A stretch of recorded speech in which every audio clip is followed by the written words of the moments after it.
Chapter 1. Drown her, eliminate future troubles. In a luxurious coastal villa district, Nuobao hid in the storeroom beneath the stairs, her pale and emaciated face flushed with fever, her small frame curled up and trembling incessantly. In a helpless whisper, she murmured, "Daddy, Mommy, where are you? Why haven't you come to get me?" "I have been very good." Enraged, Li Hongchuan kicked open the door. Startled, Nuobao jolted and scurried into the wardrobe. Hongchuan seized her by the hair, demanding, "Where do you think you're going? Tell me, did you steal Yuan Bao's medicine?" "No." Bao shook her head, timidly replying, "Uncle, I didn't steal that." Li Hongchuan felt her forehead. "You have a fever? And you still claim you didn't steal? Damn it, in just a day the apocalypse will descend. If she awakens her abilities again, won't I be doomed at her hands?" Nuobao froze, gazing at Li Hongchuan in confusion. What did he mean by apocalypse? What abilities? Who was destined to die? He hadn't uttered a word who was speaking. Li Hongchuan's eyes reddened with fury as he unbuckled his belt to strike Nuobao. "He'll teach you for stealing. I'll teach you." In his previous life, prior to the apocalypse, a biotechnology company he collaborated with provided him a drug, claiming it could only be given to children to enhance their health. Daring not to administer the untested drug to his own precious son, he decided to use this unwitting child, Nuobao, as a test subject. If she perished, he would not suffer loss. If she truly became healthier, she could contribute more at home. To his dismay, after taking the drug, Nuobao developed a fever, displaying the same symptoms as now. Soon after, the apocalypse struck abruptly, turning the world into a hellish nightmare filled with monsters and zombies. He fled with his family, abandoning the feverish Nuobao in their home. After enduring 11 harrowing years, having sacrificed all his family, he encountered 15-year-old Nuobao upon entering the survival zone.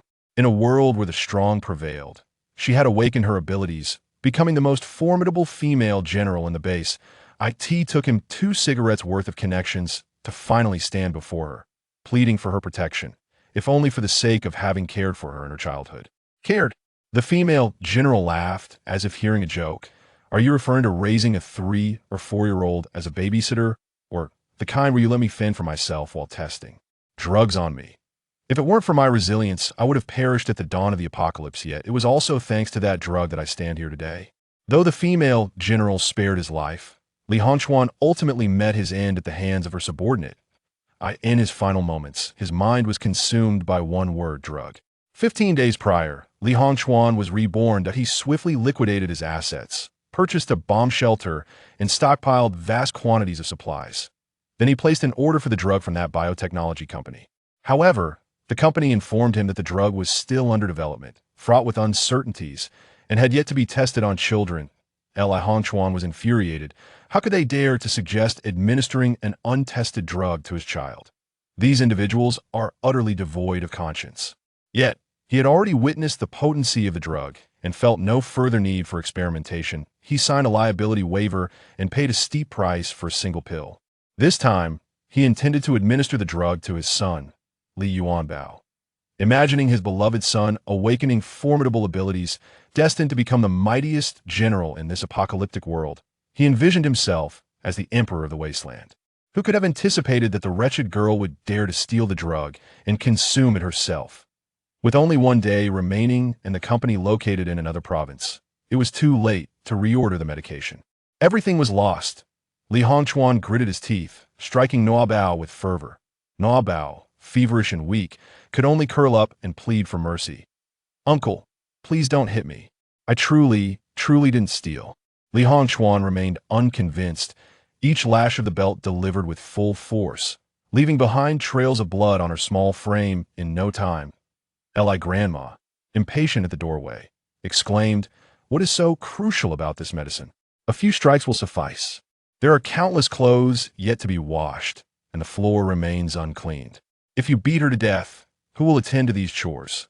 The 6-year-old Li Yuanbao stood at the door, indulging in ice cream, his chubby face squinting as his eyes narrowed into slits. "Grandma, she stole my medicine. She deserves to be beaten to death. If she were to be killed, Father would never discover that I, in fear of the bitter medicine, deceive her into consuming candy while I kept the drug for myself." Upon hearing this, Nuobao recalled the incident. Uncle, it was Yuanbao. Yuanbao gave me a piece of very bitter candy. Li Yuanbao, spoiled and accustomed to luxury, had never encountered such ferocity from Li Hongchuan. He was instantly frightened to tears. Wah. Li Grandma hurried to comfort him.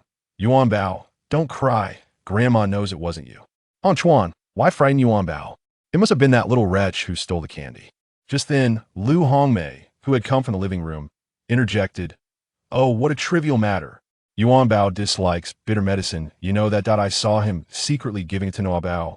"Stop hitting her." A phone call just came in. Lu Hongmei glanced at Li Hongchuan, hesitating to continue. "Come outside. I need to speak with you." That I had thought this little wildling was an orphan, but unexpectedly, a woman called, claiming she wants to take her away. What would happen if she saw the child in this state? Nuobao weakly lifted her head, her eyes filled with hope as she looked at Lu Hongmei. "A woman? Is mother coming to get me? Is mother finally here to take me away?" Li Yuanbao cried even harder. "Mother is bad. Mother favors that little wretch. I don't want mother anymore." The chubby boy pushed past Lu Hongmei and dashed upstairs, while Li Grandma shot a disapproving glance at Lu Hongmei and hurried after him. "My precious grandson, don't run so fast. Be careful not to fall." Lu Hongmei exclaimed, "This child has been spoiled by his grandmother. What are you standing there for? Stop hitting her and come quickly." Li Hongchuan, with disbelief etched on his face, retorted, "You saw him give a drug to Nuobao. Why didn't you intervene? Do you know what that medicine is meant for? Do you have any idea how much that medicine cost me?" Lu Hongmei, brimming with audacity, declared, "What does it matter? She's already consumed everything. What more can be done? It's not as if I fed her. Why direct your anger at me? If you're displeased, go ahead and use that belt on your son." I Hongchuan felt a wave of despair wash over him. Was this truly fate's design? She is still but a child. Lu Hongmei, puzzled, asked, "Where are you off to? Have you already learned about the phone? Before she awakens her abilities, I must drown her, eliminating future troubles. After tomorrow, it shall be a purgatory who will hold me accountable for murder." Ring, ring. The doorbell echoed from outside. Chapter 2. This woman bears an uncanny resemblance to Nuobao. Little Nuobao's eyes sparkled as she eagerly glanced toward the door. "Is it mother who has arrived?" Li Hongchuan, noticing her demeanor, assumed she intended to flee. He firmly grasped her and hastened his steps, carrying her into the bathroom of the guest room on the second floor. Meanwhile, Lu Hongmei surmised who had arrived and instructed Grandma Li to send the visitor away. Grandma Li was the most reluctant among the family to see little Nuobao leave. With her departure, household chores would remain undone, and hiring a nanny was an expense she abhorred. Grandma Li opened the door. Standing outside was a woman clad in a sleek black suit, tall with mid-length hair, adorned with sunglasses, radiating an air of aloofness. "Hello, I am Wen Yin, seeking Li Hongchuan." She produced a black business card, embossed with a dragon emblem. Recognizing the card, Grandma Li recalled that when they found Nuobao, a similar card was nestled in her swaddling blanket, accompanied by a note. "Please treat the child kindly. There shall be great rewards in the future." In the preceding 2 years, they had indeed treated Nuobao well, assuring her that her parents would come to fetch her. Nuobao believed this wholeheartedly. However, by the 3rd year, Grandma Li grew impatient. Suspecting the note was merely a ruse, she continued to reassure Nuobao that her parents would arrive, while simultaneously assigning her household tasks to repay the Li family's kindness. The longer she gazed at this woman, the more she was struck by Nuobao's likeness. Surely, she must be Nuobao's mother. Contemplating Nuobao's current plight, she shook her head in trepidation. "This is not Li Hongchuan's residence. You are mistaken. They have already moved away." With that, Grandma Li closed the door and hurried upstairs. "Hongchuan, Hongchuan." Wen Yin narrowed her eyes, suddenly hearing a loud thud from above, followed by a faint, weak voice calling out, "Mother, I'm here." Stepping back a few paces, Wen Yin peered toward the second-floor balcony, just in time to witness little Nuobao, drenched and muffled by Li Hongchuan's hand, being pulled inside. Little Nuobao struggled with all her might. Yet, she was too small and frail to break free from the grip of an adult. Hongchuan glanced outside, meeting Wen Yan's cold, piercing gaze. A chill of dread coursed through him. This woman bore an astonishing resemblance to the 15-year-old Nuobao. He was unaware of Wen Shan's true identity, but upon seeing her alone, he made a resolute decision and commanded the bodyguards outside. "Seize her! The bodyguards immediately encircled Wen Shan. Don't capture my mother. Nuobao bit down hard on Li Hongchuan's hand. Ouch! The bathtub was filled to the brim with water, and Li Hongchuan pressed Nuobao's frail body forcefully to the bottom. Little Nuobao choked on several mouthfuls of water, the agonizing struggle for breath driving her to thrash desperately, sending splashes of water flying. Before her eyes were swaying reflections in the water, and Li Hongchuan's menacing face became even more horrifying amidst the rippling shadows. Upon witnessing this scene, Grandma Li felt a surge of terror, her scalp prickling. Son, you've killed Nuobao, but her family is coming. She still clutched the dragon-embossed business card. Grandma Li exclaimed, I didn't know. I told you she had moved away, but I wonder if that will suffice as a cover-up. From his memories of the previous life, he was oblivious to Nuobao having any family. Where had they suddenly emerged from? Could it be that due to his rebirth, certain events had altered in this lifetime? Regardless, he thought, it would be easier to eliminate all witnesses. Should I notify your sister and brother? Will your act of murder implicate them? No, just our family must leave. He had no resources to accommodate so many. Even if they were siblings, each should accept their own fate. Nuobao's body finally went limp, and Li Hongchuan slowly released his grip, a smile of relief spreading across his face. He rushed to the window, eager to see if that woman had been subdued, that a dark figure skillfully leapt onto the terrace, peering in through the glass. Where's my daughter? Seeing the gun at her waist and the bodyguards moaning on the ground below, Li Hongchuan turned and fled. When Shan's eyes turned icy as she fired a shot that shattered the glass, rushing into the room, but Li Hongchuan had already taken his family downstairs. Just as she was about to pursue, her peripheral vision caught sight of the bathtub brimming with water, a small, frail body floating within. When Shan's heart lurched, and she hurried inside to pull Nuobao out. Her little face was pale, devoid of breath, yet her body remained feverishly warm. When Shan gently laid her on the ground, performing CPR, her gaze falling upon the numerous bruises adorning Nuobao's body, her ribs protruding painfully. For the first time, when Shan felt a profound ache in her heart, she should have been 5 years old. Why was she so thin and small? The organization had assured her that a kind family had adopted her daughter.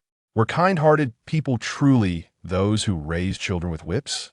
Bao, please wake up. Mama is here to take you home. I'm so sorry for coming so late. You have suffered. Please give Mama a chance to make it right. Will you? Nuobao heard the softest, sweetest voice she had ever known. Thanks to Wen Shan's timely intervention, Nuobao, having not been submerged for long, soon coughed out a mouthful of water and slowly opened her eyes.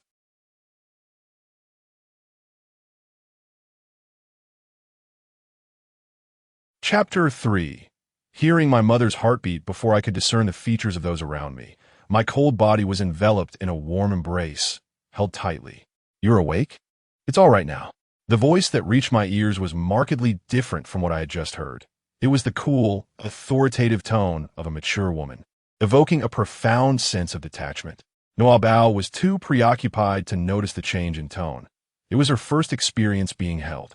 She blinked and looked up at Wen Yen, her voice frail and tinged with nasality, conveying a sense of deep grievance. Are you truly my mother? Wen Yen nodded. Barring any unforeseen circumstances, I should be. If you have any doubts, I can take you for a paternity test. Nuobao grasped her hand, her eyes brimming with tears. Mom, I promise I will be obedient from now on, work diligently, and never be a burden. Please do not abandon me again. Grandma Li often remarked that it was because Nuobao was disobedient and lazy that her mother had forsaken her. Hence, she toiled tirelessly, refraining from indulging in food.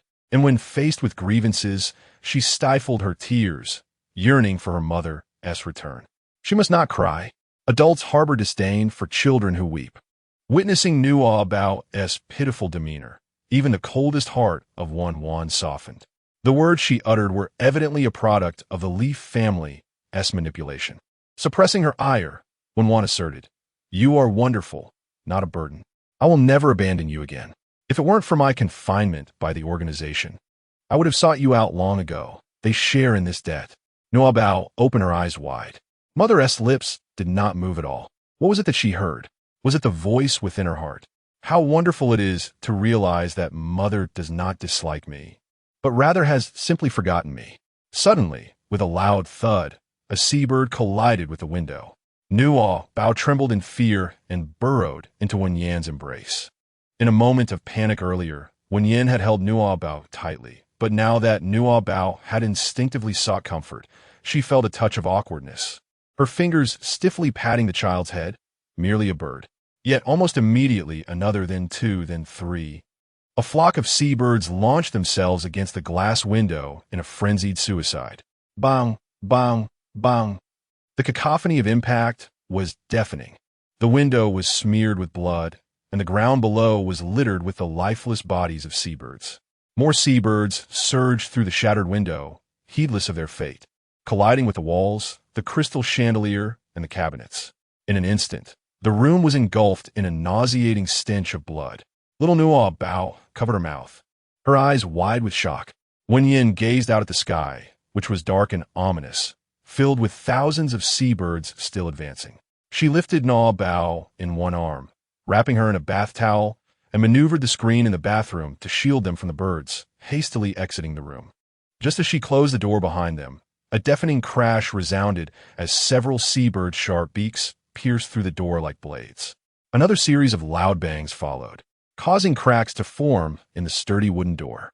As Wenyan prepared to carry Nuobao downstairs, the windows on one side of the staircase shattered with a series of bangs. Seabirds burst in, crashing against the railings and the chandelier, their heads bloodied and broken. Yet they continued to surge forward as if devoid of pain. Wenyan noticed that the seabirds' eyes were entirely white, their wings stiff, and their blood was not a bright red, but a dark crimson. She lifted her wrist, capturing the scene of the seabirds with her multifunctional watch. So loud, so loud. Quiet, quiet. Little Nuobao peeked her head out from the bath towel, gazing at the seabirds flying outside, blinking her eyes, and clinging tighter to Wenyan. Mom, do they seem afraid of the noise? Wenyan looked at Nuobao in astonishment. Who? Nuobao extended her scarred arm, pointing at the lifeless seabird on the ground. When Sean gazed at Nuobao's pale, emaciated face, her cheeks flushed with color, and could not help but feel a pang of compassion. This child is utterly bewildered. He thought, do you find these birds too noisy? Do not worry. We shall depart from this place at once. Nuobao hastily exclaimed, no, no. It was the bird that said it. The little bird said, it's too noisy. Be quiet. When Shah's expression softened at that moment, recognizing the innocence in the words. Indeed, the heat has muddled your thoughts. Little Nuobao immediately grew anxious. Mama, Nuobao is not muddled. When Shah responded, how did you? There was no time for further inquiry. The door behind them creaked ominously, splitting open. When Shah quickly covered Nuobao with a bath towel, removed a painting from the wall, and shielded them as she sidled down the staircase. Simultaneously, an unmanned SUV crashed violently through the floor-to-ceiling window and barreled into the living room. A flurry of seabirds, startled by the commotion, surged inside, relentlessly attacking the vehicle. However, the SUV was bulletproof, impervious to the onslaught of avian fury. When Shah swiftly reached the side of the car, leaning against it as she used the frame of the painting to fend off the encroaching seabirds. She opened the window and gently lifted Nuobao's rear, urging her. Climb in. Little Nuobao, though frail and lacking strength, gritted her teeth and freed her hands from the bath towel, striving to crawl inside. She understood that any delay would put her mother in greater peril. She could not afford to be a burden to Wenxia. Nuobao safely entered the vehicle. Yet the sound of seabirds colliding with the frame attracted more and more seabirds flocking towards Wenxia. She was compelled to wave her hands vigorously at the frame, attempting to shoo away the birds, but no matter how hard she tried, they seemed endless. Nuobao was in a state of frantic urgency. Glancing at the perfume in the central control area, she acted impulsively, opening the car window and tossing it towards the staircase. Chapter 4. She will protect her mother with a resounding smash. The perfume bottle shattered, creating a tremendous commotion. The seabirds, drawn by the noise, were lured towards the source. While Wan seized the opportunity to turn and enter the car, she observed the seabirds that were continuously colliding with the staircase. Her gaze filled with curiosity as it fell upon Nuobao. She mentioned that seabirds were frightened by loud noises, Did she mean they respond to auditory disturbances? Such keen powers of observation. Nuobao refrained from asserting her keen powers of observation. She had merely heard their inner voices and feared that her mother would deem her a liar and abandon her. Suddenly, panic overtook her. I'm sorry, Mama. I acted impulsively and broke your perfume. Please don't be angry with me. When Sha, feeling guilty for misunderstanding Nuobao's honesty, would never hold it against her, especially since she acted to protect herself. It's all right, my dear. It's just a bottle of perfume. You needn't blame yourself. When Sha fastened her seatbelt and reversed the car away from the villa, Nuobao clutched the safety belt and, with a heartfelt tone, said, Mom, you are truly wonderful. Last month, I accidentally broke Auntie's perfume, and she became incredibly angry, locking me away and leaving me hungry for 2 days until she calmed down. When Sean felt a pang in her heart upon seeing the injuries adorning her child, and her brows instinctively knitted together. From now on, I shall not allow anyone to bully you. Li Hongchuan's family must perish. Nuobao was taken aback. Such a beautiful and gentle mother. Why would she resort to causing harm when angered? Yet upon reflection, Li Hongchuan nearly took her life as well. So perhaps it is not entirely misguided for mother to harbor such thoughts. Moreover, Li Hongchuan had mentioned that one could perish by their own hand. Nuobao was bewildered. Could she also take a life? Her small mind struggled to comprehend such a horrifying notion, and she could not fathom why, after consuming a pill, she was able to hear the whispers of the heart while burning with fever. Was this what Li Hongchuan referred to as a supernatural ability? And what did the apocalypse entail? As she lifted her gaze, chaos unfolded outside. The seaside villa, situated closest to the shore, was now a target, especially during the off-peak tourist season when visitors were scarce. The coastal birds, drawn by the sounds, launched their assault, making this place the prime focus. Those fleeing, the vehicles in motion, even the cats and dogs, none that emitted a sound could escape. The air was filled with heart-wrenching screams, the ground soaked in blood, the metallic scent overwhelming. Was this truly the apocalypse? Nuobao covered her mouth, her shoulders trembling with fear. Wanyan noticed her distress and pulled over to the side of the road. She gently shielded Nuobao's eyes with her hand and presented her with a sleep mask, followed by a pair of noise-canceling headphones. Do not look outside. I am here.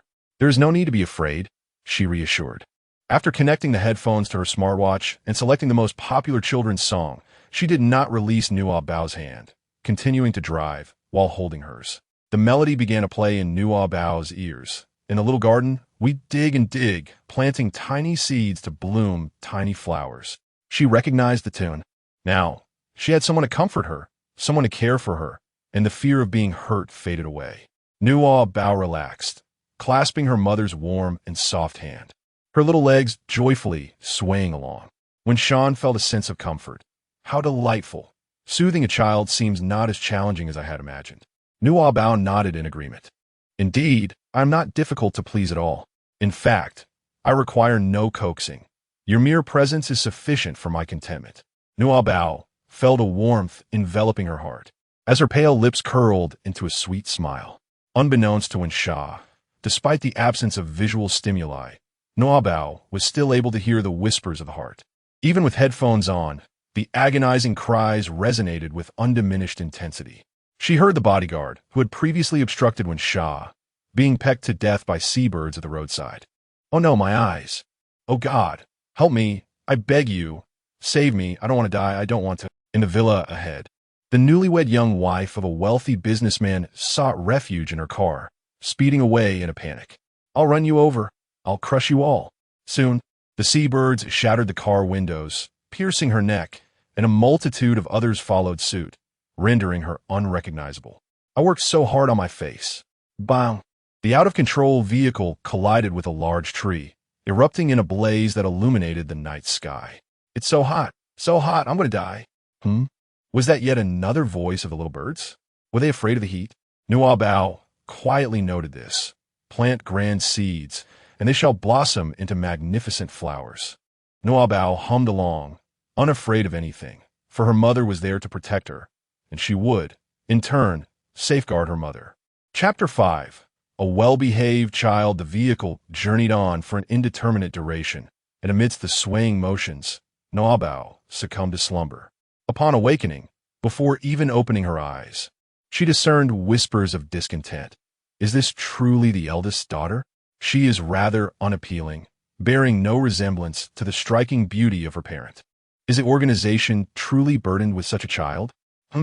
They actually brought a child here. I wonder whose illegitimate offspring she is. How pitiable, her body marred with wounds. She is so frail, ill-suited to remain near the likes of you and you. She ought to be buried tonight. What a nuisance. I detest children.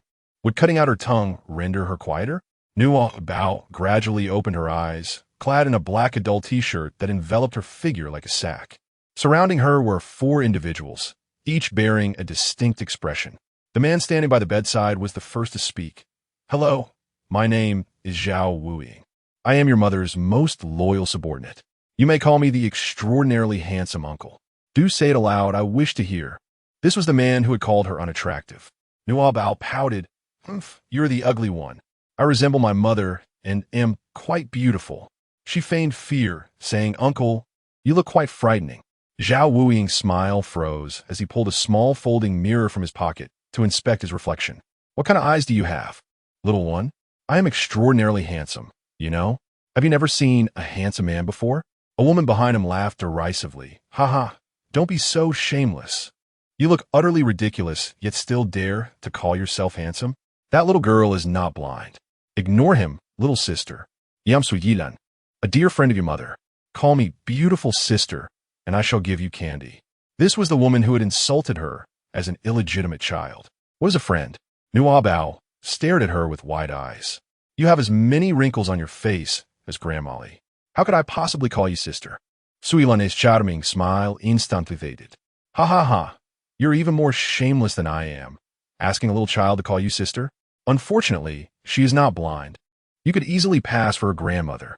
Little one, she is a wicked woman, the evil queen from Snow White. Do not accept anything from her, or you shall become unfortunate. Who is the evil queen? I think you are the one who resembles the witch. What is a witch? You don't even know what a witch is? You are merely a Disney-obsessed dandy.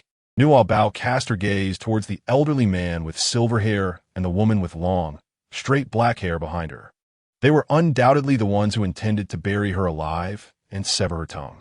Both of them exuded an air of menace, their expressions cold and scrutinizing as they regarded her in silence, creating an unsettling atmosphere.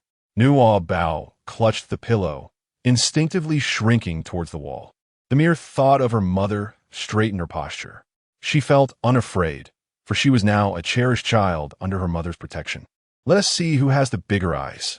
The elderly man with silver hair, initially contemplating when to act and bury the child, noticed her first shrink back in caution, followed by her wide-eyed defiance, as if to assert her fearlessness. Those clear, innocent eyes desperately concealed her trepidation, gathering the scant courage she possessed, causing his long-numbed heart to soften unexpectedly. How reminiscent of my daughter in her childhood. Nuobao blinked. Is his daughter her mother? She only resembles her mother. After staring for so long, his eyes ached, and tears were on the verge of spilling. Nuobao lowered her head and rubbed her eyes. Su Ilan exclaimed, You scared me to tears. It was you who frightened me. At that moment, when Shan swiftly entered the room, commanding, Everyone be silent. Behind her followed a bespectacled male doctor and an elderly lady with gray hair, exuding an air of authority. The male doctor remarked, Such a high fever, and yet she is still alive? I am quite eager to conduct an autopsy on her. The elderly lady added, That old man said to bury her alive. So why hasn't he taken action yet? Nuobao. As a mere child, having just arrived, what could she have possibly done to provoke their ire? Why does it seem that everyone harbors an aversion towards her? Nuobao felt a twinge of injustice. When Sha sat beside the bed, noticing the flicker of anxiety in Nuobao's eyes, she gently enveloped her in an embrace, soothingly murmuring, Do not be afraid. They are friends of your mother. According to the parenting guide, showering her with affection through hugs is undoubtedly the right approach. The 6 individuals surrounding them wore expressions akin to having encountered a ghost. When Sha, the leader of the base and a paragon in the world of assassins, had never displayed such tenderness towards anyone before, let alone cradle the child. The last person she had held in a similar manner had succumbed to asphyxiation in less than 10 seconds. Nuobao cherished her mother's embrace, her large, watery eyes fixed upon her. Oh, so they are not bad people, and they won't harm me, right, Mama? The gaze of the 6 individuals once again converged on Wen. The external perception of them varied significantly. The term bad people was perhaps the most benign descriptor. In most instances, they were labeled as scoundrels, degenerates, or lunatics, depending on how she chose to introduce them to the little one. Without a moment's hesitation, Wen declared, "Indeed, they're not bad people." The 6 individuals were taken aback, struggling to fathom that such words had escaped Wen's lips. They awaited further elaboration, yet none came. They still recalled the moment they arrived, when Wen had aimed a gun at them and proclaimed, "This is the den of villains. I am your leader. You need not learn the rules. Simply obey me, for I am to rule here." Oh, sweetly called out one by one. "Hello, Grandpa, Uncle Annie, Dr. Uncle, Grandma, and the lady at the back. My name is Nuobao, and I am my mother's daughter, 4.5 years old." The 6 individuals were taken aback. "What a well-behaved child," Zhao Wuying mused, touching his heart. "My heart is warming. Could it be that I am developing a conscience?" Chapter 6. I am small. Not foolish when Sha gently touched Nuobao's forehead and said, "So you are Nuobao? What a good child. It seems you still have a fever. Dr. Qian, do you have any other remedies?" The elderly lady interjected, her expression stern, her keen eyes scrutinizing Nuobao. With the cacophony of the seabirds outside, how do we possibly go to the hospital? Children have strong immune systems. A fever won't be fatal. We can simply use alcohol for physical cooling. After she spoke, she turned to Qian-san. "What do you think, Dr. Qian? Alcohol poisoning would undoubtedly be fatal for the child. Please do not jeopardize my work." Qian-san comprehended the elderly lady's intentions and, after a moment of hesitation, replied, "Madame Zhong, your suggestion may be worth considering." Nuobao furrowed her brows and asked, "Uncle Doctor, are you truly a physician?" Qian-san adjusted his glasses and replied, "Indeed." "Then you must be the quack they speak of on television," Nuobao remarked. "Qian-sen." Zhao Wuying let out a chuckle. Qian-san shot him a cold glance, and he wisely fell silent. When Shan inquired of Nuobao, "What makes you say that?" Nuobao, with utmost seriousness, recounted, "Last week, Yuanbao suffered from a high fever, and Grandma Li applied alcohol to his body, claiming it would reduce his temperature. However, Yuanbao turned bright red, resembling a cooked shrimp, and nearly met a dire fate. Fearing that Grandma Li might do the same to him, he silently took note of the incident. With sparkling eyes, he gazed at Uncle Qian-san and Lady Zhong, asserting, "Uncle, I may be small, but I am not foolish." Qian-san remained speechless.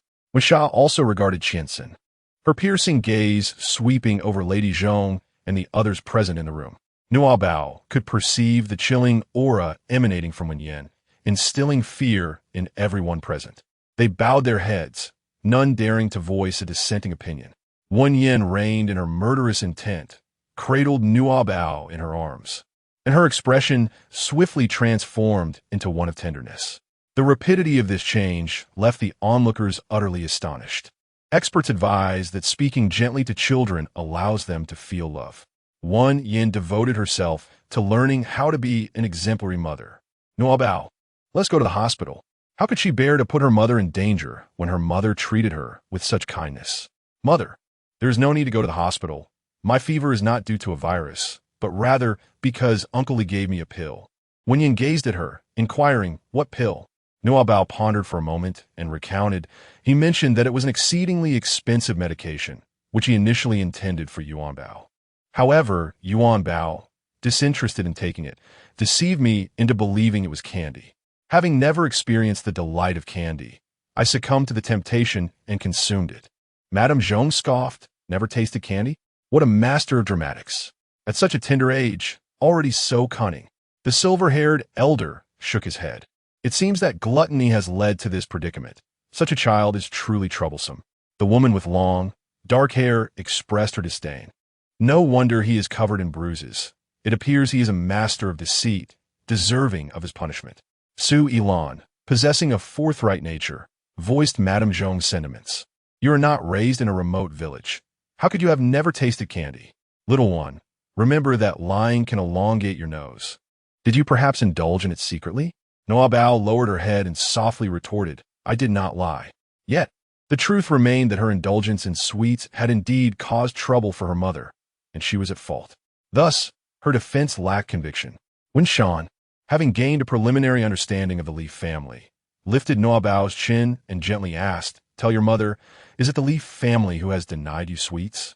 Nuobao, Grandmolly mentioned that there are no idlers in the household.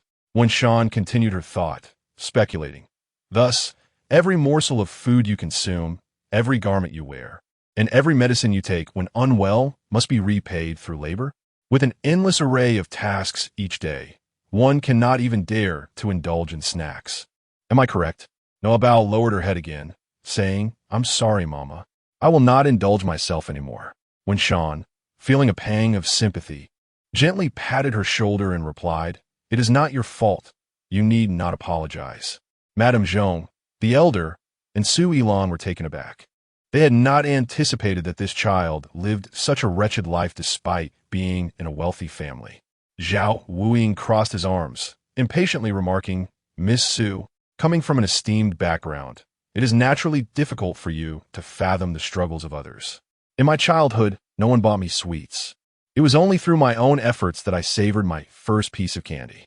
He made a gesture which Nuobao did not comprehend, but the others quickly understood. It was a confession that the candy had been pilfered. Be good, Nuobao. Ignore her. Your uncle will buy you candy shortly. Thank you, uncle. But I do not wish to eat candy anymore. I do not want to eat candy ever again. Just because I had one piece, I fell ill and worried Mama. She felt an overwhelming sense of regret. However, when Sean remained unaware of her thoughts, noticing Nuobao leaning against her with drooping eyelids, looking so pitiful, a wave of discomfort washed over her heart. She fixed her gaze on Su Yilan and commanded apologize. Reluctantly, Su Yilan replied, Come on. There is no need to be so serious. If I have candy, can I give it to her? When Sean, maintaining a stern expression, insisted, A misunderstanding requires an apology. I have vowed that my daughter will not endure any grievances. Outsiders are one thing, but we must not allow it from our own. With a huff, Su Yilan muttered an apology to Nuobao before storming out of the room, followed closely by the woman with long, straight hair. When Sean then continued to inquire of Nuobao, Do you know the name of that medicine and the company that produced it? I do not know. Uncle did not mention it. Aside from the fever, do you feel any other discomfort? Nuobao shook her head, uncertain whether to broach the subject of mind reading, and first inquired, Mom, do you know about the apocalypse? The room fell silent once more. Zhao Wuiying, who had just begun to feel a fondness for Nuobao, suddenly felt an ache in her cheeks. We may be bad, but we are not fools. Chapter 7. Unseen Creatures. When Sean furrowed her brow. What do you mean by apocalypse? Who told you about it? She did not doubt Nuobao's honesty. Rather, she found it peculiar that a 4.5-year-old girl would be familiar with such a term. Zhao Wuiying scoffed, Little one. You cannot take everything adults say at face value. There were predictions that 2012 would herald the end of the world, and yet a decade has passed. And here we are, quite well, I might add. As for those little birds outside, I have also learned that a ship carrying unidentified chemical substances capsized at sea, which is likely related to this situation. This circumstance should be temporary. Once the poisoned birds are all gone and the maritime issue is resolved, the crisis will come to an end. Children do love to spout nonsense. Their alarmist tendencies are truly vexing. Bao gazed at the solemn expression of Madame Zhong, cautiously inquiring, Can one truly ascertain from mere photographs? Madame Zhong raised her voice. Are you questioning me? Dr. Qian interjected. Madame Zhong is a distinguished authority in biological research. If not for an urgent matter, she would not seek the protection of our leader here. Young one, while one may indulge in frivolous consumption, one must refrain from making reckless statements. Do you understand? Nuobao nodded, choosing silence. She too hoped that this was not the reality, and she hesitated to place her trust in Li Hongchuan. Yet, if Li Hongchuan's words were not grounded in truth, how could one explain her ability to read minds? When Sean proposed, Let us proceed cautiously. I kindly request Mr. Zhang to venture outside in search of seabird carcass for Madame Zhong's examination, to ascertain the precise cause. Zhao Wuiying, Dr. Qian. Accompany me as we take Nuobao to the hospital for an assessment. The four exchanged glances of discontent towards Nuobao before each set off to make the necessary preparations.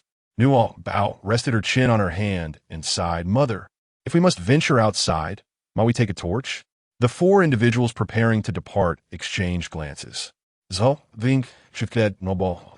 I am quite certain you have been watching too many dramas. Nowadays, illumination is accomplished with flashlights. Who employs a torch anymore? Are you aware of what a flashlight is?"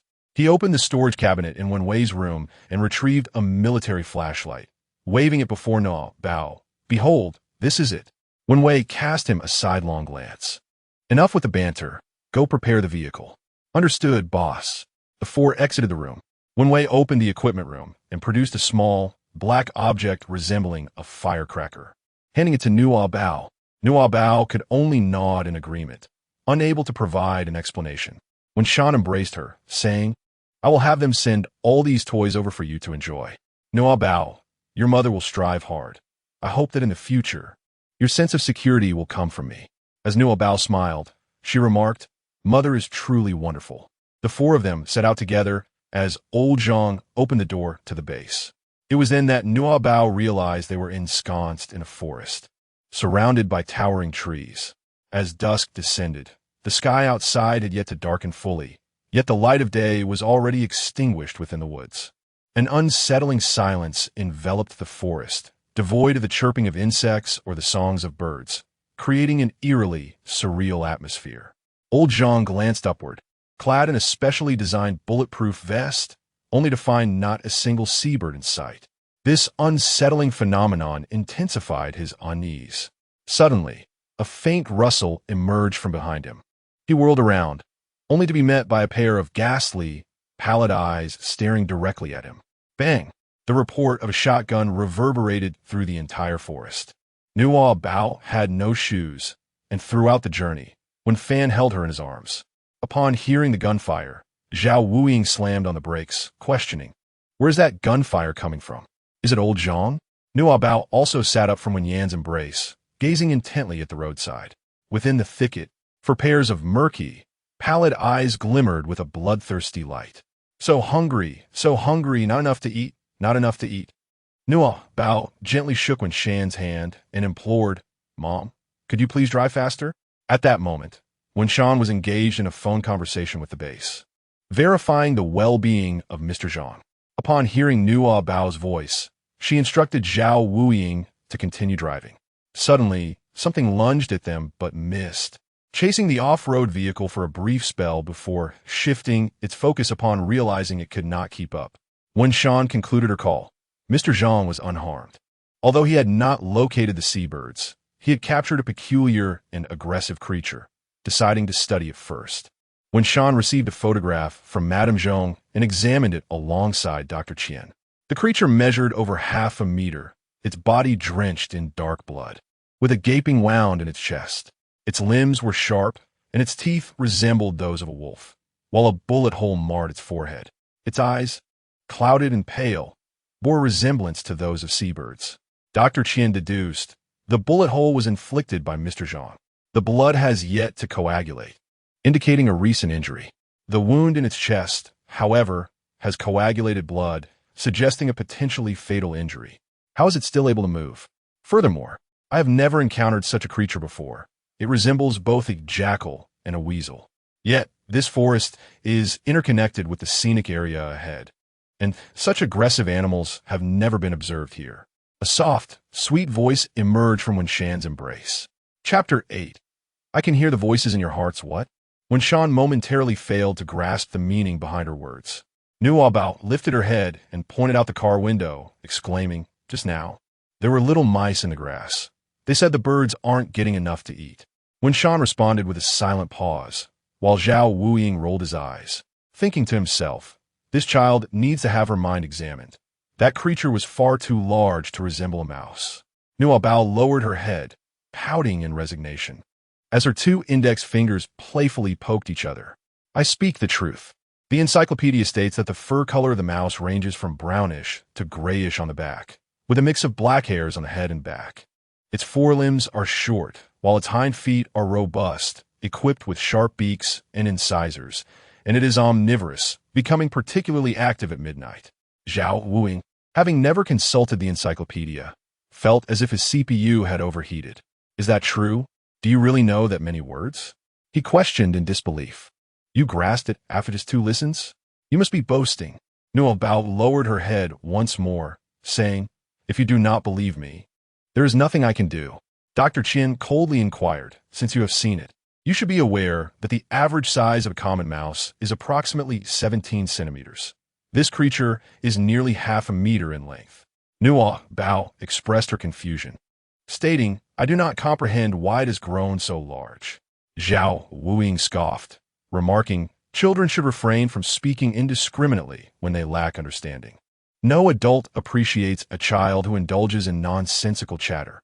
Do you understand? Nuobao wore a look of profound disappointment. When Shan endeavored to grasp the essence of her words, Are you implying that the seabirds attacked the mice, and the mice, having perished, resurrected to consume the seabirds? Nuobao's eyes sparkled with excitement. Mom, do you believe me? I'm a good mother. A good mother. A good mother. Repeating it thrice in her mind. Wenhua nodded. Yes, Mom believes you. Nuobao pressed her lips together, perceiving that Wensha did not believe her, yet she chose not to hurt her feelings. Mother, you are a wonderful mom. Wensha was momentarily taken aback. Thank you, Nuobao earnestly declared. Nuobao is also a good child and would never lie to Mama. Zhao Wuing chuckled and replied, Then tell me, how did you come to understand the words of the mice? They are not Mickey. It is because of that medicine. After I took it, I developed a fever. Uncle Lee mentioned that this medicine would awaken extraordinary abilities. I am uncertain what extraordinary abilities entail, yet now I can perceive the voices within your hearts. Zhao Wuing gently tapped his forehead and said, Here we go again, little one. Are you familiar with the tale of the boy who cried wolf? Nuobao shook her head, expressing her uncertainty. Zhao Wuing remained silent. When Shan explained to Nuobao, It is akin to a shepherd boy who perpetually tells lies, deceiving the adults by claiming that a wolf has appeared. The adults, having been misled time and again, eventually cease to believe the child. Consequently, when the wolf truly arrives, the child's cries for help go unheeded, for no adult comes to his rescue. Nuobao's eyes dimmed, her fingers nervously picking at one another. Mom, do you also think I am that lost child? When Shan grasped her small hand, her gaze tender yet resolute. No, you said you would never lie to me, and I believe you. This time, when Shan harbored no doubts in her heart, she genuinely wished to trust. As Nuobao smiled, warmth enveloped her heart. Mother is truly wonderful. When Shan, upon witnessing Nuobao's sweet smile, felt her heart soften, she lifted her gaze towards Dr. Qian. Dr. Qian, please investigate whether there are any medical or research companies registered under Li Hongchuan's name, in search of a substance that could induce mutations in the human body. Dr. Qian sighed, remarking, Women not only lose their rationality in love, but also become irrational upon finding their daughters. He then took out his phone and began a search. Nuobao gazed at Dr. Qian's nape and murmured softly, Who is Li Ji? Dr. Qian's fingers froze momentarily on the keyboard. Why would a mother lose Li Ji upon finding her daughter? Is she also a friend of my mother's? When Shan, unaware of Nuobao's words, was on a phone call with Madame Zhong. This creature appears to be an inexplicably enlarged mouse. There are many more in the forest. Ensure that all ventilation ducts and entrances to the base are sealed, and proceed with utmost caution. Madame Zhong exclaimed, I was about to inform you that this creature resembles a mouse. I did not expect you to have already discerned that. It seems to have undergone some mutation, becoming more aggressive. I will investigate further, and you must remain vigilant. Understood. When Shan ended the call and turned to Dr. Qian, Madame Zhong has also confirmed that it is indeed a mouse. Nuobao did not lie. You too must apologize to her. Dr. Qian fixed his gaze on Nuobao, his eyes unblinking. When Shan, puzzled, asked, Dr. Qian, what is the matter? Dr. Qian, lost in thought, shook his head. It's nothing, my apologies. Zhao Wuing muttered, Is it truly a mouse? How could it have grown so large? Surely it cannot be due to consuming seabirds? When Shan replied, Madame Zhong is investigating. I believe the answer will align with what Nuobao has stated. Zhao Wuying fell silent, internally grappling with the improbability of it all. Even if Nuobao were correct, it would be merely a stroke of luck, akin to a blind cat stumbling upon a dead rat. Dr. Qian anxiously averted his gaze, remaining motionless, silently reflecting. "I am such a fool." "Huh?" Nuobao blinked her innocent eyes. "Uncle Doctor, why are you scolding yourself?" Dr. Qian. He was completely unsettled. Moments ago, he had thought Nuobao was astute, able to read his impatience and deduce his thoughts. Thus, he had attempted again, remaining expressionless, only to have Nuobao accurately guess his thoughts once more. She truly possesses the ability to read minds. This is a revelation that would astonish the medical community. No, it would astound the entire world. When Shan observed the shift in Dr. Qian's demeanor and realized something. "Dr. Qian, were you testing Nuobao?" Dr. Qian remained silent. When Shan lifted Nuobao, asking Nuobao, "What did Dr. Qian say?" Nuobao hesitantly spoke, declaring himself to be a fool. When Sha, puzzled, asked, "Mom, does he not realize that fool is an insult?" Previously, when Yuan Bao had learned this term, he often used it to scold me, and, at that time, I was unaware of its derogatory nature. Later, he referred to Uncle Li as a fool, which earned him a reprimand from Uncle Li. And it was then that I grasped its insulting connotation. Zhao Wuying let out a scoff, but soon fell silent, for Dr. Qian had never uttered such words. Remarkable. She truly possesses the ability to read minds. Chapter 9. You've deceived as well. Dr. Qian regained his composure and patted Zhao Wuying on the shoulder, instructing, "Drive carefully and accelerate towards the hospital." Zhao Wuying nodded in agreement, understood. Thus, the term apocalypse, was that the echo of Li Hongchuan's thoughts you perceived, and your powers as well? When did you discover your ability to read minds? Well, last night I took some medicine, and I awoke this morning with a fever. After the fever set in, I hid away, and when Uncle Li came looking for me, I realized I could hear his thoughts. Nuobao recalled the terrifying image of Li Hongchuan gripping her neck and submerging her in water.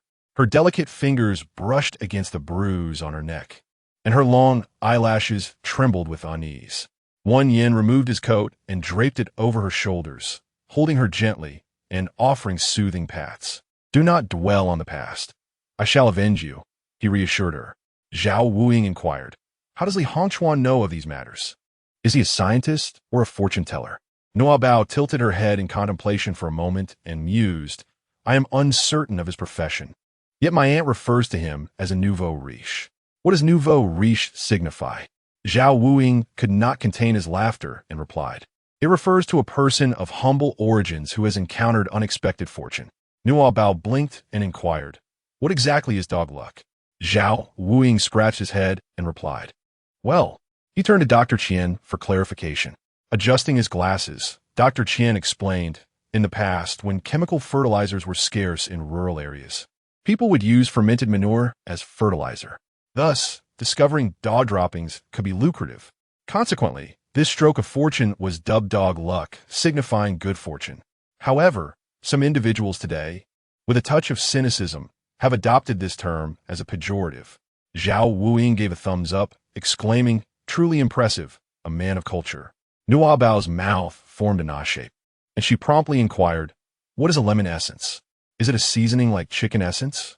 Dr. Qian sighed, while Zhao Wuying facepalmed, exclaiming, "Why do children of this age have so many questions?" Dr. Qian lamented, "Such is the nature of the language explosion phase. Furthermore, there are periods of sensitivity towards order, physicality, spatial awareness, logical reasoning, emotional outbursts, childhood rebellion, and adolescent defiance." Zhao Wuying felt a sense of numbness and interrupted, Wait, hold on. So will she ever be easy to manage?" Dr. Qian, with an air of resignation, replied, "Let me put it this way. Even if you were to pass away, she would still beseech your blessings at your grave." Zhao Wuying. Dr. Qian, "This is precisely why I hold a strong aversion to children."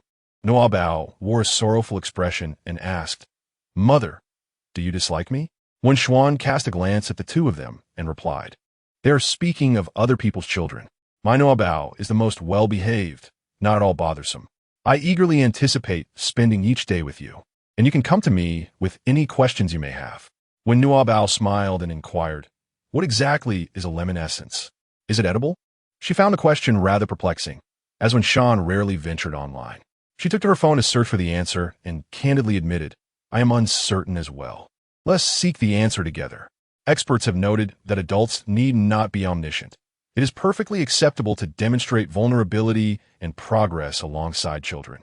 Nuobao also gazed at the screen, exclaiming, "Oh, it's just those who cannot bear to see others prosper." When Sean expressed her astonishment, "You can actually read?" Nuobao shyly remarked, "I only recognize these few simple characters." Upon finishing her words, she instinctively withdrew her neck in trepidation. Zhao Wuing was taken aback. How could he possibly know how he met his demise? Was it conceivable that he had been reborn? When Shan Dr. Qian regarded him with the incredulity one might reserve for a fool. Zhao Wuing, exasperated, exclaimed, "What gives? You both can accept the apocalypse and supernatural abilities, yet recoil at the notion of rebirth?" Dr. Qian retorted sharply. Given that he is aware of the existence of awakening potions, it is not surprising that he has prior knowledge of the impending apocalypse. His claim that he would perish at Nuobao's hands is likely just an expression of frustration. I could not locate any pharmaceutical company, but I did uncover a biological research firm invested in by Li Hongchuan. However, it only produced veterinary medications and no drugs intended for human consumption. Furthermore, I had never heard of any substances capable of altering the human body. If such things existed, they would undoubtedly be prohibited within the country. Suppressing the urge to curse Li Hongchuan's ancestors, when Xia gritted her teeth and instructed, "Investigate that company." Dr. Qian turned to Nuobao. "I recall you mentioning that this drug is quite expensive. He intended to give it to Yuan Bao, his own child, correct?" Nuobao nodded affirmatively. Zhao Wuing inquired, "Why doesn't he consume it himself? If I had such a remarkable item, I would certainly indulge."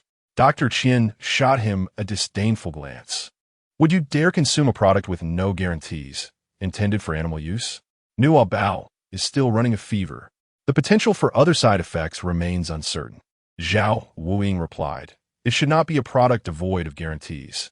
It is likely a specialized internal medicine developed by the affluent to prepare for the apocalypse.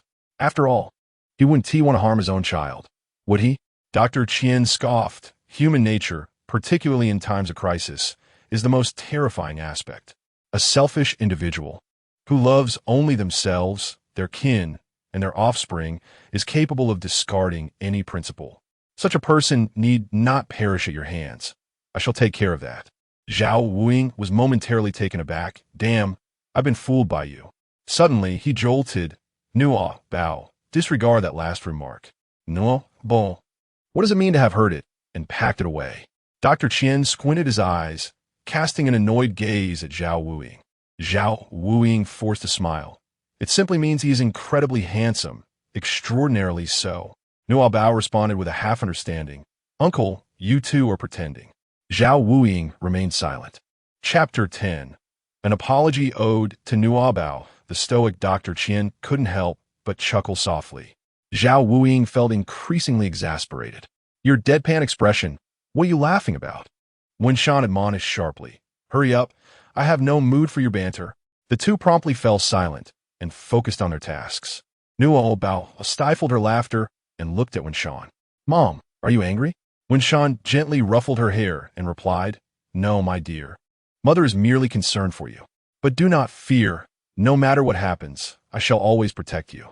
Nuobao leaned against her mother's shoulder, reassuringly stating that with her mother by her side, she felt no fear whatsoever. Shortly thereafter, Dr.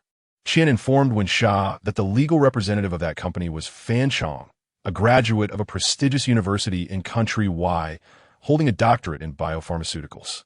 In addition to his role at this company, he also served as a consultant for a large pharmaceutical firm in Country Y.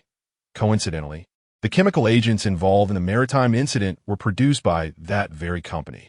The company that had previously collaborated with Li Hongchuan had been dissolved. And Fan Chong had departed the country yesterday, heading to Country Y, where he subsequently vanished without a trace. Zhao Wuing exclaimed, "That scoundrel has fled, hasn't he?" When Xia retaliated by kicking the back of the driver's seat, retorting, "If you don't want that mouth of yours, perhaps you should sew it shut." Zhao Wuing, taken aback, apologized. "My apologies, boss. It's just a habit." He quickly added, "I will change. I promise to improve from now on." Through the rearview mirror, Zhao Wuing glanced at Nuobao, awkwardly rubbing his nose as he began, Nuobao, what I meant earlier was, Nuobao, I understand the meaning. Yuan Bao has also mentioned it to Uncle Li, and then faced an even harsher consequence, worse than that time with RB. Zhao Wuing, I appreciate Yuan Bao's selfless contribution to education. Can I indulge in wild thoughts now? Will they be read? Nuobao, with her bright and sparkling black eyes, was bewildered by his frantic demeanor. Dr. Qian, seemingly perceptive of Zhao Wuiying's troubled thoughts, chuckled softly and remarked, "It's quite wonderful. With her presence, your heart will surely remain untainted in the future." Zhao Wuiying replied, "I truly appreciate it." Nuobao, "Uncle, what is a fastening buckle?" Zhao Wuiying, "Mother?" Wen Shan gently pats her head. "Today, we have learned a new word. We shall study this tomorrow." Nuobao, "Oh, very well." Wen Shan lifted her gaze to Dr. Qian, her voice cold. "Inform the overseas base and request their assistance in locating Fan Chong. Capture him alive, and I shall offer a substantial reward." Dr. Qian replied with seriousness, "Understood." As they entered the city, amidst the flickering neon lights, the silhouettes of seabirds reappeared, relentlessly attacking targets that emitted sound, leaving the entire street devoid of human presence.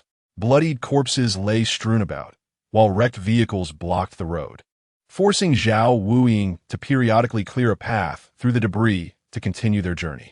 Several shops by the roadside were inexplicably ablaze, the incessant sound of fire alarms ringing out, yet no one came to extinguish the flames, and a noxious odor permeated the air.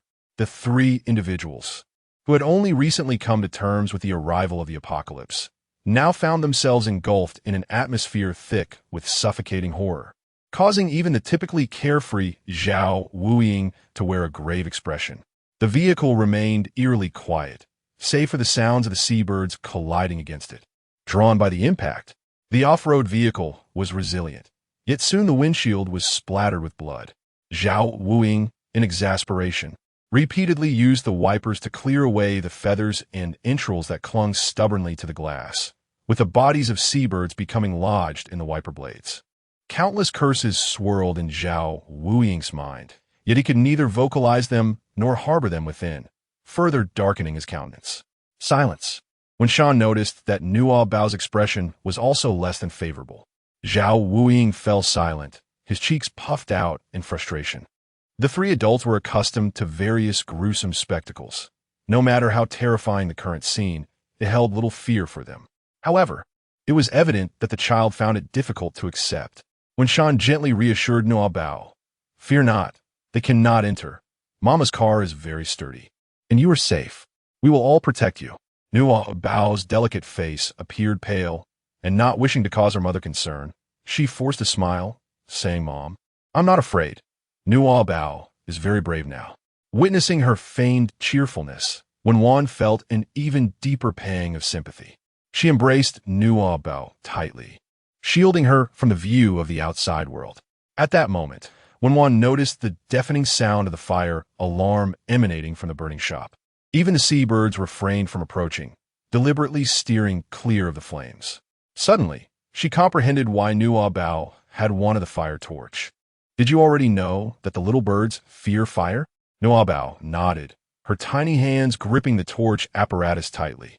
"Yes, today a car caught fire outside Uncle Li's house, and even the birds dared not approach the flames." Zhao Wuiying clicked his tongue in disapproval. "You should have mentioned it earlier. The base has flamethrowers that should have been brought out." Dr. Qian shot him a glare. "She did mention it. Did you believe her?" Zhao Wuiying paused for a moment, pouting slightly. "Don't just blame me. It's as if you have always believed her." Dr. Qian fell silent. "We all owe Nuobao an apology." Chapter 11. Is it all right to sing nursery rhymes?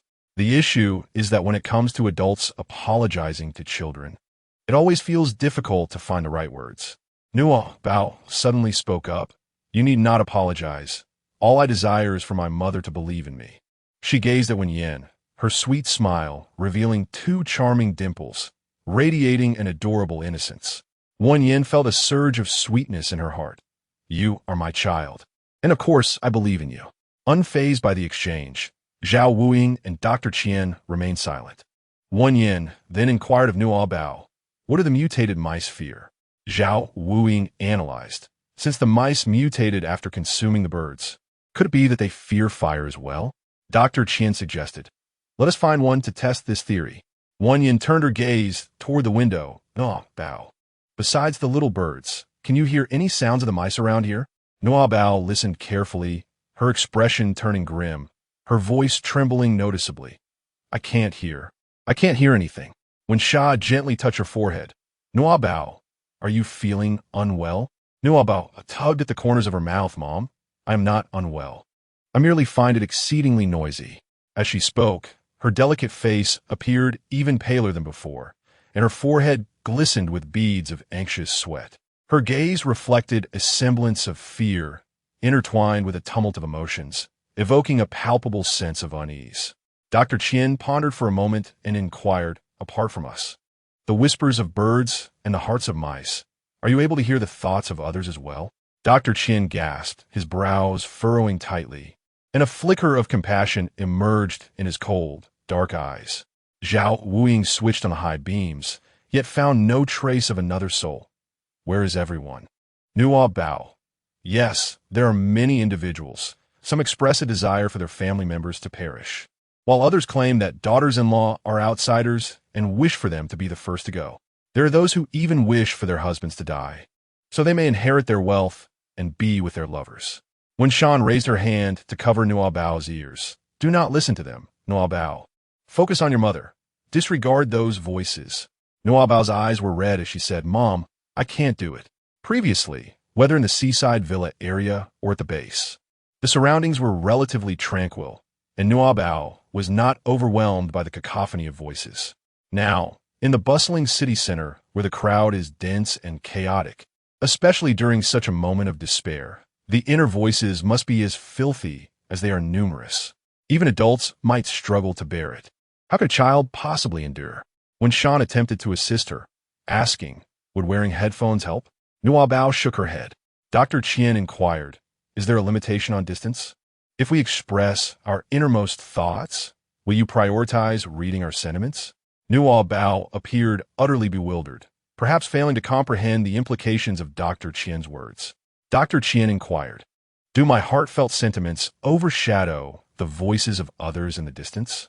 Nuobao was taken aback, gazing at Dr. Qian with her sparkling, watery eyes. Her long, curled eyelashes framed her delicate features, and the tip of her nose was tinged with a rosy hue, an endearing yet peculiar charm. Dr. Qian, momentarily lost in thought, then reaffirmed with her, this is indeed useful. I assenti it? Nuobao nodded, indeed, but you must not cease. Dr. Qian was momentarily at a loss for words. He turned to Zhao, the chatterbox, and said, you take over. Zhao Wuying, with a blank expression, replied, my mind is currently filled with thoughts unfit for children. Are you certain? Dr. Qian was momentarily speechless and glanced at Shan. When Shan, except in front of Nuobao, consistently maintained her aloof and authoritative demeanor. She spoke succinctly, never employing an extraneous punctuation mark when a single word would suffice. Even if she aspired to be a good mother, she could not consistently voice her innermost feelings. With a slight lift of her chin, she exuded an air of command. You take over.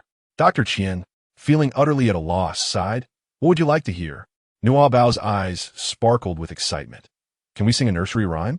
After Dr. Qian donned his golden-rimmed glasses, his previously austere expression cracked into a rare smile. Zhao Wuying struggled to suppress his laughter, meeting Dr. Qian's gaze, which was as if he were ready to commit murder. Zhao Wuying composed himself and declared with utmost seriousness, rest assured, we cannot hear it. Only she can. I shall never divulge this to a fourth party. However, the man thought to himself, at last an opportunity to rid myself of these two burdens. No one will restrain my spending anymore. Nuobao grasped Wenzhan's hand, exclaiming, Mother, hurry. That aunt is about to be killed by that uncle. and she is holding a tiny little sister in her arms. Zhan felt utterly perplexed, while Nuobao, overwhelmed with urgency, was on the verge of tears, her words becoming increasingly incoherent. Suddenly, the window of a third-floor apartment swung wide open, and a woman, along with her infant swaddled in cloth, was mercilessly thrust down by a man. The woman cried out in sheer terror and despair, while the baby wailed in fear. A flock of seagulls swooped in, their cries turning haunting, mingling with the despairing sounds of the infant's cries. Before their bodies could reach the ground, they were already reduced to a grotesque mass. The pink blanket stained with blood, drifting down into a pool of crimson. Nuobao stood with her mouth slightly agape, rendered speechless by shock. Chapter 12. The most advanced are the strong when Sha swiftly covered Nuobao's eyes. Zhao Wuing pressed the brake. Old Qian rolled down a window. Doctor. Qian cracked open a window to prevent the seabirds from flying in. Zhao Wuing raised his gun, aiming at the man on the third floor. What kind of despicable scoundrel dares to abandon his wife in my presence? I shall teach him a lesson. With a sharp crack, the man's smile froze upon his face. A spurt of blood emerging from his brow as his body swayed and plummeted from the third floor. Dr. Qian calmly rolled up the window, and Zhao Wuing pressed on the accelerator.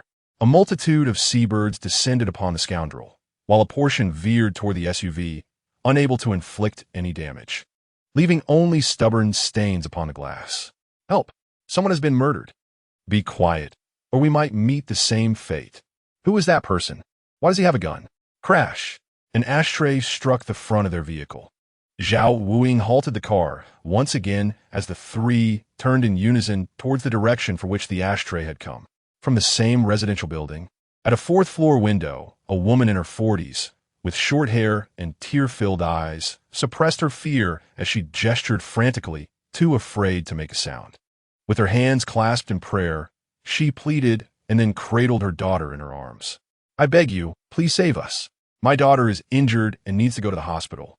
I can offer you all the money I have as a reward. Nuobao still felt a lingering shock, but upon hearing the woman's heartfelt plea, she took the initiative to translate. The daughter of that aunt has been injured and needs to go to the hospital, mother. Nuobao hesitated, her heart a tempest of conflicting emotions. The innocence of childhood resided within her. She yearned to save others. Yet, the looming specter of unknown dangers weighed heavily upon her, and she could not bear to thrust her mother into peril. With a gentle embrace, Wen Sha soothed her, saying, Nuobao, just because you can perceive the suffering of others does not obligate you to rescue them. You are but a child. Even the Almighty refrains from undertaking such burdens. Remember, you must never place the safety of others above your own. You are the cherished treasure of your mother, and no one is worth the risk of your well-being. Nuobao listened intently to her mother's heartfelt words, a blend of tenderness and gravity. Though she struggled to comprehend the entirety of their meaning, the moment she heard her mother refer to her as a cherished treasure, her heart swelled with joy. Wen gently set her down, allowing her to settle comfortably, before taking the torch device from her small hands. Nuobao's smile faded. Mom, what are you going to do? Wen Sha gently wiped the sweat from her forehead and replied, Whatever my precious desires, I shall fulfill. Nuobao widened her eyes, grasping Wen Yan's hand tightly. Mom, don't go. Wait. Just as Wen Yan was about to push open the car door, Dr. Qian handed her a miniature earpiece and gave another one to Nuobao. Nuobao gazed at Dr. Qian in bewilderment, utterly unaware of what that object was. Wen Shan comprehended Dr. Qian's intentions and coldly remarked, I do not require her to engage in such activities. Dr. Qian then inquired of Nuobao, Are you willing to use your abilities to protect your mother? Nuobao nodded resolutely, proclaiming, I am willing, of course I am. Wen Sha was reluctant to proceed in such a manner, feeling as though she were treating her daughter as a mere instrument. Yet, she could not deny that Qian Sen's words held truth. They were individuals who had clawed their way back from the brink of death, understanding that it is far better to grow stronger themselves than to rely on others for protection. Wen Sha assisted Nuobao in donning her headphones and explained this way, I can hear what you say, and you can hear what I say. Nuobao immediately exclaimed, Mother, there is no need for you to speak. I can hear the whispers of your heart. If you refrain from making any sounds, no birds will pursue you. When Sean nodded, removed her leather shoes, opened the car door, and ignited a torch. The sea birds, drawn by the sound of the door, were swiftly frightened away by the flame. Zhao Wuing suddenly realized that Nuobao's ability seemed specifically tailored to these sea birds.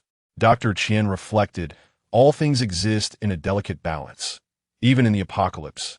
Some individuals will evolve superior abilities suited for survival. Among humans, the most evolved are undoubtedly the strongest. Zhao Wuing retorted, she is not evolved. She merely took medication, all right? Can you refrain from your mystical musings as a Western doctor? Shouldn't you consider traditional medicine? Dr. Qian cast him a sidelong glance. If the medicine from Fan Chong's company could awaken extraordinary powers in everyone, it would fetch astronomical prices even in times of peace. Can you fathom why it is not openly sold? You just mentioned, why doesn't Li Hongchuan consume it himself? Zhao Wuing opened his mouth, yet no sound emerged. Doctor, Qian continued, this indicates that the medication is unstable, and the probability of awakening extraordinary abilities is exceedingly low. Her capability to do so proves she is indeed a formidable individual. Zhao Wuing conceded, yes, her mother is exceptionally powerful. It's no surprise she is strong as well. I yield, all right? From now on, refrain from calling me a chatterbox. I shall dub you the chatterbox instead. Doctor, Qian chose not to engage further, directing his attention to Nuobao. She was perched by the window, completely engrossed in observing Wenshan, her gaze unwavering as she followed her into the building, as if their conversation posed no distraction whatsoever. Chapter 13. More effective than intelligent surveillance. Nuobao silenced all distractions, focusing solely on the tender whispers of Wenshan. Fearing that she might worry, Wenshan softly hummed along the way. The moon is bright, the wind is still, and the leaves gently shield the windowsill. Nuobao was oblivious to the identity of the song, yet found it warm and melodious. However, she dare not relax. With Wenshan as her focal point, she attuned herself to the murmurs of those around her. The building, an old residential structure devoid of an elevator, boasted 6 stories, with numerous survivors residing within. Due to a design flaw, one small room lacked windows. Many had initially lamented this oversight, yet now an equal number expressed gratitude towards the developers for creating such a refuge, allowing them to seek shelter. Those who inhabited units with expansive floor-to-ceiling windows likely no longer remained among the living. Subsequently, the military entered the city and, after several confrontations with the seabirds, issued 2 announcements. The first stated that the seabirds would only attack creatures that made noise, urging everyone to remain silent while awaiting rescue. The second indicated that the seabirds were afraid of fire, advising that flames could be used for self-defense if necessary. However, most households lacked torches, and lighters were insufficient to deter the seabirds, leading everyone to choose to wait for rescue at home. Just moments ago, Zhao Wuing's gunshot had startled many, who mistakenly believed that help had arrived. To their dismay, that shot was fired at civilians. In their ignorance, they assumed someone was taking advantage of the chaos. That woman has entered the building. Quickly hide anything of value. She has a gun. Is she a soldier breaking the law? Can we call the police? She certainly wouldn't dare to shoot outside. If we can subdue her, I could seize her torch and escape in her vehicle. Nuobao, do you know what you ought to do? Dr. Qian, noticing Nuobao's prolonged silence, grew concerned that the child might not comprehend how to shield Wenshan from danger. Zhao Wuing slapped his thigh, exclaiming, what are we truly hoping for? No matter how capable she may be, she is merely a child. If we do not instruct her, she will only know fear. Dr. Qian urged, Nuobao, listen to my instructions, first you must. With a voice as soft as a gentle breeze, Nuobao spoke. Mom, there's an uncle to your left who wants to hit you. Wenshan swiftly turned to her right, and the door to room 202 swung open abruptly. A man, tall and robust as a fitness coach, emerged wielding a kitchen knife. Gritting his teeth, he refrained from uttering a single cry. He stared incredulously at Wenshan, astonished that such a slender woman could possess such strength. Wenshan's gaze was imperious, reminiscent of the Grim Reaper, albeit this particular reaper possessed an astonishing beauty. With a torch, she struck the security door with a resounding thud, prompting a flurry of seagulls to rush inside. She waved the torch, urging the birds to enter room 202. The man, realizing his peril, dashed towards a room devoid of windows, but alas, he was too late. As one of the seagulls struck him in the back, he let out a piercing scream, quickly silenced as the flock pinned him against the door, the scent of blood permeating the hallway. Fearing that Nuobao might perceive the man's desperate thoughts, when Sean continued to hum, "Little dove flies high," cooing its calls endlessly. As she ascended the stairs, the man's cries rendered everyone else in the vicinity compliant, each hastily shutting their doors and feigning ignorance. In the SUV, Dr. Chen and Zhao Wuing exchanged astonished glances at Nuobao. She had truly anticipated the threat. Although no one in the building could match Wenshan's prowess, Nuobao had indeed succeeded. This ability surpassed that of drones and intelligent surveillance. It was simply extraordinary. "Dr. Uncle, I know what to do. Mom has a torch, and the birds won't harm her. But the people in the building will, just as you mentioned, the nature of humanity, right?" Gazing into Nuobao's pure and innocent eyes, Qian-sun smiled. "You are very clever. Of course, I am my mother's child." Nuobao wore an expression of pride. Chapter 14, Never Received a Gift. When Sha arrived on the 4th floor, and the door of room 401 gently swung open. Upon seeing Wen Sha, the short-haired woman knelt down, bending her legs, and presented the family's gold and bank cards, the back of the cards inscribed with the passwords. Nuobao's translation: "Mother, the aunt declared that is all her jewelry and money. She has 400,000 in her bank account and is willing to give it all to you as a token of gratitude." When Sean recognized that this woman feared her but was compelled to resort to financial transactions to ensure her daughter's safety.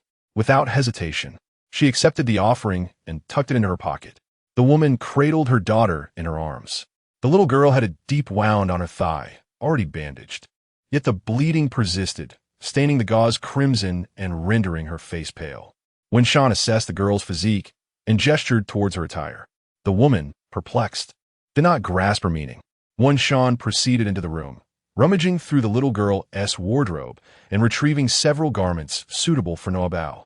The woman, realizing Wen Shan's intention, then fetched brand new shoes, socks, and hair clips from another cabinet, presenting them to Wen Shan with a face full of sincerity. The voice of Nuobao resonated in the headphones. "Mom, she wants to gift all of this to your daughter, which is me." Wen Sha could sense the joy in Nuobao's tone. Initially viewing the hairpin as a mere encumbrance, she now felt compelled to accept it all. "Nuobao, have you never received a gift before, which is why you are so delighted?" "Indeed, I have never received a gift. This is my second one." Intrigued, Wen Shan inquired, "What was the first?" A moment of silence enveloped her as she caught the innocent laughter of her daughter, softening her heart and lifting the corners of her mouth. "Let us go." She gestured, eager to witness Nuobao's joyous expression.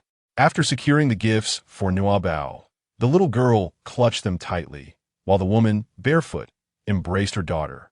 Following closely behind Wen Sha cleared the path with a torch, and, as they passed room 202 on the 2nd floor, she gently closed the door to shield the little girl from sight.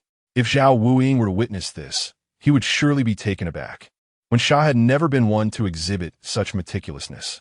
However, with the arrival of her daughter, her identity transformed from a woman to a mother, naturally altering her perspective. As the trio stepped outside the community, they navigated around a flower bed, flanked by bodies. The mother and daughter lay the most gruesome, blood splattered all around, while the body of the scoundrel had also fallen, sprawled beside the flower bed.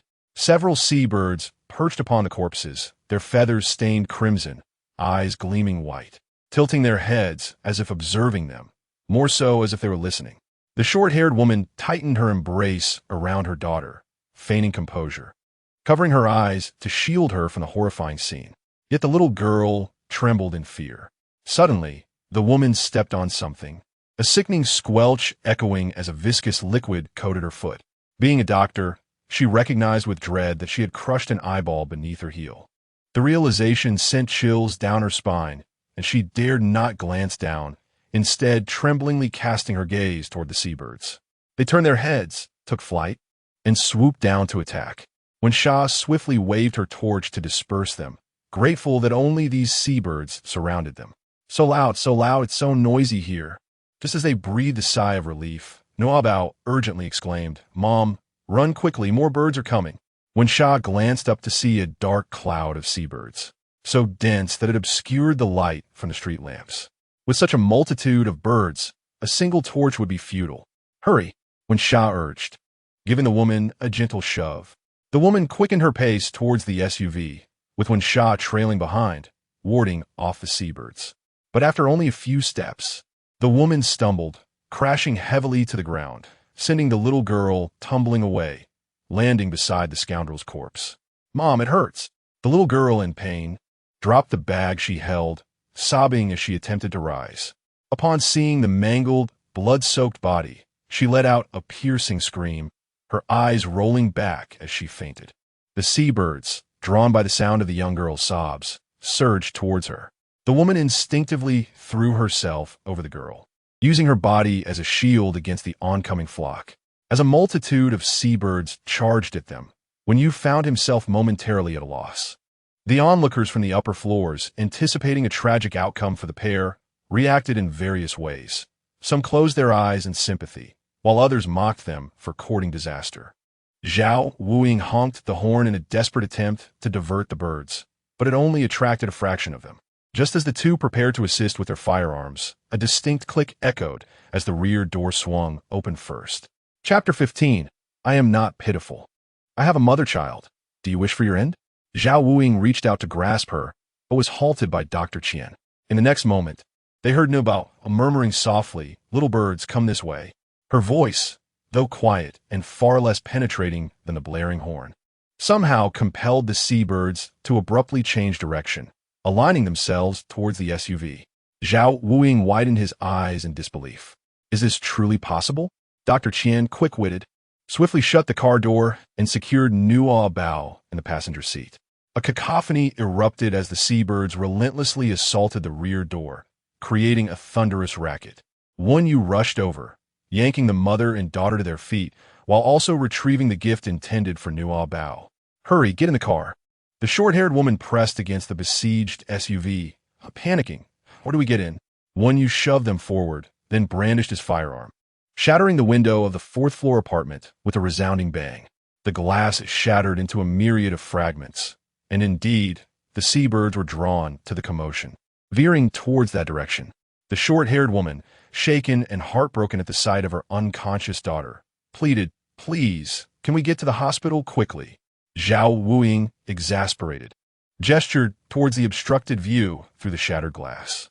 "Madam, I too wish to expedite our journey, but the road ahead is obscured. Were it not for your predicament, we would already be at the hospital."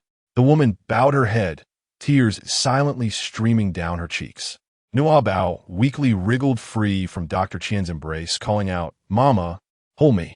When Shah gently took her into her arms, cradling her close, the child's complexion appeared even more distressing, pale to the point of resembling a porcelain doll on the verge of shattering, unaware that Nuobao had just commanded the seabirds. When Shah mistakenly attributed the sudden change in their flight path to the honking of an off-road vehicle, interpreting Nuobao's condition as a reaction to the recent harrowing event, she tenderly patted her back, whispering softly, "Nuobao, dear, do not fear. Mama is here and safe." Nuobao nodded, expressing relief that her mother was well. Due to the presence of outsiders, Zhao Wuing and Qian-sun refrained from mentioning the matter, in an effort to cheer Nuobao up. When Shan produced a bag and poured out its contents, "These are the garments that little friend sent you. Do you like them?" Nuobao's eyes immediately sparkled with delight as she suppressed her joyful emotions and responded with a soft glancing at the little girl nestled in the arms of the short-haired woman. "Auntie, how old is your sister?" "I am 4.5, the girl replied. The short-haired woman scrutinized Nuobao. "Is it possible that she is even older than my daughter by half a year? Yet her physique appears to be 2 years younger than my daughter, both slender and diminutive, with hair that is dry, yellow, and fine, clearly a sign of severe malnutrition. This aloof woman seems to be very fond of children. Could it all be an act?" This thought crossed her mind, but fearing that Wen Shan might take offense. She deceitfully remarked, "My daughter is 5.5, a year older than you. You are quite tall.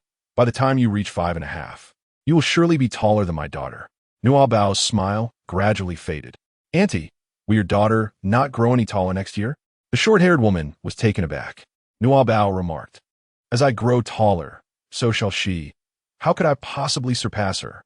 Though I may be small, I am not foolish. There is no need for you to deceive me with falsehoods." The short-haired woman was taken aback, her expression one of astonishment. "Oh dear, how could this child have heard my innermost thoughts? No, that cannot be. She must merely be speaking whimsically by chance." She hurriedly replied, "I apologize, dear child. I meant no other intent. I did not realize you were so unfortunate."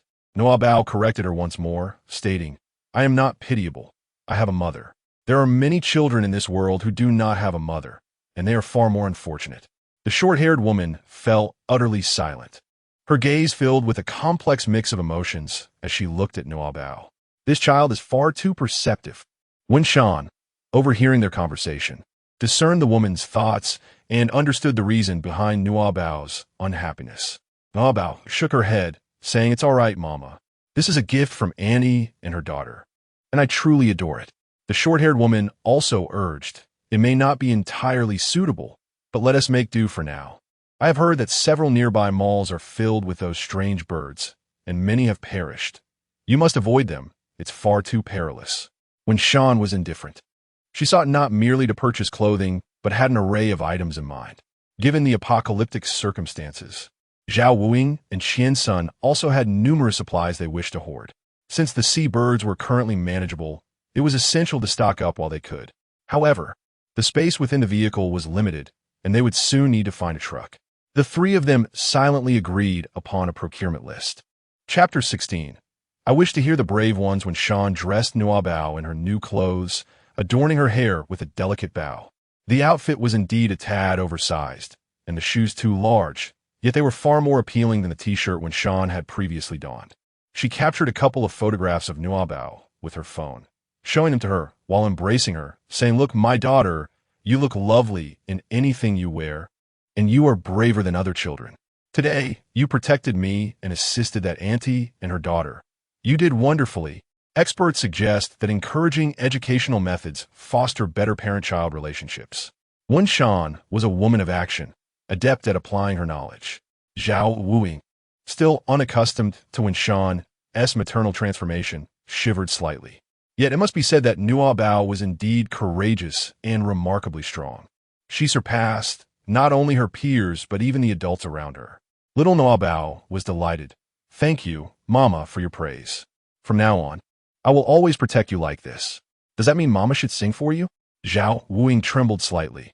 "Is the boss still singing? My heavens! Is it a melody that pierces the ears, a lament that summons demons?" Little Nuobao looked utterly perplexed. "Uncle, what do you mean by a melody that pierces the ears and a lament that summons demons?" "My Mama sings beautifully. Surely you have heard her?" She mistakenly believed those words to be compliments. Zhao Wuing felt a chill run down his spine. His thoughts raced faster than his words. Truly a disaster born of his heart. When Shan, aware he would offer no kind words, raised an eyebrow in surprise at his exaggeration. "Zhao Wuing, your education seems quite high. Perhaps you should seek your fortunes elsewhere?"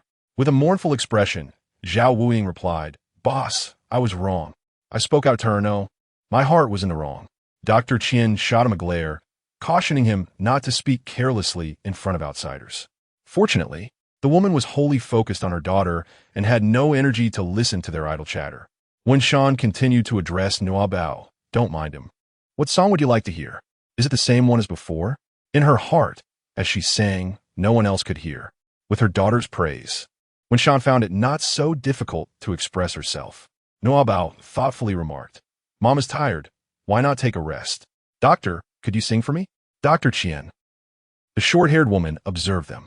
"Is it really necessary to listen to a song at such a time? Is this child not quite right in the head?"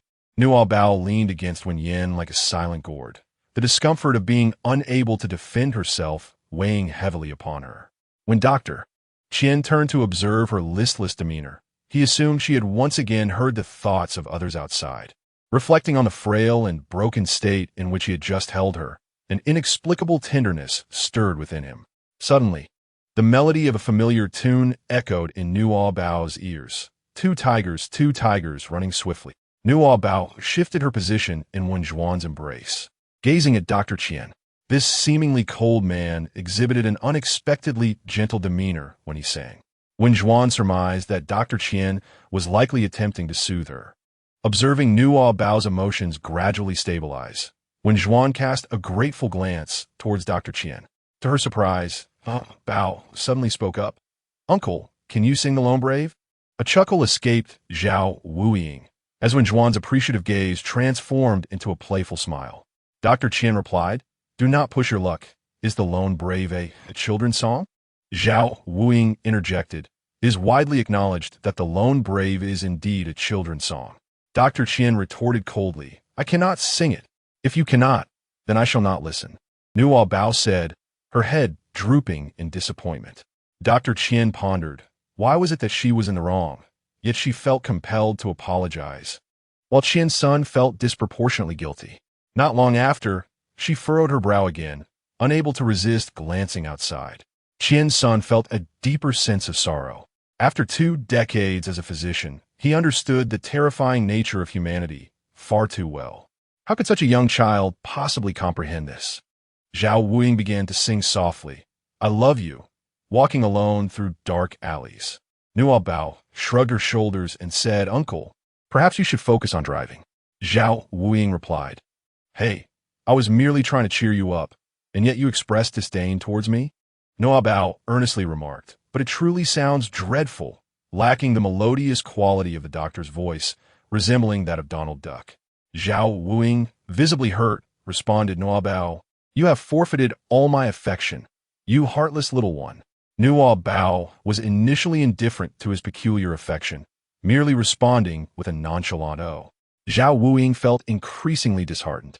In contrast, Qian's son experienced immense gratification. Gaining the approval of the little Nuobao seemed to elicit a more profound sense of fulfillment than successfully performing an exceedingly complex surgical procedure. He retrieved his phone and searched for the Lone Brave, singing along to the original artist for Nuobao. After 2 renditions, he was able to sing it on his own, memorizing the lyrics with ease. Nuobao listened intently and, before long, succumbed to slumber. "Doctor."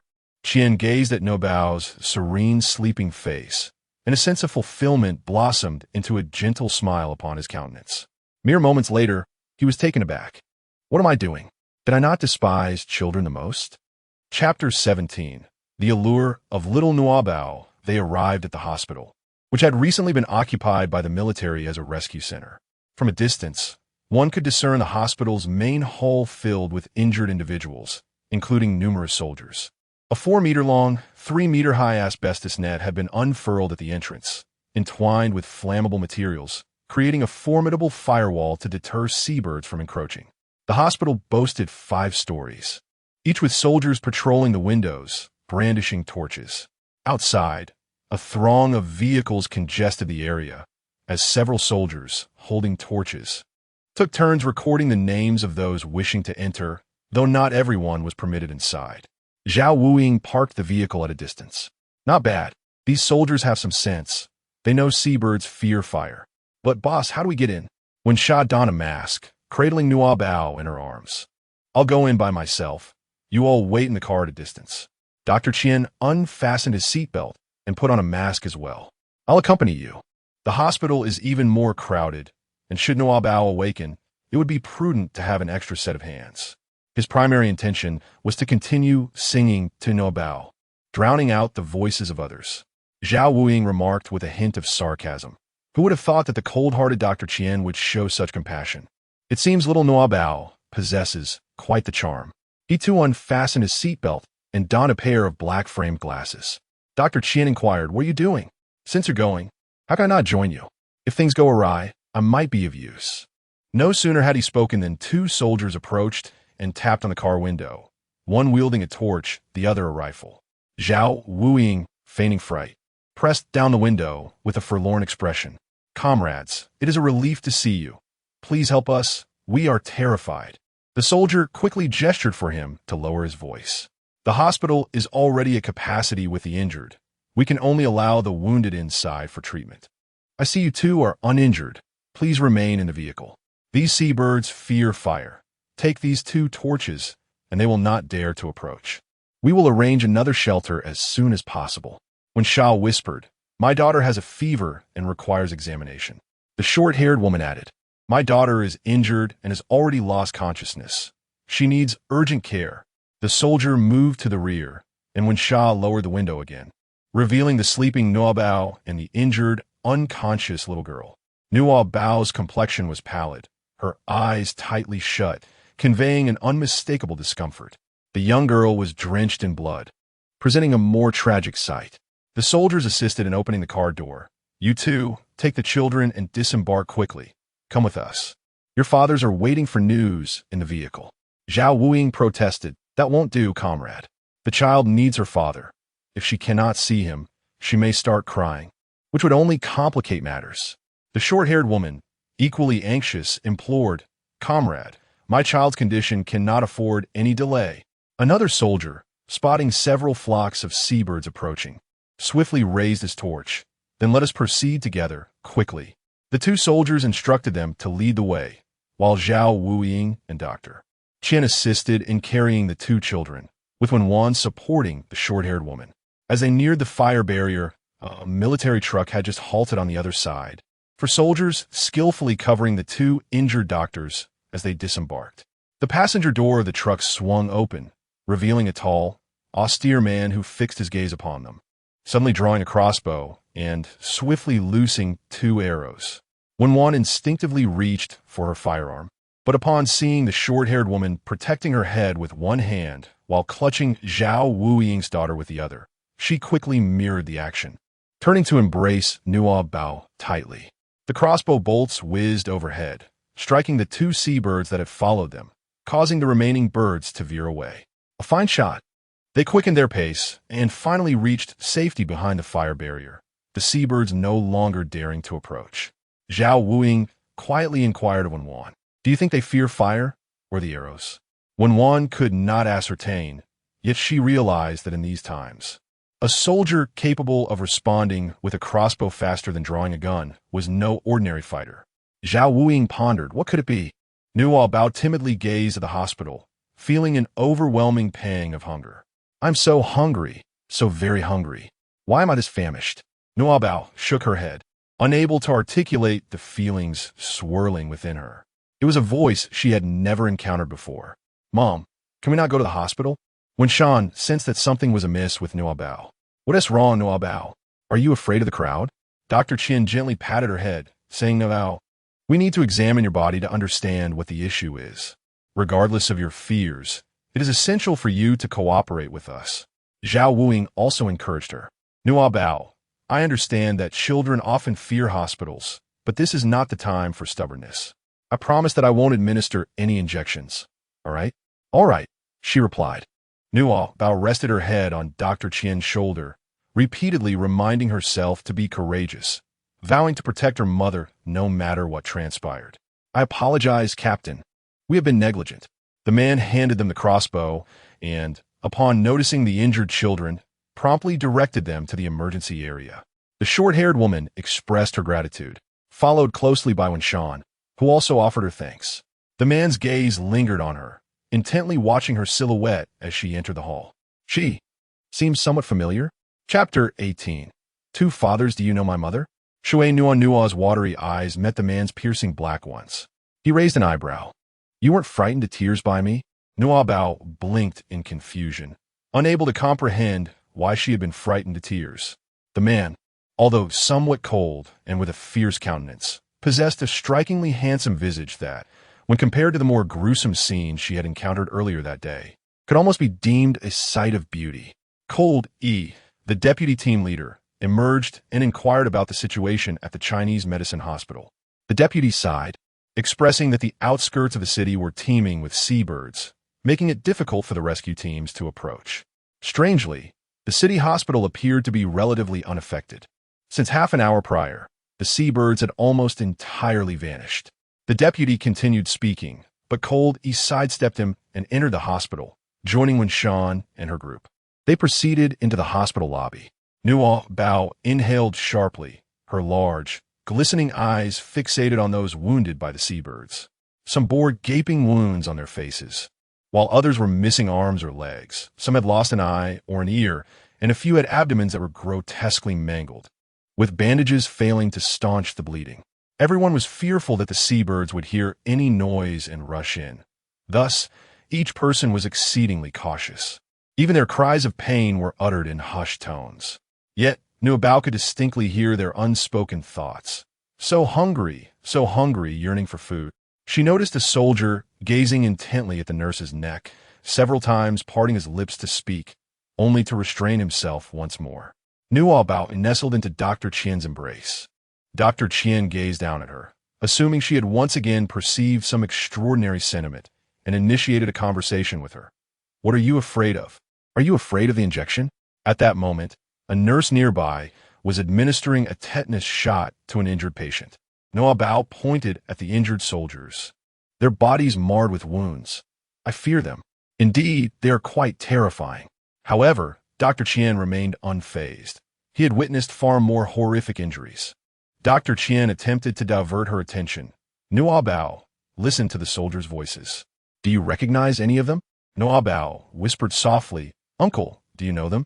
Dr. Qian replied, "I do not know them, but we are relatively well known, and it would be troublesome if we were recognized." He presumed that Nuobao might not understand what a wanted list entailed, so he refrained from mentioning it and explained in a manner she could comprehend. Nuobao was taken aback and asked, "Are you a celebrity? Are you an idol?" She cast a glance at the stubble on Dr. Qian's chin and murmured, "You can't be an idol. You're too old for that."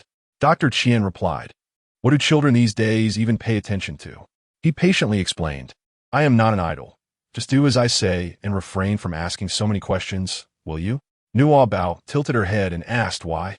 "Have you fallen out of favor?"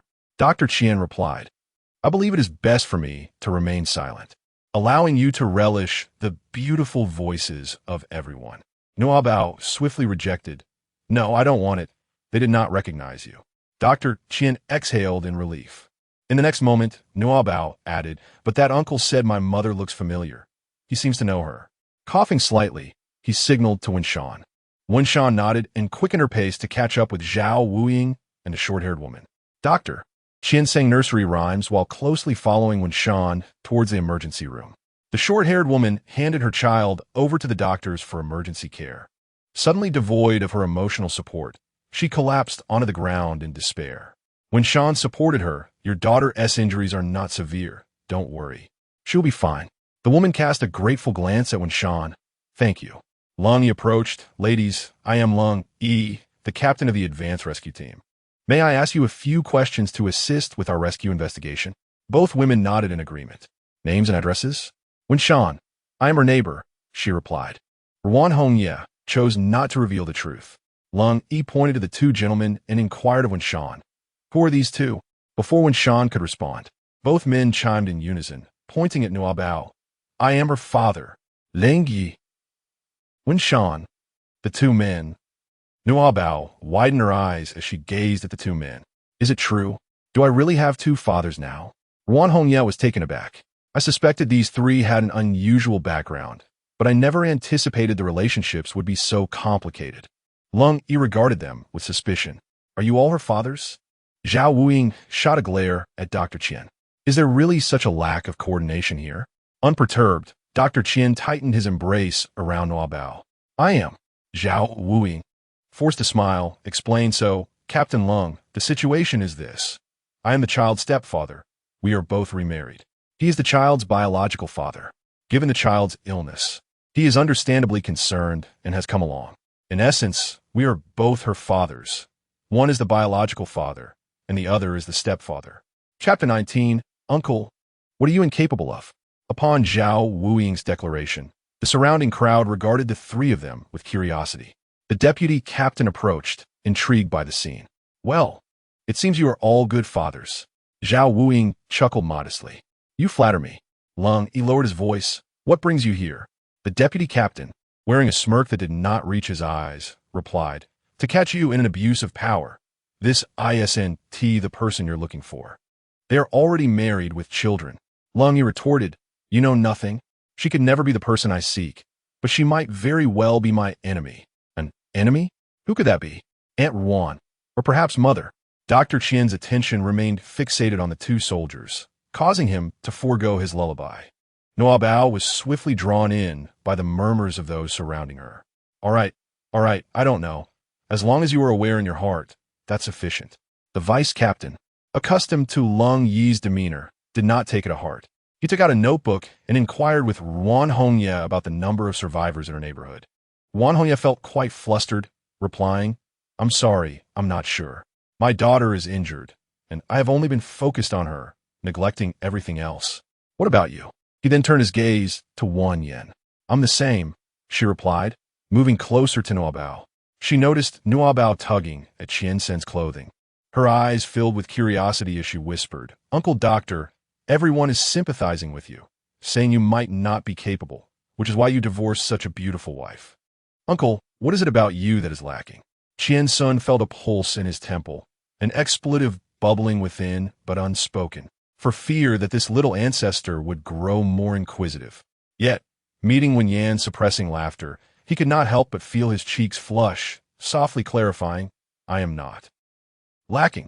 Nuobao, with a semblance of understanding, remarked, I recall that Uncle Li is often criticized by Annie as well, and he is reluctant to acknowledge it. Is your not okay akin to his not okay? Annie, in her concern, sought numerous doctors for Uncle Li and procured an array of medications.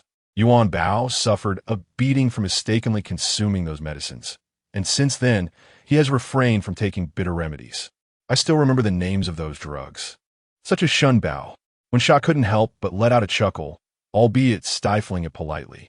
Dr. Qian took a deep breath. Were this little imp not a marvel of medical science, he would have cast her into the flames outside. You need not inform me. I am a doctor myself. I'm not ill. Furthermore, all of this is false. I have not wed your mother. Nuobao's heartfelt yearning. Indeed, you have divorced, but in comparison to that gentleman, I yearn for you to be my father. Could you kindly take your medicine without fear of the bitterness? Recover swiftly, remarry my mother, and become my father, please? Wen Xiao. Dr. Qian. Wen Xiao fixed her gaze upon Dr. Qian, who upon meeting her icy eyes, felt an inexplicable acceleration of his heartbeat. What have you said to Nuobao? Qian-sun felt a pang of anxiety. I did not say anything. It was Zhao Wuing's nonsense that Nuobao believed. Both of them glared at him with unkind eyes. Zhao Wuing. He appeared utterly innocent. Whom have I offended? When Xiao gently squeezed Nuobao's little hand and explained with a heartfelt tone, Nuobao, Zhao Wuing is merely attempting to deceive them into believing. None of them are your father. Nuobao was suddenly filled with a profound sense of loss in her eyes. Mom, where is Dad? She asked. I can't recall either. Perhaps he has passed away, or perhaps he abandoned us. In any case, he is nowhere to be found. However, I promise you, you can choose a father that you like. To her, taking care of a man was merely about providing for another mouth to feed. As long as he was obedient, sincere, and could bring joy to her daughter, that sufficed. Wen Yan's gaze fell upon Qian Sr. If Nuobao takes a liking to Qian's son, it wouldn't be an issue. It would save me quite a bit of trouble. Qian's son felt uneasy under her scrutiny. Why is she looking at me like that? Nuobao pondered for a moment and said, Mom, when it comes to choosing a father, your preference holds greater significance. Wen Shan, perplexed, replied, I am open to either choice. Did you not favor Qiansen? Qiansen swallowed hard, feeling the weight of her words. I believe that among the two, the doctor uncle seems to be the preferable option. However, if there were more choices. Zhao Wuing interjected, Hey, little brat, do you possess any manners? Why am I deemed inferior to that worthless stone named Qiansen? In an instant, Qiansen found himself reluctant to hold her any longer. Am I truly only marginally better than that fool Zhao Wuing? With sincerity evident in her eyes, Nuobao expressed, both of you have treated me well. I have never experienced such kindness before. I genuinely appreciate you both. However, for my father to cherish my mother, it is essential that she reciprocates those feelings. It cannot be solely my affection. Do you both love my mother? This profound inquiry left the two in contemplation as they turned their gaze towards Wenshan. Wenshan, arms crossed and exuding an air of authority, seemed to convey, "Why are you looking at your father?" Chapter 20. I enjoy taking hits. The two averted their eyes in silence. Zhao Wuing remarked, "I dare not entertain any inappropriate thoughts." Qin Sen added, "I am unworthy. To be your father, it is not only necessary to love your mother, but also to endure adversity." Nuobao. What does it mean to endure blows? Wenshan raised an eyebrow, her cold gaze sweeping over the two of them. Who said that? Zhao Wuing quickly waved his hand. It wasn't me. Qin's son, steeling himself, explained. To endure blows means to tenderly embrace affection. Nuobao nodded. Indeed, mother is so gentle. I enjoy taking hits. Zhao Wuing gave Qin son a thumbs up. The atmosphere around Wensha was charged with tension. Lung Yi observed the family of four whispering and chose not to interrupt, quietly instructing his subordinates to monitor all exits of the hospital, ensuring the four did not escape. The deputy team leader intended to inquire about his plans, but instead asked Wensha, "Has your child been injured as well?" Leng Yi replied, "Come, I will accompany you for the examination." The expressions of Wensha and the others shifted dramatically. Wensha remarked, "Are they truly targeting me?" "Doctor," Qian responded, "if he discovers that Nuobao is unlike ordinary children during the examination, he will undoubtedly be seized for research." Wensha smiled and replied, "No need for that. We can find a doctor ourselves. It's not a bother. I am more familiar with this place." Lung Yi surveyed the surroundings and stopped a nearby nurse, inquiring, "Where is Dr. Sun?" The nurse pointed a short distance away. "Over there." The partition curtain of an adjacent bed was drawn back, revealing a male doctor in a white coat, tending to a young boy who was taking his medicine. The boy had merely sustained a minor injury to his arm, but was still engrossed in playing games on his phone. His mother pulled aside the curtain, beaming at the male doctor. "Dr. Sun, thank you so much. If it weren't for you, I would have been at a loss bringing Xiao Peng here alone. You even found him a bed, sparing him the distress of waiting in that chaotic hall. You are truly a benefactor to us both." "Doctor," Sun smiled and replied, "It's nothing. There's no need for such formality among neighbors." Qinghua. Wan Hongye approached, tears streaming down her face. "My daughter was injured, and you have been unreachable. I begged these kind souls to bring me to the hospital. My daughter is currently in critical condition inside." "What? Your daughter is injured? Is it serious?" Sun Qinghua observed the blood on her. "Are you unharmed?" Wan Hongye shook her head. Sun Qinghua responded, "It's good that you are uninjured." Wan Hongye sobbed and grasped Sun Qinghua's hand, seeking comfort. Su Qiuling, standing nearby, could not bear to witness their affection and smiled, pressing down on the bandage around her wrist. "Dr. Sun, your wife is truly wise. She can take care of herself even in such times, unlike me, clumsy and only focused on protecting the child." Her words implied that Wan Hongye did not care for her child. Sun Qinghua's demeanor instantly turned cold, releasing Wan Hongye's hand. "Indeed, how can you call yourself a mother if you cannot even protect your daughter? Look at Xiao Peng's mother. She was injured while safeguarding her son." Nearby, several injured individuals and their families began to point and whisper disparaging remarks about Wan Hongye's suitability as a mother. Su Qiuling stifled a laugh. "How could I protect that little rascal? I was using him as a shield. Had he not been so slow?" The seabird Wu Ti have scratched his hand and inadvertently bitten me. I wouldn't have been injured, nor would I know if I would have left a scar. Nuobao lifted her head in Dr. Qian's embrace and softly said, "Humph, that woman is truly wicked. Clearly, she was the one who dragged that brother in front, and because of his slow reaction, they ended up getting hurt. Now she claims she was protecting the child. What a shameless act." "Doctor." Qin glanced at the injuries of Xiaoping and Su Qiuling, and indeed, Nuobao's words rang true. Wan Hongye lowered her head in guilt, stating, "It is not that I did not protect my daughter. It was she who saw your car and suddenly ran to the window to call for you, which attracted the seagulls and led to her injury." Sun Qinghua was taken aback. "My daughter saw me? No, I cannot let her know that I went to pick up the widow and her child without caring for them. I did not. I'm speaking the truth." Wan Hongye sobbed uncontrollably. The crowd around them grew increasingly critical of Wan Hongye. Meanwhile, Some praised Sun Qinghua for being responsible and a good doctor, which made him stand even taller. Others remarked on Su Qiuling being a good mother. Su Qiuling pretended to affectionately stroke her son's head, feeling even more pleased with herself. I never expected Ruan Hongye to be so useless. No wonder Dr. Sun came to save me and ignored her. What man would favor a woman who is old, ugly, and cries so much? It would be best if her daughter were to succumb to her injuries. Then Dr. Sun would surely divorce her. Her son, engrossed in his game, impatiently moved his head away, saying, "Don't touch me. It's so annoying." Su Qiuling instinctively considered giving him a light smack on the head, but restrained herself, aware of the many eyes upon them. "You all flatter me. I'm not as great as you say. I merely did what I ought to do." Chapter 21. Evil begets evil. Dr. Qian patiently listened to her until he suddenly realized that, despite her use of several conjunctions and limited vocabulary, her logic was relatively clear, showcasing a maturity far beyond that of her peers. This was all thanks to the Li family, who had provided her with such a harsh living environment, compelling her to mature and learn self-protection. Zhao Wuing stood nearby and heard Nuobao's words, crossing his arms and chuckling softly. "Little Nuobao, there are many wronged souls in this world. If you take offense at each one, you will become a little pufferfish." Nuobao, having perused the vast compendium of knowledge, was well aware of what a pufferfish was and immediately refuted. "I am not a pufferfish. I shall not become round and rotund." She recalled her mother's words. However, Mother once said that just because I can't hear the suffering of others does not obligate me to rescue them.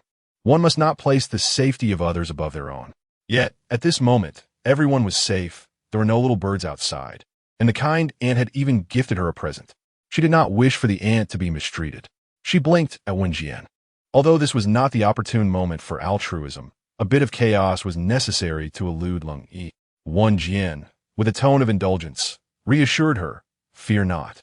There's a saying that miscreants will encounter their match. If they cross paths with us, it is indeed their misfortune." She exchanged a glance with Dr. Qian and Zhao Wuing, then subtly raised her eyebrows towards Leng Yi. The two understood her intent. Dr. Qian handed Nuobao over to Wen Jian's embrace. The deputy team leader queried Leng Yi, "That woman is lying. Surely you could discern that? Are you not going to intervene?" "I am here for rescue, not to meddle in trifles," Leng Yi replied, gazing out the window. "It seems you were correct. With all this commotion, why have the seabirds not arrived?" The deputy retorted, "Is your reflex arc truly that prolonged? Normally, you respond swiftly in rescue situations. You keep an eye on them," Leng Yi instructed as he turned to stride towards the entrance. Upon his departure, Dr. Qian halted, noticing the deputy still present, and continued towards Su Qiuling and Xiaopeng. "Madam, may I examine your injuries?" Su Qiuling regarded Dr. Qian with suspicion. "That is not convenient. Who are you?" "Do not concern yourself with my identity. I merely wish to inform everyone that if she were in front, an adult's body could entirely shield a child. Logically speaking, the child would remain unscathed. Yet both of you are injured, indicating that the child was indeed in front, with you behind." Dr. Qian seized her wrist and joined Xiao Peng's arm, aligning the angles of their wounds perfectly. Su Qiuling, taken aback by the revelation, hastily withdrew her hand. "Did you witness it with your own eyes? Your assertion is baseless." Seeing someone finally articulate what he had been thinking, the deputy team leader interjected. "I am Deputy Team Leader Zhou Lai. I can attest to the veracity of his claims. From the wounds, it is evident you are lying. Please refrain from employing deceit to morally manipulate others." With the deputy's endorsement, the validity of the accusation was undeniable, leaving those who had praised her as a good mother utterly astonished. Sun Qinghua, filled with trepidation, scrutinized Zhao Wuing. "You are?" "I believe I do not know you," Zhao Wuing replied. "I moved upstairs just a couple of days ago. Well, you may not know me. Your wife is acquainted with me." Ruan Hongye, perplexed by Zhao Wuing's statement, chose not to refute it, acknowledging their past assistance. Dr. Qian chimed in, "I too witnessed it. Your vehicle was parked downstairs at 3 o'clock. When Jian added, I also observed it. Nuobao, you mentioned you saw him helping that mother and child into the car." Nuobao immediately raised her hand as well. "Count me in. I witnessed this uncle picking up that aunt and her son. Sun Qinghua was taken aback, realizing that so many had observed the incident, and he became flustered. Adults may deceive, but how could a child lie? Regardless of whether Sun Qinghua admitted it or not, everyone believed Nuobao's account and began to point fingers at Sun Qinghua and Su Qiuling. Sun Qinghua grasped Ruan Hongye's wrist. "Hongye, listen to me," he implored. "They were injured. As a doctor, my foremost duty is to save lives. He sustained only minor injuries, yet you took the risk to bring them to the hospital. My daughter and I were terrified, waiting downstairs. You passed our home twice. Why couldn't you bring us along to the hospital? If you had an ounce of conscience. My daughter Wu Ti had been hurt." Chapter 22. Hearing Li Hongchuan as true thoughts, Sun Qinghua found himself in a precarious position, resorting to unreasonable arguments. "How could I possibly take all four of you by myself? We could have all perished on the way, and you dare to blame me? If you had been more vigilant, how could your daughter have run to the window? Ultimately, this is still your fault." Zhao Wuing pulled out the medical record, stating, "The seabird attack commenced around 10 a.m. Deputy Zhou, when did the rescue team arrive?" Zhou Lai replied, "The rescue team arrived at 1 p.m. and initiated operations centered around the hospital. They admitted the mother and son at 3:45 p.m. By that time, Dr. Sun must have been aware of the seabird's vulnerabilities through the rescue team, correct? The hospital was likely overwhelmed with patients, and the doctors had no time to spare. How could Dr. Sun possibly leave the hospital to rescue them while neglecting his own wife and daughter?" Sun Qinghua stammered. Zhao Wuing interrupted, "Furthermore, I have another inquiry that piques my curiosity.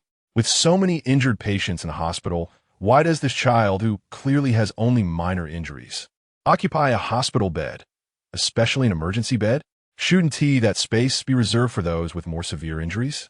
Indeed, why does he get a bed while my son, whose leg is broken, must lie on the floor? My husband's intestines are protruding, lying on the ground and shivering with cold, persistently requesting a bed from the nurse, who simply claimed there were none. Yet you open the back door for others and still have the audacity to speak of saving lives? Do you deserve this?" Zhou Lai felt increasingly disheartened, as many of his rescue team members, injured far more severely, could only lie in the corridors, lacking even a blanket. Colleagues whispered softly, "Doctor, Sun took a risk this afternoon. I thought he was going to fetch his sister-in-law and child, but it turns out he was out doing good deeds. How selfless." The emotions of the patients and their families began to spiral out of control. Zhou Lai hurriedly tried to calm them, urging everyone to maintain silence while instructing soldiers to stand guard with torches by the somewhat damaged windows. Strangely, however, no flocks of seabirds were seen attacking the hospital. Only a couple of foolish seabirds ventured close, but they were swiftly shot down by Lung Yi. Ruan Hongye looked at Wen Yin in confusion. Seizing the opportunity, while Zhou Lai and Lung Yi were preoccupied, they enlisted the help of a nurse for a brief registration before proceeding to the pediatric department upstairs to consult a doctor. Dr. Qian cautioned her, "Nuobao, you must remember that the ability to hear hearts should never be revealed in front of others. Otherwise, you may find yourself in peril, and your mother as well. You can communicate with us as you did today, and we shall take care of it. Indeed, it is akin to the notion that an innocent man may suffer due to the possession of something precious, is it not?" Dr. Qian gently ruffled her hair and remarked, "Ah, so you understand this concept?" The aunt aspired for Yuanbao to become an exemplary student, wanting him to recite idioms and poetry daily at home, allowing her to boast about him everywhere. However, Yuanbao struggled with learning, and I could only remember the phrases after listening repeatedly. Dr. Qian, unable to resist, playfully pinched her little face, exclaiming, "Truly clever." Nuobao gazed at him and remarked, "Do you not find children rather bothersome at this moment?" Dr. Qian replied, "Children are merely children. Their disdain has nothing to do with you." Nuobao blinked her eyes and said, "Am I not still a child?" Dr. Qian replied, "You are Nuobao." She was unaware of Dr. Qian's double standards, yet her heart swelled with sweetness. Having been unloved and mistreated by others since childhood, she felt a surge of happiness at receiving even a modicum of recognition. Suddenly, Nuobao felt a tremor in her shoulder. She had heard Li Hongchuan's inner thoughts. "Damn it, this is all that old fool's fault for running around and getting injured by a seabird. The old lady is wailing, insisting on going to the hospital. If I don't go, she'll call my siblings to drag me here. What is the point of going to the hospital? Those injured by seabirds will be the first batch of zombies, unafraid of fire or bullets, and even if you sever their heads, they can still bite. The only way to truly eliminate them is to freeze their heads. I only brought a liquid nitrogen gun with me. If I don't leave now, I'll end up buried alongside these idiots. After finally shaking off his siblings' entanglements, Li Hongchuan prepared to escape, but unexpectedly caught sight of Nuobao nestled in a man's embrace on the staircase. How could this be?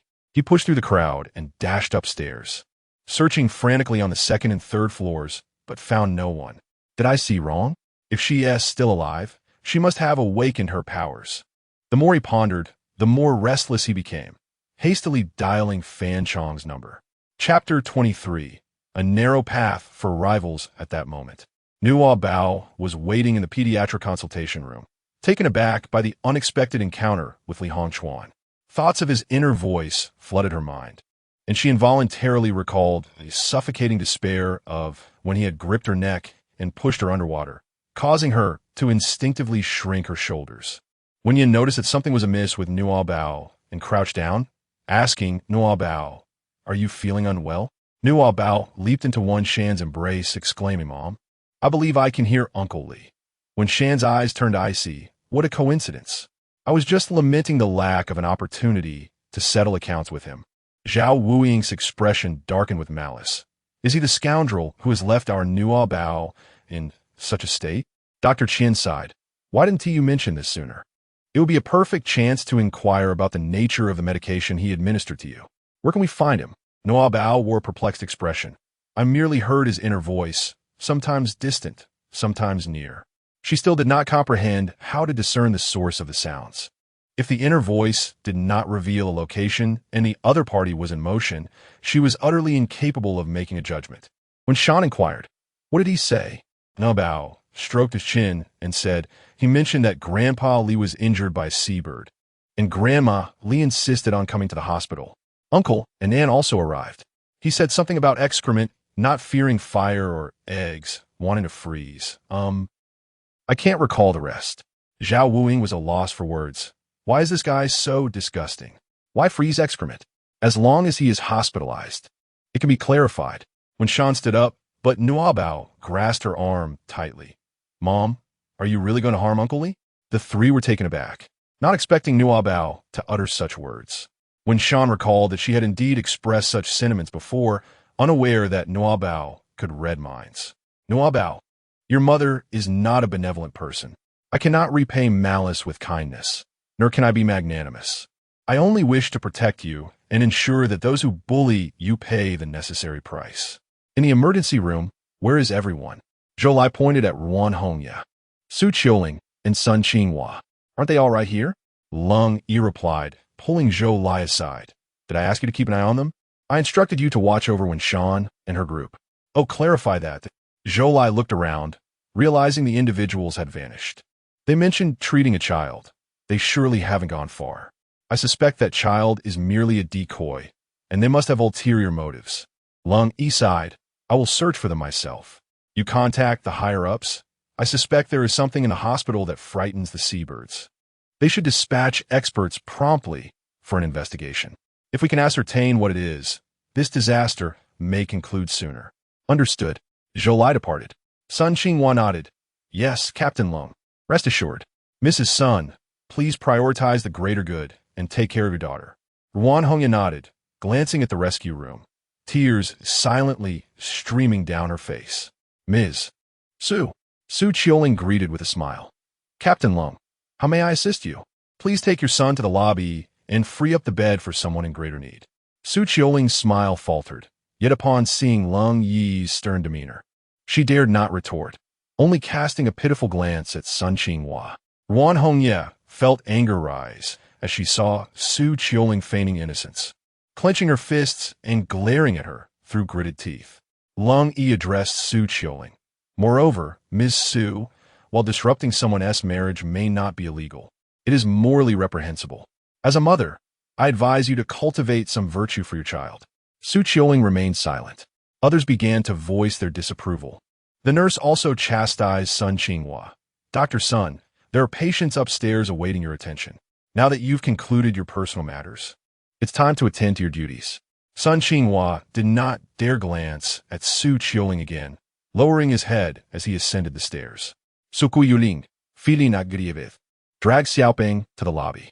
Xiaoping protested. I don't want to go. The signal is poor over there, and it lags too much.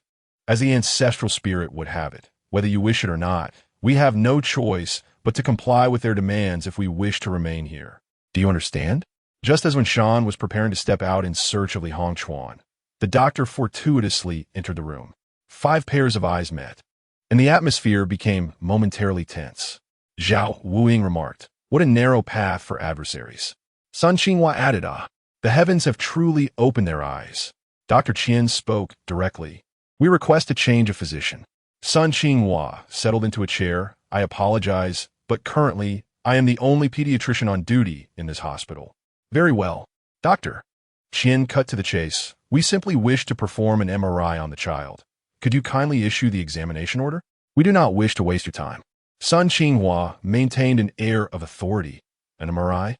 I regret to inform you that our hospital has specific protocols for examinations. What seems to be the issue with this child? Allow me to conduct an initial assessment." He produced a flashlight and a tongue depressor, casting a scrutinizing glare at Nuobao. "Children should not speak carelessly. Let me show you the consequences." Chapter 24.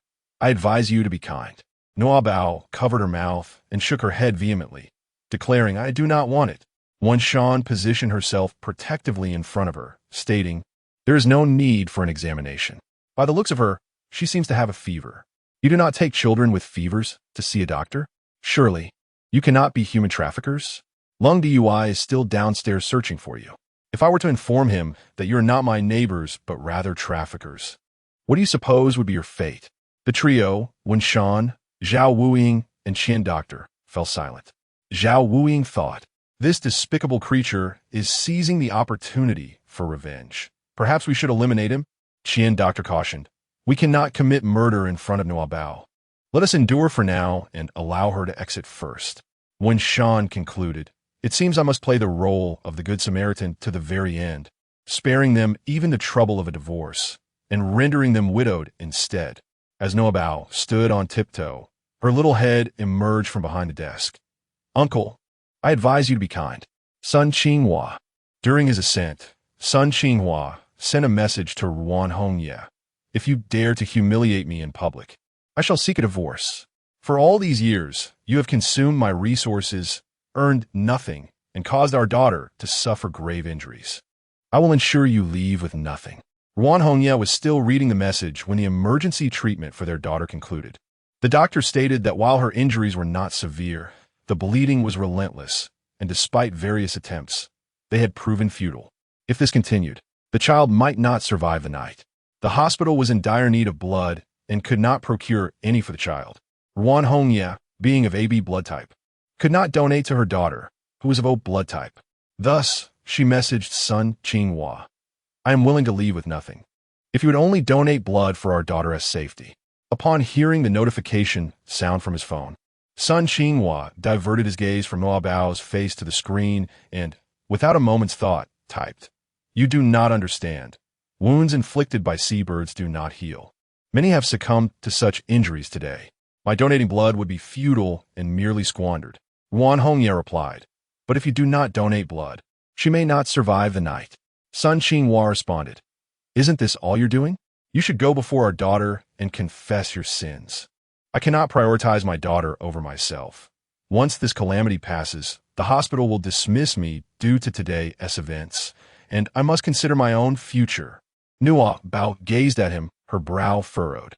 Dr. Qian, aware that Nuobao had overheard something unsettling, lifted her into his arms and said, "Do not heed the whispers of unclean things."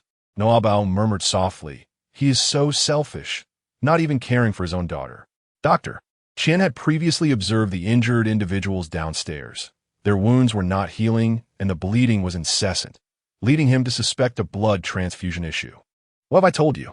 Some individuals are so self-centered that they disregard even their closest kin." Dr. Qian did not intentionally lower his voice. But Sun Qinghua was taken aback, glancing at him before putting away his phone, believing they had seen the contents of his messages. Ahem. I am not entirely unreasonable.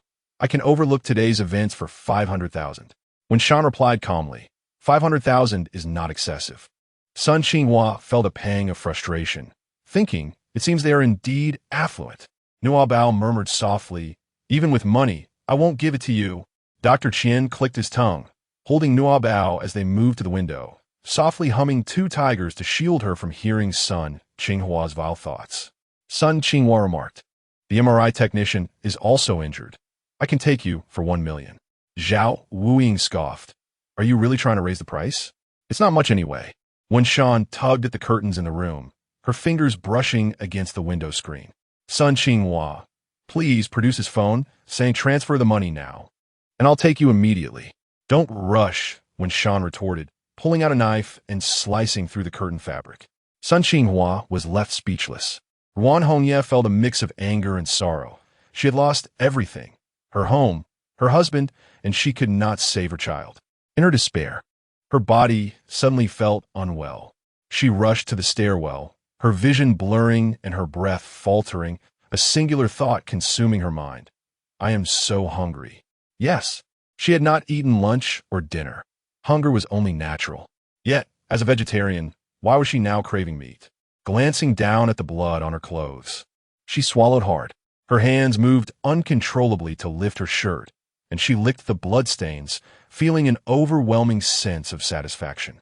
Abruptly, she was jolted awake, startled by her own actions.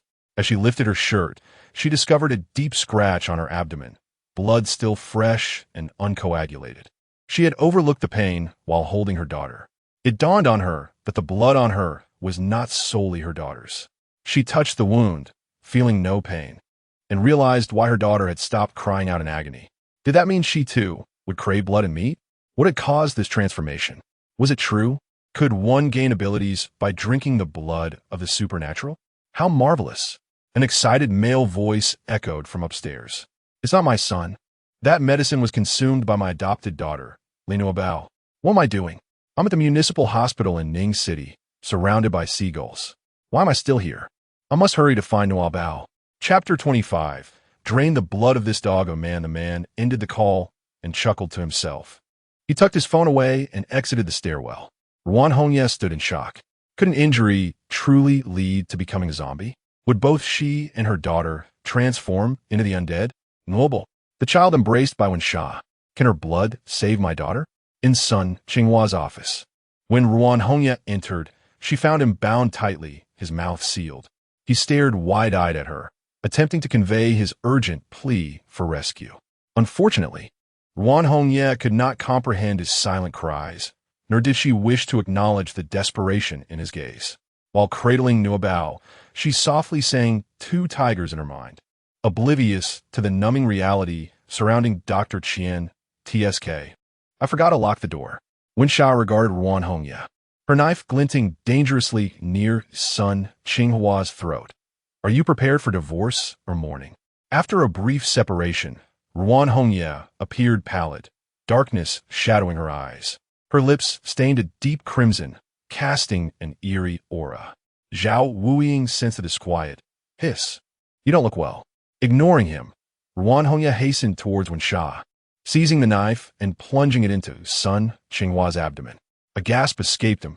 Disbelief etched across his face as he stared at Ruan Hongye. Wretched woman, how dare you lay a hand on me? I will call the police. I will sue you. Ruan Hongye's expression remained impassive. Were you not the one who wished to divorce me and leave me with nothing? Did you not disregard our daughter as well-being? Then you may as well perish. With that, she withdrew the knife and stabbed him several more times. Observing that he still clung to life, she leaned down and bit into his neck. Ah, blood, it's delectable. I shall drink every last drop from this wretched man. Sun Qinghua struggled in his death throes. Yet no one felt pity for him. Help! Help! Huh? Annie's thoughts have changed. Dr. Uncle, Annie seems to have transformed. People can be driven to madness by trauma. Many lunatics are born from such despair, but children need not concern themselves with that. Dr. Qian instinctively covered Nuobao's eyes, softly singing, The little monk descends the mountain to beg for alms. The old monk has given instructions. The woman at the foot of the mountain is a tiger. When encountered, one must evade. Zhao Wuing could no longer bear to watch, covering his eyes. This is too cruel. Women are truly terrifying. When Shatu felt that Ruan Hongye had lost her sanity, drinking Sun Qinghua's blood was beyond comprehension, yet she respected her resolve.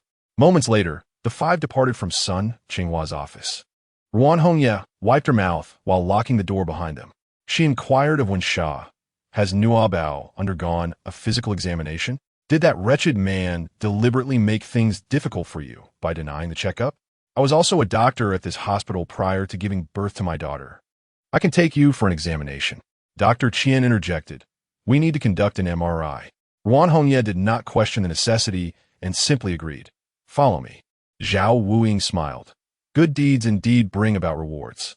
The five arrived at the imaging department located in the southwest corner of the hospital's first floor. The majority of patients were those suffering from external injuries, leaving the imaging department nearly vacant, though the corridors outside were filled with injured individuals. Ruan Hongye led them into the magnetic resonance imaging room. "I am not proficient in operating the MRI machine. Please wait a moment while I seek assistance." Dr. Qian interjected, "There is no need. I can handle it."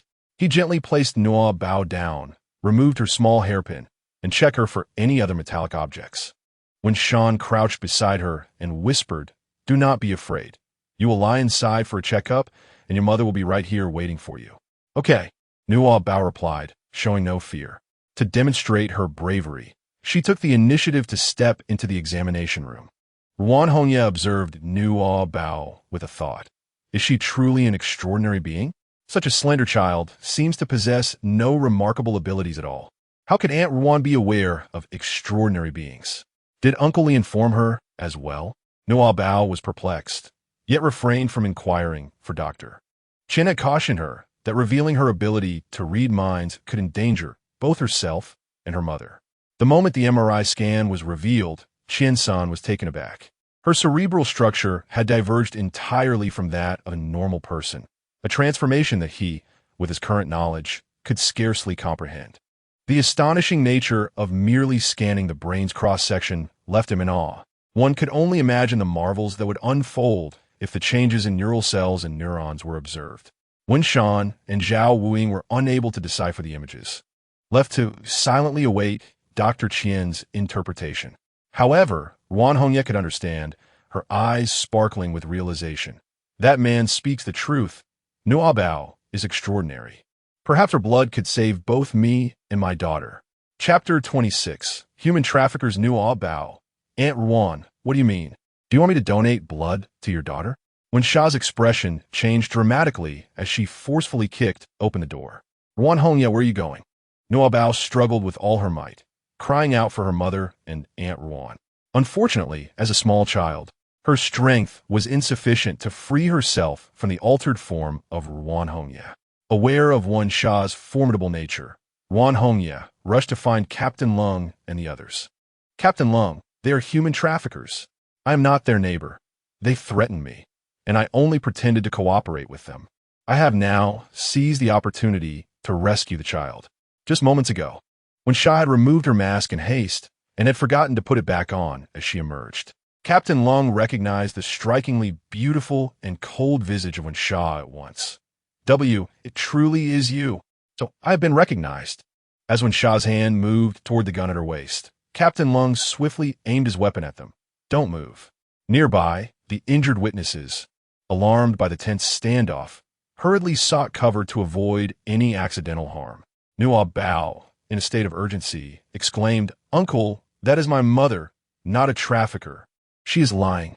Aunt Ruan, how could you slander my mother? It was my mother who saved you." Ruan Hongye was perplexed by the meaning of the letter W that Lung Yi had mentioned. In an effort to solidify Wen Sha's designation as a trafficker, she clutched Nuobao tightly and declared, "Little one, you have been deceived. They are not your family." "Captain Lung, one cannot trust the words of a child. I witnessed them taking this child away and deceiving her into believing they were her parents." Nuobao protested loudly. "Aunt Ruan, I am merely small, not foolish. I know who my mother is. Wen Sha cast a cold glare at Ruan Hongye. Captain Lung, she is not a virtuous person. She has murdered her husband, whose body lies in the pediatric office upstairs, and the murder weapon is also within that office. If you don't believe me, you may go and see for yourself. Ruan Hongye showed no sign of guilt. Captain Lung, my husband is perfectly fine. Don't listen to her. She merely seeks to divert you, so she can escape. Captain Lung would certainly not trust the notorious assassin ranked first on the wanted list, aiming his gun at Wen Sha. Surrender your weapon. Wen Sha remained composed. The child is innocent. Return my daughter to me, and I will submit to your terms. Captain Lung replied, You have no grounds to negotiate with me. Nuobao exclaimed, Oh dear, my baby. How did you end up here? Li Hongchuan emerged from the crowd, casting a quick glance at Wen Sha and immediately stating, Comrades, apprehend her swiftly. She is the top female assassin of the dragon-slaying organization, known as W. She brandished a gun and abducted my daughter from our home. This is my daughter, Li Hongchuan, and her name is Li Nuobao. Here is her identification. Ruan Hongye looked utterly astonished. An assassin? No wonder she wields a gun and possesses such remarkable skills. Li Hongchuan retrieved Nuobao's identification from his wallet and handed it to Captain Lung, then forcefully took Nuobao from her. Ruan Hongye thought, This Li Hongchuan is no threat as an ordinary person. It is acceptable to hand Nuobao over to him. The immediate priority is to eliminate Wen Sha and the others, ensuring no future troubles arise. I am so hungry. The hunger is intensifying. Am I about to turn into a zombie? Nuobao was initially struggling, unwilling to be embraced by Li Hongchuan, when suddenly she heard Ruan Hongye's heartfelt thoughts, leaving her astonished. Indeed, zombies. Uncle Li spoke of zombies, not mere excrement. Nuobao is unaware of what a zombie truly is. Yet she can sense that Ruan Hongye has now become as terrifying as those injured individuals and the rodents. They must be zombies, right? Those who are wounded by the little birds inevitably transform into zombies. Nuobao cast her gaze towards the injured nearby. So many of them. Would they all transform into terrifying zombies? The mere thought sent shivers down her spine. Zhao Wuing, unable to restrain his tongue, asked Boss, I bet you haven't had the chance to transfer Nuobao's household registration yet? Wen Zhuan shot him a glare, replying, Need I say the obvious? Lung Yi confirmed the authenticity of the documents, noting that the photograph indeed depicted Nuobao, then returned them to Li Hongchuan. Turning to Wen Zhuan, he remarked, Is it true that you assassins have become increasingly unscrupulous? You don't even spare children? Wen Zhuan, disinterested in offering an explanation, realized that Nuobao was in their hands, and could only temporarily concede. Nuobao, do not be afraid. Mother will rescue you. A soldier confiscated Wen Zhuan's weapon and restrained the three of them. Zhao Wuing fell to his knees, exclaiming, Damn it, I no longer believe that good people receive good rewards. Dr. Qian advised, Nuobao, take care of yourself. Do not be frightened. Wait for us. Nuobao nodded towards them and turned to Lung Yi, saying, Uncle, please drive the bad guys away. Wen Sha and the others were taken aback. Chapter 27. Let us confine him with us. Unexpectedly, Nuobao suddenly uttered such a statement, sniffling as his emotions became incoherent. Nuobao cast a fleeting glance at him, thinking how naive. Even if her mother were a killer, she treated her with utmost kindness. Li Hongchuan may not be a murderer, yet he nearly took her life. She was not foolish. She could discern who truly cared for her. Wen Shan and the others quickly realized that Nuobao intended to assist them. The nearby injured individuals, who had not wandered far, echoed their sentiments, advocating for the expulsion of those dangerous individuals, human traffickers and killers alike, arguing that their presence in the hospital posed a grave risk. Li Hongchuan and Ruan Hongye also surmised that Nuobao sought to aid them, and in unison, they vehemently opposed the idea. No, we cannot let them go. If they were not dispatched by the seagulls, would that not be akin to releasing a tiger back into the mountains? They could harm many more in the future. Cold, he instructed his subordinates, inquire if the hospital has a secure location where we can temporarily confine them. Ruan Hongye interjected, I am aware of a storage room in the basement. It could serve as a temporary holding area. Nuobao, reluctant to be embraced by Li Hongchuan, feigned a tearful expression as she gazed at Lung Yi, saying, "Uncle, I am so frightened. I wish for your embrace." Lung Yi furrowed his brow, contemplating. She is not truly afraid of me. Does she desire my embrace? Is it that she feels secure around those clad in military attire? Observing her petite and pitiful demeanor, and recalling the time she had spent with the formidable assassins, when Ruan and her ilk, Lung Yi's heart softened, and he reached out to hold her. Yet, Li Hongchuan would not relent, asserting, "It is no trouble. She is my child, and I shall hold her myself." Lung Yi's hand froze. If her own father does not relinquish her, how can I dare to seize her away? Nuobao grasped Lung Yi's hand, squeezing out 2 glistening tears as she forcefully flung herself into his embrace. This little vixen, always finding ways to trouble me. Lung Yi's background is significant. I cannot afford to provoke him. Li Hongchuan, fearing that Lung Yi might grow suspicious, had no choice but to release his grip.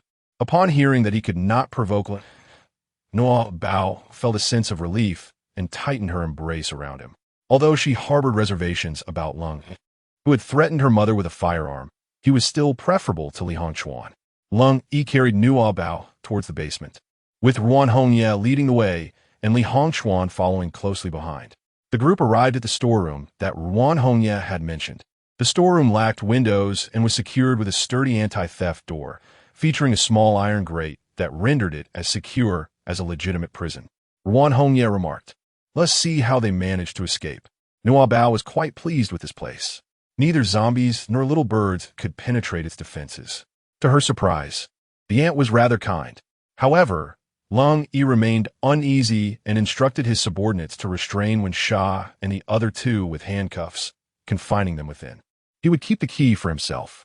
Li Hongchuan cast a provocative glance at Wen Sha, implying, "Now you have no means of escape. Rest assured, on the road to the underworld, you shan't feel lonely. I will ensure your daughter joins you soon." He concealed the cunning glint in his eyes and went to embrace Nuobao. "Captain Lung, the child is quite heavy. Allow me to take her." Nuobao was unaware of the meaning behind the phrase "the Yellow Springs Road is not lonely."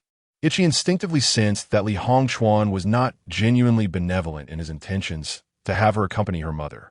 She instinctively recoiled from any contact with him, asserting, "I do not wish to be embraced by uncle." Cold, he inquired, perplexed, "Why do you refer to him as uncle?" When Shan cautioned Nuobao, "Keep your distance from Li Hongchuan and show Cold the injuries you bear." Nuobao rested her head on Lung Yi's shoulder, sniffing softly as she spoke. "Uncle Lung, he is not my father. He is my uncle. He refers to me as a wild child and shows me no kindness at all. He constantly assaults me, forces me to work, and does not provide me with food. He even choked me, nearly taking my life. Had it not been for my mother's timely intervention, I would have perished. Just look at the scars on my body." Nuobao shed her outer coat, revealing a sleeveless dress beneath. The scars on her arms were starkly visible, and her neck bore the marks of fingers. Cold Yi's gaze darkened, and his subordinates glared at Li Hongchuan with palpable disdain. Li Hongchuan hastily waved his hands, exclaiming, "It wasn't me. It was these assassins who did this." Unlike adults, children do not lie or frame others. Zhao Wuing's sarcastic voice drifted through the small window. Wen Shan coldly remarked, "She is already 4.5 years old. Look at how thin she is. Does she appear to be her age?" Dr. Qian added, "Her body bears both old and new injuries, and she is clearly malnourished," indicating prolonged abuse.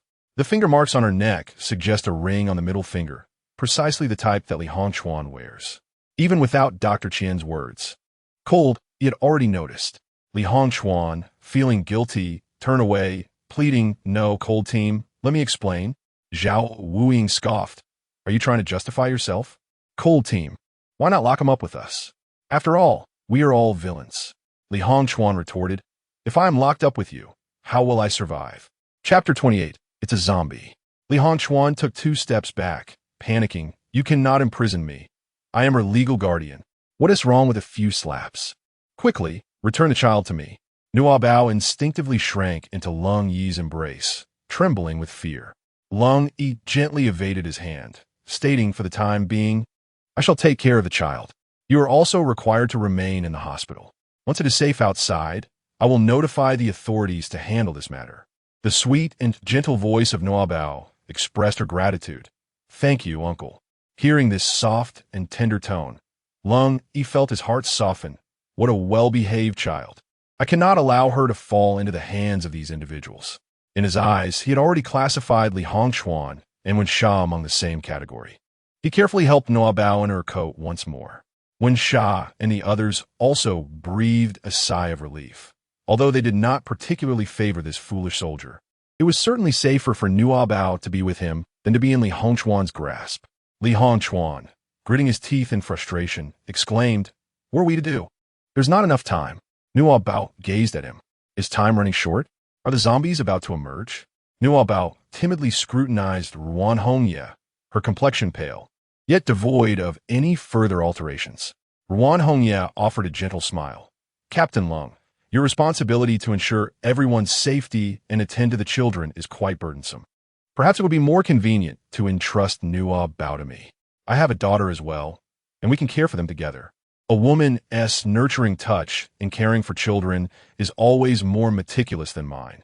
Just as Lung Yi was about to acquiesce, Nuobao touched her forehead and said, "Uncle, I think I have a fever. Would you take me to the pediatric consultation room to see a doctor?" Ruan Hongye thought to herself, this little girl is rather shrewd. She intends to lead Lung Yi to view son Qinghua as corpse. Lung Yi gazed at the adorably innocent Nuobao, unable to summon the heart to refuse. Very well.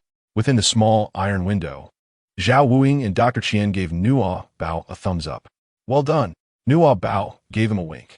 Ruan Hongye said, allow me to take the child. Nuobao cast a glance at her before retreating into Lung Yi's embrace. Uncle, there's blood all over Auntie. I'm frightened. Leng Yi Genti Puset Aside Ruan Hongye. Madam Son, might you inquire if any nurse has spare clothing? It would be prudent to change, lest the child be further alarmed. Ruan Hongye remained silent. Lung Yi then commanded, leave 2 individuals to guard them. Understood. He cradled Nuobao and departed. Ruan Hongye and Li Hongchuan, unwilling to concede, trailed behind at a distance, their minds racing to devise a scheme to abduct Nuobao. Nuobao nestled against Lung Yi's shoulder, timidly glancing at the injured around her. Should she inform Uncle Lung and the soldiers? At the entrance of the pediatric office, Lung Yi discovered the door was locked and knocked gently. A loud crash echoed from within. He knocked again, inquiring, is anyone there? What has happened? He signaled to his subordinates, cradling Nuobao as he stepped back, instructing them to force the door open. Ruan Hongye called out, open the door, for we have a delightful surprise for you. Nuobao also heard a voice from within the door. I'm so hungry. Let me eat. I'm so hungry. She exclaimed, do not open the door. Alas, it was too late. A soldier had already kicked open the office door. In the basement, Dr. Qian squatted on the ground, wielding a disposable chopstick to write and sketch. Zhao Wuing exchanged disinterested glances with the 2 soldiers before running over to see what he was doing. What are you drawing? I am integrating information. It seems we have overlooked something. If mice prey on seabirds, they should not fear them. Therefore, there must be something in the city that they fear even more, which prevents them from venturing into urban areas.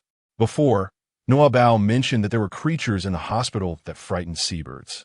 I initially thought it was fire. However, the emergency room was so noisy at that time.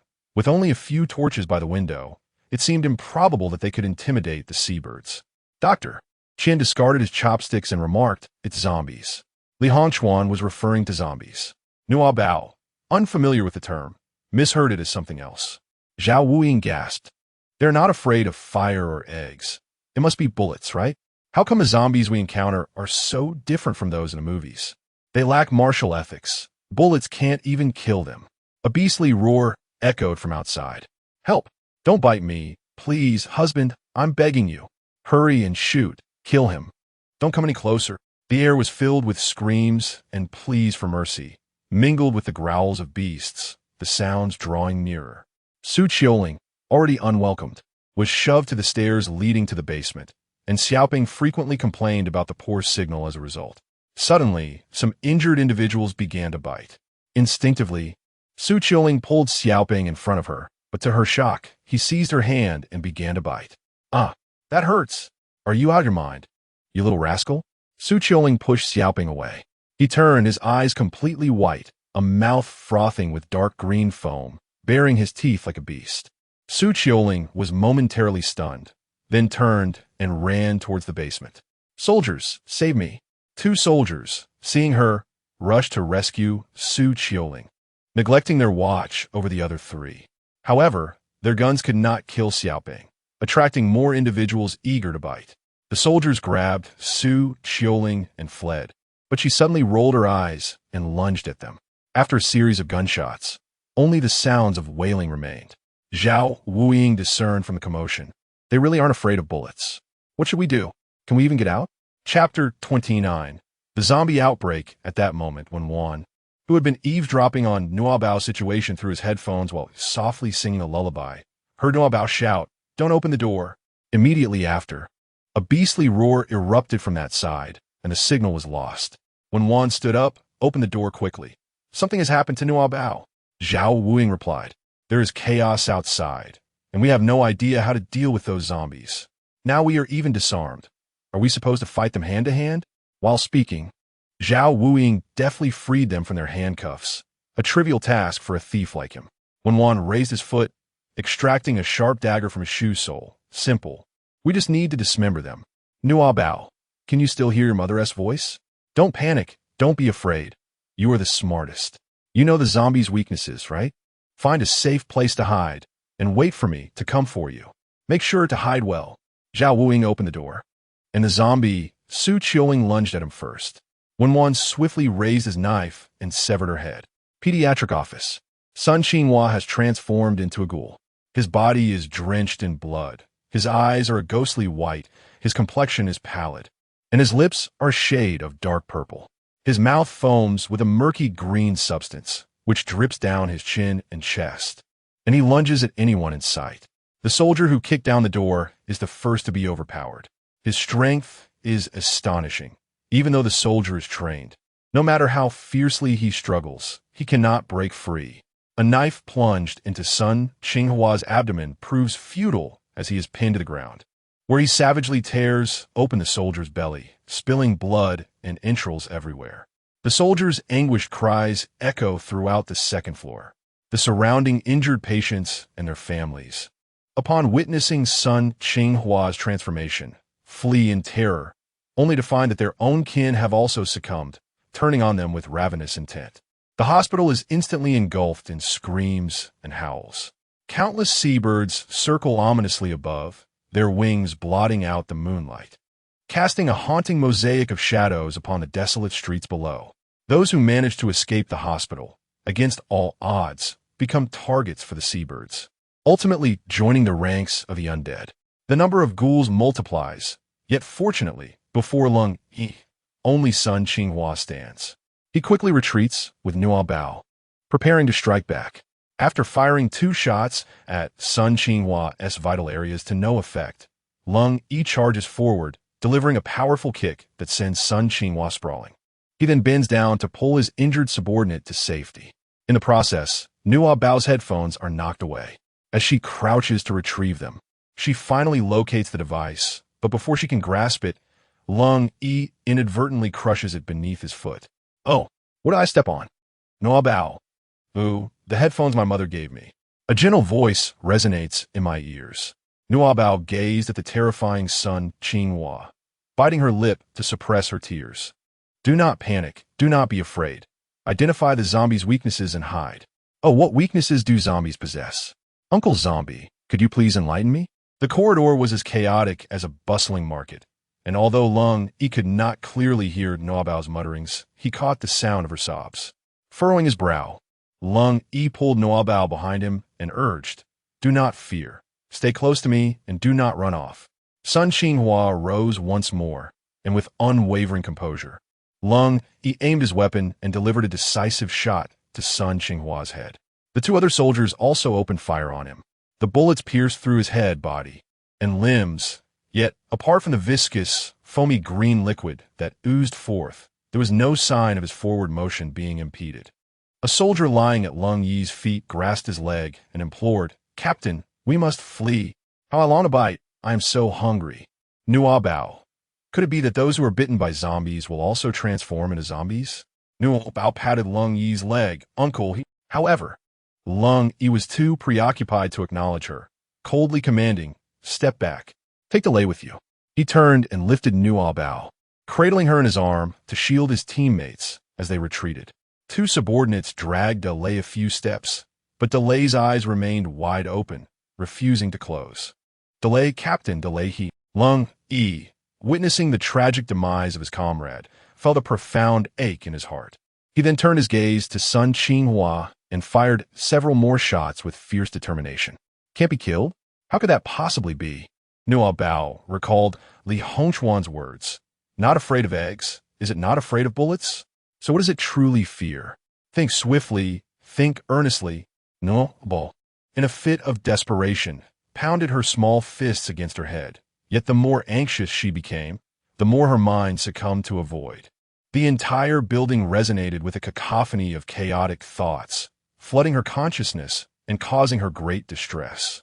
They spoke of taming each monster with light, of mending your wounds, declaring that no one loves a clown. Amidst the turmoil, she once again heard the haunting melody of the lone brave. It was her mother, Qian's son, and Uncle Zhao Wuying, their voices harmonizing from a distance, united in their heartfelt rendition of the lone brave to amplify the effect. While their intentions were noble, Zhao Wuying's singing remained persistently off-key. Nuobao rubbed his head, only to find the pain intensifying. When Shan exclaimed, "Nuobao, wait for me on the rooftop. I shall be there shortly." Mother is on the rooftop, but how can she get there? Chapter 30, never to see Mother again at that moment. The lifeless Dai lay rose in an oddly contorted manner. The color drained from his face, his eyes turned entirely white, and his lips darkened as he spewed forth a viscous green foam. With a swift twist of his neck, his terrifying gaze fixed on the nearest teammate, and he lunged forward with his mouth agape. The soldier, paralyzed with fear, unsheathed his blade and severed Dai Lei's head in one swift stroke. The noxious, greenish liquid gushed forth, saturating the ground. "I'm so sorry, Dai Lei." The soldier lamented, consumed by guilt. Cold, he felt heartache, yet swiftly regained composure. Discerning that severing the head would indeed eliminate the threat, he holstered his firearm and drew his knife instead. "Return my head, return my head." Nuobao once again perceived the haunting whispers of the colossal zombie, Delay. Lowering his gaze, he exclaimed, "Uncle, be cautious of your footing." Alas! Delay's severed head had clasped onto the soldier's calf, and immediately thereafter, Sun Qinghua lunged forward, his hand piercing through the soldier's heart. The soldier gasped in shock, his eyes widening in terror as his body became paralyzed, his final vision being the gruesome sight of his own heart being extracted. Sun Qinghua, one hand gripping the heart, the other clutching Delay's head, awaited the moment when Delay would regain consciousness. Without hesitation, Delay darted towards the bloodied remains of comrade, ravenously gnawing at the flesh. Nuobao, in a state of sheer terror, covered her mouth with her small hand, then shielded her eyes, alternating between the two in a desperate attempt to suppress her fear. She yearned to weep, yet refrained, wishing to retch, but finding herself unable to do so. In her mind, she chanted repeatedly, "I am unafraid. I am courageous. I am not the least bit afraid.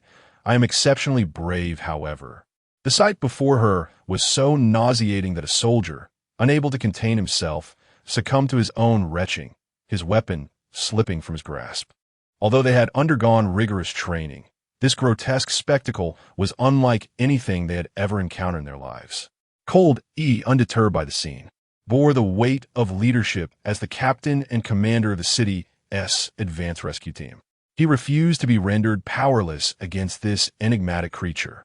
How could he safeguard the populace otherwise? Meanwhile, hidden in the care station, Li Hongchuan stifled a laugh, thinking to himself, "Fools, it fears only the cold. If you do not freeze its head, you cannot vanquish it. You shall all perish here." Upon hearing Li Hongchuan's heartfelt sentiments once more, Nuobao was overwhelmed with excitement. She gently tapped Lung Yi's waist and exclaimed, "Uncle is afraid of the cold. We must keep its head warm." "What? Lung, he inquired, glancing down at Nuobao. Nuobao reiterated emphatically, gesturing animatedly towards her own head. Freeze its head. The head. It's the brain. Lung Yi's initial reaction was one of disbelief. How could a child possibly know the weakness of zombies? His second thought was that her eyes were so clear and innocent. She must be telling the truth. With little time to ponder, he glanced around and spotted a fire extinguisher positioned in front of the nursing station. The hospital was equipped with a carbon dioxide extinguisher, capable of expelling temperatures as low as -78. 5 degrees Celsius. Follow me, he urged, pulling a teammate along while carrying Nuobao to retrieve the extinguisher. As they moved, Sun Qinghua and Delights abandoned the corpse to pursue them. Grasping the extinguisher, Lung Yi positioned Nuobao behind him, and Li Hongchuan seized the opportunity to swing open the nursing station door, forcefully pushing past Lung Yi and his comrades to carry Nuobao away. Oh! Nuobao gasped in surprise, exclaiming loudly. Li Hongchuan swiftly covered her mouth. Be quiet.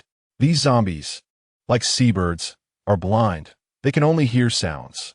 If you make noise, you'll attract the zombies, and I will use you to feed them. Nuobao, terrified, fell silent. Li Hongchuan released her, muttering, At least you know your place. However, still feeling uneasy, he stuffed her mouth with medical gloves and bound her tightly before carrying her into the nursing station, where he cautiously rummaged through the blood bags. Nuobao seized the opportunity to glance out the window. Lung Yi's companions were ensnared by Delay and Sun Qinghua, emitting anguished cries that summoned more zombies. Captain, save me.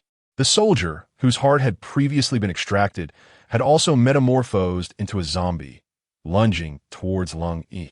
In response, Lung Yi activated the fire extinguisher. Outside, a vast expanse of white enveloped the scene, rendering visibility utterly non-existent. With a red ring around her eyes, Bao said, Mother, I can no longer go to the rooftop. Nuobao will never see her mother again. Crystal tears fell like raindrops. Chapter 31. The identity of the reborn cannot be concealed any longer. Li Hongchuan brought Nuobao into a room within the nursing station, hesitating to turn on the light, relying instead on the faint illumination from outside to see. Unable to locate a blood bag, he grabbed 2 20-milliliter syringes and placed Nuobao gently on the floor. Be good. Don't move. I forgot to ask Fan Chong how much blood is needed to awaken the abilities. Is it just a sip, or must it be consumed entirely? Li Hongchuan pondered as he held the syringes. Nuobao, does he intend to drink my blood? Can drinking my blood awaken supernatural abilities? Never mind. Let him consume it all. I refuse to allow anyone else to benefit. Li Hongchuan grasped Nuobao's arm, mercilessly piercing her flesh with a syringe. If he drinks all my blood, will I not perish? Nuobao furrowed her brows tightly, struggling with all her might as she twisted her body. Li Hongchuan gripped her arm with such force that it felt as if he might snap it in two, causing her to wince in pain and cease her movements. In the dim light, his greedy gaze resembled that of a malevolent demon from the depths of hell. The thick needle plunged into Nuobao's flesh, inflicting excruciating agony. Nuobao curled his neck, trembling all over, and continuously whimpered. It hurts so much, Mother, it hurts. Li Hongchuan paid no heed to whether he struck accurately or not. Forcefully drawing blood, after considerable effort, he extracted a half-tube of blood. He glanced outside, where the low-temperature white mist was gradually dissipating. Too slow. Impatiently, he withdrew the syringe, the needle drawing forth a trace of blood. Fearing waste, he extended his tongue to lick it away. Hiss! Indeed, it still tasted sweet. Nuobao, drenched in cold sweat, gazed at him with a sense of dread, finding him more terrifying than the moment of near drowning, even more so than a zombie. He grasped Nuobao's other arm, searching for a vein. This time, he needed to be precise. There could be no further delay. Just as he was contemplating, the tightly shut door of the room was gently pushed open. Nuobao weakly opened her eyes and beheld Ruan Hongye, whose complexion was ashen and lips were deep purplish hue. She bore a striking resemblance to a zombie, with the exception that her eyes still possessed their black pupils, and her mouth was devoid of the noxious green foam. I demand Nuobao's blood to save my daughter. Nuobao belongs to me. Nuobao, woe is me. Why must another one come to demand my blood? Help me, dear mother. Ruan Hongye gradually approached, while Li Hongchuan remained oblivious to the sounds. Still searching for a vein, Nuobao was uncertain whether she should caution him. Neither of these individuals harbored good intentions. With a wolf in front and a tiger behind, her fate would be dire regardless of whom she fell into the clutches of. It proved effective. They indeed feared the cold. Had she known sooner, Delay and the others would not have perished. Forgive me, my brothers. The spirit of Nuobao stirred as she perceived the unspoken thoughts of Lung Yi. Uncle Lung is still alive. With a muffled sound, she struggled momentarily and exchanged a meaningful glance with Li Hongchuan.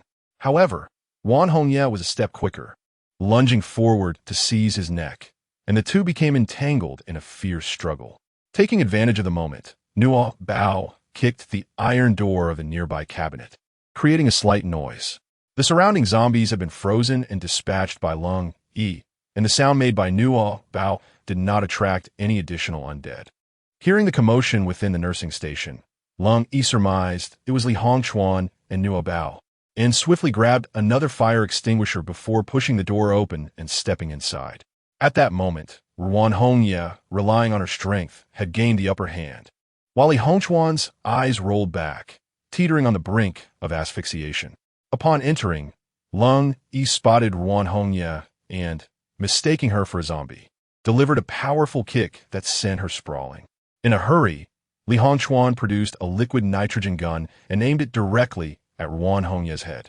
She narrowly dodged, causing the bullet to strike a flower pot on the windowsill, which was instantly encased in ice, transforming into a solid block of frost. Realizing the formidable nature of Li Hongchuan's weapon and with Lung Yi also present, Ruan Hongye recognized her disadvantage and scurried away, thinking, I cannot die. I must save my daughter. Nuobao recalled that beautiful little girl. Yet, she too had been harmed by the bird and was likely now a zombie, beyond salvation. Lung Yi observed as Ruan Hongye fled without pursuing her. How could she still possess consciousness? Is she human or a zombie? She is already transformed into a zombie, retaining only a flicker of humanity. Li Hongchuan propped himself up, rubbing his neck. Damn, it hurts so much. Lung Yi fixated on the gun in his hand. I've never seen this type before. It must be a custom version. The bullets are cryogenic, swiftly freezing the target upon impact, specifically designed for zombies. With the sudden outbreak of the zombie plague, how could he have a weapon tailored for such creatures? Li Hongchuan sensed the unusual intensity in his gaze and was about to return fire. Lung Yi lunged forward, swiftly pinning him to the ground and confiscating his weapon. This is quite remarkable. It's specifically effective against zombies. Where did you acquire it? There is a ban on such items domestically. Even if it's not a standard weapon, it cannot be brought into the country. Li Hongchuan, at a loss for an explanation, could only fabricate a story. A foreign friend gifted it to me. Lung Yi aimed the gun at him. If you do not speak the truth, I shall consider your refusal to cooperate as grounds for execution. Li Hongchuan was taken aback. No, please. It's my custom-made weapon. I merely intended to use it for self-defense, fearing abduction. You know who I am, right? I am the wealthiest man in Haishur. I cannot let him know that this is specifically for zombies. Otherwise, my identity as a reborn individual will be exposed. Reborn? What does reborn truly mean? Nuobao. Uncle Lung, could you please release me first? Chapter 32. Reporting to Uncle Lung. Lung Yi glanced at Nuobao, holstered his weapon, restrained Li Hongchuan, and silenced him, before finally turning his attention to freeing Nuobao. Nuobao, weak and unsteady, could hardly maintain her seating, her complexion growing increasingly ghastly. Noticing her pallor, Lung Yi first pressed the gun against her, inquiring, Have you been bitten by Ruan Hongye? Nuobao shook her head vigorously, exclaiming, I didn't do anything, uncle. Grasping Lung Yi's sleeve, she pointed at Li Hongchuan to complain, Uncle Li is a villain. He knew the apocalypse was coming. He knew that the little birds could inflict harm, and he understood that those injured by the birds would turn into zombies. He is also aware of the zombies' weaknesses. They fear the cold and need their heads frozen. Zombies are blind, much like the birds, relying on sound to bite.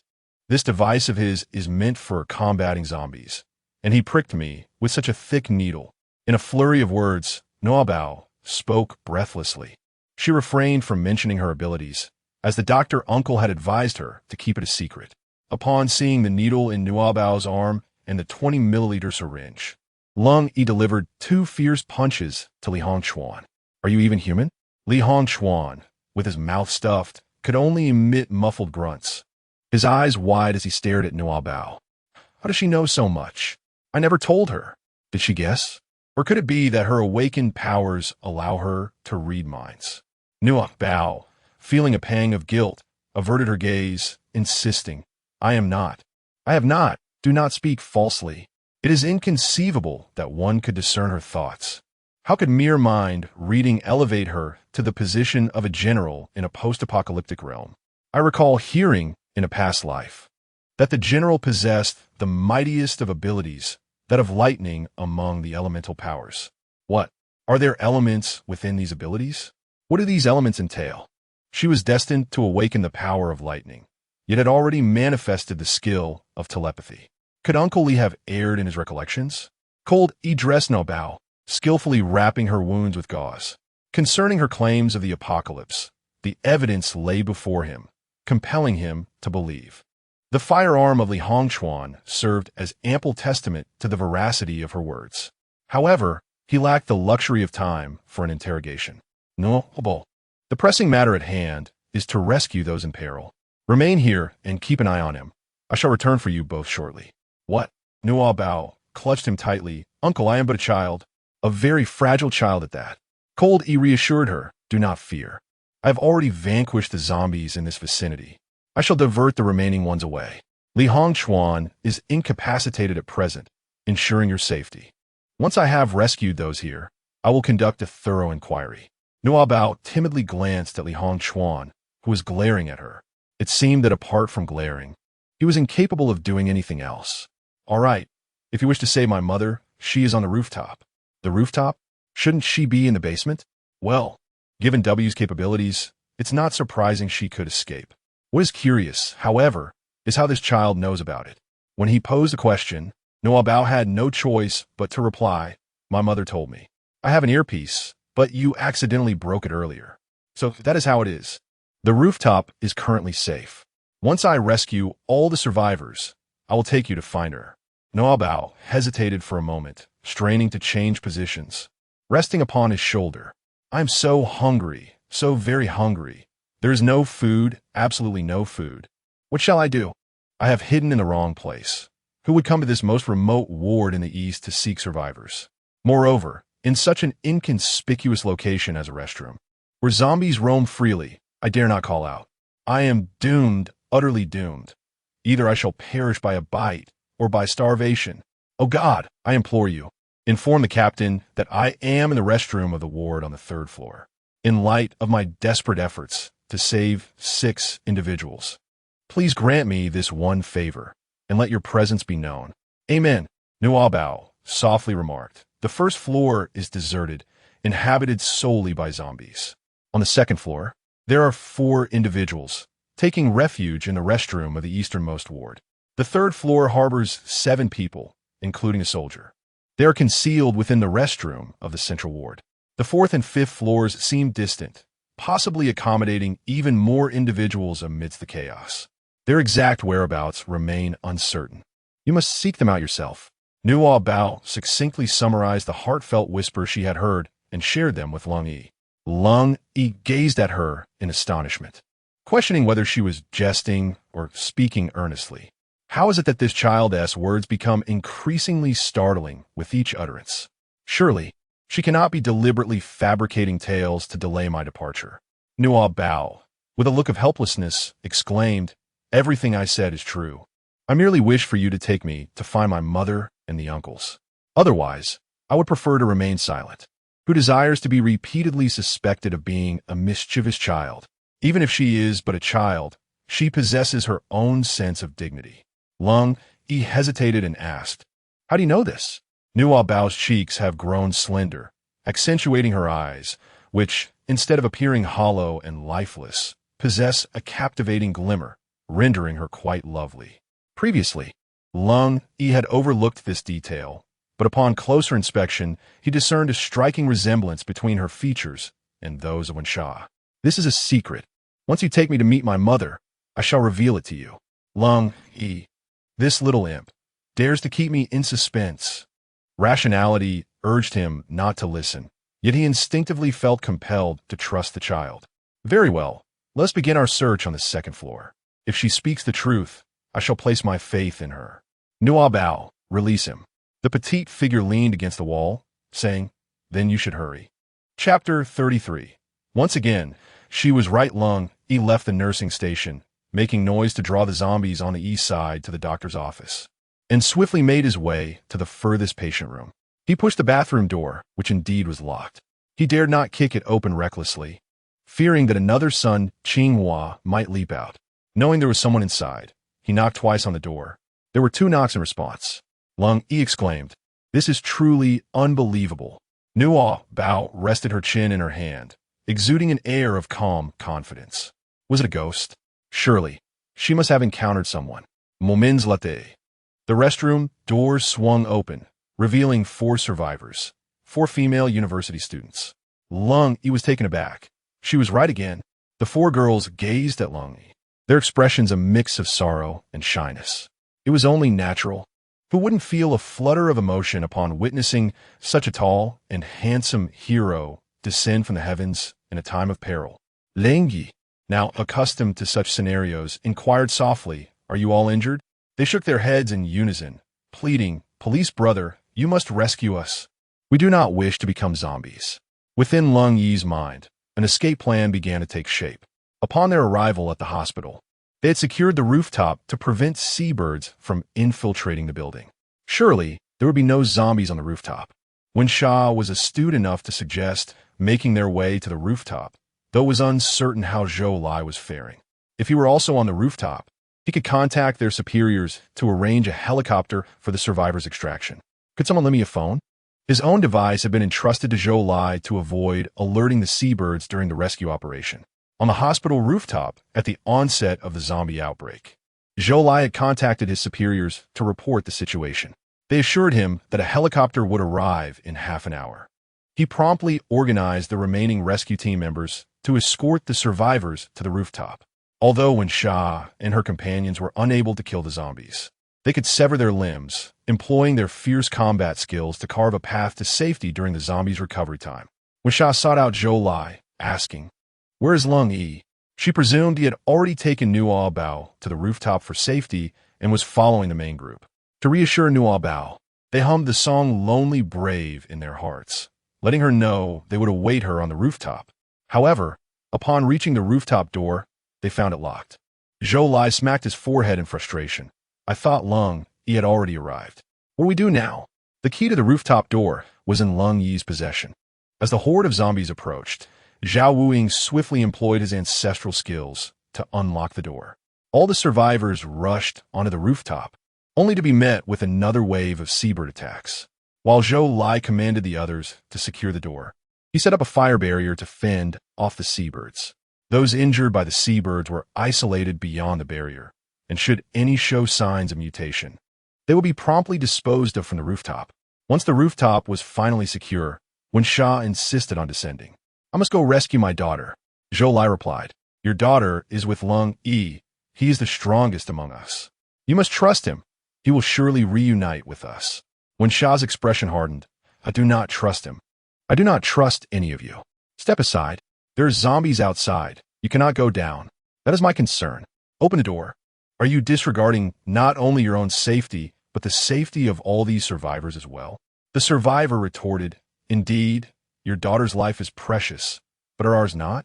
No one is permitted to open that door. Should anyone dare, I shall fight to the death. Wensha inhaled deeply, emanating an unsettling chill as he surveyed the raucous crowd. Do your lives truly hold value enough to be compared with my daughter's? You had better pray for her safety. Otherwise, none of you shall survive this day. Boss, Dr. Qian called, brandishing a torch at the edge of the rooftop. We need not go through the door. Panic had indeed unsettled Wensha. Traversing the outer wall would be swifter and more efficient. Zhao Wuying, filled with trepidation, protested, Boss, it is perilous to climb at night. When Sha, growing impatient, replied, "If you find it dangerous, you need not join." Dr. Qian interjected, "Without the boss's vehicle, you may remain here to await rescue with this group of soldiers, only to find yourself sentenced to death in an international court, enduring years of inhumane treatment before execution." Zhao Wuing turned to Wen Sha, his gaze resolute. "Boss, I vow to follow you to the end." Wen Sha extended his hand to Zhou Lai. The rope. As a rescue team, they possess specialized climbing ropes. Zhou Lai objected, "It's far too dangerous, even as the king of assassins. You cannot contend with a horde of zombies. That is for me to decide." Zhou Lai insisted, "Protecting you is my responsibility." Zhao Wuing navigated through the crowd, now armed with 3 guns, a knife, and a length of rope. "Boss, all set," Zhou Lai, bewildered, exclaimed. The soldier who had lost his equipment was equally astonished. "So there are such skilled individuals by Wen Sha's side." Zhou Lai, earnestly continuing to persuade, said, "You truly cannot descend. It is far too dangerous. You have witnessed the strength of those zombies." Meanwhile, Qian's son secured the rope, and Wen Sha tied the knot with unwavering courage. "If you fear death, then step aside. I am not sending you. I do not fear death. Our manpower is limited, and we cannot afford to lose more for the sake of the few." At that moment, Zhou Lai's phone vibrated. Wen Sha stood at the rooftop's edge, holding the torch, poised to leap. "Wait, King of Assassins, it's a call from Lung Yi." Chapter 34. Li Hongchuan awakens his powers as Nuobao regains some strength. He tightly clutched the half-tube of blood that had been drawn from him, holding it close to his chest. Li Hongchuan initially cursed Nuobao in his heart, then directed his ire towards Lung Yi, and subsequently towards Wen Sha. Nuobao could no longer endure the situation. She seized a medical tray and struck it against his head with a resounding thud. Though still weak and her legs trembling beneath her, the pain was not particularly intense. Yet the act was laden with profound humiliation. Li Hongchuan, with wide eyes, continued to curse vehemently. "How dare you strike me, you little wild spawn? I will ensure your suffering is unending. I was reborn solely to annihilate you. Await your doom, for I shall surely end your existence." As he raged, Li Hongchuan suddenly convulsed, his eyes rolling back as if he were transforming into a zombie. "Oh, it hurts. My head aches. My entire body is in agony. I feel so hot, so burning." His inner voice screamed in torment, prompting Nuobao to cover her ears in fright and retreat to the adjacent room. Could it be that with just that single blow, she had turned Uncle Li into a zombie?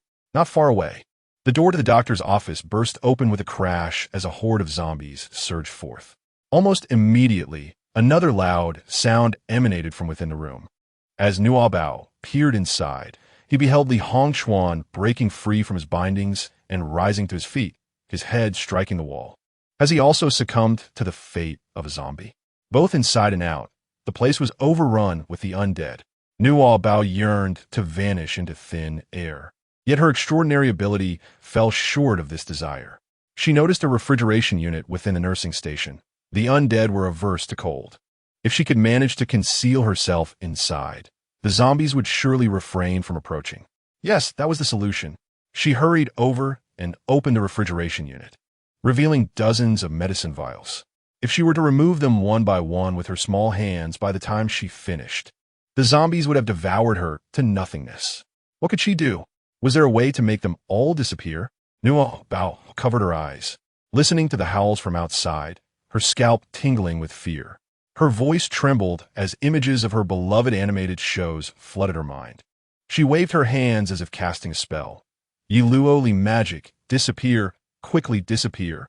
When she opened her eyes again, she was taken aback. Rubbing her eyes and reopening them, had it truly vanished? Not just the bottle, but the entire partition was gone. Why was that? She wasn't Yiluoli. Could mere whimsy truly hold such power? Just then, Li Hongchuan opened the door, stumbling out as if intoxicated, swaying unsteadily while cradling his head. Nuobao seized the opportunity before he noticed her and quickly slipped into the refrigerated cabinet, using a care cart to obscure the glass door of the unit. "Birar, it's so cold." Nuobao shuddered, wrapping her arms tightly around her shoulders, gritting her teeth in endurance. Li Hongchuan glanced in her direction, but failed to notice her presence. What is happening to my body? It feels as though it might. Suddenly, a zombie crashed in, lunging at Li Hongchuan with a voracious bite. Oh my goodness, I am doomed. Li Hongchuan screamed in terror as more zombies descended upon him, gnawing at him from all angles. Viscous dark green fluid coated his entire body, his clothing tattered, yet his flesh remained unscathed. One particularly aggressive zombie bit down so forcefully that it dislodged a tooth. A tooth fell out? Why can't it bite any longer? The zombie, holding its own tooth, gazed at the shrieking Li Hongchuan with confusion.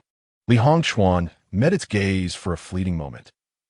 The zombie glared, its eyes wide, and whether from anger or confusion, one eyeball slipped from its socket, trailing dark green liquid. Li Hongchuan, unable to contain his disgust, retched. As he vomited, the zombie continued to gnaw. The scene was. Nuobao covered her mouth, unable to bear the sight. Li Hongchuan had finally regained his senses after purging his stomach. I have awakened my extraordinary abilities. I too have awakened my extraordinary abilities. With a swagger, he pushed aside the zombies, extending his arms for them to bite, as if merely scratching an itch, leaving no wounds behind. How splendid! It is a golden ability. My body is as solid as a wall of bronze and iron. Nuobao pondered, struggling to recall any instance where Li Hongchuan had consumed her blood. Perhaps he merely took a sip. Could it truly be that such a trivial act could awaken extraordinary abilities? How remarkable! I am more precious than Tang Seng's flesh. She gazed at the half-tube of blood in her hand, as if it were a treasured artifact. Damn it, I fear you not. Come at me, bite me. Goodness, it's so slimy and disgusting. Where has Nuobao gone? Li Hongchuan pushed through the horde of zombies, searching fervently for Nuobao. Nuobao futile, scarcely daring to breathe, silently praying that Li Hongchuan would not catch sight of her. She reassured herself that the girl had not fled far and was hiding nearby. Li Hongchuan shoved the zombies aside, drawing closer to her. Nuobao felt a surge of anxiety as she grasped the syringe tightly. She needed to hide, swiftly. Where could she conceal herself? The memory of an earlier sensation flooded her mind, akin to a wave of her hand, which rendered everything in her thoughts momentarily cold, and those bottles vanished. Now, an icy chill enveloped her entire being, leaving her uncertain if her ability would still prove effective. Ialuli magique, disappear. Upon reopening her eyes, the vial of blood had indeed vanished. How marvelous! Surely she possessed another hidden ability. Could she conceal herself as well? Outside lurked the zombies, alongside the terrifying Uncle Li. Oh, how frightened Nuobao was. Li Hongchuan approached. The zombies beside him shoved aside the cart blocking the refrigerated cabinet. And Nuobao, his eyes widened in terror as she fixated on Li Hongchuan's chin. A mere tilt of his head could reveal her presence. Chapter 35. My daughter will be unharmed. Nuobao, can you hear me, my dear? In this moment of peril, Nuobao perceived her mother Wenyan's heartfelt voice. Mom, where are you? Nuobao gazed up at the outside world filled with zombies and Li Hongchuan. Despite her overwhelming fear, she wished her mother would refrain from seeking her out, for this place was perilous. Why had she not been endowed with the extraordinary ability to withstand zombie bites? If only she could protect her mother. How could that wicked Uncle Li possess such formidable powers? It was infuriating. At that moment, Nuobao caught sight of Ruan Hongye standing outside the nursing station. Beside her was a small zombie, her daughter, who had lost all semblance of rationality and was incessantly biting at Ruan Hongye's hand. Ruan had tethered the two together with a rope. Her eyes were clouded with despair. Yet a flicker of sanity remained as she grappled with the hopelessness of saving her daughter. Seeing Nuobao trapped seemed to rekindle her spirit. I am on the brink of collapse. Yin helped me, yet I have brought her harm. If I cannot save my daughter, perhaps I can save hers. 10 minutes prior, Yin was conversing with Lung Yi. Lung Yi disclosed the zombie's weaknesses and reassured her that Nuobao was safe and Li Hongchuan had been captured. In gratitude, Yin made an agreement. She would assist in rescuing the remaining survivors, and upon completion, they would allow her and her companions to leave. 3 ropes were lowered from the rooftop to the east side of the second-floor ward, and Yin and her companions reached safety. Zhao Wuing instructed 3 female university students on how to climb the ropes. The students voiced their complaints. What? We have to climb ourselves? What if I lack the strength? Won't the ropes chafe my hands? Are there no gloves? Is there no alternative? I fear falling. I have never climbed before. Can't the rescue team come down to assist us? Zhao Wuing scratched his head. The elevator and stairwell are filled with zombies. You must ascend on your own. If you find it too exhausting, you may rest on the air conditioning unit, but do not approach the windows. If there are zombies inside, you may be dragged in. The students were even more frightened. What? Then I 1T climb. It's too terrifying. Zhao Wuing crossed his arms, revealing a hint of impatience. Are today's university students truly this difficult to manage? Lung team, you handle it. They have actually emerged. That zombie is Wan Hongyan. Wan Yin conveyed her arrival to Nuobao through her thoughts, eager to find her. Listening to the students' melodrama, Wan Yin retorted, if you do not wish to climb, you may choose death, jump down, or take a blade to your neck. Of course, you could also opt to remain here, but there is no food or water, and you will eventually perish. Your lives are yours to manage. She approached the door. Lung Yi's expression turned grave. I have bad news. Before he could finish, Wan Hongya suddenly seized her daughter, knocked over 2 zombies, and dashed toward the staircase. Stop! Li Hongchuan also rushed out, following Wan Hongya down the stairs. Wan Yin pushed past Lung Yi and ran out, but did not see anyone. Was that Li Hongchuan's voice? Did you see what happened? Where's my daughter? Wan Hongya descended the stairs while cradling a child, who persistently nibbled at her. Li Hongchuan hurried after her. Hua Wensha raised her hand and struck him with a punch. Impossible. My daughter will be unharmed. If anything were to happen to her, I shall not let you escape unscathed. Nuobao, are you all right? Mother is coming to rescue you. In her heart, Nuobao cried out, Mother, do not come over. It is perilous. I am fine, merely quite cold, yet I can endure. Unfortunately, Wensha could not hear her silent plea. Standing in the corridor, Wensha observed a portion of the zombies trailing after Li Hongchuan towards the stairwell, but the door remained ajar, allowing numerous more undead to surge in. Without a moment's hesitation, Wensha drew her blade. Lung Yi restrained her, whispering urgently, Are you out of your mind? With so many zombies, do you think you possess superhuman strength? That is my concern. Mind your own business. Take your survivors and retreat to the restroom. Zhao Wuing, Qian-san, you are no different. If you are unwilling to follow me to rescue Nuobao, then we shall part ways here. The zombies, upon hearing Wensha's voice, roared and lunged toward her. Zhao Wuing, still oblivious to the gravity of the situation, brandished a knife in one hand and a gun in the other, brushing back a few stray strands of hair from his forehead. Boss, I am ready to accompany you at any moment. Qian-san ran his fingers along the edge of the blade. I relish the sensation of cutting through flesh.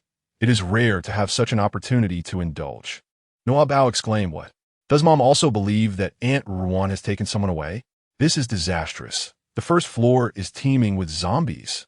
They absolutely must not venture down there. Chapter 36. Let her create miracles. The college students, filled with trepidation, cautiously opened a crack in the door. Officer, why not come in and hide with us? We are frightened. We must save this officer. If they all become zombies, we will have no escape. Hearing the students' anxious thoughts, Nuobao felt an even greater sense of urgency. The zombies outside seemed to have sensed something amiss and rushed toward the eastern side. Lung Yi handed Wan Yin a fire extinguisher while clutching one himself. I will accompany you to rescue the children. Wan Yin retorted sharply, I want to be grateful for your help. That's fine. She still owes me a secret. I'm not doing this for you. Lung Yi replied nonchalantly. Zhao Wuing, witnessing the swarm of zombies, felt his resolve weaken. Well, since the sisters are scared, perhaps I should go. Qian-san shot him a glance. Go ahead. When the military arrives, let them plead for your leniency to reduce your sentence. Zhao Wuing responded. Then I shall fight alongside you. The college students, left with no choice, closed the door. The zombies, hearing their companions' growls, poured in from the first floor, swarming towards the eastern side. An overwhelming mass that was impossible to count. Lung Yi warned, there are far too many zombies. 2 fire extinguishers may not suffice to control such a horde. Listen closely. When the extinguishers freeze them, immediately shatter their heads. The remaining zombies will also slow down in the cold, when Yin added. Aim to sever their limbs and heads. Take advantage of the time when their bodies are merging to strike down to the first floor. Qiansen declared, I will follow closely behind you. Zhao Wuing exclaimed, Are you out of your mind? With so many zombies, how can we possibly finish them off? The restroom here is sturdy enough. If it gets too dangerous, I'm out. Nuobao was terrified, tears streaming down incessantly. She could not allow her mother to go to the first floor. She had to protect her mother. She needed to devise a plan to ensure her mother's safety. Nuobao recalled the time when she could command the little birds, and this time she decided to attempt that skill once more. She closed her eyes, focused her attention, and captured the innermost thoughts of all the zombies within her vicinity, locking onto them with precision. Come to me. A faint and ethereal voice emanated from the refrigerated cabinet, delicate yet powerful enough to momentarily halt the frenzied zombies rushing towards Wen Yin and Lung. He shook his head, expressing uncertainty. Zhao Wuing pointed at the fire extinguisher in their hands, questioning, can they still foresee danger? In the next moment, the zombies abruptly turned and surged towards the nursing station. Nuobao closed her eyes, daring not to relax. Although her body was frigid, she found herself drenched in a cold sweat. A trickle of blood surged from her nose, which she promptly stifled, unwilling to waste it. The chilling howls of zombies grew ever closer. Bang, bang, bang. They relentlessly battered the door of the refrigerated cabinet, using their heads to ram and their teeth to gnaw. Nuobao dared not look, fearing a breach in her defenses. Yet amidst the cacophony of thunderous impacts, her ears rang painfully, her head throbbed, and her consciousness began to waver. Mother! She clenched her fists, reminding herself to remain steadfast. After all, the zombies could not enter and could not bite her. Crack! A fissure appeared in the glass door of the cabinet. It seemed something else is attracting them. What is happening? What could it be over there? Zhao Wuing was perplexed. When Shan noticed that there were no zombies at the stairway entrance and quickly made her way in that direction. Qiansen seized her arm. Boss. Nuobao isn't on the first floor. She's in the nursing station. She used this trick once in the car to summon seabirds. When Shan recalled the moment beneath Ruan Hongye's home when the seabird had initially surged towards them, only to suddenly alter their course and fly towards the off-road vehicle. She had thought it was due to Zhao Wuing's whistle. It was actually Nuobao. Why didn't you say so earlier? With so many zombies over there. What about Nuobao? A wave of profound heartache washed over her, and for the first time in her life, her eyes brimmed with tears. She had regained her daughter and could not bear to lose her again. I will go save her. She must be terrified. When Shan wiped away her tears, preparing to rush towards the nursing station, Qiansen held her back. Boss, wait a moment. Nuobao, can you hear the voice of the doctor? Since you can command the zombies to go towards you, can you try making them all jump off the building? Bao opened her eyes, the crack on the glass door widening. The terrifying visage of the zombies sent shivers down her spine. Nuobao, focus. Just give it a try. I will give you 30 seconds. If you can't do it, we will rush in to save you, all right? Do not be afraid. Mommy and the uncles are all here. When Sha looked at Qiansen, what are you telling her? Can she still hear? With so many zombies around, when Sha doubted Nuobao's safety. I am trying to help her create a miracle, Qiansen replied, glancing at his watch. 30 seconds. She has 30 seconds. Of course, she must still be alive. Qiansen furrowed his brow, forcing himself to believe that this miracle of human medicine was still breathing. 20 seconds passed, 10 seconds remaining, while a staunch materialist. At this moment, when Sha fervently prayed to all the deities, Nuobao, no matter if you're still with us, Mommy will always love you forever. Hearing her chant prayers, a pang of sorrow struck Qiansen's heart. 5 seconds left. 4, 3. Qiansen closed his eyes, despair enveloping him. When Sha's eyes reddened, gritting her teeth as she stepped towards the nursing station. Whether alive or dead, she needed to see Nuobao. Chapter 37. She succeeded. Zombies rushed towards the windows of the nursing station, relentlessly smashing against the glass. Bang, bang, crash, accompanied by the sounds of impact and shattering glass. Countless zombies tumbled from the building. It was unclear whether they met their demise, but the hallway was suddenly quiet. The people on the rooftop heard the commotion and witnessed the zombies leaping from the second floor. All were stunned. Captain Lung was formidable enough to make the zombies jump. As long as Captain Lung was here, we would surely escape. A soldier whispered, "What did the captain do to make them jump?" Another soldier gestured with his hand like a gun. "Suicide or not?" Zhou Lai shot them a glare. "Are you in the mood for jokes? Or do you want to go down and take a look?" The two fell silent. Zhou Lai observed the zombies continuing to jump, stroking his chin. If he can indeed force the zombies to leap, that would be remarkable. But somehow, I feel it's not him. That Killer King appears far more imposing than Lung Yi. Within the corridor of the second floor, Qian-san was the first to react, sprinting to close the door at the staircase to prevent any more zombies from ascending. Meanwhile, Lung Yi had already sealed off the other staircase, leaving the entire second floor devoid of zombies. Qian-san chuckled softly. She succeeded. She is still alive. When Sha smiled in delight, sheathed her knife, and dashed towards the nursing station. The nursing station was littered with dark green foam, a repulsive sight. Ignoring the mess, she searched inside and out, but could not find Nuobao, growing anxious. "Nuobao, where are you?" The growls of zombies echoed from the staircase. Qian-san gestured for silence, pushing a hospital bed against the door. Zhao Wuing, unable to restrain himself, quipped, "Are we going to be devoured by zombies?" When Shan shot him a glare, retorting, "Shut your mouth." Lung Yi noticed the refrigeration unit, where dark green foam had accumulated the most, its glass shattered and obscured by a viscous liquid that concealed the interior. Was there someone inside? Observing his gaze, when Shan hurried over to open the refrigeration unit, Nuobao's frail little body curled up inside, a dried streak of blood trickling beneath her nose, her entire form icy cold, eyes tightly shut, and slightly yellowed strands of hair clinging to her cheek. She appeared weak and pitiful, evoking a deep sense of sympathy. The four adults instinctively furrowed their brows in concern. "Nuobao," when Shan exclaimed, her heart aching as she gently lifted the child out. Her clothes were damp, and beads of sweat still clung to her forehead, revealing that her garments had been soaked through. One Shan tenderly wiped the sweat from her brow, while Qian-san unscrewed a bottle of saline solution, pouring it onto a piece of gauze and handing it to Shan. "Use this." When Shan carefully dabbed away the blood from Nuobao's nose, only to find her forehead alarmingly hot to the touch. "What should we do?" She looked up at Qian-san, anxiety etched across her features. "First, change her wet clothes to help restore her body temperature," he advised. When Shan nodded and gently laid Nuobao on the cabinet, removing her clothes with utmost care. The three gentlemen discreetly averted their gaze.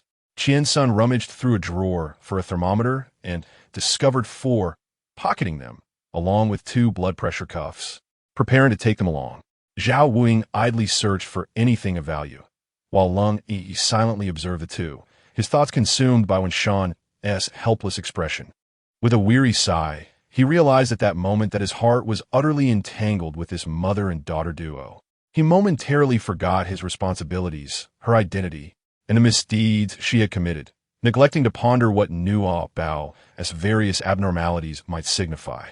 Before encountering Wen Shan, he had envisioned the merciless brutality of this assassin queen, yet had never anticipated that she too could emanate a radiant maternal love. Never mind, it's all about saving her. A child as unique as this deserves to be rescued. Let us dress her in this. It's warm and more comfortable. As Wen Shan began to unwrap the gauze from Nuobao's arm, she was met with a shocking wound. Was that a needle mark? She was uncertain, for the injury was larger than a typical puncture. Lung Yi, without needing to see, understood precisely what Wen Shan was indicating. It was inflicted by Li Hongchuan using a 20-milliliter syringe, from which he had drawn approximately 10 milliliters of blood. Wen Shan stared at him in shock, her eyes flickering with hatred. Lung Yi, licking his cheek where she had struck him, felt the lingering pain and silently took a step back. Chapter 38. The Dragon's Reverse Scale. Touch it and face death. He spoke softly. I was ensnared by zombies at the time. Otherwise, I would never have allowed Li Hongchuan to treat her this way. I have already bandaged her. Qian-sun found an iodine swab from the cart and placed it beside Wen Shan.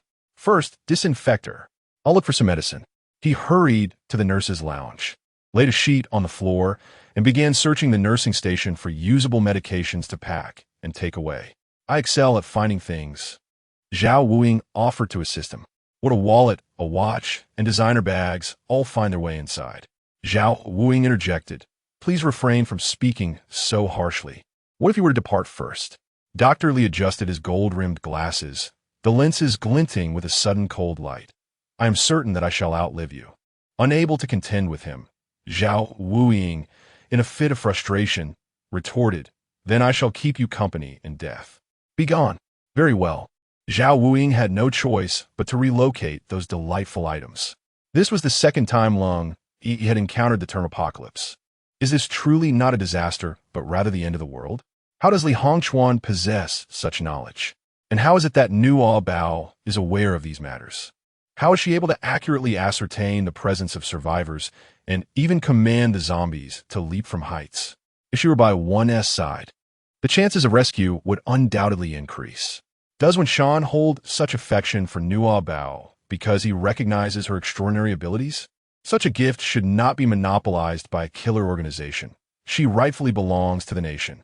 Contemplating this, Lung Yi inched closer to Wenshan. Once Wenshan had tended to Nuobao's wounds and rewrapped them, she faced another dilemma. The clothing was excessively large. A single top could envelop her entire frame, yet it did little to keep her warm. Lung Yi suggested, I have a solution. You wrap Nuobao tightly first. Wenshan draped Dr. Li's coat around Nuobao. She was indeed remarkably frail. Her delicate arms appeared as though they might break with the slightest exertion.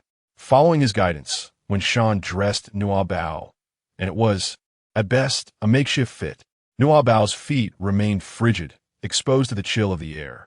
Wenwei, with her resourcefulness, fashioned makeshift coverings from the sleeves of an old garment, securing them with a few paper clips to envelop Nuobao's feet. Observing that Nuobao had dressed herself, Qiansen assisted her in properly positioning the thermometer. Wenwei held Nuobao tightly, her cheek resting against the child's forehead. Nuobao, can you hear your mother's voice? Will you wake up for me? I am so frightened. Wenwei spoke, her voice trembling with emotion. After enduring so much to have family close and someone to care for, she pleaded silently, imploring fate not to take her away so soon. Cold Yi's breath hitched in his throat. Nuobao has yet to awaken. For whom is she performing such a heartfelt display?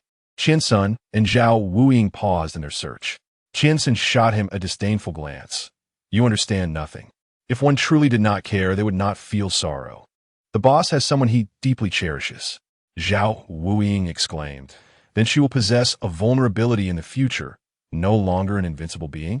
Not necessarily. Have you not heard the saying, a mother is strong? Nuobao is not a weakness. She is a dragon's reverse scale. To touch, it is to invite death. Lung Yi was taken aback. Could she truly be Nuobao's mother? Mother. No, Bao gradually regained consciousness. Her voice was frail and hoarse, yet to Wenyan, it sounded like a celestial melody. You're awake? Nuobao's cool little hand gently caressed her cheek. Mama, do not be afraid. Nuobao can protect you. Indeed, Nuobao is remarkable. You have safeguarded Mama. Qiansan handed Wenran a bottle of glucose. Let her drink a little to replenish her strength. Wenran fed her some. Do you feel better now? Nuobao nodded. When Shan inquired further, do you feel any discomfort? Nuobao blinked wearily, appearing utterly drained, lacking energy, feeling fatigued, and suffering from a throbbing headache. It seemed likely that the overwhelming fear had taken a significant toll on her body. With Lung Yi present, Qiansan could only offer a vague response before attempting to inquire further. Can you still hear the voice of your heart? Nuobao's dark eyes glanced towards Qiansan. Qiansan raised his hand to signal her to refrain from speaking, as he had already discerned the answer. Wan Yin took out a thermometer, revealing a temperature of 41 degrees. Such severity? Qiansan's expression grew solemn. She requires antipyretics, needs rest, and her body must be nourished.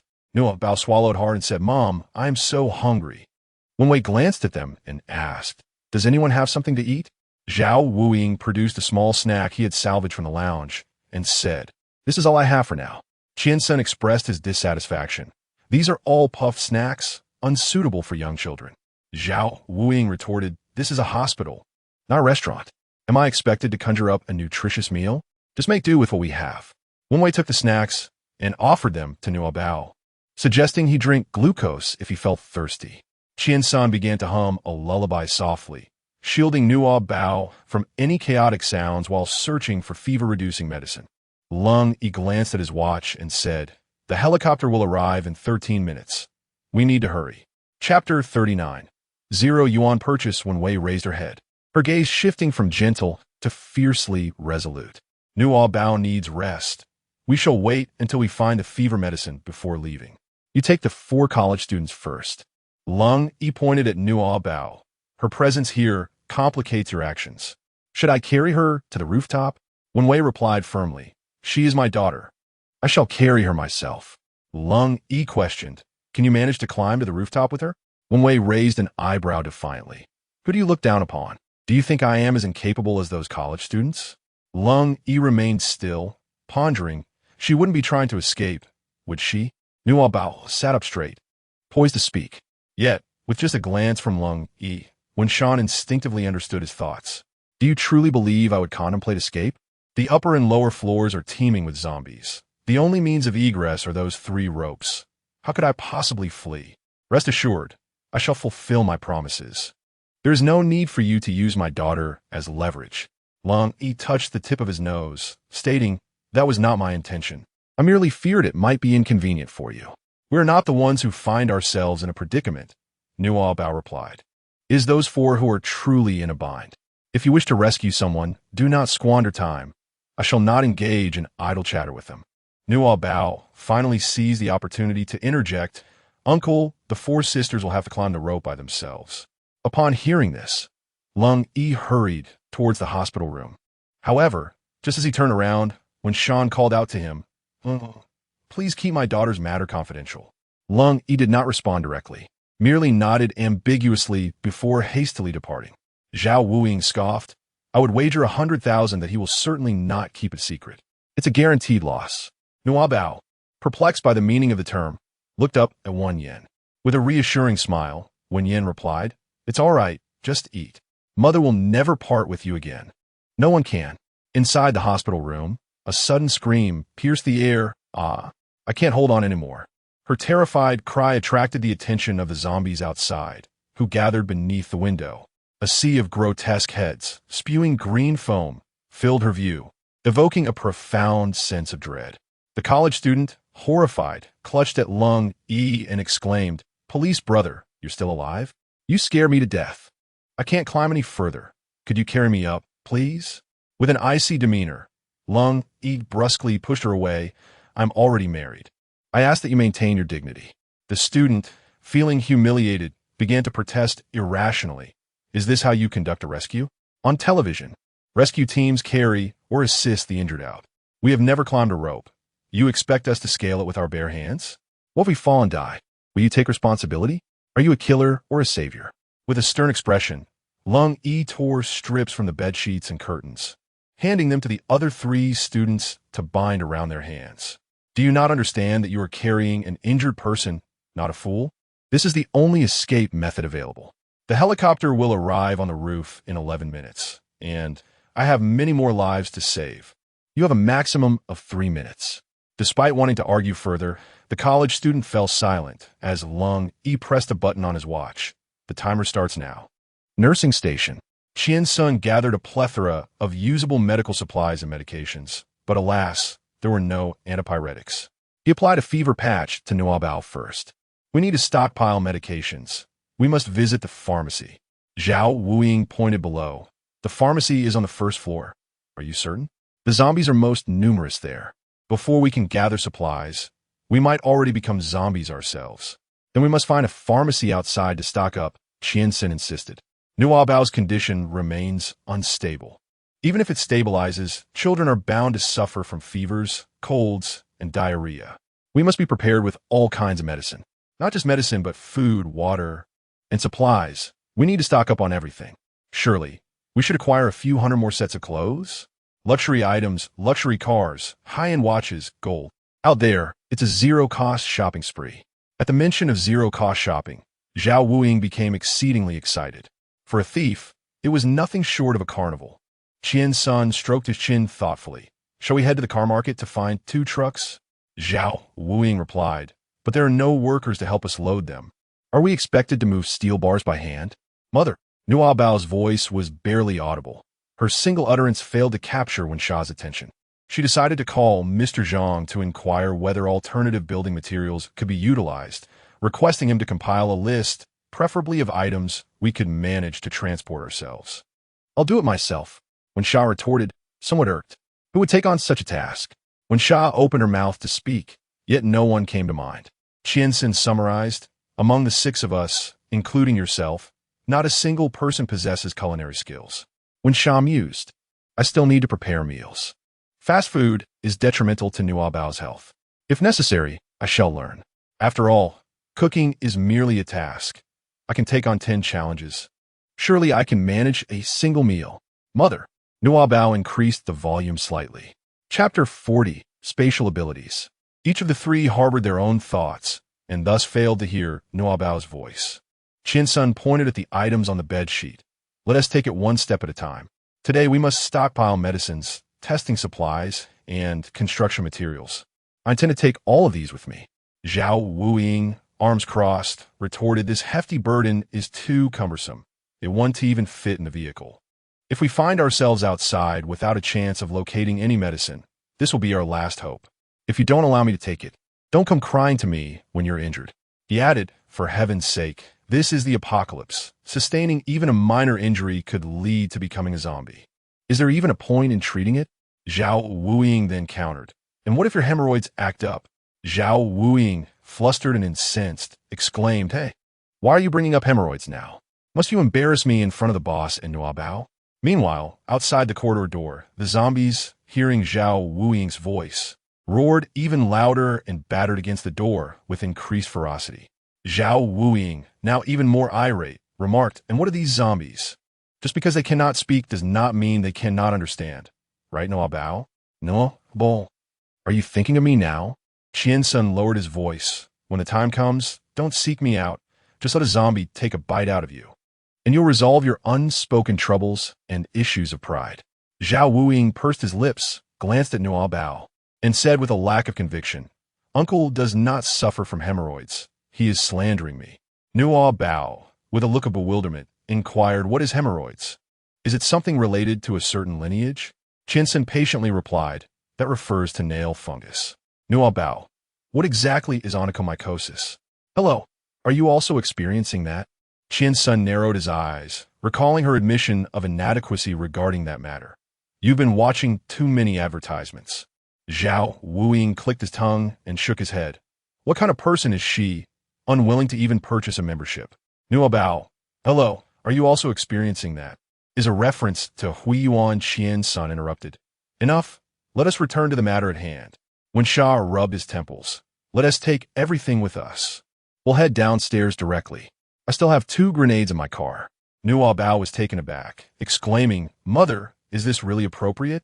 Uncle Leng Yi's words have proven to be true. When Sha offered an explanation, Nuobao, I will assist him in rescuing those trapped upstairs. This does not constitute a breach of trust. It turns out it was all for my sake. Zhao Wuying cast a sidelong glance at Qiansun and remarked, Well, I shall bear half the burden for you. Just as Qiansun was about to express his gratitude, believing Nuobao to be somewhat conscientious, she waved her hand and declared, Yellowwally magic, vanish. In an instant, the burden disappeared. The 3 of them stood in astonishment. Zhao Wuying exclaimed, By heavens, the Yellowwally magic is indeed real. Nuobao scoffed, Uncle Ben, that's obviously false. It's just an animated show. Zhao Wuying was taken aback, never anticipating that he would be ridiculed by a mere child over this matter.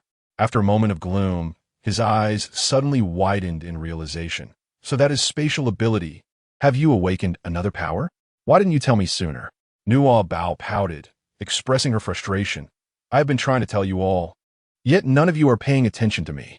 Qiansun gently touched Nuobao's nape. Your temperature hasn't risen any further. Will what you are doing make your body feel worse? Nuobao clenched her small fist. It is not uncomfortable. Not only is it not uncomfortable, but there is also a refreshing sensation in my mind, which feels quite pleasant. When one gazed at her fair and clean palm, where did those things go? I do not know. Qian's son, when did you realize you could do this? Nuobao pointed to the small room within. Uncle Li wants to draw my blood. He claims he has been reborn. Yes, reborn. I do not quite understand what that means, but that is what he said. He also mentioned that drinking my blood could awaken extraordinary abilities. And he used a needle so thick it caused me immense pain. Soon after, Aunt Ruan arrived, followed by Uncle Lung, who bound Uncle Li. Yet he stood up again, and fear overtook me, prompting me to flee into this room, which is filled with countless bottles. Outside, there are numerous zombies. In my desperation, I wished for the bottles to vanish, and then I discovered I could indeed make things disappear. The three adults struggled to comprehend her words. Fortunately, Nuobao enunciated clearly enough, and her logic was intact. It was merely her expression that was somewhat disjointed, yet not incomprehensible. Zhao Wuying clapped his hands. I told you he was reborn, but you did not believe me. Now do you? Please call me the Oracle. Additionally, Nuobao, could you spare a bit of your blood for me? I wish to become extraordinary as well. Nuobao truly wished to offer the vial of blood extracted from Li Hongchuan to them, in order to prevent it from going to waste. However, she was uncertain how to retrieve items from her spatial storage. Yet, when Shan sternly interjected, do not even think about it. Should you dare to harm Nuobao, I shall be the first to tear you apart. Qian's son analyzed, setting aside the fact that Nuobao's body cannot endure further blood loss. Do you truly believe that the awakening of supernatural abilities is a matter that just anyone can achieve? For someone like you, who lacks virtue, I would advise against such folly. Zhao Wuying, feeling indignant, retorted, it is you who lacks virtue. Do you dare to claim that you are entirely unmoved? Qian's son shook his head with an air of superiority. Only the weak require such attachments. Zhao Wuying was rendered utterly speechless. Chapter 41. Uncle Lung is quite upset. Nuobao was dissuaded from the notion of offering them her blood due to Qian Sen's words. When Shan then inquired of Nuobao, did he take your blood? Nuobao waved his hand, saying, no, I have concealed it. Where did you hide it? Nuobao pointed to the palm of his hand. When Shan felt reassured, that's good. Li Hongchuan has not awakened any supernatural abilities, so he must have already transformed into a zombie. Ideally, he could be reborn once more, allowing me to personally eliminate him. Nuobao lowered her gaze, concealing the fact that Li Hongchuan had awakened his abilities. She was uncertain about the extent of the power associated with this golden ability, and given the multitude of zombies on the first floor, she wished to spare her mother from further peril. Qian's son inquired, Nuobao, have those things vanished or have they been contained somewhere? Nuobao wore a perplexed expression, clearly uncertain herself. Why not attempt to retrieve those items? Or perhaps you could try searching, focusing your attention to see if those objects come into view? As Nuobao closed her eyes, her concentration sharpened, particularly since she could control the zombies to leap from heights. She found that as long as she refrained from exerting herself, fatigue eluded her. When Shan, filled with concern, embraced her and reproached Qian's son, saying, why are you making her expend her mental energy now? She is already quite weary. I must ascertain whether those entities have vanished or been stored away. Zhao Wuying interjected, spreading his hands in exasperation. Hello, is anyone listening to me? I mentioned that this is a spatial ability. I read in a book that it can contain countless items, and the extraordinary can even accommodate humans, encompassing an entire city. Such powers are possessed by all ability users. Zhao Wuying, burdened by his unspoken troubles, treaded cautiously. I will heed your advice, very cautiously. Enough of your bickering, silence. When Shan gently patted Nuobao, speaking in a soft tone, Nuobao, it's all right if you cannot find it. Do not force yourself. Nuobao opened her eyes, her gaze appearing noticeably brighter than before. Mother, I have discovered a place that is significantly larger than my room, yet it is enveloped in darkness, which makes me feel somewhat fearful. I am uncertain how to retrieve those items. Qian's son, filled with joy, reassured her there is no need to rush. As long as we can store the items, we will be able to extract them later. Let us hasten to gather supplies. He lifted Nuobao with a smile reminiscent of a proud father celebrating his daughter's academic achievements. You truly are a miracle. Nuobao felt dizzy from his shaking. Uncle, please don't shake me. I have no idea how much can fit inside, but it's quite large.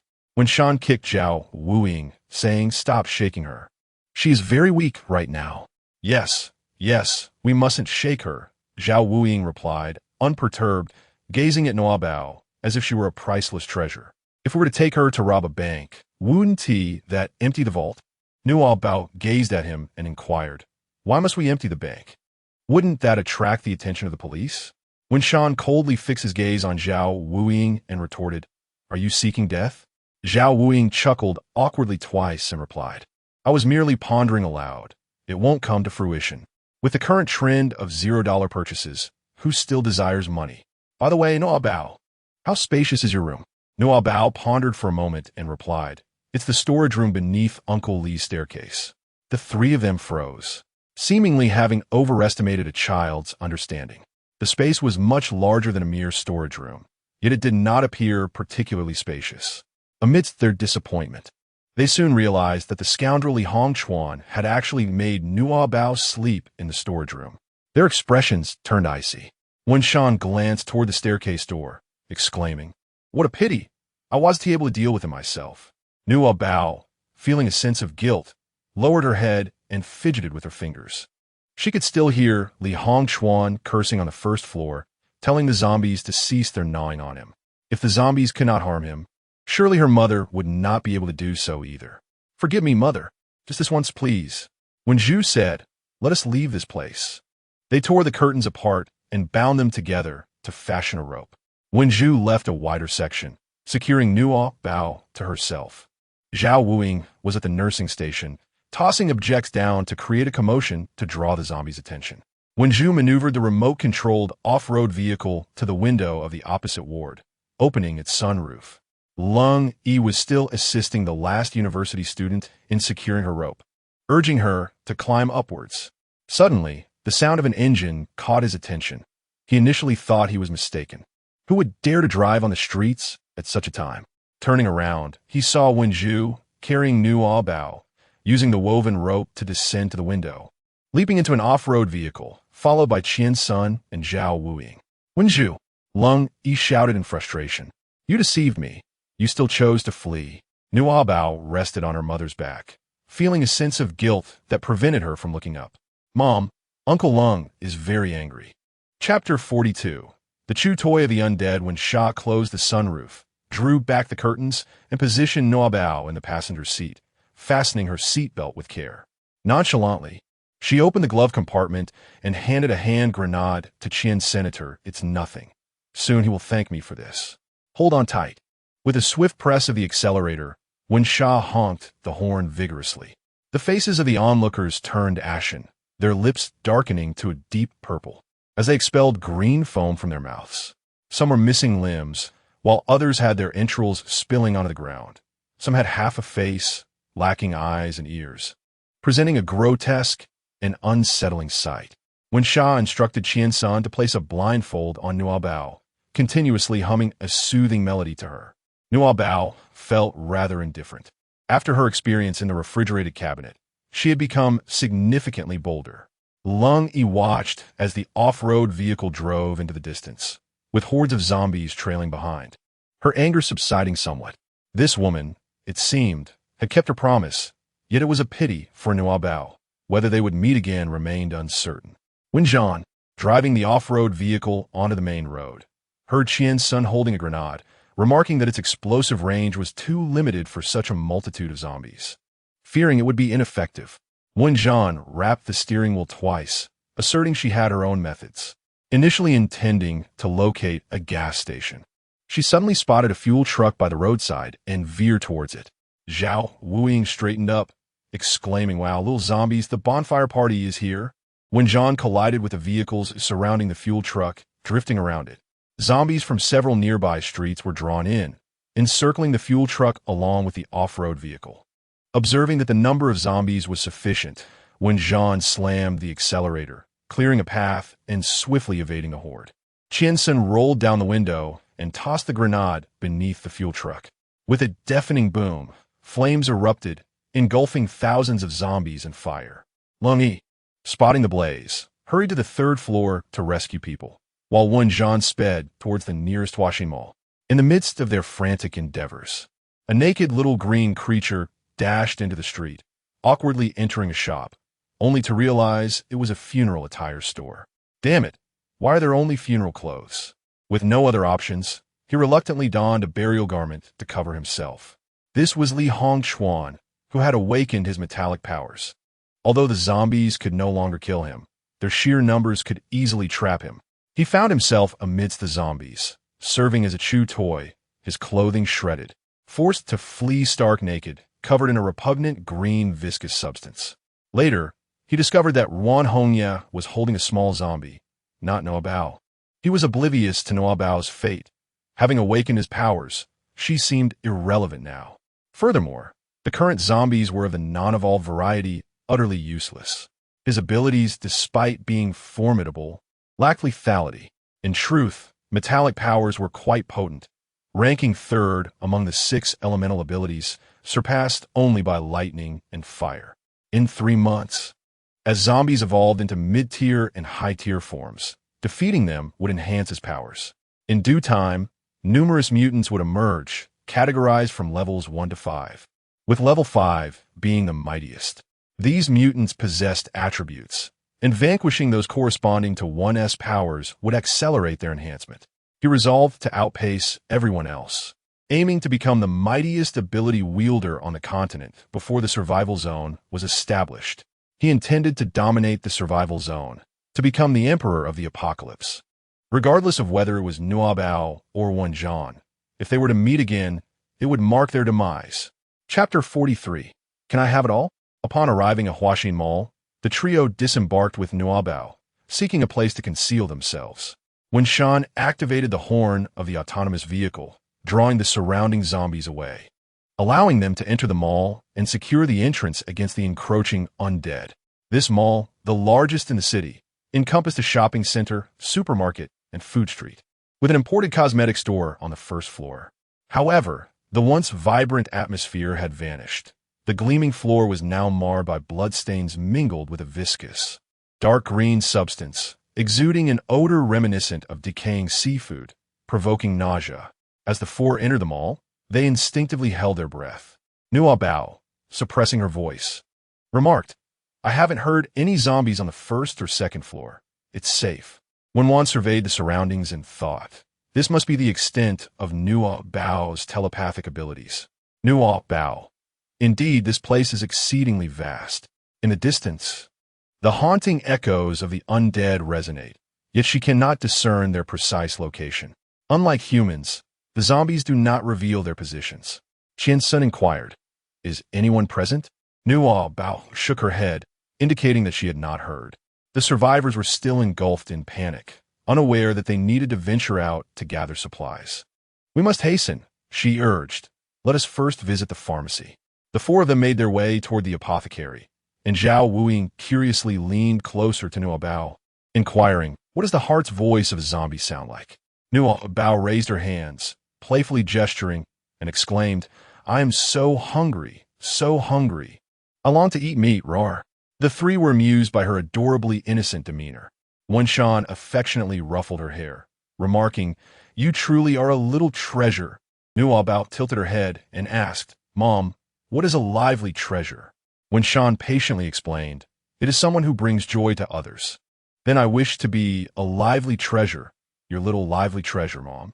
Wen Zhan's heart nearly melted at her words, and the anxiety that had lingered due to her concerns for Nuobao dissipated entirely. The shutter door of the pharmacy was half closed, shrouding the interior in darkness. To avoid making excessive noise, they refrained from moving the shutter and instead bent down to slip inside. Zhao Wuing located the light switch, and upon illumination, he discovered several shelves toppled over, with numerous patches of blood on the floor that had been dragged several meters, transforming into dark green foam. Wen Zhan gently grasped Nuobao's chin, turning her head away to shield her from the sight, and placed her on a counter obscured by the shelves, offering her a piece of fruit candy. Be good and wait for us here, all right? Nuobao let out a soft sound, waving her hand to store the candies into her space. When Sean turned around and noticed the imported children's toothpaste on the shelf, available in 4 delightful flavors. Which flavor of toothpaste do you prefer? After much contemplation, Nuobao found it quite difficult to make a choice. Having never used it before, she recalled that Grandma Li deemed children's toothpaste rather expensive, only allowing it for Yuanbao, while she herself could only brush with salt water. Mom, can I have them all? You certainly can, but I fear you may not have enough space. The car can only accommodate essentials. There is no need to bring too much toothpaste. Not at all. They are quite small. Nuobao gestured with her hand, indicating something the size of fingernail. When Shui remarked, after all, she is just a child and has little understanding of space and volume. Observing the eager anticipation in Nuobao's eyes, when Shui felt unable to refuse. Very well. Let's pack them all in. If there becomes too much to fit later, we can always remove some. All right. Thank you, Mom. Nuobao, filled with joy, waved towards the shelf, causing it, along with an assortment of children's and adult toothpaste, to vanish without a trace. When Jean exclaimed, surely, the shelf is unnecessary? Qian Sun and Zhao Wuying turned their attention. They could not fathom how the items had disappeared, yet they were astonished to find a vacant space where the shelf once stood. Dr. Qian, clutching a basket, selected a number of children's medications and basic adult remedies, hesitating to take too many for fear of insufficient space. Little did he know that Nuobao was so extravagant, effortlessly relocating the entire shelf. Zhao Wuying's mind raced. How convenient it would be to rob a bank. Wait, there's a gold store in this mall. Nuobao gazed curiously at Zhao Wuying and inquired, what is a gold shop? Is it a place that sells gold? Qianxin interjected, pay no attention to him. What did you put inside? Nuobao remained immersed in the delightful freedom of having an abundance of children's toothpaste. So much children's toothpaste. Qiansan sighed in exasperation. Nuobao, your space is limited, and we still have numerous essentials to stock up on. Could we perhaps take fewer tubes of children's toothpaste? When Sean interjected on Nuobao's behalf, the toothpaste is something I suggested she take. Those little items hardly occupy much space. However, Nuobao, it suffices to take only the children's toothpaste. There is no need to include the entire shelf. Let us conserve space by removing the shelf first. Qianxin disagreed. We must also take out a portion of the toothpaste. Although they are trivial items, they serve little purpose compared to stocking up on medication. Nuobao pressed her lips together, her eyes reflecting a hint of despondency. But I do not know how to retrieve items, she lamented. Was it truly ignorance, or reluctance to share? Zhao Wuying reproached her. Nuobao, your spatial abilities are immensely valuable. Could you refrain from being so selfish and only considering what delights you? This is a post-apocalyptic world. When resources dwindle, are you suggesting that everyone should subsist on toothpaste along with you? Chapter 44. I shall henceforth call you Deathly Ghost. The logic was sound, yet hearing Zhao Wuying chastise Nuobao, Erquin ran. Just as she was about to admonish Zhao Wuying, Nuobao, with hands on her hips and a fiery demeanor, retorted, yet you have continually sought to rob a bank. Do you intend for everyone to feast on banknotes alongside you? Zhao Wuying. Ah, has the little ghost found her voice? Nuobao. I'm not a little ghost. I am Nuobao. Zhao Wuying. Little ghost is merely a general term, a designation for those of you with such yellow hair. Do you comprehend? Nuobao retorted. Then I shall call you Dead Ghost from now on. Aunt Lee addresses Uncle Lee in such a manner. It's a term that encapsulates your kind of greasy old man. This address. Qian Sun politely maintained his silence. When Sha patiently reminded Nuobao, the term Dead Ghost is not used in that context. Nuobao refused to listen. Mom? He started it. Zhao Wuying felt a pulse at his temple. Who are you calling an oily uncle? When Shan's gaze turned icy. Zhao Wuying, that is enough. What do you mean by that is enough? I merely contemplated the idea without implementation. Yet you have gone so far as to place the merchandise on the shelf in your space. You refuse to admit your mistake and dare to retort? Have you entered your rebellious phase prematurely? Nuobao, indignant, exclaimed, what of it if I placed it inside? There's still ample space, and other items can fit as well. Why should I admit fault? Zhao Wuying was taken aback, questioning. Such a large shelf still fits comfortably? Are you certain? Children must not deceive. Nuobao puffed out his cheeks and declared, I am not deceiving you. Nuobao Baba gazed at Wensha, saying, Mother, I am not lying. Then why don't you show me those 4 shelves over there by putting them into your space? Zhao Wuying pointed to the 4 rows of shelves filled with cosmetics and daily necessities, holding a lollipop in hand. If you can accomplish this, I shall apologize to you and also give you this lollipop.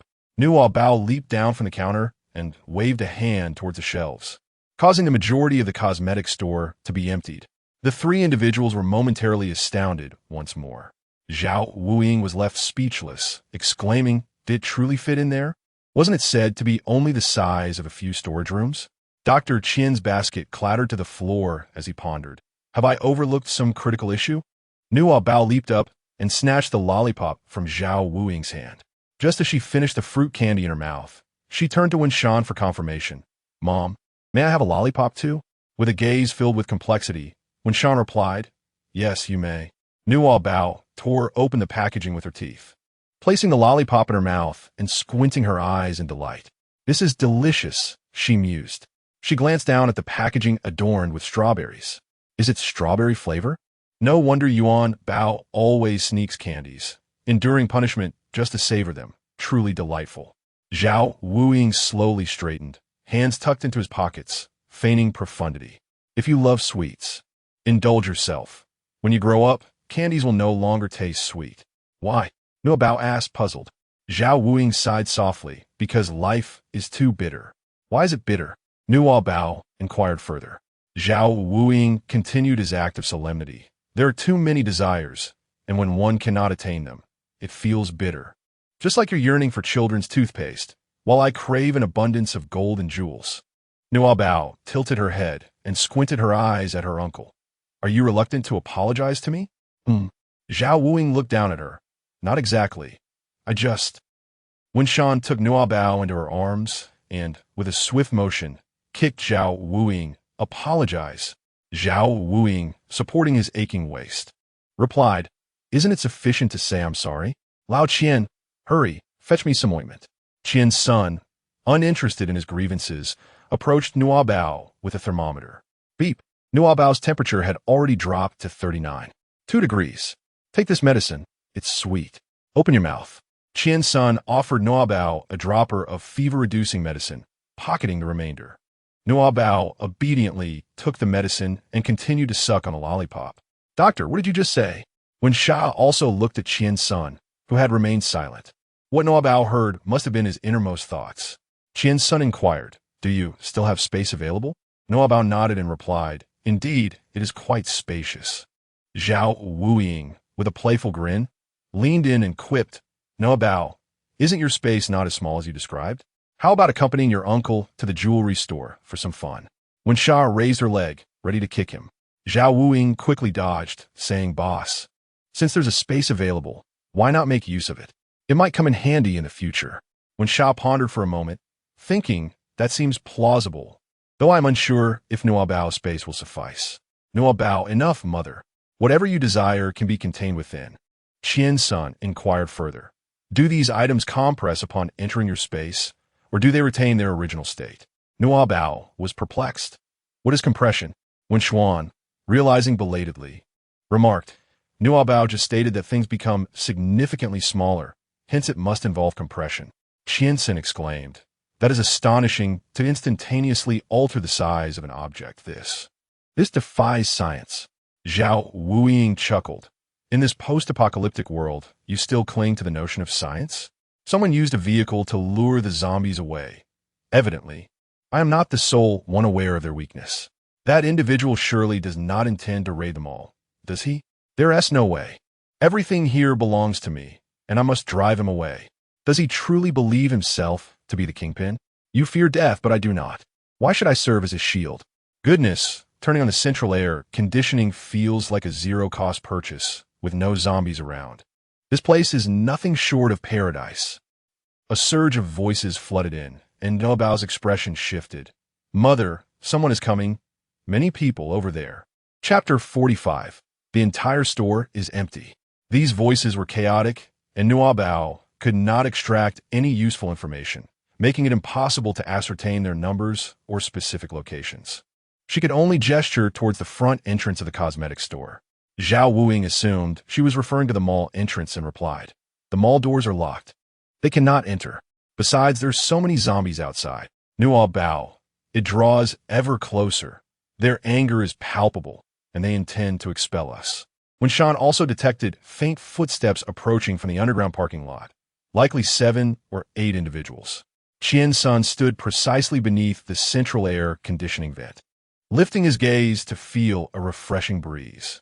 They had activated the cooling system, indicating their awareness of the zombies' vulnerabilities. However, it remained uncertain whether this chill could deter them. It would be prudent to avoid direct confrontation, at least on the first floor. Better to seek refuge for the time being. He gestured subtly to Zhao Wuing, who nodded slightly before hastening to unlock the rear entrance of the pharmacy. Qian Sun surveyed the surroundings. "Nuobao, it would be best if we could take everything here.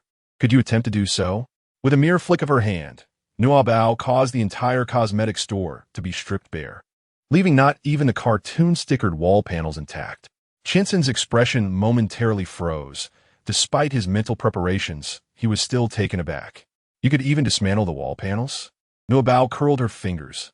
"I want that sticker. I accidentally—" "It's fine. I didn't mean to blame you. This is great. We could take everything useful. The useless shelves and panels can be reinforced for the base, so we won't need to go to the hardware market." "I thought the same," when Shan said, gently ruffling Nuobao's hair. "You're amazing, Nuobao. You've helped Mommy a great deal." "Really?" Nuobao beamed, her eyes crescent-shaped with joy, the dimples at the corners of her mouth making her look irresistibly cute. "No need to mention it, Mommy. If this empty place were a jewelry store, I'd surely wake up laughing from dreams tonight." When Shan responded, "The jewelry store must be empty too." Zhao Wuing immediately adopted a look of utter admiration, gazing at Wen Shan.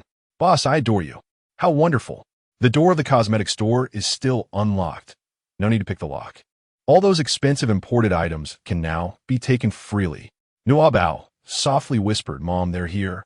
Without Nuobao's words, the sound of their footsteps was already distinctly audible. When Wan made a gesture for silence, cradling Nuobao as they moved towards the back door.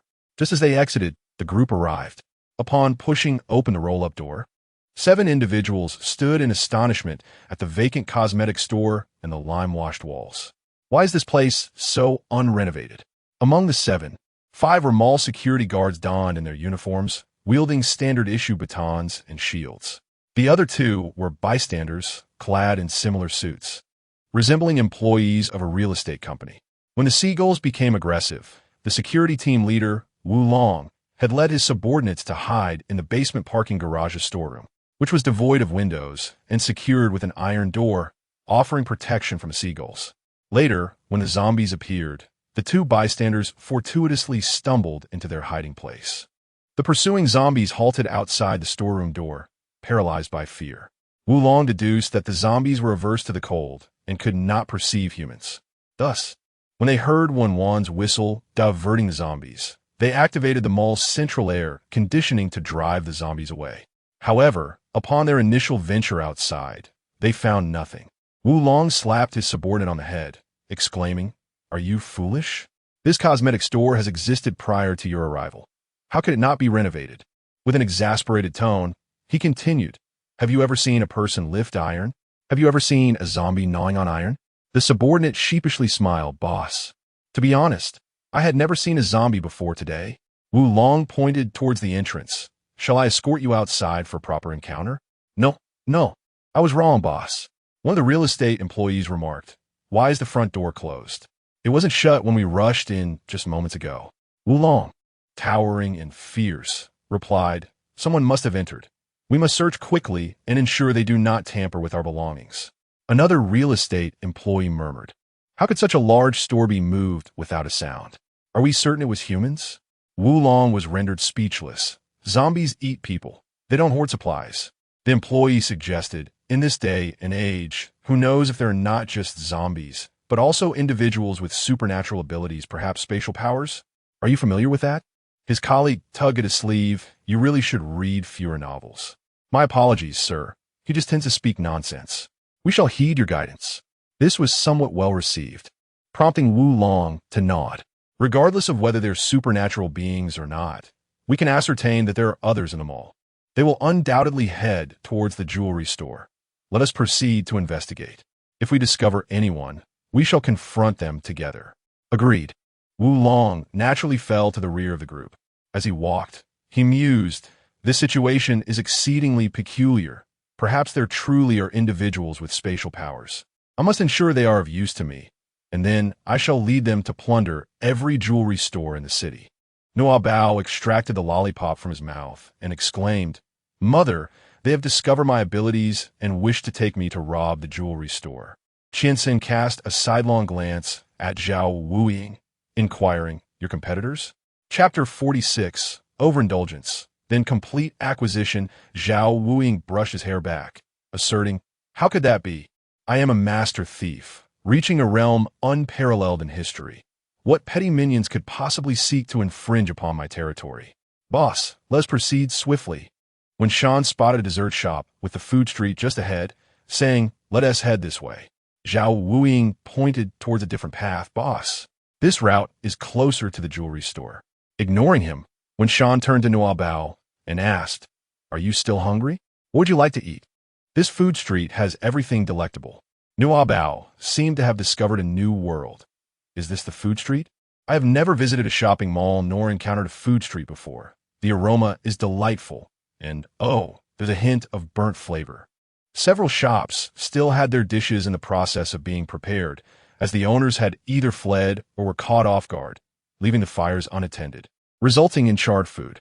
When Wei instructed, Zhao Wuiying, please go and open the doors of all the shops. Turn off any fires that need extinguishing. If the fire alarm goes off, the doors will automatically open. Zhao Wuiying, eager to visit the gold shop, readily agreed without hesitation, saying, I'll go open the doors. Hurry up, boss. What is the rush? Didn't you hear Nuobao mention they've never been to the food street? Wen Wei said as he carried Nuobao into the dessert shop. Look around. What do you wish to eat? Select a few, and we can store the rest. Nuobao gazed at the array of desserts, utterly bewildered. Mom, I've never tasted any of these. I don't know how to choose. Qianxin took a bag and offered her a bite of each confection. However, upon receiving the bag, Nuobao lost all appetite, finding it reminiscent of dog food. She cast a forlorn glance at Qianxin, who was busy persuading Wenwan. Now is not the time for leisurely browsing. Even if you are unafraid of conflict with those individuals, we must remain vigilant against zombies that could breach the doors at any moment. Should the air conditioning fail to deter them, we would face yet another fierce battle. The zombies are inexhaustible, and our stamina will eventually wane. Wenwan remarked casually, This place still exists for now, but soon it will be nothing but ruins. Nuobao has never explored here before. This may be my first and last opportunity to take her to a mall and a food street. Even if the King of Heaven himself were to arrive, he would have to stand back. Qianxin relented. All right then. She smiled at Wenwan, waving the donut in her hand. Mom, I've made my choice. Let us hurry. Qianxin was quite taken aback. Her words had failed to sway Wenwan, yet Nuobao had absorbed them. Wenwan shot Qianxin a glance, then lifted Nuobao and headed towards the dessert shop's kitchen. Let us take everything here. If Nuobao wishes to indulge again, I shall prepare it for you. Great, great. The entire kitchen was emptied of appliances and ingredients. Qianxin pondered, does she truly believe that making desserts is as simple as taking a life? Nuobao turned to him and asked, Uncle Doctor, is it difficult to make desserts? Qianxin replied with a question, Isn't it easy? Nuobao shook her head. I have seen others prepare desserts on television. It does not seem difficult. Even if it is challenging, one can learn. However, murder is beyond my capabilities. Qianxin replied, Anyone can commit murder. As long as one has hands, it can be done. But making desserts, even with hands, does not guarantee success. Nuobao found herself ensnared in a web of self-doubt. Is that so? Yet, I still believe that crafting desserts is far simpler, she mused. When Shu gently patted her shoulder, pay no heed to him. Just because he cannot achieve it, he assumes others cannot either. Just wait. I shall certainly create desserts as exquisite as those here to show you. Qianxin remarked. It seems he has stirred quite a predicament. When Shu embraced Nuobao and led her to the next establishment, a shop specializing in fried skewers. These delicacies required immediate preparation. None of them possessed the skills to create them, and they lacked the time to ponder the method, so they decided to clear their minds and indulge, for after all, it was simply food. Thus, they swept through one shop after another, feeding Nuobao delectable items whenever they encountered her favorites. Before they had even explored half of the market, Nuobao had overindulged, and the remainder was swiftly stored away in her space, allowing them to quicken their pace. Meanwhile, Wulong and his companions arrived at the gold store, where everything appeared to be in order. A real estate employee remarked, "Surely no one is seeking gold at this moment. They must have gone in search of food."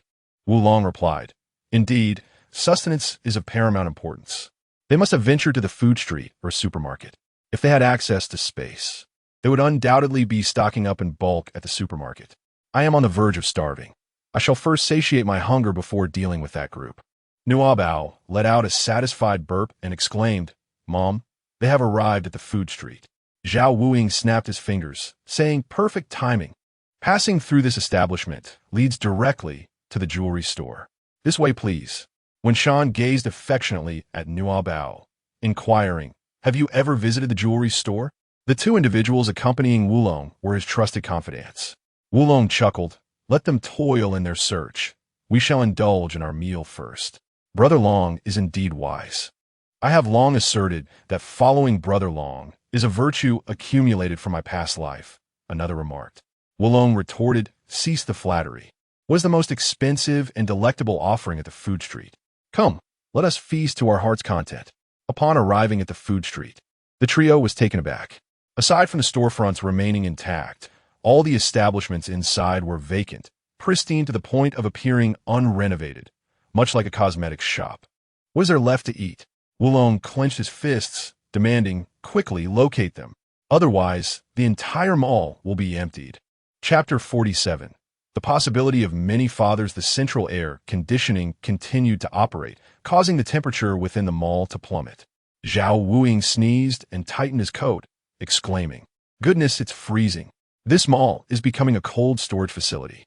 Qian Sun calmly replied, "The colder, the better. I was concerned it wouldn't be cold enough. It appears the results are quite satisfactory." When Shan expressed her concern for Nuobao, "Are you feeling cold?" Nuobao shook her head, saying it was not cold. Her attire was quite thick. "Is mommy cold?" she inquired. When Sha also shook her head, responding that she was not afraid of the chill. Zhao Wuing, feeling quite pleased with herself, interjected, "Oh, come now. Can one compare a bed to a display cabinet? She has never tasted such delights, nor laid eyes on such exquisite treasures. Allow her this opportunity to broaden her horizons." Nuobao wrinkled her nose at him. "Nuobao has seen. Antly possesses numerous exquisite gold ornaments.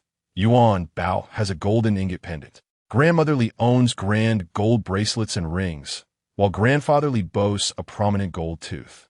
When Shan remarked, "Such a family's affinity for gold truly reflects the demeanor of nouveau riche." She then inquired of Nuobao, "Do you like it? Do you desire it?" Nuobao did not hesitate.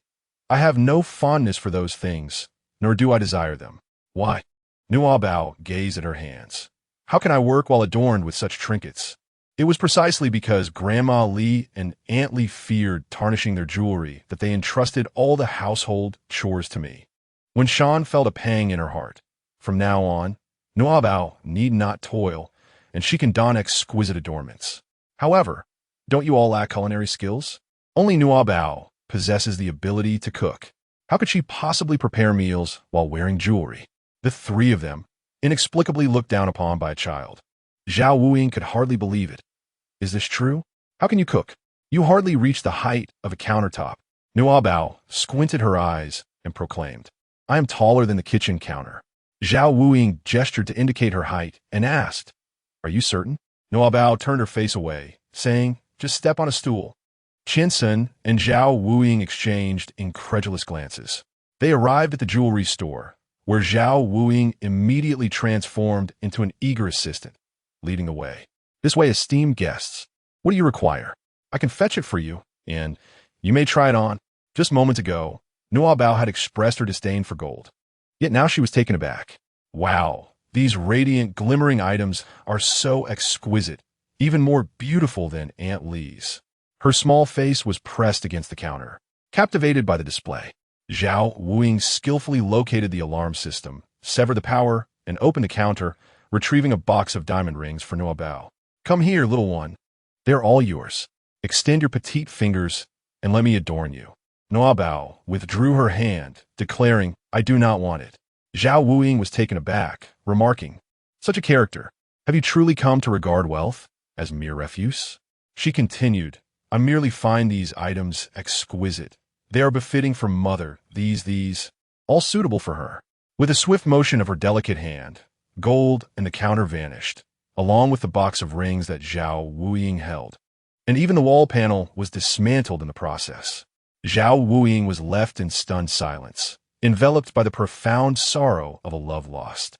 Nuobao excitedly hugged Wen Sha's thigh, exclaiming, Mom, all these beautiful jewels are yours. I shall keep them safe for you. These trinkets are meaningless. They will only hinder my speed in shooting. Wen Sha gently caressed her little face, replying, Mother does not fancy wearing jewelry either. You may keep them for your own amusement. Nuobao insisted, No, if I don't like it, I won't wear it. I'll keep it as a dowry for you to use when you marry your father. Wen Sha found it amusing. Oh, so you are aware of dowries? Nuobao solemnly remarked. Aunt Lee always insists on preparing a substantial dowry for Lily. Otherwise, she would end up like me, toiling away in someone else's household. It is evident that Lily is Aunt Lee's daughter. Wen Sha's smile turned frosty. The Lee family truly knows how to treat Nuobao as a servant. With an aunt who mocks her so cruelly. Where is this aunt of the Lee family? Perhaps she has already turned into a zombie. Wen Sha felt a surge of resentment rising in her heart. Let them all perish. It would indeed be a fitting end for them. Mother, are you angry? Nuobao timidly inquired, gazing at Wen Sha. Wen Sha composed herself. No, Nuobao, remember, throughout history, the strong are revered. As long as you possess strength, regardless of the presence of a dowry, no one will dare to command you. Just like me. I am their leader, and they must heed my words. In matters, only I decide what I wish or do not wish to undertake. No one can coerce me. Zhao Wuing could not help but interject. Nor would anyone dare to marry you. Nuobao sighed like a little adult, saying, thus, a substantial dowry is essential. Wen Sha, perplexed, inquired, why must there be such an abundance of dowry? Nuobao replied, because if you refuse to undertake certain tasks, someone must inevitably assume that responsibility. If you abstain from doing it and also prevent Nuobao from doing so, then who will fulfill those duties? Nuobao blinked her bright eyes and uttered a startling remark. At this moment, a father is essential. Uncle Lee remarked that a man with wealth could marry many women, while a mother, blessed with a substantial dowry, could also secure numerous fathers. Wen Sha, this child truly captures my heart. Chapter 48. Stockpiling Men for Mother. Zhao Wuing stared in astonishment. Incredible. At such a tender age, she already comprehends the greed of human nature. It's simply, he tossed his hair back and leaned against the bare lime wall. Boss, I can no longer pretend. To be candid, over the years I have. Swish. When Sha drew her knife, skillfully twirling it at her fingertips, her gaze as icy as the depths of despair. What have you already? Zhao Wuing's heart quivered. Qiansun lifted Nuobao and exited the jewelry store. If you can't take a beating, you might as well give up. Zhao Wuing persevered. With a sufficient dowry, I too can rise to the challenge. Nuobao glared at him, declaring, you must not favor the dowry over my mother. When Shan coldly curled her lips, saying, Zhao Wuing, considering the perilous circumstances you faced alongside me today, I shall forgive you this once. Should you dare utter such words again, yearning for my daughter's riches, I shall first castrate you, then sever your hands. Zhao Wuing instinctively shielded his vital areas with his hands. When Shan averted her gaze and proceeded to walk outside, contemplating the gold and diamonds within this establishment. Zhao Wuing hurried to catch up. Boss, we are in apocalyptic times, and there are not many admirable men left. I am the youngest in the base and the most devoted to you. Please give it some thought. Before Wen Shan could respond, Nuobao earnestly recommended, Mother, Uncle Lung can take a beating. Zhao Wuing scoffed. Nuobao, do not meddle in matters of the heart. He is unfit. He is a soldier, while we are thieves. Our paths do not align, do you understand? If you're concerned about a lack of capable hands, I can manage, and the uncles and aunts at the base, along with the grandparents, can assist as well, ensuring you're not wronged. Nuobao recalled the 2 aunts who wished to sever her tongue, as well as the 2 elderly individuals who desired to bury her alive. Would they come to like her? Dr. Qian assured her, they will come to appreciate you.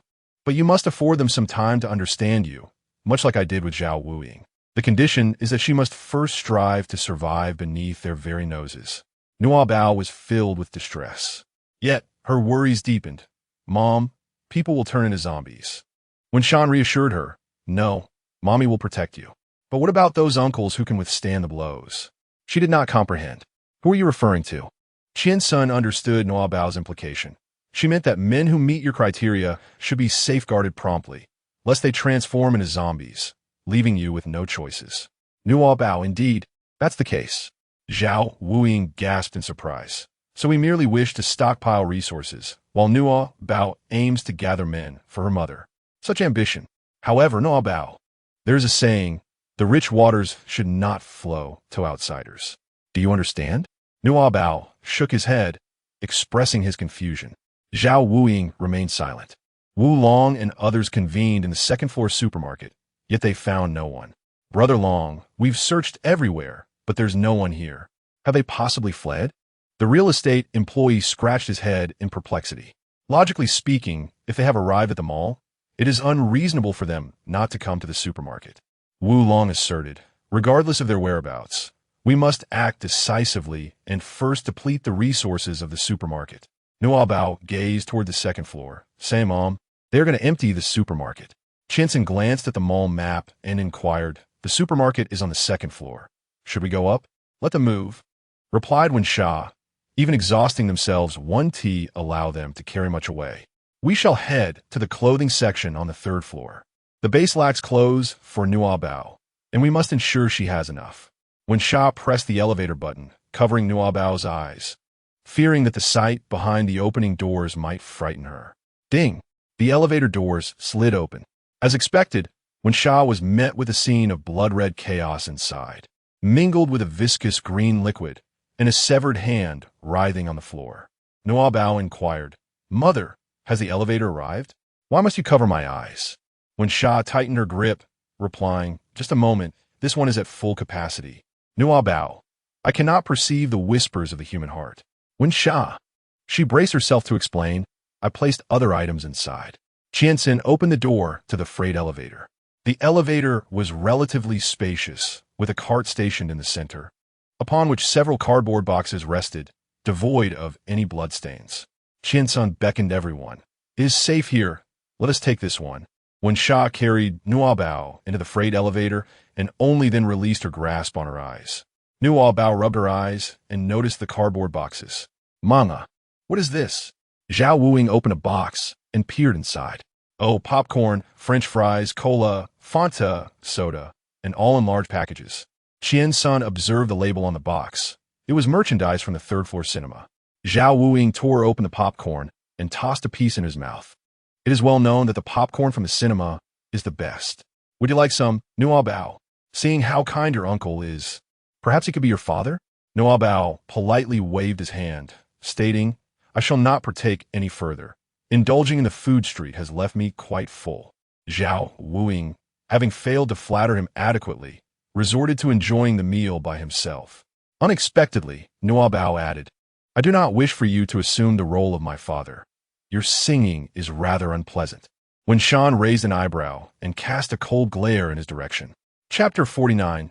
Do not open the elevator. Zhao Wuying hastily denied the accusation, exclaiming, I did not say that. I have uttered nothing at all.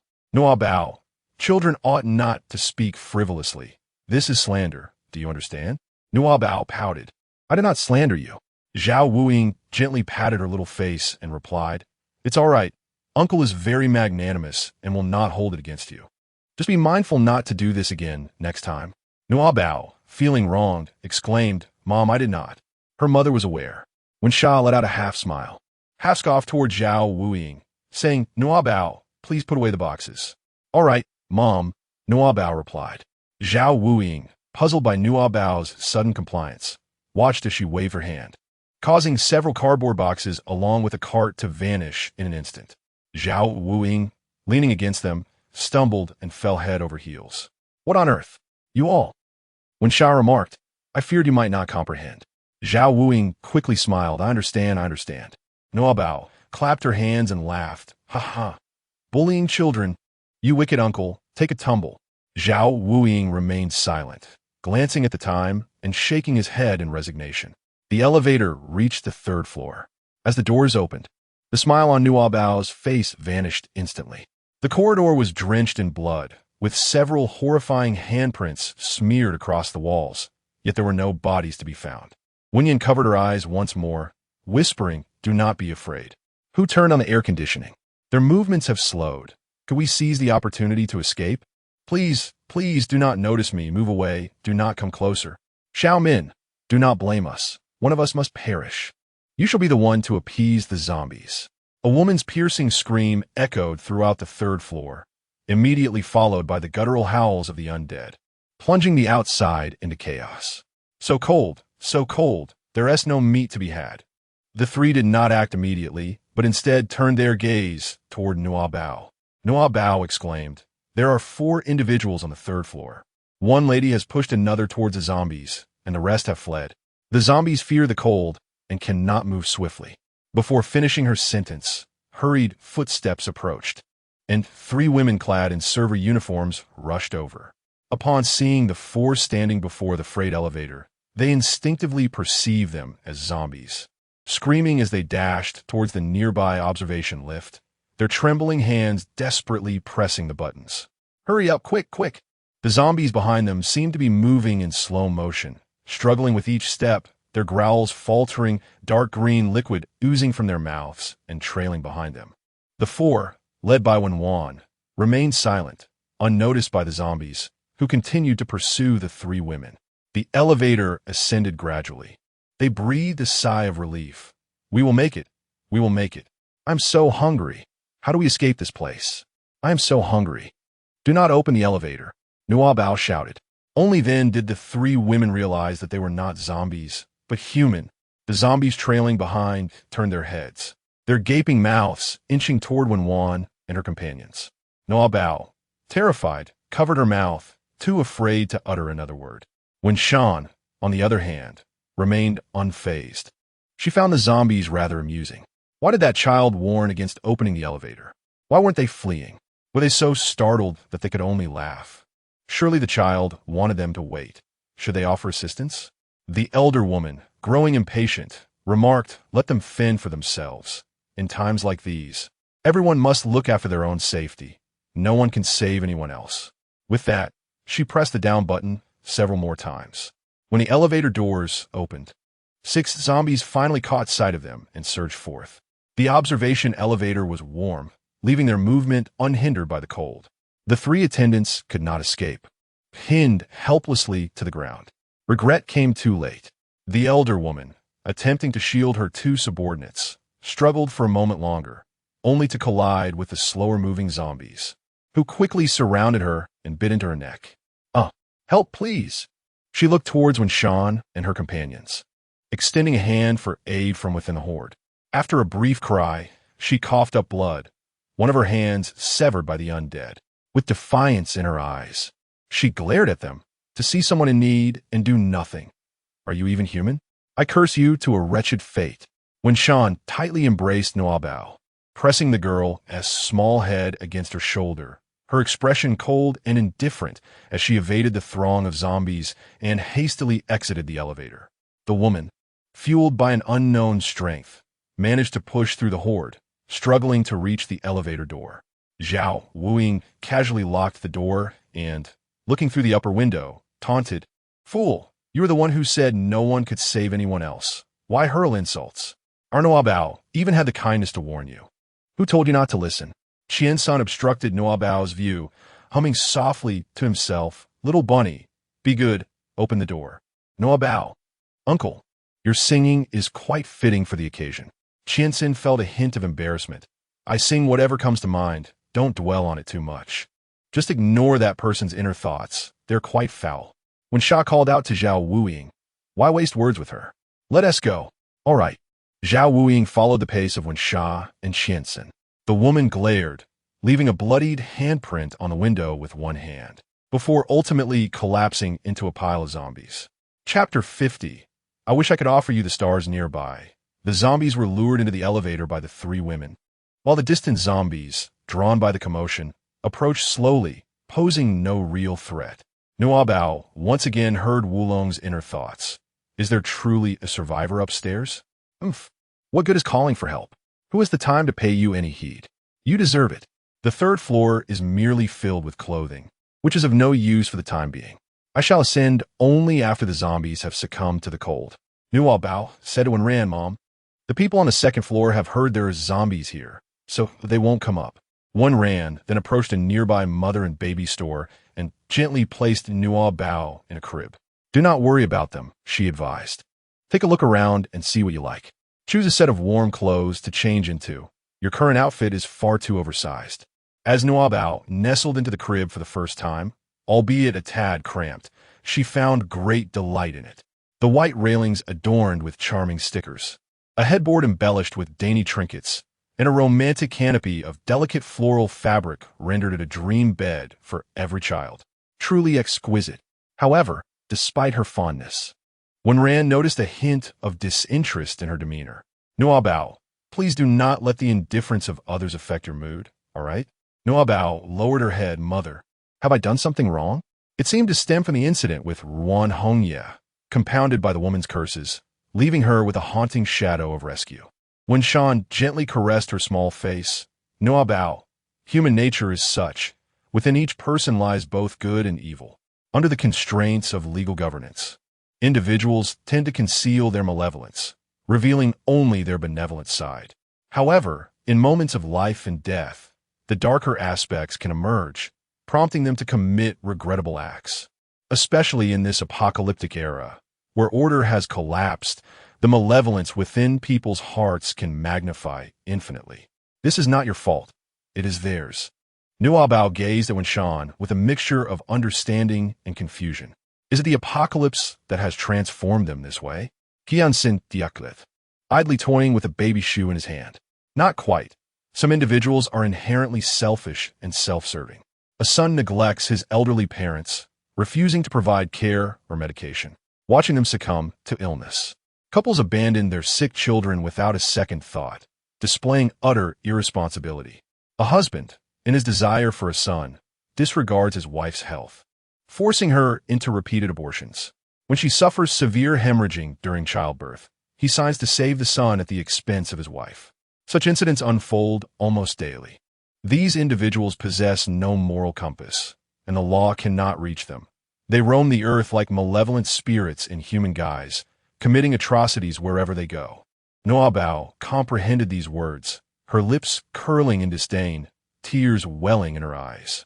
I will never save anyone again. Qiansen's expression darkened further as he continued. Such is human nature. Indeed, it may not be worth saving anyone. In this world, every individual bears guilt. Even Zhao Wuying, when faced with danger, would abandon his teammates if there were no personal gain involved. Zhao Wuying, displeased, interjected, Hey, I don't care about your cynicism, but don't drag me into it. Qiansen retorted, Am I mistaken? Zhao Wuying shrugged nonchalantly, You're not wrong. It's survival of the fittest. Only a fool would sacrifice oneself for others. Nuobao recalled the peril that Wensha had faced previously while attempting to rescue Ruan Hongye, and her heart swelled with guilt. Enough, both of you. Wensha gently patted Qiansen's shoulder, urging him to regain his composure. This is a one-time occurrence. It shall not happen again. My daughter is not your sounding board. She took Nuobao's hand and spoke softly, Nuobao, each individual possesses their own way of living. You need not impose your values upon others, nor should you become entangled in judgments of their morality. As long as you act from the heart, uphold your principles, and remain true to yourself, that is sufficient. If you wish to help someone, then do so. It reflects the kindness within you. Should that person turn ungrateful, it merely reveals their deceitfulness, having exploited your generosity. Rest assured, I shall handle such matters. Nuobao appeared somewhat bewildered. Mom, will I cause you a lot of trouble? When Shan gently smiled, it's all right, my dear. I will always be by your side. As long as you remain unharmed, a little trouble is no issue at all. Now, we have more pressing matters at hand. Hurry and choose your new clothes. Do you like this bed? Nuobao nodded, expressing her fondness. Yes, I really like it. Zhao Wuying measured the dimensions and remarked, isn't it a bit small? Does a 4.5-year-old still sleep in a crib? Nuobao caressed the crib, her eyes brimming with affection. I have never slept in a crib. Yuanbao has, and even at 5 years old, he still does. When I was a small infant, Uncle Lee used to say I would always fall out of bed. To prevent me from getting hurt, he made me sleep on the floor. Later, when I lived in the storage room, I continued to sleep on the floor. When Wei sighed, Nuobao, I am truly sorry that I did not come to get you sooner, causing you to endure such hardships. When Wei added, how can you be so understanding? In that moment, she wished she could pluck the stars from the sky to present them to her. Chapter 51. You are more suited to be a ghost in my home. Qin's son turned his back, removed his glasses, and pinched the bridge of his nose, seeking to regain his composure. Perhaps it's been a long time since anyone scolded me to my face, causing all my pent-up negative emotions to erupt uncontrollably. However, regardless of the circumstances, I should not have spoken those words to Nuobao. He adjusted his glasses and first offered an apology to Nuobao. I apologize, little Nuobao. I should not have said those things. Listen to your mother. Just follow your heart. Upon hearing Qianxin's heartfelt words, Nuobao looked up and smiled at him. Standing on the small bed, she leaned closer and said, Uncle Doctor, there is no need for you to apologize. You have not deceived me. It is merely my own lack of understanding, which I may grasp when I grow older. You need not rush to grow up. We shall protect you. If you wish to save someone, do so. Uncle and mother will always support you. When Shan resolved, then we shall take her away. Nuobao glanced at the other small beds placed against the wall, one adorned in a princess theme, another in a pastoral style, and yet another resembling a Ferrari. Can we take them all, mother? Nuobao joyfully stomped her little feet and waved her hand, causing everything to be swiftly taken away. The entire maternity shop was once again emptied, including toys, baby bottles, and various supplies. Wenwan sighed in resignation. You're too quick, Nuobao. I haven't even had the chance to help you choose some clothes. Qianxin remarked, there are plenty of other maternity stores nearby. Let us try another one. Wenwan's expression darkened, and she nearly brandished a knife, saying, you seem like a second child. Zhao Wuying restrained her hand from drawing the knife, responding, that's fine. If I can't be your husband, I can certainly be your son, as long as I can get my share of gold. Nuobao stood with her hands on her hips, exclaiming defiantly, no way. One way, with a smile that belied his true feelings, remarked, I think you will be better suited as a ghost in my household. Zhao Wuying interjected, in that case, I prefer the prospect of living well. As all production lines came to a halt, it would not be long before these items became scarce resources. Provided Nuobao had ample space, it would be ideal for the entire mall to be emptied. Zhao Wuying clicked her tongue in admiration. How fortunate! Little Nuobao is experiencing the dual joy of zero-cost shopping and total clearance on her very first outing. I envy you. Qianxin retorted, envy is futile. You lack the capability. Zhao Wuying fell silent. Suddenly, a horde of zombies approached, their gaping mouths frothing with dark green foam as they lumbered towards them in a menacing manner. Zhao Wuying felt an inexplicable urge to bite Nuobao.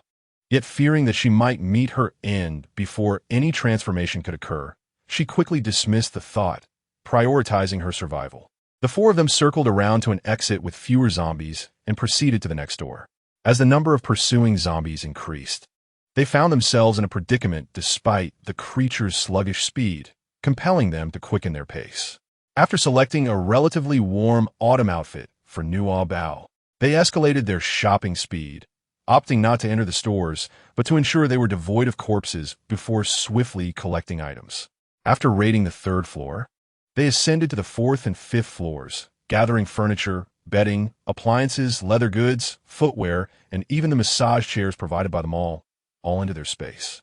Zhao Wuying joyfully performed a moonwalk, exclaiming with delight, eliciting a response from the zombies that followed suit with a roar. The sixth floor housed a children's entertainment area, featuring a large play castle, a vibrant ball pit, and numerous arcade machines. The cheerful sounds emitted by the games transformed this space into a gathering point for zombies. Zhao Wuing lamented, "What a pity. If only they weren't such a nuisance. I could show you how adept I am at riding violent motorbikes and dancing machines." Wen Wei and Qian Sun expressed their disinterest. Wen Wei then inquired of Nuobao, "Would you like to play? Mother can lure all the zombies away from here." Nuobao shook her head, expressing her reluctance. She certainly would not allow her mother to undertake such a perilous endeavor merely for amusement. Zhao Wuing, lacking in tact, remarked, "Is it that you do not wish to, or that you are unable?" "My dear child, is this your first visit?" Nuobao retorted, "This is my first visit, uncle. Do you come here often? What brings you to the children's amusement center?"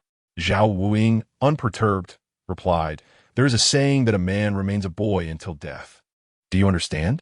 Nuobao reflected upon the statement. "Is it simply a matter of never growing up and lacking understanding?" Zhao Wuing remained silent. When Sha chuckled softly, "Nuobao is truly remarkable, grasping it so swiftly." Qian Sun remarked, "Only a handful of men behave in such a manner. I'm not like him." Nuobao chuckled, "So Uncle Zhao is a child just like me?" Qian Sun replied, "You are far more sensible than he is." As he spoke, he leapt into the ball pit, only to slip and tumble in a most undignified manner. "What on earth?" he exclaimed, feeling beneath him, his expression shifting dramatically as he raised his hand to find it coated in a viscous green substance. "Oh, dear heavens!" Chapter 52. The Silence of the Zombies. Zhao Wuing, feeling utterly revolted, scrambled to escape. However, his feet continued to slip, leaving him rolling about as if he were smeared with oil. Qiansen frowned, observing, "There must be many injured individuals hiding beneath these balls, believing they could evade the zombies, only to find themselves transformed into one. Come on, he is just a child," Nuobao said, her eyes twinkling with mischief. Zhao Wuing, exasperated, urged, "Stop laughing and pull me out quickly. This is revolting. You can crawl out on your own." Qiansen regarded him with disdain. "Please, brother, my dear brother, lend me a hand. If we delay any longer, the zombies over there will come for us." Zhao Wuing's voice grew alarmingly loud, indeed attracting a fair number of zombies. Yet, their movements were sluggish, posing little immediate threat. With a scowl, Qiansen stood at the edge of the ball pit, extending his hand toward him. "Hungry, so very hungry, there's food." Nuobao's smile froze as she noticed the ocean balls behind Zhao Wuing shifting. Could it be zombies? When Shan also observed the ocean balls rolling incessantly, with one arm holding Nuobao and the other reaching toward Zhao Wuing, she urged him to hurry. Just as Zhao Wuing extended his hand, his entire body suddenly plunged into the ocean balls. He drew out his knife and swung it swiftly, his limbs thrashing desperately. "Ah, what has grasped my foot? I have yet to become the world's richest man, nor have I wed a wife. I do not wish to perish. Boss, save me." As he struggled, the ocean balls shifted, revealing a zombie's hand beneath him. Its black nails were deeply embedded in the sole of his shoe. Fortunately, his penchant for style led him to wear high-top Dr. Martens. Otherwise, he would have been done for. He hastily sliced through his shoelaces, removed his shoes, and lunged towards Qian Senator behind him. With a loud crash, a towering zombie, nearly 2 meters tall, rose to its feet. The cosplay outfit of Demacia at war was tattered, exposing bloodied skin with numerous bite marks. Zhao Wuing, standing at 1.8 meters, appeared diminutive in comparison. What on earth is this? A Demacia zombie king? Despite his flailing, he remained in place, no matter how slow the zombie was. Lowering its head and extending its hand would not take much time. When Shan passed Nuobao to Qian Sun, drew her knife, and tossed a nearby plastic balance beam into the ball pit. She stepped onto the beam and approached Zhao Wuing. Overcome with emotion, he felt tears welling up. "Boss." When Shan shouted, "Your feet," Zhao Wuing bent his knees, lifting his feet and cradling his head with his hands. One Shan delivered a powerful kick to his feet, sending him sliding towards the shore. Salvation! Zhao Wuing scrambled to grasp the edge of the ball pit, struggling to rise. "Mother, be careful." Nuobao exclaimed. Witnessing Wan Jian's body propelled forward by inertia, seemingly on the verge of collapsing onto the zombie. Nuobao's heart raced in tandem with the unfolding peril. Do not be afraid. Close your eyes. Nuobao hesitated to close her eyes. Qian-sun covered her eyes, and she hurriedly pressed them shut, fearing that she might never see her mother again. However, Wen-shan did not fall into the jaws of danger. With her formidable physique, she deftly adjusted her position mid-air, her toes pressing against the chest of the zombie, her legs forming a split stance, firmly anchoring herself between the zombie and the narrow bridge. Nuobao was taken aback. Despite having witnessed Wen-shan's remarkable ability to turn the tide and confront 10 foes single-handedly on numerous occasions, Qian-sun and Zhao Wuying could not help but feel compelled to applaud her in this moment. Just then, other zombies drew near, prompting Wen-shan to command, "Hurry and leave." Nuobao leaned against her shoulder and apologized. "I am sorry, mother. I did not notice before that the ball pit was filled with zombies." Zhao Wuying, wearing only one shoe, limped behind her. As he ran, he complained, "Nuobao, did you deliberately keep this from me?" Nuobao lowered her head and said, "No. It was quite peaceful inside before. I truly had no idea there were zombies." Zhao Wuying rolled her eyes. "You can hear thoughts from a building away. Yet you claim you couldn't hear anything from this close? Who are you trying to fool?" Wen-shan interjected on Nuobao's behalf. "With so many zombies here, it's understandable to miss here. After all, who told you to jump in? Why should Nuobao take the blame?" Zhao Wuying fell silent. "So you deliberately withheld this from me, didn't you? Being a supernatural being makes you special. Huh? Just wait. You embarrassed me and almost cost me my life. And I assure you, I won't let you off easily." Chapter 53. Shooting the survivors. Nuobao believed that her distraction with the gaming console was the reason she failed to hear the zombies' cries, and she expressed her remorse with an apology. "I'm sorry, uncle." Zhao Wuying averted his gaze and retorted, "I am not swayed by such pity. Spare me your theatrics." After a moment, unable to endure the overwhelming stench any longer, he inquired of Nuobao, "If you can procure for me a stylish athletic outfit along with a pair of size 42 trendy sneakers right now, I shall forgive you." "What is trendy clothing? What does size 42 mean?" Nuobao was perplexed, yet Wen-shan comprehended the situation and coldly cautioned Zhao Wuying, "Find your own solutions. Do not burden my daughter." Zhao Wuying felt helpless. What could he do but endure? The quartet proceeded to the elevator, taking the freight lift to the second floor. Upon entering the elevator, the members of Wu Long's group, exhausted from moving items, contemplated ascending to the upper levels to select a bed for rest. "Brother Long, everything is gone?" The real estate employee exclaimed. "It must be a spatial ability. Otherwise, how could all the shops be empty?" Wu Long, now anxious, inquired about the fourth floor. One of his confidants rushed upstairs, only to return shortly, breathless, reporting, "Brother Long, the fourth floor is just like the third." Wu Long, incredulous, asked, "Is the fourth floor also empty? What about the fifth floor?" His confidant dashed up again, and after 3 to 5 minutes returned, panting, "Brother Long, the fifth floor. It's also gone." The individual waved dismissively. "There are too many zombies on the fifth floor. I dare not ascend." Infuriated, Wu Long kicked him, declaring, "The presence of zombies indicates that there are indeed people. They must be on the fifth floor." Alas, he was mistaken. The multitude of zombies merely signified that a promotional event had taken place prior to the incident, leading to a crowd. Now, only a horde of the undead remained. Wen-shan observed the descending numbers and remarked, "No matter. We are a step ahead of them." Zhao Wuying retorted, "Oh. Can you still hear the voices of the living?" As Nuobao awaited the enjoyment of a zero-cost purchase alongside Wen-shan and others, he was diligently working on the fourth floor of the hospital to save lives. Both stairwell doors on either side of the fourth floor were shut tight, and the zombies remained unredirected, their numbers staggering.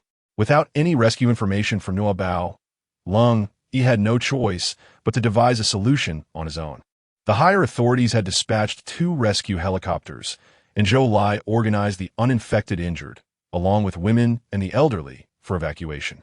As the rooftop became less crowded, he instructed the remaining team members to safeguard everyone while he joined in searching for survivors on the fourth floor. At that moment, the sound of a helicopter echoed through the night sky. Zhou Lai peered out the window, catching only a glimpse of the blinding searchlights from above. Are you certain that none of those boarding the helicopter have been infected? Lung Yi inquired. I am absolutely certain. I've checked each one individually, Zhou Lai asserted. With that, Zhou Lai holstered his weapon and began to climb the rope. The helicopter hovered just 2 meters above the rooftop. Having assessed the crowd without locating their intended target, it called out, "Is there a 4.5-year-old child present?" The onlookers were unaware of the helicopter's origins, assuming it was another rescue aircraft. Having previously evacuated the elderly and women, it was now time to save the children. However, all the children in the hospital had disappeared when the zombies first began their assault. Among the dozens of survivors, there was not a single child to be found, only a multitude of little zombies. One soldier queried, "Who are you? Which unit do you belong to?" A survivor shouted, "There are no children left. They have all perished. When will you rescue us?" Another survivor interjected, "That's not true. I saw a child being carried by that female assassin, Wang, who jumped into a vehicle and escaped. They must be safe. It's time to rescue us." Wang the assassin? How intriguing. Panic spread among those on the rooftop. Why haven't you descended yet? Why should we be the last to be saved? We don't wish to die either. Indeed, even now, you prioritize the elderly and women, whose life isn't valuable. A chilling laughter emanated from the helicopter. Rest assured, we shall rescue you shortly. Suddenly, gunfire erupted. The military is killing us. Chaos ensued on the rooftop as people scrambled for cover. The remaining members of the rescue team raised their weapons to shield the crowd, but tragically, they fell victim to the gunfire. As Zhou Lai leaned out to speak, he was struck in the right shoulder, his body plummeting down the rope. Hearing the gunfire, Lung Yi dashed to the window just in time to see Zhou Lai falling. She reached out, grasping his wrist. Zhou Lai gritted his teeth. Someone is impersonating the military and shooting at survivors. Who? I cannot discern. The lighting obscured the helicopter's insignia. At that moment, another team of rescue helicopters passed by, drawn by the sound of gunfire. Upon witnessing that they were firing upon the survivors rather than the zombies, they immediately retaliated to protect the survivors. Gunfire erupted as the two parties clashed. Chapter 54, Punishment of the Wicked. So hungry, so hungry. Meat? I crave meat. As the shopping mall's freight elevator came to a halt, Nuobao exclaimed, "We cannot open the doors. There are countless zombies outside." Qianxin deduced, "It seems that those individuals have utilized the freight elevator to transport supplies to the underground parking lot, thereby attracting the zombies here." When Shan pressed the -1 button, stating, "Since we cannot access the supermarket, let us first eliminate their stronghold." Zhao Wuying scoffed. "Oh, now we can hear the voices of the zombies again?" Nuobao gazed at him in silence. Zhao Wuying spread his hands, revealing his disheveled appearance. "In this state, I have no desire to speak." Nuobao pouted, saying, "You haven't held back your words, yet I am the only one who can hear you." Truly a child, only daring to bully me behind the grown-ups' backs. Just like Yuanbao. Upon arriving at the basement level, as the elevator doors opened, a gentle breeze greeted them. There was no central air conditioning here, and the temperature was warmer than that of the upper floors. Nuobao said, "Mom, rest assured, there are no zombies here, nor any people." "But why are there no zombies?" When Sha faintly heard the sound of gunfire, Qianxin also caught the sound and gently explained, "This is a parking lot that leads directly outside. They must have heard the honking of an off-road vehicle, which drew the zombies away. Now, it seems the reinforcements from the hospital have arrived. To ensure our safety, let's move quickly and quietly, avoiding any noise." Zhao Wuying gestured an OK sign and pointed towards the security guard's lounge, indicating his intention to search for clothing. Meanwhile, Qian Sun and Wen Sha headed towards the location where they had stored their supplies. This place was not difficult to locate. It was the cold storage of the supermarket's temporary inventory. The warehouse door was locked, and they needed Zhao Wuying to unlock it. Qian Sin remarketh, "I'll go and call him." At that moment, Nuobao heard, "Are we really expected to move all these items to the cold storage? Just the two of us? A bunch of arrogant security guards, thinking they're the bosses? They might as well turn off the air conditioning and let them perish up there. These supplies could sustain me for a month. If they turn off the air conditioning, who cares about those with abilities or the security guards? They will all perish. Why should I have to live in such a subservient manner in this apocalypse? Nuobao discerned the general direction and pointed, exclaiming, Mom, there are two individuals moving items over there. They intend to turn off the air conditioning, wishing for us and those above to perish. How wicked they are! When Jean glanced over, but saw no one. However, the display screen of the freight elevator was scrolling. The individuals were indeed within the elevator. Qian-sun cast a sidelong glance at Zhao Wuing, who was still preening. There is no time to unlock it. When Jean inspected the iron door, which was bound with iron chains and secured with a hefty lock, pulling forcefully, a gap was created between the two doors, neither particularly large nor small. The slender Nuobao could just squeeze through. When Jean peered inside, it was pitch dark, yet devoid of traps. Nuobao, it is time for you to punish the wicked. Qian-sun smirked. They wish to turn off the air conditioning, believing they have stockpiled enough supplies. Once those supplies dwindle, they will surely hesitate to do so. Nuobao glanced inside the cold storage, took a deep breath, and encouraged herself. Nuobao is very brave. Keep going.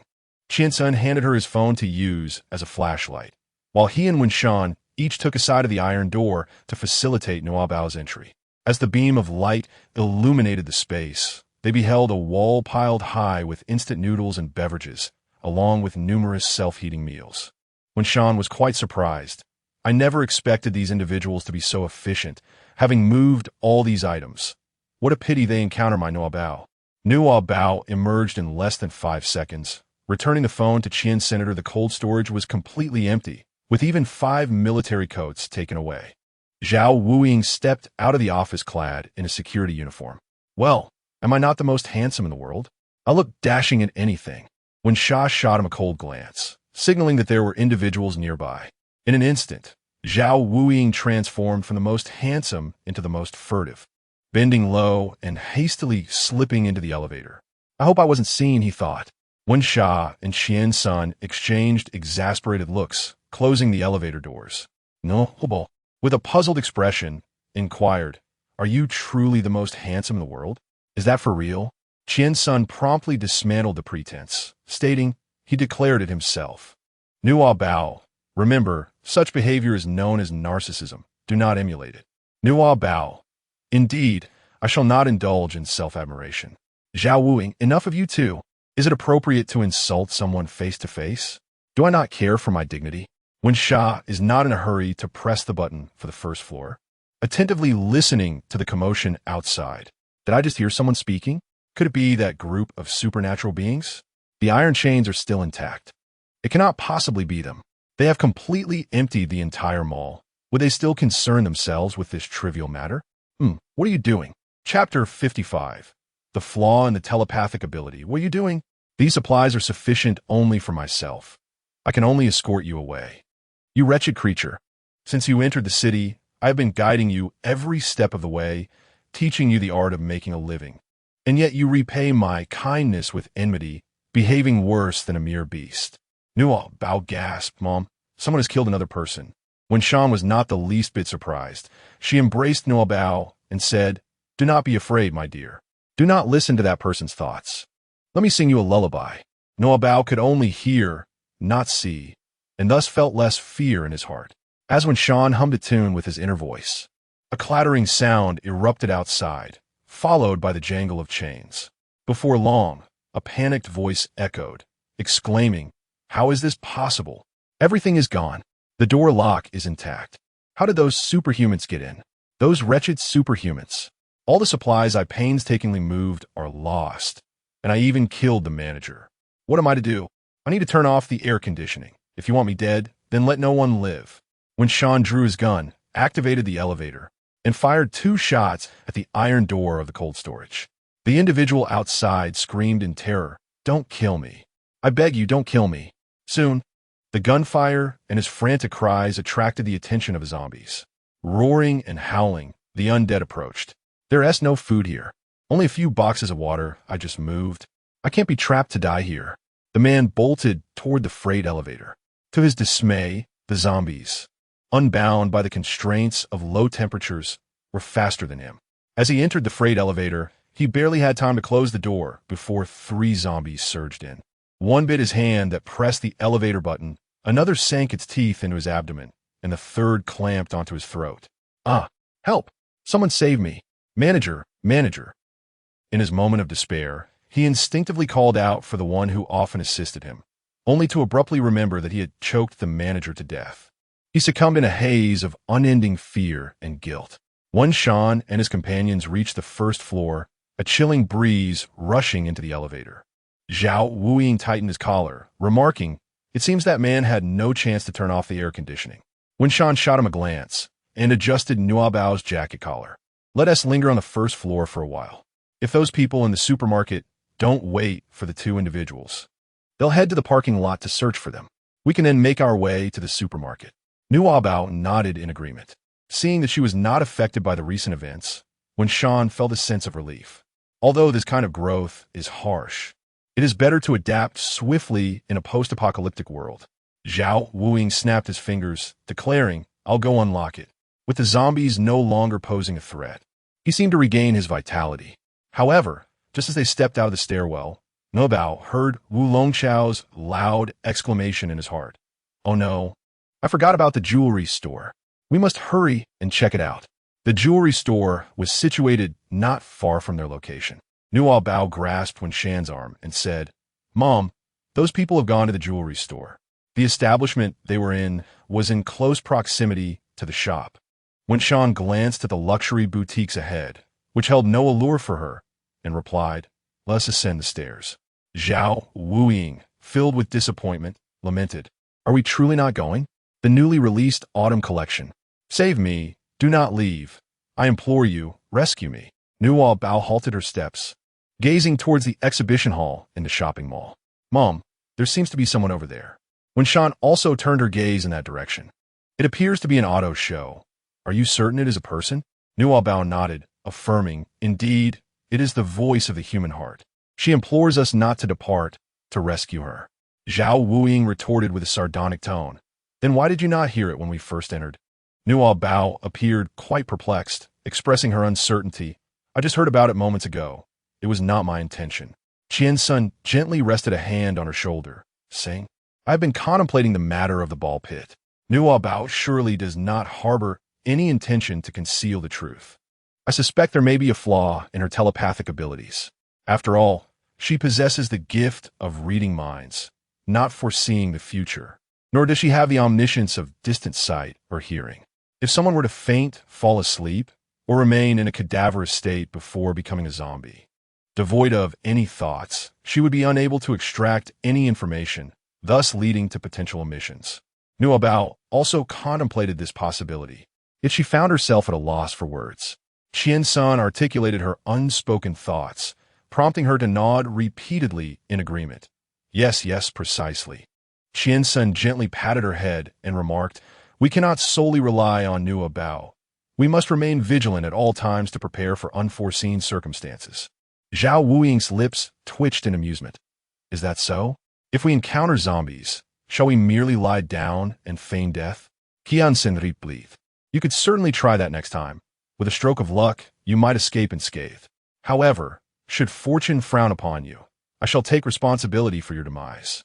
Zhao Wuing retorted, "I appreciate your kindness." Qian-sun countered, "Do not thank me alone. You must also apologize to Nuobao." Zhao Wuing pursed her lips and cast an awkward glance at Nuobao, muttering, "Is saying sorry sufficient?" Nuobao gazed at him and said, "You are rather thoughtless. Yet I forgive you." Zhao Wuing remained silent. Wen Shan cast a cold glance in his direction, prompting him to hastily shift the subject. "So, shall we rescue this person?" Wen Shan turned to Nuobao and replied, "The decision lies with you." Nuobao hesitated for a moment and said, "Mother, you once told me to never prioritize my safety over that of others. I shall not save her." Chapter 56. A grim fate awaits. When Sha nodded. "Then let us depart." Suddenly, Nuobao's shoulders trembled. Wulong erupted with fury. "Damn it, they've taken all the gold. I will make them pay." Immediately following was a resounding crash from the direction of the jewelry store, akin to someone overturning a trash can. When Sha inquired, "What did they say? Were you frightened?" "Many wish to end my life. Let us see if they possess the ability." Come, let us first empty the supermarket and then deal with them. Zhao Wuying chuckled. Indeed, once we have cleared the supermarket, they will surely kneel before us, begging for a morsel of food. Wulong was unaware of their location. But given the zombies moved sluggishly, they felt emboldened, shouting in the hall, "Come out, stop hiding. Face me in battle. I will end you." The other four joined in the ruckus. "Come out, you sneaky rats. What kind of heroes are you? You wretched beings, daring to steal from our brother Long. Do you wish for death?" As the four approached the stairwell, they paused, hearing the shouts from those inside. Nuobao simultaneously heard a multitude of voices echoing from the stairwell, all expressing a singular sentiment. Hungry, so very hungry, utterly famished. Nuobao anxiously grasped Wen Shan's hand, exclaiming, "Mother, mother, we must flee." Zhao Wuying led the way, believing that Nuobao was merely frightened by the individuals behind them. With a dismissive tone, he reassured, "Fear not, Nuobao. They are merely a handful of minor nuisances. They dare only to make a ruckus. Soon, there will be no need for our leader to intervene. I shall deal with them myself." With that, he swung open the door to the stairwell. Nuobao was on the verge of tears, pointing at Zhao Wuying, imploring, "Don't go over there." In the next moment, a horde of zombies surged forth from the pitch-black corridor. They gaped their mouths wide, extending their claws, emitting beastly howls as they lunged at Zhao Wuying, grasping at his coat and hair, with dark green foam oozing from their mouths, saturating the ground. "Oh my goodness!" Zhao Wuying, startled, instinctively recoiled, shedding his coat in a desperate maneuver akin to a cicada's molting, scrambling backward. His survival instinct was so fierce that he didn't even notice when a handful of his hair was forcibly torn out by the zombies. Wen Yin unsheathed her blade, while Qian Sun swiftly scooped up Nuobao, retreating in haste. With swift and precise strikes, Wen Yin severed the heads of several zombies, facilitating Zhao Wuying's escape, and with a powerful kick, sent the severed heads flying. Nuobao pouted, expressing her discontent. "I told you not to go, yet you disregarded my words."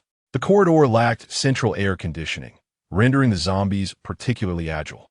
Once they burst forth, the cool air would take effect, slowing their movements and diminishing their regenerative abilities. However, the overwhelming number of zombies had congested the stairwell, rendering that route impassable. They needed to seek refuge for the time being.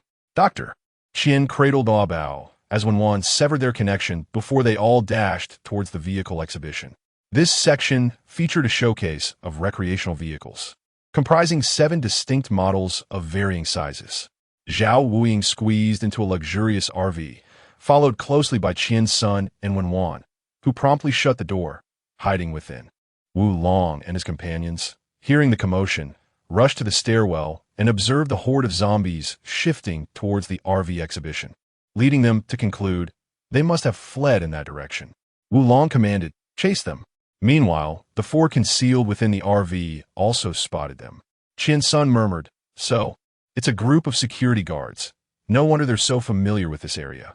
Zhao Wuying twisted his neck, trying to glimpse behind him, and, touching his nearly bald head, with a woeful expression, turned to Nuobao, asking, "I wasn't bitten, was I?" Nuobao shook her head, replying, "No, you run exceptionally fast." Zhao Wuying exhaled in relief, collapsing onto the ground. "Indeed, if I were to run slowly, my life would be forfeit. In this vast world, preserving one's life is of utmost importance. It is my guiding principle." Observing Zhao Wuying's shameless demeanor, Qian Sun pushed him aside and inquired of Nuobao, "As I deduced, during the transformation of a corpse into a zombie, you cannot hear their thoughts, correct?" Nuobao pondered. "Indeed, if the injured were to fall asleep, I would hear nothing." Qian Sun understood that her notion of sleeping referred to a state of coma. It was certain that these security guards had disposed of the body in the stairwell. Their recent commotion must have roused the zombies. When Shan surveyed the situation outside, "They are approaching. You all stay here. I shall take care of this." She exchanged a knowing glance with Qian Sun. He instantly comprehended her intention and gracefully drew out a scalpel. "I shall assist." Wen Shan produced her handgun. "We must act swiftly to evade the zombies. Let us proceed together." Zhao Wuying, still shaken, volunteered to look after the child. "Nuobao, come into Uncle's embrace." let me sing you a song. Nuobao, filled with resistance, exclaimed, No, hiss, are you disdainful of me? Stop quibbling. When Shah reprimanded softly. As they noticed the approaching crowd drawing nearer, both prepared to open the door and take action. To their surprise, that group boarded a modestly priced family RV. Nuobao softly murmured, The ant who called for help is over there. From Shah's vantage point, she could only discern a tall, slender figure clad in a fitted evening gown, resembling a model. Among the security personnel, the leading man leered at her with a lascivious gaze. Zhao Wuying, with his hands cradling the back of his head, remarked, That does not bode well. Chapter 57. No Room for the Useless. Nuobao's thirst for knowledge was once again piqued. What does it mean when one says foreboding misfortune? Zhao Wuying generously elucidated. It signifies that her demise is inevitable, fearing that Zhao Wuying might utter something inappropriate. When Shah shot him a glance that conveyed a silent warning to restrain his tongue, Zhao Wuying raised his hand, mimicking the gesture of zipping his lips, and fell silent. Nuobao tilted her head, gazing at Wenshan. Will they kill that Annie? Wenshan hesitated for a moment before gently nodding. Yes, everything in this mall belongs to me. The woman I acquired without effort is certainly mine as well. How beautiful she is. In the past, I could only glance at models who were tall and fair. But now I can touch and embrace her without fear of breaking the law. The apocalypse isn't so bad after all. Damn it, why should I be the last one? I've endured enough humiliation. Since killing is no longer a crime, if I eliminate them, this mall and the woman will belong solely to me. What bad luck. I narrowly escaped the zombies, only to encounter this pack of beasts. Wenshan furrowed her brow, reading their lips as they conspired about how to share the woman. Such matters should not taint Nuobao's ears. Nuobao was gazing intently in that direction, as if she had already heard something. Wenshan obstructed her line of sight, saying, Pay them no mind. They've been driven mad by the zombies. Her piercing gaze swept over Qian Sun and Zhao Wuying, who promptly began to sing in hushed tones, improvising as inspiration struck. Zhao Wuying, lost in deep emotion, sang, Who has stealthily stolen my heart, while Qian Sun chimed in, Makabaka, Akawaka, Mikamaka. Nuobao. Have these two gentlemen lost their minds as well? The model car, filled with indignation, exclaimed, How repulsive! How dare they covet what belongs to me? Those who turned a blind eye to my plight shall not escape unscathed. Nuobao averted her gaze from Wenji, focusing instead on the vehicle ahead, where she noticed a model gesturing in their direction. Please, spare me, she implored. Just moments ago, 2 men and a woman entered the car ahead, and that woman is far more exquisite, 100 times more beautiful than I. Seek her out, and I assure you, you shall not be disappointed. Nuobao furrowed her brows and said, Mom, that lady is accusing us of standing idly by while others are in peril, as if she is informing those people of our presence. When Shah followed Nuobao's gaze and discerned through her lip movements that the woman was promoting herself to those individuals. Very well. There is no need to dwell on whether to save or not. At that moment, the zombies had already surrounded them, standing just outside the car door. When Shah scoffed coldly, It matters not. They will not approach. Wu Long glanced over, but regrettably, the luxury vehicle was fitted with tinted windows, preventing him from seeing the interior. How beautiful could a woman who has borne children truly be? Surely, you intend to drive me away to seize the opportunity to escape? If you possess the energy to play such tricks on me, it would be wiser to conserve that strength and perhaps engage in a bit of dancing instead. With so many zombies blocking the door, even if they are those capable beings, they cannot flee. Once everything is settled, dealing with them can wait. Nuobao nodded and said, Mom, you are truly impressive. They really won't come over. They will wait until after it's all done. What will they finish? When Shah was momentarily at a loss for words, unsure of how to explain when the scene began to unfold before them, Wu Long abruptly seized the model and, in front of the other 4, pinned her against the rear window of the car, roughly tearing her gown apart. The model's screams and curses attracted even the zombies. The other 3 security guards were transfixed, seemingly deriving excitement from her distress.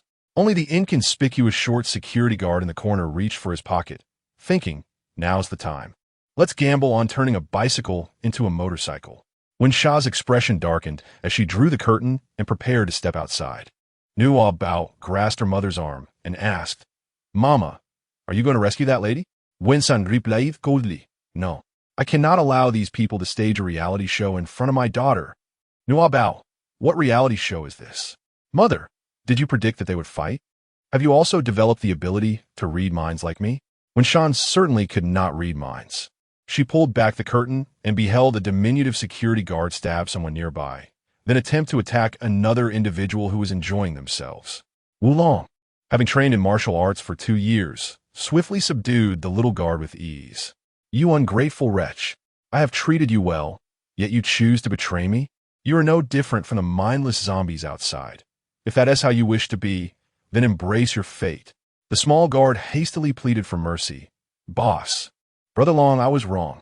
Spare me. I was momentarily bewitched. I will bow and apologize. Do you truly believe I would spare someone who would stab me in the back? Wulong gestured for his subordinates to open the door and, with a swift kick, sent the little security guard tumbling out of the vehicle. The zombies, though slow in their movements, possessed considerable strength. When flesh was presented to them, they seized it immediately, opening their gaping maws to devour it. Ah, damn it. Even if I become a zombie, I will not spare you. Wulong scoffed dismissively. Should you become a zombie, you would still hold no significance to me. One of his men inquired, Brother Long, what shall we do with him? The injured guard, witnessing the fate of the little one, dared not breathe too loudly, quietly enduring the pain. Brother Long, I am fine, just a minor injury. Wulong approached him, scrutinizing the gaping wound on his abdomen, and suddenly thrust the little guard's knife into his chest with a reverse grip. I do not keep those who are of no use. Chapter 58, The Unstoppable Eye-Catching Package. The man had not yet drawn his last breath, struggling in desperation. Brother Long, you cannot treat me this way. I have not betrayed you. Wulong's 2 trusted aides discarded him from the vehicle, leaving him as a meal for the zombies. The screams from outside continued for an extended period.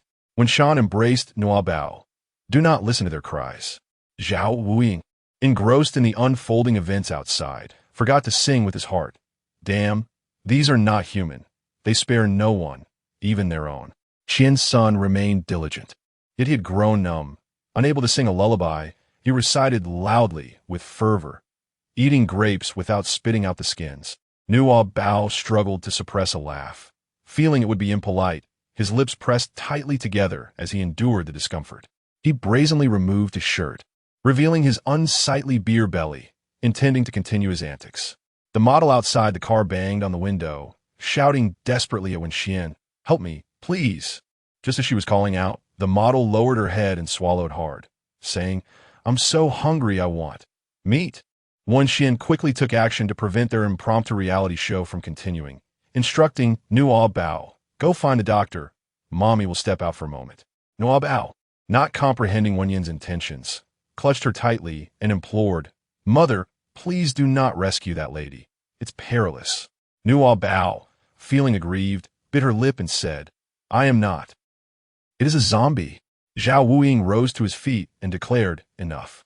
While you may wish to spare your mother from danger, the noble act of rescuing a damsel in distress must be undertaken by someone. I shall take on this task. Qian's son raised his hand, intending to intervene. Zhao Wuing halted him with a gesture, saying, Old Qian, do not attempt to usurp this from me. This is a trifling matter that I can handle. The zombies move sluggishly, and those little karamis possess little lethality. If not now, when shall I seize this opportunity? Zhao Wuing opened the car door and stepped out with a confident swagger. Nuobao fixed her gaze upon the bald patch on his head, puffing up her cheeks and said, Mommy, the uncle never listens. The danger you mentioned refers to that lady turning into a zombie, right? Suddenly, Wenshan grasped the meaning behind Nuobao's words. Since the reality show would not proceed any further, and Zhao Wuing relished the spotlight, she decided to let him have his moment. Nuobao embraced Wenshan, saying, Yes, Mom understands me. Qian's son, familiar with Nuobao's mode of expression, surmised that she meant the model car was no longer human. He intended to intervene with Zhao Wuing, but to his surprise, the conspicuous figure refused to heed his counsel, leaving him with no recourse. Wenshan lifted Nuobao and seated her on the sofa, striving to communicate with her through heartfelt thoughts, shielding her from the voices outside. Do you still feel unwell? Nuobao shook her head, expressing that she felt merely fatigued, akin to having washed bed linens all night long. Qian-sun inquired if she was referring to muscle soreness. Nuobao gazed at him in confusion, inquiring, where does it hurt? Qian-sun pointed to her arms and legs, asking, here, is it sore here? Nuobao nodded affirmatively, yes. When Shan, feeling a pang of concern, gently caressed her cheek and turned to Qian-sun, inquiring, do you have a thermometer? Qian-sun retrieved a thermometer from his pocket and, after measuring, reported a temperature of 37.8 degrees Celsius. She is much improved. There is no need for antipyretics. When Shan embraced Nuobao, at a loss for words, and noticing the pleasant environment of the RV, she asked, do you know what kind of vehicle this is? It's a camper, used for travel and camping, Nuobao replied. When Shan was taken aback, how do you know? Her gaze turned frosty as she questioned, are Li Hongchuan's wife and son at the hospital today? Nuobao pondered for a moment. It seems he is not present. When Sha coldly curled his lips, then that as well. Since Li Hongchuan has been reborn, he must have prepared a safe haven in advance to evade the zombies. His wife and son must certainly be there. If Li Hongchuan cannot be killed, then let the sins of the father fall upon the son. Nuobao gazed at Wen Shan, hesitating to speak, Mom. Wen Shan suppressed her emotions and smiled gently. Nuobao, there's no need to envy others anymore. Our family can go camping together. Look at Dr. Uncle. Although he cannot cook, he excels at grilling fish, and his surgical skills are remarkable, allowing him to prepare the fish impeccably. Nuobao clapped her hands, exclaiming, all right, Nuobao, we'll go camping with Mama and Uncle Doctor. After Qian-sun carefully stored the thermometer, he stationed himself at the entrance of the RV, ever ready to assist that foolish Zhao Wuying. Unbeknownst to him, the conversation between the mother and daughter took an unexpected turn, and upon hearing Nuobao's words, his heart trembled violently. A family? Is this Wen Sha's decision? If she wishes for this, I can endure the blows. At worst, I shall procure more medicine for my wounds, for I can tend to myself. Nuobao, what has mother decided? Chapter 59. The helicopter is approaching. At this moment, outside, Zhao Wuying, attempting to showcase his prowess, mimicked Bruce Lee's iconic moves, delivering powerful flying kicks to the sluggish zombies, making his way to the door of the small RV. Open the door, release that woman, Before he could finish, the RV door swung open. A blood-soaked security guard stumbled out, screaming in terror. Help! There's zombies! The zombies are eating people! He shouted as he fled, rushing towards the second floor, with the zombies trailing him at a leisurely pace. Voulons, bare-chested, emerged from the driver's seat while adjusting his trousers and cursing, damn, I can't believe I turned into a zombie. If I hadn't reacted quickly, I'd be the one dead now. Sorry, brother. He too dashed towards the second floor. Another security guard, drenched in blood, crawled on the ground towards Zhao Wuying, extending his bloodied hand. Save me, please. Observing his condition, Zhao Wuying held his breath, frozen in place. Ah, dear aunt, please don't bite me. I haven't even touched you. The grievance lies with Wulong. A cacophony erupted as the surrounding zombies seemed to trigger a chain reaction, all of them howling in unison. After a prolonged interval of several seconds, the only sound remaining inside the RV was the gnawing of entrails. A torrent of blood surged from within the vehicle, streaming down the steps to pool at Zhao Wuying's feet, the nauseating stench of blood assaulting his senses. Zhao Wuying felt his scalp tingle. Damn. The danger that the little ghost mentioned was referring to this woman. Mother, if you are watching from above, please grant me the fortune to escape once more. With a squelching sound, a pair of long, pale legs, stained with blood, stepped out onto the crimson floor. Zhao Wuying dare not look, but could not resist stealing a glance. There stood the model, completely nude and drenched in blood. Her slender waist marked by a handprint of teeth, a chunk of flesh gruesomely missing. This was the source of her mutation. She spewed green bubbles mixed with viscous fluid, clutching an unknown organ, dripping with blood, shoving it into her mouth, her pale, horrifying eyes fixed on Zhao Wuying. He cautiously edged sideways, relieved. Fortunately, the other zombies are occupied with those three. Otherwise, I would be caught in a pincer attack. Nuobao, mother. Does being caught in a pincer movement mean that there are zombies on both sides? Wen-sha was momentarily taken aback. She approached and drew back the curtains, only to witness Zhao Wuying slowly retreating from the model zombie, while behind him, the small security guard who had been bitten to death and another guard with a knife lodged in his chest had also risen. Wen-sha sighed, "Yes, dear. Zhao Wuying's predicament is indeed what we refer to as a pincer movement." Qian's son, rendered speechless, opened the car door. They moved slowly. "And you found yourself trapped? Hurry and run." Zhao Wuying dashed towards Senator Qian's son, and Wen-sha guided Nuobao from the vehicle, making their way towards the escalator. The two security guards ahead had ascended from this very spot, so it must be safe here. 3 zombies leisurely pursued them from behind, posing no real threat. Zhao Wuying kept pace with them, leaning against Qian's son, and complained to Nuobao, "Little ancestor, please be clear next time. I nearly lost my life again." Nuobao, pouting with indignation, exclaimed, "You never listened to me." Wen-sha shot him a glance and retorted, "You seek to steal the limelight and yet blame my daughter? Do you not wish to save someone? Then go and save her." Gently, Wen-sha lifted Nuobao, pressing her little head down to shield her from the sight of the zombies, particularly that grotesque model. All right, I admit my fault. Is that not enough? You are all scaring me to death, and none of you offer me any comfort." Qian's son coldly pushed him away, stating, "Comfort my foot. Not beating you is the greatest kindness I can show." Zhao Wuying interjected, "Old Qian, don't be like that. I know you care about me." Yet, Qian's son maintained his distance, warning, "Do not come near me." Nuobao suddenly tightened her embrace around Wen-shan's neck, casting her gaze towards the entrance of the shopping mall. "They are members of the Dragon Descending organization. Even if I must perish, I will relay the information to my superiors." The sound of rapid gunfire grew ever closer, mingling with the deafening roars of the undead. Wen-sha halted in her tracks, her brow furrowed in concern. Zhao Wuying inquired, "What is that sound? Gunfire?" Nuobao anxiously clapped his hands, urging Mom, "Hurry. It's coming. The airplane is coming." Wen-sha discerned the sound was that of a helicopter. "What on earth?" Qian's son wielded a scalpel and swiftly severed the heads of 2 zombies to clear the path for Wen-sha. "Quickly run." Zhao Wuying shouted from the doorway of the RV. Once the trio boarded, he promptly shut the door. A wave of scorching heat surged in, enveloping the entire vehicle. Chapter 60. Power outage in the mall. Wen-sha entrusted Nuobao to Qian's son and took the driver's seat, swiftly starting the RV and pressing the accelerator. The vehicle burst forth from the sweltering embrace, racing deeper into the mall to evade the explosion's reach. Fortunately, the mall was vast and its structure robust. Despite the catastrophic onslaught, it had not collapsed, though much of the first and second floors lay in ruin. As the explosion subsided, the 3 sighed in relief. Zhao Wuying glanced outside, remarking, "Thankfully, all the gold was secured.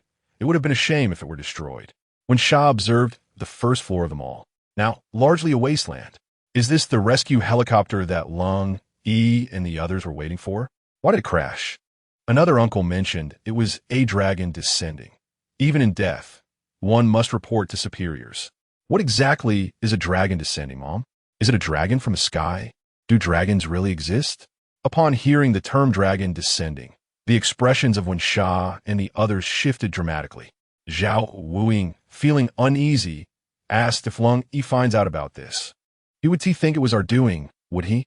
Qian's son, intrigued, pondered, why would the organization clash with the rescue team? At a time like this, given the boss's character, he should be prioritizing his own safety. Wen-sha replied coldly, "We have severed ties with the organization. They may do as they please. It is no concern of ours. What Lung Yi thinks is of no consequence." Taking a deep breath to compose herself, she turned to Nuobao and said, "There are no dragons in the sky, but dragons did indeed exist in this world. You should find references in the encyclopedia you've read." Nuobao blinked. "Is it a dinosaur?" Indeed, Nuobao is truly clever. Buzz! Bang! All the lights in the mall extinguished, and the air conditioning ceased, leaving only the eerie green glow of the emergency exit signs.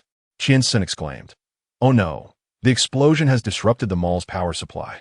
I'm so hungry, so hungry. I'm no longer cold, but my hunger has intensified." Nuobao craned her neck to gaze outside the car, exclaiming, "Mom, it's not cold outside anymore. And the zombies have become faster." "What?" Zhao Wuing, in a state of despair, leaned against the car door to peer out. Amidst the flames, he beheld grotesque, luminescent masses of zombie flesh intermingling, including the alluring figure of a zombie model. The air was filled with the incessant growls of the undead, undoubtedly drawn by the explosions. Wenxian rose and pushed open the car door, which conveniently faced the stairwell. "Let's head upstairs." The sign at the stairwell indicated that the second floor offered a sky bridge leading to the aerial garden parking lot across the street. Zhao Wuing sprang out, moving swiftly, but then hesitated, recalling the presence of zombies in the stairwell.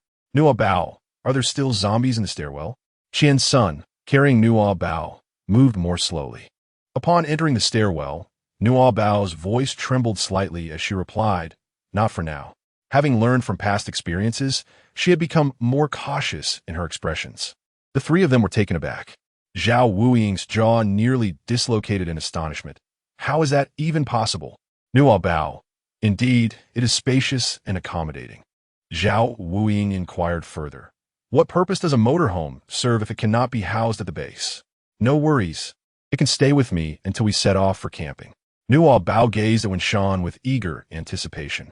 Wenxian responded, "Certainly, I will take you, my dear." Qian's son observed Wenxian's radiant smile, then glanced at Nuobao in his arms, feeling a sense of excitement as well. Only Zhao Wuing rolled his eyes, exclaiming, "Camping? How naive children can be. Even in this apocalyptic world, they still yearn for such frivolities.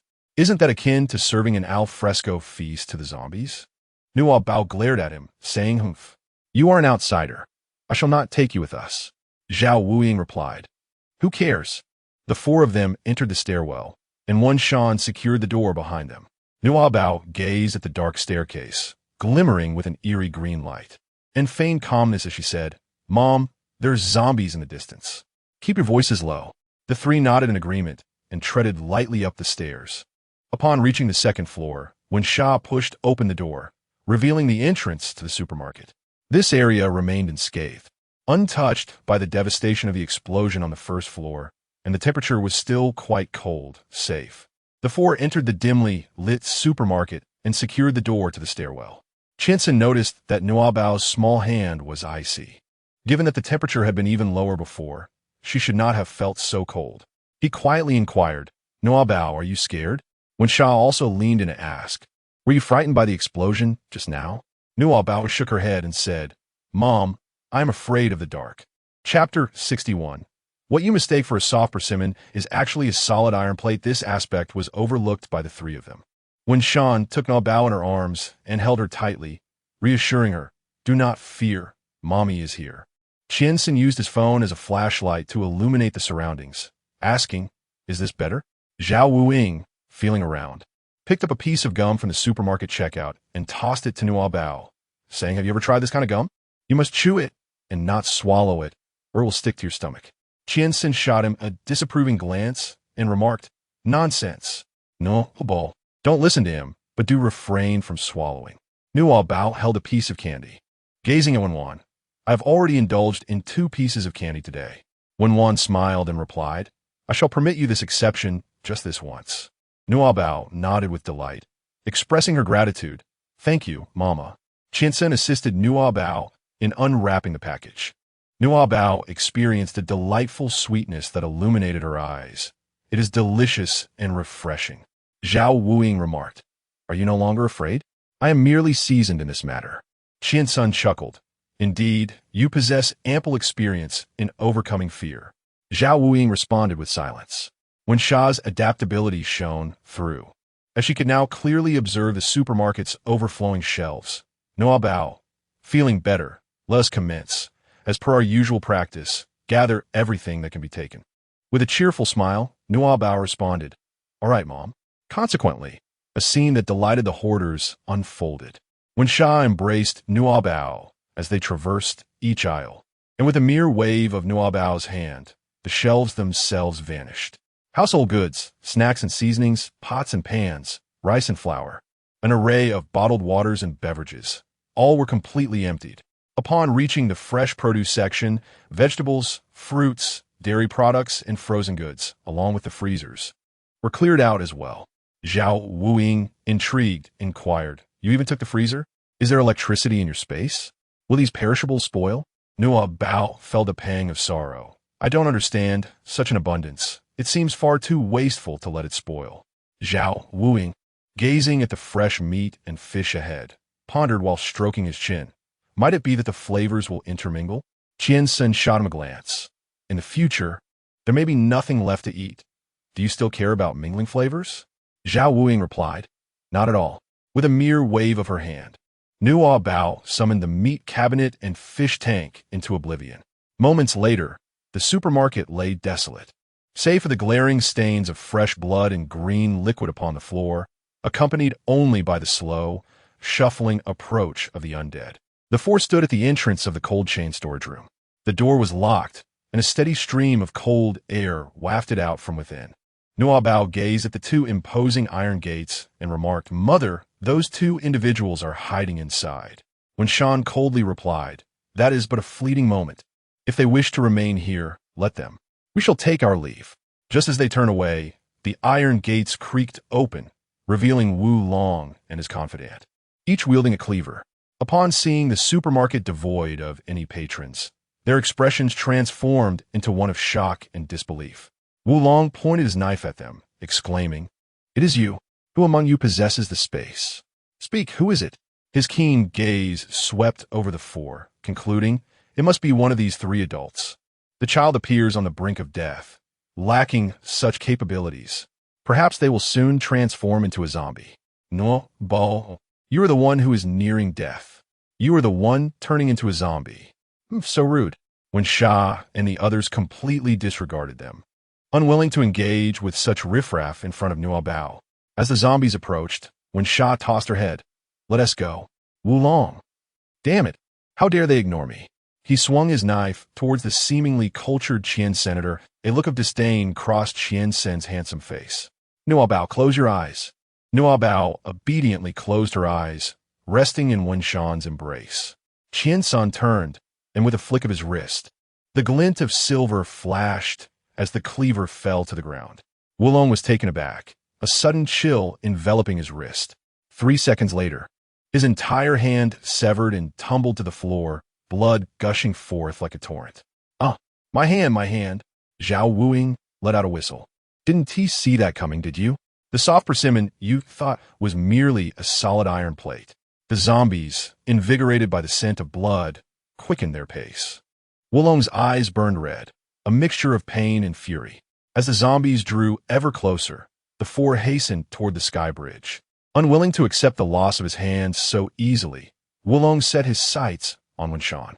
Women and children are the most vulnerable. As long as I can take them hostage, this four-eyed brat will be helpless against me. Gritting his teeth against the pain, he picked up the cleaver with his left hand and sprinted toward Wen Shan with utmost speed. Nuobao tugged at Wen Shan. "It's all right, keep your eyes closed. Don't open them." Wen Sha temporarily entrusted her to Qian Sen, then executed a swift side kick, sending Wu Long, who weighed 150 pounds, flying. He crashed onto the car model zombie and two security zombies. Zhao Wuing chuckled. "What poor judgment. You've chosen an even tougher opponent." Chapter 62. Why is everyone fond of tugging hair? Wu Long opened his eyes to find himself stark naked, confronted by the terrifying sight of the car model zombie and his former brother. He let out a scream and began wildly hacking with a meat cleaver. "Don't touch me. Get away." Green liquid oozed from the zombie's wounds, drenching Wu Long. He couldn't open his eyes, feeling nauseous and uncomfortable all over. Suddenly, a small zombie grabbed his leg and bit off a chunk of flesh. "Oh no, that hurts." His hand was also seized by the car model zombie. A zombie with a knife embedded in its chest lay atop him, biting fiercely. "Ah, let go of me, you beasts. Let go. Help me, Xiao Lu. Save me." More zombies closed in, encircling Wu Long, ripping him open and gnawing at him, blood pooling on the floor. When Sha took Nuobao into her arms, humming a lullaby to shield her from Wu Long's desperate cries. "Help me, I have money. I'll give you money. Please save me." After leaving the supermarket, they didn't forget to lock the door. They stood on the overpass, a sanctuary devoid of zombies. The parking lot across, affected by the explosion, was also powerless, save for the emergency lights flickering in the corner. In the dim light, silhouettes of zombies in various outfits wandered aimlessly between the cars. So hungry, so hungry. Nuobao lowered her voice. Say, Mom, there are numerous zombies over there, both upstairs and downstairs. What should we do? We simply need to lure them away, came the reply, when Sean pressed the key fob, but the SUV remained unresponsive. Qian-san glanced at the flames at the entrance of the mall and speculated. It must be out of commission. Zhao Wuying dropped his jaw in disbelief, exclaiming, Boss, are you joking? Stealing a car right under the zombies' noses? I'm afraid I won't just miss the car. I'll end up a zombie myself. When Sean retorted coldly, enough chatter. I'll cover you. You just need to act quickly and grab that one. Zhao Wuying stood frozen, suggesting, what if we let Nuobao use that powerful move to make all the zombies jump off the building again? That would be safer. When Sean kicked him lightly, saying, Look at how weak Nuobao is. Do you have the heart to let her protect you? Qian-san added, Earlier, when Nuobao had a nosebleed, I suspected that move might overload her brain. It's best if we refrain from using it in the future. Zhao Wuying exclaimed, What? So we have no assurance at all? Nuobao spoke. It's all right. I can do it, Mother. I can protect you. Under the moonlight, her eyes shone like brilliant stars. Yet, upon observing her pale little face and frail body, one could not help but feel a pang of sorrow, as if a mere gust of wind could shatter her. When one gently ruffled her hair, Nuobao, have you forgotten what I told you? You are my precious treasure. Never place the safety of others above your own, not even mine. With those words, when Juan turned resolutely towards the parking lot, striking the hood of a nearby car with a knife to draw the attention of the zombies before swiftly running in the opposite direction of the Land Rover. Mother, Nuobao, in a fit of urgency, called out, only to be swiftly silenced by Qian-sen's hand over her mouth. Nuobao, my dear, refrain from shouting, lest your mother's efforts be rendered futile. Zhao Wuying exclaimed, By heavens, how impressive! Truly deserving of the title of my leader. Observing that Zhao Wuying remained still, Qian-san lifted his leg and delivered a gentle kick, urging him, Hurry up. It was only then that Zhao Wuying sprang into action, dashing forward while extracting tools from his pocket. Nuobao gazed at Zhao Wuying. MMM. Qian-san tightened his grip. Be obedient. Remain silent and behave. Nuobao pointed at Zhao Wuying. Qian-san reassured, I understand your urgency. Rest assured, his lock-picking skills are exceptional. He will resolve this swiftly. Nuobao gazed upwards at the sky, contemplating. Forget it. She has done her utmost. If she cannot utter a word, it is not her fault. Zhao Wuying was diligently attempting to pick the lock when suddenly, a zombie burst forth from the Range Rover, its claws flailing violently as it pounded against the window. In mere moments, the glass shattered. Zhao Wuying looked up, only to have the zombie seize a handful of his hair. He found himself unable to escape. Grasping the creature's wrist, he cried out in despair, Goodness, why do you all have an affinity for pulling hair? Nuobao, you have led me into yet another predicament. Nuobao pointed at the hand covering her mouth. I can't speak, it's not my fault. Zhao Wuying exclaimed. Old Qian, come and rescue me. Qian-sen, at a loss for words, set Nuobao down gently. Stay here quietly and don't make a sound. Nuobao nodded and pointed behind him. Zhao Wuying's earlier shout had attracted several zombies, which came rushing toward him. Qian-san, wielding a scalpel, surged forward, swiftly dispatching a few zombies by severing their hands and heads, causing dark green viscous liquid to splatter everywhere. Zhao Wuying, still shaken, gazed at the hair clutched in the zombie-esque claws, feeling utterly disheartened. Qian-san nudged him, urging him to open the door promptly. He glanced at the headless zombie wedged in the car door, hesitating to open the front door, and opted for the rear instead. To his dismay, as soon as he pulled it open, a small zombie lunged at him, knocking him to the ground unceremoniously. Chapter 63. I do not want you to become a zombie. The diminutive zombie, less than a meter tall, opened its gaping maw, allowing the thick, dark green liquid to drip onto Zhao Wuying's neck. Grasping the creature's neck with both hands, he struggled to breathe, utterly repulsed. Damn it!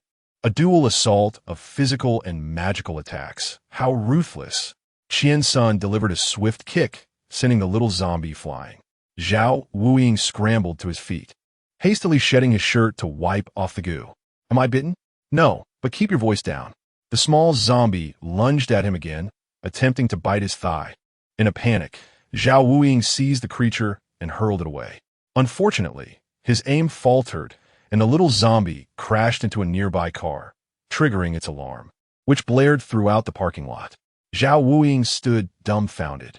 It's over. The heavens are against me. He swiftly dashed to the back seat of a Range Rover, slamming the door shut and gesturing to Qian Sun through the window. Get in, hurry. Qian Sun glanced at Nuobao, who remained on the overpass. Instead of joining him in the car, he sprinted toward Nuobao. Fool! What kind of hero are you trying to be at a time like this? I see you're just trying to win over the boss and be Nuobao's stepfather.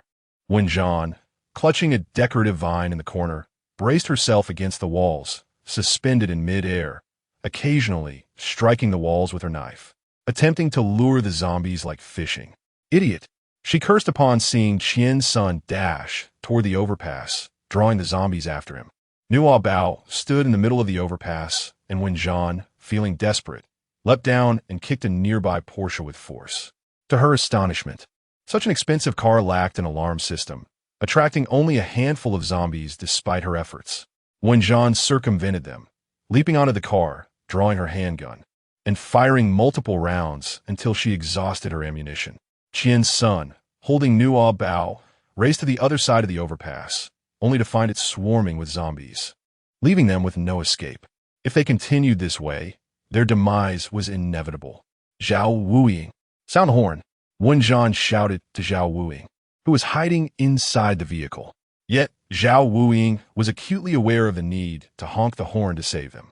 However, doing so would expose the Range Rover, which lacked bulletproof glass and would be unable to withstand a few blows from the zombies, sealing his fate as well. Zhao Wuying clenched his fists, his heart a tumult of conflict. I am not a deity. I cannot offer selfless devotion. Nuobao, Qingge, do not hold it against me. Do not blame me. He shut his eyes, and the sincere visage of Nuobao suddenly emerged in his mind. No one had ever shown me kindness before. I have grown fond of you. The memory of his lonely childhood intertwined with that of Nuobao, who too had known little kindness, save for Shan and those in the base. And this little imp. Zhao Wuying gazed at the headless zombie in the driver's seat, then turned to the throng of zombies surging towards the overpass, and to Qian Sun and Nuobao, trapped against the iron gate with no escape. Gritting his teeth, he resolved, if I must die, then so be it. He unfastened the seatbelt, maneuvered around the zombie's body, and flung the door open, kicking the zombie out. As he honked the horn, he connected the ground wire, power wire, and starter wire, igniting the Land Rover. Many zombies were drawn to him. He pressed the accelerator and steered into the distance, the undead in pursuit. Yet despite this, dozens of zombies remained resolute in their pursuit of Qian Sun and Nuobao. Previously in the hospital, the three of them had provided mutual cover, with many living souls diverting the zombies, enabling their escape. Now he was alone, burdened with Nuobao, utterly incapable of contending with these relentless zombies. Nuobao concealed herself behind Qian Sun, her entire body trembling with fear as the zombies in the supermarket roared behind a door, nearly battering it down. She yearned to employ her ability to control the zombies once more. However, no matter how hard she tried, she could not lock onto the thoughts of all the zombies simultaneously, for there were simply too many. After several futile attempts, her complexion turned ashen, and she felt herself sway, blood trickling from her nose, which she hastily stifled with her small hand. Uncle, I can't do it. What should I do? Upon noticing her bleeding, Qian Sun, lacking tissues in his pockets, tore a piece from his t-shirt and pressed it against her nose. Your physical and mental energy has been excessively drained. It is entirely normal not to succeed. Do not fret. I shall devise a solution. He spotted the range shield on the iron door and, cradling Nuobao, lifted her slight frame. Nuobao, hurry, climb up, standing at 185 centimeters. He exerted his strength so that she could grasp the edge of the range shield. Despite her body aching and lacking strength, she gritted her teeth and ascended.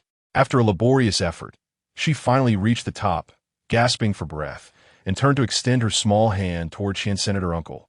I will pull you up. Qiansun chuckled. Do not jest. I shall pull you down if necessary. Besides, this rain shield is quite dilapidated and cannot support both of us. Remain up there and do not burden me. He removed his gold-framed glasses and placed them in his pocket, retrieving a small box containing 2 surgical knives. He rarely employed 2 at once, and he could hardly recall the last time he had done so. Uncle, Nuobao sobbed, please do not become a zombie. I do not want you to turn into one. Chapter 64. Uncle is quite capable, do not cry.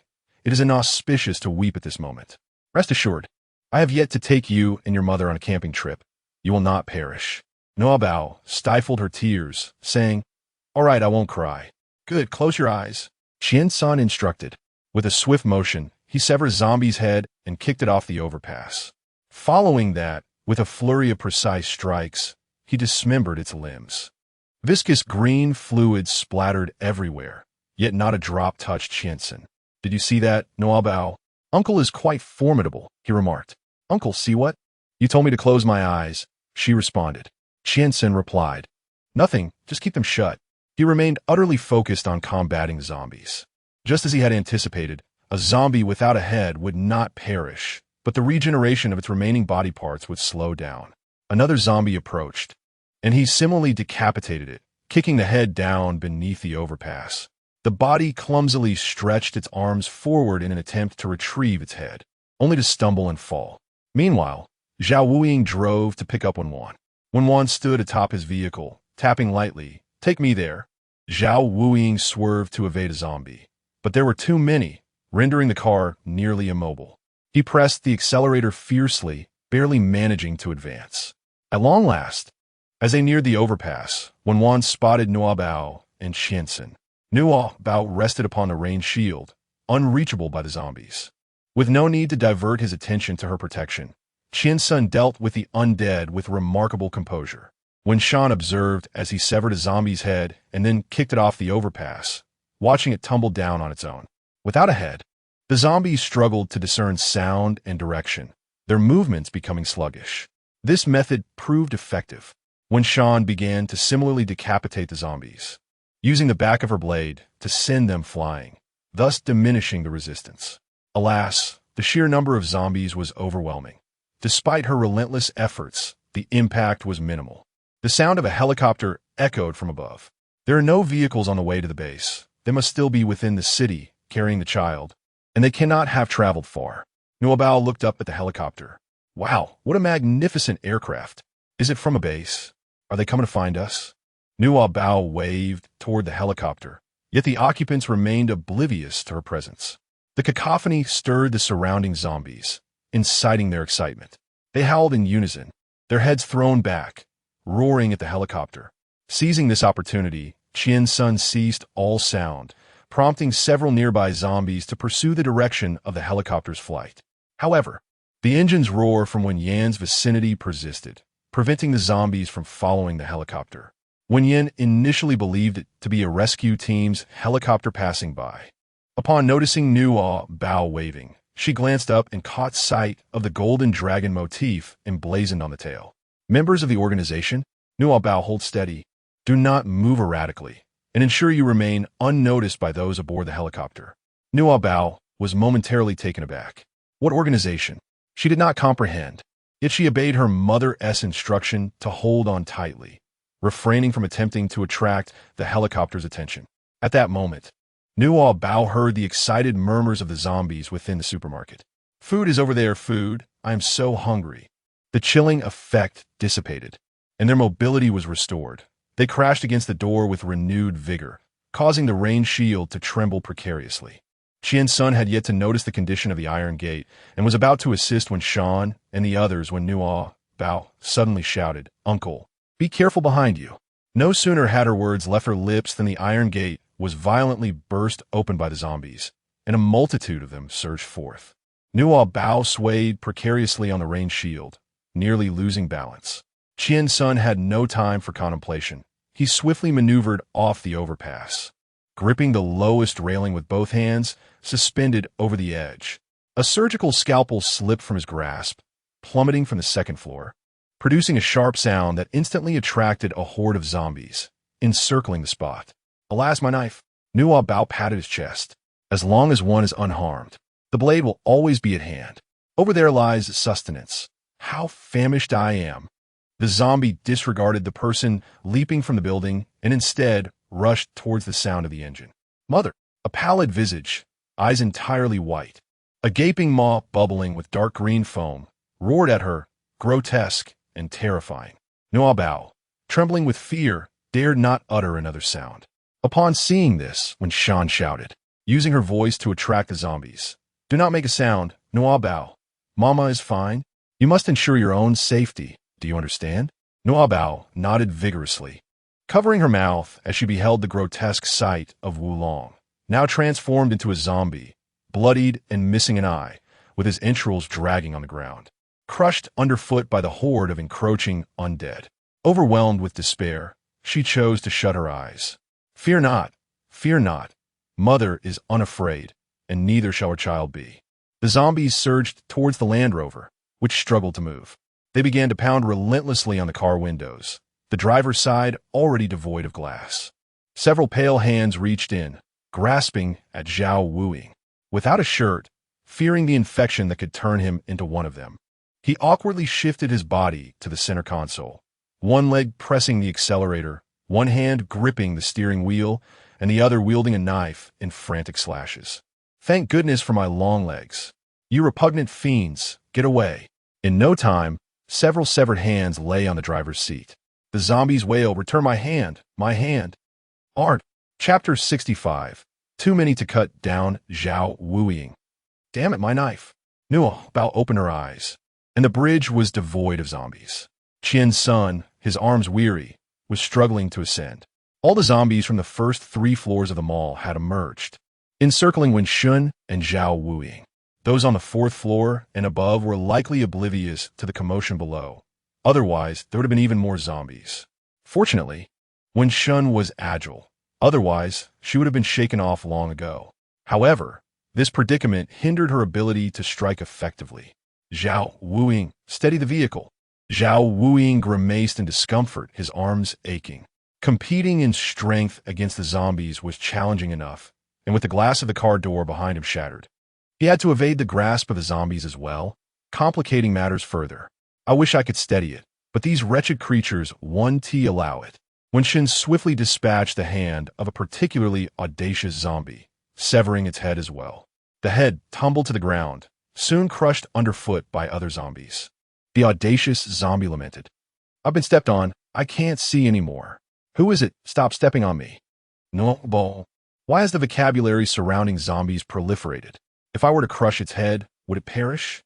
Nuobao observed the zombie, which was stooping to feel its own head. Meanwhile, Shan had decapitated several more zombies, causing them to similarly bow their heads in confusion, only to be trampled by the advancing horde behind them as they reached for Shan. With remarkable agility, Shan dispatched the zombies attempting to ascend the vehicle's roof with a few deft kicks. The rear glass was shattered by the onslaught of the undead, and shortly thereafter, 2 zombies managed to clamber inside. Sensing the impending danger, Zhao Wuing hastily kicked out the front windshield, scrambling out to join Shan atop the vehicle. Shan tossed a knife to Zhao Wuing while drawing a dagger concealed in the sole of his shoe. The handless zombie had finally located its head, which it pressed flat against its neck, and green foam along with a viscous liquid immediately oozed from the gaps, filling its cranium as it returned to its former state. The zombie uttered, "My head is intact. I am so hungry." Nuobao felt both disgusted and astonished. Is it really possible? After slaying several zombies, Zhao Wuing rubbed his numb wrist and said, "Boss, there are too many to slay. They are nearly dismantling our vehicle. What shall we do?" Shan surveyed the surrounding cars and replied, "I require a vehicle with superior performance." Zhao Wuing responded, "But the issue is we cannot get out." Nuobao reminisced about her motorhome and closed her eyes, whispering fervently, "Motorhome, motorhome, please come forth, hasten your arrival." Uncertain of what to do, she oscillated her hands in despair. At last, Qian's son managed to ascend, his arms trembling uncontrollably. He retrieved his glasses, unsteadily donning them, causing the case to to clatter to the ground. Oh no! The two zombies, cramped behind, heard the commotion and rushed towards him with gaping mouths. Food! There's food here! In a flurry, Qian's son grasped the scalpel. Suddenly, two chunks of raw meat plummeted from above, striking the two zombies. Nuobao. Why is it meat that has emerged? The zombie that was struck. Meat? Two zombies began to devour the meat voraciously. Sin. He looked up and saw Nuobao vigorously waving his hand, cautiously approaching. Nuobao, are you injured? No, I merely wish to retrieve the RV. Nuobao gazed at the palm of their hand, expressing uncertainty. I'm unsure of what to do, uncle. Do you possess any insight? Qiansen replied, this question exceeds the syllabus. How could I possibly know? Nuobao had no choice but to continue pondering on her own. Qiansen observed that the distance she flung the meat was less than 2 meters. Should she hurl a camper van at this moment, the overpass would scarcely accommodate it, and might even collapse. Nuobao, refrain from throwing here, jump down, Qiansen said, retracting his scalpel and opening his arms towards her. Huh? As Nuobao lowered her head to gaze at him, she flicked her hands twice, conjuring a shelf from a drugstore out of thin air. Qiansen instinctively shielded his head, narrowly avoiding the shelf as it crashed down upon the two zombies that were engrossed in their feast of flesh. The zombies. Qiansen also broke into a cold sweat, reflecting, goodness, I almost met my demise not at the hands of the zombies, but rather by this child's antics. Nuobao was also taken aback, clenching his fists, afraid to act recklessly again. Uncle, I am truly sorry. It was not my intention. The commotion had attracted a considerable number of zombies rushing towards them. Qiansen urged, focus your attention and try to locate the RV. Nuobao closed her eyes and discovered a miniature caravan within the space, resembling a building block toy. I found it, and then what? She pondered. Jump down. Chapter 66. Did I just crush my mother? Nuobao glanced at the approaching zombie and said, Uncle, there's a zombie behind you. Do not be afraid, jump down. Qiansen opened his arms towards her. With a determined grit, Nuobao shifted her petite frame closer to the edge of the range shield, her grip loosening as she slid down. Qiansen swiftly caught her in one arm, flipping the shelf over before delivering a powerful kick towards the horde of zombies. The undead were pinned beneath the shelf, and he stepped atop it, charging forth towards the parking lot. A portion of the zombies encircling the Land Rover began to pursue them. When Shan shouted, Qiansen, where are you headed? Nuobao cupped her hands around her mouth, forming a trumpet shape. Mom, let's go get a car. When Shan replied, how can we do that? It's too dangerous. You all find a place to hide, and I will think of a solution. Nuobao, I have a solution, but I'm uncertain how to bring it to fruition. Nuobao followed closely in Qiansen's footsteps, her entire being swaying unsteadily, her words fragmented and disjointed. As Qiansen ran, he urged, now let go. It is best to aim your throw towards that group of zombies behind us. Uncle, I'm feeling dizzy. What should I do if I can't hit the RV? Qiansen, unable to offer much reassurance, replied, just do your best to control it. I can't afford to stop. Stopping would mean becoming the midnight snack for the undead. Nuobao flicked her hands twice, causing 2 brightly colored plastic bags to strike the zombie. The zombie, upon realizing the contents were not flesh, discarded them and resumed its pursuit. Nuobao extended her hand, exclaiming, that is Shakima. I haven't had the chance to taste it yet. Why discard it? Can't you simply return it to me? The zombie, of course, had no intention of complying. It merely opened its wide mouth and let out a low growl. She then swung her arm a couple of times and hurled 2 durians at the creature. The impact struck the zombie on the head, rendering it momentarily incapacitated. Zhao Wuing chuckled, remarking, Nuobao is impressive, a true bioweapon. Nuobao, what are biochemical weapons? Zhao Wuing was about to speak when Qiansen glared at him. Do not disturb her. Zhao Wuing promptly fell silent. Qiansen, panting, addressed Nuobao. Nuobao, please. Focus your attention. My stamina is limited. I'm sorry, uncle, I understand my mistake. She hurriedly concentrated. It was then that when Shan realized Nuobao intended to retrieve the RV from her space, yet she was only bringing forth other items. With the horde of zombies pursuing them growing ever larger, Their situation would become perilous if Qian-san were to exhaust himself before Nuobao could extract the RV. Zhao Wuing, I will escort you out. Find a way to secure a vehicle to assist them. Zhao Wuing, huh? Before he could prepare himself, Wen Shan grasped his hands and forcefully flung him outward. Zhao Wuing's body flew through the air, landing heavily several meters away. Without a shirt, his body was covered in abrasions, and every inch of him ached. What the hell, boss? Are you trying to kill me? Upon hearing his complaint, several zombies began to approach him, prompting him to scramble to his feet, searching for a suitable vehicle as he ran. Meanwhile, Wen Shan, due to inertia, nearly toppled off the roof of the vehicle. A zombie seized her foot and opened its mouth to bite. Boss! Zhao Wuing was horrified. Wen Shan was their pillar of strength. If she were to perish, the people at the base would become utterly fragmented. As Nuobao witnessed the zombie bite into Wen Yan's foot, he cried out Mama, and with a flick of his small hand, a luxurious RV materialized above Wen Yan's head. Oh no! Nuobao exclaimed in alarm. Crash! The RV descended, crashing onto the rear of a Range Rover, its rear wheels mercilessly crushing a horde of zombies. Boss! Wen Yan! Mama! The three were momentarily stunned, only able to express their thoughts in silence.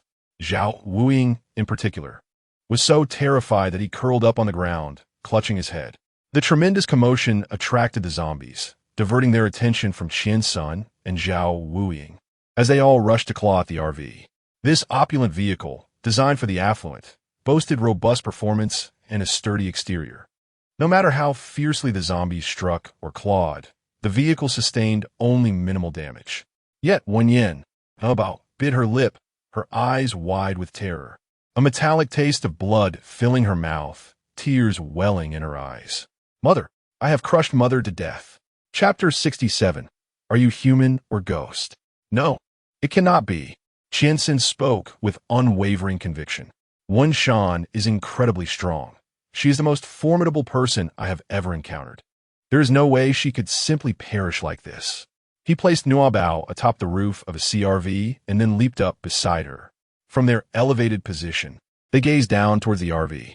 Beneath the vehicle, there were no traces of blood, only a viscous green fluid continuously oozing from the shattered remains of the zombie. Nuobao, do not be afraid. Mother is safe. Upon hearing that gentle and familiar voice, tears as large as beans cascaded down Nuobao's cheeks. Mother is safe. I heard her. Qianxin let out a sigh of relief. He noticed a shadow moving beneath the Land Rover, surrounded by zombies, ensuring that she could not escape. He then gently placed Nuobao onto a nearby ornamental faux tree. Nuobao was genuinely terrified, tears cascading uncontrollably down her cheeks, yet she still managed to nod understandingly. Uncle, you need not worry about me. Please go assist my mother. Qianxin sprinted to the roof of a distant vehicle, creating a ruckus to attract the zombies. The undead, realizing that the RV was not a source of sustenance, were drawn away by the other commotion. Food! So hungry, where is the food? Leading the horde, Qianxin dashed toward the third floor. Once the swarm had departed, a voice emerged from beneath the vehicle. Zhao Wuing, find a way to move the RV. Startled by Wen Yan's voice, Zhao Wuing froze for a moment. Boss, are you alive or a ghost? Don't scare me. Wen Yan rebuked him. You fool. I'm alive. Her voice was robust, undeniably human. Zhao Wuing scrambled to his feet and observed the RV tilting precariously, catching a glimpse of Wen Yan's form beneath the Land Rover. In that critical moment, she had cleverly maneuvered her foot, leaving only the sole of her shoe to be bitten by the zombies. As the RV came crashing down, she had removed her shoes, fought off the surrounding zombies, and swiftly rolled beneath the Land Rover. However, the RV was too heavy, partially crushing the Land Rover and trapping Wen Yan beneath it, rendering her immobile. Fortunately, some zombies had been flattened, and the remainder were preoccupied with the RV, ignoring her. Otherwise, her fate would have been dire. Zhao Wuing rushed over. Boss, hold on. He stepped onto the Land Rover and leaped onto the RV for leverage.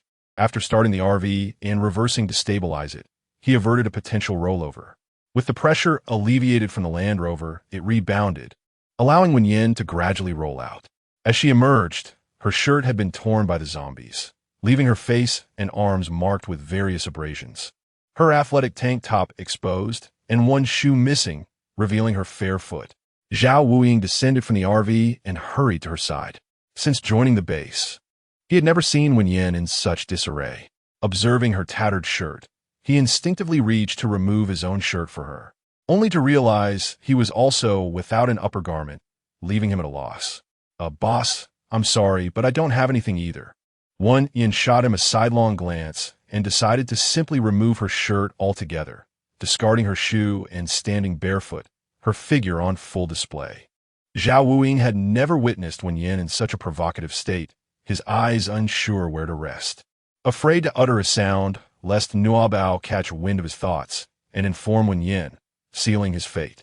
Catching sight of her injuries, he paused. "Boss, you were not bitten by the zombies, were you?" "Not all. Chinsen cannot hold out much longer. You drive, and I will carry Nuobao. We must go to his aid." As she spoke, she tore a piece of fabric from her shirt and tied her medium-length hair into a ponytail, making her appear even more composed. Zhao Wuying glanced at her alluring back, swallowing hard. "Oh, all right." With tears streaming down her face, Nuobao opened her arms and leapt into her embrace. "Mama, I didn't mean it. I'm so sorry. I almost hurt you." Upon seeing the scrape on her shoulder, Nuobao sniffled, her cries intensifying. "Mama, you're already hurt. What should we do? Please put me down. It must hurt you." When Shan held her tightly, soothing her, "It's all right. This little injury is nothing to worry about.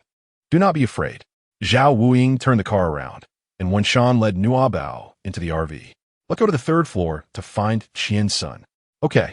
Zhao Wuying pressed the accelerator, heading towards the third floor. "Nuobao, come to the third floor. I've found a great place." Nuobao perceived the heartfelt sentiments of Qian Sr. "Mom, the doctor said there's a wonderful place." Wen Wei embraced her, guiding her to the front passenger seat and fastening her seatbelt. "We shall go there now." Chapter 68. Indulge her. Upon reaching the third floor, they found it sparsely populated with vehicles and shrouded in dim light. Illuminated by the green glow of the emergency exit sign, they glimpsed countless zombies congregating before a steel door. Zhao Wuying activated the high beams of the RV, revealing the word warehouse inscribed on the door. "Ah, has Qiansun inadvertently stumbled upon a supermarket storage?" Wen Wei remarked. "We must divert these zombies. You take a seat. I will drive." Zhao Wuying relinquished the driver's seat. Wen Wei encouraged Nuobao to occupy the passenger seat independently and secured her seatbelt before shifting to the driver's position. With a firm grip on the steering wheel, she honked loudly, drawing the horde of zombies towards the vehicle, then maneuvered the RV like a bulldozer, pushing wave after wave of the undead down the stairs. The zombies, of course, could not perish from the fall. Some broke their legs, others shattered their skulls. Yet they quickly regained their form, standing below and emitting feral roars towards the upper floors. The upper level had been nearly cleared, while the lower floor had transformed into a veritable mountain of zombies. Zhao Wuying blocked those two passages with a couple of vehicles to prevent them from ascending again. "Understood," Zhao Wuying replied. Wen Wei exited the vehicle, swiftly dispatching the few remaining zombies, employing Qiansen's method of kicking their heads off, prompting them to leap downwards. At that moment, a resounding bang erupted from the penthouse of a nearby luxury apartment, unleashing a brilliant display of fireworks. The distance rendered it inaudible to Nuobao, who could only behold the vibrant spectacle of red and green lights, exclaiming in delight, "Wow, fireworks! Mommy, look at the fireworks. They're so beautiful." Zhao Wuying poked his head out from the vehicle. At such a time, they still have the leisure to set off fireworks? Are the wealthy completely insane? Perhaps they aim to disperse the seagulls, Wen Wei speculated. "The seagulls have fled. The zombies are all over there. It's sheer folly," he remarked, continuing to drive. Wen Wei's gaze fell upon Nuobao's face, illuminated with wonder and joy, her exuberance truly endearing. Little did they realize that the affluent survivors were igniting the fireworks as a signal for rescue from a helicopter. The aircraft had circled the city center for an extended period, unwilling to approach their location, leaving them with no choice but to resort to this desperate measure. Finally, the helicopter began its descent towards them, but alas, it was not a rescue helicopter. Upon confirming the absence of any target among them, It disregarded their exorbitant pleas for help and unleashed a barrage of gunfire. The parking lot became a scene of chaos. As Nuobao gazed at the vanishing flames in the night sky, the light in her eyes dimmed accordingly. Wen-shan pondered for a moment, then shattered the window of a nearby car, opened the fuel tank door, released the handbrake, and proceeded to push the vehicle towards the horde of zombies using her RV. She snapped her fingers at Zhao Wuying, signaling for a firearm. Her own weapon was devoid of ammunition. Zhao Wuying's gun, however, was still loaded, as he had refrained from firing, fearing it would attract more zombies and endanger his life. After securing the two pathways, he jogged over. "Boss, what are you planning to do?" When Shan accepted the gun, rolled down the window, and instructed, "Nuobao, cover your ears." Nuobao obediently followed instructions, covering her ears and then inquiring of Wen-shan, "Should I close my eyes as well?" Wen-shan retorted, "Are you frightened?" Nuobao shook her head. Nuobao is very brave. If there is no fear, there is no need to close one's eyes. Wen Yin was about to press the accelerator when she suddenly turned her head to look at her. "Has anyone ever set off fireworks for you?" "No. I have only seen Grandpa Li set off fireworks for Yuanbao, and Yuanbao wouldn't let me watch. She made me close my eyes. Your mother will set off fireworks for you, so watch closely." Wen Yin pressed the accelerator, and as the car's rear lifted precariously, a shot struck the vehicle's fuel tank. Boom! At the moment of the explosion, the car plummeted from the third floor. The fiery vehicle crashed into Zombie Mountain, where the undead howled, unable to flee in time, crushed and turned to charcoal. "So hot. It's burning. So hot." Other zombies in the vicinity, drawn by the commotion, rushed toward the flames, heedless of their own lives, turning the parking lot below into an inferno. Wen Yin held Nuobao, gazing down from the third floor. In the depths of Nuobao's eyes, the flickering flames were mirrored as she exclaimed in delight, "Wow, how impressive! Mother, you are remarkable." Wen-shan joined in her laughter, saying, "Such fireworks can only be displayed in the apocalypse. If you like it, I shall arrange for an even grander spectacle next time." Zhao Wuying, standing nearby with his arms crossed, remarked with a TSK, "Is this how we celebrate with fireworks?" "Boss, you truly indulge her." Wen-shan smiled, gazing at Nuobao. "My daughter, who else should I pamper if not you?" Meanwhile, a helicopter, poised to depart from the city, was drawn back by the sound of the explosions, redirecting its course towards the shopping mall. Chapter 69. The Peacock Spreads Its Feathers. Zhao Wuying felt a pang of jealousy. "Oh, so you're so anxious for him? We are all uncles here. Why is there no such concern for me?" Nuobao crossed her arms and pouted. "Umph. Can the doctor uncle heal my mother's injuries? After all, he is merely an uncle by chance, not a biological parent like me." I chose to remain silent. The RV came to a halt in front of the warehouse. Hearing the commotion, Qiansen opened the door and little Nuobao dashed over, wrapping her arms around Qiansen's thigh. "Dr. Uncle, my mother is hurt. Please help her." Upon hearing that Wen-shan was injured, Qiansen's expression shifted with concern as he glanced at her. "Was it a zombie that attacked you?" Wen-shan leaped down from the driver's seat, her high ponytail dancing with her movements. Clad in a fitted sports tank top, her slender waist was slightly exposed, the contours of her abs subtly visible, exuding both elegance and allure, leaving him momentarily breathless. "So beautiful." Nuobao concurred, "Indeed, my mother is." Qiansen's expression changed abruptly, and he hurriedly scooped up Nuobao, exclaiming, "Don't tell her." Nuobao, perplexed, wondered, why can't she be informed? Because, in a moment of mental blockage, no excuse came to mind. It is truly frightening to have a child nearby who can read one's thoughts. No secret can be concealed. When Shan approached them and said, "It is merely a minor abrasion. Nuobao. Mother is truly fine. Do not cling to your doctor uncle any longer." Nuobao insisted, "No, we must treat it quickly. It's bleeding and it will hurt." As she spoke, tears of concern welled up in her eyes. All right, do not cry." When Shan gently pinched her cheek. "Mother will listen to you." Qian-sun breathed a sigh of relief, hoping Nuobao would forget the recent incident. "You all come in. I will help you tend to the wound." The three entered the warehouse. The space was brightly lit, resembling a beehive, divided into various size compartments by alloy panels, occupying 3/4 of the three-story garage. Each room was equipped with a security lock, and the doors bore brand names.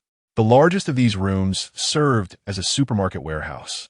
Zhao Wuing rubbed his hands together, his heart racing with excitement. This truly is a splendid place. Let me see if there's a gold shop storeroom here. Just as he took a step forward, Qianxin saw through his thoughts and doused his enthusiasm with a bucket of cold water. Don't get your hopes up. I've already checked, and there's no gold shop storeroom. First, head to the pharmacy's storeroom to find anti-inflammatory ointments and bandages. Then go to the women's clothing storeroom to get some clothes and shoes for Shan. Oh, all right, Zhao Wuing replied, feeling a bit dejected. After a moment of thought, he asked, but how did you get in without a key? There are no zombies or anyone else inside. The shuti have been forgotten the lock, right? Qianxin casually replied, it's quite simple. This place has a fingerprint lock.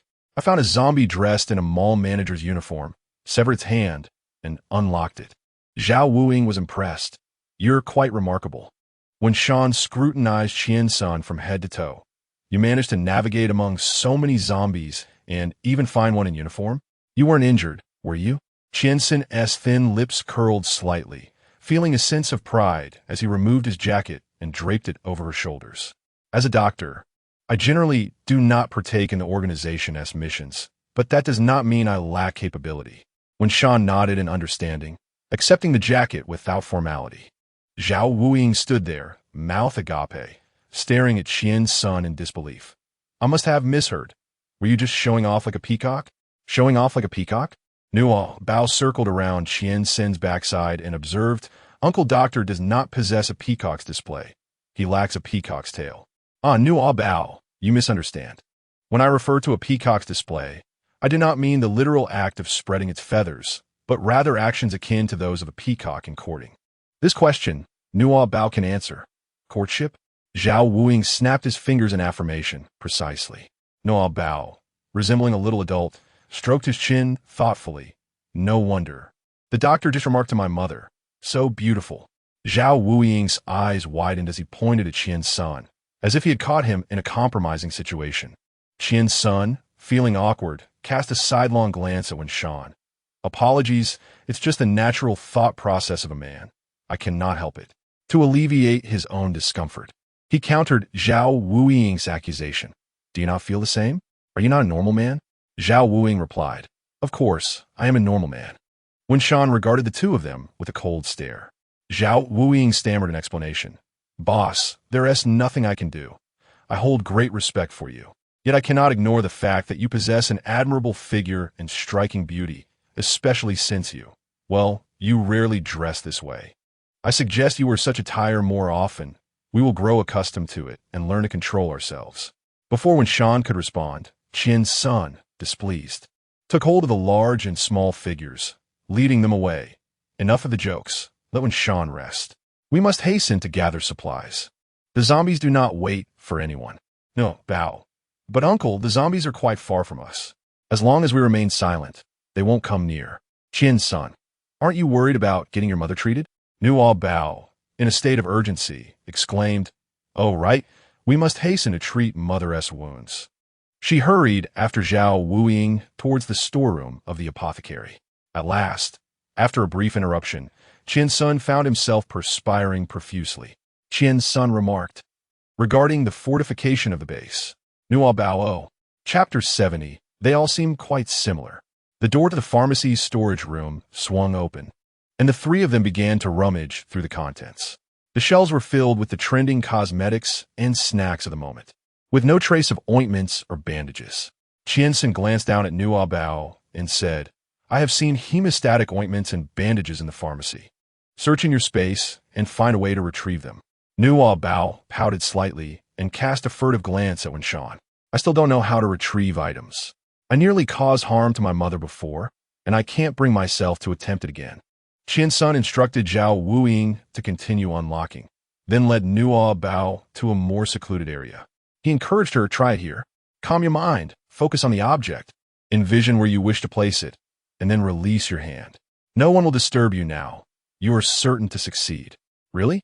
Nuobao still felt a lingering fear. The mere thought of that RV crashing in her mother sent shivers down her spine. Vin sang genti patit herschuldet urginker. Do your best to try. I will check the supermarket storage to see if there is any alcohol available for disinfecting her wounds. All right, she replied. Nuobao timidly gazed at the palm of her hand, then glanced at Wen Yin. Wen Yin approached, saying, Nuobao, you actually... Mom, please don't come over. I can manage on my own. I cannot risk hurting you again. Wen Yin halted in her tracks, offering her silent encouragement. Nuobao, you are very brave. Do not be afraid. You did not harm me. In that moment, you helped me escape. Otherwise, I would not have known how to free myself. In Nuobao's eyes, a glimmer of light emerged. Is it true? Did Nuobao help Mommy? Indeed, today was thanks to Nuobao that Mommy was spared from becoming a zombie. Nuobao is Mommy's little lucky star.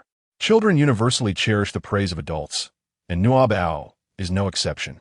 Although when Shan lacks experience in childcare, she is an exemplary student and excels at applying her knowledge effectively.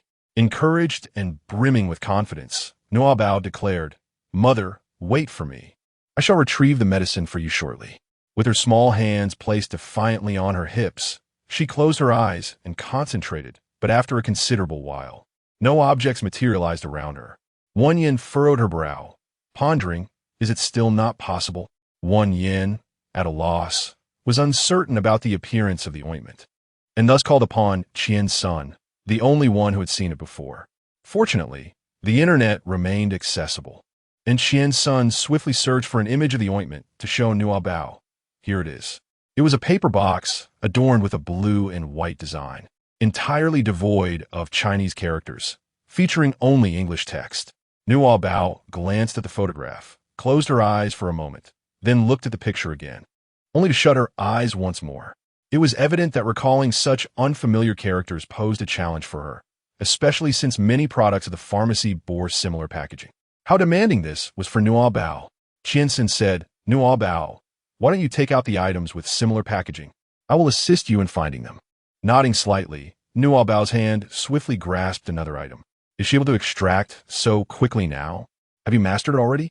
Nuobao raised her lips, beaming with pride. Yes. My mother says I'm a little lucky star. Qiansen sincerely replied. Indeed. Upon glancing at the item, an ultra-thin night-use product, he noted that while the packaging appeared similar, the actual purpose was quite different, and he could not let this mislead Wen Shan. He chuckled and said, This is not it. Shall we try again? 10 minutes passed.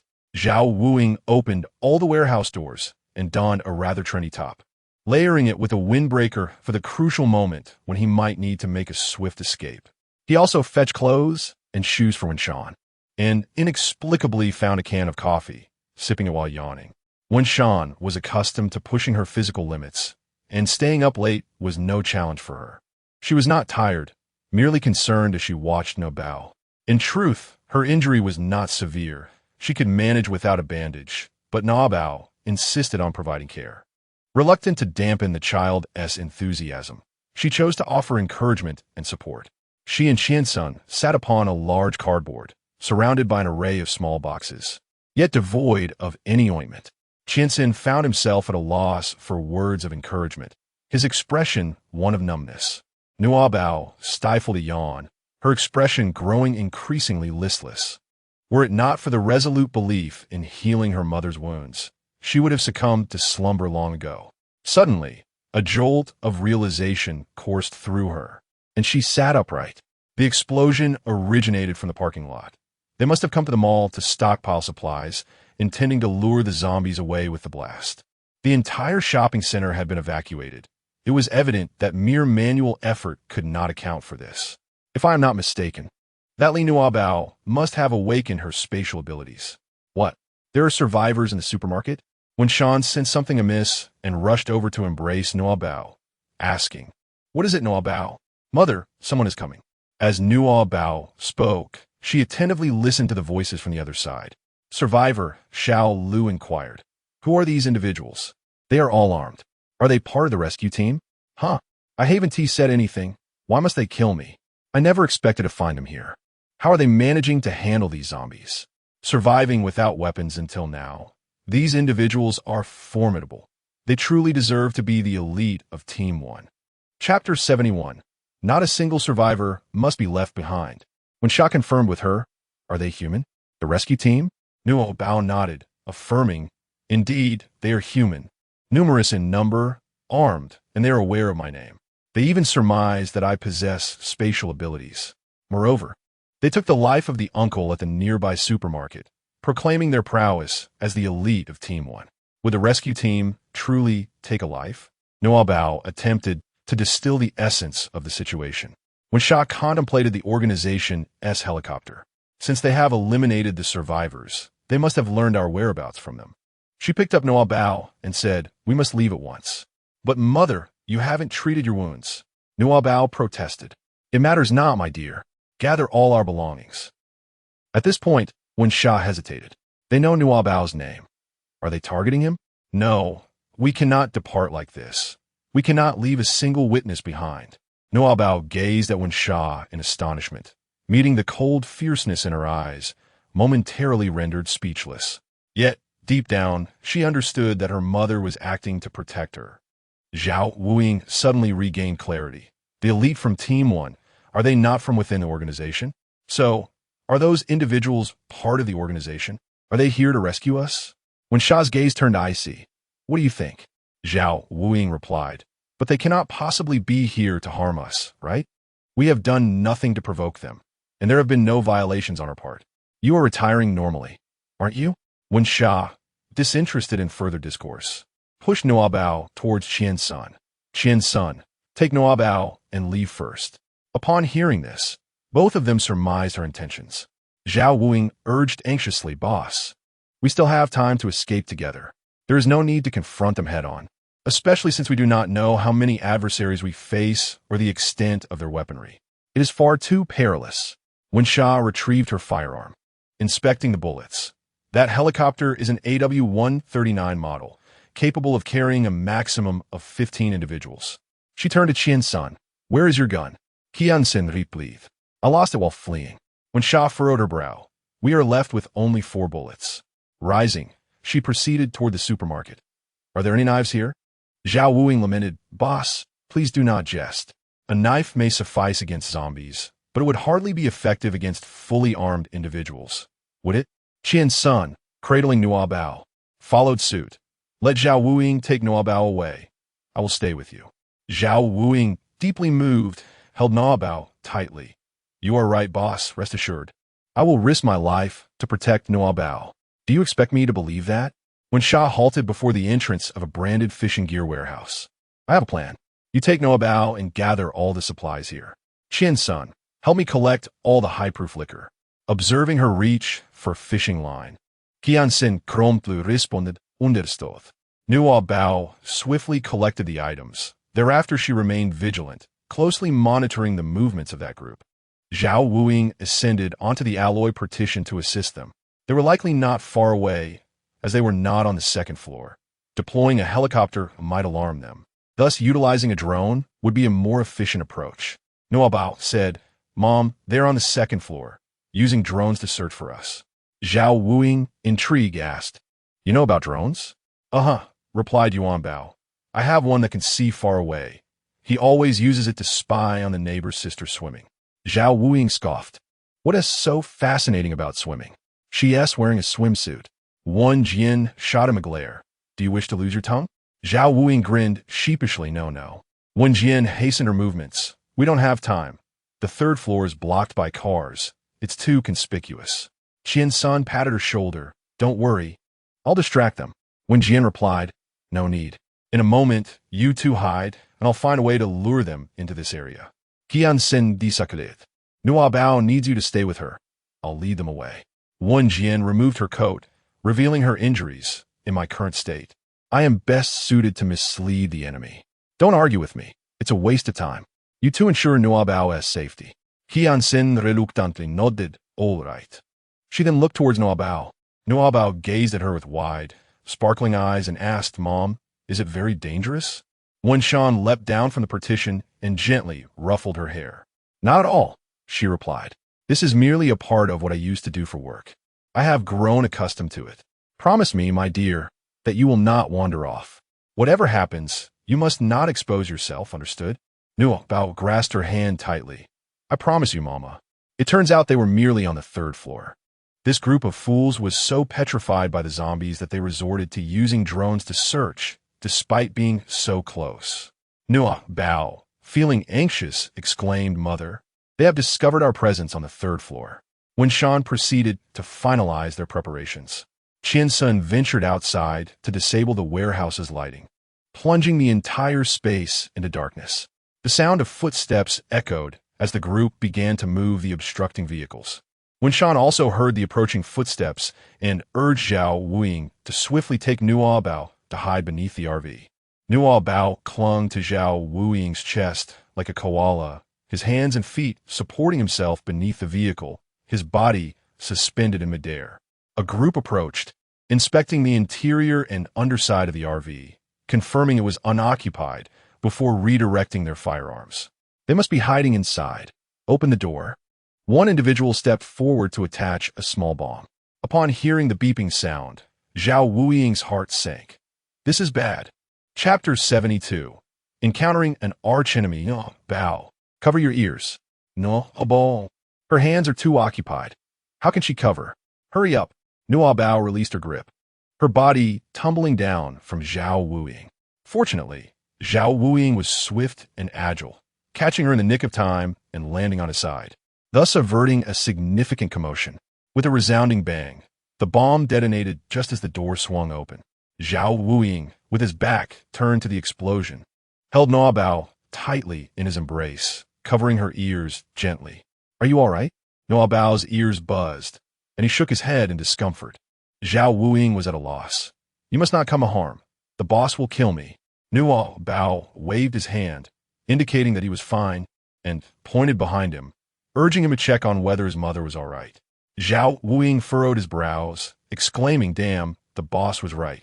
There are indeed so many people. Nuobao gazed at him anxiously. Zhao Wuiying reassured her, saying it's all right, it's all right. The boss has encountered far greater situations. If anything goes awry, both old Qian and I are here. Just make sure to remain silent and do not cause her any trouble. Nuobao nodded. The warehouse was enveloped in darkness, an eerie silence prevailing, save for a faint glimmer of light emanating from the far corner, suggesting someone was hiding there. The team member in the lead signaled, preparing for an assault. Just as the squad was about to delve deeper, the captain's voice rang out from behind. Wait. He scrutinized the surroundings with his flashlight, berating, you fools, she is W, the infallible queen of assassins. Would she leave such an obvious flaw for you to exploit? The subordinates exchanged glances, none daring to advance another step. Is that Tan Xiao? When Shan recognized the voice, it seemed their original plan was no longer viable, and she lay on the ground, feigning death. To alleviate Nuobao's worries, she explained, Nuobao, Mommy is going to play dead to deceive them. Do not be afraid. Unfortunately, when Shan's words went unheard, clad in a sports tank top, her fair skin bore numerous bruises and scars. The flashlight beams converged on her gaunt face, and they immediately recognized her. It was W.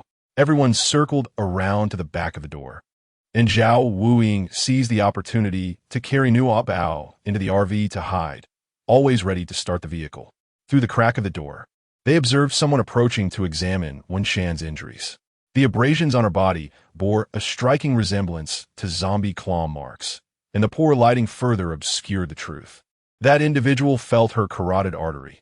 The heartbeat was faint, indicating she was on the verge of becoming a zombie. Qian-sun stealthily approached the RV, concealing himself atop it, attentively monitoring the movements within the warehouse. He too recognized the leader, none other than Tan Xiao, ranked second on the Dragon Descent organization's assassin list. This is bad. How could it be Tan Xiao? Nuobao cast a glance at the somewhat fierce-looking Tan Xiao and whispered to Zhao Wuiying, who is Tan Xiao? Unable to see Tan Xiao from his vantage point, Zhao Wuiying was taken aback upon hearing Nuobao's words, exclaiming, Tan Xiao? The one leading the team is Tan Xiao? This is disastrous. He is your mother's arch-nemesis. Nuobao grasped his hand and inquired, is mother in great danger? Zhao Wuiying swiftly covered her mouth, cautioning little ancestor, do not attract attention. Otherwise, your mother's efforts will be in vain. Fear not, he cannot overpower the boss. As long as you do not hinder him, the boss should remain unscathed. Tan Xiao, perched above, regarded Wen Shan with a smile that bordered on mockery. Awakening her, Nuobao was indeed her daughter, and she had surely concealed herself. One of his subordinates remarked, "Chief, with so many zombies below, and given the injuries she has sustained to reach this place, could her daughter have already succumbed to zombification?" In a fit of anger, Tan Xiao struck the subordinate on the head with his flashlight, retorting, "If her daughter were dead, do you think this place would be cleared out by someone like you? Those with abilities do not perish so easily. The one I encountered was so formidable that I find myself at a loss for words to describe it." Nuobao was equally astonished to discover the existence of other supernatural beings. She recalled Li Hongchuan's extraordinary abilities, and a pang of envy stirred within her heart. While others possessed such formidable powers, she found herself compelled to evade danger. One of her subordinates inquired, "How do we awaken her? She may turn into a zombie upon regaining consciousness." Tan Xiao produced a blue syringe, gripping Wen Shan's arm to administer the injection. Wen Shan endured the pain. Remaining utterly still, Nuobao was terrified, recalling the pain from when Li Hongchuan had pierced her. "Uncle, please think of a way, my mother." "It's all right, Nuobao. Your mother doesn't feel any pain at all," came the gentle voice of Wen Shan. Nuobao was momentarily taken aback, tears welling in her eyes. Zhao Wuying gently patted her, inquiring, "What troubles you? Why are you speaking in half-truths?" "Mother told me she feels no pain. Then it means she is indeed unaffected. The eldest is no ordinary woman. Do not weep, lest you attract unwanted attention." Qian Sun leaped into the RV through the driver's window, startling Zhao Wuying. Upon recognizing Qian Sun, he exhaled in relief. "Are you trying to give me a heart attack?" Realizing that Qian Sun was not Nuobao and could not hear his thoughts, he conveyed his inner turmoil through sign language, raising a middle finger. Qian Sun brushed him aside and embraced Nuobao, asking, "What did he inject Wen Shan with? Do you have any idea?" Chapter 73. Mother has gone mad. Nuobao gazed into the warehouse. Is this the antidote to the zombie virus? Doesn't the boss despise W the most? Why save her? One of the subordinates, rather candid, posed the question, "Boss, you possess only a single antidote. Why administer it to her? Dan xiao scudi food. Once she regains consciousness, we can capture her daughter, and the mission will be accomplished. What use is this antidote, then? She is merely a woman who has loomed over me for far too long. If she must die, let be in my hands. Turning into a zombie would be utterly trivial. We cannot ascertain whether her injuries are indeed from a zombie's claws. Administering this antidote could halt the mutation if she is infected. If not, it may cause severe disability or worse, render her mindless." Can you truly bear the cost of deception? Nuobao's tears fell like droplets on Qiansen's hand. "Mom, no, she must save her mother." Upon hearing that this was a matter of the antidote, Qiansen felt a wave of panic wash over him as Nuobao wept. Tan Xiao wouldn't be so benevolent. What could he possibly be plotting? Nuobao gazed at Qian Sun, remaining silent as she gradually closed her eyes. "What is it, Nuobao?" Qian Sun could feel the little one's body temperature steadily rising. "Nuobao, what are you doing?" Nuobao's crimson lips parted gently, beckoning, "Come to me." Her voice, though soft, resonated with an ethereal clarity that left Qian Sun and Zhao Wuying utterly astonished. Zhao Wuying exclaimed, Is it that move again? Is she intending to lead us to our doom?" Qian Sun turned towards Wen Yin, speculating, "Something has befallen Wen Yin. That antidote must be flawed. What purpose does summoning the undead serve? Only through this chaos can we rescue Wen Yin." Grasping Nuobao's shoulders, Qian Sun felt a profound sense of helplessness for the first time. "Brave child, we are relying on you." Nuobao lay still with her eyes closed when, suddenly, a stream of blood flowed from her nose. Qian Sun caught it with his hand, while Zhao Wuying hurriedly fetched a tissue. Abruptly, a thought struck him, gritting his teeth. He seized Qian Sen's hand and licked it clean, consuming the blood. "Qian Sen." Realizing what he had just done, Zhao Wuying exclaimed, "What the hell? Is that not disgusting?" Even Qian Sun, typically composed, couldn't help but curse. Zhao Wuying suppressed his nausea and whispered, "Her blood can awaken supernatural abilities. We mustn't waste it." Qian Sen couldn't wash his hands immediately. and the very thought of the sensation on his tongue made him wish to discard his hands altogether. Zhao Wuing glanced at his own hands and thought, just wait until I awaken my powers. Let's see how you bully me then. Ugh, this is genuinely a bit revolting. Qian Sun pressed a tissue against Nuobao's nose and cast another glance towards the warehouse. After the injection, Wen Yin showed no reaction for a long time, not even furrowing her brow. From this, Tan Xiao concluded that she was indeed infected with the virus, but the poison had now been dispelled. He fixed his gaze on Wen Yan's slender waist, licking his lips with a sinister smile. Do you all wish to experience the waist of this killer queen? Is it soft? This statement ignited the wicked thoughts of everyone present within the organization who had not fantasized about this icy beauty. Yet her strength had deterred anyone from acting recklessly. Now, such a splendid opportunity was not to be missed. Boss, is it truly possible? One of them inquired, only to receive a sharp glance from Tan Xiao. He quickly corrected himself. Of course, the boss goes first, and we can just savor the aftermath. Tan Xiao chakil, drawing a knife and pressing it against Wen Yan's lower abdomen. He shouted, Qian's son, Zhao Wuing, I know the child is in your possession. Hand her over, and I will spare your lives. Otherwise, I shall let my inept subordinates take turns serving your leader. Qian Sun clenched his fists and exchanged a knowing look with Zhao Wuing. If Nuobao could not summon the zombies, then they would have to intervene. They must not allow Wen Yin to endure such humiliation. Zhao Wuing wore a mournful expression, reluctant to engage in such a perilous endeavor, but unwilling to abandon Wen Yin. Nuobao, don't fear, Mommy is all right. Just wait a little longer, and Mommy will come find you. She was certainly in pain, undoubtedly suffering. Nuobao bit her lip, once again widening the scope of her summons. Come on, hurry. The zombies surrounding the parking lot surged towards the third-floor warehouse in a frenzied rush. Sweat beaded on Nuobao's forehead. Qian wiped her brow, feeling a pang of compassion for her. Nuobao, if you cannot do it, it's all right. Uncle will help you rescue your mother. He brandished a scalpel, poised for action. Boss, aren't you coming? Tan Xiao is knitted, laiting asigaret. She is not a virgin. She is already had children. It disgusts me. You all go ahead. The louder the commotion, the better. They enjoy watching, so let them indulge. Understood, boss. We shall not hold back.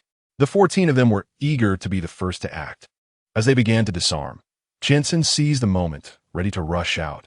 Suddenly, when Shan sprang up, snatching a firearm nearby, unleashing a barrage of gunfire upon them.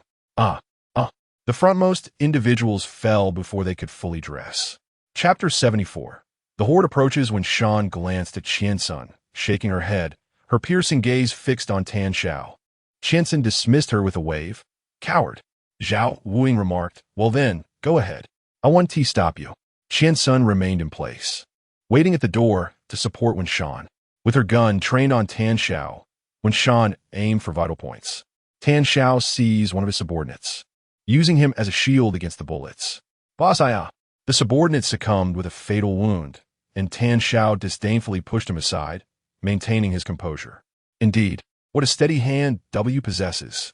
The others quickly regrouped, retrieving their weapons while distancing themselves from Wen Shan in search of cover. As anticipated by Wen Shan, they all retreated to the center of the warehouse. Tan Xiao took refuge in a small storage area, drawing his gun to aim at Wen Shan. Bang, bang, hot. They began to counterattack, the gunfire relentless.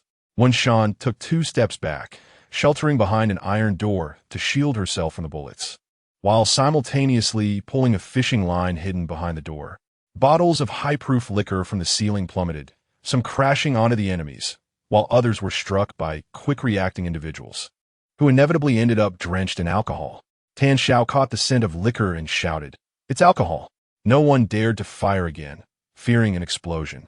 Qian and Zhao Wuing breathed a sigh of relief, recognizing that Wen Shan had seized control of the situation.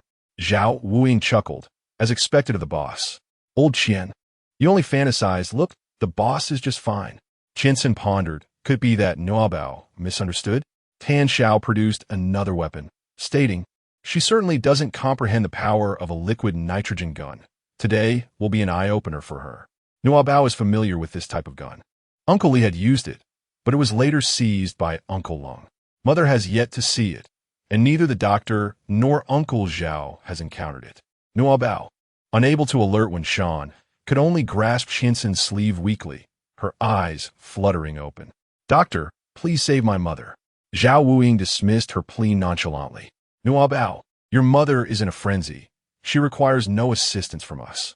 You must ensure the zombies do not approach, or you will only hinder our efforts." Nuobao furrowed her brows in distress, tightly gripping Qiansen's arm. "Mom can't hold on much longer. She's in so much pain, and that gun, it's formidable." Suddenly, the sound of a gunshot echoed through the warehouse. Unlike previous gunshots, the noise from this novel liquid nitrogen weapon was considerably subdued. However, the bullet struck the iron door with immense force, instantly freezing it solid. Wan recoiled slightly, the chill overwhelming her as she leaned against the wall, her legs growing increasingly heavy. Zhao Wuying was taken aback. "What kind of weapon is this? So powerful?" Qiansen replied, "It seems to be specifically designed to exploit the weaknesses of zombies." Tan Zhao's voice resonated. Haven't seen such a weapon before, have you? The boss has appointed me to take your place. Those abandoned by the organization certainly lack the qualifications to wield such advanced weaponry." Struggling to maintain her composure, Wenwan fired a shot at the warehouse floor, igniting the alcohol and causing flames to surge towards Tan Xiao and his companions. In response, Tan Xiao fired twice at the ground, freezing the alcohol and gradually extinguishing the flames. "Ha ha! Resorting to such childish traps, you are quite unimpressive." Tan Xiao shot at Wenwan. She swiftly dodged behind the door, which was struck by 2 bullets, shattering into icy fragments. With no escape left and her body at its limit, she leaned against the wall, barely able to stand. "Turns out you weren't scratched by the zombies. And you've managed to hold on this long. You are indeed strong. What a pity you must die in my hands today." Tan Xiao fired again. As he lamented, Qiansen and Zhao Wuying exited the vehicle, just as a cacophony of zombie growls erupted from the second floor. The sound indicated a substantial horde was approaching, causing the floor to tremble. Qiansen pressed Zhao Wuying to stay and watch over Nuobao while he charged inside. The shot was aimed at Wenwan's heart, and no matter how fast Qiansen ran, he could not reach her in time. In that final moment, Wenwan looked towards Nuobao and whispered, "Darling, whether in heaven or hell, Mommy will always love you." At that instant, Nuobao, standing at the RV door, waved her hand, and a shelf suddenly appeared in front of Wenwan. With a crack, the shelf absorbed the freezing projectile, transforming into an ice sculpture that fell to the ground. Qiansen rushed to Wenwan's side, draping his coat over her. "Can you still walk?" Wenwan struggled to rise, but lacked the strength. Her legs refused to move. It turned out they had been hiding in the RV. He fixed his gaze on Nuobao, his eyes glinting like a serpent locking onto its prey. Impressive, very clever. You know how to seize the moment. Nuobao remained remarkably composed, despite the fever causing a slight haze in her mind, rendering her devoid of fear. The terrifying roars of the zombie horde grew increasingly close, instilling panic among Tan Zhao subordinates. Chapter 75. When Zhuang, stay awake. Are the zombies coming? It seems there are numerous zombies. They must have been attracted by the gunfire. What should we do? Tan Xiao scolded. What are you afraid of? The weapons in your hands are specifically designed to deal with zombies. Go fetch that child and eliminate the other 3. The 3 subordinates hesitated, steadied their liquid nitrogen guns, and approached the RV. Zhao Wuying pulled Nuobao into the vehicle and secured the door. Qiansen grasped Wen Zhuang's arm and maneuvered it around his neck, lifting her and taking cover behind the ice sculpture shelf. Wen Zhuang strained herself, firing a shot that pierced through the ice sculpture, igniting sparks as it struck the ground. The flames spread once more, forcing them to fire to extinguish the blaze. The zombies, drawn in by the gunfire, instinctively avoided the frigid ice sculptures and lunged at the living. They hastily retaliated against the undead. Seizing the opportune moment, Wen Zhuang ignited the alcohol for the 3rd time. This time, they were unable to extinguish the flames, and the entire warehouse was engulfed in a sea of fire. "Help! Boss, I'm out of bullets. Save me, oh. Please save me." Tan Xiao kicked away the obstructive subordinate who lunged at him, exclaiming, "Get away. I won't waste bullets on a useless person. The inferno diminished the chilling effects of the liquid nitrogen guns, and the number of zombies surged, overwhelming their ability to eliminate them, even with their specialized weapons. While the zombies feasted upon those unfortunate souls, Qian-san carried Wen Zhuang into the RV. Zhao Wuying secured the door and began to drive, urging, "Hold on tight." "Oh no!" They've escaped. Tan Xiao swatted at the flames, licking his arm, and leaped onto the warehouse partition, bursting forth. Inside the RV, Qian-san laid Wen Zhuang on the sofa bed. In mere moments, her hands had grown weak, her complexion pale, and her eyes vacant. He felt an urge to act, but was at a loss for what to do. He was oblivious to the composition of the antidote and its potential harm to her body. Zhao Wuying declared, "All right, leave it to me." He pressed the accelerator, crashing through several zombies, escaping the fiery inferno of the first floor and onto the main road. Wen Zhuang, stay awake. Remain alert." Wen Zhuang nodded slightly, her voice barely a whisper. "First, contact Madame Zhong." "Yes, I'll do it right now." Qian-san retrieved his phone, stepping aside to call Madame Zhong. As soon as Madame Zhong answered, she urgently inquired, "How are you? Are you in danger?" "Both mice and seabirds attacked by sound. I suspect the zombies do too, which is why I didn't dare call you. How is Wen Zhuang?" "Let her speak." Nearly half a minute passed, yet Qian-san could not interject. Usually, Madame Zhong was fierce and succinct, but today her concern seemed to have thrown her into disarray. "Madame Zhong, please remain calm and allow me to speak." As Qian-san reported on Wen Sha's condition, Nuobao approached her mother, holding in her small hand the 10 milliliters of blood that Li Hongchuan had extracted from her body. Nuobao appeared quite frail, with crumpled tissue wedged in her nostrils, revealing traces of blood. She climbed onto the sofa bed, leaning against Wen Yin, her diminutive form surprisingly heavy with heat. Wen Yin, lacking the strength to speak, silently inquired, "Nuobao, why have you fallen ill again? Is it because you summoned so many zombies?" Nuobao remained silent as she removed the syringe needle and inserted the injection hole into Wen Wei's mouth. At this moment, Wen Wei was rendered immobile and powerless to resist. "Is this your blood?" "Nuobao, I do not require it. My condition is not as you perceive." Nuobao gently poured her blood into the girl's mouth, compelling her to swallow it sip by sip. As she watched the girl finish, Nuobao felt a sense of relief. If her blood could awaken a special ability, it might also save her mother. She wrapped her arms around Wen Shan's neck, her icy tears cascading down Wen Shan's collar. "Mom, all I want is for you to be by my side, to love me. You cannot go anywhere, not to heaven, nor to hell." Wen Shan's heart softened, and she nuzzled her chin against Nuobao's forehead. "All right, Mommy will not go anywhere. I will stay with Nuobao." Nuobao succumbed to exhaustion and fell into a deep slumber. When Wan could sense her trembling, her breath hot against the cool air, yet she found herself unable to even cover Nuobao with a blanket. Chapter 76. The haircut and blow-dry duo Qian-san. When Wan exerted herself to call out hoarsely, She gave her blood? How do you feel now?" When Wan gritted her teeth and continued, "Don't worry about me for now. She is burning up, shaking uncontrollably." Without needing to measure her temperature, Qian-san recognized the fever's intensity. He promptly retrieved antipyretics from his pocket and administered them to Nuobao. Rummaging through the RV, he found no blankets, only a branded throw. He draped it over both Nuobao and Wen Wan. "I've spoken with Madame Zhong. She has a protein supplement that can alleviate your symptoms. We will devise a plan together. Throughout this journey, do your best to stay alert, all right?"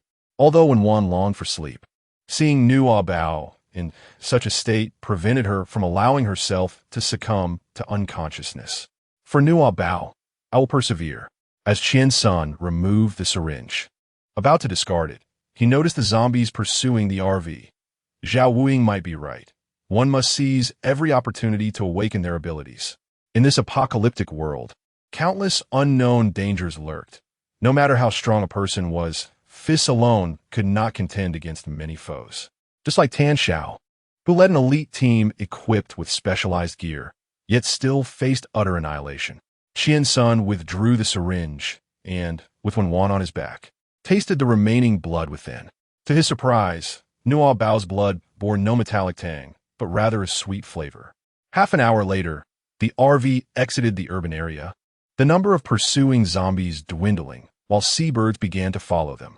Suddenly, Zhao Wuying slammed on the brakes, exclaiming, "Oh no, Lao Qian, hurry! Something feels off.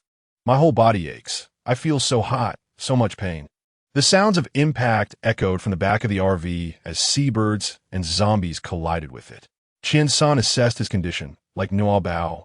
He was also experiencing a high fever. "You might truly be on the verge of awakening your powers. Go rest. I will drive." "Really? Am I about to awaken my abilities? What kind will I have? Something like the Flash or Superman. I could even accept the Hulk. As long as I don't become hideous," Zhao Wuying exclaimed, exhilaration replacing any discomfort. They switched places. Qian's son, uninterested in Zhao Wuying's exuberance, continued driving, plowing through the zombies ahead while observing his own hands.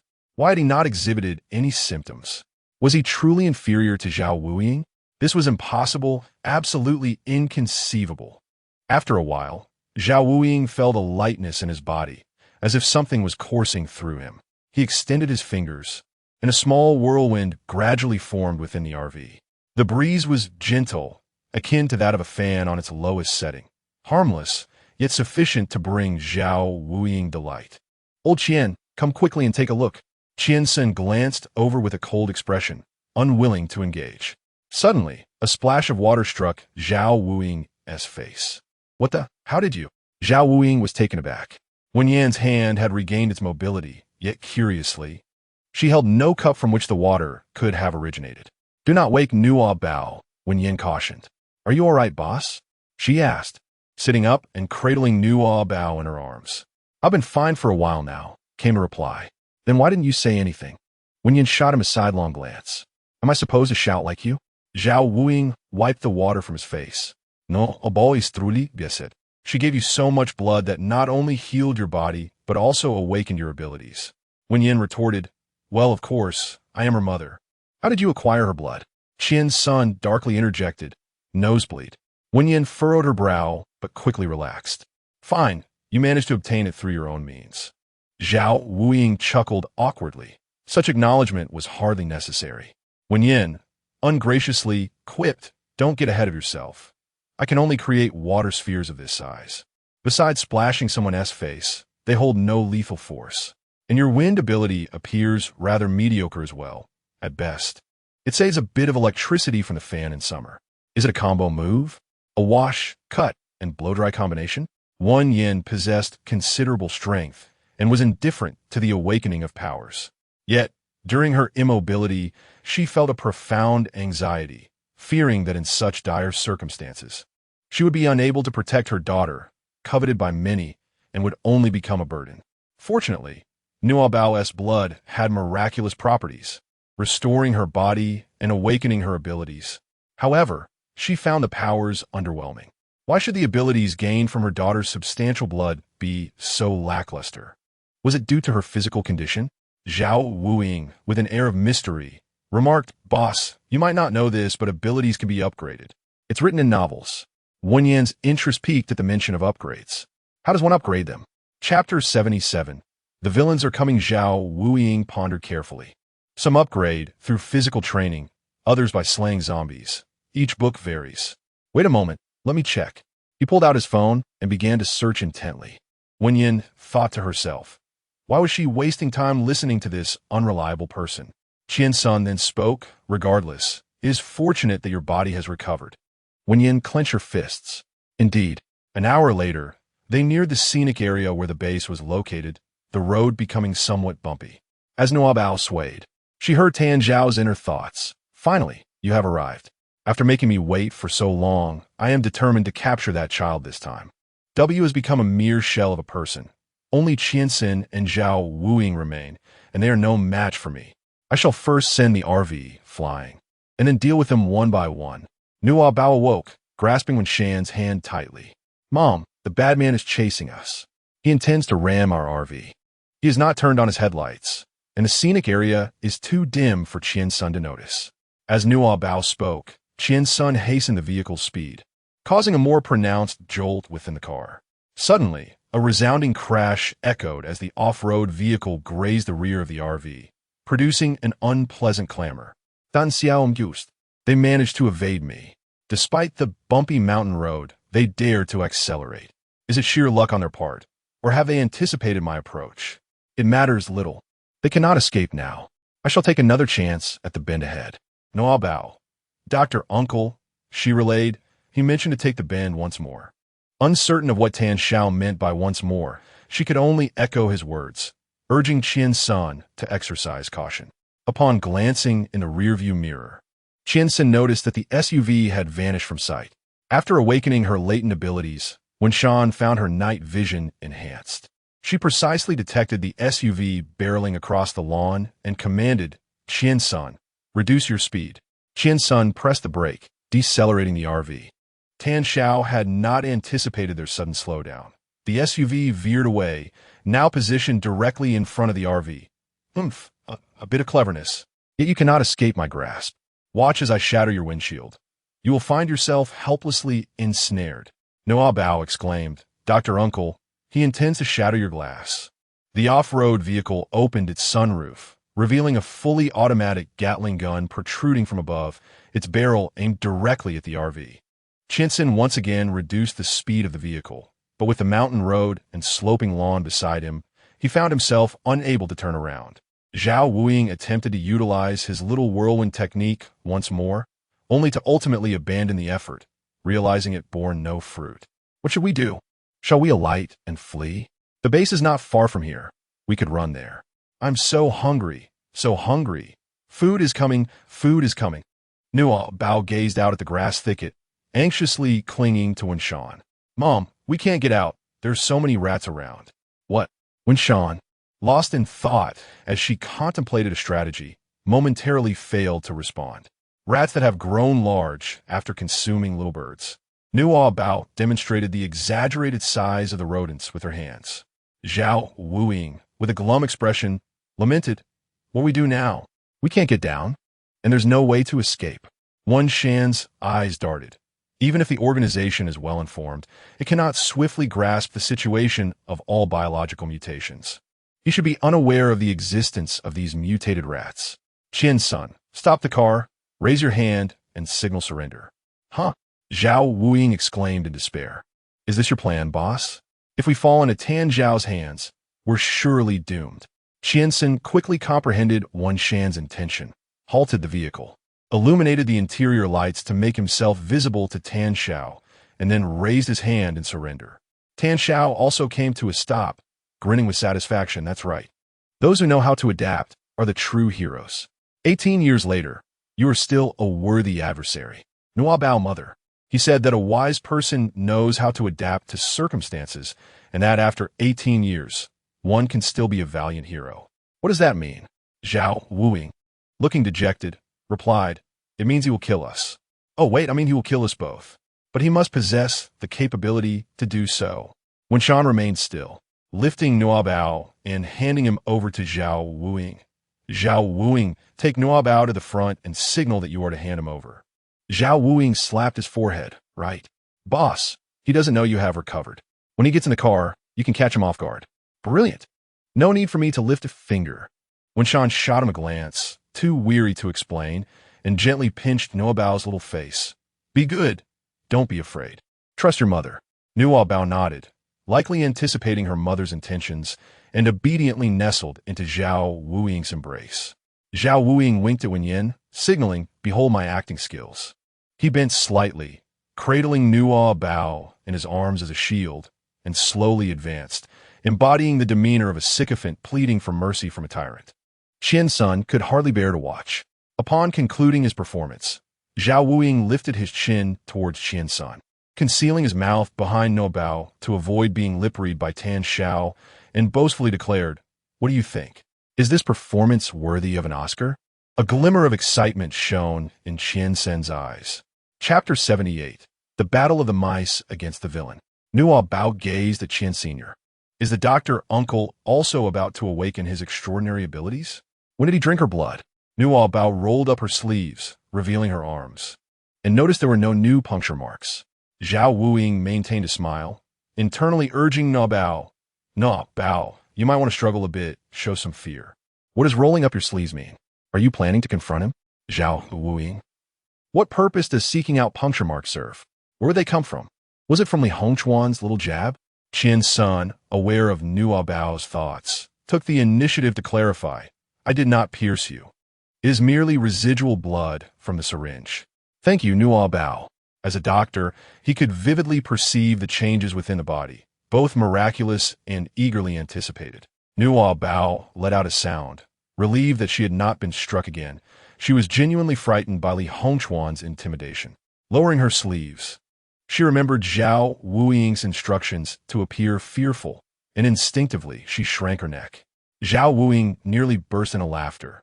Nuobao, I asked you to be afraid, not to imitate a turtle. Nuobao, puffed up with indignation, retorted, I have not. You are the turtle. With a bang, the sound of a door slamming echoed from outside, signaling that Tan Xiao had taken a bait. Zhao Wuying set Nuobao down and gestured politely towards the door of the RV. Tan Xiao, armed with a gun and holding a torch, with a liquid nitrogen gun hanging at his waist, sauntered forward with the demeanor of a conqueror. The two lackeys raised by W are rather perceptive. I wonder if she has lost her wits now. Even if she hasn't, witnessing them open the door for me would surely infuriate her, wouldn't it? Ha ha!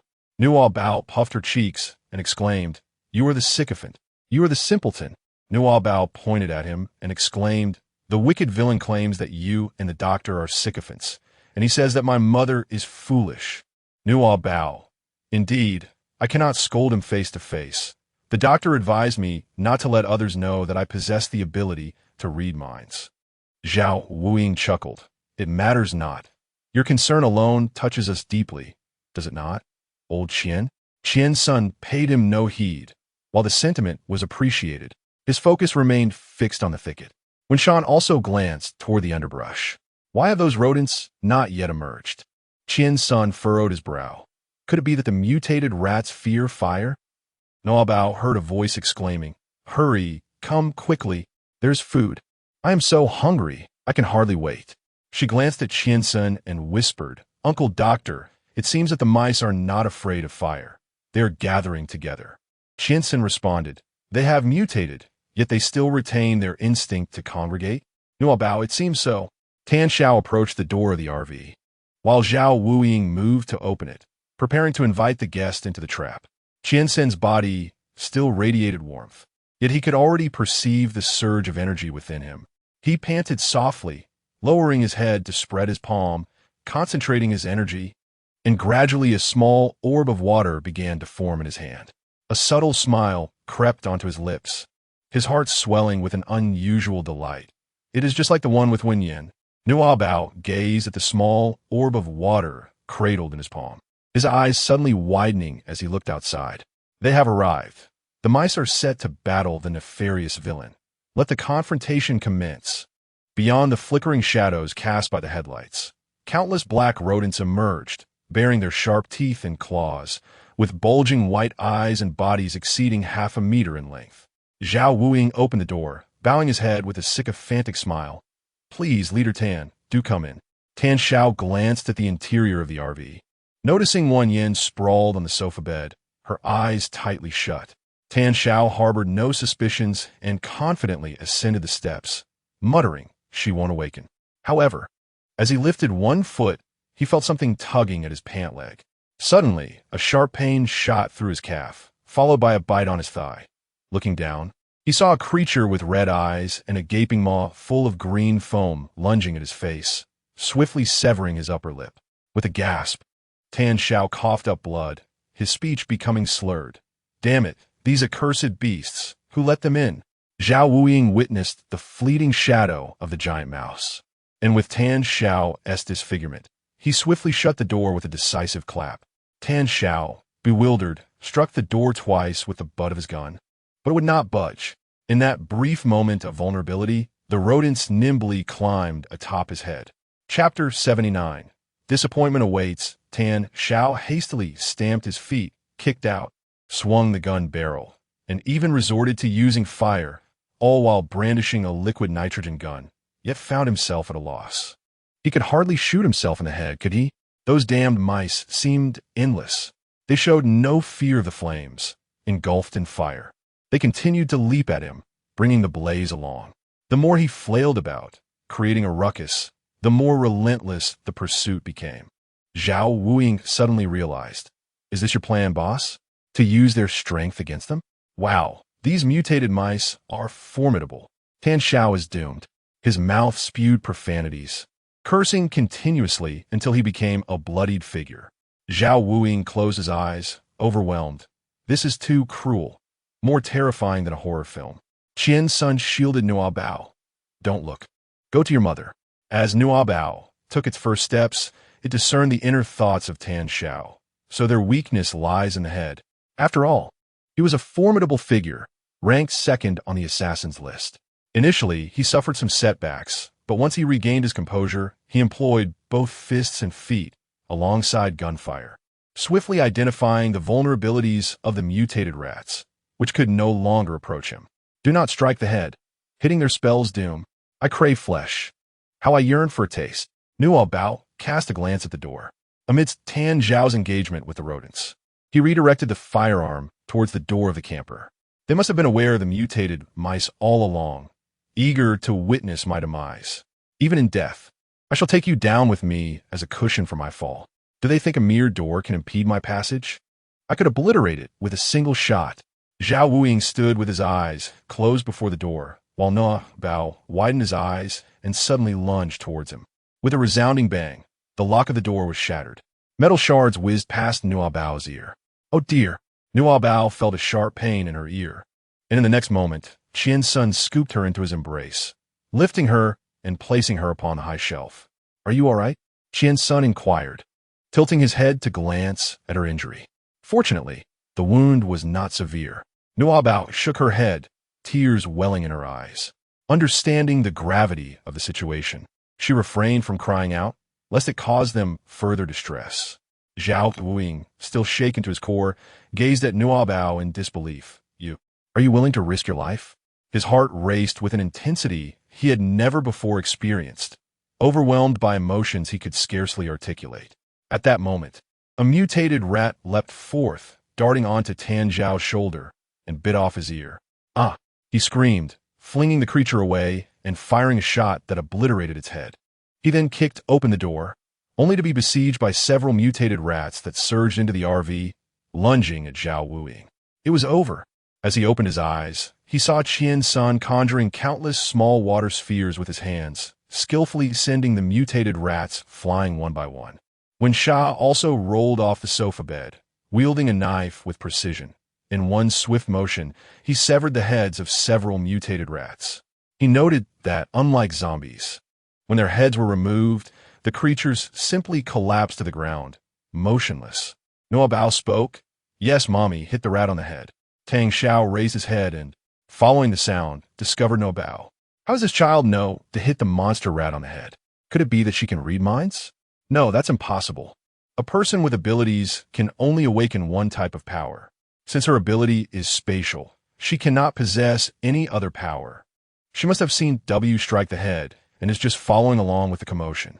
Nuobao hurriedly covered her mouth, fearing that she might inadvertently reveal too much. Tan Xiao fired 2 more shots, then, realizing something, stared at Wen Zhan in astonishment. You haven't lost consciousness? Wen Zhan smiled. I regret to disappoint you. Qian's son, having heard Nuobao's words, launched a small water sphere toward the head of a mutated rat. However, having just awakened his abilities, his power was insufficient. Despite his considerable effort, the water sphere merely knocked the creature away without penetrating its skull. Tan Xiao looked at Qian's son in surprise. You've awakened your abilities? You too. Zhao Wuing was equally astonished. Did you also taste Nuobao's nosebleed? Qian's son shot him a glare. Fortunately, the sheer chaos of the many mutated rats meant that Tan Xiao did not catch Zhao Wuing's comment clearly. Tan Xiao aimed his gun at Qian's son. Tell me, how did you awaken your abilities? Hurry, or I will kill you. Wen Zhan kicked his gun away, sending him sprawling. Countless mutated rats surged toward him. With some even entering the RV, Wen Zhan stepped back and shouted, Zhao Wuing, come to me. She conjured a water sphere the size of a basin with one hand, then split it into countless smaller droplets. Zhao Wuying tilted his head. Boss, what do you need me for? Qiansen, exasperated, urged. Use your abilities to amplify the impact of the water spheres with Wenjian. Realizing, Zhao Wuying quickly summoned wind energy to enhance the water spheres. Wenjian seized the moment and waved her hand. The sound echoed like hail, striking the ground. Countless small water spheres struck the mutated rats with tremendous force. A large number of them fell lifelessly within the RV. Wenjian exhibited exceptional control, almost all of the projectiles hitting the mutated rats' heads. A few strayed off course. But she swiftly approached with her knife, dispatching them in mere moments. Qian's son dashed to the door, launching a large water sphere to repel the mutated rats attempting to charge in again. Zhao Wuying joined in, using small whirlwinds to whisk the bodies of the mutated rats out of the RV, sending them flying away. Wenjian hurriedly closed the door. The lock was broken and wouldn't be secure, so she tied it tightly with the curtain cords. Qian's son and Zhao Wuying brought 2 chairs to brace against the door, finally allowing them to breathe a sigh of relief. The mutated rats they had repelled crashed onto Tan Xiao, who had run out of bullets. He resorted to his liquid nitrogen gun, firing twice to freeze some of the creatures. However, they were far too agile and numerous. Before Tan Xiao could fire a third shot, one of the mutated rats leapt up and bit his wrist. Ugh! Ah! He cried out in pain, dropping his gun and unable to retrieve it before they pounced again, gnawing at his bleeding wound. Tan Xiao had no choice but to draw his knife and retaliate, severing the heads of the mutated rats one by one, feeling the numbness spread through his hands. I don't want to die. Damn it, I can't perish here. He could only plead with Wenjian. Open the door, save me, and I will reveal the secrets of the organization. Wenyin gazed at him through the window, her cold, dark eyes devoid of any sympathy. It is true. I'm not deceiving you. Are you not curious as to why I possess the antidote, and why I have come to capture Nuobao? Open the door, and I shall reveal everything I know to you. Nuobao shouted from the cupboard. Mom, do not open the door.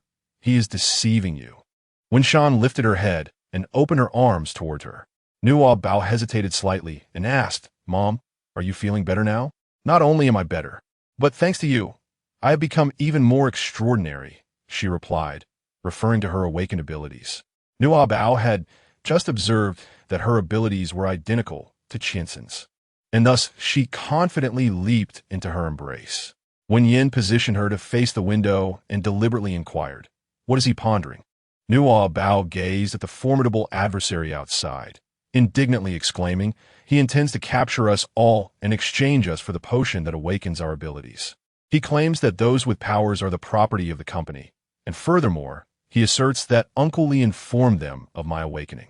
What does it mean to be company property? Tang Xiao, possessing the ability to read lips, was taken aback as Nuobao articulated her innermost thoughts. Her insight revealed his vulnerabilities, his so-called secrets laid bare.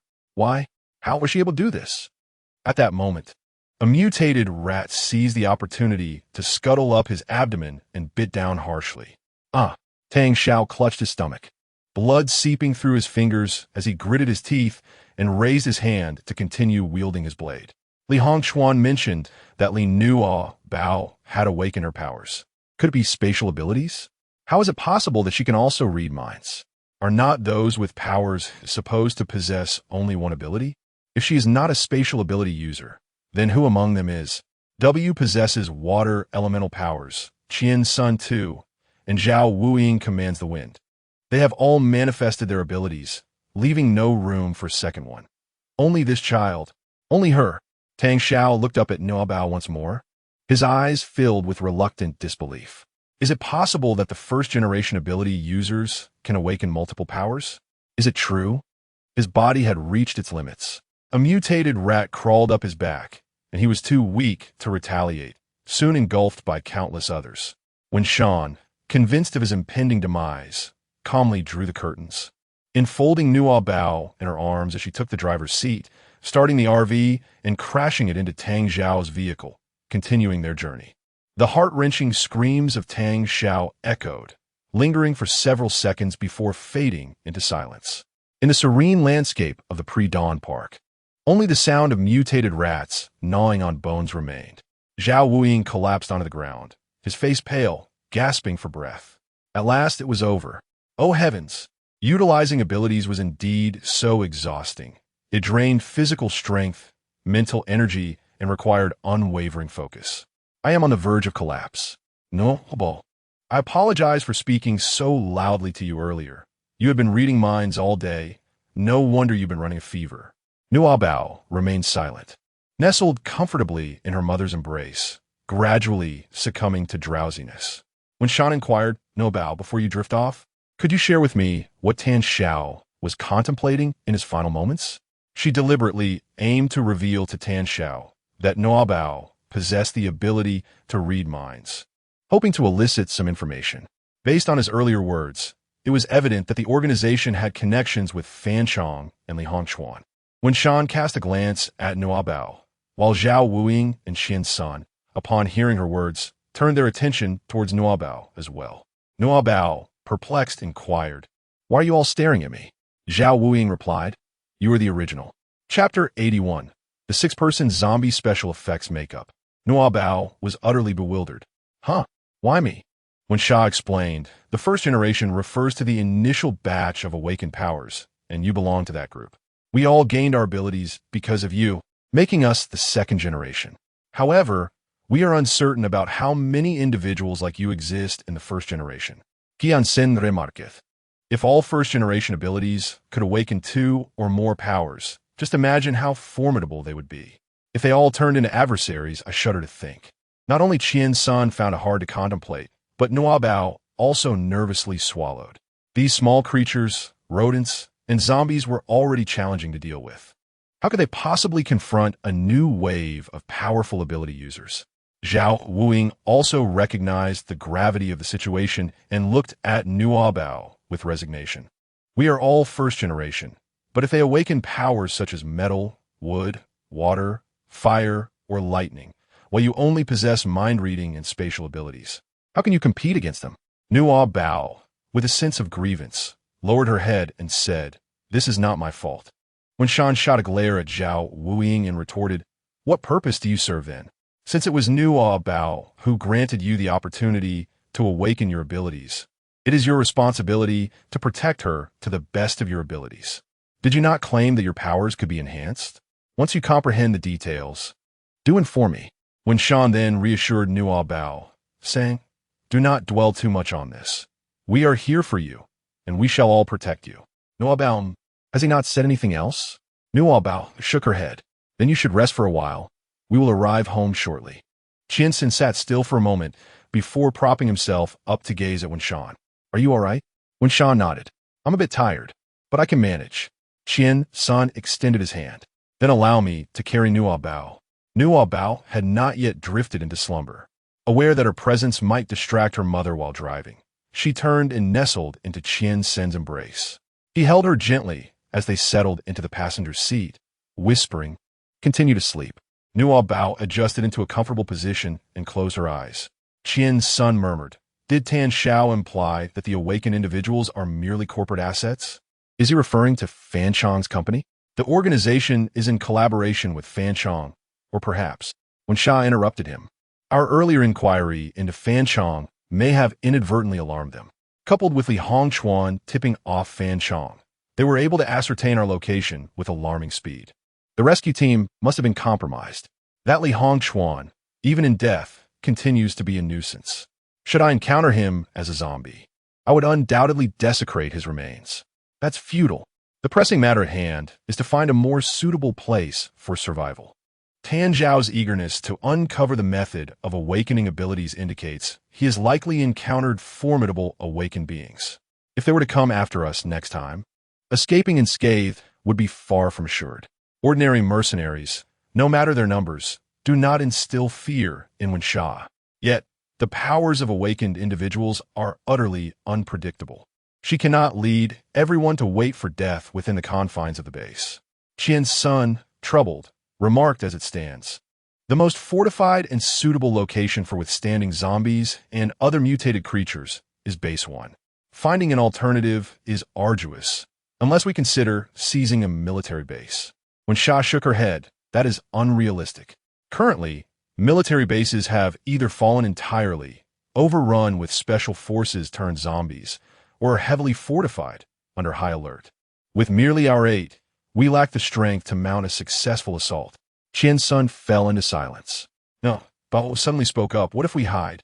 What? When Shan turned to her, you're not asleep? Did the conversation between Mommy and Uncle wake you? Nuobao opened her eyes and said, It's all right, Mother. I enjoy listening to your conversations. Qiansun inquired, What did you just say? Nuobao straightened her posture and said, When I mentioned hiding, I recalled that whenever Uncle Li was angry and intended to strike me, I would conceal myself.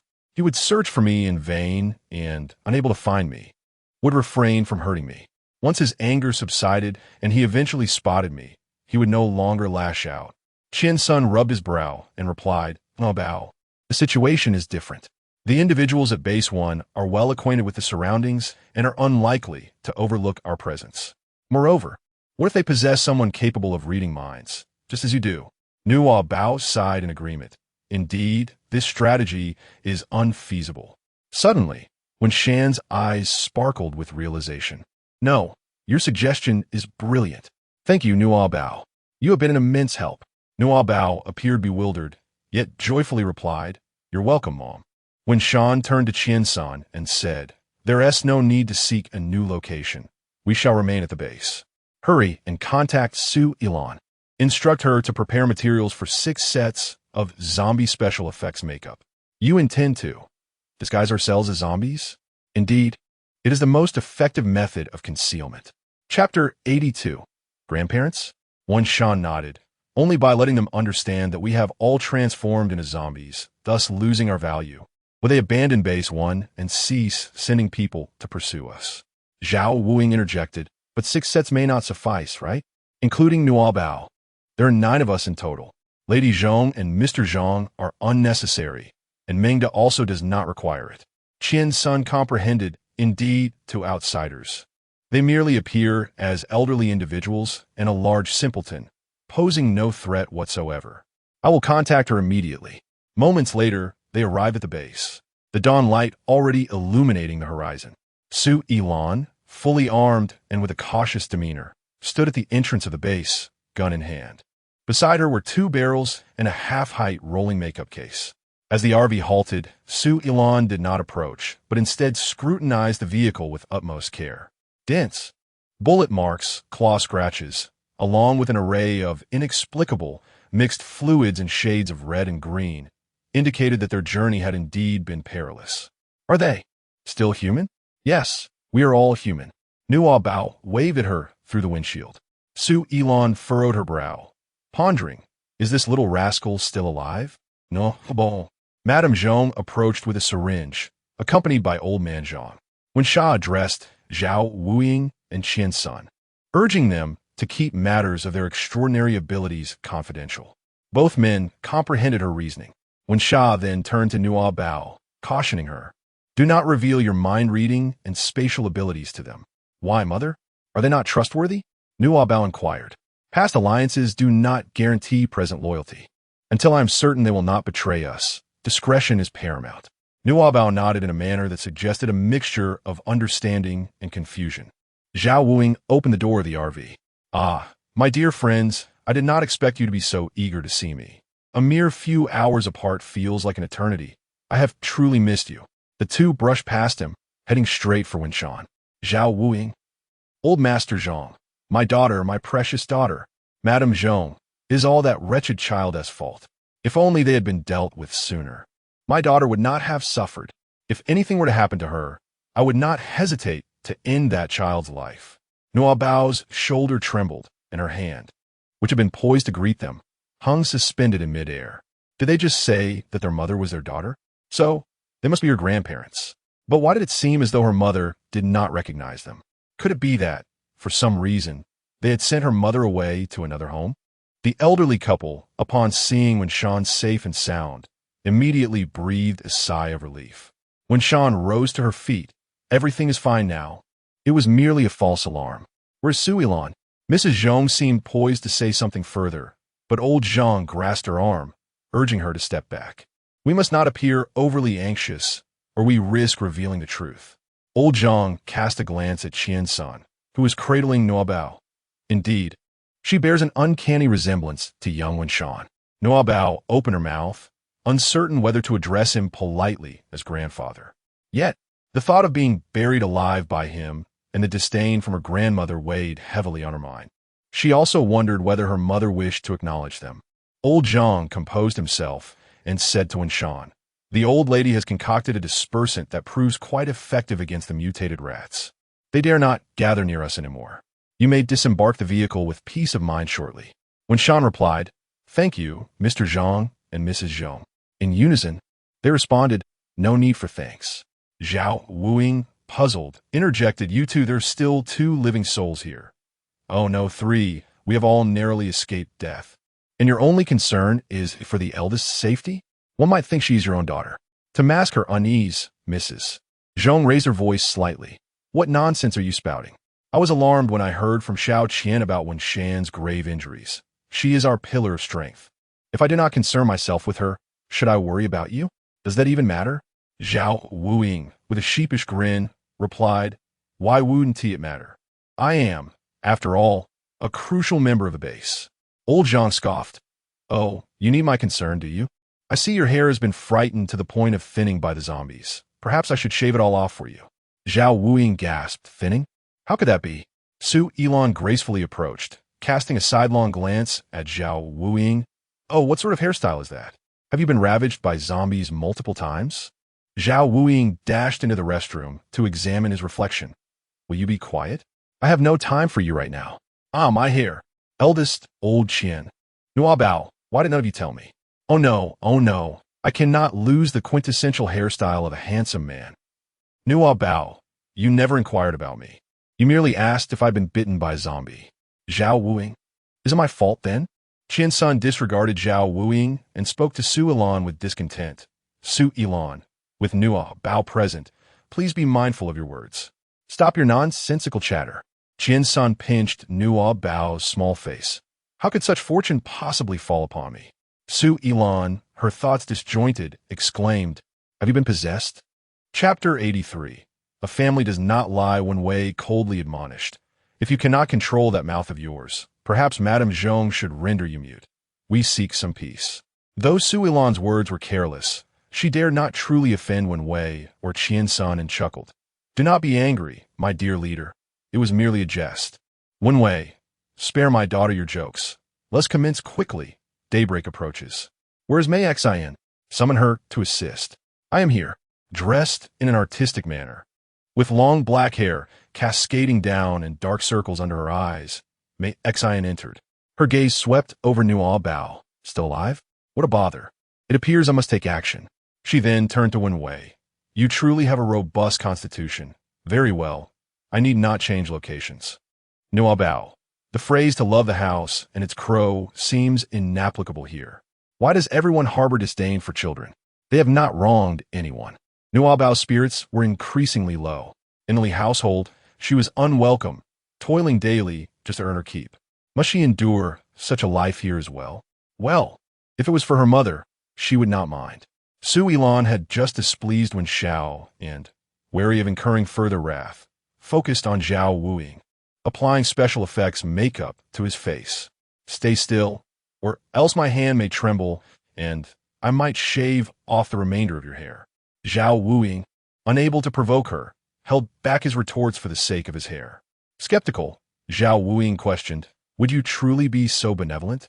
"It depends on your performance." She then turned to Mei Xian, saying, "Could you please apply the foundation to the boss? Just use this bucket." Due to the crowd, Su Elon had prepared the grayish-white foundation in a bucket. Mei Xian approached Wen Xiao with the bucket and, upon noticing his injuries, inquired, "Did you confront Tan Xiao?" "Yes," Wen Xiao replied, typically terse. "Is he capable of inflicting such harm upon you? Did he flee?" "He did not strike me. He is currently inside a rat's belly and cannot escape." Mei Xian paused in her task. Wen Xiao continued, "I have heard that you rescued him and brought him into the organization. You must share a bond akin to that of a mentor and disciple.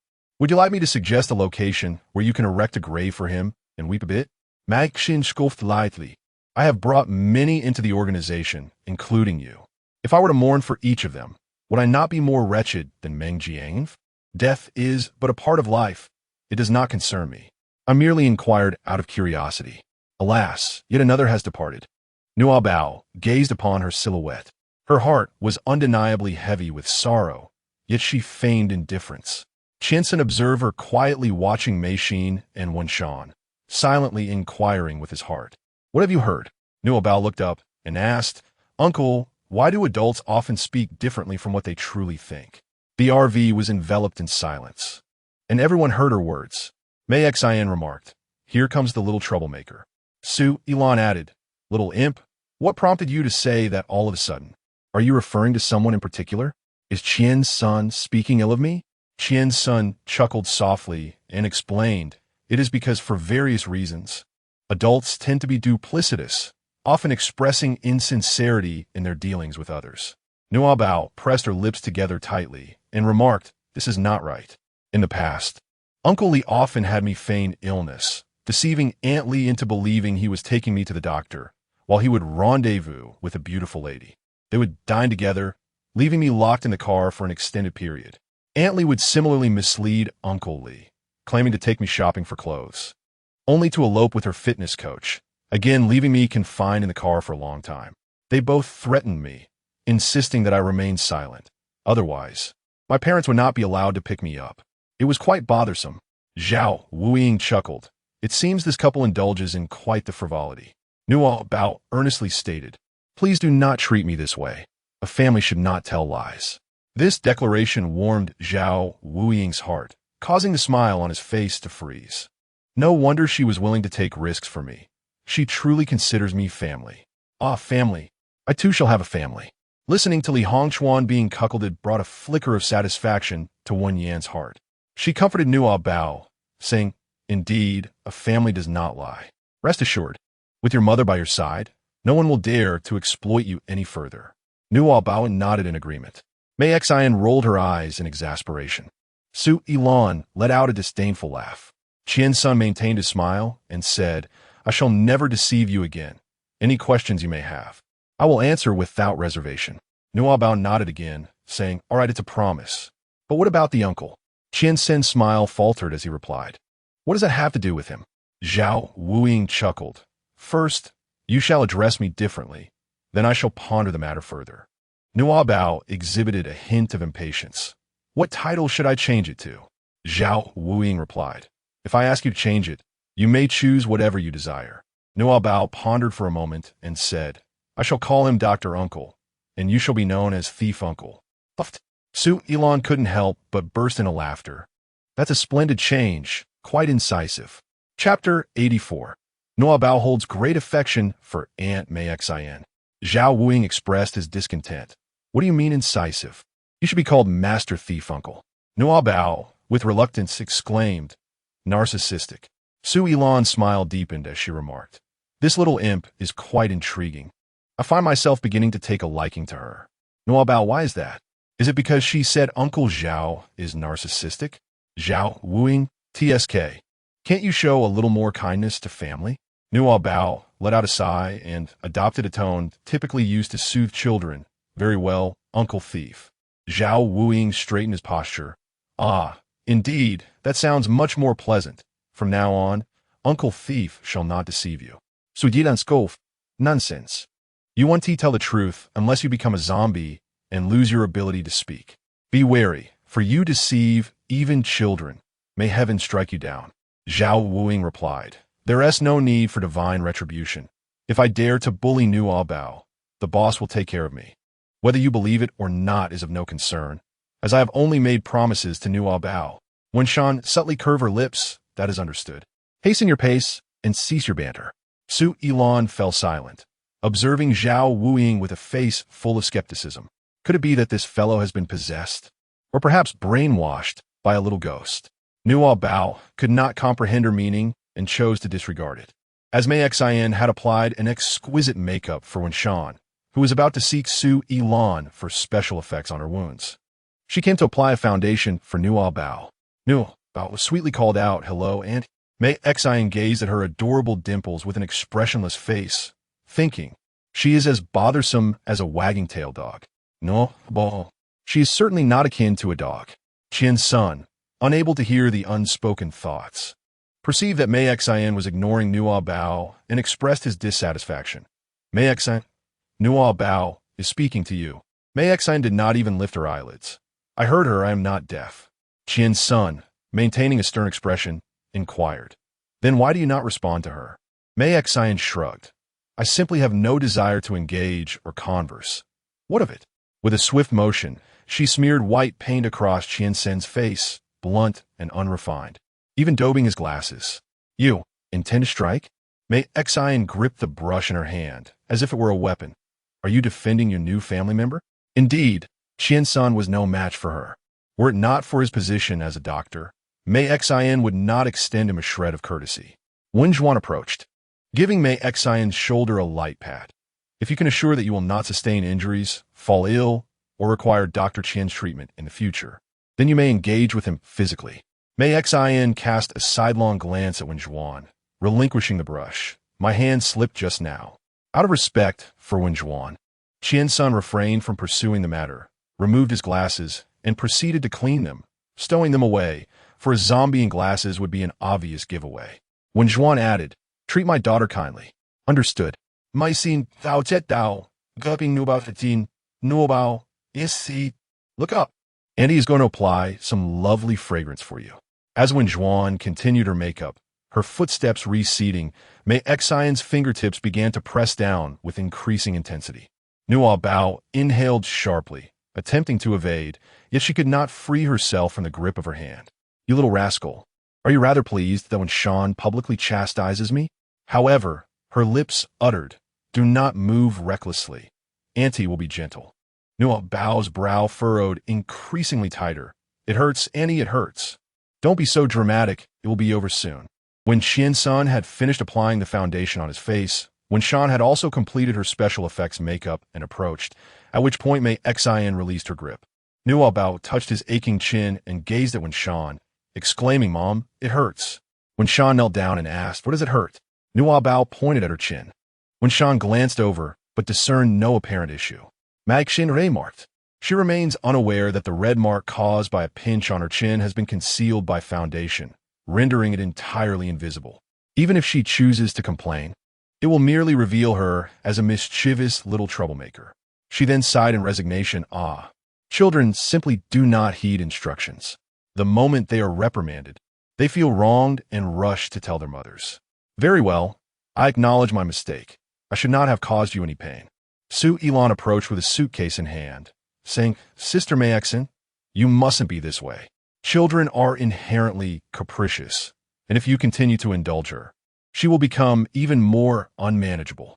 Boss, you cannot just issue warnings to us while neglecting your own child, can you? When Shan expressed her confidence in Nuobao, stating, she is not a child who distorts the truth. Su Ilan countered, Boss, you have only interacted with her for 2 days. How well could you possibly understand the kind of child she is? When Shan insisted, she is my daughter, and I understand her well. Mei Xian leaned closer to Nuobao, her dark, piercing eyes resembling those of a venomous serpent. Nuobao, filled with grievance, tightly pressed her lips together, gazing at Mei Xin. Mei Xin, go on, make a fuss. Cry your heart out. Let Wen Shan see just how bothersome children can be. Nuobao, do not weep. She suddenly smiled sweetly, wrapping her arms around Mei Xian's neck and planting a forceful kiss on her cheek. Nuobao held a deep fondness for Aunt Mei Xian. Mei Xian thought to herself, this is deliberate. She must be doing this on purpose, this insufferable little white lotus. A wave of revulsion washed over her, causing goosebumps to rise on her skin. You. She quickly pushed Nuobao away and wiped her face, saying, is it too much to ask you not to kiss others so freely? How? Casting a glance at Wen Jian, she altered her statement. That is quite impolite. Chapter 85. Has she become so effeminate? Nuobao pouted. Is it impolite? I kissed Auntie because I like her. Does she not like me? Mei Xin was rendered speechless, unable to utter a single word. Who would possibly like you? Nuobao gazed at Wen with a pout. Mom, I believe the aunt must like me, right? Mei Xin replied with a silence. When countered, do you not like my daughter? Mei Xin tossed the brush aside, clenching her teeth. Isn't this a question you already know the answer to? As preparations were underway, she decided to change her attire and hurriedly left the caravan. Rubbing her face discreetly, Su Ilan took a deep breath. No way. This is the first time I've seen Mei Xin at a loss since I met her. This little rascal is quite something. Nuobao smiled sincerely, of course. When Sha touched up Nuobao's makeup and whispered, Nuobao, you have done exceptionally well. If you are bullied, you must retaliate. Respond in your own way. Nuobao blinked and asked, Mom, are you aware of everything? Aren't you angry? When Sha shook her head and replied, I'm not angry. If you constantly accommodate others at the expense of your own feelings, that would truly upset me. Nuobao smiled brightly. I understand, mother. Her clear gaze turned towards Su Ilan. Startled, Su Ilan replied, What is it? I haven't done anything to provoke you. Auntie, it is now your turn to apply that makeup for me. Oh, Su Ilan thought. Has this little imp begun to give orders to me? Nuobao looked up at Wen Sha. Mom, I'm so sleepy. Could you please ask Auntie to hurry? Wen Sha urged Su Ilan. Speed it up. Su Ilan replied. All right. Why do I feel so dominated? Moments later, the headquarters of the Dragon Descendants' new base received a distress signal. The boss, still processing the news of Tan Zhao's complete defeat, was approached by his assistant with a tablet. Boss, we have a distress signal from base number 1. Oh, W is actually willing to concede? The video showed Wen Sha's RV arriving at the base gate, yet no one disembarked. Su Ilan and Mei Xin went to investigate, only to be ambushed by Wen Sha and her 3 companions, now transformed into zombies. Before long, Su Ilan and Mei Xin, who had collapsed near the RV, also turned into zombies, thrashing about in the surveillance footage. The assistant noted, the person requesting help is named Zhang Mingshan, registered as a logistics staff member at Base No. 1. At such an advanced age, could he possibly be a chef? The Dragon Descendant bases operate under an independent supervision system. This means he entrusted the management of the base to the overseer, and he refrains from intervening further. The personnel at the base are recruited by the overseer, as long as they report to headquarters. Thus, the boss was unfamiliar with Zhang Mingshan. The assistant was equally in the dark. The boss inquired, who else remains at base number 1? He reviewed 3 basic profiles. The boss chuckled. 2 elderly individuals along with 1 imbecile? W, such an exceptional person. Yet the choice of subordinates is so poor. It seems Tan Zhao's mission cannot be deemed a failure. He pressed the reject button, returning the tablet to his assistant. Upon receiving the rejection, Zhang Mingshan, following Wen Sha's instructions, sent out 20 distress signals in one go, ultimately getting blacklisted by headquarters. Zhang Mingshan remarked, This should suffice, right? Wen Sha nodded. The organization must have completely given up on base number 1. Everyone take a break. Faced with a horde of zombies, the 2 normal individuals breathed a sigh of relief. When Sha lifted Nuobao, All right, let's go. Mommy will take you to bathe. Yay, bath time. The 2 exited the control room. Zhong Xiaoying lamented, Just when I finally accepted my daughter as both beautiful and fierce, she has now turned into a cute little thing. It's all that wretched girl's fault for ruining my daughter. Su Ilan questioned, Why has the boss become so effeminate? Has she been infected by Zhao Wuying? Mei Xin added, Why is even Wen Sha becoming increasingly intolerable? The once cheerful Nuobao frowned. No one can speak ill of my mommy. The 3 of them. However, they were blissfully unaware that their joy was premature. Just before the boss was about to give up, he had a sudden insight and sent the video to Fan Chong. He then called to inquire, What's the verdict? Is the video authentic? I can't shake the feeling that W isn't that weak. Fan Chong stared at the video for quite some time and chuckled, I desire that W, and a little original ability user as well. Regardless of the means, even if they truly become zombies, I must have them. Chapter 86. The first night sharing a bed with Mother in Wen Shan's room. Simplicity was her guiding principle. Apart from the essentials, there were no superfluous items. Yet today, her space was nearly overflowing. A children's bed, a wardrobe, and an array of children's clothes littered the floor, yet to be placed in the closet. toys, bookshelves, and children's literature filled the room, overwhelming when Sean. Her penchant for minimalism stemmed from her aversion to tidying up. She simply did not enjoy organizing her surroundings. In the past, the base had personnel dedicated to cooking and cleaning, allowing her to focus solely on her duties. Upon completing her tenure at the Long Dragon operation and receiving news of her family, she ordered the dissolution of Base 1, leading to the departure of all staff, leaving only those deemed unproductive. One Sean steeled herself, determined to set an example for her child. In the bathroom, Nuobao was nestled in the children's bathtub, indulging in a bubble bath, filled with anticipation. "Thank you for your hard work, Mom." However, by the time Nuobao finished bathing, wrapped in a soft strawberry bear towel and donning SpongeBob slippers, the room remained largely unchanged. When Sean found herself stuck in front of the toy cabinet, in her clumsiness, she accidentally knocked the head off a yellow Ollie doll, and while attempting to reattach it, she inadvertently broke its arm. Are children's toys really this fragile? They break so easily, what a scam. She tossed the yellow Ollie doll aside, intending to set up the entire Paw Patrol collection, only to misplace everything, making it impossible for the dog toys to fit perfectly into the toy vehicles. Frustrated, she grabbed the packaging and began to rearrange everything meticulously. Nuobao, with an endearing tone, exclaimed, "Woof woof team, I adore the woof woof team the most, thank you, Mama." When Sha, perceiving the hint of insincerity in her delight, approached to assist her in drying her hair with a towel, gently massaging her little face as she said, "Nuobao is truly a wonderful child, always knowing how to comfort Mama. No, I genuinely love the Woof Woof team. Bao has an entire set of Woof Woof team toys, and he doesn't even let me touch them. Well, now you have your own toys. All of these belong to you." When Sha, without further contemplation, inquired, "Have you washed up by yourself?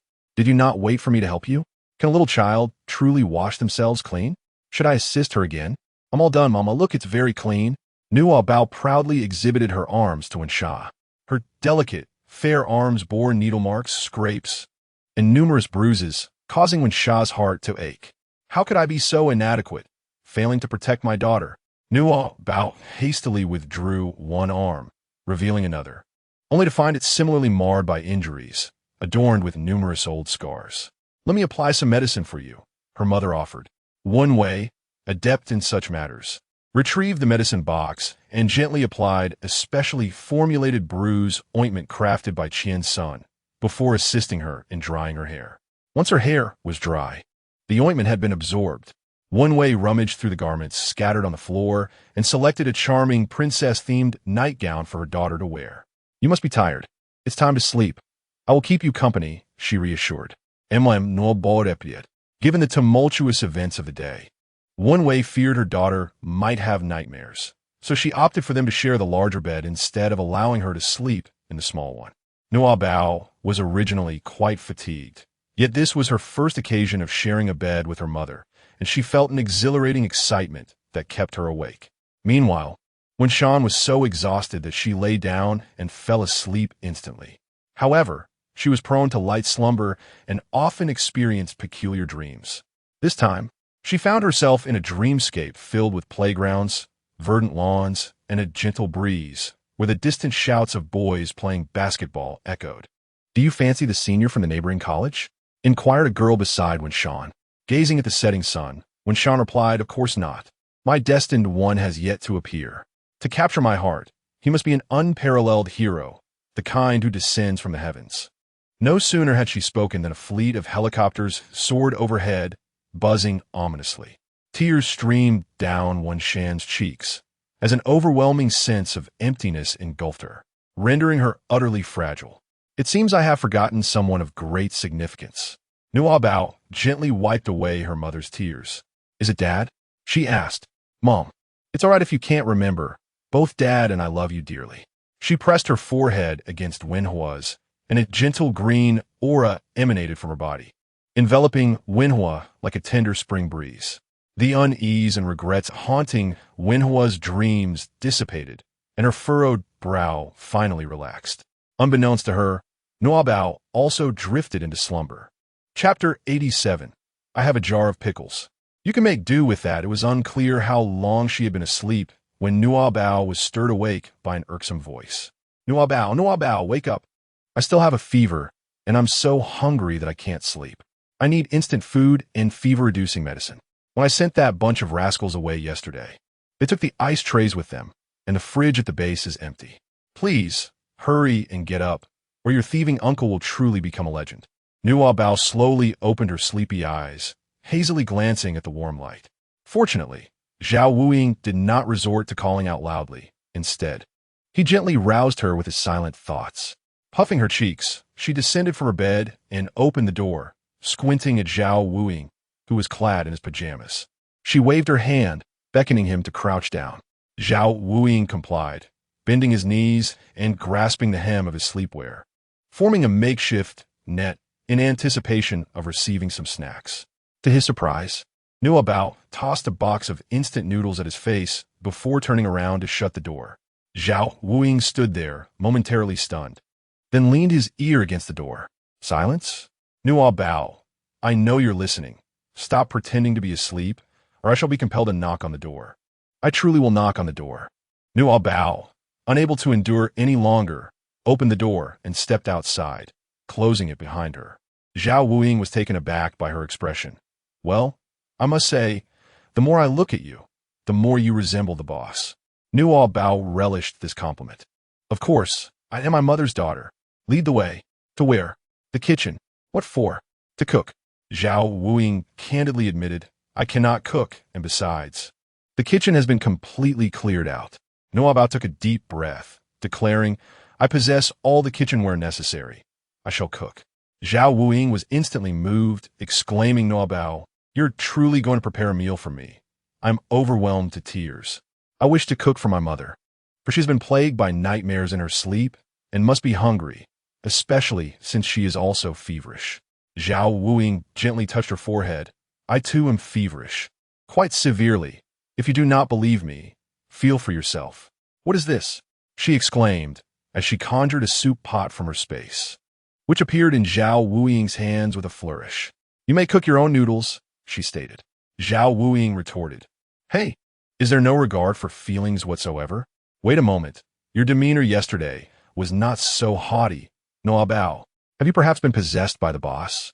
Nuobao gazed at him helplessly, saying, Uncle Thief, if you wake my mother, I swear I will no longer offer you any food. Zhao Wuiying promptly fell silent. Shall I communicate through my thoughts then? My dear, I must be frank. I still do not believe you possess culinary skills. Please do not squander precious ingredients, especially in this post-apocalyptic world where resources are scarce. 2 hours later, Zhao Wuiying stared in astonishment at the steaming, fragrant rice in the rice cooker, accompanied by a table adorned with 6 dishes of balanced proportions, both meat and vegetables.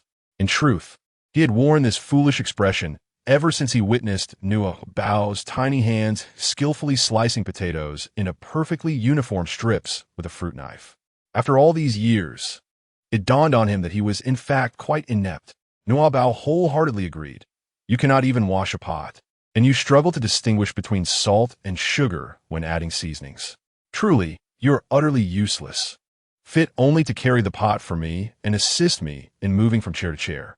Zhao Wuiying, enticed by the fragrant aroma of the meal, felt his hunger intensify. Therefore, dear ancestor, might you grant this inept one the privilege of tasting first? I can hardly bear it any longer. No, mother must eat first. Zhao Wuiying swallowed hard. Then go summon your mother. Once she departs, surely I can sneak in a few bites without it being noticed? Nuobao, you will indulge in secret. Zhao Wuiying, I shall not. Nuobao squinted her eyes and said, I can hear the whispers of your heart. A family must not speak falsehoods, or else mother will punish you. Zhao Wuiying replied, Your extraordinary ability may not be formidable, yet its impact is rather severe. Shall I go and call for help? Otherwise, everything will be lost. Nuobao shook her head and replied, No. Let mother sleep until she awakens naturally. It can be reheated once it cools down. It's not as if we lack a microwave. As she spoke, Nuobao waved her hand, and a microwave materialized on the countertop. Zhao Wuiying, in a state of despair, remarked, If she sleeps until she naturally awakens, I will be left cold and lifeless. Do you possess a coffin in your space?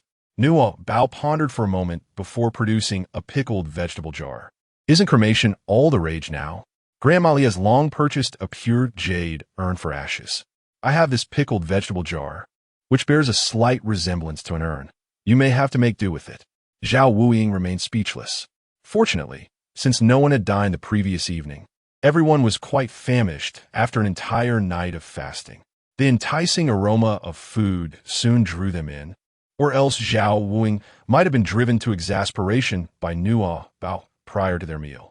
When Shan rubbed her temples, the effects of the detoxifying agent combined with her awakening abilities had left her utterly drained. After a mere 4 hours of sleep, she felt far from rejuvenated. The persistent low-grade fever clouded her mind, rendering her quite uncomfortable. Qian's son hastened his steps to catch up with her. Are you experiencing any other discomfort? When Shan sighed heavily. Just a low fever. I am as well, he replied. Su Yilan, walking a short distance behind them, overheard their conversation and expressed her curiosity. What is happening? Why are both of you running fevers? Chapter 88. Nuobao cooks for mother. Zhao Wuying feigned a dramatic sob, rushing to embrace Qian's senator dear ones. I too have a fever, and Nuobao refuses to feed me. Su Yilan inquired, You are also running a fever? Nuobao, with a sense of helplessness, remarked, Uncle Thief. I have endured this fever for 2 days without shedding a tear. When will you grow up? Zhao Wuying was once again struck by her words, lamenting, Wu, old Qian. Look at her. She bullies me without sparing the children. Qian's son, in disdain, pushed him away, saying, You deserve it. Su Yilan stepped aside, creating some distance, and inquired, Why are you all running fevers? Have you contracted some virus? The four of them were acutely aware that it was a reaction following the awakening of their extraordinary abilities. Yet they remained uncertain about its duration. Qiansen fabricated an excuse, stating, No, we were simply exhausted yesterday and caught a chill. Su Yilan pointed at Nuobao, questioning, What about her? She has had a fever for 2 days.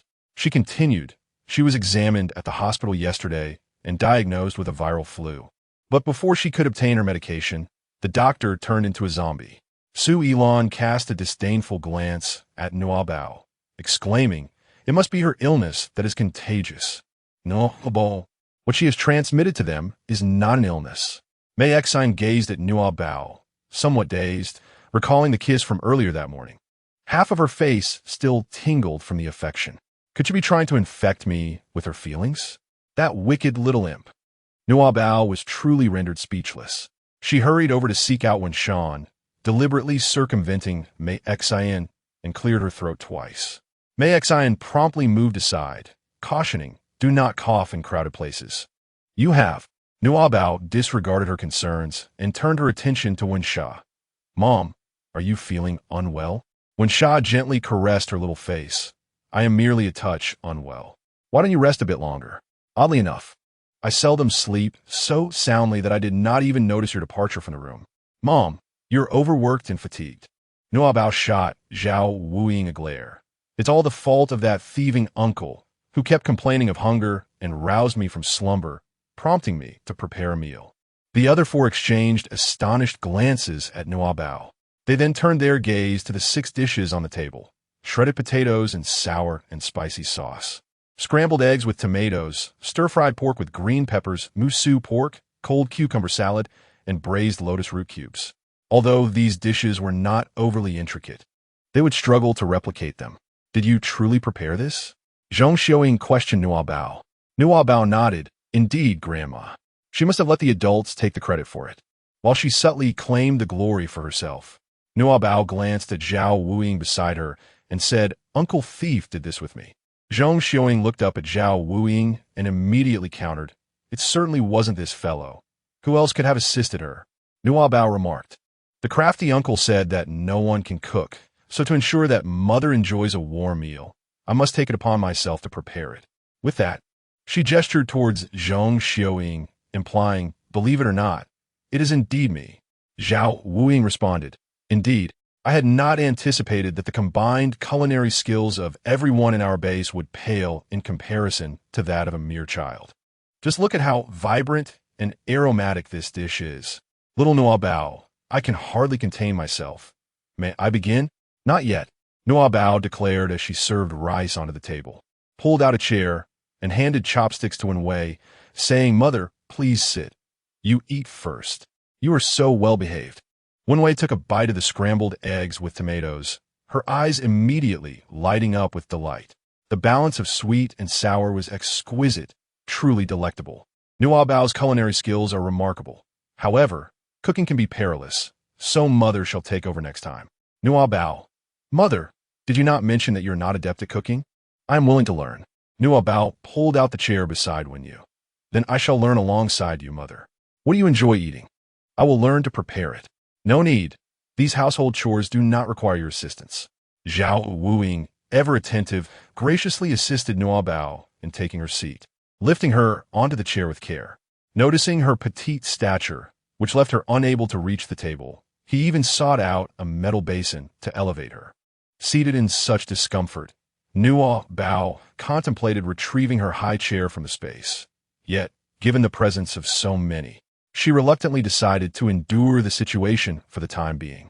Zhao Wuing then served her a bowl of rice and handed her chopsticks, his demeanor exceedingly courteous. Little Nuobao, may I begin to eat now? Nuobao was thoroughly satisfied. Go ahead and eat. Zhao Wuing hurried to the table and began feasting, completely oblivious to where he had tossed the box of instant noodles. Ah, delicious, exquisite, truly delightful. Qiansun took a seat opposite Wen Sha. I express my gratitude to little Nuobao for your hard work. I shall not be modest. No, boss miled gently. You're welcome, Uncle Doctor. The other four fell silent. Su Ilan remarked, if I don't like this little brat, can I still eat the food she prepares? Zhong Xiao commented, such words of gratitude are difficult to utter. Are Xiao Qian and Xiao Zhao not ashamed? Mei Xian added, she probably doesn't even wash her hands. Just looking at those dirty little hands diminishes my appetite. Nuobao set down her chopsticks and glanced at her hands. They were clean. Zhang Mingshan remarked, ah, it's remarkable that you can cook at such a young age. When Wenwan was your age. She still wore her shoes the wrong way. Nuobao pressed her lips together, casting a glance at her shoes before quietly kicking them against the ground, contemplating a change later. Chapter 89. Name your price, I shall not bargain. When Shan served Nuobao some dishes and inquired of the four who stood idly by, what are you all doing there? Aren't you hungry? Not hungry? That's perfect. I am, so I shall indulge. Zhao Wuing feasted heartily, showing no restraint. Sui Yilan likit had lips. Noticing that Zhao Wuing was about to devour all the food, she filled a bowl with rice and took a seat at the table. Is it really that delicious? I wish to try as well. The other three followed suit, serving themselves rice and joining her.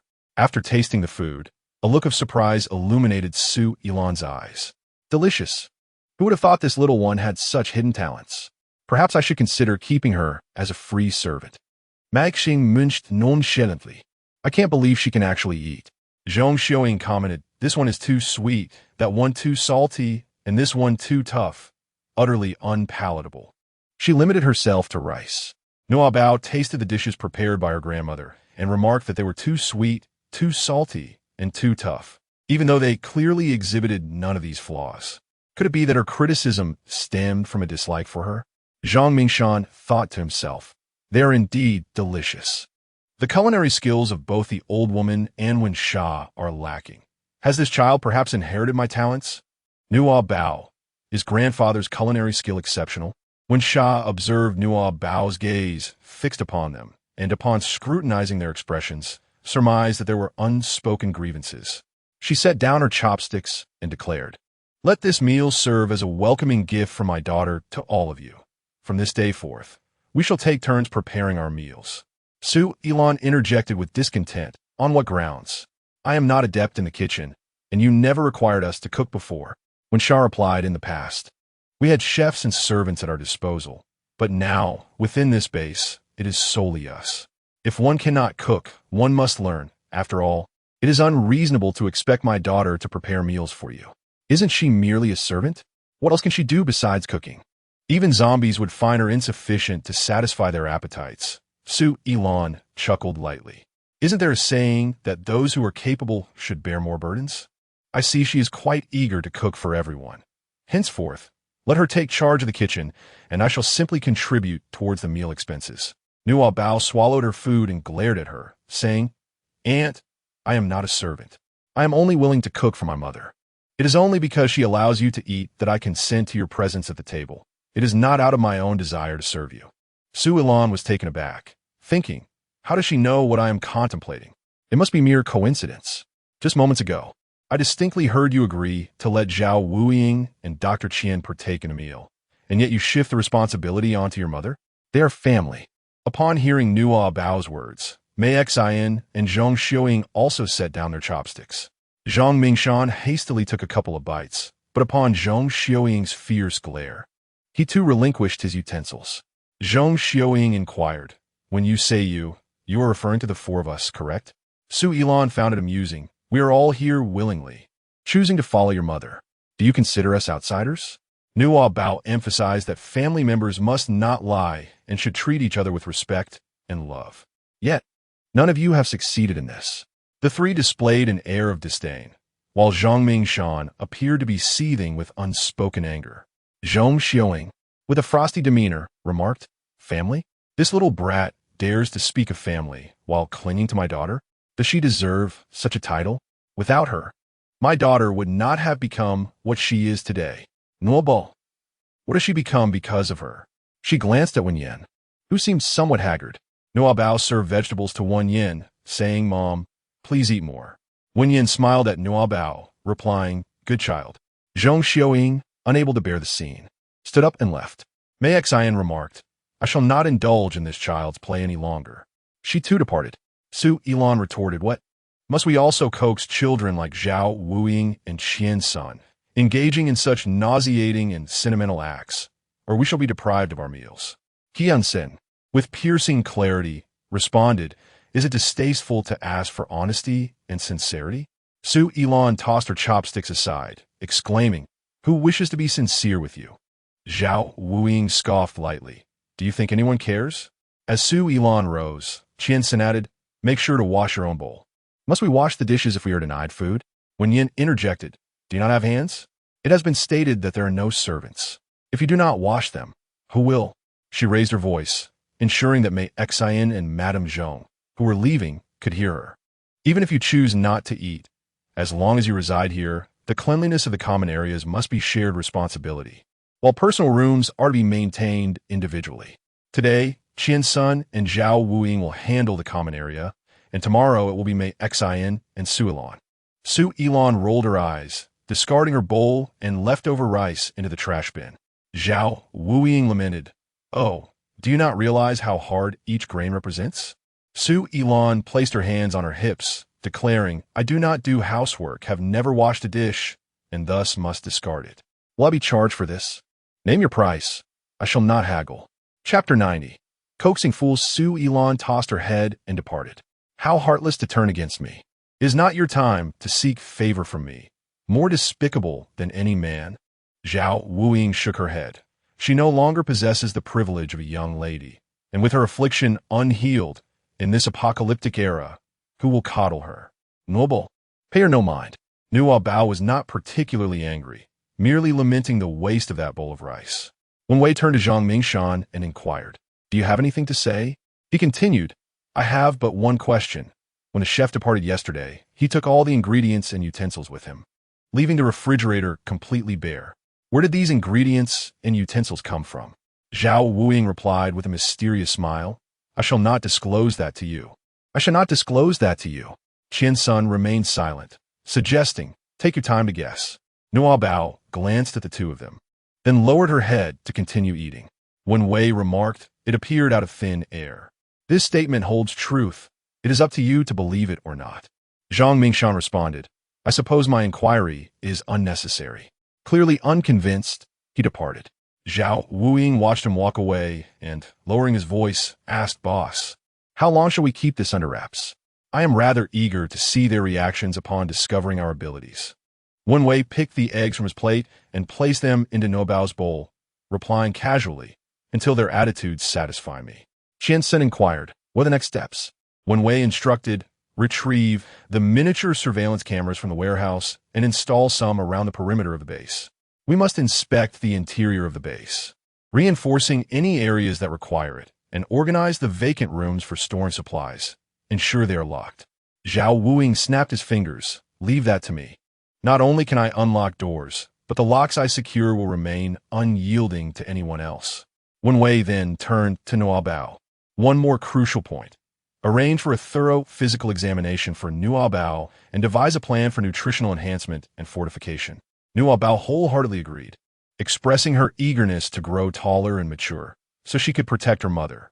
When Shan, meanwhile, offered her slices of meat, reassuring her that there was no rush to grow up. His only desire was for her to be healthy. Qian's son interjected, promising to draft a plan by the afternoon. Zhao Wuing gestured towards the corridor, inquiring about the others. What are they doing? Are they not taking any action? When Shan replied, let them vent their emotions for now. With Nuobao around, we will be the first to know of any schemes they might concoct. At most, within 3 days, they will come to terms. Just then, a man's agitated voice echoed from the room at the end of the corridor, exclaiming, Why does it smell like food? Can this group of inept individuals actually cook? Open the door and let me out. I am hungry. Nuobao trembled slightly, startled. Mom, is there someone in our home that I have yet to meet? When Sha replied, indeed there is someone. How is it that you can hear his thoughts? Nuobao nodded, expressing his hunger and frustration. Zhao Wuing scoffed, remarking that he had never heard that fool complain of hunger. Qiansen interjected, stating that it was because the fool could not speak, whereas Zhao Wuing lacked the ability to read minds. Zhao Wuing fell silent. Nuobao, puzzled, inquired, why do you refer to him as a fool? Zhao Wuing smiled and gazed at her, asking, do you truly understand what a fool is? Nuobao, I am aware that the neighbor of Uncle Li has a son who spends his days smiling foolishly. When Yuan Bao hits or scolds him, he merely responds with that same vacant grin. Grandma Li has declared him a simpleton. However, this elder brother is far more perilous than the simpleton you speak of. He possesses a fierce temperament, astounding physical strength, and a menacing appearance. In any case, I would advise you against meeting him, for it would surely haunt your dreams. When Shan tapped her fingertips on the table, I believe it is indeed necessary for Nuobao to meet him. Qianxian, y concur. Mengda is unable to speak, comprehend sign language, or even recognize characters. It is only Nuobao who can communicate with him, even if his intellect is lacking. If we can charm him to serve our purposes, it would enhance the combat capabilities of our base. Zhao Wuing scoffed. Are you not concerned that he might harm Nuobao? Given her size, she could hardly withstand a single punch from him. When Shan, with me present, I will ensure that he does not harm Nuobao. Nuobao, would you be willing to assist your mother with this task? Nuobao readily agreed. Of course, no problem. Open the door. I'm hungry, you useless bunch. Let me in. Bang, bang. The sound of someone pounding on the door echoed from the end of the corridor. When Shan, feeling uneasy, inquired, are you afraid? With a mother by her side, Nuobao felt no fear. Nuobao glanced at the dishes on the table and inquired, have you all had your fill? Shall I heat these up and bring them to him? He keeps complaining of hunger. Qian's son took the initiative to rise, saying, allow me. Seizing the moment while Qian's son was preoccupied with the microwave, Zhao Wuing hastily took a few more bites of the food, exclaiming, just let me have a couple more bites. I am truly famished. Qian's son carried the plate away, questioning, how much have you consumed? I've never seen you so protective of food. At this rate, even if you were to eat to your heart's content, it would scarcely suffice.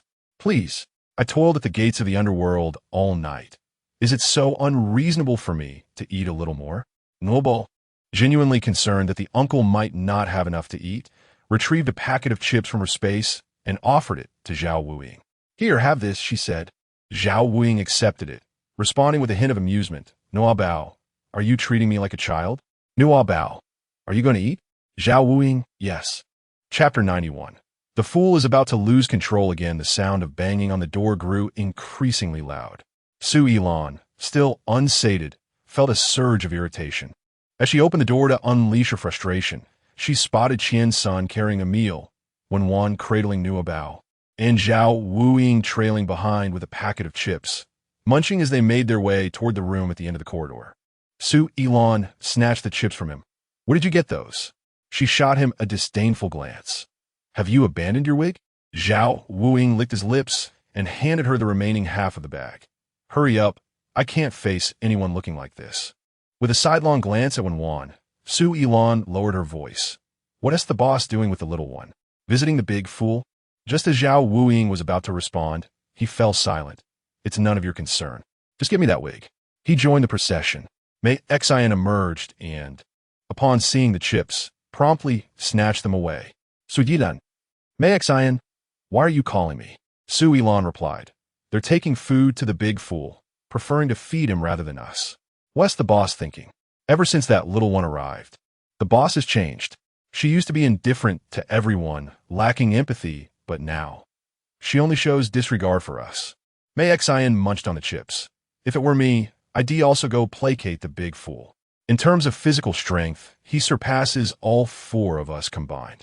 In a desperate struggle, I might not withstand his overwhelming power. Su Elon retorted. I have other skills. Does that big fool possess any? Besides, he is a fool, uncontrollable, prone to violent outbursts. Can a simple meal really pacify him? Zhong Xiaoying approached. What are you two whispering about? Upon seeing the chips, she seized them and popped the last two pieces in her mouth. Mei Xian felt no anger, although the base operated under the principle of might makes right. A sage like Madame Zhong deserved respect, especially in such dire circumstances. She merely teased. Aren't you usually disciplined, Madame Zhong, avoiding salty, oily foods and junk? Mei Xian remained silent, leaving Su Elon to explain. With patience, she reiterated her point. Ah, sheeps. Zhang Mingshan jogged over. Old lady, give me a piece. I'm still hungry. Zhong Xiaoying tossed the chip bag to him and walked toward Wan and the others. Mengda is acting up again. It's too dangerous. I must go check on him. Upon inspecting the bag, Zhang Mingshan found it empty. Sai, I'm getting old. She doesn't take care that my blood sugar is low. Nuobao rested her head on Wen Yan's shoulder as she gazed at Zhang Mingshan, softly inquiring, Mother, if we do not provide meals for the elderly couple, will their health be adversely affected? Wen Yan pinched the bridge of her nose, striving to suppress her irritation towards the two individuals who had already transformed into zombies. She turned to Qiansan and asked, do they have any health concerns? Qiansan nodded, yes, but they are not critical. Mr. Zhang has low blood sugar and occasionally requires glucose medication. As for Mrs. Zhang, he whispered, she suffers from menopausal syndrome, and I have recommended medication, but she refuses. Zhao Wuing remarked, no wonder she has such a peculiar temperament. It appears she is experiencing menopause. Wen Yan sighed. The pharmacy is unlikely to carry their usual medications, which means we will need to venture out to a specialized apothecary to stock up. A hassle indeed. Qiansan replied, I actually have some supplies on hand, so we need not go out just yet. It will be best for everyone to rest for a while. He added quietly, we should also familiarize ourselves further with our abilities. Wen Yan nodded in agreement. That sounds reasonable. Nuobao quietly took note of the circumstances of the two elderly individuals. Despite the commotion, they were her closest kin, and she could not disregard their safety. This door was significantly larger than those of the other rooms, adorned with a fingerprint lock, complemented by 6 brand new heavy iron locks, alongside 4 others that had been rendered useless. Nuobao was about to exclaim whether this was too exaggerated when a loud bang resonated, causing both the door and the floor beneath to tremble. The 6 locks tightened simultaneously, only to fall back down, producing a jarring clatter. Nuobao swallowed hard. Well, it was not an exaggeration in the slightest. Open the door quickly. Do you think this door can hold me back? If you don't open it soon, I shall demolish this house. Nuobao was startled. Mom, please open the door quickly. He is going to demolish the house. When Sha placed Nuobao down, these 6 locks are new. Who has the keys? We cannot open the door. Zhong Xiaoying approached, followed closely by Zhang Mingshan, along with the curious Su Elon and Mei Xian. Chapter 92. Can you hear my words? When Sha, ever since you left yesterday, he has gone mad. He broke through the door, ignoring our pleas to stop, and insisted on opening the base's main entrance. He even let in 2 mutated rats. If it weren't for the old man and Mei Xian's excellent marksmanship, we would have been in serious trouble. It took all four of us considerable effort to subdue him again and lock him up. The interference agent I created can only affect the mutated rats. Its efficacy against zombies remains uncertain. If we let him out again and he attracts the zombies from the scenic area below, we will be in grave danger. Zhong Xiaoying spoke in one breath, and from behind the door came an urgent voice filled with frustration. Stop it. I want to save people. If you hadn't blocked the door, those two large rats Wu and Ti have come in. Now you're blaming me? Just because I can't speak? Bang! The door was slammed again, and one of the locks snapped under the pressure, falling to the ground. Zhang Mingshan exclaimed, It's over. He's about to lose control again. I'll go get the tranquilizer gun. Mrs. Zhong grabbed Wen Sha. Quickly, stay away from here. He could burst out at any moment. Su Elan retreated with a smirk. Still trying to placate the fool? You've really messed this up, Haven Tu? As everyone was leaving, no one noticed the small, slender figure, less than a meter tall, approach the door and gently knock. Hello, Uncle. I know you want to save people. You didn't mean to cause trouble. Please don't be angry, okay? I have warm food for you. Would you like to eat? If you're full, you might feel better. The 7 bystanders and the people inside the room were left speechless. Su Elan scoffed. Is she crazy? Is she talking to a fool? Has she found a fellow lunatic? Zhong Xiaoying, filled with delight, exclaimed, What are you saving? This little girl has gone mad too. Hurry, hurry. Fool, break down the door. It would be best if you brought it crashing down and crushed her. Nuobao had long grown accustomed to their malice and pretended not to hear. To prevent Wen Sha from rescuing Nuobao, Zhong Xiaoying tightly gripped Wen Sha's arm. Wen Sha had no intention of going. The locks on the door could withstand a couple of more hits. What she needed to do now was give Nuobao time and avoid provoking Manda unnecessarily. If Manda could not communicate and continue to rage, it would still be possible for Wen Sha to intervene later. Qian Sun and Zhao Wuying shared the same sentiment. Mei Xian remarked, Well, this is it for her. She is doomed. Manda's previous owner mentioned he despises children. The sound of a child drives him into a frenzy. He has even killed several children before. Wen Sha is unaware of this. If that little ghost were to perish before her eyes, it would surely leave a thorn in her heart. Nuobao, is that truly the case? Have you harmed a child?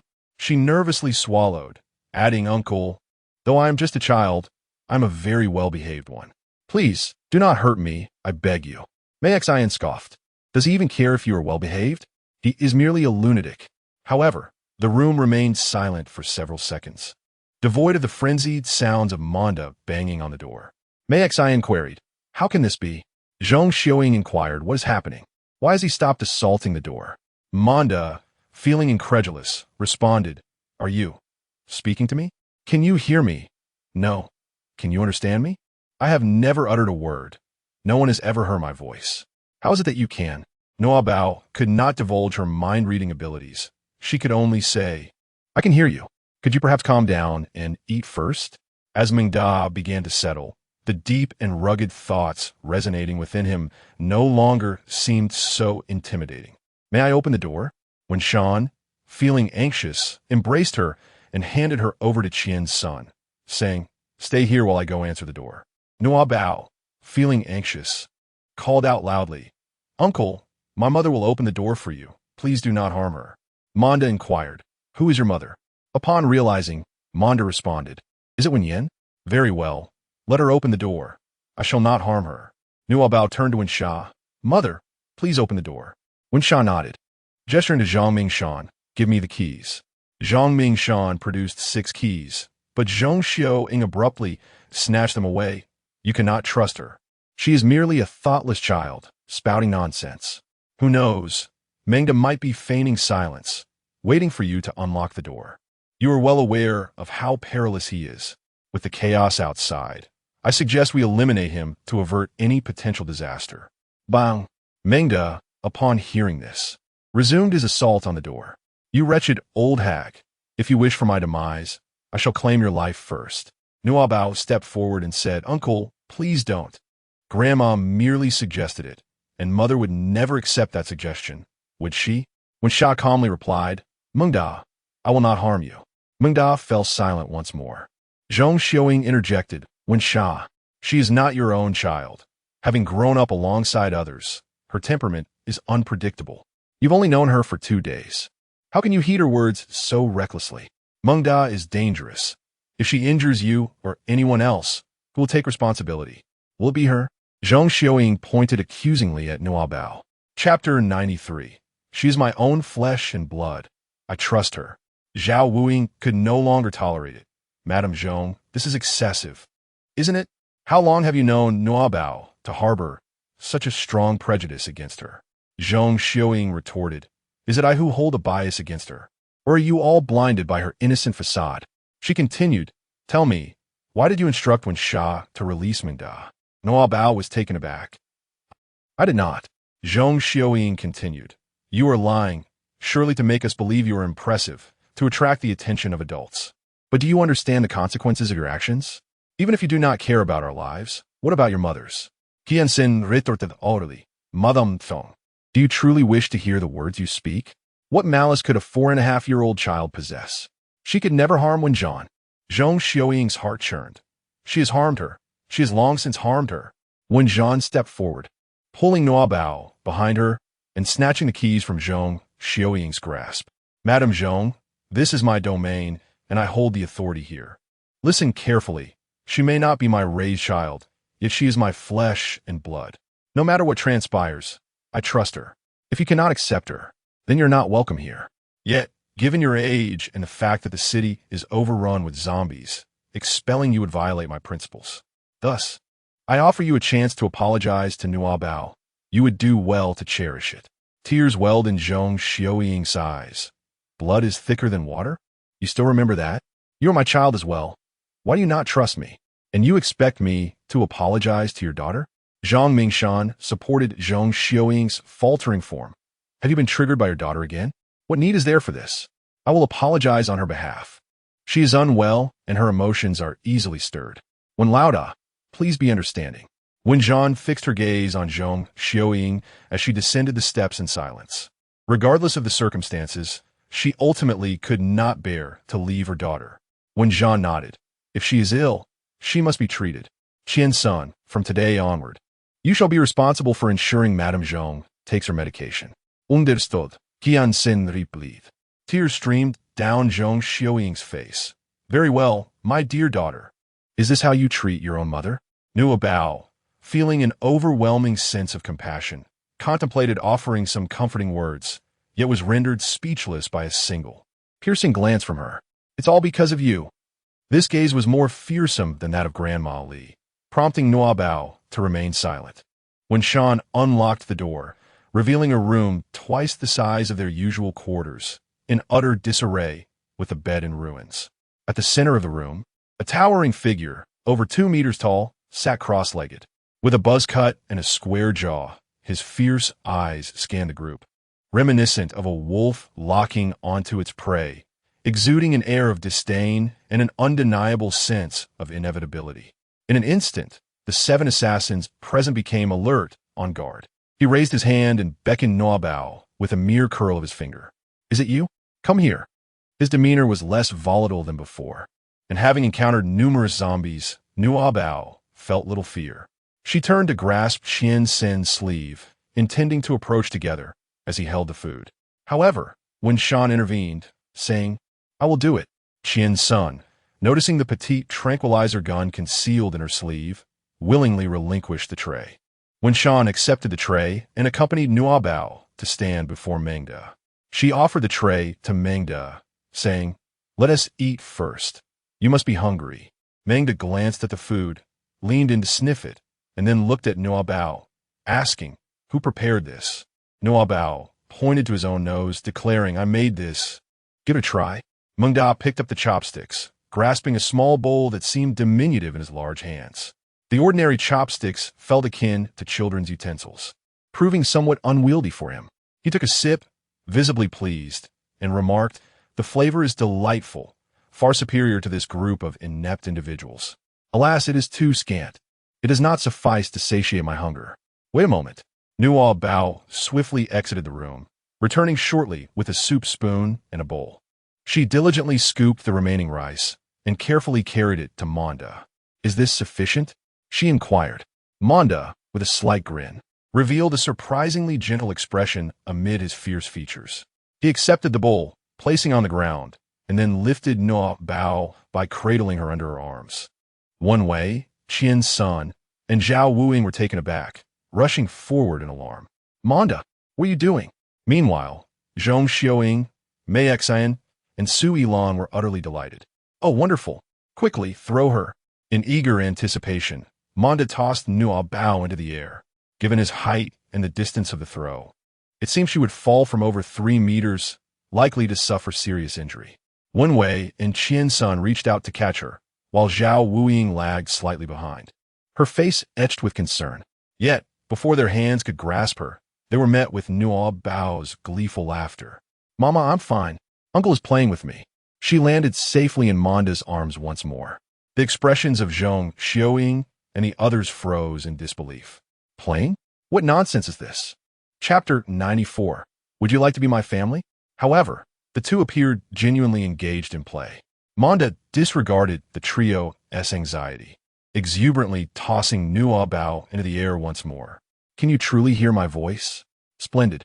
I adore your cooking, and you feel so light, like a feather. I dislike it. Does your mother mistreat you? Nuobao shook her head, saying, No, Mama treats me very well. Uncle, please put me down. I am a bit frightened. Mengda complied, gently setting her down, and when Sha hurriedly stepped forward to offer comfort, patting Nuobao's shoulder. Are you all right? I'm fine, Nuobao replied softly, then inquired Mama. This uncle doesn't seem foolish, does he? The conversation was quite normal, and he didn't keep smiling absent-mindedly. Indeed, when Sha affirmed, raising his thumb, so Nuobao is quite useful. Isn't she? Absolutely useful. Nuobao's joyous laughter curved her brows and eyes. Mengda, with a bowl of soup in hand, consumed his meal with utmost reverence, leaving not a single grain of rice behind, even going so far as to lick his spoon clean. Zhao Wuying cast a disdainful glance at Su Yilan, remarking, Look at him. You're not even as admirable as a fool. Mengda raised his gaze, fixing a chilling stare upon the two, a sudden aura of menace emanating from him. You are courting death. Nuobao hastily interjected. Uncle Thief, this gentleman is not foolish, so please refrain from such remarks. It is disrespectful. Auntie, you two ought to apologize swiftly, lest Uncle becomes irate. Zhao Wuying, Su Yilan, confronted with Meng Da's murderous glare. Both understood that together they could not match Meng Da's strength. Zhao Wuying forced a smile. My dear brother, I have overstepped. My sincerest apologies. Su Yilan added, Indeed, this is his fault. He was the one who spoke first. Zhao Wuying. He glanced at Su Yilan. Is this truly an apology? Su Yilan asserted with conviction. I am merely stating the facts. As Zhao Wuying prepared to counter, Su Yilan threatened. Do you no longer desire the wig? He had no choice but to fall silent. Nuobao climbed down from Wen Yan's embrace and gently patted Manda's forearm. Uncle, please do not be angry. They have apologized. Manda gazed at her soft little hand, feeling a warm current spread throughout his body, and his anger dissipated considerably. So Yilan scoffed dismissively. Nuobao, did you not assert that only your family is permitted to partake in the meals you prepare? When did he become part of your family? Manda, taken aback, looked up in astonishment. Family? Since Su Yilan had posed the question, Nuobao inquired, Uncle, would you be willing to be my family? Manda blinked his elongated eyes and turned his gaze toward Wen Yan. As a fellow man, Qian Sun could discern Manda's intentions without the need for mind reading and promptly positioned himself in front of Wen Yan. Do not even think about it. Wen Yan. Manda. The 5 onlookers. Qian Sun felt a shiver run down his spine, slowly realizing, what have I done? Nuobao looked up at him and asked, Uncle Doctor, do you not wish for him to become a part of our family? Qian Sun pushed up his glasses, feigning composure, and replied, I fear he may misunderstand the concept of family. Nuobao, please clarify. Nuobao explained to Mengda, to become a family with my mother and me, one must not lie, and must mutually respect and love one another. Are you willing? Mengda understood. He removed a cord from around his neck, revealing a peculiar white pendant. Zhang Mingshan was the first to recognize it. It was a wolf's tooth. Mengda, being Mongolian, believed in the eternal sky, and his totem was the blue wolf. Kneeling on one knee, Mengda reverently held the wolf's tooth in both hands, offering it to her. You're the only one in this world who can hear my voice. Henceforth, you shall be my faith, my soul family. Nuobao. No, there's also mother. The uncle thief and the uncle doctor. Mengda. Forget about when Sha. What on earth are the other two? I don't want them. Oh, Bao admonished him. You cannot disregard them. They're my acknowledged family. If you wish to become part of my family, you must also accept them. Qian's son furrowed his brow. Does he still look down upon us? Zhao Wuying was about to retort with a question of his worthiness, but upon noticing his clenched fist, he swallowed the words. Why do I feel that my status in this household will increasingly diminish? Nuobao instilled a sense of confidence in him, urging him to abandon the questioning gaze. Zhao Wuying, feeling helpless, lowered his head. Very well, I acquiesce, Mengda conceded. He unfurled the rope, intending to adorn Nuobao with it. Upon seeing the dark, worn rope, Chinson's obsessive cleanliness was triggered, and he uneasily remarked, the rope appears rather old and excessively long. Shall I procure a new chain for Nuobao instead? Mengda cast a sidelong glance at Qiansun, reluctant to relinquish the wolf tooth, a symbol of faith, to him. Nuobao handed it over to Qiansun, saying, I appreciate your help, Uncle Doctor. Qiansun wrapped the wolf's tooth in a tissue, replying, You're welcome. Mengda. Chapter 95, Breaking Bad Habits. Nuobao turned around and inquired, Shall I call you Uncle Mengda from now on? Mengda nodded slightly, holding the soup bowl.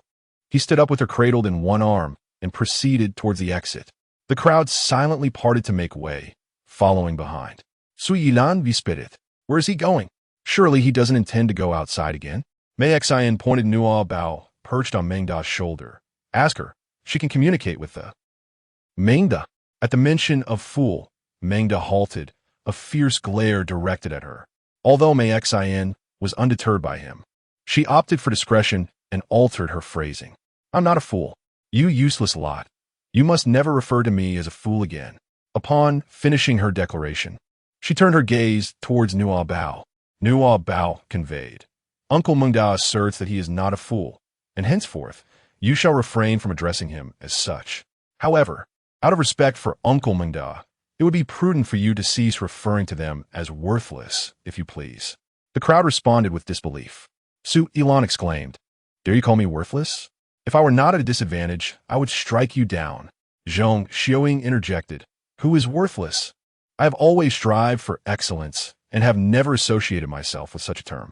Mei Xian simply scoffed. Zhang Mingshan chuckled. Indeed, this young girl is quite sincere. Uncle Mengda surveyed them and, with a resigned nod, acquiesced very well. He proceeded onward, entering the kitchen, where he placed Nuobao down and took it upon himself to wash the dishes. Upon noticing that the table remained untidy, Nuobao proceeded to tidy it up. Mengda expressed his dissatisfaction, remarking, with the dissolution of the base and the absence of servants, do they now regard you as their maid? Nuobao, certainly not. I am my mother's daughter, not a servant. Qiansun and Wen Sha stepped forward to assist, while Zhao Wuying took the initiative to sweep the floor. Only those four remained dumbfounded on the side. Su Ilan wore a look of disdain. Such is the fate of a servant. I would rather die than plunge my hands into such greasy water. It's utterly revolting. Nuobao gazed down at her greasy little hands. Manda pointed at them and exclaimed, They're not family. Why can't we drive them away? The four of them changed their expressions. Zhong Xiaoying, with a stern face, asked, What are you saying? Little brat, do you want your mother to expel us? Nuobao wore an expression of innocence. Grandma, I did not. What did you not do? Do you think I am deaf? When Sha stood before Nuobao, Madame Zhong, I advise you to be mindful of your tone when addressing my daughter. If you have grievances, direct them towards Manda. Zhong Xiaoying sneered. He can hardly speak. How could it be proven that he said anything? Clearly, it is this little imp. Manda clenched his fists, the sound echoing ominously. It is you who chooses to bully the vulnerable. Indeed, I am the one who said it. So what? Alas! His true sentiments were discernible only to Nuobao. Yet, Zhong Xiaoying could sense Manda's wrath, rendering her momentarily speechless. Zhang Mingshan pulled Zhong Xiaoying behind him. Let us converse civilly. You wouldn't expel us, would you, Wen Lauda? After all these years, We have shared both burdens and triumphs under your leadership, particularly now when the outside world is fraught with danger. If you send us away, where shall we go? When Sha clarified to Manda, they may not be family, but they are my colleagues, individuals to whom I have entrusted my back. Unless they commit a grave error, I will not cast them out. Zhang Mingshan nodded in agreement. Indeed, we are all in this together. Zhong Xiaoying, feeling discontent, averted her gaze, her eyes reddening once more. Clearly, we are the true family. Yet, we are treated as outsiders. Manda, equally incensed, pulled out a chair with a forceful motion, his tall and sturdy frame causing it to creak under the strain. In any case, they shall not bully my family. Nuobao cast a grateful glance at him and softly said while standing beside him, "These two are our elders. Please do not be harsh with them. Uncle, your fierce expression is quite intimidating. Would you mind smiling?" Mengda, however, could not muster a smile. The rugged muscles of his square face twitched before he finally conceded, "I can't smile." "That's all right. Just try not to look so fierce," Nuobao replied before continuing to wash the dishes. Mengda responded, "It's nothing." Qian-sun eagerly took over the washing, gently wiping Nuobao's small hands. "You needn't do that. Go and find your mother." As Nuobao beheld his slender, fair hands, memories of Su Elan's words resurfaced. "Allow me to take care of it. I am accustomed to household chores, and these tasks are too greasy. They would soil your hands." Qian-sun dismissed her concern with indifference. "If they get dirty, a simple wash will suffice. Household chores are meant to be shared among family. You must rid yourself of this unfortunate habit." Nuobao tilted her head, inquiring, "Is this a bad habit?" Qian-sun replied with a serious demeanor, "The habits you have developed from the Li family are all detrimental and must be rectified." Nuobao's eyes sparkled with excitement. "So, I can sleep in, enjoy hearty meals, and avoid household chores?" Qian-sun nodded in affirmation. Zhao Wuying gently nudged her towards Wenshan. "You can also indulge like a little princess, learning to be willful, to act coy, and to entrust tasks to the adults. Although I may not always fulfill those tasks, I possess more conscience than that Su Elan woman. I cannot bear to see you toil." "Nuobao, do you see how I cook? It must appear quite heart-wrenching, doesn't it?" Zhao Wuying, "Allow me to clarify. It's not that I am unwilling to assist. Rather, I am simply incapable at the moment. You must afford me the time to learn." Chapter 96. A new ability. Zhang Mingshan found himself irresistibly drawn to Nuobao. Hearing her lament about her inability to get enough sleep or eat her fill, all while managing household chores, filled his heart with a profound ache. No wonder when Zhang treats her so well. Which father would not feel heartbroken to see their daughter endure such hardship? Contemplating this, he sought to strike up a conversation with Nuobao. How curious it is. What ability does Nuobao possess that enables her to communicate with Mengda? Mengda neither gestures nor speaks, relying solely on the exchange of glances. Could it be that you possess the gift of reading minds?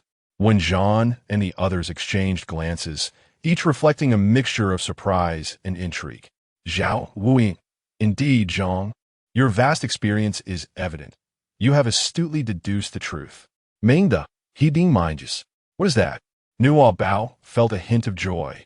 Could she finally reveal her true feelings? It was quite distressing to hear them speak ill of her without being able to retort. Su Elan pondered with suspicion. Is that true? Yet, it is rather uncanny. Just look at Meng Da's demeanor.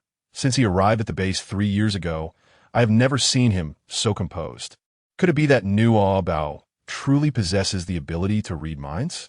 She scrutinized Nuobao, reflecting, but she is merely an unremarkable girl with yellow hair. She hardly seems to possess any extraordinary powers. Nuobao glared at her with displeasure. You must have misjudged me. I possess extraordinary abilities." Zhong Xiaoying scoffed. "Do you truly believe she has the gift of mind reading? It's merely that she excels in reading emotions and endearing herself to others, and that Mengda harbors no animosity towards children." Wan Yin candidly remarked. On the contrary, Meng Da's hostility towards children is even greater than that towards adults. How could she possibly know about this? Mei Xian was somewhat taken aback. Nuobao was taken aback, yet her sense of pride surged. After all, her mother was formidable, capable of uncovering any hidden truths. May Xin seize the opportunity to sow discord. Are you not concerned about your daughter's safety? He harbors intense animosity towards children, and yet you allow her to interact with him? When Shan gently stroked Nuobao's head, asserting, I would never jeopardize my daughter's safety. I have devised a means to ensure her protection.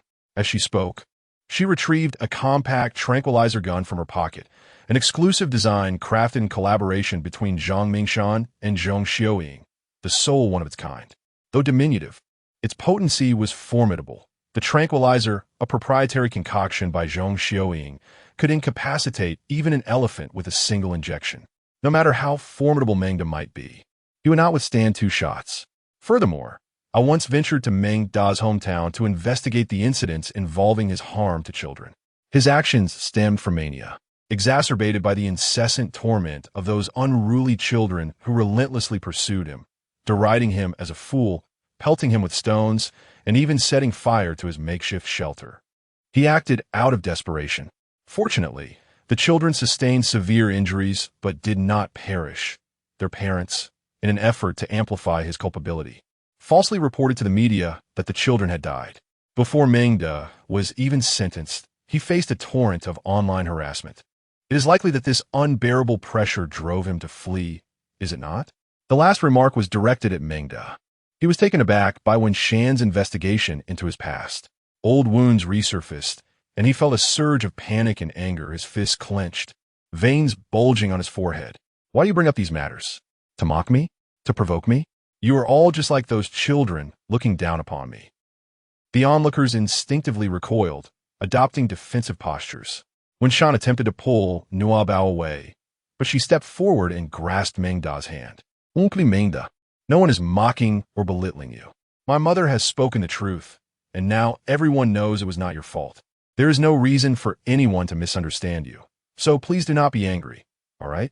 Meng Da felt the warmth of her small hand, gazing into her earnest eyes, and after a long moment, he nodded, his heart gradually finding peace. The crowd stood in stunned silence. Su Ilan remarked, this is the 2nd time. With just a few words, she has restored Meng Da's composure. Does she possess some sort of sorcery? Nuobao was unaware of the arcane arts at play. She merely felt a profound compassion for Manda and sincerely wished to console him. Wen Shan's fingertips hovered near the tranquilizer gun, and upon seeing that Manda did not succumb to madness, she exhaled in relief. Her words served not only to explain to Mei Xen, but also to probe into the depths of Manda's troubled heart. Unexpectedly, her attempt only seemed to provoke him. Yet fortunately, Nuobao's presence could soothe his turmoil. Moreover, whether it was merely an illusion or not, when Nuobao had comforted Manda, she sensed a serene and warm current emanating from her being. She turned her gaze toward Qian-san, who was also observing Nuobao with a look of curiosity. In that instant, she comprehended that her feelings were indeed accurate. What is this? A new ability of Nuobao's? One that brings tranquility to the heart. Nuobao gazed at Wen Shan and said, Mom, what? Wen Shan shook her head in response. Don't speak of it. Don't let Mei Xin and the others find out. May I try again?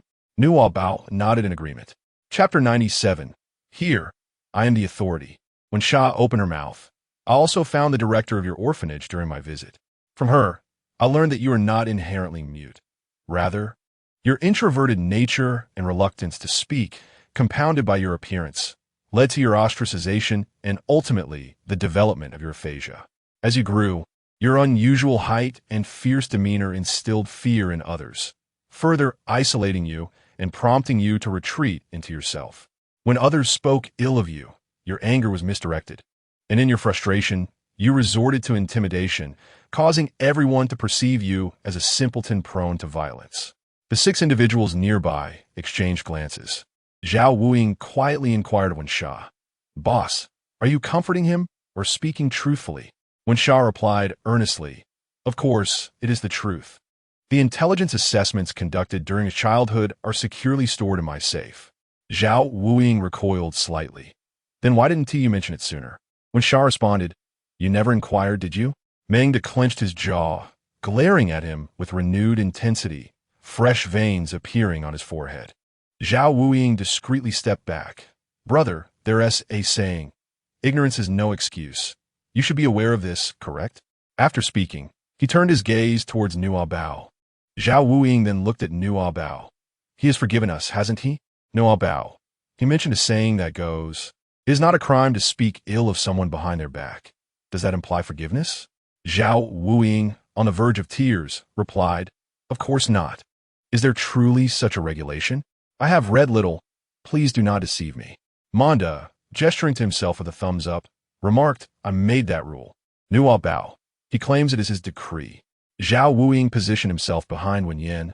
"Boss, you must protect me. Besides, I'm not the only one speaking ill of him." Wen Yin cleared his throat. "In this place, I hold the authority. Your regulations hold no weight. Do you understand?" Nuobao widened her eyes. Mother said they should give it a try, but isn't this pushing it too far? Nuobao could only silently move closer to Manda, eager to intercept him at the earliest opportunity. Mei Xin raised an eyebrow, pondering, is she truly provoking him further? What on earth is Wen Yin thinking? Does she wish for her daughter's demise? Very well, I shall lend you a hand. Wen Yin's words had already intensified the provocation towards Manda, while Mei Xin's remarks heightened it to an extreme. Manda, in a fit of agitation, clapped his hands and stamped his feet, grasping a chair as if ready to hurl it. Nuobao grasped his pant leg, saying, "Uncle Manda, though you may be angry, please refrain from throwing things.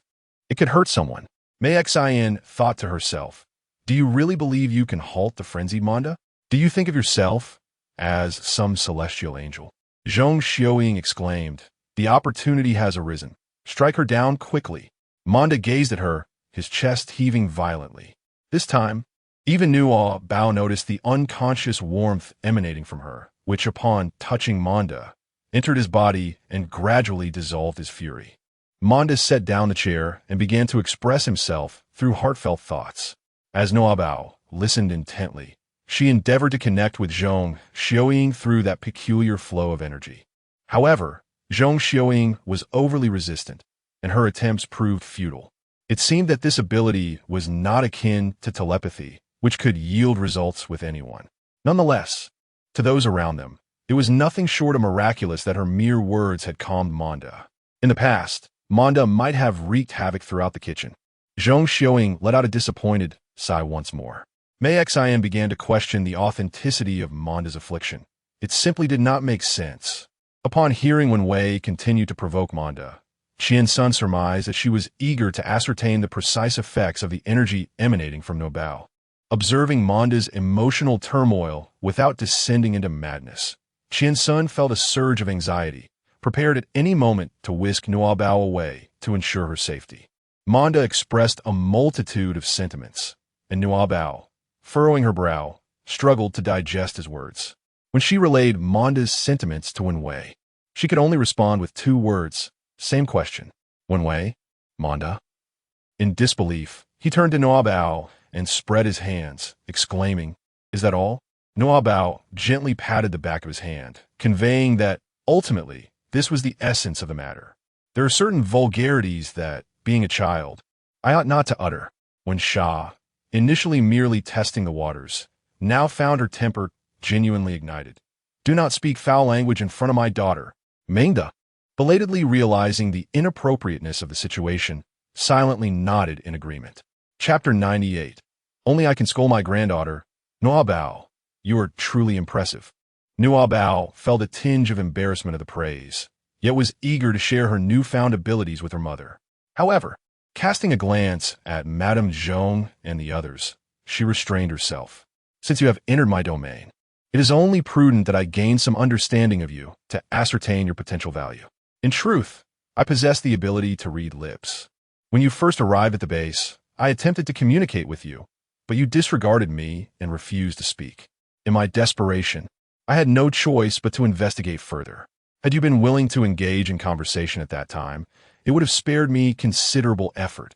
In the future, you need not go through Nuobao to speak with me." Manda gazed at Wen Yan's cold and enchanting visage, attempting to speak. Yet was unable to overcome the self-esteem barriers that had formed over the years, lowering her head in helplessness. "I cannot do it," she lamented. Zhao Wuying chuckled, "Indeed, you shall henceforth be Manda's voice." Nuobao, the curious little one, has once again emerged. What is a mouthpiece? It refers to a person who speaks on behalf of another. Nuobao nodded. Oh, then I shall serve as Uncle Mengdao's voice. Mengdao was once again warmed by Nuobao's words, a slight tug at the corners of his mouth betraying a flicker of amusement.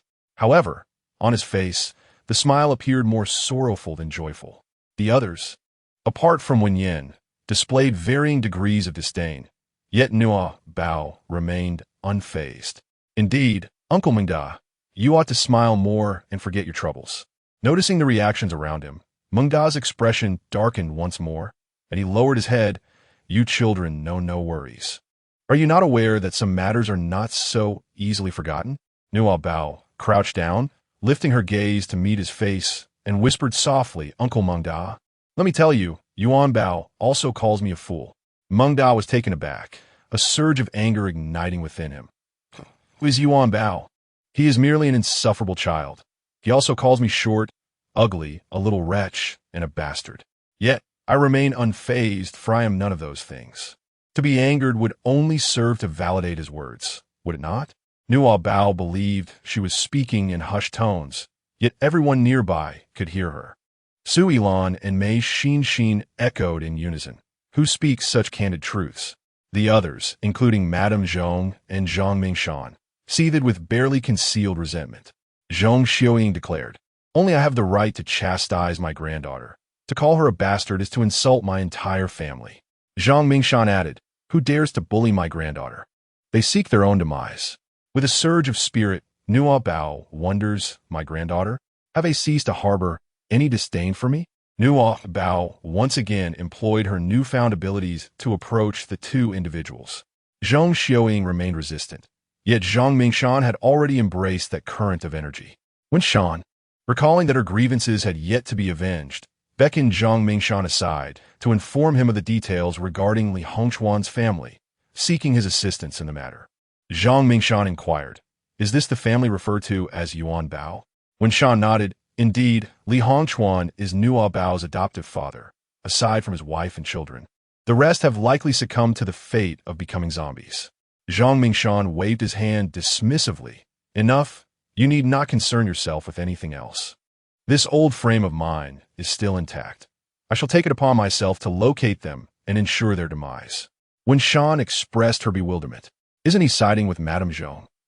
The others nearby, overhearing this exchange, felt a shiver run down their spines. Nuobao merely felt a touch of excessive happiness. Mengda sighed, albeit somewhat slowly. Though that may be said, it is indeed challenging to refrain from anger. For at times, when you ignore him, he tends to escalate his behavior. Nuobao chuckled softly, saying, I shall add copious amounts of salt to his meal, or pour in some mustard oil. He will be rendered speechless for several days. Nuobao's smile was so wide it seemed to reach the back of her head. Of course, we are all family. She said this, and since no one else heard Manda's words, they mistakenly believed she was referring to Wenjan. Manda also misunderstood and covered her face, saying, well, I hope you don't end up like me. Nuobao, it should not be the case. Chapter 99. Is she still alive? Qiansun approached Zhong Xiuying, eager to seize the moment and speak a few kind words on behalf of Nuobao. I once believed Nuobao was adept at reading people's thoughts, only to later realize how gravely mistaken I was. Zhong Xiuying had just addressed the matter at hand, mentioning Nuobao's supposed mind-reading ability, and her expression darkened once again.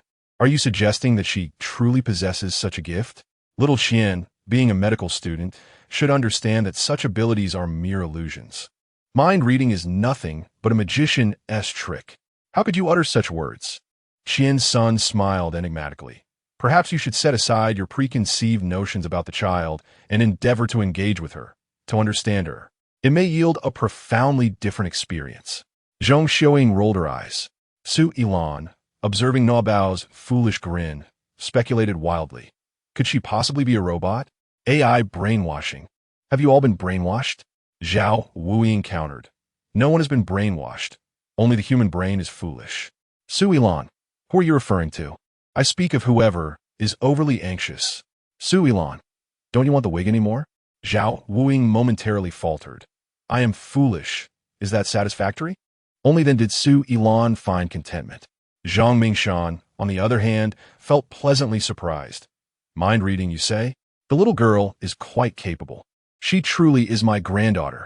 Nuobao met Zhang Mingshan's gaze and felt the kindness emanating from him, returning his smile. The warmth carried by the air enveloped him. And the more he looked at Nuobao, the more fond he became, unable to harbor any dislike whatsoever. Zhang Mingshan remarked, "How adorable! My daughter used to greet me with the same smile when she came home from school. Mother in her youth? Does that not mirror my own appearance now?" Nuobao smiled even more radiantly.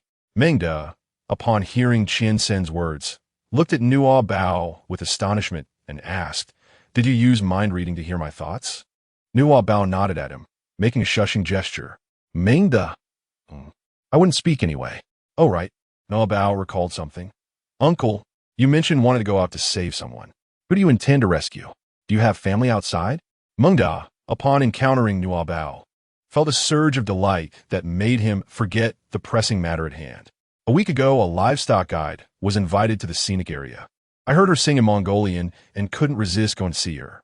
To my surprise, she hails from my hometown. She is incredibly kind, not minding my muteness or my appearance. She even prepared butter tea for me. Upon learning of the troubles outside, I felt compelled to save her. Mengda cast a sharp glance at Zhang Mingshan and the others now. It may be too late.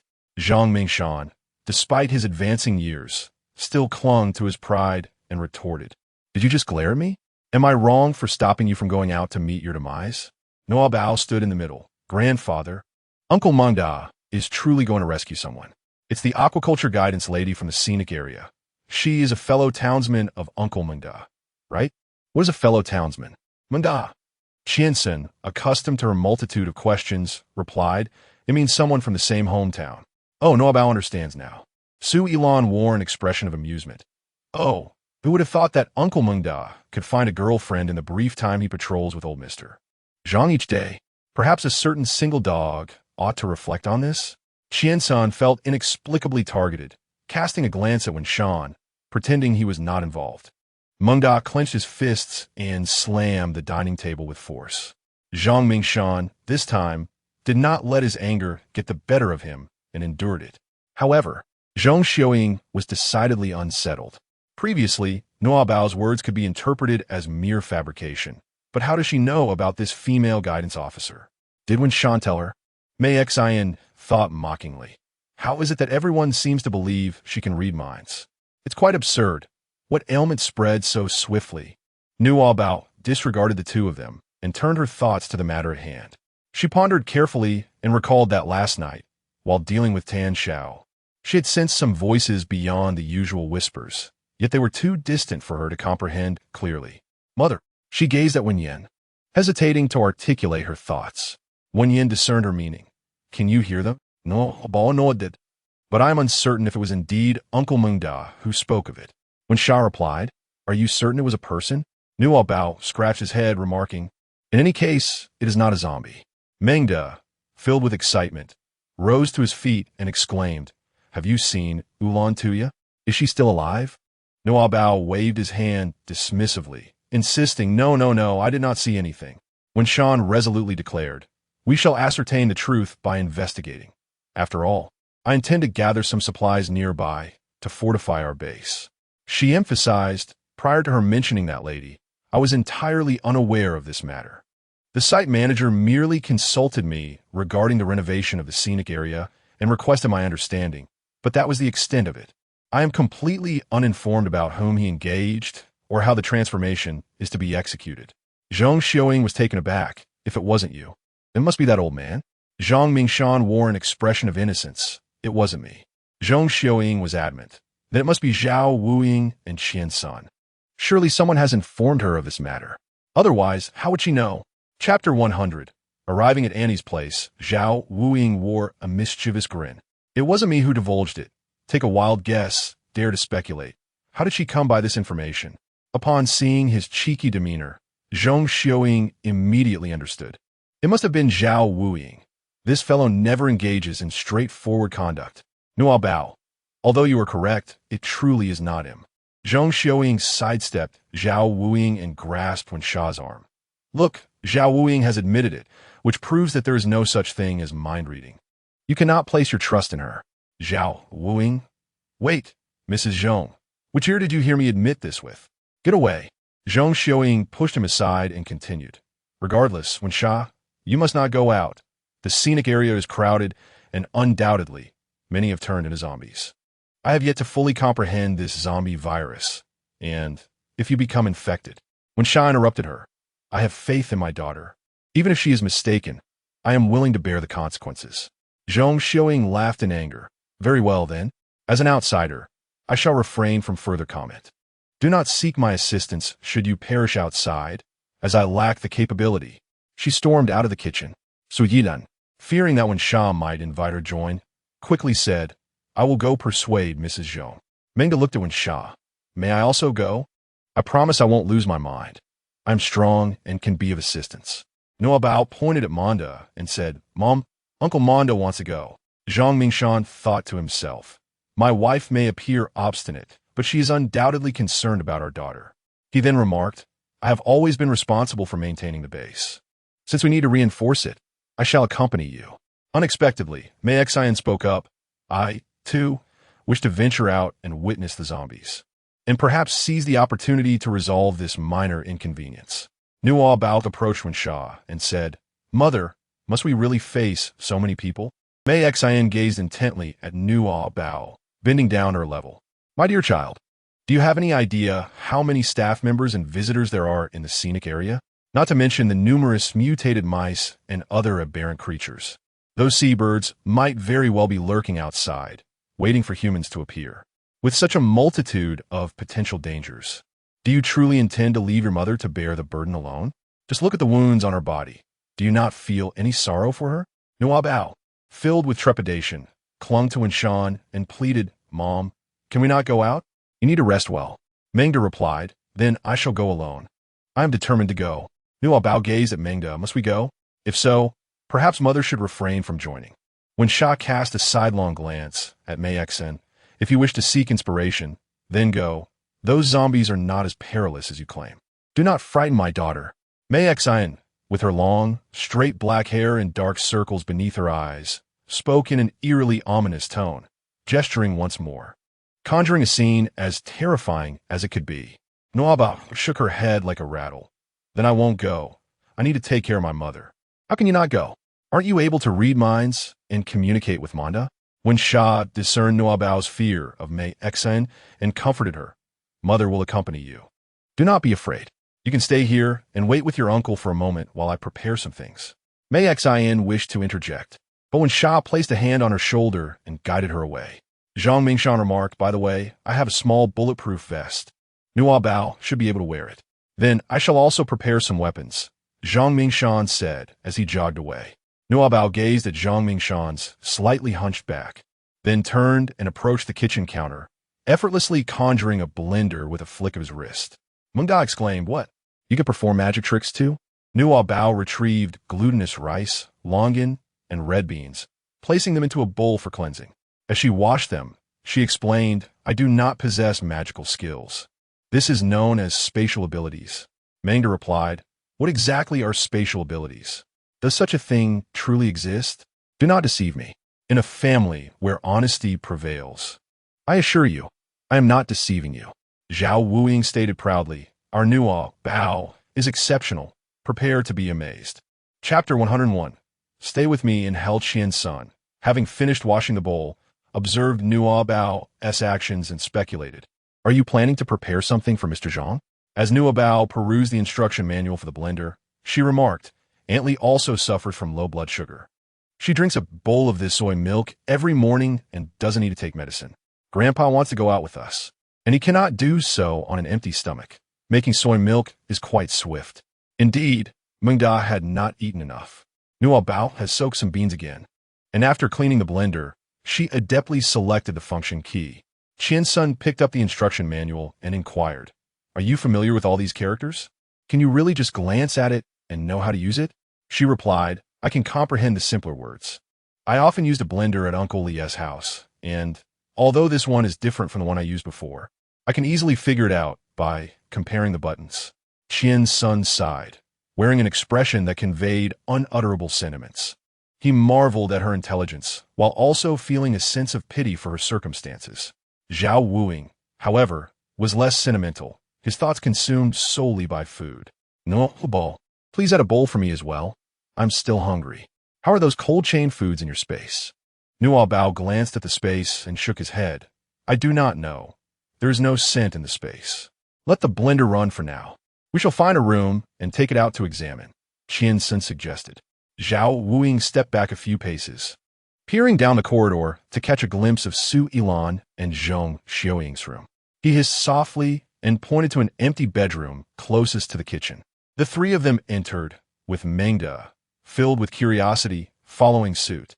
The layout of the room was similar to that of Wenyan's, albeit with slightly more clutter.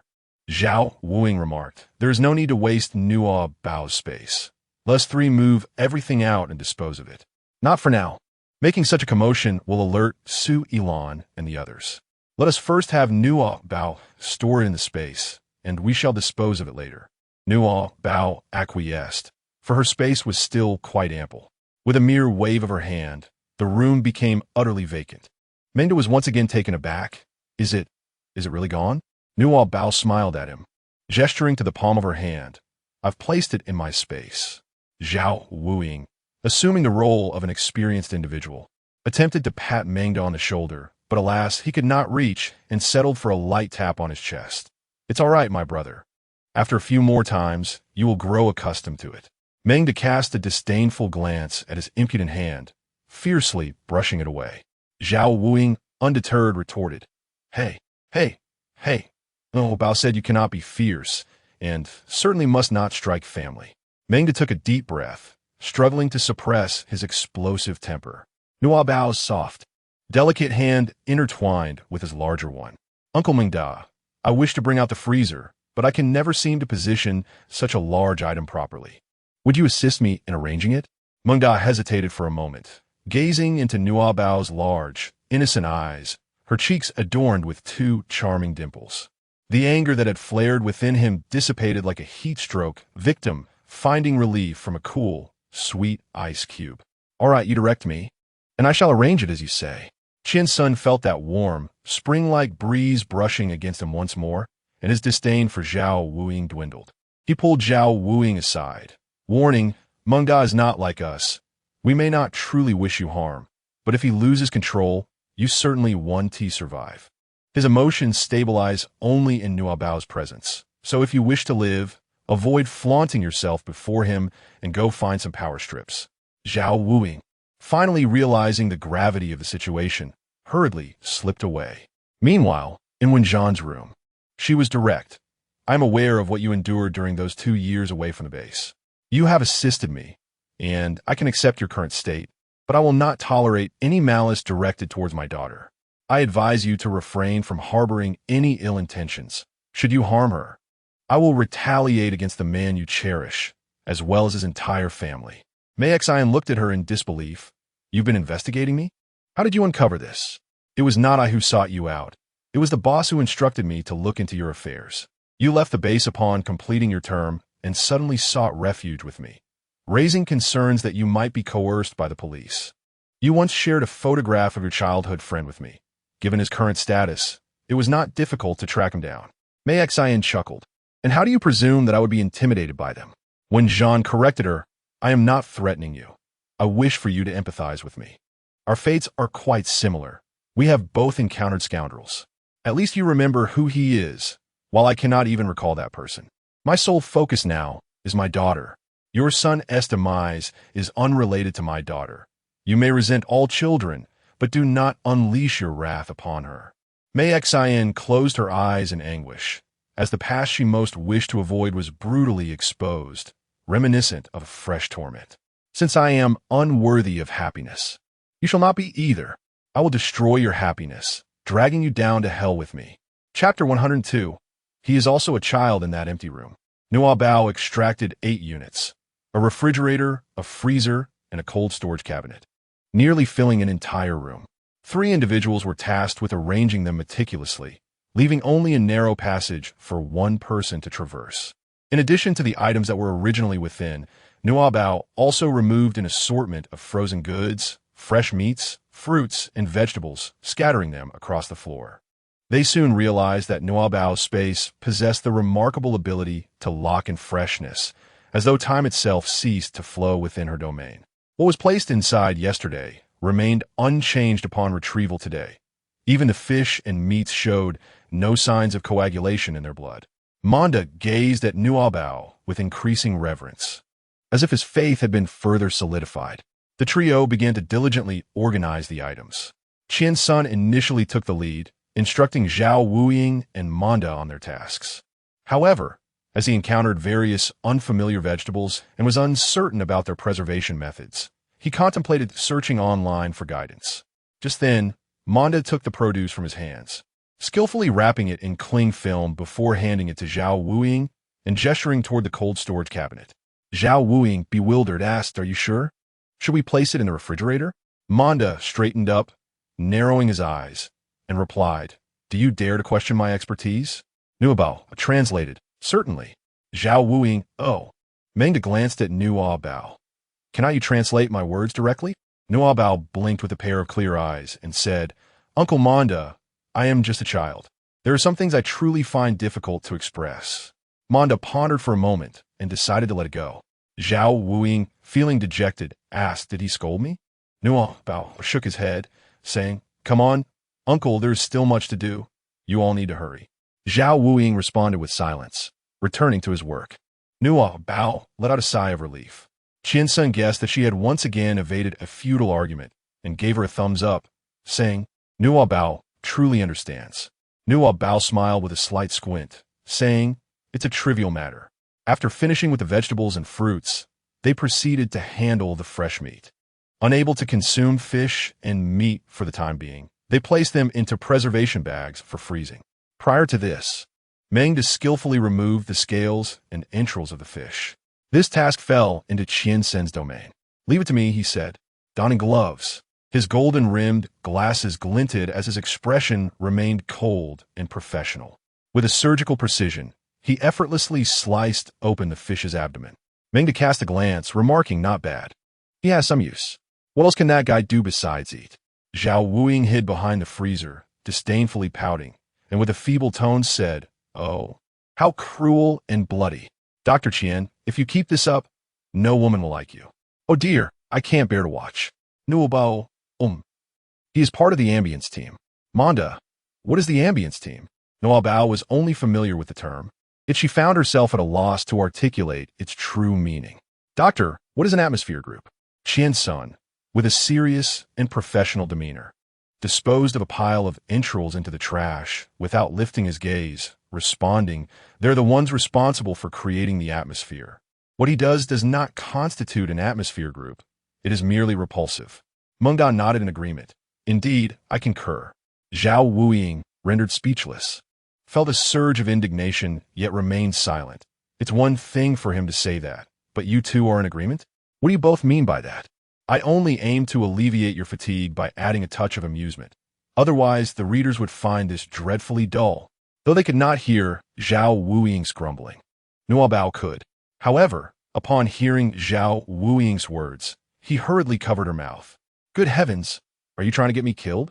If they team up, one restraining me while the other strikes, there's no escaping my fate."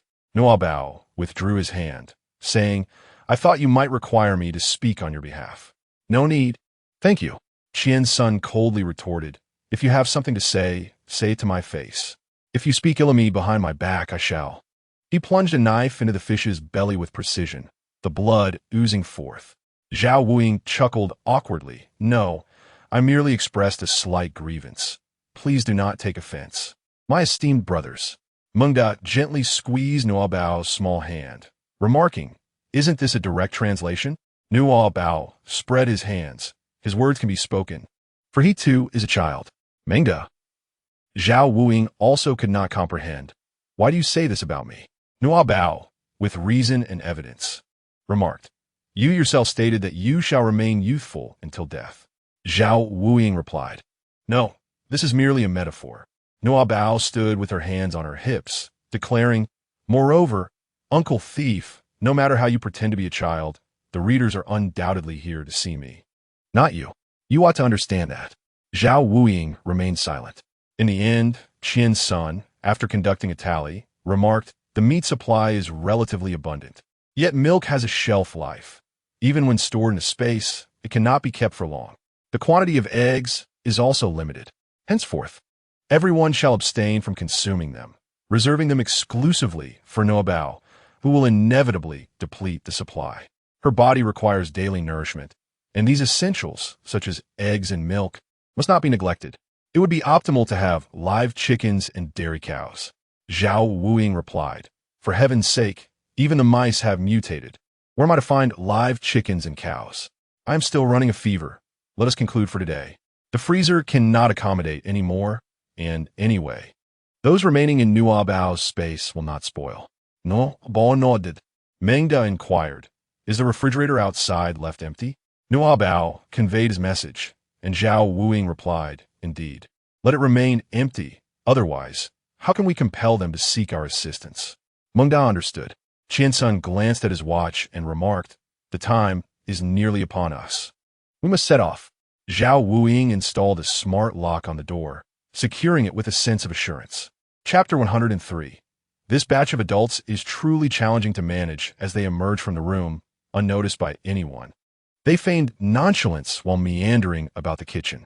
Zhao Wuying recalled his intention to craft a long bench for Nuobao, spanning from the vegetable washing basin to the gas stove, to facilitate her culinary endeavors. Mengdao examined the firearm, expressing his discomfort and asserting that he preferred the strength of his own fists. As Nuobao conveyed his thoughts, Zhao Wuying burst into laughter. "Can your fist catch a bullet?" Mengdao pushed Nuobao aside with one hand and beckoned to Zhao Wuying. "Come, let us see."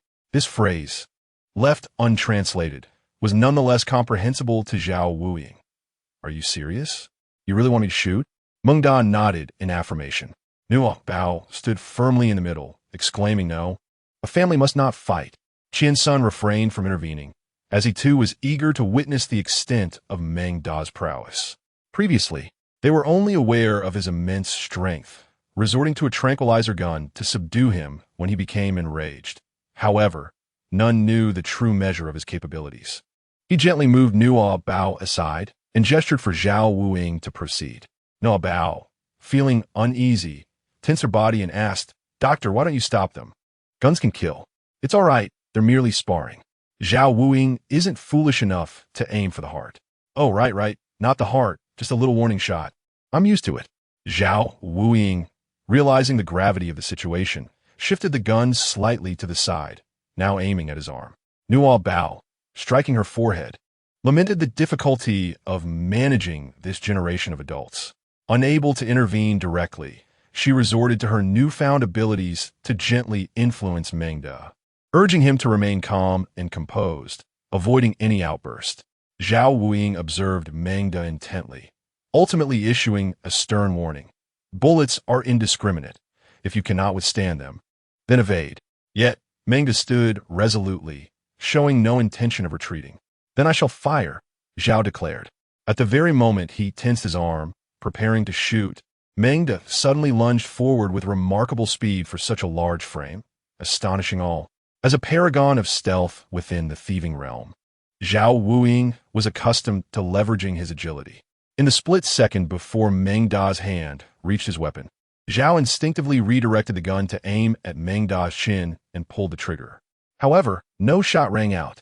Mengda had deftly removed the magazine, and in a moment of bewilderment for Zhao, he seized the handgun, swiftly disassembling it into its components. Zhao Wuying could only stare in disbelief. Mengda tossed the pieces onto the table, stating, "Impressive. Most individuals lack the capacity to retaliate against me. They would resort to tranquilizers. For no one else can stop me." Nuobao exhaled in relief, clapping his hands vigorously. "Uncle Mengda is truly remarkable, and Uncle Thief, Uncle Mengda has spoken highly of you." Zhao Wuying also sighed with relief. Qian's son analyzed. "Just now, Mengda's aura was overwhelming. You nearly faltered, relying entirely on muscle memory to respond." Meng Da's ability to seize the weapon and dismantle indicates his profound knowledge of firearms. If he had wished to counterattack you, it would have been effortless. Thankfully, with Nuobao present, your mind has been considerably calmed. Otherwise, you might have met a dire fate. Meng Da is indeed formidable. Zhao Wuing, feeling dejected, replied, Yes, I concede. Is that satisfactory? He glanced towards Wen Yan's room, pondering, what could they be discussing for so long? I hope they haven't started fighting. The soundproofing in all the rooms of the base is exceptional. If a real altercation were to ensue, they would remain oblivious outside. Qin-sun looked at Nuobao. What if they truly did start fighting? Nuobao shook her head, saying she had not heard any sound. No sooner had she spoken than she perceived the silent thoughts of the two individuals. Nuobao softly inquired, Dr. Uncle, what is hell? Qin-sun was taken aback. Why this sudden question? It is a place where wicked souls go after death, a frightful realm. Whose thoughts have you overheard? At that moment, the door to Wen Zhuan's room opened, and Mei Xian emerged, her expression solemn, before retreating into her own chamber. Zhao Wuing whispered. She seems to embody the spirit of a female ghost more than ever. Her resentment feels palpable. Wen Zhuan also stepped out, armed with 2 additional blades, yet carried no other weapons. Both appeared unscathed, suggesting there had been no conflict. Only Nuobao was aware that her situation had grown increasingly perilous. While her own circumstances could be dire, her mother could not remain in hell. She must stay by Nuobao's side, unable to go anywhere else. Chapter 104, Healing Powers. The blender ceased its operation. Nuobao arranged 4 thermos cups she had prepared in advance on the table, while Qin-sun helped her fill them with soybean milk. It was then that Zhang Mingshan noticed a new item on the table. When did the base acquire a high-speed blender? Qiansin Gaswali Ditlith. I brought it down from the RV. Zhang Mingshan did not question it further. Nuobao cradled 3 thermoses, the blue one for Zhao Wuing, the black one for Meng Da, and finally, the gray one for Zhang Mingshan. Zhang Mingshan was taken aback. Oh, you got one for me too? Thank you, Nuobao. This is for you. I've made some adjustments on this side of the shoulder. It should fit you perfectly. Is this a gift from my grandfather? Nuobao's eyes sparkled as she glanced at Wen Shan. Mama, may I accept this? Wen Shan nodded in agreement. Yes, take it.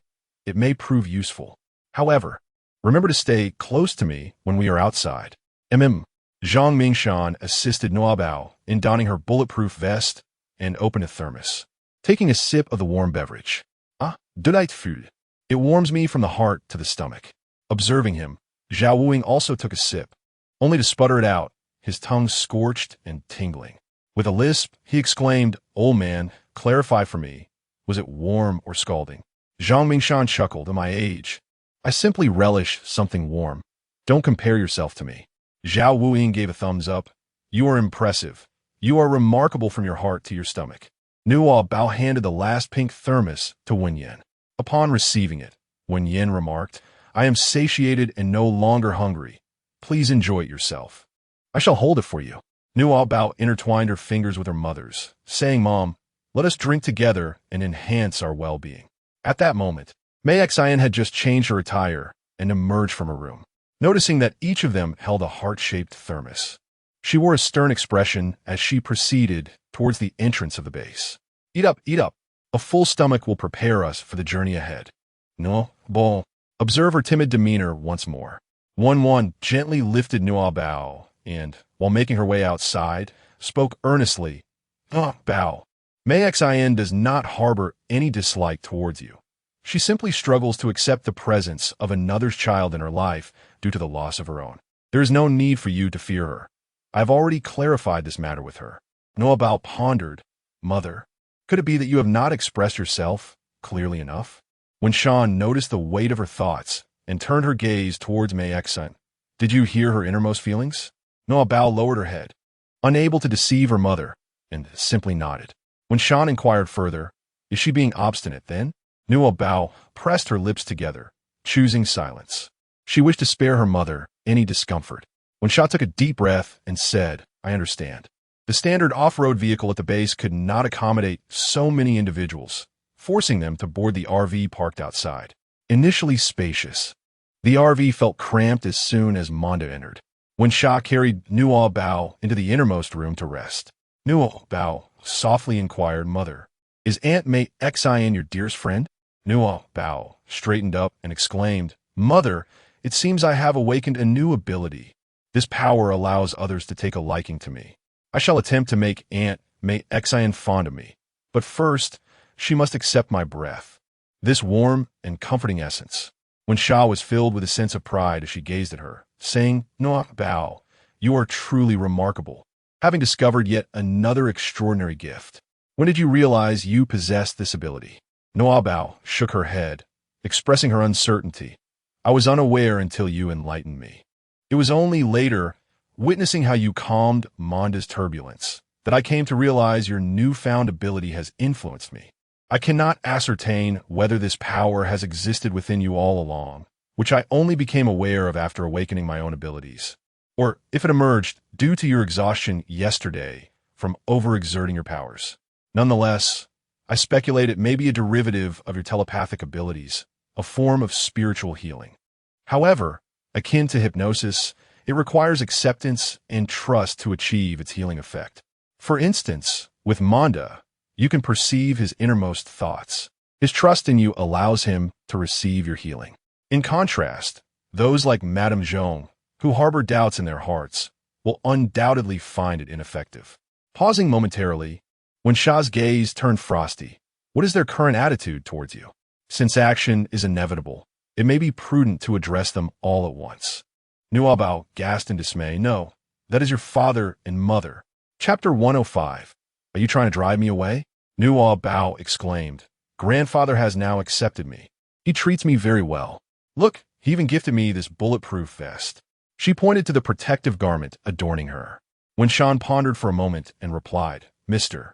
Zhang Mingshan is a perceptive man, unlike Madame Zhong, who is rather obstinate. However, there may come a time when we require Madame Zhong's assistance. I will ask Mr. Zhang to gently persuade her, and you should also make an effort. If she ever attempts to harm you, inform me immediately. I reiterate, no one is more important than you." Nuobao leaned against Wenwan, embracing her tightly. "Mother, I will do my best." As they conversed, the RV arrived at the location where they had spoken of Tan Zhao's demise amidst a pile of rodents the day before. Everyone noticed the off-road vehicle, and not far away lay numerous carcasses of mutated rats. Wenwan took Nuobao's hand and led her out of the room. "Stop the vehicle," commanded Zhao Wuiying, pressing the brake and glancing outside. "Boss, Tan Zhao's body is missing." Wenwan turned her gaze towards Nuobao. Nuobao perceived the distant whispers of the zombies. Yet there were no echoes of mutated rodents or the chirping of birds in her vicinity. She gazed up at Wen Sha, declaring, "Mother, this place is safe." Wen Sha nodded in affirmation, opening the door of the RV and rummaging through the off-road vehicle, retrieving 2 liquid nitrogen guns. Together, the firearms contained 4 remaining bullets.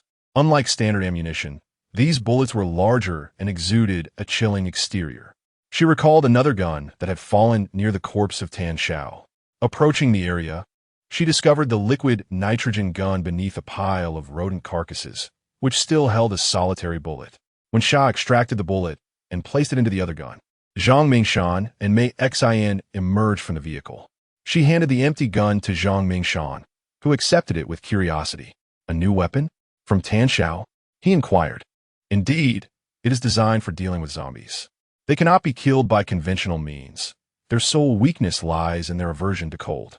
To eliminate them, one must freeze their heads with this weapon and then shatter them." Zhang Mingshan set down the Gatling gun and closed the sunroof of the off-road vehicle. Nuobao, filled with concern, stood at the car door and cautioned, "Grandpa, if you encounter a rat, aim for its head with the gun and do not leave the vehicle. There are too many rats. A moment's inattention could lead to injury. The birds fear fire. If they pursue you, ignite a torch to drive them away. Remember this." Zhang Mingshan, listening to her innocent admonitions, felt his heart melt. "In the past, each time I ventured out, my daughter would similarly pull at me to take an umbrella, wear a coat, and even slyly request ice pops. Who would have thought that now it would be my granddaughter in this role? All right, Grandpa will remember. Do not worry. Though I'm advanced in age, I'm not so feeble as to be in danger." After Zhang Mingshan departed, Wenwan turned to Mei Xin, pointing at the red-stained earth, saying, "He died right here. He must have transformed into a zombie by now. Do you wish to pay your respects?" May Xin appeared utterly indifferent, responding, "What use is a tribute when a person is dead?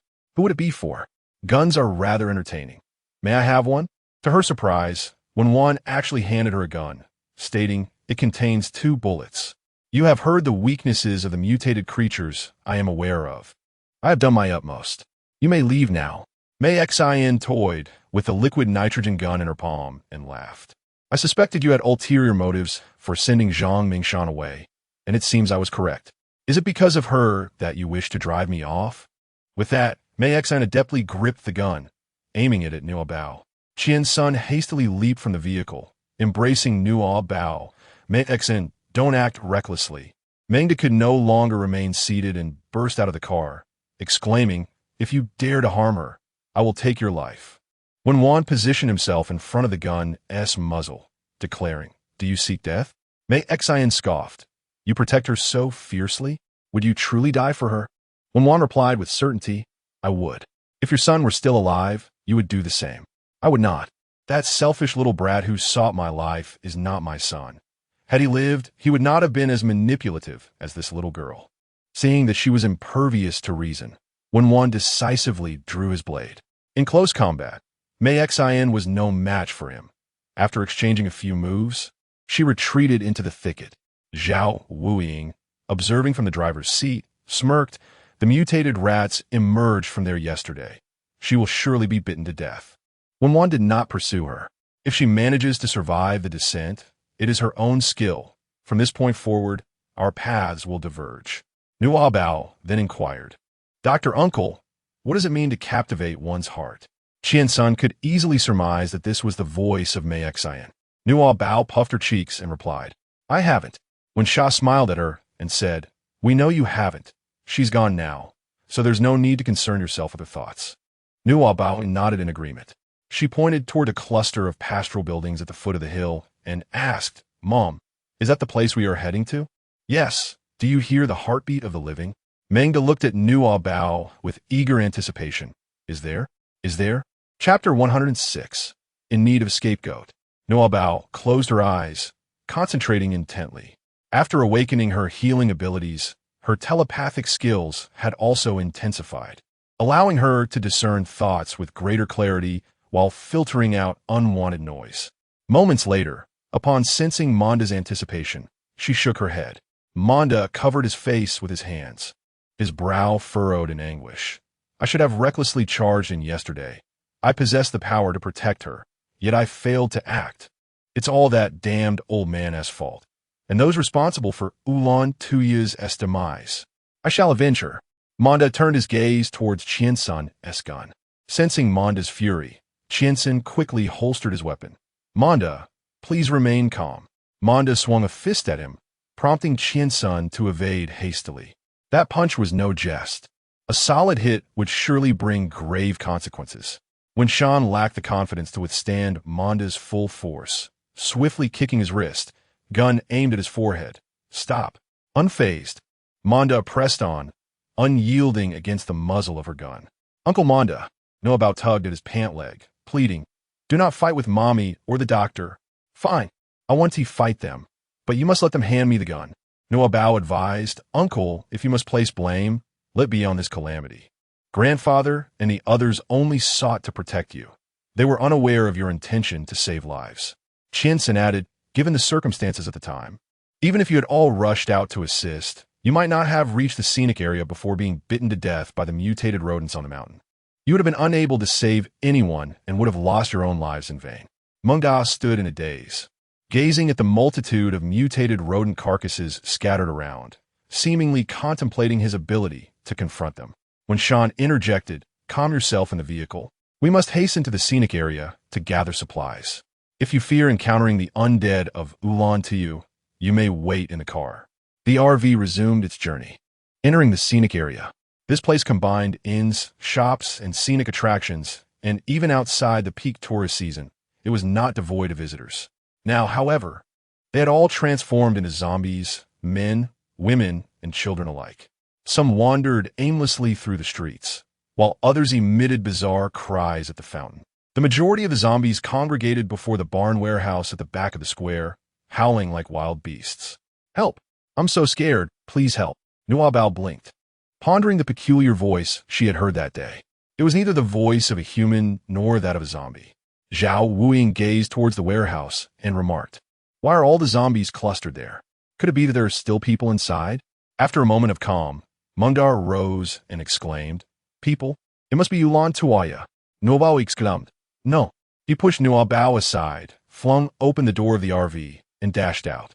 Performing a forward roll to cushion his fall, he sprang back to his feet and sprinted towards the warehouse. "My goodness, he is incredibly bold." Zhao Wuying slammed on the brakes. Wan Yin raised her hand and gave Zhao Wuying a light tap on the back of his head, admonishing, "Don't speak without understanding the situation. Nuobao, stay here. Qian's son, follow me." The two of them rushed out of the RV. Zhao Wuying secured the door, ensuring that the surrounding zombies had been lured away and it was relatively safe. Zhao Wuying remarked, "What are you doing?" "I closed the door to keep the zombies out. Don't misinterpret my intentions." Nuobao pointed at him, exclaiming, "It's all your fault.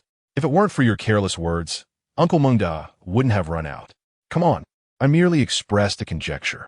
Who could have anticipated he would take it to heart? He had just lost his girlfriend and was in a state of profound sorrow. Uttering such words would undoubtedly strike a chord with him. Now, with Mother and the others embarking on a perilous adventure, it's all you're doing. What if something happens to her? Her health has not yet fully recovered."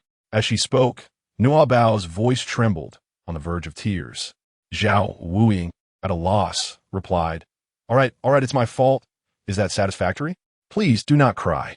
She possesses a freeze gun and has extraordinary abilities. She will not be in any danger. How about this? What do you wish to do? Shall I accompany you in pursuit of them?" Nuobao's expression changes in an instant. "All right, let's go." Zhao Wuying replies, "Are you in need of someone to take the blame? Do you want me to bear the brunt of the leader's anger? Just say it plainly, no need for all this pretense." Nuobao, "It was indeed your fault." Zhao Wuying, "I must admit defeat to you. Let's proceed." Nuobao halted her steps and exclaimed, "Uncle Thief, wait.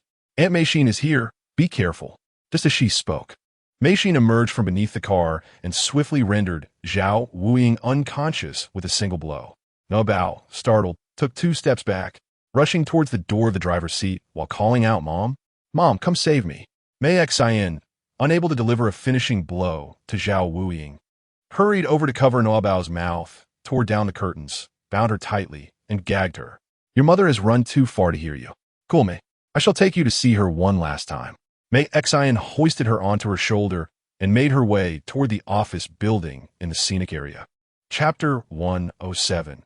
My abilities extend beyond reading minds. The office building was situated on one side of the plaza, with the warehouse where Wen Yin and the others had gone positioned diagonally behind it.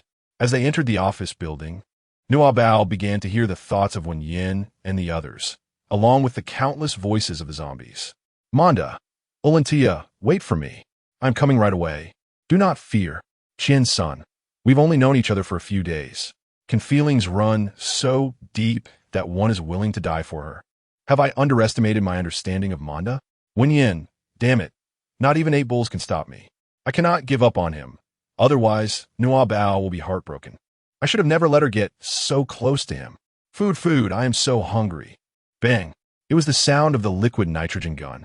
Wen Yin fired a shot at the horse-drawn carriage sculpture not far from Manda, instantly turning the entire sculpture into ice. The zombies, fearing the cold, scurried atop it. "I must save Olentuya. No one shall stop me." Crack! The shovel broke, and the zombies lunged at Manda. He used a broken shovel to fend them off, but was ultimately pushed against the statue by the horde. Feeling the chill, the zombies' movements suddenly slowed. Manda discarded the shovel and prepared to charge forward, but Wen Yin aimed her gun at him. "If you do not obey my orders, I will send you to meet Olentuya right now." Manda remained undaunted. "If you dare, pull the trigger." Though Wen Yin could not hear his thoughts, she understood the defiance in his gaze. "I am prepared to end your life. You would be the first to perish due to your stubbornness." Qiansen also intervened. "If you act so impulsively and get bitten by a zombie, you too will become one. How then will you save anyone? Just wait a moment. Let's all think of a solution together. This statement resonated with Manda, causing him to take a step back. Wenyan lowered her voice and asked Qian-san, "Are you truly planning to go inside?" Qian-san replied, "There must be a reason for so many zombies to be gathered here. It is worth investigating. Moreover, if we are to stockpile supplies, we must enter this warehouse. Will Zhao Wuying be able to protect Nuobao?" Nuobao, slung over Mei Xian's shoulder, murmured, "Yes, Mom, he cannot." Inside the office building, there were few zombies, and Nuobao was light, making it easy for Mei Xian to navigate around them. She reached the top floor of the office building, pulled Nuobao along, and sat down on the slanted rooftop, revealing the contents of her mouth. Nuobao glanced at the ground, realizing just how high it was. She tucked her neck in and nodded slightly. "You are quite perceptive. At last, I have discovered a virtue of yours." Nuobao, with a sorrowful expression, uttered a soft thank you. Mei Xian let out a derisive laugh, and upon seeing her amusement, Nuobao attempted once more to reach out with her healing abilities, only to be met with resistance once again. She was left to ponder alternative means of escape. Mei Xian inquired, "Earlier in the camper, Zhao Wuying did not notice my presence. How is it that you were able to see me?" Nuobao blinked her eyes. She promised her mother to remain silent. Mei Xian teased, "Surely, you do not intend to claim it as your mind-reading abilities, do you?" "No, bon. She has figured it out. That doesn't count as me saying it, does it?" "Mei Xian, speak, or I shall sever your tongue." Nuobao feigned fear, shifting slightly to the side, and timidly remarked, "Before you got into the car, you said that a mother should show no mercy to her adversaries. She should shoot to kill, and then you would not come to rob me." Mei Xian was taken aback. "This isn't what I said. It's the voice of my heart. Can you truly read minds?" Nuobao took a deep breath, steeled herself, and shifted sideways. "Annie, I possess more than just the ability to read minds." With that declaration, she leaped down. "Mom, I'm here."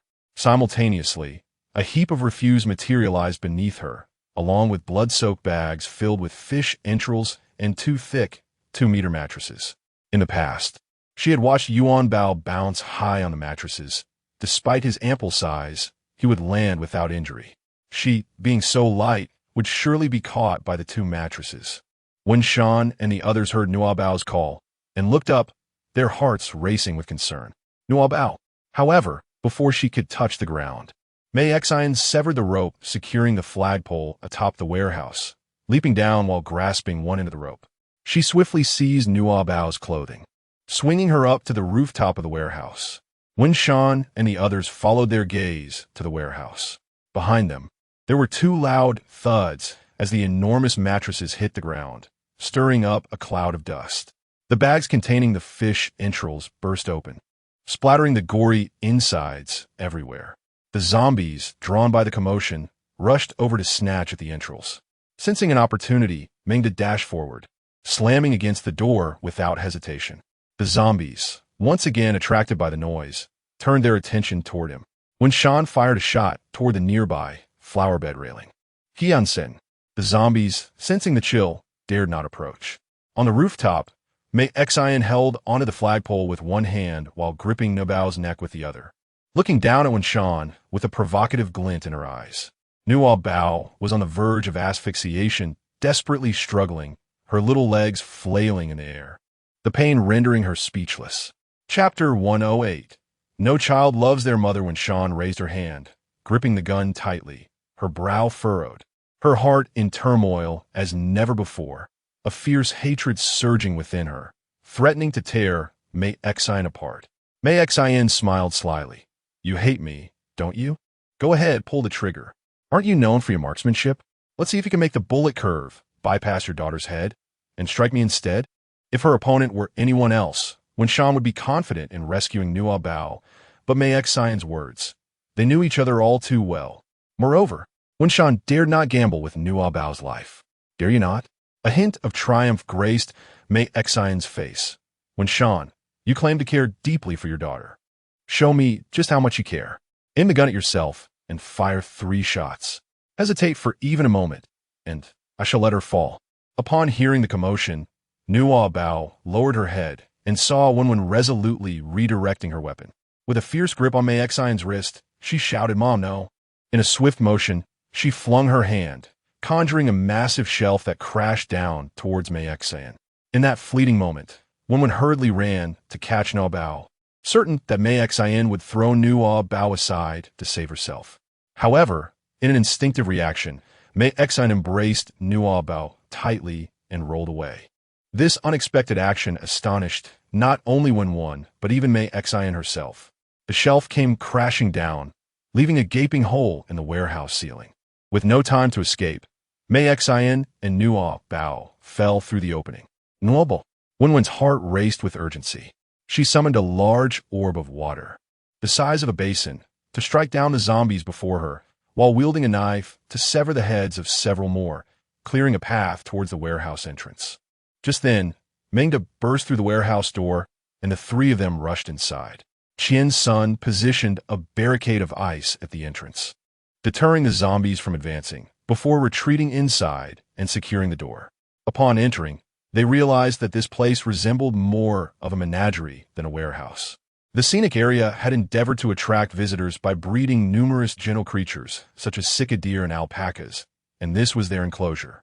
Within the large cages were mutated alpacas, altered sika deer, as well as transformed rabbits and peacocks.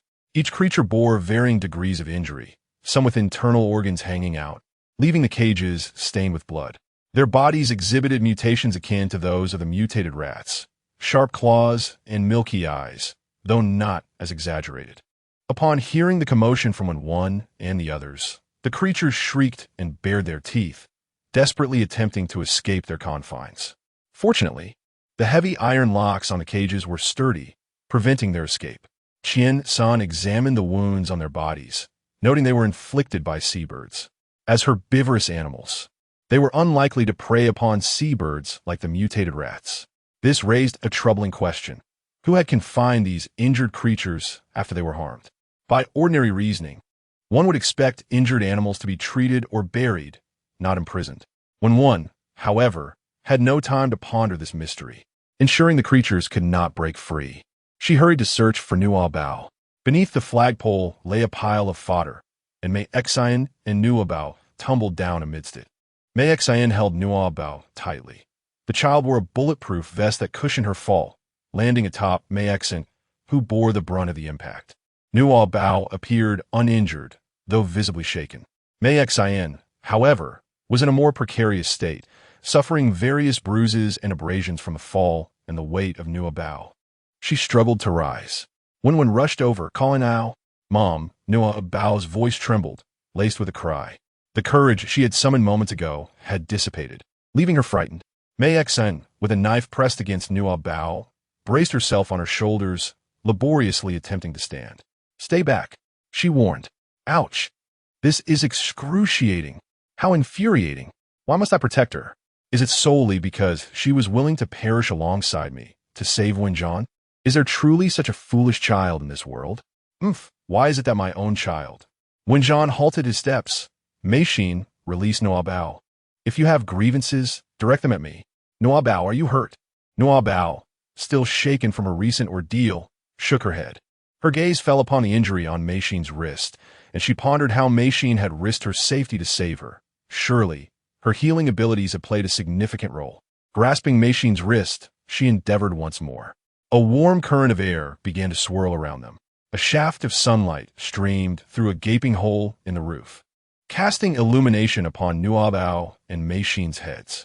Wen and Qian-san could distinctly perceive a faint green glow emanating from Nuobao, its brilliance extending towards Meishin, as if a miraculous phenomenon were unfolding before their eyes. Mengda, lacking any supernatural abilities, was likely oblivious to this spectacle as he continued his search for Ulan Tuya. The soft and tender voice of Nuobao gently spoke, "Aunt Meishin, there is no child in this world who does not love their mother. Your child simply has not yet had the opportunity to express it to you." For a fleeting moment, Meishin was lost in thought, entirely unaffected by the gentle breeze of Nuobao's presence. However, if he wishes for my demise, how could that be love? That is clearly hatred, akin to that of the heartless one who despises me. Her vision blurred by tears, the most painful memories surged forth in her mind. Mei Xin's hands trembled, overwhelmed by anguish, and she once again felt a repulsion towards Nuobao's healing abilities. The green light vanished, and when Wan and Qian's son grew cautious. At that moment, the scattered straw bags beneath the flagpole stirred. Chapter 109, A Letter from Ulan Taya, I am so hungry. Upon hearing a familiar voice, Nuobao immediately called out to Mei Xian, Annie, don't go over there, it's a zombie. How do you know? Suddenly, a bag burst open, and a zombie dressed in red, with disheveled hair, lunged forth. Mei Xian retreated in haste, while Wenjian attempted to rescue Nuobao, only to have her evade him just in time, pressing a knife against Nuobao's neck. Don't come any closer. Eliminate the zombie, quickly. Wenjian glanced at the creature, perplexed, as it did not pursue them. Amidst her screams and frantic movements, the bags of straw surrounding the flagpole toppled over. They finally discerned that the zombie's hands were tightly bound with wire around the railing, so securely that its struggles had lacerated its wrists, oozing a thick, dark green substance. Ulan Tuya. Manda recognized the zombie, a 2-meter-tall Mongolian man, and tears streamed down his face in an instant. Nuobao also spoke on behalf of Mengda. It is Aunt Ulan Tuya. When Sha also noticed that the zombie was dressed in Mongolian attire, yet her face was marred with blood and claw marks, rendering her original features unrecognizable. Qian's son observed the bloodstains on her clothing. She had been dead for at least 12 hours, which meant that she had already been injured and perished when the seabirds first attacked Ning City. He circled to the side to examine Ulan Tuya's bound wrists and remarked, she must have secured her hands to the flagpole before her death. Why would she do such a thing? Mei Xian replied, of course, it was out of fear of becoming a zombie and biting others. If it were me, I would do the same. Consuming human flesh is utterly repulsive. Qian's son countered. After the seabirds attacked, the official explanation was that they had gone mad, and the victims only mutated around 11 o'clock at night. Prior to that, even the military was unaware that the injured could transform into zombies and bite. It was in this unprepared state that Ning City suffered such great losses. How could she have known in advance that she would become a zombie? From not far behind Ulan Tuya, a voice echoed, it hurts so much, save me, I am so hungry. Nuobao turned to see a black notebook perched atop a cage surrounded by iron sheets. What could that be? Mengda bypassed the wide-eyed, gaping Ulan Tuya, suppressing his sorrow as he picked up the notebook. This is Ulan Tuya's feeding log. I've seen her make entries, he stated, flipping it open to reveal elegant handwriting. I cannot understand a single word. Nuobao informed the others that it was Aunt Ulan Tuya's feeding log, adding, Mom, Uncle Mengda cannot read. When Sha approached, handed Mengda a liquid nitrogen gun, and took the notebook back. There was still one bullet left. I believe she wished to end it quickly. As he hesitated, when Sha opened the notebook, skimming past the earlier feeding records until he reached a letter addressed to Mengda. She wrote you a letter. Shall I read it aloud? Mengda nodded. Dear brother Mengda, by the time you discover this letter, I may already be dead or transformed into a monster.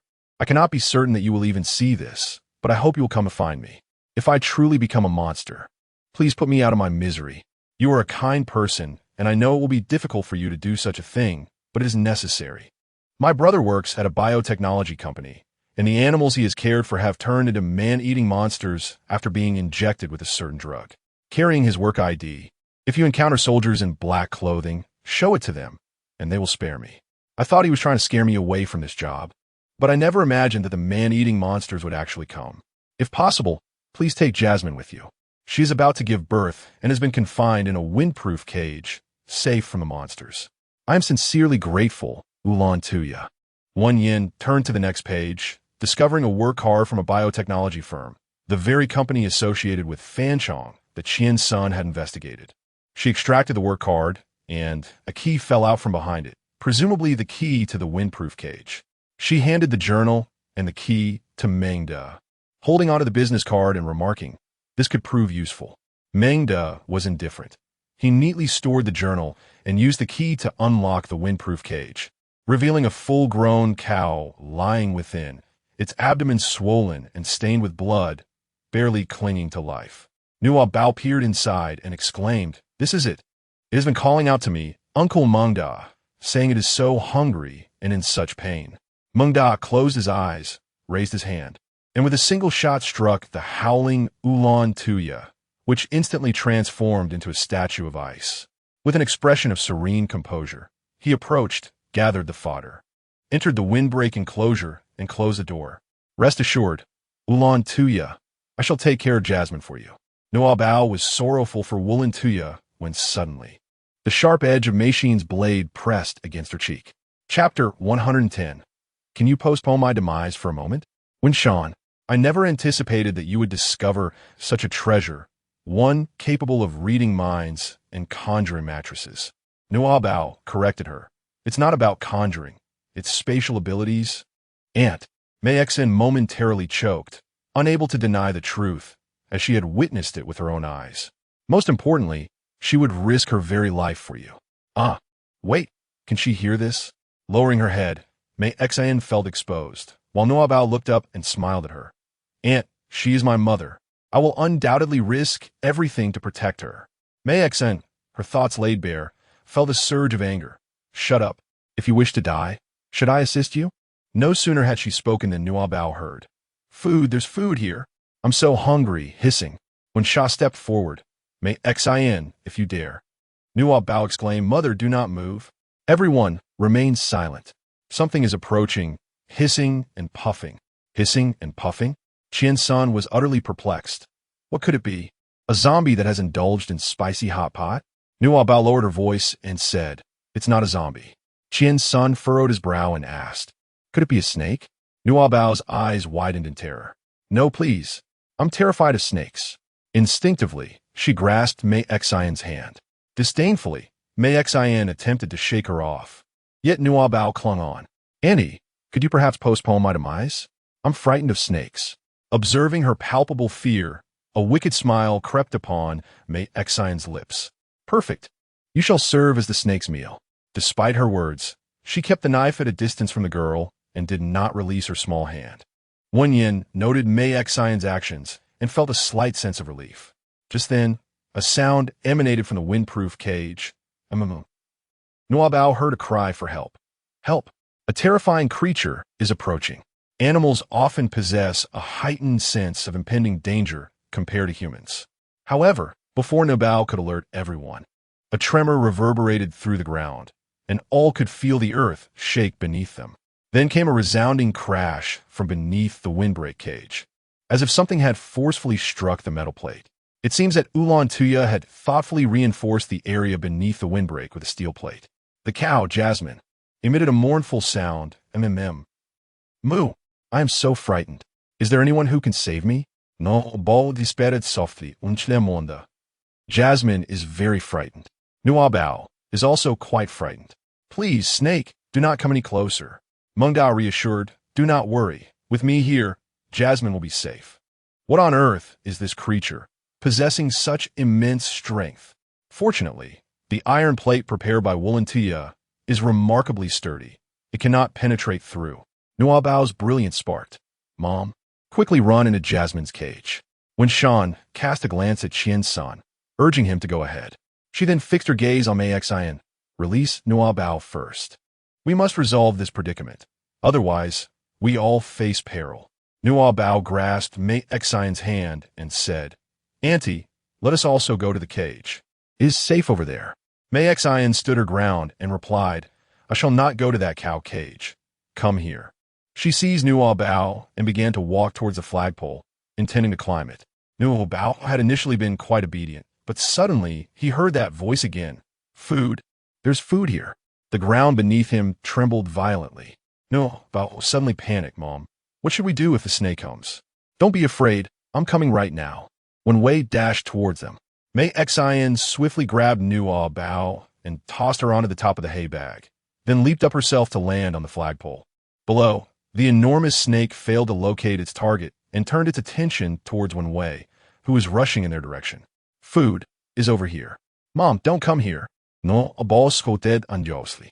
Wen Wei sensed the snake had shifted its focus and quickly halted, but found no place to land nearby. She turned and ran towards the cage. Qian-san opened the cage door, extending his hand towards Wen Wei. Behind her, a conspicuous mound of earth began to rise, pursuing her relentlessly, as the ground heaved open to reveal a pair of crimson eyes reminiscent of a mutated rat, exuding an eerie terror. Hurry, Wen-wei, hurry! Wen-wei felt the urgency mounting. Even if she could make it, Qian-sun might not close the door in time, allowing the snake to surge into the cage. She pointed to the iron door and shouted, "Close the door." Qian-sun glanced at the iron lock hanging on the door and understood Wen-wei's intent.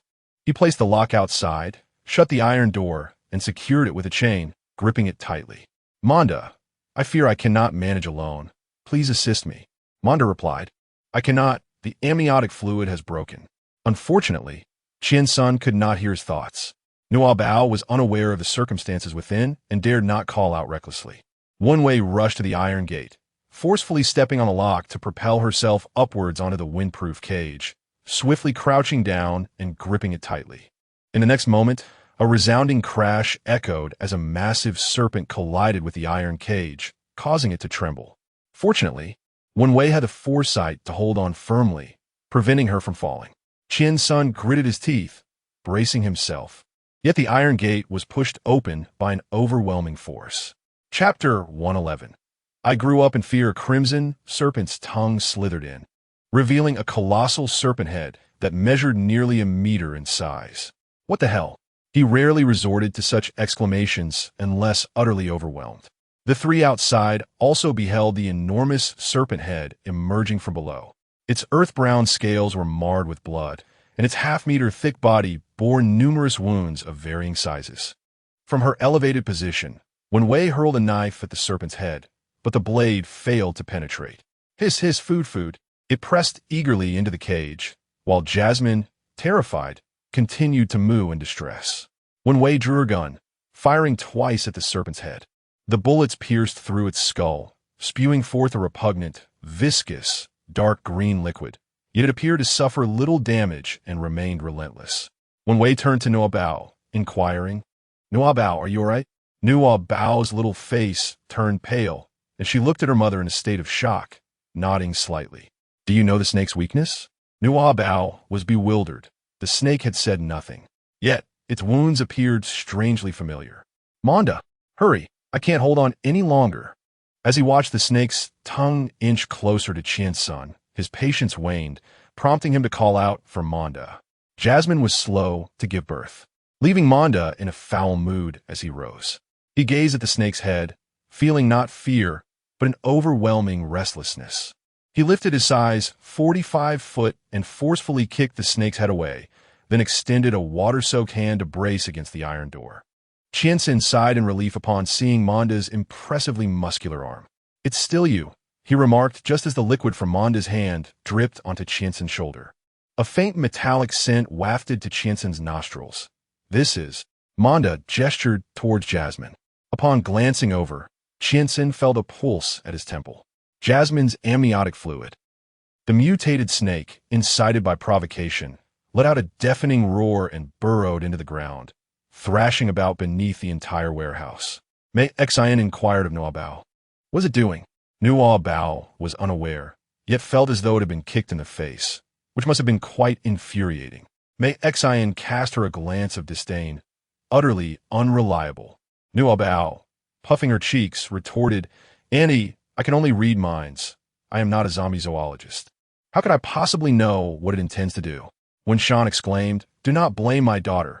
At such a moment, do you really expect a child to protect you?" May Xin gazed at Nuobao, who curled up into a ball, her limbs as slender as twigs, her small face pale, and her large, watery eyes glistening with unshed tears, conveying an impression of profound grievance. May Xin found herself on the verge of uttering harsh words, yet inexplicably they remained unspoken. Feigning pity, utterly detestable, Nuobao timidly remarked, "Auntie, I am not pretending. I am genuinely afraid. I fear snakes." Maxine exhaled heavily, preparing to crawl out and escape. She had come to realize that she could not bring herself to harm Nuobao, and thus, ignoring her was the only form of retribution available. After all, Nuobao was terrified of snakes. It was quite possible that she might clumsily fall and become a victim of one. The thought stirred a pang of discomfort within May Exine. Such a cherubic little creature. It would indeed be a pity for her to be devoured by a snake. That peculiar spatial ability of hers seemed quite convenient. It would be splendid to carry her along for some errands. She glanced back at Nuobao once more. The glutinous treasure shook its head like a rattle drum. I will not go with you. I wish to follow my mother. May Exine clenched her fist tightly. Who would want to carry such a burdensome little creature? Should you dare to heed my thoughts again, I shall sever your tongue first. Nuobao shrank her neck and said, Auntie, there's no need to frighten me. I grew up amidst fear, so I am unafraid. May Exine responded, What kind of nonsense is this? Who taught her such things? Are they fit to educate a child? Nuobao inquired, What's the matter, Auntie? Yuanbao often expressed such sentiments, prompting her to wonder if she had erred in any way. May Exine, feeling rather unmotivated to correct her, replied, It's perfectly fine. You haven't made any mistake. At that moment, when Jean finally grasped the intentions of the colossal serpent and exclaimed, Oh no, it seeks to hollow out the ground, causing us to plunge into its depths. May Exine, take Nuobao and climb upwards. Qian-sun, Mingda, hurry out, we must escape. May Exine, feeling disgruntled, retorted, You're trying to push me away, so why should I heed your words? Yet, despite her verbal protest, her body dutifully clutched Nuobao's garment, effortlessly tossing her onto her shoulder as she struggled to ascend the flagpole. She held on tightly, knowing that a fall would mean a fate of becoming serpent fodder. Nuobao's tiny hands clung tightly to Mei Xin, their breath softly cascading upon her neck. She couldn't help but recall Nuobao's moist, tender kiss, seemingly infused with the unique scent of childhood. A smile involuntarily graced her lips as she navigated the ascent, reaching out to gently pull Nuobao closer, fearing that any sudden movement of the flagpole might cause her to tumble down. Nuobao understood that this was a rare opportunity, as her healing ability manifested a warm green light, enveloping May Exine. This time, she did not resist. The inner turmoil and resentment gradually dissipated. Chapter 112. Stay here to accompany my burial.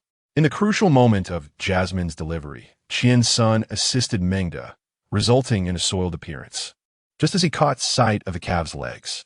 Upon hearing Wenjuan's words, he took a step back and said, Mengda, let us go. It's in distress. It won't survive. Mengda remained steadfast. I'll won't leave. If anyone is to go, it should be you. I must save Jasmine. Jasmine uttered, Don't do this. I want to leave. Take me with you. Perhaps it was the violent shaking of the flagpole that prompted the creature to launch its attack here. With a single collision, the flagpole and the surrounding ground collapsed. May Exine grasped the flagpole with one hand while tightly holding on to Nuobao with the other, plummeting into the depths amidst a cloud of dust. When Zhuan shouted in desperation, Nuobao, Mei Xin replied, At least show some concern for me. Accompanying Nuobao and Mei Exine in their descent were two large iron cages, one housing a mutated alpaca and the other a mutated peacock. Fortunately, the ground did not collapse too deeply, creating a slope over 3 meters high against the flagpole, with the two cages shielding them from the mutated serpent. The mutated serpent, over 2 meters long, writhed its thick body, eager to devour Nuobao and Mei Exine. Mei Exine clutched her chest, cold sweat pouring down from the pain, immobilized. Gazing at the precariously collapsing cage and the mutated serpent, she resignedly remarked, Little one, I've broken my rib. I cannot climb up, and with your short arms and legs, you cannot ascend either. It seems we can only remain here to accompany my burial. Nuobao harbored a profound fear of snakes, yet her desire to survive prevailed. She heard the countless voices of the zombies as the flagpole shattered the warehouse wall, allowing the encaged undead to surge in. When Shan leaped to the ground, wielding a gun in one hand and gripping a knife in the other, resolutely guarding the entrance to prevent the zombies from breaching their defenses. Before long, Qian-sun emerged to lend his assistance. Nuobao cupped her hand around her mouth, forming a trumpet shape, and exclaimed, Mom, we are fine. Aunt Mei Exine is injured and wants me to accompany her in burial. What does accompany in burial mean? Mei Exine. How foolish. not even knowing what a company in burial means.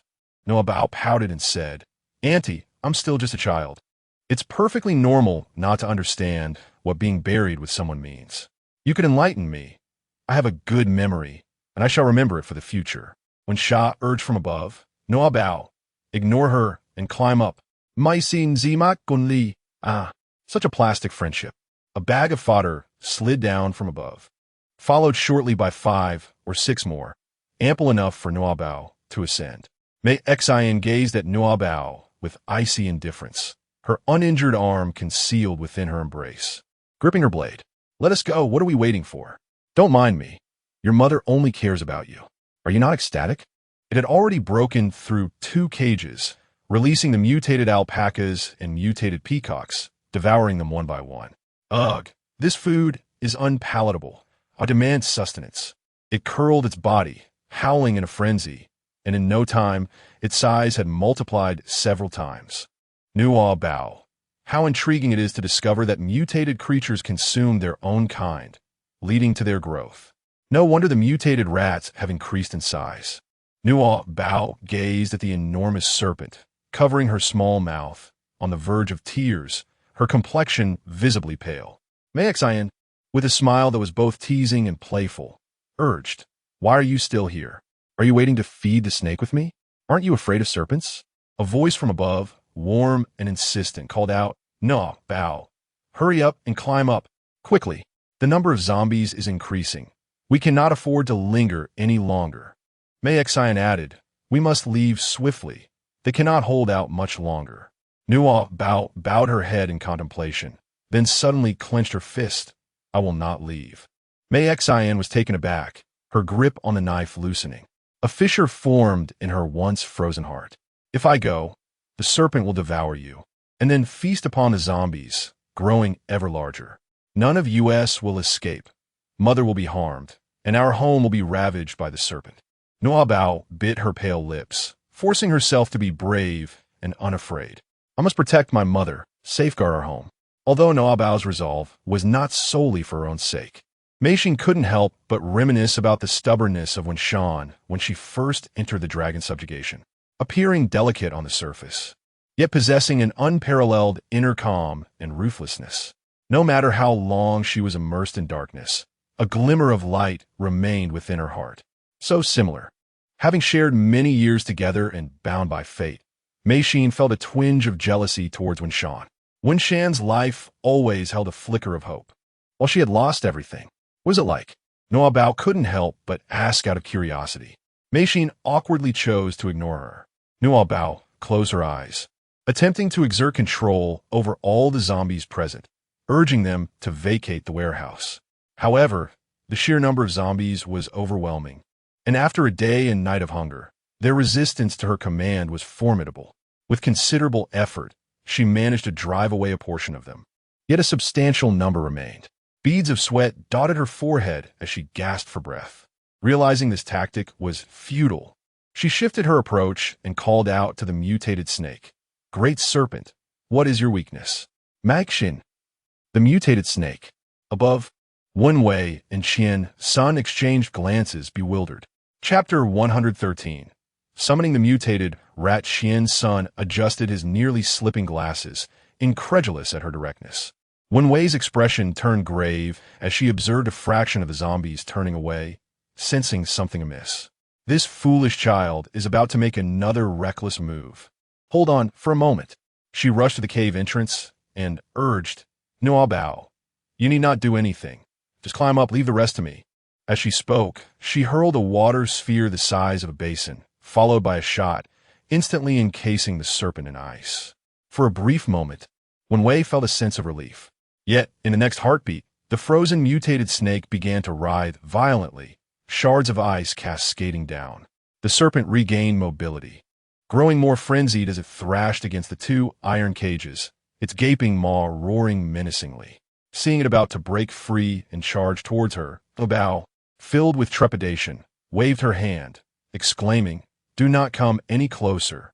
2 large shelves materialized out of thin air, crashing down upon the mutated snake. Struck by the shelves, the serpent recoiled and the structures landed in front of the iron cages, providing a temporary barrier. Qian Sen's hands trembled as he gripped his knife. The overwhelming horde of zombies was relentless. For every one he decapitated, 10 more surged forth. Gritting his teeth, he swung his blade, only for the surgical knife to become lodged in the neck of a zombie, failing to sever it completely. The zombie, with half its head missing, lunged at him, but he reacted swiftly, using a water sphere to send it flying. Otherwise, he too would have succumbed to the infection. Now bereft of a weapon, his offensive capability diminished significantly. Wei, I can't hold on much longer. There are too many zombies. I only have one liquid nitrogen bullet left. I must maximize its effectiveness. Nuobao, in a state of urgency, exclaimed, Mother, we are out of ammunition. What shall we do? Maxin chuckled softly, replying, what else can we do without bullets?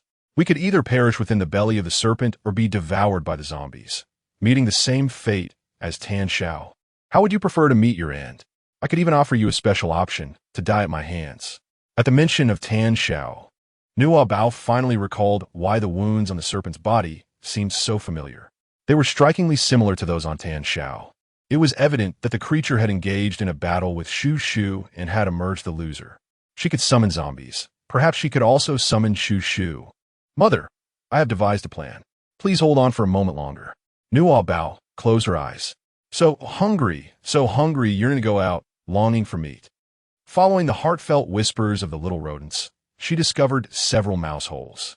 They retained the nocturnal habits of their kind. Thus they were all in hiding now. Nuobao summoned. Come to me. There is meat to be had. Meat to be had?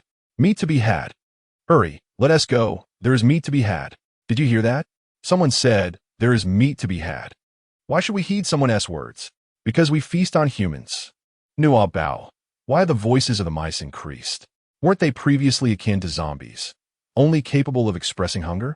Moreover, summoning the mice seems far easier than calling forth zombies. It appears to require no effort whatsoever. Could it be that because she aligns with the mice's thoughts, they have no resistance towards her? In a short span of time, she felt countless mutated mice burrowing towards her, their excitement akin to dogs eagerly awaiting a frisbee, their fur standing on end. Wan, upon hearing Nuobao's words, felt a surge of urgency. Each time, she disregarded her own safety. It seemed time for a gentle reprimand to instill some caution. Glancing around, Wan gathered water orbs with her hands, striking them against the breached warehouse wall, cascading water over the zombies below. Qian-san observed her. Logically, she would not miss her mark without reason. Wan waved her cryogenic gun at him. Only one bullet remained. Qian-san comprehended her intent and conjured water orbs to knock the zombies away while ensuring those nearby were doused. Utilizing their powers was exceedingly taxing, and soon, both were drained, their breaths growing labored. This will suffice. Wan leaped onto a hay bale, half her height. Qian-san clung to a rope suspended from the flagpole, allowing his body to dangle in midair. With no obstruction, a portion of the zombie horde surged towards the opening, while another group lunged at the two of them. Wan fired her last bullet at the puddle below. The water, the zombies, and the warehouse wall were all encased in ice. The force was formidable, yet not as solidly frozen as a single zombie. Fortunately, zombies fear the cold. Once the ice formed, the outsiders hesitated to advance. Wan and Qian-san exchanged relieved glances and exhaled deeply. Below ground, the mutated snake relentlessly collided with its iron cage. Wan and Qian-san descended together. Wan embraced Nuobao tightly. You reckless one, how are you feeling? Nuobao shook her head, her expression still bearing a hint of ease. It's all right, Mama, don't worry. Nuobao is quite brave. When Xuan, feeling a mix of anger and tenderness, embraced her tightly. If you misbehave again next time, I shall spank you. Nuobao clasped her hands over her bottom, exclaiming, No, it hurts so much when you spank me. Grandma always uses a rolling pin to hit me. Wen Yin was momentarily taken aback, her anger dissipating, leaving only a pang of compassion. Mother would never strike you. She could never bear to. Nuobao clung to Wen Shan's neck, a gentle warmth permeating her being. I'm sorry, Mama. I will do my best to listen to you from now on. Wen Shan replied. Do your best. Chapter 114. In the next life, will you be my daughter? Qian-sun examined Mei Xian's injuries while confiscating her knife. Her ribs and forearm were fractured. He inquired of Wen-shan, should we save her? Wen-shan gazed at Mei Xian. A wounded person is merely a burden. This is what you taught me. Mei Xian shrugged nonchalantly. Leave me a gun, and you all can go. Wen-shan picked up Nuobao. What do you think? Nuobao pondered. Although Aunt Mei Xian bullied me first, she has saved me twice and got injured in the process. I suppose that balances things out, right? I want to save her. Is that okay, Mama? Mei Xian scoffed. Truly, like mother, like daughter. You show mercy to your enemies, and yet expect them to be grateful? Nuobao denied. You are not the enemy. You are one of us, dear mother. One of us. Mei Xian glanced at Wen-sha. Wen-sha awkwardly averted her gaze, turning her attention elsewhere. The mutated snake let out a roar, asserting its presence as it collided with two nearby shelves, rendering the nearly collapsing cage ineffective in halting its advance. Mei Xian's anxiety heightened. What are you all discussing? Do you wish her demise? You too. Take the child up there and hand me a gun. After a moment's hesitation, Wen-sha handed her a firearm. Mei Xian chuckled self-deprecatingly. You truly trust me with this? Just like that? She aimed the gun at Nuobao, nestled in Wen-sha's arms. With a cold stare, Wen-sha fixed her gaze on Mei Xian and drew another gun from her waist. Nuobao was unable to perceive the anger and hatred simmering within Mei Xian. She gently patted Wen-shan and leaned closer to her ear, whispering, Mom, Annie has accepted my healing abilities. She will not shoot. Wen-shan nodded slightly, yet remained cautious. Mei Xian gestured with the gun, permitting them to leave. I concede. Your daughter is quite remarkable. Wen-shan, feeling relieved, exchanged a glance with Qian-san, signaling him to proceed first and then extend his hand to assist her and Nuobao. As she holstered her weapon, Wen-shan admonished Mei Xian, I will come to retrieve you shortly. Do not perish. Nuobao wriggled free from Wen-yan's embrace and hugged Mei Xian, saying, Auntie, do not remain in this abyss. Come to be with us. Mei Xian was momentarily taken aback, but then surrendered to her emotions and enveloped the soft little body in her arms. In the next life, would you be my daughter? Nuobao found herself in a predicament. Yet, I wish to remain my mother's daughter in my next life. Mei-shin smiled helplessly, gently ruffling Nuobao's little head, summoning an unexpected strength to propel Nuobao towards Wen-shuan. Simultaneously, a mutated snake burst forth, shattering its iron cage. Mei-shin, gripping her firearm with unwavering courage, positioned herself in front. The deafening sound of gunfire reverberated through the underground, yet the impact on the mutated serpent was minimal, merely halting its advance for a fleeting moment. As she fired, she advanced, resolute in her willingness to sacrifice herself to buy them precious time. Suddenly, the ground trembled, soil and stones shifting as countless mutated rats erupted from beneath. Mei-shin retreated, arms wide open, embracing her fate. Come forth, let us see who has the audacity to consume me first. Fear not, dear aunt. They shall not feast upon you. The soft and adorable voice of Nuobao resonated above. Mei Xian's emotions, driven by a willingness to embrace death, became incoherent. Wen-shan squatted nearby, lifting her chin slightly. Look for yourself. Mei Xian turned to see a mutated rat frantically biting a mutated snake. The snake was large and powerful, yet it lacked the agility of the rat, which was numerous. The two parties were relatively evenly matched. Nuobao squatted at the entrance of the cave, focusing intently. Hurry and eat. It's delicious, truly delightful. The mutated rat retorted, Pa, it's not tasty at all. Why does she claim it is? It continued, I suppose we must make do. It's better than starving. Why don't we consume humans instead? Nuobao hastily exclaimed, at our size. How can we possibly consume such a substantial morsel to satiate our hunger? That makes sense. Hurry and eat while it's hot. The mutated snake hissed furiously, coiling its tongue around a mutated mouse and attempting to swallow it whole, all the while thrashing its body to dislodge the mouse from its grasp. However, the sheer number of mutated mice proved to be overwhelming, leaving the snake unable to devour them all or eliminate them effectively. The mutated mice presented a formidable challenge for the serpent. It was far too large, rendering it incapable of consuming them in a single bite. The ensuing struggle would only result in mutual destruction. Yet, for Wen Yin and the others, this outcome was nothing short of advantageous. But why exhaust all the mutated mice at once when they were so compliant? Qian-san directed from the sidelines, strike at the snake's vital spot, Nuobao. Instruct them to target the serpent's weak point.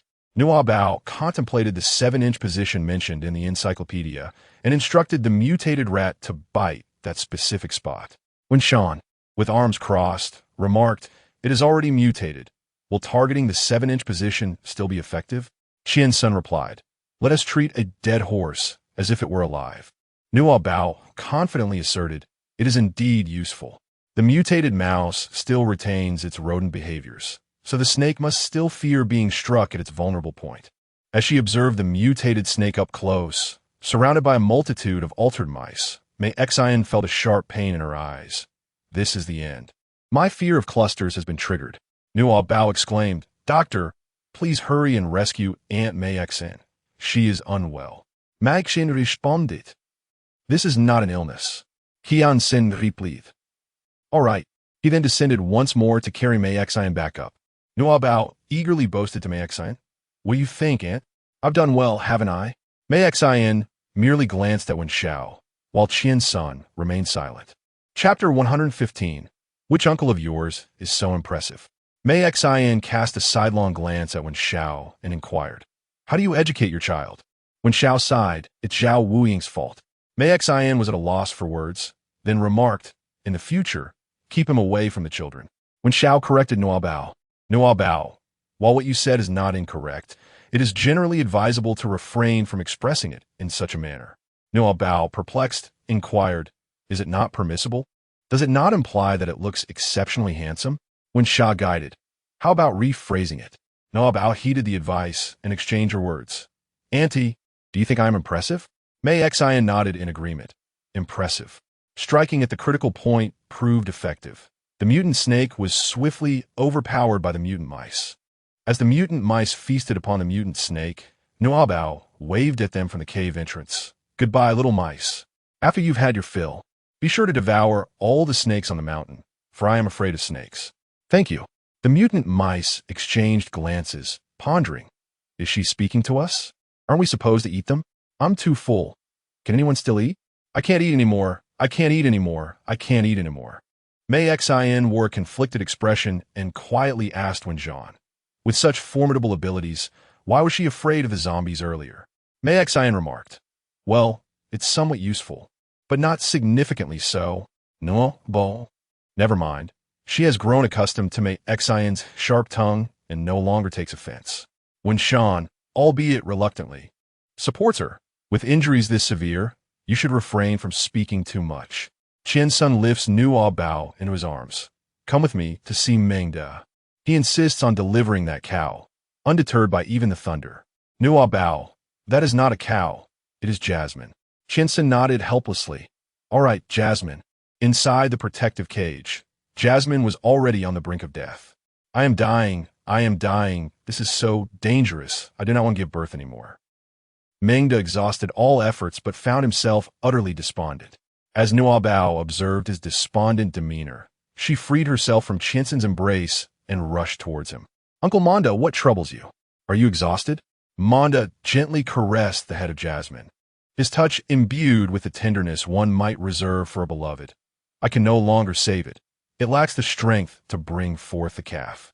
I have failed the trust placed in me by Wulantuya." Nuobao gazed at Jasmine in disbelief. Could it be?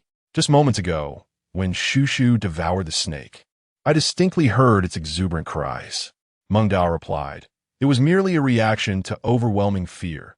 It must have exhausted all its strength." Nuobao gently touched Mo Li and said, "Uncle Mengda, I read in the encyclopedia that female animals may abandon their offspring when they sense danger. Could that be the reason she is unable to give birth?" Mengda looked up and replied, "I had not considered that possibility. It may indeed be the case. What about that snake? I shall go and eliminate it." Nuobao, "It has already been devoured by the mouse." Mengda was taken aback for 2 seconds, glanced at Qian-sun, and shook his head.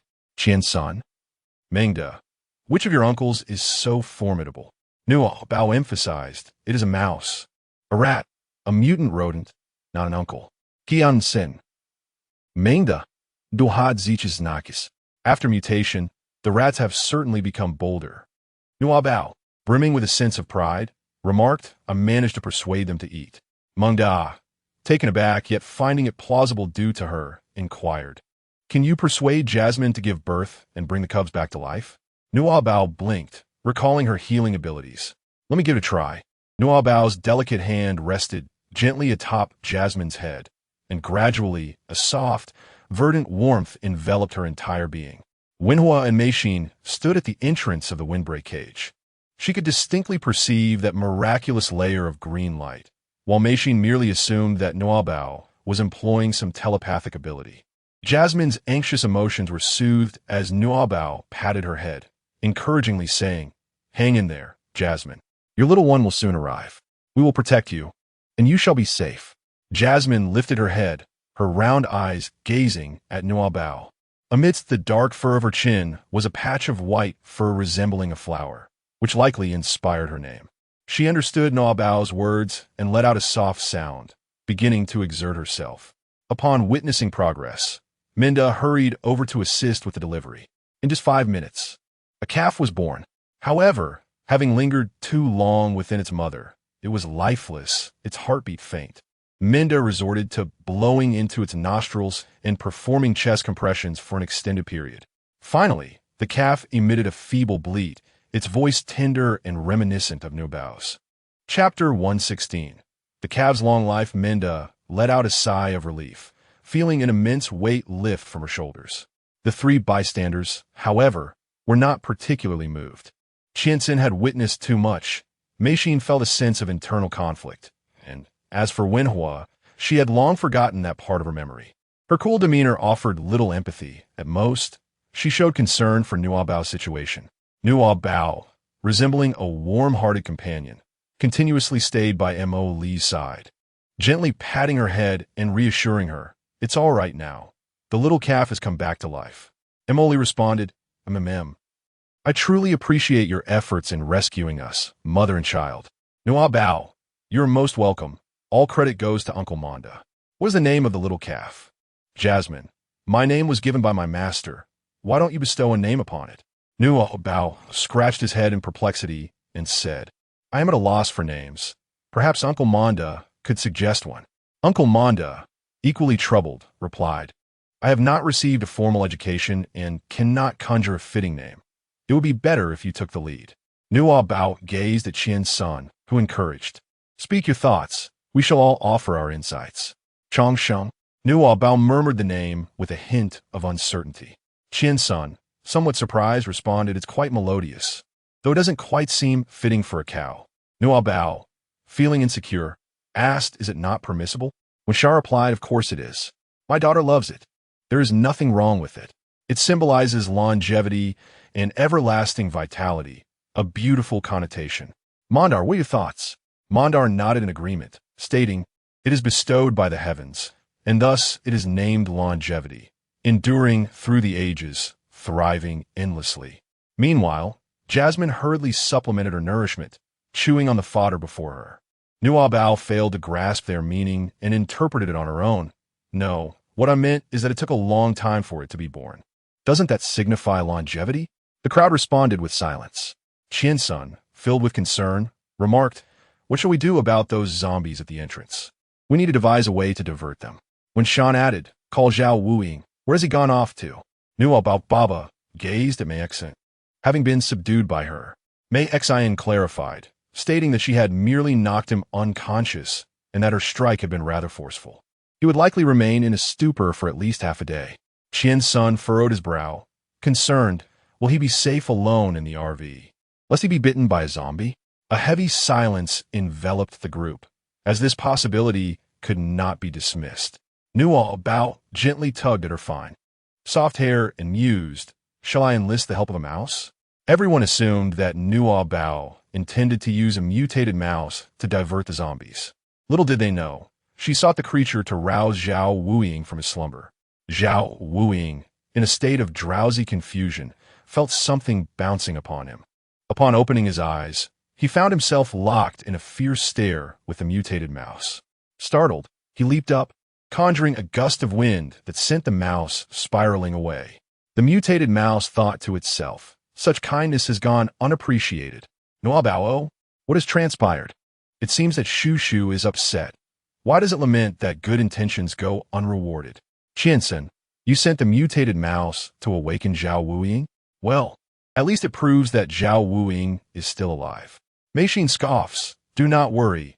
Villains are destined to leave a foul legacy, while we are fated to endure." Inside the RV, Zhao Wuying hastily rose to inspect himself for any bites. Poor soul, he had been unconscious in the vehicle for so long, with the door left ajar. Yet no one had come to his aid. Zombies roamed nearby, and if he were to sneeze or snore, he might awaken as one of them.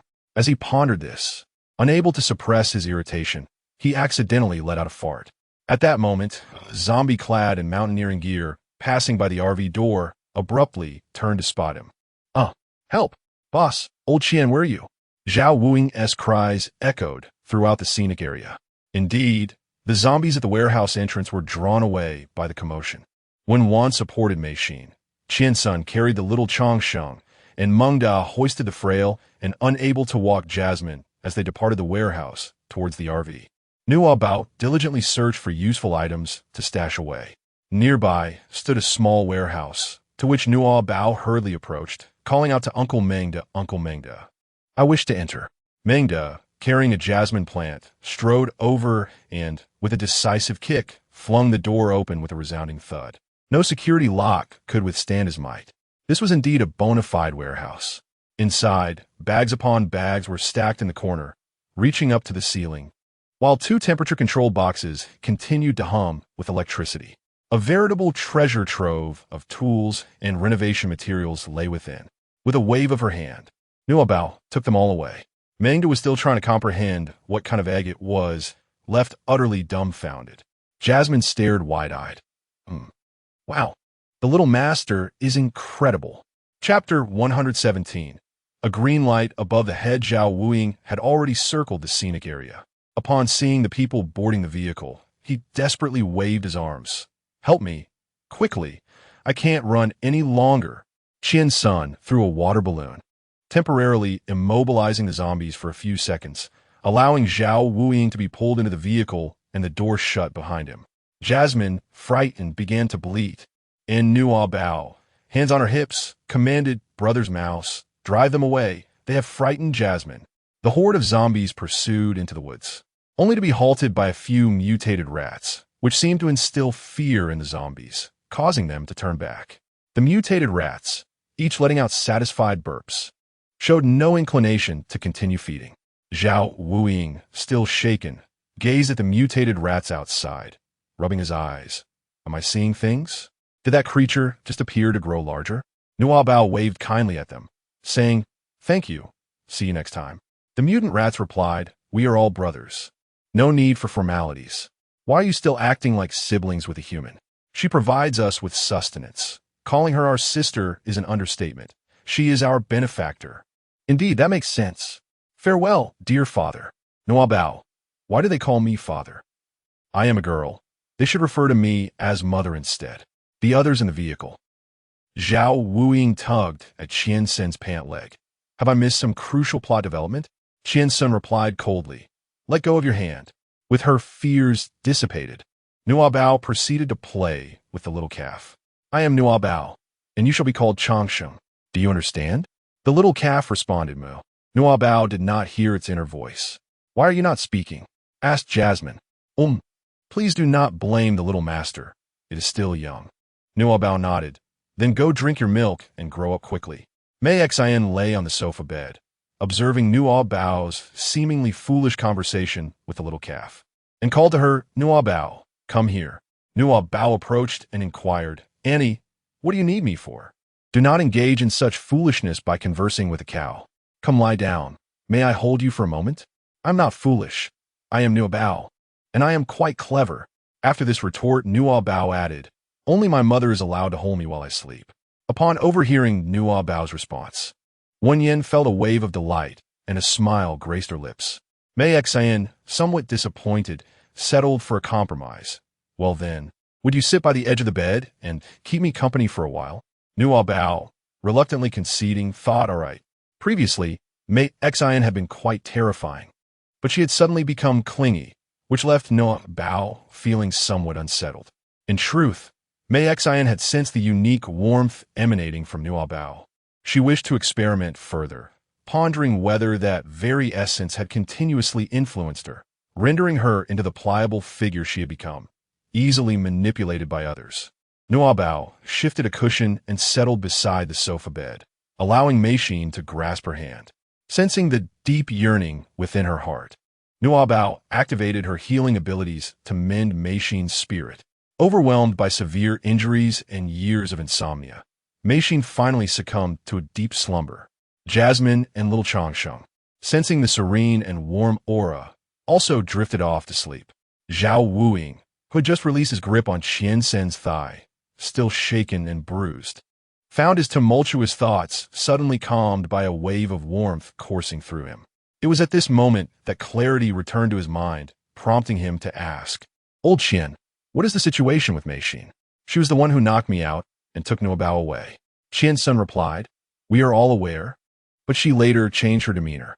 "She was gravely injured while trying to save Nuobao. You should let this go."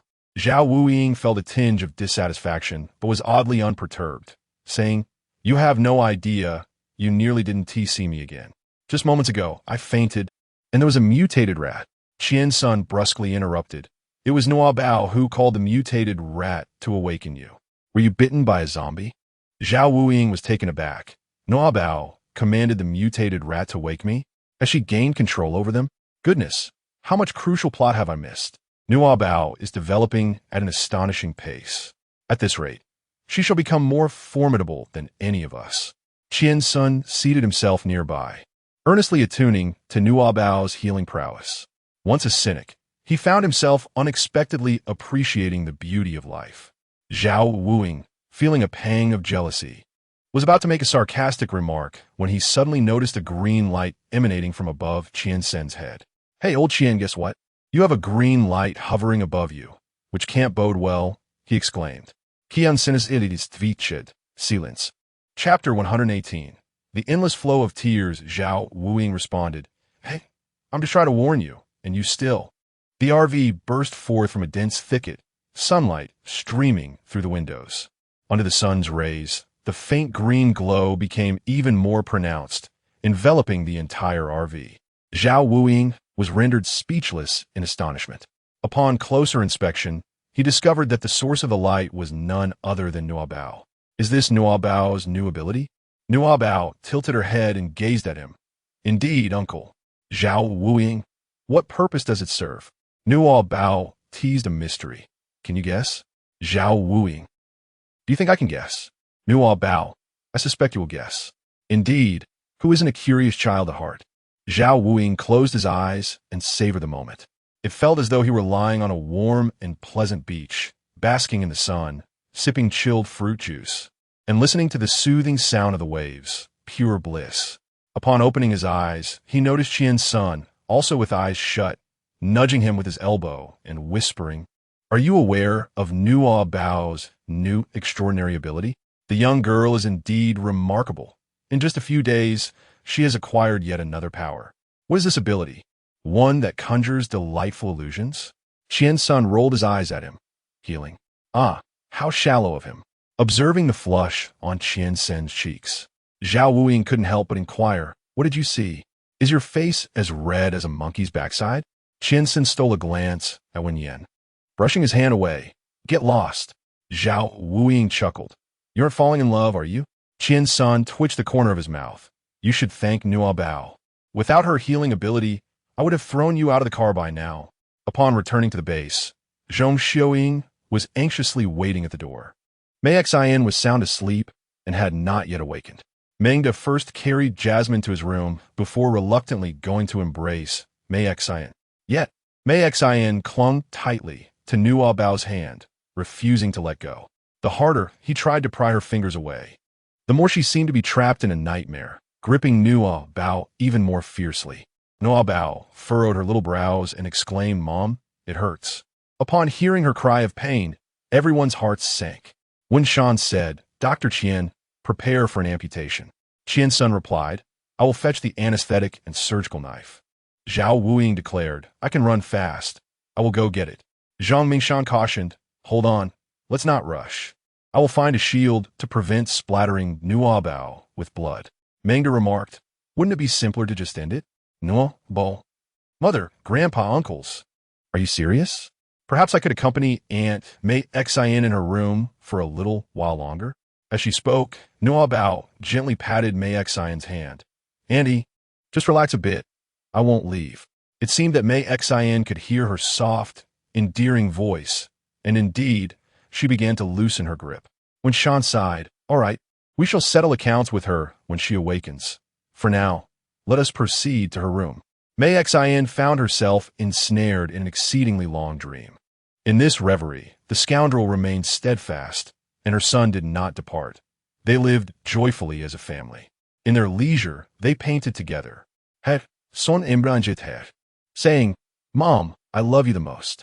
In my next life, I wish to be your son again." Mei Xian was momentarily stunned, and the emotion she had long suppressed surged forth, causing her to weep uncontrollably within the dream, her tears soaking the pillowcase. Nuobao entered Meixin's room for the first time. The space was somewhat disheveled, adorned with wine bottles, coffee bags, a palette, dyes, and brushes, alongside a multitude of unfinished artworks. Each painting depicted various forms of demise. Some illustrated individuals lying in bathtubs with their wrists slashed. Others showed people plummeting from heights, and one haunting piece portrayed a pregnant woman on an operating table, her abdomen gruesomely torn apart by small hands. The painting closest to the bedside depicted a figure ensnared by a horde of crimson-eyed rats, desperately struggling in the center. Their expression a grotesque mask of anguish. Nuobao recognized him. It was Tan Xiao. She depicted the manner of Tan Zhao's demise. Nuobao couldn't help but recall the events of that fateful night, a shiver coursing through her spine. At that moment, Mei Xian grasped her small hand and brought it to her cheek, tears soaking the back of her hand. Nuobao hurriedly searched for tissues, but none were to be found in her vicinity. She could only rummage through her belongings to retrieve a tissue, which she gently used to wipe Mei Xian's tears. "Auntie, please do not cry. Did you have a nightmare?" Nuobao imitated Grandma Li's gentle manner of lulling Yuanbao to sleep, softly patting Mei Xian's shoulder. She even emulated her mother's soothing lullaby. However, Mei Xian's cries intensified. Her tears cascaded down, wiped away only to flow again, resembling a waterfall that could not be dammed. A single pack of tissues was swiftly exhausted. Nuobao scratched her head, exclaiming, "No, this is quite wasteful." Suddenly, a brilliant idea struck her. Chapter 119. Departing from hell to join you. By the time Mei Xian awoke, it was already evening. As she opened her eyes, she found herself free from dizziness and discomfort. Her eyelids, though heavy, did not bear the weight of resentment for her continued existence. Her heart was as tranquil as a windless lake, gently illuminated by a beam of sunlight that felt warm and serene. She could hardly recall the last time she had slept so soundly and deeply. In the past, even after indulging excessively in drink, she would find herself painfully staring at the ceiling, unable to succumb to slumber. Awake? Came the voice of Wen Ran. She turned her gaze towards the bedside. Nuobao had waited for so long that she had already fallen asleep. When Shan, feeling a pang of sympathy for the child, gently embraced her and arranged a comfortable sleeping position, waiting alongside her for Mei Xian to awaken. Their eyes met, and when Shan, with a hint of annoyance, said, "Let go. My daughter's wrist is almost losing circulation." Mei Xian released her hold, sincerely expressing, "Thank you. I slept very well." When Shan, dissatisfied, remarked, "Thanks to Nuobao, even in her exhaustion, continues to exert her healing abilities to ensure you have a good rest." Pausing for a moment, she, usually not one to speak much, added, "You lack abilities and cannot comprehend the exhaustion that accompanies their use. Even I cannot sustain it for such an extended period." Mei Xian gazed at Nuobao, whose delicate face remained pale, with beads of sweat forming on her forehead, making her look exceptionally endearing. What should I do? I find myself growing fond of her. Can she stay with me while I sleep in the future? I promise to treat her well as you do her biological mother. When Sean snorted coldly, reaching out to tear down the painting of the grim-faced Tan Xiao, crumpling it into a ball and tossing it into the trash bin. As long as you are willing to leave this hell, you can sleep well every night without needing to think of my Nuobao. Mei Xian's gaze followed the crumpled paper as it landed in the bin, and she heard a creaking sound nearby. Upon inspection, she noticed a piece of a 410 ultra-long night pad adhered to the pillowcase. Mei Xian, what does this mean?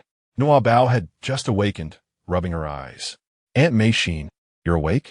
Meishin pointed at the sanitary napkin. Was this your idea or your mother's? A family should not lie. These were your exact words. When Xiao was taken aback, casting her a sidelong glance that was both amused and scornful. Nuobao lamented, "You have shed so many tears that they seem endless. Fortunately, this has a large capacity, absorbs quickly, and boasts an extended design, so there's no need to worry about leaks when you turn." Mei Xian remained silent. Wenwei, suppressing a laugh, added, "Enough. Do not blame Nuobao. You have put her through quite the ordeal. I will settle the score with you once you are better." Wenwei lifted Nuobao and declared, "Come, my dear, it's time for your bath." "Yes, I want to enjoy a bubble bath," Nuobao replied eagerly. "Absolutely. Mengda has prepared some milk for you to drink before we wash. It will help you grow taller." Mei Xian watched them fade into the distance, her envy growing heavier by the moment. Qian-san entered, carrying a medical kit. "I am here to tend to your wounds." Having enjoyed a restful sleep, Mei Xian felt in good spirits. "Thank you for your assistance." Qian-san chuckled softly. "Your politeness is somewhat disarming. Indeed, I am unaccustomed to it myself." She removed her outer garment, allowing Qian-san to reset her bones and bandage her injuries without flinching. She inquired, "My transformation is related to Nuobao's abilities, isn't it?" Qian-san, having conferred with Wenwei, replied candidly, "Yes, it is a healing ability that fosters tranquility and mitigates extreme emotions. It does not exert control over individuals. Acceptance from the recipient is essential. You previously resisted, and thus Nuobao could not assist you." Implicit in his words was the notion that Nuobao had not exerted control over her. Rather, it was she who had chosen to embrace Nuobao during their interactions. Mei Xian shot him a sidelong glance. "Your use of the word help is quite clever." Qian-san responded, "I merely speak the truth, if you do not wish for her influence. She cannot affect you. She has indeed aided me. What are your plans, then?" With resolute eyes and a hint of a serene smile, Mei Xian replied, "To escape this hell and join you." After a night of rest, Wenwei convened a meeting early the next morning. Nuobao unexpectedly occupied the main seat, with Wen Yin sitting beside her. Su Yilan, still clad in her nightgown and stifling yawns, her hair wrapped in curlers, remarked, "Boss, what could possibly be so urgent that it had to be said at such an early hour? I can hardly awaken." Mei Xian, adjusting her hair with a curling iron, retorted, "I came here injured. You talk too much." Su Yilan gazed at Mei Xian in astonishment. Isn't this cynical rhetoric usually hers? What has happened today? Is she actually confronting me? Am I to blame for stealing her lines?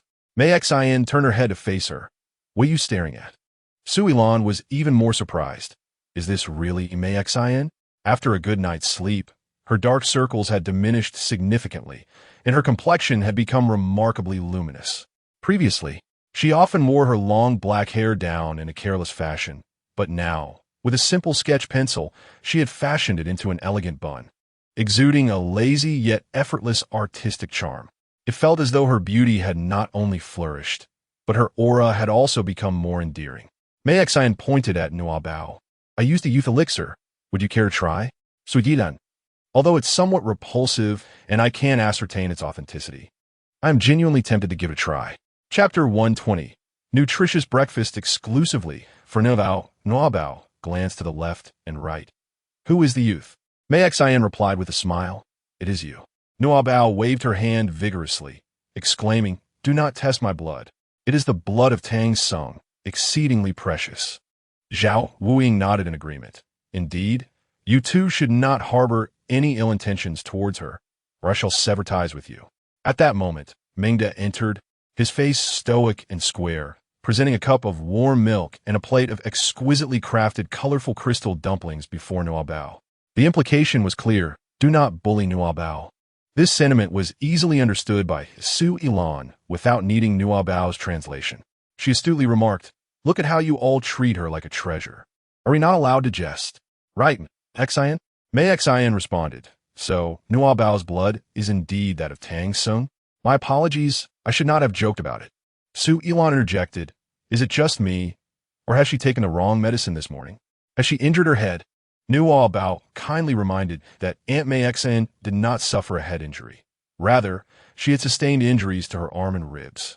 Last night, Mother stated that there was no need for concealment any longer, and it was time to confront them. She could finally speak without reservations. Su Yinan responded, "Do you think I wouldn't notice?" She suddenly realized and gasped in surprise.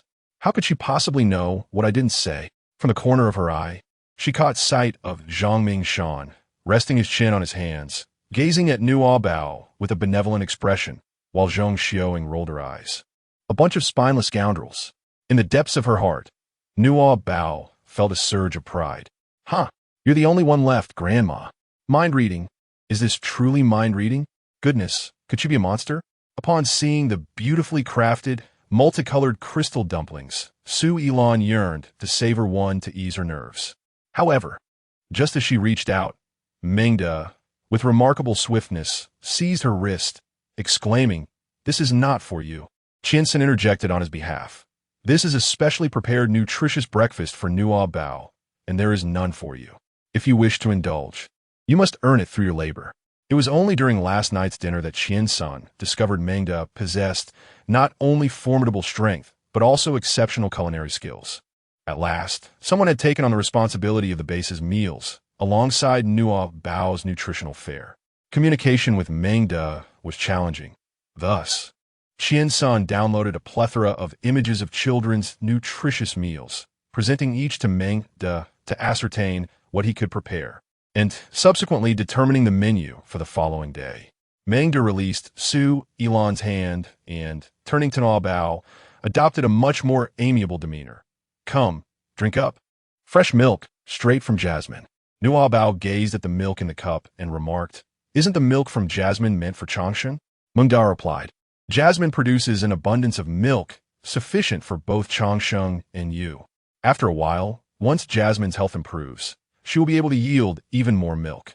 I shall prepare milk tofu for you, brew some milk tea, and even make the milk candies that you children adore." Nuobao swallowed hard, exclaiming with delight, "Hooray! I adore milk tablets. What is milk tofu? I wish to taste that as well, along with milk tea. I want to savor it all. Long live Uncle Mengda, and long live Jasmine." Mengda affectionately ruffled her hair, feeling his spirits lift in response. In a few days, the chicks would hatch. More precisely, the Lu Hua chickens would soon lay eggs, and then there would be an abundance of eggs for you to enjoy. "Nuobao, I am aware of the Lu Hua chicken. Can its eggs be consumed as well?" Mengda nodded. "Indeed, they are nutritious, even surpassing that of chicken eggs." Nuobao clapped her hands and exclaimed, "That's splendid. Not only do we have Jasmine and Changshan, but we also have numerous little chicks. I want to raise little chicks like you and enjoy the eggs to grow taller." A crowd of onlookers gazed at Nuobao with starry eyes, collectively thinking, what an adorable little one. Only Su Ilan and Zhong Xiaoing remarked, "How pretentious." Su Ilan squinted, saying, "Boss, yesterday we were fed, and today we aren't even given a morsel." "Aye." But when Shan interrupted her, "All right, let's focus on the matter at hand. Everyone, take a look at our current situation." She activated the news channel, where national and international broadcasts displayed the tragic events unfolding across various regions. Coastal cities, in particular, had largely transformed into paradises for the undead. Aerial drones could hardly capture footage before being downed by unknown mutated creatures. Officials advised survivors to remain indoors and await rescue. Unaffected inland cities hastily erected high walls, forming safe zones to fend off zombies and mutated animals. Chapter 121: Advancing Human Evolution. Scientists are tirelessly researching a solution to this rare virus. Additionally, the Foreign Alliance has traced the virus's origin to an unfortunate incident involving a cargo ship at sea. Aerial footage revealed the disaster area shrouded in darkness, with the ocean surface littered with the carcasses of various marine creatures. The entire region emitted a foul stench as the seawater became viscous, preventing ships from approaching. The cargo vessel belonged to a private pharmaceutical company in Country Y, contracted to transport imported raw materials. It is confirmed that the crew had evacuated long before entering the target waters, indicating a deliberate act of poisoning. The Alliance issued a global wanted notice for Dr. Fan Chong, a biologist, and Fowles, the legal representative of the pharmaceutical company. Su Elon gasped, "Isn't this the boss? He actually poisoned the world? How inhumane!" Apart from him, the others were not particularly surprised, since the chase led by Tan Xiao against Wen Shan began. It was evident that the dragon descending organization was the puppet master. However, no one anticipated that the boss was the mastermind behind it all. Zhong Xiaoying remarked, "Fan Chong? How could he possibly still be alive?" Zhang Mingshan pondered, "This person seems somewhat familiar. Have I seen him somewhere before? Is he the boyfriend of my daughter?" Nuobao was utterly taken aback, gazing at the projection of Fan Chong's face, neither strikingly handsome nor particularly formidable, with her cheeks puffed out in defiance. She resolutely opposed this marriage. No one could possibly agree. Turning her attention to Wen Shan, she noted that the latter appeared to have no recollection of Fan Chong, merely stating objectively that he was also a mastermind. Wen Shan inquired of Mrs. Zhong, "Madame Zhong, have you heard of this virus?" After a moment's hesitation, Mrs. Zhong furrowed her brows as she looked at Nuobao and asked, "Do you truly possess the ability to read minds? Are you Fan Chong's test subject?" Wen Shan was taken aback. "You know Fan Chong?" Mrs. Zhong nodded gently, her expression laden with concern. "Fan Chong was once my student. 5 years ago, he published a paper related to this virus. He claimed that the discharge of nuclear waste into the ocean by Dongdao had become a foregone conclusion, leading to a deteriorating environmental state. He asserted that if humanity wished to avoid extinction, evolution must be expedited, necessitating someone to spearhead this endeavor. I vehemently opposed his stance, arguing that human evolution is a natural process that cannot be artificially accelerated, as that contravenes the laws of nature. If forced, it would inevitably trigger a butterfly effect, resulting in even greater calamities. He disregarded my counsel, securing investments from several wealthy individuals to establish a laboratory for research. Initially, he experimented on animals, but later he clandestinely turned to homeless individuals and prisoners for his studies. Zhang Mingshan recollected. So, she was indeed the student of that old woman. My memory has faltered. I am growing old and ineffectual. Nuobao let out a sigh of relief, grateful that it was not her mother's boyfriend. Wen Shan's expression grew serious as she reached out to gently stroke Nuobao's head. Nuobao, who had been indulging in dumplings, suddenly became tense. Wen Shan inquired, "Are you familiar with his research?" "While I am not privy to the specific projects, I can surmise his intentions. Several of my students have worked in his laboratory, where the remuneration is exceptionally generous, ranking among the best in the industry. However, they all caution that the dangers are significant, having signed non-disclosure agreements, and there are occasional incidents resulting in injuries that necessitate hospitalization. Once they resign, they seem to vanish without a trace. Subsequently, I collaborated with the families of the missing students to report his laboratory. Just before the police were set to conduct a search, a catastrophic explosion occurred there, leaving no survivors and reducing everything to ashes. I believe Fan Chong had perished in that inferno, only to discover later. Qian Sin remarketh. Like a golden cicada shedding its shell, he shifted his operations back to the country to continue his research, later aligning with a boss to establish a new company abroad under the guise of a businessman. He projected the information about Fan Chong stored on his phone onto the screen and continued. Nuobao awakened her abilities after consuming the drugs he developed.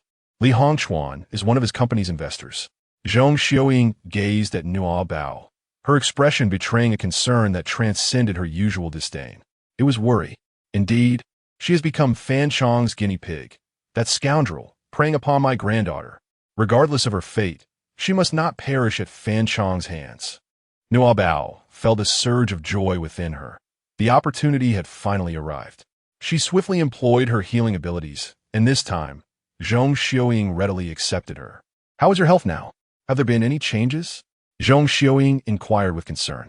Nuobao took a sip of milk and assured, It's nothing, Grandma. You need not worry. I am quite well. If there are any changes, I possess the ability to read minds, along with spatial powers and healing abilities. When Shan, no longer concealing her own capabilities, added, Moreover, as a first-generation awakened being, my blood possesses the power to awaken others' abilities. All three of us have now awakened our powers. As she spoke, when Shan opened her palm, revealing a shimmering little water orb, Qiansen also extended his hand, balancing a small water orb atop each fingertip. Zhao Wuying, brimming with confidence, declared, at last, I can showcase my extraordinary abilities. With a flourish, a whirlwind erupted, scattering the projector, paper documents, and Nuobao's colorful crystal dumplings across the floor. Everyone stared at him in disbelief. Zhao Wuying stammered. Chapter 122. Have you forgotten I can read minds? I did not mean to. Meng tossed a broom at him, instructing him to clean up. Zhong Xiaoying appeared momentarily dazed, her expression shifting to one of anxiety. The stronger the ability, the greater the toll on the body. If I am not mistaken, those zombies outside are the failed products of evolution. If they cannot evolve further, they will become the bottom-dwelling creatures of the future world. That will be your fate. Qiansen remarked. We previously examined Nuobao's MRI at the hospital. Her brain activity is exceptionally vibrant, distinctly abnormal. That is why she was in a feverish state before, but now that she is no longer feverish, the three of us still endure a low-grade fever. It appears this medication significantly impacts the brain, yet thus far, we have not exhibited any manic reactions. Zhong Xiaoying rose, stating, just because there are no issues now does not guarantee that will remain the case. We cannot remain idle. I need a vial of Nuobao's blood for research. Zhao Wuying leaned in, teasingly asking, You're not considering something nefarious, are you? Zhong Xiaoying shot him an exasperated glance, retorting, Do you not comprehend what I just said? Do you think awakening powers is a blessing? Zhao Wuying was startled by her outburst, raising his voice in response. What is wrong with that? In the apocalypse, lacking abilities is truly dire. Resources will dwindle, bullets will run out. Only powers are a personal resource, endlessly utilizable. Without abilities, one will be devoured by zombies. And I would rather become a zombie myself. Zhong Xiaoying scoffed coldly. Becoming a zombie is a preferable outcome. If you suffer backlash, you will be utterly annihilated. She grasped her hand firmly. For instance, if your power is water, your body could entirely liquefy, or the fluids within you could cause you to burst. Zhao Wuying was taken aback. Then what happens with wind? Zhong Xiaoying replied. Have you ever witnessed a desert? Zhao Wuying was left speechless. Zhong Xiaoying then turned to Shan, her tone softening slightly. In any case, the essence remains. Anything that defies the laws of nature will inevitably meet a grim fate. Rest assured, I shall ensure your safety, for I am determined to discover a remedy that will restore you. Upon finishing her words, she seized Nuobao with a firm grip, exclaiming, Come with me. Her fierce demeanor suggested that Nuobao was the culprit. As her temper escalated, Nuobao's healing abilities began to wane, once more encountering resistance. Nuobao clutched her collar, saying, Grandma, please slow down. Don't rush. I will accompany you. Wan Yin restrained her wrist, imploring, Madame Zhong, Nuobao has only recently endured a blood draw by Li Hongchuan, and she has long suffered from malnutrition. I fear she cannot withstand another extraction. Zhong Xiaoying found it amusing, retorting, I merely require a small amount of blood. I am not draining her entirely. 10 milliliters will suffice. Your circumstances cannot wait. Zhao Wuying interjected, Madame Zhong, you are being rather biased. Why do you only concern yourself with the eldest? Zhong Xiaoying retorted, Nonsense. She is my flesh and blood, a part of me. Yet she added, Your incessant chatter is pointless. If she dies, it serves her right. I cannot allow Wen Lauda to perish. Qiansun concurred with Zhong Xiaoying, asserting, Indeed, Wen Yin must remain unharmed. Nuobao, 10 milliliters is not excessive. Today, I shall treat you to an extra meal. Nuobao nodded earnestly, expressing, well, it's fine if there are no additional meals. I had no idea that awakening such abilities could be so serious. I wish to cure my mother as soon as possible. Su Elon, her mouth slightly agape, finally closed it as she tidied her hair and remarked, oh dear, before I had the chance to envy, I find myself relieved that I haven't awakened any dreadful powers. What if it were a fire ability? That would be quite an ugly demise. Since accepting that Nuobao possessed extraordinary abilities, Mei Xin had grown more accustomed to such matters. She patted Su Elon's shoulder and assured her, you wouldn't look ugly if everything were turned to ash. A gust of wind would carry it away. So pristine. Suididan responded, then I curse you to awaken a fire ability. Mengda was entirely indifferent to their discussions about abilities. His heart ached for Nuobao, who had to undergo a blood draw. He approached Nuobao and asked, are you afraid? If you are, I will take you away. They wouldn't dare pressure you. Despite his imposing stature of over 2 meters, he harbored a deep fear of needles. Thus he could not bear to witness Nuobao receive an injection. Without a moment's hesitation, Nuobao declared, Uncle Mengda, I'm not afraid. For my mother, I fear nothing. I am truly courageous.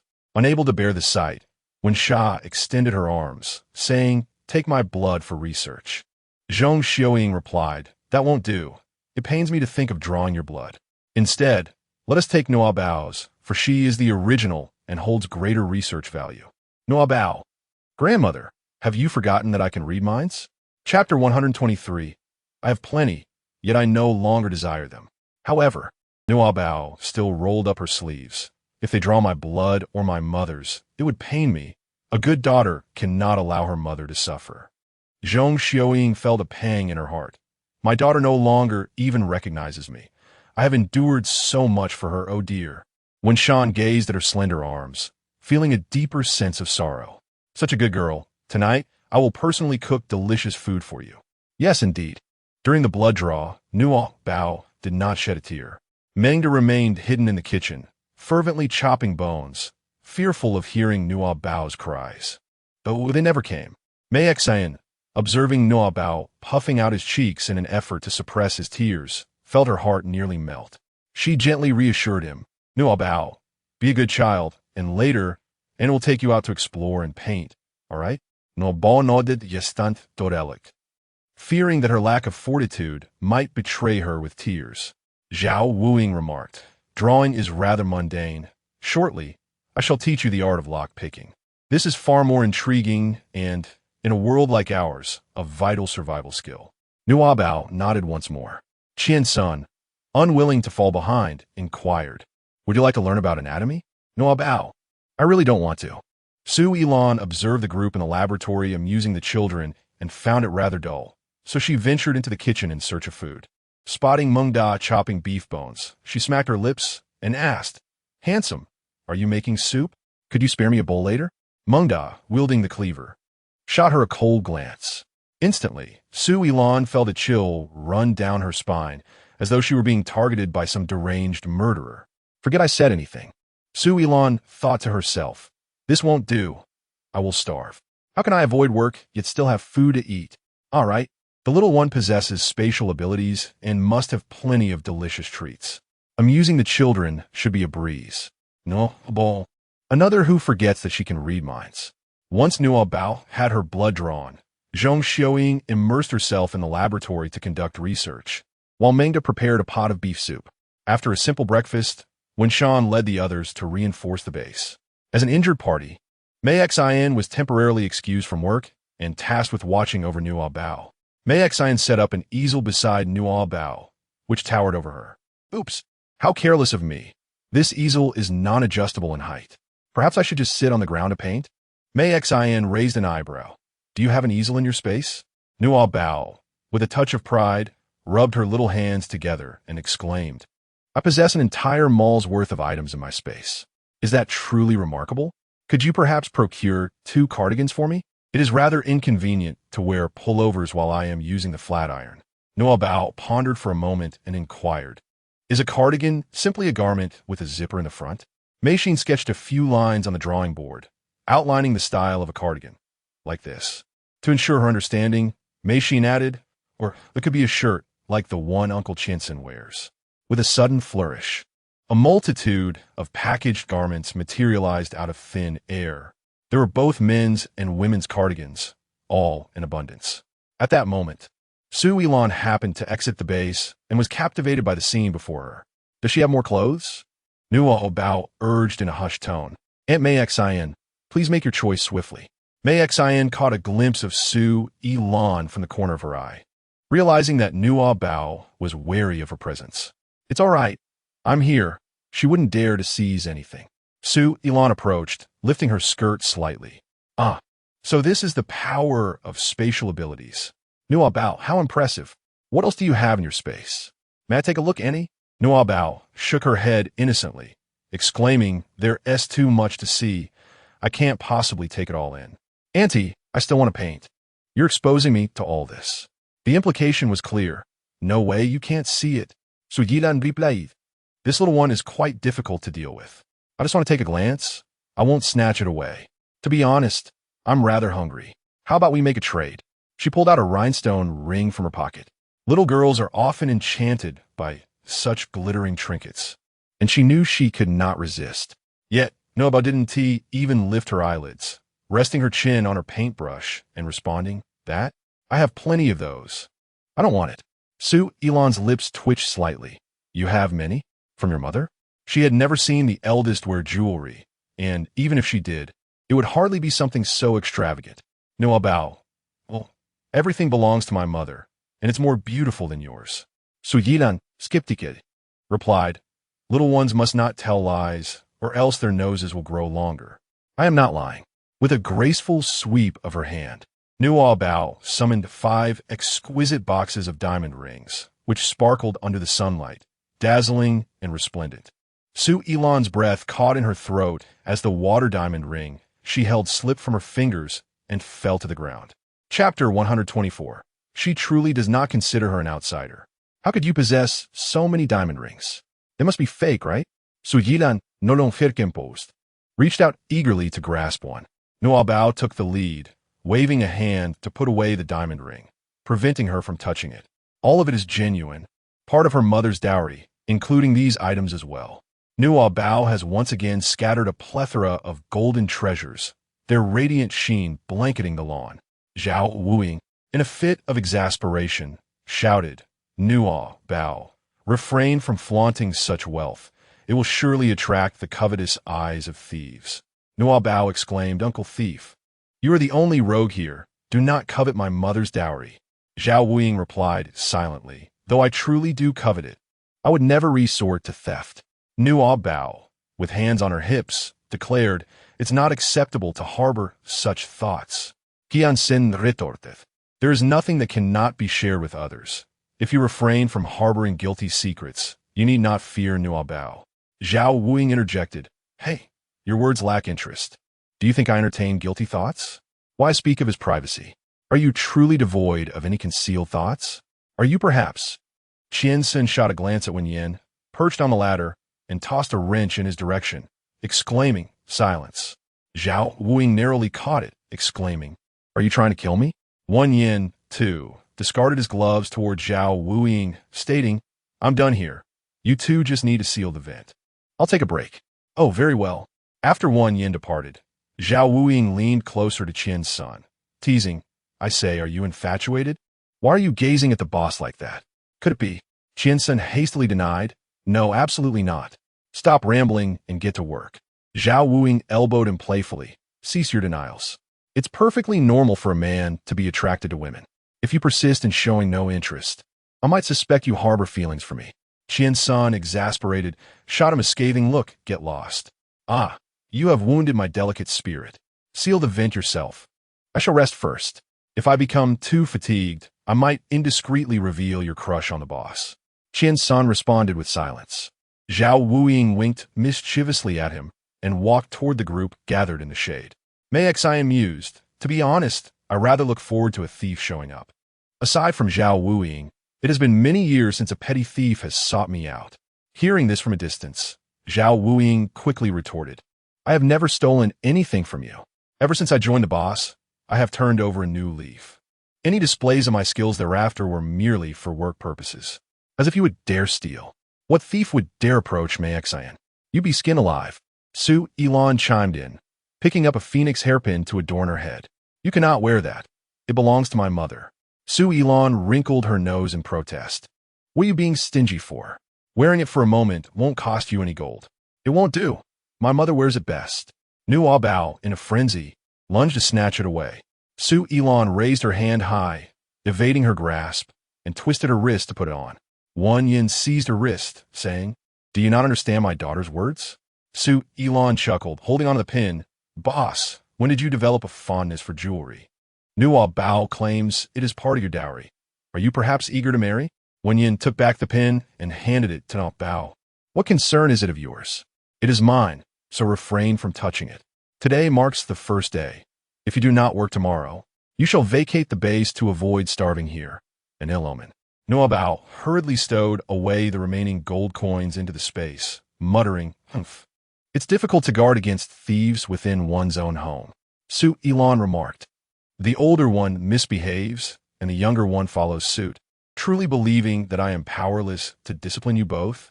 Nuobao, whether they could treat her or not. She truly does not comprehend the essence of mind-reading abilities. Perhaps they simply do not regard her as an outsider. At that moment, Su Elon's eyes gleamed with curiosity as she asked, Boss, how old is Nuobao now? Wan Zhan, with an air of impatience, lifted her eyelids and inquired, What is it? Su Elon, gazing gently at Nuobao, remarked, She appears to be about 3 years old, doesn't she? Nuobao extended 4 fingers, emphasizing 4 years and a half. Su Elon exaggeratedly covered her mouth. What? Is she already that big? You must not have attended kindergarten yet, right? Nuobao lowered her head. Discontented, Yuan Bao began attending an early education class at the age of 1 and entered kindergarten at 2.5. I wish to go to kindergarten as well, but Grandma insists that knowledge is of no use for girls. All that matters is the ability to work. Such notions are utterly misguided. It is knowledge that can alter one's destiny. Look at me. I enrolled in the most prestigious bilingual elite school in the country at just 1 year old and have consistently excelled in my studies since elementary school. I was admitted to the Royal Academy of Country Wine Middle School, surrounded by classmates who were members of the royal family, descendants of social luminaries, or children of billionaires. Even before graduating from university, the influence we have generated has already attracted the attention of prominent figures from various nations. As Su Elon continued her boastful discourse, Nuobao struggled to grasp her intent and curiously uttered a poignant question. So what? What has become of you now? Chapter 125. Ignoring the ignorant, the proud gleam in Su Elon's eyes abruptly vanished, replaced by a flush of indignation. What business is it of yours? Adults are speaking. Children should not interrupt. Mayexan placed her hand on Nuobao's shoulder. What? Is it permissible for you to brag, while others are forbidden to inquire? If my memory serves me right, I encountered you at the black market auction, where you relentlessly begged us to take you along. It seems that reading extensively holds little value when fate is unkind. Zhao Wuing added, Indeed, in this apocalyptic world, what good is reading when confronted by zombies? What use is reasoning? We ought to focus on training Nuobao's physical abilities instead. Su Elon, caught off guard, felt her eyes welling up with tears. No, I must not cry. I cannot allow them to revel in my embarrassment. I shall look at the sun to evaporate my tears. Nuobao also looked up at the blinding sun and kindly reminded, Auntie, gazing at the sun not only evaporates tears but can also harm your eyes. Su Yilan, who was raising her head and trying hard to stifle her tears, thought to herself, how could she? All right, she can read minds. So she must know all my thoughts just now? Is it really that uncanny? Su Elon was taken aback, and as she reflected on her previous unworthy thoughts, a sudden sense of shame washed over her, as if she were exposed and unprotected. Nuobao extended her healing abilities, tugging at her sleeve. Annie, are you very sad? I can help you. Su Elon abruptly shook off her hand. So you can read minds? Big deal? How dare you pry into my thoughts without my consent? Madame Zhong was right. You are indeed a little monster, and before long, you will turn into a zombie. When Shan raised her hand and slapped her. Do you believe I could send you to feed the zombies right now? Su Elon covered her face, too afraid to speak further. Clearly it was her fault, yet when Sean always defended her. By the way, you can hear me, little ghost. Don't you want to listen? Then listen while you... Nuobao puffed her cheeks and covered her ears, exclaiming, I refuse to listen. Ignore the nonsense. And berate yourself. Su Elon responded with a bewildered expression. When Sean raised an eyebrow, are you daring enough to insult my daughter with your inner thoughts? Su Elon retorted. I said nothing at all. I didn't even get the chance to speak. May Xin gently patted Nuobao be good. Don't stoop to the level of this foolish creature. Go on and paint, perhaps that little yellow flower over there. She pointed to the small bloom beneath the tree, steering Nuobao away. Su Elon insisted, I truly said nothing. Little imp, tell me, did I utter a single word? Nuobao nodded as she held the drawing board, saying, Yes, Mama. Aunt May Xin, she hasn't had the chance to say anything. When Sean inquired, hasn't had the chance? May Xin responded, Did you refer to her as little ghost? Su Elon, in a state of despair, retorted, You used to call her that too. May Xin touched her nose, saying, Did I? Ever since my injury, my memory has been rather poor, and I cannot recall. Su Elon, feeling overwhelmed, swiftly departed from this place of gossip. May Xin turned to Nuobao and asked, Has she scolded you again? Nuobao shook her head and replied, No. Be good. If she scolds you, just tell me. Zhao Wuing chuckled the whole time, covering her mouth. What a high-energy output. I've endured quite a bit from her these past 2 days just to keep the wig intact. Thank you both for standing up for me. May Xin smiled and said, In a couple of days, she'll starve to death. When that happens, you'll be responsible for burying her and feel free to whip her corpse. Zhao Wuing's smile faltered. That won't be necessary. When Sean took a seat beside Nuobao and warned May Xin, Do not utter such terrifying words in front of my daughter. May Xin, puzzled, asked, What words? Nuobao lifted her head and said, Whip the corpse, auntie. May Xin replied, Oh, then I shall refrain from mentioning it next time. When Sean thought to herself, Truly, she is my daughter. Nuobao blinked her eyes and gazed at Sean, inquiring, Mom, is what Aunt Sue said true? When Sean replied calmly, Indeed, it is true. Her family was once quite affluent, but they fell into bankruptcy. Some members perished while others scattered. She was wronged and sold to a place notorious for its mercilessness. May Xin added, We encountered her during our mission. Upon seeing our firearms, she begged us for rescue. Your mother prefers not to carry burdens, so she sent her to the logistics department for training. Whether she could remain depended on her own capabilities. After 2 years, she applied to be transferred to Base 1. Nuobao. No wonder she's reluctant to do housework. Aunt Lee is also a spoiled lady, utterly incapable, even requiring my assistance to carry her shoes. May Xin furrowed her brows. Such a person is worthy of existence? One Sean scoffed. In the absence of an apocalypse, such individuals are not only deserving of life, but barring unforeseen circumstances, would thrive quite well. Zhao Wuing couldn't help but exclaim, Indeed, as long as one possesses wealth. Not only would they find someone to carry their shoes, but even to wipe their behinds, there would be eager volunteers. The three of them turned their gaze toward Zhao Wuing in unison. Zhao Wuing, what? Did I say something wrong? When Sean, the type of person you described requires not just wealth, but also a certain perversion. Chapter 126. Can I now call you Grandma?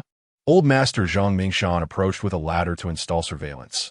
Overhearing a remark, he casually inquired, Who is perverse?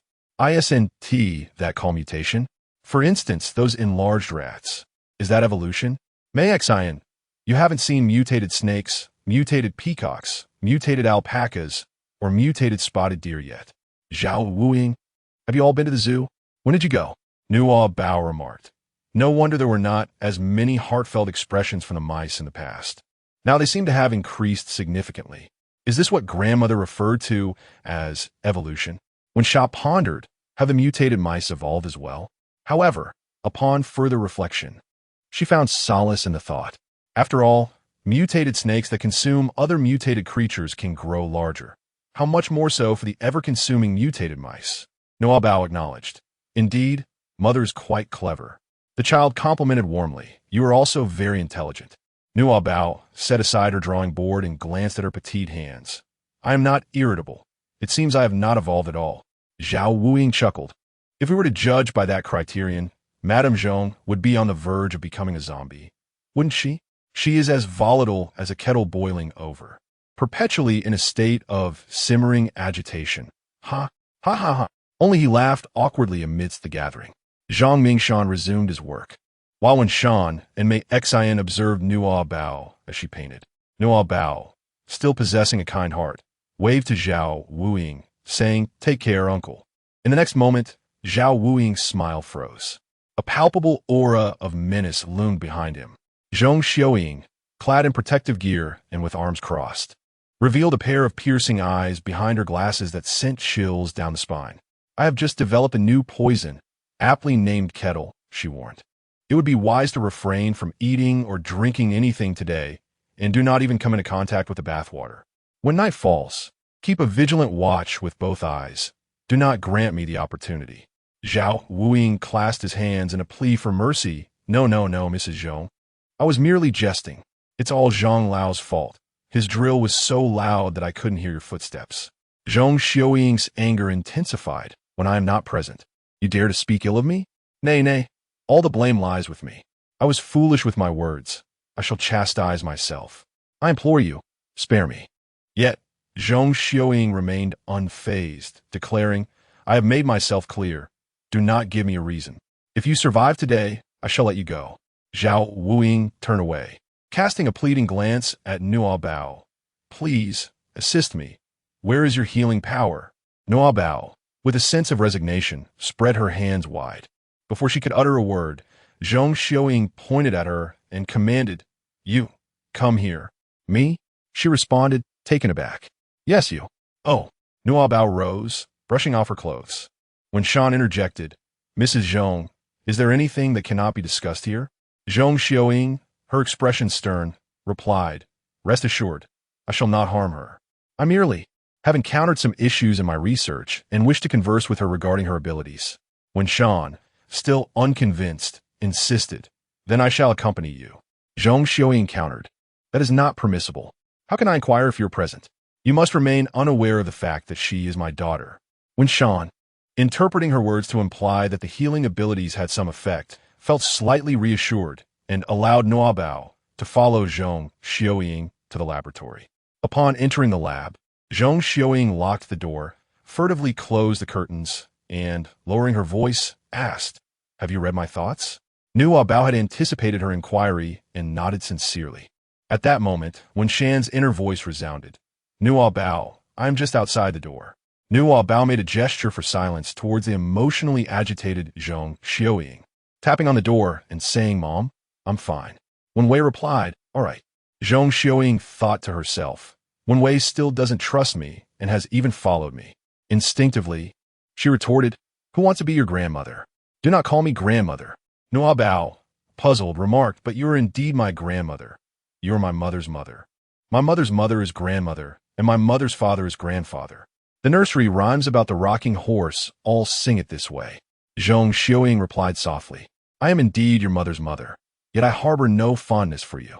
If it were not for your existence, she would not have left home, nor would she have faced the unfortunate fate she endures today." Nuobao was even more bewildered. "Is it because of me?" "Yes, she was indeed taken away by your father. Later, she gave birth to you and severed all ties with us. By the time we located her, she no longer recognized us." "Nuobao, Grandma, that seems to be Dad's pot. Why am I being blamed? Who is my father? Where is he?" Chapter 127, Grandma, Please Don't Cry. Zhong Xiaoying gritted her teeth in indignation, her voice barely a whisper, as if it might ignite into flames. Nuobao nodded earnestly, proclaiming, "I wish to see him and inquire why he abandoned both my mother and me." Zhong Xiaoying was momentarily taken aback, suddenly realizing, indeed, Nuobao is also a victim. She too has been forsaken, and due to the Long Dragon organization, she has been separated from her mother since childhood. This child is quite pitiable. A rush of warmth surged through her damp palms, prompting her to hastily withdraw her hands. "Do not attempt to ingratiate yourself with me. Neither you nor your father are virtuous individuals. You both are malignancy upon my daughter's life. Since when Shan has lost her memory and does not recall who your father is, Let the sins of the father be borne by the child. I shall sever you first. I did not wish to die. I long to be with my mother, to care for her, to protect her. Zhang Xiaoying felt a flicker of compassion, yet quickly hardened her heart once more. What abilities do you possess that you believe could safeguard my daughter? Are you unaware of her current prowess? I know my mother is formidable, but I am not lacking either truly. Zhang Xiaoying pulled out a chair, and Nuobao, displaying keen insight, promptly poured her a glass of water from the nearby dispenser. Grandma, please drink some water. Zhang Xiaoying acknowledged with a brief sound, adjusting her glasses. Now, elaborate. What capabilities do you possess? Nuobao counted on her fingers. First, I possess the ability to read minds. Zhang Xiaoying took out a pen and paper. I'm already aware of this. Please share something I do not know. Nuobao, I possess a vast space, one that can accommodate anything. Zhang Xiaoying nodded. That is quite commendable. It would indeed be beneficial to keep her around, to assist when Sha in organizing her belongings. Indeed, and I also possess a healing ability. If my mother's feeling down, I can uplift her spirits and ensure she has a restful sleep. Healing ability? Zhang Xiaoying gazed at her. How do you heal? Nuobao, well, I'm unsure how to heal, but in any case, you must not resist. You must accept. Zhang Xiaoying, perplexed, inquired, what exactly are you saying? In the next moment, she felt a warm current, akin to a gentle breeze imbued with the warmth of sunlight, enveloping her. Is this it? Must not resist, must accept. Zhang Xiaoying closed her eyes, relaxing her body and suppressing the feeling of aversion, yet her brow remained furrowed. After a few moments, she no longer needed to force the suppression. It was as if something was guiding her to unwind, ushering in an unprecedented tranquility within her. Her brow unfurled, her breathing steadied, teetering on the brink of slumber. A small villa materialized in her mind, its garden awash with blooming roses. The three of them were in the yard, Zhang Mingshan lifting his daughter, who was of a similar age to Nuobao, high into the air, while she meticulously pruned the branches, occasionally smiling in response to her daughter's laughter. Mom, look how high I can fly. Mom, you must see. Zhang Xiaoying chuckled, tears cascading down her cheeks. Mom sees you, my dear, but do not fly too far. I cannot bear to let you go. Nuobao gently wiped away her tears with a tissue, saying, Grandma, please do not cry. Zhang Xiaoying opened her eyes, and, upon seeing the face that bore a striking resemblance to her beloved Wen Zhai in her youth, reached out and embraced her. Zhai, Zhai, Zhai, Zhai. Nuobao did not resist, gently patting her shoulder. Grandma, I am Nuobao. Zhang Xiaoying gradually calmed down, pushing her away with a hint of disdain. What healing ability? It is of no use at all. She took a tissue and blew her nose. All right then, I will keep you here. Remember what you said. You must take good care of my daughter and protect her. After a brief pause, Zhang Xiaoying awkwardly inquired, is there anything else wrong with your body? Your cells are dividing rapidly, and their structure is unlike that of a normal person. At this rate, your evolution will outpace theirs by several folds. Even if I manage to develop an antidote, it may take a mere 3 to 5 days at best, or possibly half a month at worst, by which time your body may be beyond reversal.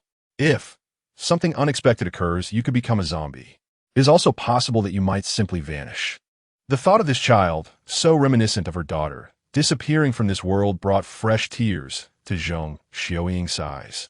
Nuobao took a piece of paper to wipe her face and reassured, Grandma, it's all right. I no longer feel unwell, and I don't have a fever. As long as Mom is fine, that's what matters. If I possessed extraordinary abilities, I could protect her diligently. If I were to become a zombie, I promise I wouldn't bite Mom, or you, or any of our family. Would you please not drive me away then? I only wish to remain by Mom's side. If I were to disappear, please keep her company and ensure she doesn't miss me too much. I will transform into a star in the sky, a cloud, and continue to be with her. Chapter 128. I am an orphan. Without parents, Zhang Xiaoying gazed at Nuobao with deep compassion. Her heart softened despite its usual resilience. What? We must keep this a secret?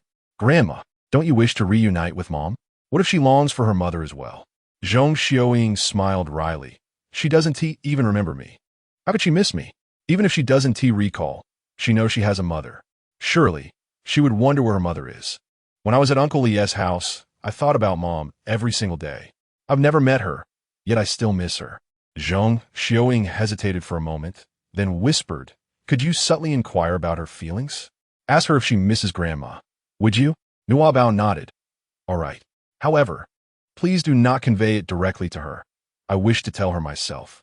"No problem." Nuobao opened the door and stepped out of the laboratory. Due to the swollen eyes from crying, Zhong Xiaoying did not dare to emerge. When Shan stood outside the door, "Are you all right?" she inquired. "Yes, I'm fine. Grandma told me to come out on my own. She has her own matters to attend to." "Oh," Bao replied, grasping Wen Shan's hand as they walked towards the exit of the base. "She did not trouble you, did she?" "No, not at all." Nuobao gently touched Wen Shan's hand and inquired, "Mom, why are your hands so cold? Are you feeling chilly?" Wen Shan nonchalantly replied, "I am not cold. It is merely the breeze that makes my hands feel cool." Chinsen mentioned that this signifies poor peripheral circulation. Nuobao pouted, "That's not the case. It simply means no one cares." She channeled her healing powers to envelop her mother's hand in a warm flow, saying, "From now on, I will take care of you." When Shan gently squeezed her soft little hand, "Very well, Nuobao is truly obedient. From now on, Mother will also have someone to cherish her." The clever little Nuobao blinked her eyes as an opportunity presented itself. Had no one ever cared for Mother before? Or had Mother's mother gone? When Shan gazed at her, his warming fingertip gently tapping her forehead. "Are you trying to coax information from me? What did Madame Zhong tell you?" Nuobao pondered. Could it be that her astute mother has already discerned the truth? If so, why have they not acknowledged one another? When Shan continued, "Is it possible she claims me as her daughter? I have investigated, and indeed, they had a daughter who attended a law university, studying jurisprudence. Tragically, she perished in a car accident 5 years ago, and it was Mr. Zhang himself who laid her to rest. Following that, the couple divorced. It was only 4 years ago that they were pursued and sought my protection, and somehow, they have come to believe that I am their daughter. Perhaps they are unable to accept the painful reality of their daughter's demise, preferring instead to cling to the notion that she has strayed from the path. Unwilling to acknowledge me as their offspring." Nuobao appeared somewhat bewildered. "Is that so? They are quite pitiable." When Sha gently patted her head, "I understand your yearning for familial affection. If you wish to regard them as your grandparents, that is permissible. However, do not be mistaken. They are not my parents. I am an orphan, devoid of parents." Nuobao grasped Wen Shan's hand once more, reassuringly stating, "It's all right, Mother. I am here for you." As they approached the entrance of the base, Bao furrowed her brow in curiosity, exclaiming, "Huh? What is that sound?" When Shan turned to her and inquired, "What is it?" Nuobao replied, "I believe I can hear a distant heartbeat, faint and intermittent, yet difficult to discern." When Shan opened the door, and both Mei Xen, who was engrossed in her drawing, and Zhang Mingshan, Qin's son, and Zhao Wuing, who were diligently working, all turned their attention towards them. Nuobao gazed up at the sky, pointing towards the distance. "Mother, look!" A dark mass appeared against the azure expanse, which upon closer inspection revealed itself to be a flock of seabirds. Having departed from the shoreline, they were heading ashore. "The dark waters are approaching. Run, run!" Soon, mutated rodents scurried from their underground dwellings, instinctively darting towards the mountains. "Run, run! The deluge is coming. We shall perish." The zombies within the scenic area began to stir, their howls audible from afar. The cacophony of thoughts became overwhelming for Nuobao, causing her a headache. Mei Xin and the others sensed the disturbance and gravitated towards Wen Shan. Feng Suyin, Suyilan, and Mingda, upon hearing the zombies' roars, also emerged. As they watched the vast formation of seabirds flying overhead, yet not attacking them, confusion enveloped the group. Nuobao's face turned as pale as a ghost, and beads of cold sweat formed on her forehead. "Mother, the black water and the flood are coming. The little birds and the mice are fleeing. We must hurry and escape too." Zhong Xiaoying responded. "Can you still hear the voices of the animals?" "Yes." Nuobao replied, "I can hear the zombies, the snakes, the little birds, the mice, and even Jasmine." When Shan interjected, "This is not the time for such discussions. What do you mean by black water and flood?" Nuobao shook her head, expressing her confusion. "I do not know. They are all running, and my thoughts are in disarray." When Shan crouched down and embraced Nuobao, saying, "Do not listen to them. It is too exhausting and detrimental to your health, Qiansen. When Shan then lifted Nuobao and handed her over to Qiansen, who immediately began to hum a lullaby, soothing her and helping her to quiet her mind and disregard the cacophony of voices around her. Nuobao wished to express that she had learned to shield herself from the myriad of voices surrounding her, yet before she could utter a word, when Shan interjected, the mass exodus of animals signifies an impending disaster. Lady Zhong, Mr. Zhong. Zhong Xiaoying preemptively replied, understood, leave it to us. Mei Xin went to retrieve Nuobao's drawing board, while Zhao Wuing, with a glint in his eye, made his way to fetch a bowl of soup. Chapter 129. They are coming ashore. Su Yilan promptly followed into the kitchen. The two exchanged knowing glances and simultaneously exclaimed, you've been sneaking snacks. Then, in unison again, they chastised at such a time, all you can think about is eating. They paused, and, on the third day, echoed the same sentiment. What right do you have to criticize me? The two stood in silence. On the fourth occasion, they coincidentally declared, do not mimic my speech. Mei Xin passed by, a knowing smile playing on her lips as she observed the duo. Perhaps you two should consider marriage? You might as well consummate your union before it's too late. The two were taken aback. Zhao Wuing retorted, who do you look down upon? It's only been a short while. Su Yilan's cheeks flushed, and she playfully slapped him. Dream on. Zhang Mingshan deployed all his drones for reconnaissance, while Zhong Xiaoying meticulously recorded and analyzed the data on the screen.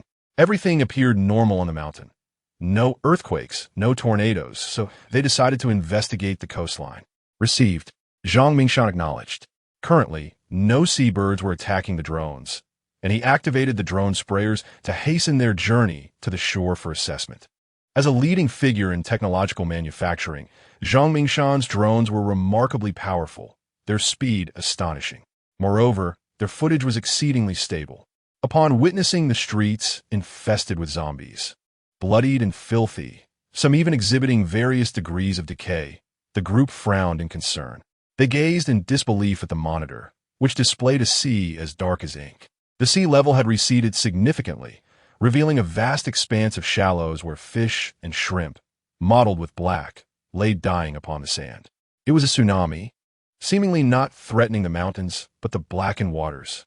Old man, I need to collect a sample. Let me test it. Zhang Mingshan's expression grew grim as he skillfully maneuvered the drone. One drone swooped low, but before it could touch the water's surface, a wave engulfed it, leaving behind only the image of inky darkness.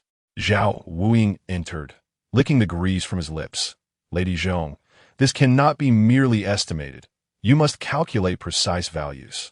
If it doesn't reach the mountains, why are those mutated creatures fleeing? Zhong Xiaoying shot him a glare. You do it. Zhao Wuing glanced at her indecipherable scribbles. Do you think I'm capable of this? Nuobao suddenly recalled. Oh, mother, the little bird chirped. They're about to come ashore. Qiansun nodded in agreement. Precisely, the mutated creatures exert mutual restraint upon one another. The mutated seabirds will not encroach upon the territory of the mutated rats, and prior to their evolution, the mutated rats would never venture into the city, which is essentially the domain of the zombies. Therefore, their fear is not of the tsunami itself, but rather of the entities it may carry. Mei Xin felt a wave of nausea. What entities?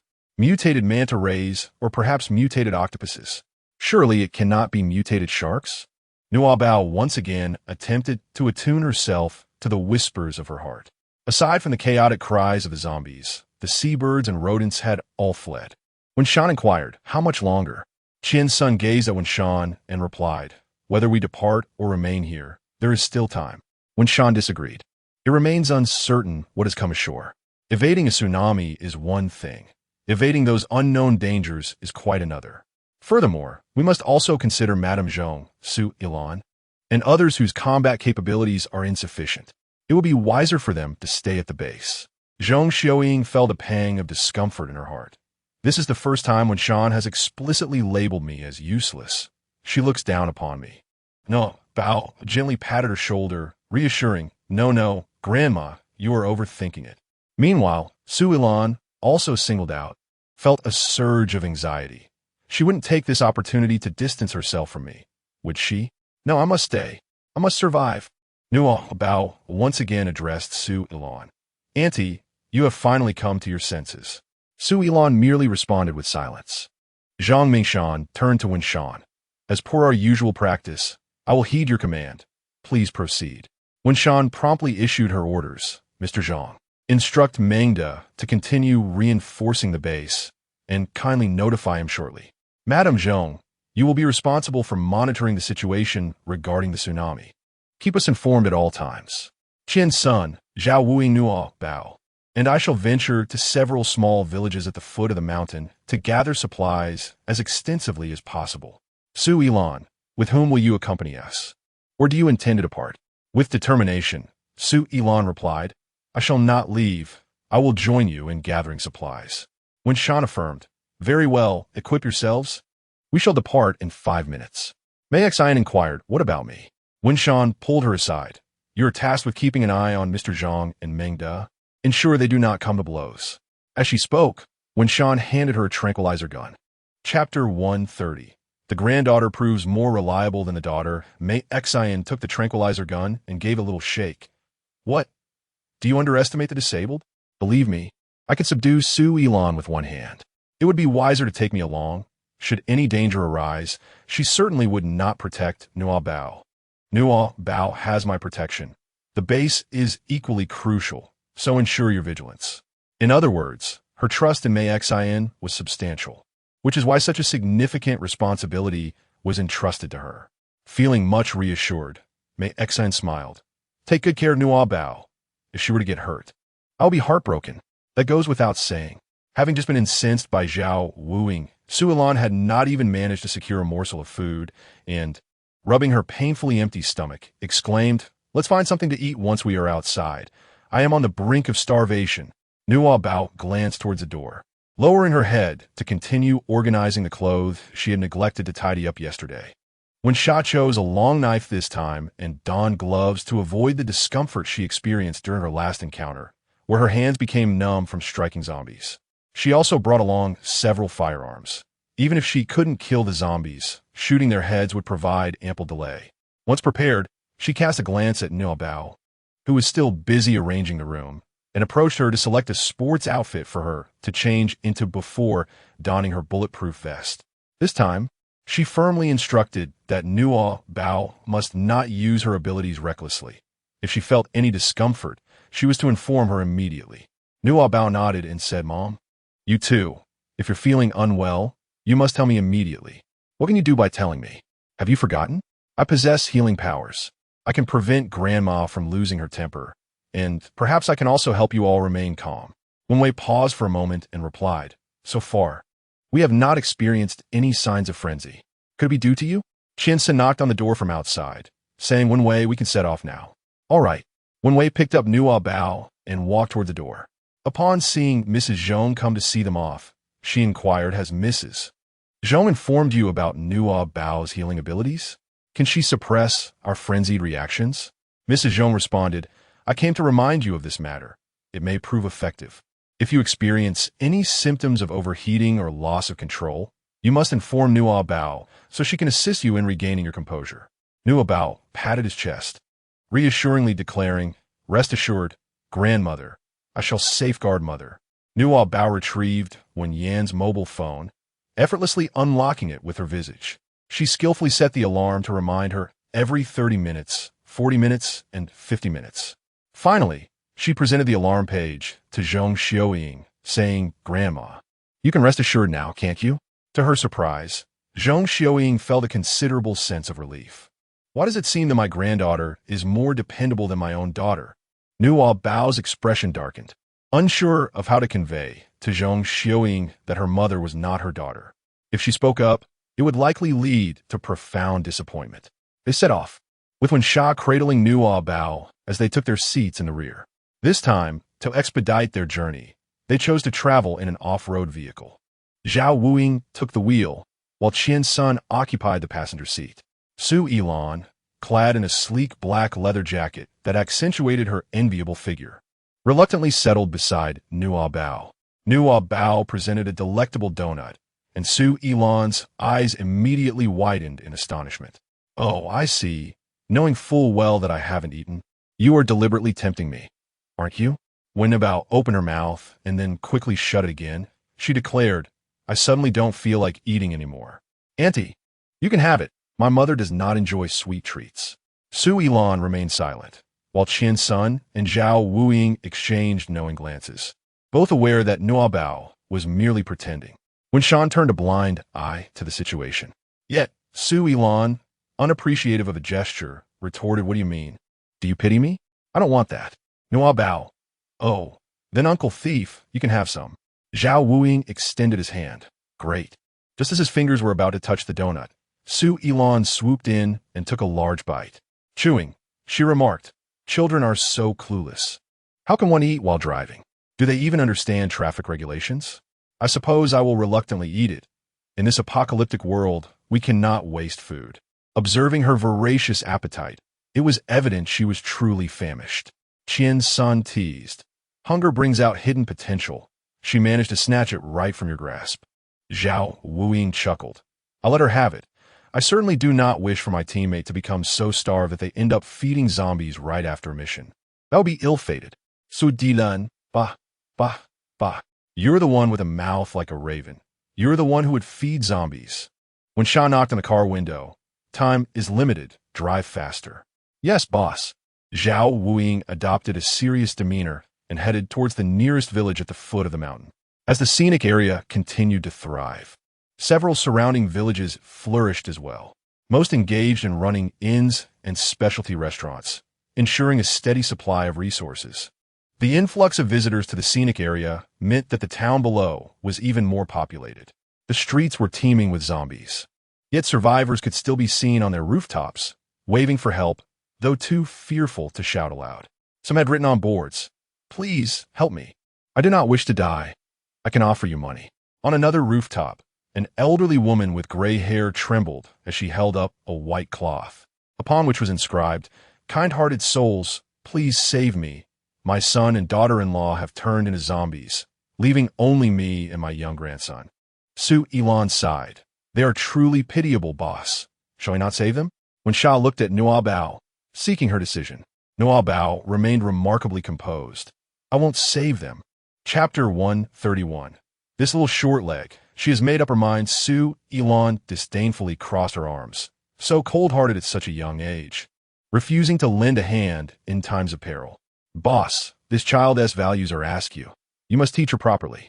When Shan glanced at her askance, if you believe in righteousness, why don't you go rescue them? Should I pull over so you can jump out? Of course.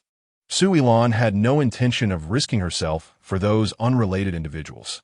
Dr. Qian, Zhao Wuying, what do you think? Zhao Wuying wiped his nose. This scene feels oddly familiar, doesn't it? He affirmed, I am 120% certain in Nuobao. Qian Sun added, I trust Nuobao. Su Yilan exclaimed, are you all out of your minds? She voiced her thoughts, then recalled Nuobao's telepathic abilities and quickly restrained herself, refraining from further cursing.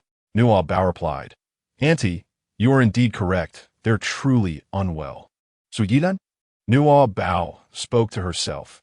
That man intends to seize our vehicle, compel us to feed the zombies, and then escape with his antiques while they devour us.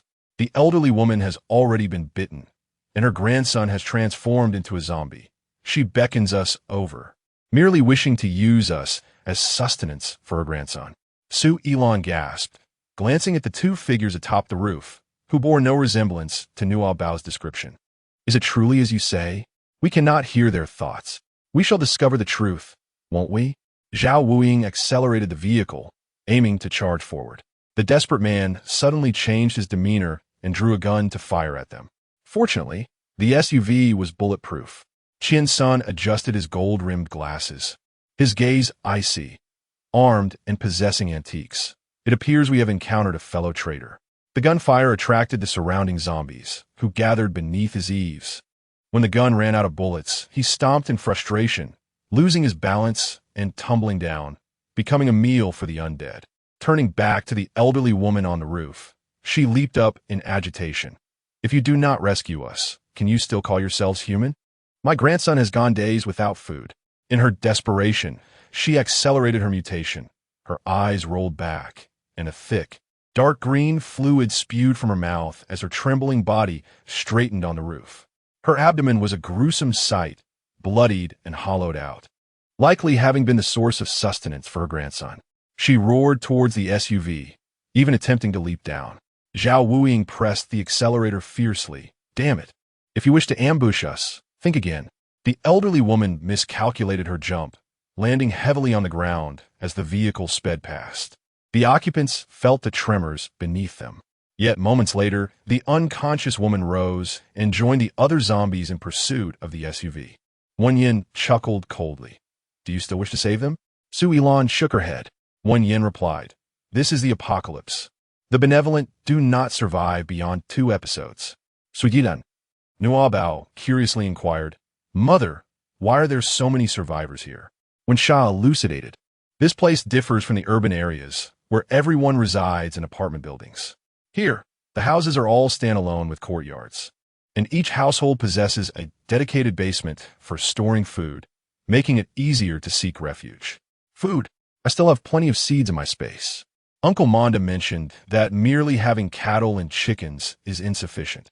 We must cultivate the land as well. When Shan nodded in agreement, indeed, hoarding supplies alone will eventually lead to depletion. It is far better to grow vegetables and grains for self-sufficiency. Qian's son, feeling somewhat troubled, remarked, But we do not know how to do that. Nuobao. Uncle Manda understands. Qian's son remarked, There is no suitable land for farming at the base. When Sha, the environment can be improved, but I am uncertain if the soil on the mountain is fertile enough. Stop the car. When Sha commanded, and Zhao Wuying abruptly slammed on the brakes. A horde of zombies collided violently against the rear of the vehicle. Zhao Wuying expressed his discontent. That's a rear-end collision. We'll have to pay for it. As the zombies closed in, when Sha flung open the car door, wielding a knife in one hand while using a water balloon to repel them with the other. Nuobao. Gather all the surrounding fields along with the grains and vegetables above. Nuobao scratched her head and pondered. How thick should the earth be collected? Is it sufficient if it reaches a depth of 1 meter underground? Qiansen opened the car door and carefully lifted her out, simultaneously using his extraordinary abilities to assist Wen Sha in fending off the zombies. Nuobao gestured with her hand, inquiring, How long is 1 meter? Su Yilan, unable to contain herself, pointed at her and replied, About your length. Nuobao suddenly realized, Oh, I see. With a wave of her hand, the fields on both sides vanished, taking with them the corn, vegetables, and green onions that had been growing there. Su Yilan widened her eyes in astonishment. Hearing about it was one thing, but witnessing it with her own eyes was an entirely different sensation. At that moment, she resolved to embrace this little short leg. Nuobao, hurry, there's spinach ahead. Zhao Wuying pressed his forehead. That chives. Nuobao cast a glance and remarked, That is merely wild grass. Zhao Wuying responded with silence, while Su Yilan remained equally speechless. Nonetheless, Nuobao took a couple of steps forward, gathering the patch of wildflowers and grasses into her space. Zhao Wuying, puzzled, inquired, What purpose do you have in collecting wild grass? Nuobao, let us not forget about Jasmine and Changsheng. They must not go hungry. Su Yilan, indeed. Nuobao's tender care for small creatures truly reflects a kind-hearted child. Let us hurry. I see a supermarket ahead. Chapter 132. The priceless treasure, Zhao Wuying. Provide me cover. Wen Yin commanded. Understood, boss. Zhao Wuying peeked out, unleashing a whirlwind that sent several zombies flying. Get in the vehicle, Wen Yin ordered. To the supermarket. The off-road vehicle arrived at the supermarket's entrance, but zombies swarmed around, leaving them with no chance to disembark. Let us out. We are both on the verge of starvation. We crave meat. Nuobao gazed at the tightly closed roll-up door of the supermarket and remarked, Mom, there are 2 zombies inside. No witties. When Sha glanced at the billboard above the supermarket and patted Qiansen's shoulder, saying, Open the sunroof. You and Zhao Wuying should switch places. We'll head to the supermarket, and you can circle around the vicinity to scout. Qiansen nodded, Be cautious. He opened the sunroof, and Zhao Wuying climbed out first. Qiansen took the driver's seat, gently pulling Nuobao into his embrace before passing her to Wen Sha once she was aboard. The roof was too cramped to stand.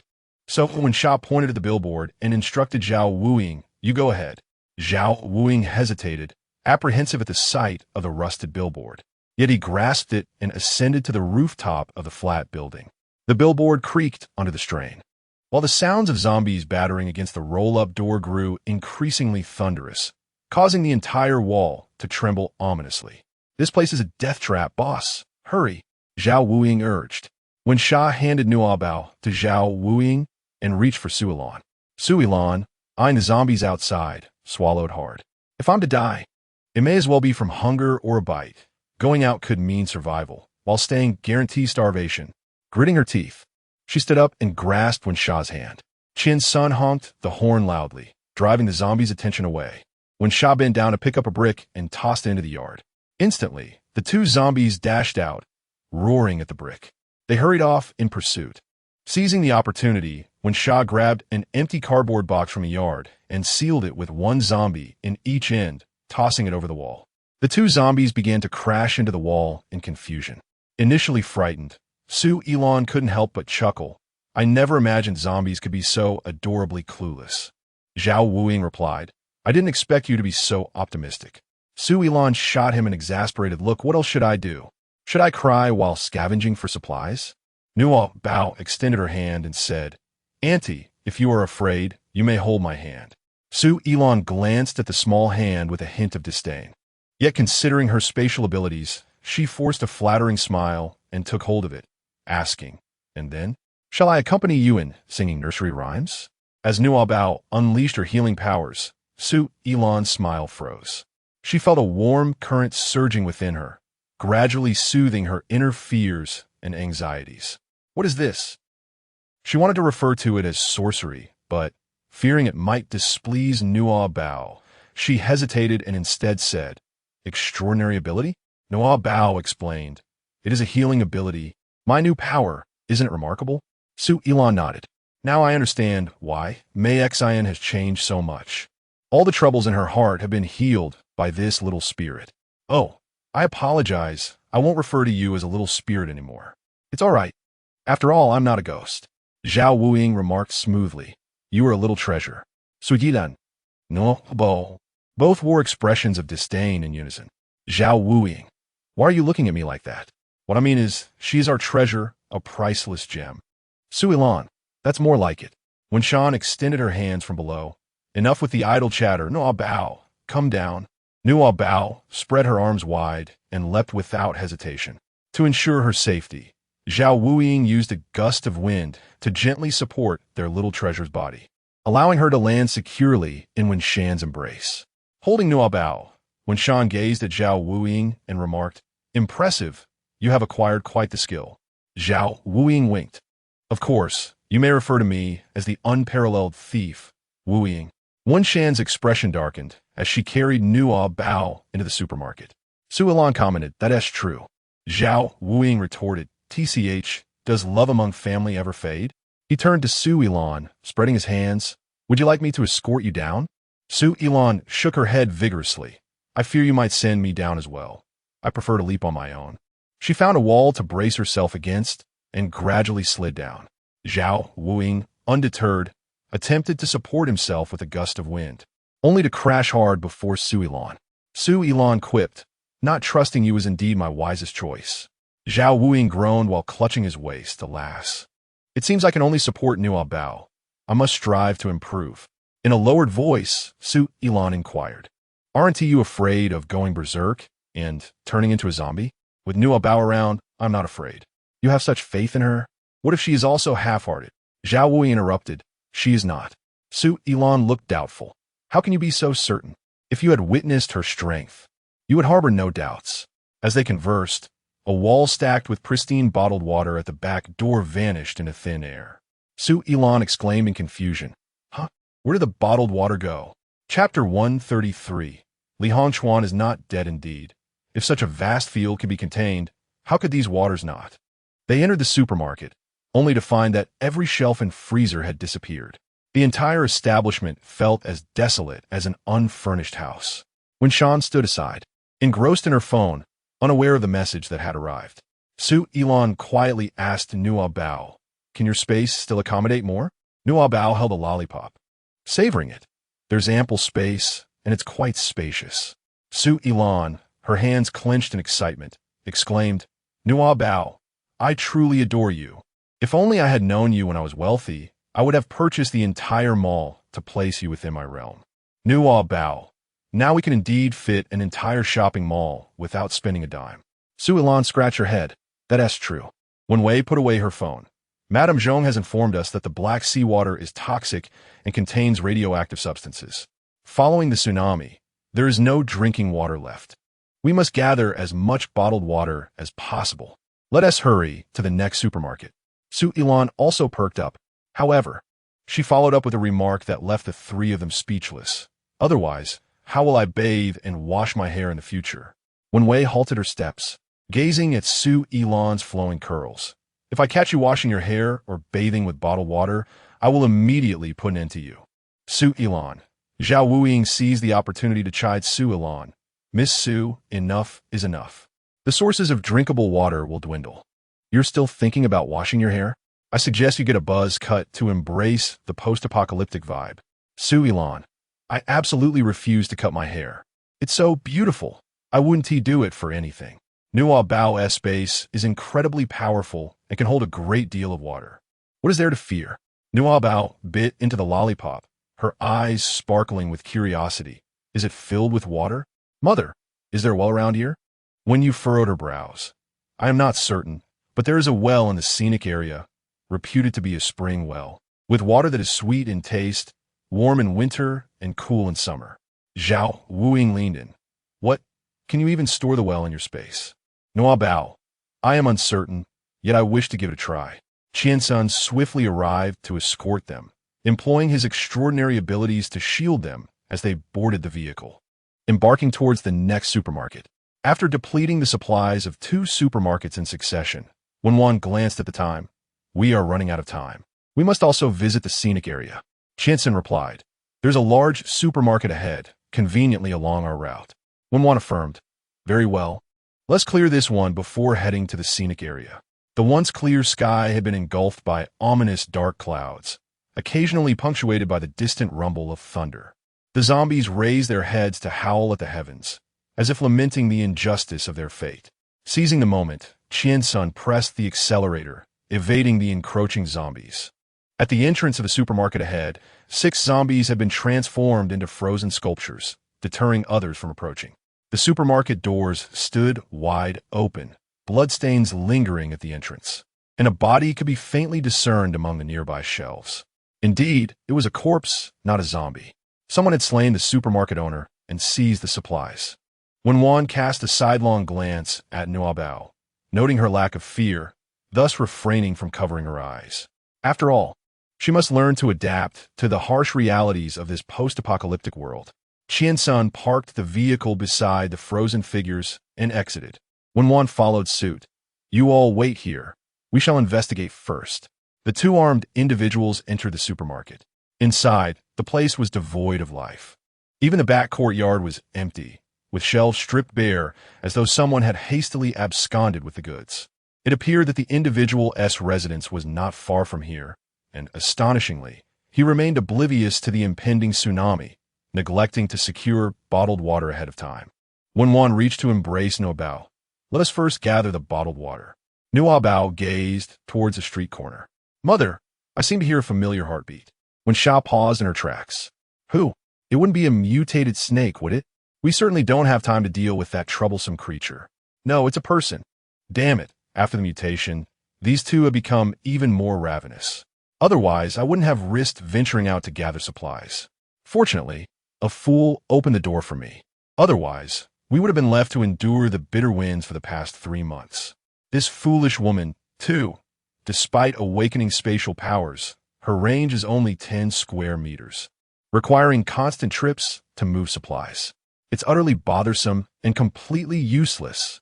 Lu Hongmei thought, that wretched man, his gaze surely betrays his ill intentions, likely speaking ill of me.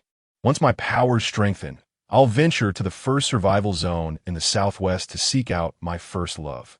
Who needs to be tethered to you when I can't even have a proper meal? A person? From the dragon descendants? No, this can't be right. Nuobao had only encountered Tan Xiao and his subordinates, all of whom are dead. How could she feel a sense of familiarity? Unless Nuobao dared not meet Wen Sha's gaze. I'm sorry, Mom. I concealed something from you at the hospital. Wen Sha's expression darkened, not out of anger, but in indescribable excitement. Li Hongchuan is alive. Chapter 134.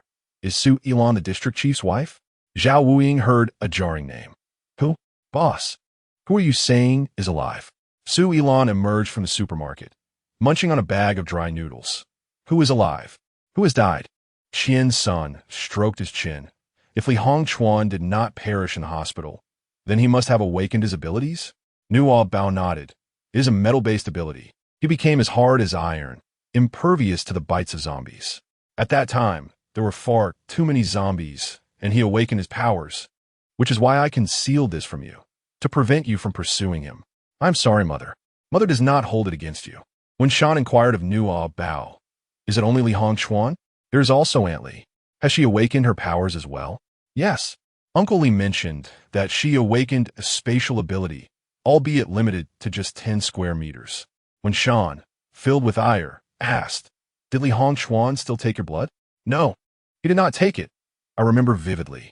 Nuobao asserted confidently. When Shan, perplexed, queried, then how did his wife awaken her powers? Qian's son speculated. Could it be that she used Li Hongchuan's blood? Thus, she is a third-generation awakener, which might explain why her spatial ability is rather insignificant. It seems so. He holds Aunt Li in disdain, and she reciprocates, even mentioning her desire to seek out her first love in the first survival zone. When Shan scoffed, I have yet to make a move, yet they have already begun to quarrel amongst themselves. Do not act impulsively, Qian's son cautiously asked. Apart from its formidable hardness and immunity to zombie bites, what other peculiarities does a metal-based ability possess? Nuobao, with a sense of helplessness, lowered her head and said, I do not know. Uncle Li did not mention it. It is of no consequence, Qian's son reassured Wen Sha. Li Hongchuan is a reborn individual. He cannot perish. As long as we continue to extract information from him, allowing Nuobao to read his thoughts, we will gain access to crucial information about the apocalypse, which is vital for our survival. This point was undeniable to Wen Sha, while vengeance was significant. Ensuring Nuobao's survival in this chaotic world was paramount. They needed to ascertain the unique aspects of his gold-based abilities. Qian's son remarked, we might need someone to approach him and coax him into revealing information. That is his trump card, and he surely will not disclose it voluntarily. The four turned their gazes towards Su Yilan. Su Yilan, with her luscious red lips, was crunching on dry noodles, entirely oblivious to their conversation. You need not worry. If you accomplish one task, I will take care of your meals for the next month, someone said. Su Yilan nodded eagerly. All right, no problem. Just don't ask me to feed zombies. A moment later, Li Hongchuan arrived at the supermarket in his stolen, dilapidated van. Before even stepping inside, he noticed the place was emptied out, save for the corpse of the supermarket owner and the body of a stunningly beautiful woman lying on the floor. Lu Hongmei glanced at Su Yilan's figure and exclaimed, impossible. This supermarket is so vast. I have rummaged through it several times. How could she have cleared it out so quickly? Li Hongchuan shot her an exasperated look. Do you think everyone has a mere 10 square meters of space like you? Lu Hongmei, hands on her hips, retorted, Li Hongchuan, are you looking down on me? Li Hongchuan brushed aside Su Yilan's hair, his heart racing. Is it her? The wife of the district chief of the first survival zone in the southwest? Splendid. With her, we can curry favor with the district chief when we venture into Southwest District 1. Meanwhile, Nuobao, hidden in a nearby alley in an SUV, was perplexed. When Sha inquired, what did you overhear? Confounded, Nuobao remarked. Uncle Li mentioned that Aunt Su is the esteemed wife of the district chief of the Southwest First Survival Zone, and that he intends to curry favor with the chief through her. The three bystanders exchanged glances. Zhao Wuying, skeptical, inquired, is that true? Su Yilan is the district chief's wife? Qian's son, equally speechless, replied, if he says so, it must be true. When Zhan suggested, let us check who the current district chief of the Southwest First Survival Zone is. Qian's son nodded in agreement. Within the supermarket, Lu Hongmei recognized Su Yilan, exclaiming, is it really her? Su Yilan? If it weren't for her interference back then, I would have married brother Mo and become the district chief's wife. How could I end up with this good-for-nothing? As she observed Li Hongchuan preparing to lift Su Ilan, she kicked her away, declaring, Li Hongchuan, why are you carrying her? Li Hongchuan quickly steadied Su Ilan, anxious not to harm her. What are you doing? She's a space ability user, and the phrase district chief's wife lingered unspoken on his lips. I cannot let her know. When I mentioned yesterday that Zhou Sumo would become the district chief of the Southwest Survival Zone, she became visibly excited, claiming he was her first love and assuring me that she would facilitate an introduction when I visit. Now that the legitimate wife is present, Liu Hongmei's introduction is unnecessary. However, she must remain unaware of this, or she will undoubtedly seek to eliminate this woman. Liu Hongmei retorted, what is it? Is she your type? With a large posterior and ample bosom, looking all seductive, I presume? Let me tell you, Li Hongchuan, today you either feed her to the zombies or I will leave. The choice is yours. Chapter 135. For the sake of sustenance, my struggles are profound despite Liu Hongmei's striking demeanor and respectable lineage. She was still incomparable to the genuinely elite Su Ilan. What sensible man would choose? Is there truly a choice to be made? Su Ilan pondered. Why does this woman's voice sound so familiar? Nuobao pouted, oh no. When Shan inquired, what happened? Li Ai nearly married a man named Zhou Zumo. But it was Su Ai who intervened, allowing her to marry Li Shushu instead. Li Shushu mentioned that they couldn't let Li Ai know that Su Ai was the legitimate wife, or else she would surely harm Su Ai. Zhao Wuying, feeling a headache from the constant references to various aunties, asked who is Zhou Zumo. Qiansen put down his phone, explaining, Zhou Zumo is the future district chief of the Southwest Premier Survival Zone.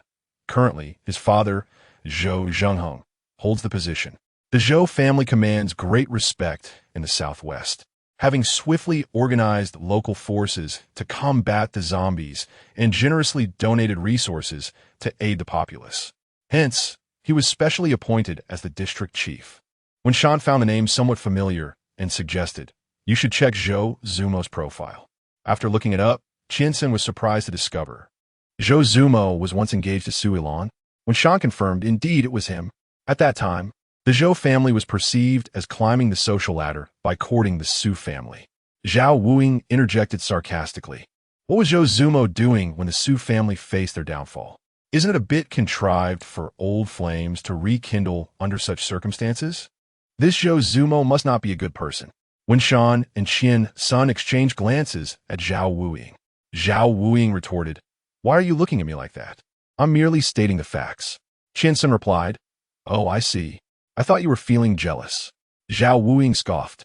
Why would I feel jealous over something that hasn't happened yet? After a pause, he exploded, why would I be jealous of Su Ilan? Don't spout nonsense. I will accuse you of defamation. When Shan shushed him, Liu Hongmei, seeing Li Hongchuan still holding on to Su Ilan, was infuriated and prepared to leave. However, with a horde of zombies gathering outside, she felt frightened and hesitant to run off. Li Hongchuan reassured her, all right, stop fussing. I'm not interested in her. I'm merely intrigued by her space abilities. Come on, let's get moving. Liu Hongmei thought, having Su Ilan work as my maid would be a fitting revenge for the love I lost back then. Qian Sun drove the off-road vehicle without getting too close to avoid alarming the zombies, tracking from a distance. Arriving at a secluded hillside, they found a hidden air raid shelter. Li Hongchuan parked the vehicle at the entrance and shot at the zombies behind them, freezing one while the others hesitated to approach.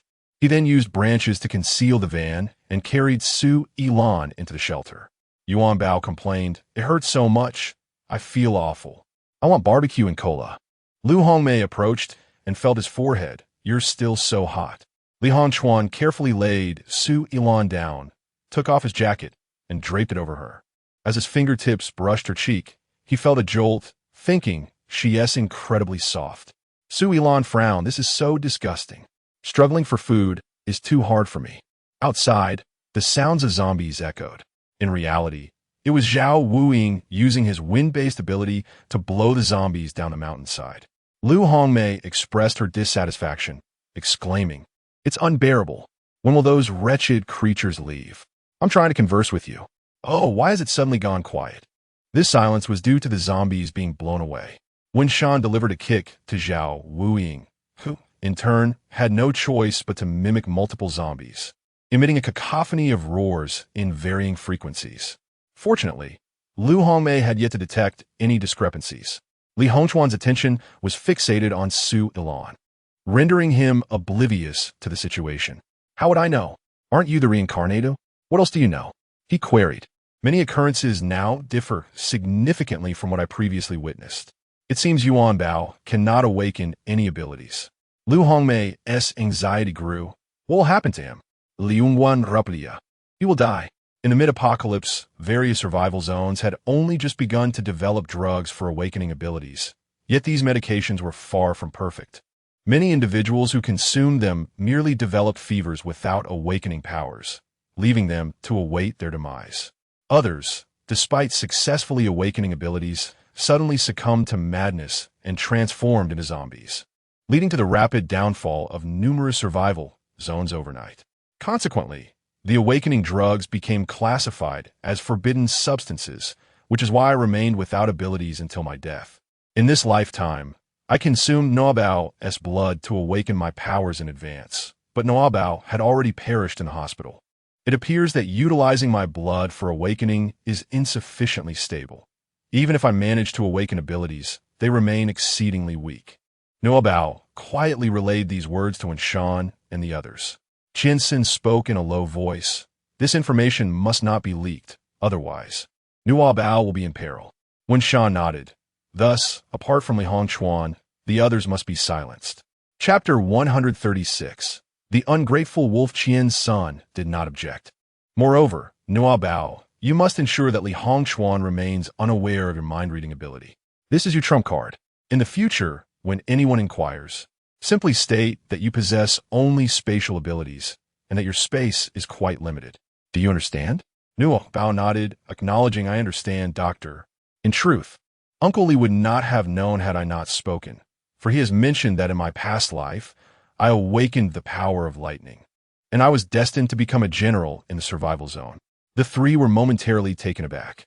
Zhao Wuying remarked, "It is not surprising that you would become a general.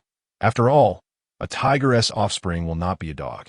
Moreover, Nuobao is a first-generation awakener. I would even believe she could ascend to the throne. The power of lightning sounds formidable. When did she awaken it?" Qianxin added, "Just now." Li Hongchuan stated that the events unfolding now are different from what he witnessed in his previous life. Could it be that even Nuobao's awakened abilities have changed? Why would events differ between two lives? When Sha responded, then it might be prudent to keep Li Hongchuan around. When the time comes, let Nuobao take action herself. For Li Hongchuan has already claimed he will meet his end at her hands. Listening to the heartfelt pleas of the three, Nuobao found herself at a loss for words. Yuanbao, rolling on the bed, cried out, "I don't want to die, Dad, Mom, please save me." Lu Hongmei, with tears streaming down her face, urged Li Hongchuan, "Think of something quickly. He is your only son. You cannot just stand by and watch him perish." The incessant wailing of the mother and son disturbed Su Ilan to no end, prompting her to feign consciousness. "Who are you? Did you save me?" Before Li Hongchuan could respond, Lu Hongmei wiped her tears and rushed over, as if she had not just been grieving for her child. "Su Yilan, it was I who saved you. Surprised, aren't you?" Su Ilan scrutinized her overly enhanced visage and remarked, "I thought your voice sounded familiar. But now that I see you, who are you? Do we know each other?"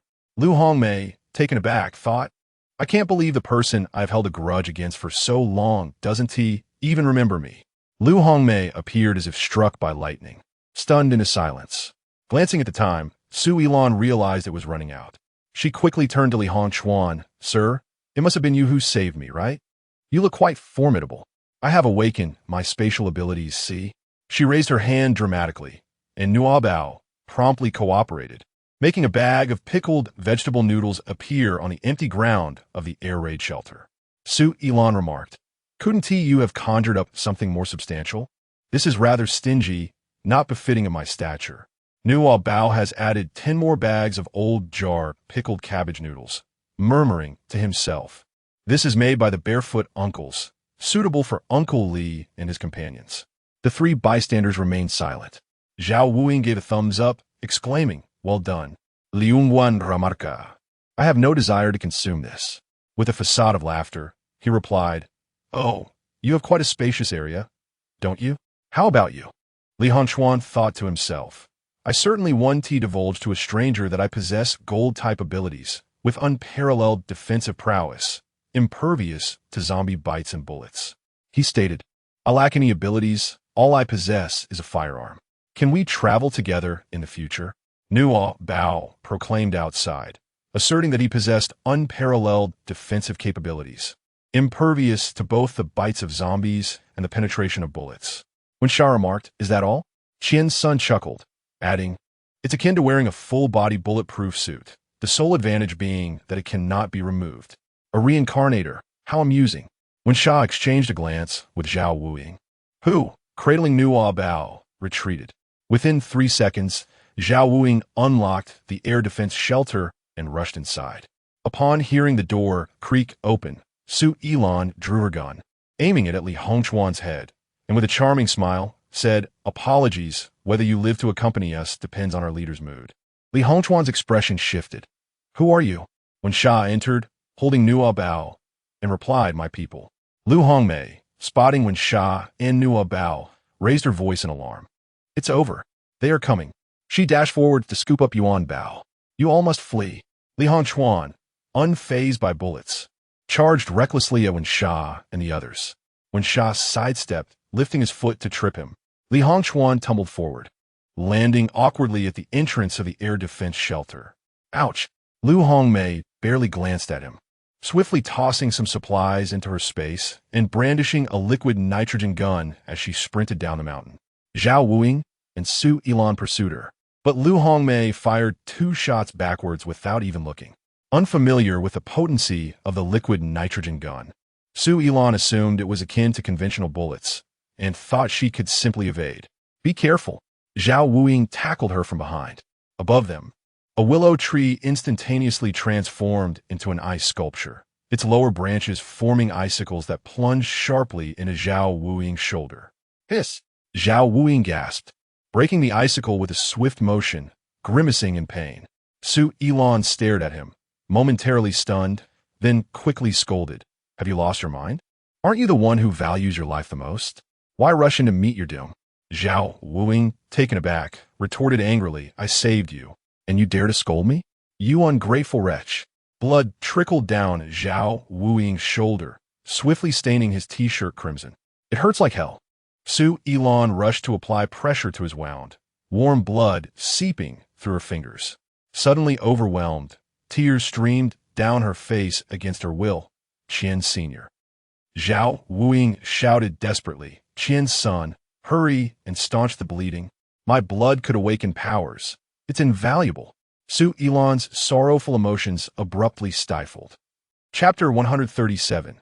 This is just the beginning.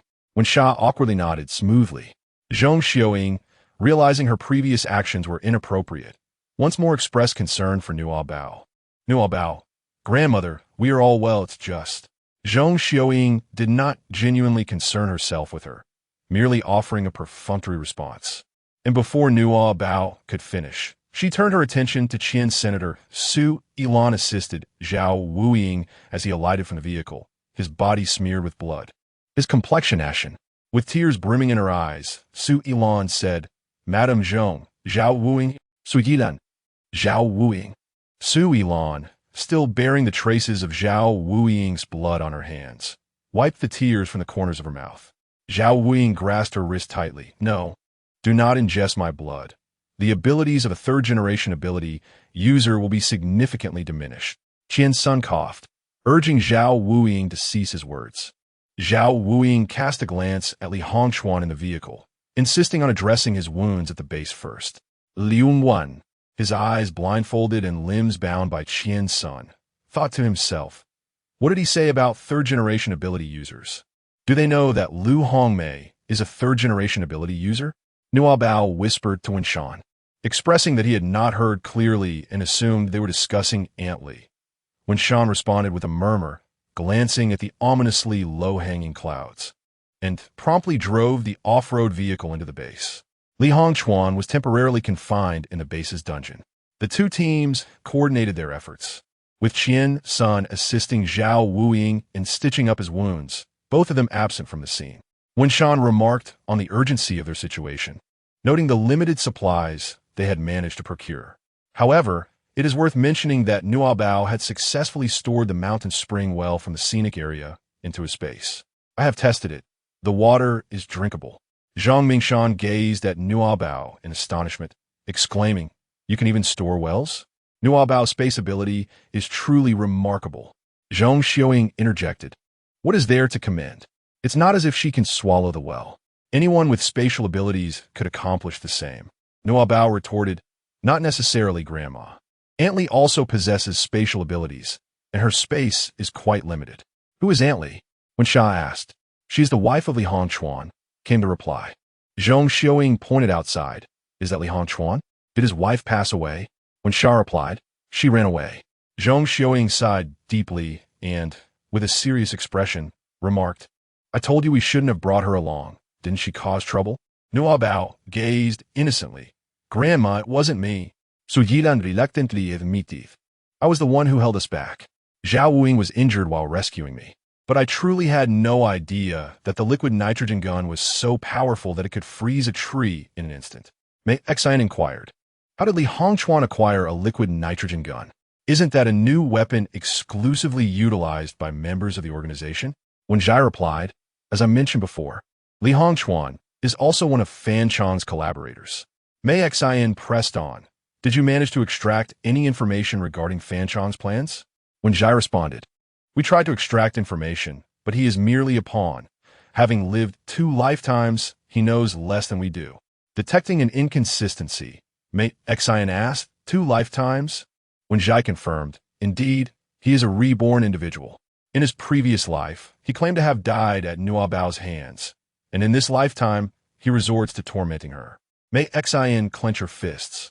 "What purpose does a reborn pawn serve? Why don't you eliminate him?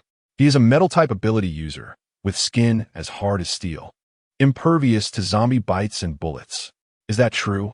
Zhong Xiaoying found it hard to believe. Despite having convinced herself of the existence of supernatural abilities in a post-apocalyptic world, she still struggled to accept that the human body could evolve into an impenetrable fortress. "If you don't believe it, we can test it later." Zhang Mingshan leaned on the table, stating, "Speaking of the liquid nitrogen gun, I have thoroughly researched it. I just lack the materials." When Zhai sighed, "Currently, there's no way to procure them. We shall address it after the tsunami passes." Zhang Mingshan agreed. "That seems to be the only option. Fortunately, Nuobao's space is vast, making it considerably easier to search for supplies with her assistance. Even wells can be accommodated." Su Elon added, "Not just wells, but fields as well. There are numerous crops." Zhang Mingshan was even more astonished, and Zhong Xiaoying was momentarily taken aback. "Plant can grow in that space?" Nuobao shook her head, saying, "No, the time within is frozen. To allow the plants to thrive, they must be released." Wen then addressed Mr. Zhang. "I must trouble you to clear a section of land at the base for cultivation. Ideally, it should be equipped with a planting system, capable of automating sunlight exposure and irrigation." "Oh, and the area cannot be small. 3 plots would be quite substantial." Zhang Mingshan appeared somewhat perplexed. "All right, I will think of a solution shortly." Turning to Madame Zhong, Wen inquired, "Please share your findings." Zhong Xiaoying replied, "It is precisely what I refer to as the butterfly effect. The tsunami is merely the beginning. Disasters will recur incessantly, and soon there will be no clean sources of water or food left on Earth. Before long, even the air will become scarce. I am uncertain whether Fan Chang anticipated these ramifications, but if he remains obstinate, the calamity will obliterate the entire planet, leaving none of us unscathed." Chapter 138, The Black Tsunami. After Zhong Xiaoying finished speaking, a profound silence enveloped the room. After a long pause, Nuobao remarked, "But this is entirely different from what Uncle Li said. He claimed he passed away when I was 15. Nuobao counted on her fingers, pondering, just 10 more years. According to Grandma, how could I possibly live for another decade?" Zhong Xiaoying sighed. "Not merely 10 years. Enduring even a single year is a daunting challenge. This catastrophe is accompanied by radioactive rain, which will also affect the inland survival zones. When Sha raised her gaze, ordinary individuals may find it exceedingly difficult to persevere, but what of those with supernatural abilities? Zhong Xiaoying produced a test tube containing Nuobao's blood. This is precisely my point. From my understanding of Fan Chong, he is not the type to leave no way out for himself. His intention to promote evolution is undoubtedly not aimed at the annihilation of Earth. Perhaps this is indeed a pathway to survival. When Sha remarked, whether faced with a harsh environment or the perils of repeated evolution following the awakening of powers, these are all trials for humanity. Only those who can withstand these tribulations shall enter a new era for our planet. Mengda interjected, enough with the idle chatter, I don't understand. Come, drink. Nuobao's translation. Uncle Monda has agreed to awaken his powers. Rest assured, I will do my utmost to protect everyone and will not allow you to turn into zombies. At present, everyone has placed their trust in Nuobao. Even Zhong Xiaoying has gradually altered her perception of Nuobao. Her occasional jabs are merely a reflection of her sharp tongue and tender heart. Su Yilan, with a hint of disdain, inquired, how much do you intend to drink? Nuobao remarked, Uncle Li merely consumed a drop, and it seems that a single drop suffices. Zhang Mingshan poured 5 cups of water, and Zhong Xiaoying added her blood into the mixture for everyone to partake. Mengda downed his drink in one gulp, saying, not bad. And then, Su Yilan smacked her lips, inquiring, are there no other symptoms? Will it hurt? When Zhang summarized, it won't be painful, but it may be uncomfortable, akin to having a high fever. Qian's son has antipyretics. If it becomes unbearable, you can ask him for some. Additionally, he noted, Li Hongchuan's son did not awaken any abilities after consuming his blood, possibly due to generational factors or his personal constitution. However, Nuobao's blood remains relatively stable, and thus far, there have been no reported failures in awakening. Su Yilan recalled the half-conscious, plump boy that Lu Hongmei was cradling. So, does failure to awaken lead to death? She pondered, gripping her neck. I hope I won't be the unfortunate one. Zhong Xiaoying replied nonchalantly, if you don't die now, you will in the future when conditions worsen. Dying from an awakening failure might be a more comfortable way to go. At worst, I will have the old man craft you a fine coffin. Su Yilan responded, exasperated, I appreciate your kindness. Mei Xine scoffed, a fine coffin is of no use. When a tsunami strikes, even the best coffin will float away. Better to be cremated. Shall I scatter your ashes? Suyilan demand saident. One Zhan tapped his fingers on the table, asserting, next, we must continue fortifying the base to ensure it can withstand various natural disasters. Furthermore, Mr. Zhang, please modify that RV. We need to leave ourselves an escape route. Understood. The group resumed their tasks, and shortly thereafter, rain began to fall outside. Through the bulletproof glass skylight, Nuobao observed the dark raindrops, resembling ink. Mei Xian was the first to exhibit signs of discomfort, soon followed by Zhong Xiaoying collapsing as well. Nuobao visited Zhong Xiaoying, ultimately refraining from revealing that Wenshan was not her daughter. Zhong Xiaoying advised her, it is of no consequence.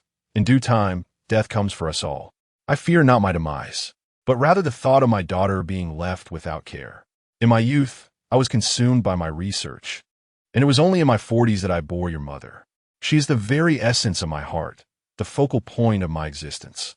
Perhaps my strictness has fostered a sense of resentment towards me as her mother, yet my love for her remains unwavering. Should I pass, I implore you to look after her well, without disclosing the truth of our relation, lest it bring her sorrow. Allow her to believe I was merely a loyal subordinate, and she shall bear the loss with less anguish.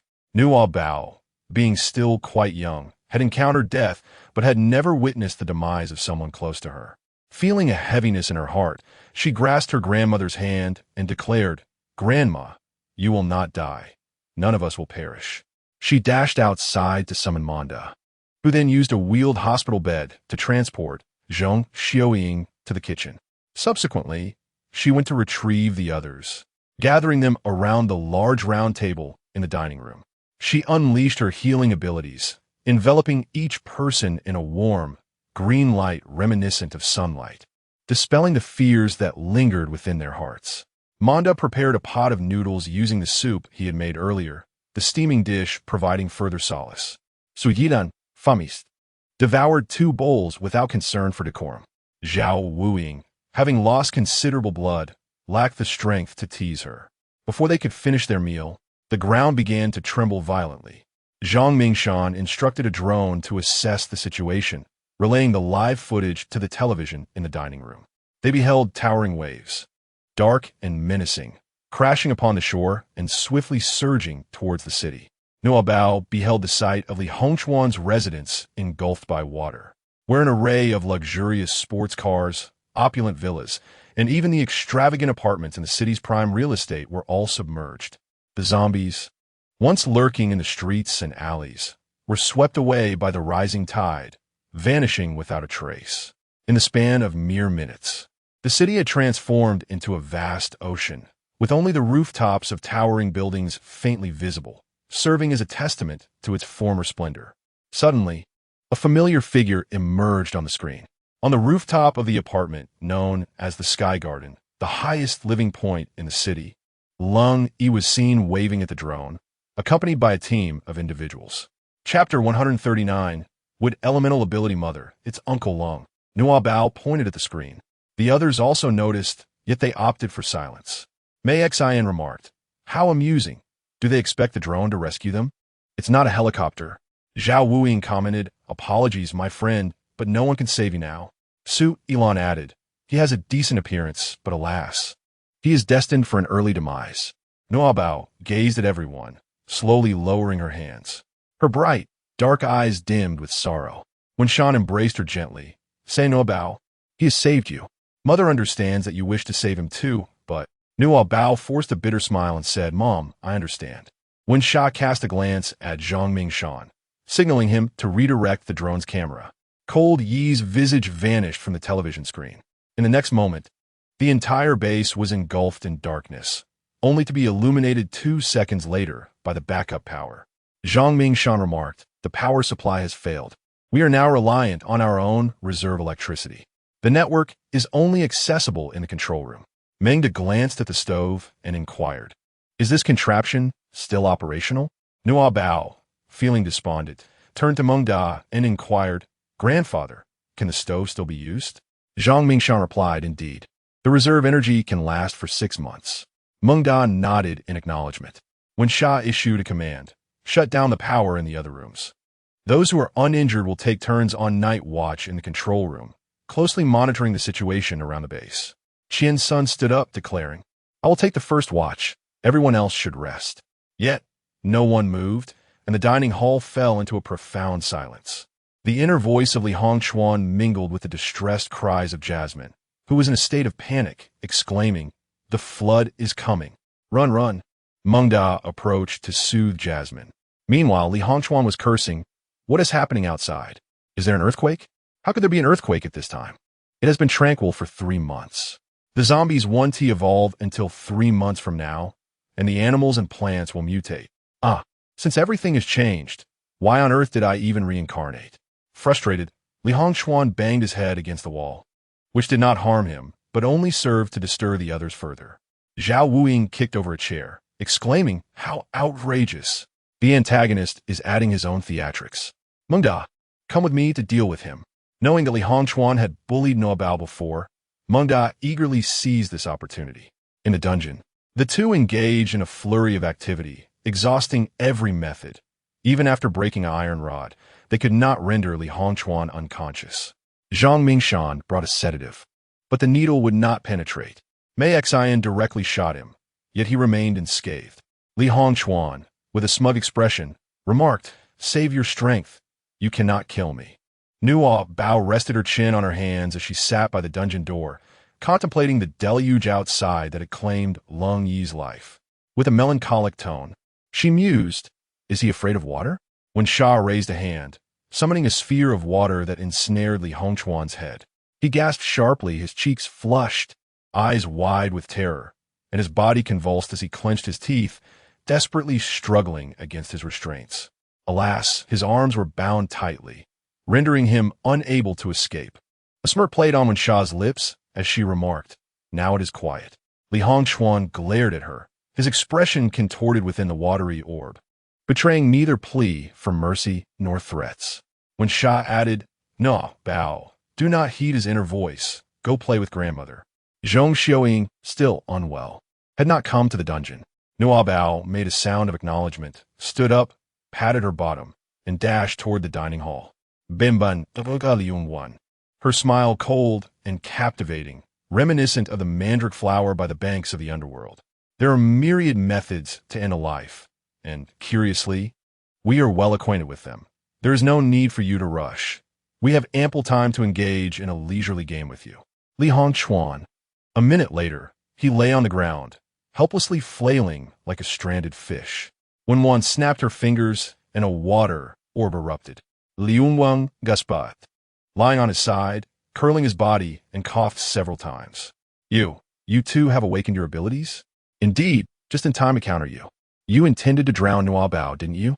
Wenwan clenched her jaw and summoned another water orb, enveloping Li Hongchuan entirely. He struggled like a worm, but could not break free from the watery prison. Zhao Wuying, intrigued, remarked, "I shall practice on him as well." Li Hongchuan was forced to open his mouth, swallowing several mouthfuls of water. Mei Xian gazed at her palm, pondering, "When will I awaken my abilities?" Just then, she felt a surge of energy flowing within her hand. With a swift motion, the grayish-blue floor tiles suddenly bulged, and a vine emerged, ensnaring Li Hongchuan's ankle at the center of the whirlpool. Wenwan and Zhao Wuying turned their attention to Mei Xian. Surprised, she exclaimed, "What kind of ability is this?" Li Hongchuan cursed under his breath. "Damn it, another one awakened? And it's a wood-type ability. It can promote rapid plant growth and attack with vines. In my previous life, it was the most sought-after ability, with all major survival zones offering privileges to wood-type users." The three were oblivious to his thoughts, but Nuobao supported Zhong Xiaoying as she entered. Entmaixin. It's a wood-type ability. Li Hongchuan looked at her in astonishment, realizing he had inadvertently revealed too much. He quickly pointed at Zhong Xiaoying. "Grandma said so. She has the same ability." Zhong Xiaoying, aware that Nuobao was concealing her telepathic abilities, chose not to expose her, instead casting a cold smile at Li Hongchuan. With a flick of her wrist, the grayish-blue tiles blossomed with white wildflowers, encircling Li Hongchuan. Liun 1. Chapter 140. From a cherubic angel to a little demon. Li Hongchuan, furious and humiliated, barked, "What are you doing? Holding a seance?" Zhong Xiaoying replied, "Precisely. A dance on the grave." She produced a deep blue syringe and tossed it to Wenwan. Understanding the cue, Wenwan conjured a water orb, dissolving the syringe's contents within it. Li Hongchuan's expression changed dramatically. "What is this?" Wenwan pointed, and the water orb enveloped Li Hongchuan once more. He held his breath, refusing to inhale the water, but eventually he could no longer withstand it and took a sip. Moments later, he began to foam at the mouth, his body convulsing as if electrocuted, a true dance on the grave. Zhao Wuying gave Zhong Xiaoying a thumbs up. Experience trumps youth.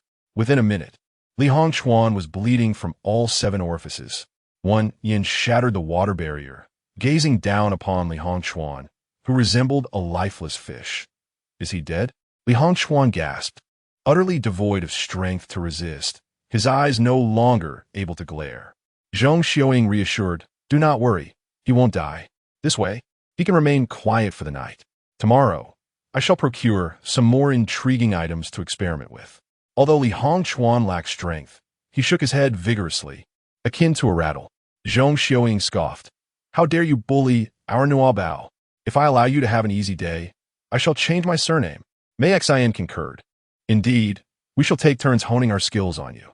Mengda glanced at his palm, raised his hand, and unleashed a small whirlwind, sending Li Hongchuan hurtling against the wall.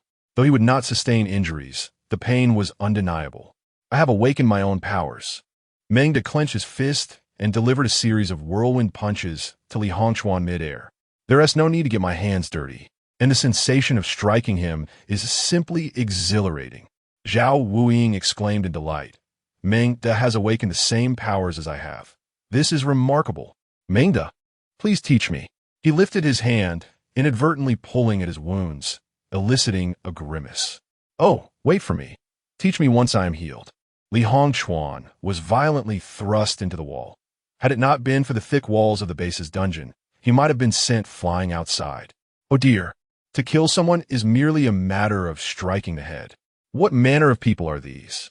Nuobao's eyes sparkled as she tightly grasped Zhong Xiuying's hand and declared, "My family." Li Hongchuan responded, "What?" Nuobao revised her statement. "My dear family. Having just awakened our powers, let's not exhaust ourselves. It would be wise to rest for now." Li Hongchuan observed Nuobao with curiosity. Why doesn't she take action herself? What abilities has she awakened? With a haughty tilt of her head, Nuobao declared, "I won't tell you." The sea had not submerged the base, yet it had engulfed the scenic area, and the waters had remained unyielding for over half a month. Zhao Wuing, cradling Nuobao, leaned against the window to gaze at the ocean. "Do you see, Nuobao? Who would have thought our base would one day resemble a seaside residence? If only the water were as blue as that of Hawaii, it would be even more splendid." Su Ilan approached. "Come here, Nuobao. It's time for class. Don't waste time with this fellow. You are destined to become a little princess in the apocalypse." Zhao Wuing scoffed. "Just because she can play the piano, she is a princess?" Su Ilan replied, "Even if she couldn't, she still would be. Of course. It would be even better if she could." The piano, which Nuobao had acquired from a store, was situated in the former conference room. Initially deemed a mere space-consuming relic, it had proven its worth. With the waters refusing to recede and no zombies or mutated creatures in sight, the inhabitants of the base, plagued by boredom, began to impart their unique skills to Nuobao. During this teaching process, they discovered her remarkable intelligence. Zhao Wuing's lock-picking prowess was mastered by her in just 2 days. While there were locks that could challenge her, she managed to open every lock commonly found in the market, rendering the base a veritable playground for her. Thus, Zhao Wuing could only take her to observe the sky and sea, dreaming of the future. Mei Xin taught her the art of painting. Nuobao exhibited an exceptional sensitivity to color, a strong command over lines, and an incredibly rich imagination. Merely 10 days into her studies, her artwork left Mei Xin, the seasoned artist, astounded. Su Ilan, possessing extensive knowledge, endeavored to impart practical skills to Nuobao. Consequently, she learned to play the piano, the violin, and the harmonica. She mastered etiquette for ladies, dining protocols, and introductory phrases in multiple languages. After half a month, the little Nuobao was capable of performing a duet with Su Ilan. Qian Sun initially intended to teach her basic first aid and bandaging techniques, but Nuobao's thirst for medical knowledge was insatiable. After spending several days engrossed in an anatomy book, she was eager to undertake a dissection. However, with the surrounding area bereft of life, it was challenging to find a suitable specimen. Thus, Qian Sun cautioned everyone to secure their doors at night. Yet, locking the doors proved futile. For Nuobao possessed the ability to pick locks. In an inexplicable turn of events, the once innocent little angel had transformed into a mischievous imp, causing the others to experience frequent nightmares, except for Wenwan. Before Wenwan, Nuobao remained perpetually the picture of obedience and understanding, leading others to doubt their grievances against her. "My dear little cotton-padded jacket, how could you possibly be as dreadful as they claim?" Nuobao blinked her large, glistening eyes, her cherubic face round and tender like a delicate dumpling. "Indeed, Nuobao is a good child," the crowd exclaimed. "Whose good child is it that crouches by another's bedside in the dead of night, sharpening surgical instruments?" Chapter 141. Contamination of water sources and soil. Minda found little to teach Nuobao. She could have imparted knowledge about farming. However, with Mei Xin and Zhong Xiuying, both possessing wood-based abilities, there was no need for tilling the land, applying fertilizers, or even managing pests and weeds. With a mere flick of their fingers, the crops flourished remarkably. Yet, their powers were still in their infancy, preventing the grains from maturing all at once, leading to an overwhelming surplus. Minda, in her culinary creativity, prepared a variety of exquisite dishes, yet the bounty remained unconsumed. Jasmine lamented, "I cannot finish the food. Even the leaves of the grains are too much for me." She gazed at her Navi son Changsheng, who, since birth, had the privilege of consuming grains rather than grass. What a blissful existence! Zhang Mingshan and Zhong Xiaoying were equally eager to impart skills to their beloved granddaughter, but before they could commence, they were firmly instructed by the others to refrain from teaching Nuobao any further. Should she acquire the art of programming and the development of intelligent robots and pharmaceuticals, it would indeed spell disaster for everyone. With idle time on their hands, the group sought to extract insights from Li Hongchuan, sketching the daunting landscape of the apocalypse from the previous life, preparing strategies in advance. For instance, following a tsunami, there could be a significant drop in global temperatures.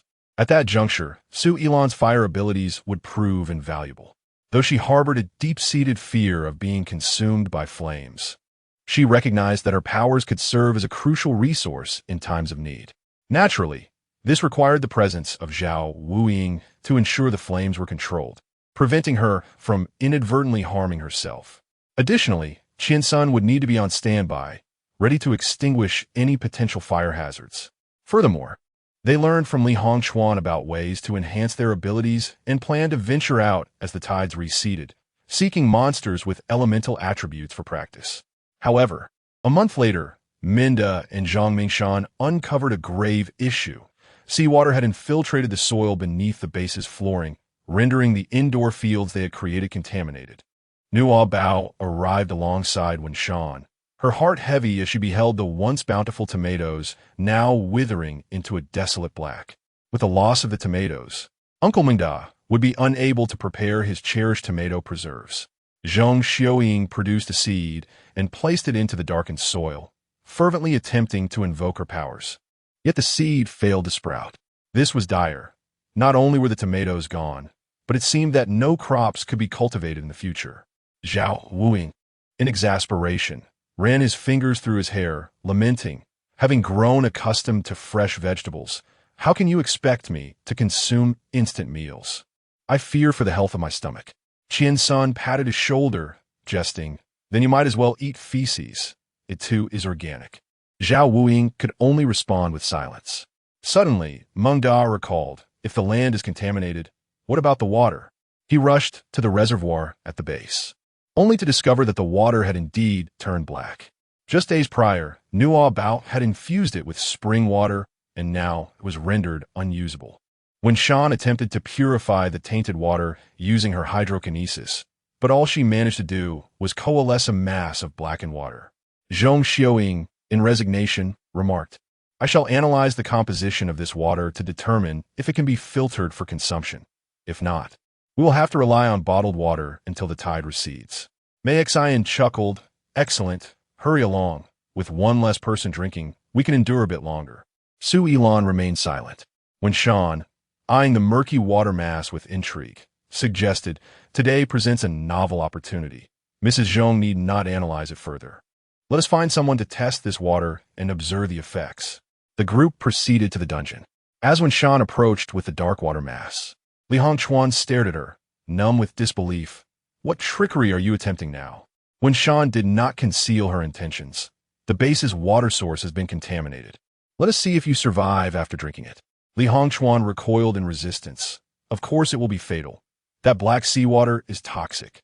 In my past life, many perished due to contaminated water. Consuming this black seawater transformed them into monsters in an instant." Nuobao recalled Lung Yi once more, pondering whether he had transformed into a monster.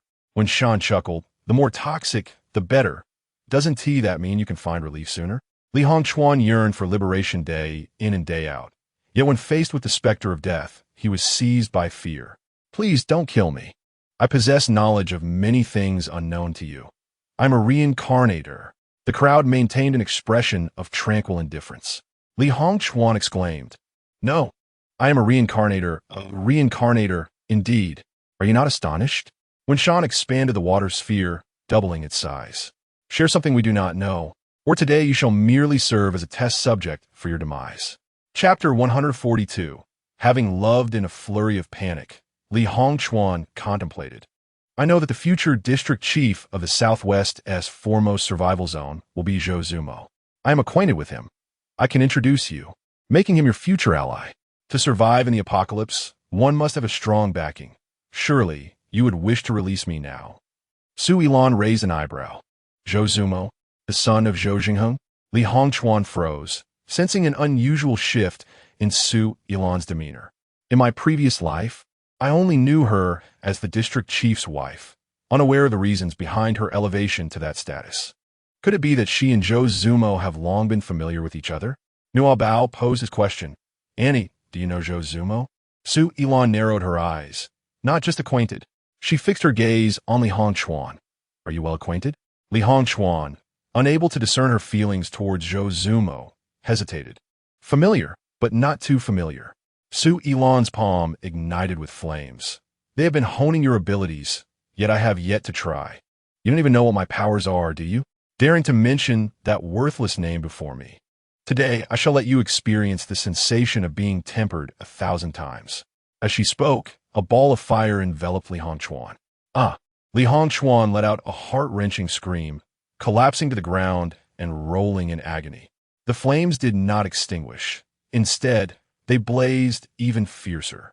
His clothes and hair were incinerated, leaving his skin reddened as if forged from steel.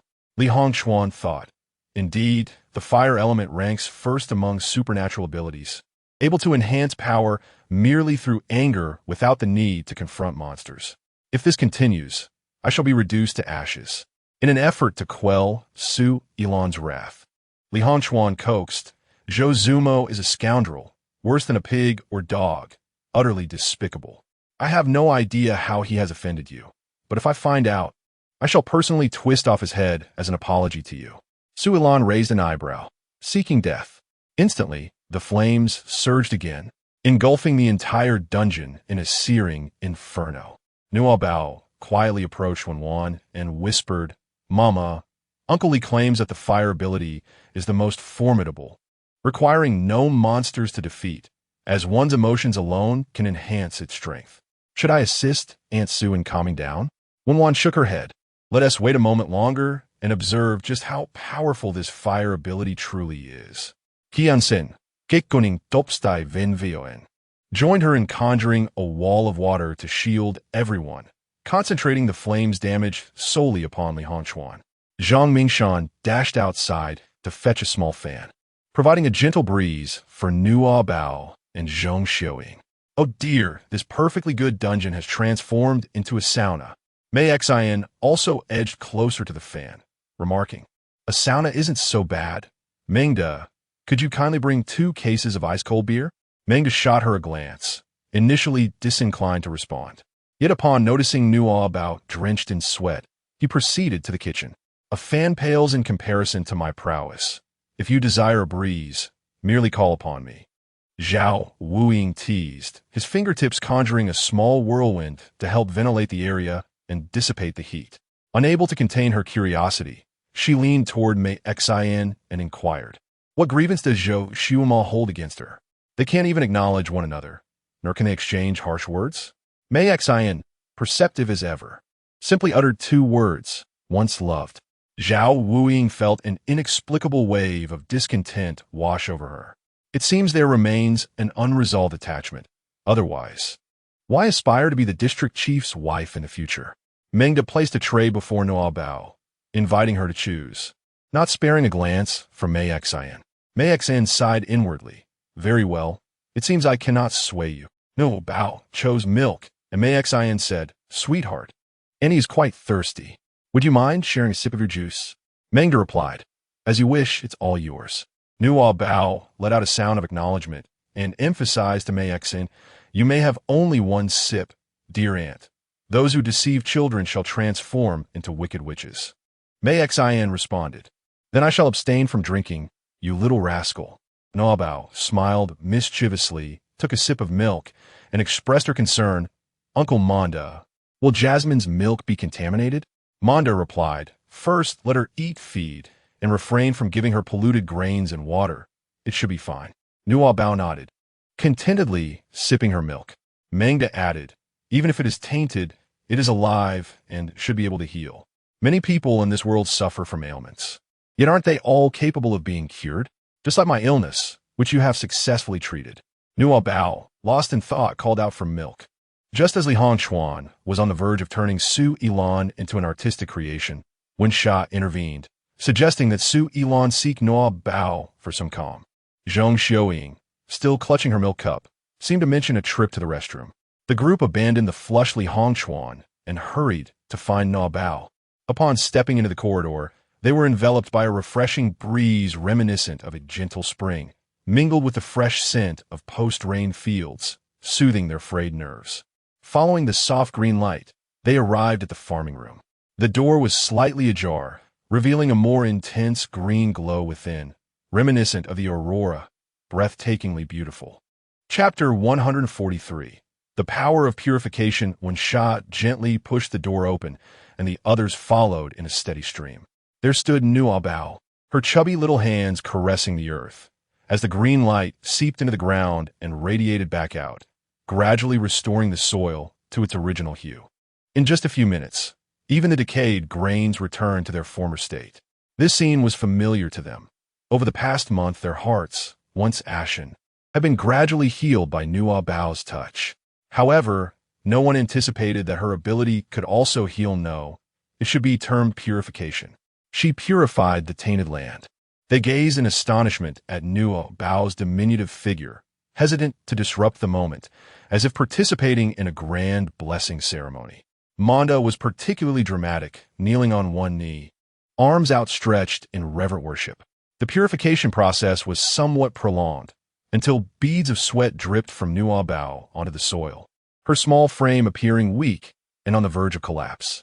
When Sha rushed forward, snapping Mei Xian from her stupor. "You two continue." Mei Xian quickly regained her composure and, alongside Zhong Xiuying, took over Nuobao's position.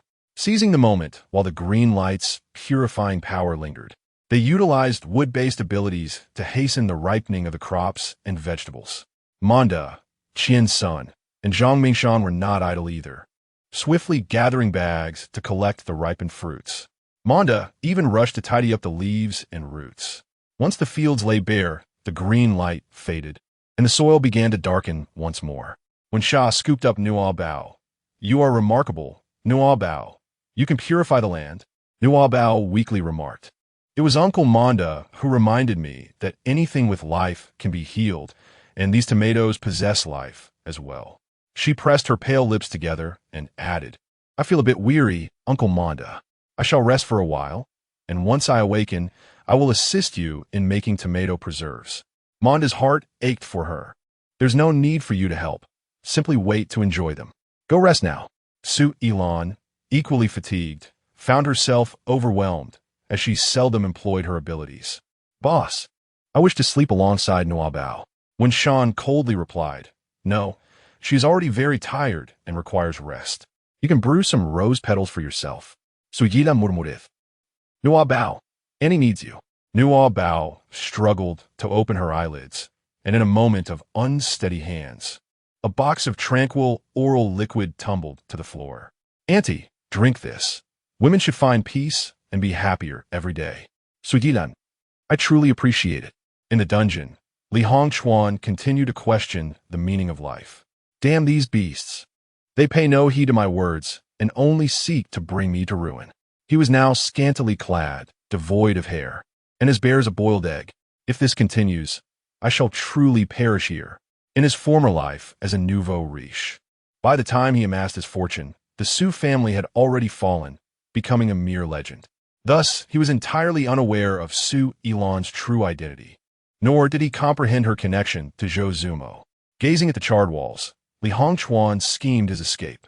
Despite consuming 2 vials of tranquil oral liquid, Su Yilan still felt a heaviness in her heart. Seizing the moment when Shan stepped out to patrol, she hurried to Nuobao's room and knelt beside the little bed. Observing her serene, sleeping visage, she gently held the chubby little hand, finding solace within. "Nuobao, do you know? I did seek him out, but upon hearing him and his friends deride me as a lowly and filthy woman unworthy of him, I realized that we are destined to be apart for all eternity." Nuobao, in a state of bewilderment, softly urged, "Do not cry." A gentle green luminescence enveloped Su Yilan. Su Yilan, filled with gratitude, remarked, "You little imp, even when you are too exhausted to keep your eyes open, you still strive to heal me? Very well. I shall assist Mengda in preparing tomato sauce. When you awaken, I will prepare a nourishing pot of borscht for you. It is a rare occasion for me to cook personally, so you must show your appreciation." Nuobao raised her thumb, indicating her support. Su Ilan tucked her in and left the room. Zhao Wuing stood outside the door, caught off guard as their eyes met unexpectedly. Su Ilan frowned. "Were you eavesdropping on me?" Zhao Wuing stammered for a moment before responding. "I just wanted to check when you'd give me the wig." "Who knew you'd start getting all sentimental?" "Don't worry, I won't tell anyone." Su Ilan shrugged. "So what if you do? Who hasn't encountered a few scoundrels in their youth? Just look at Sister Emaciated and the boss. Didn't they rise from the ashes after being wronged? Did you see my prowess today? I'm destined to be the third-ranked general at the base, a true phoenix rising from the flames. The first and second, of course, are Wen Shan and Mei Xian." For the first time, Zhao Wuing didn't argue back. "All right, 3 generals, this way, please. You make borscht, and I'll assist you." Su Ilan scoffed. "Can you really manage that?" "Why not? Get a try." As soon as the words left her mouth, Zhao Wuing froze, and Su Ilan was momentarily taken aback. Zhao Wuing quickly added, "I've been practicing my culinary skills lately. Nuobao works hard every day to heal everyone, and all I can do is help feed her alongside Mengda. What am I even saying?" A knock echoed from the base's entrance. Without checking the surveillance, he hurried to open the door. "Boss, how?" Before he could finish, a gun was pressed against his forehead. Chapter 144. Settling the score with her, Zhao Wuing stood stunned, meeting Lung Yi's cold, piercing gaze, slowly raising his hands. "Don't shoot, Captain Lung, it's me." Lung Yi looked somewhat surprised. What are you doing here?" "Isn't this a bomb shelter?" According to military maps, it was indeed an early air raid shelter. However, it had long been acquired by the Long Dragon organization through official channels and transformed into Base 1. Zhao Wuing was at a loss for words. He couldn't very well say this was Long Dragon's territory, could he? The matter regarding the hospital and the downed rescue aircraft was enough to keep them busy for a while. He chuckled awkwardly. "This is now a private area." Su Yilan, Mei Xian, and Mengda sensed something was off and rushed to investigate. Upon seeing Lung Yi aiming a gun at Zhao Wuing, Mei Xian drew her weapon from behind, while Su Ilan prepared to use her abilities, only to be stopped by a glance from Mei Xian. Mengda instinctively positioned himself to block the passage leading to Nuobao's room. Lung Yi scanned them with an even colder demeanor. Suddenly, Zhou Lai, with his arm bandaged in black and looking haggard, charged forward. It appeared this was Long Dragon's base. "Where is she? She has killed so many of our brothers and innocent people. I must settle the score with her. It seems there has been a misunderstanding." Zhao Wuing sighed softly. "Captain Lung, to be frank, we have severed ties with the organization. The individual who shot down your rescue aircraft is not associated with us. One matter does not affect another. We are now innocent parties, and you cannot harm the innocent, can you?" Zhou Lai, filled with fervor, retorted, "Innocent? Which one of you has not blood on your hands? Let's not even delve into the past.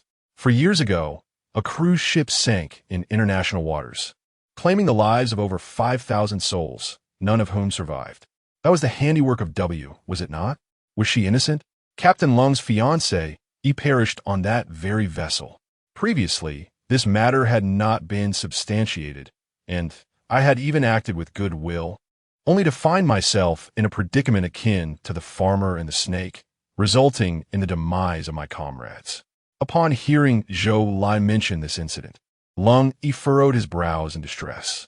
Zhao Wuing hastily clarified that had nothing to do with our leader. It was. A slight rustle was heard from behind. When Zhan raised her firearm, confronting him, "Captain Lung, how have you been?" Zhou Lai pointed at her. "Ah, you finally have the courage to show yourself." When Zhan gestured to Mei Xian, who tossed her the gun she had been holding. With another weapon aimed at Zhou Lai, she declared, "You seek vengeance against me? Mere passion alone will not suffice, will it? Captain Zhou, can you still wield a weapon?" Fuming, Zhou Lai shakily raised his gun. Having gone too long without sustenance or water, his body was in a state of exhaustion, making it difficult to aim. "When Zhan, do not fire." Lung Yi raised his hand, holstering his weapon while positioning himself in front of Zhou Lai. When Zhan tilted her head, regarding him, Are you ordering me? Who do you think you are? Lung Yi replied, I understand that the incident at the hospital does not involve you. When John was taken aback, how does he know? Zhou Lai, incredulous, exclaimed, Lung Yi, what are you saying? I clearly saw that helicopter. It belonged to Long Jiang. Do you not believe me? Lung Yi responded, indeed. It was Long Jiang's helicopter, but I have reiterated many times that they came in pursuit of the child, evidently aiming to kill them. Zhao Wuing just mentioned that they have distanced themselves from the Long Jiang organization. They are being hunted by the organization, likely due to Nuobao's abilities. He understood this and trusted Wenjian, yet Zhou Lai remained skeptical. Nuobao, still in slumber, stirred upon hearing her name, blinking her sleepy eyes open. Noticing Wenjian's absence from the room, she felt a pang of unease. Mommy, where are you? Grasping her Kuromi plushie tightly, she padded barefoot out of the room. Zhou Lai's agitation persisted. You believe them without question? Lung Yi, are you not avenging your fiancé Yi's death? You are gravely disappointing me and our fallen comrades. Lung Yi lowered his voice. We are currently borrowing this place. Please show some decorum.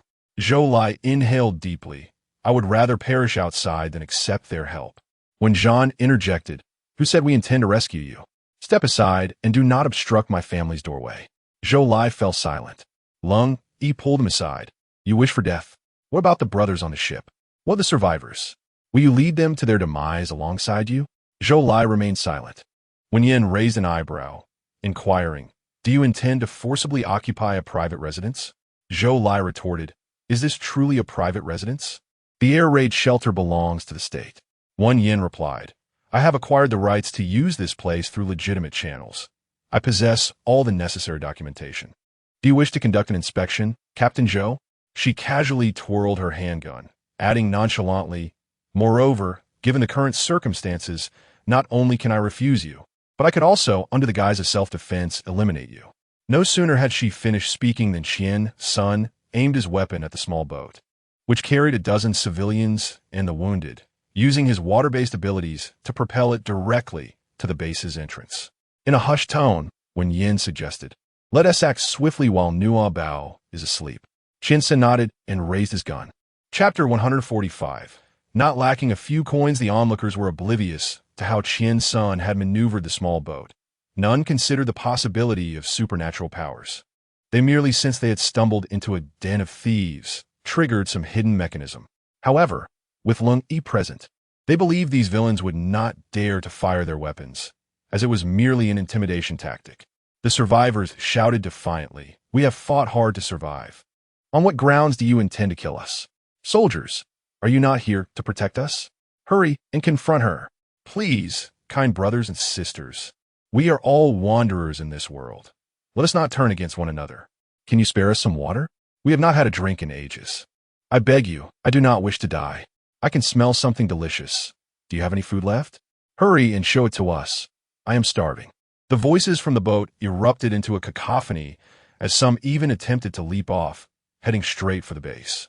Lung Yi and the lightly injured subordinates attempted to dissuade them, but their pleas fell on deaf ears.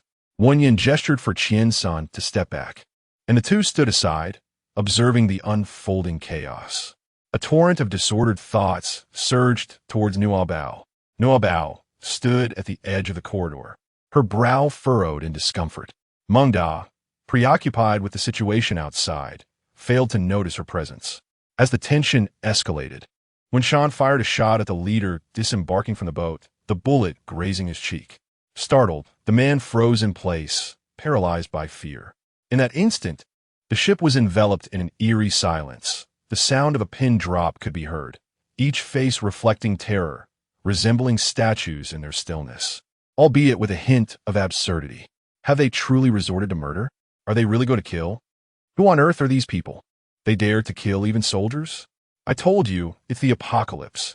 No one abides by the law anymore. Amidst the cacophony of chaotic thoughts, Nuobao perceived a voice she had never encountered before. Gurgle, food, it is food. As Nuobao gazed upon the tranquil, inky expanse of the sea, a flicker of unease shimmered in her bright eyes. Wan, with an impassive expression, declared, I am no benevolent savior. No one is permitted to trespass on my territory. Zhou Lai, seething with anger, retorted, Do you have no humanity left?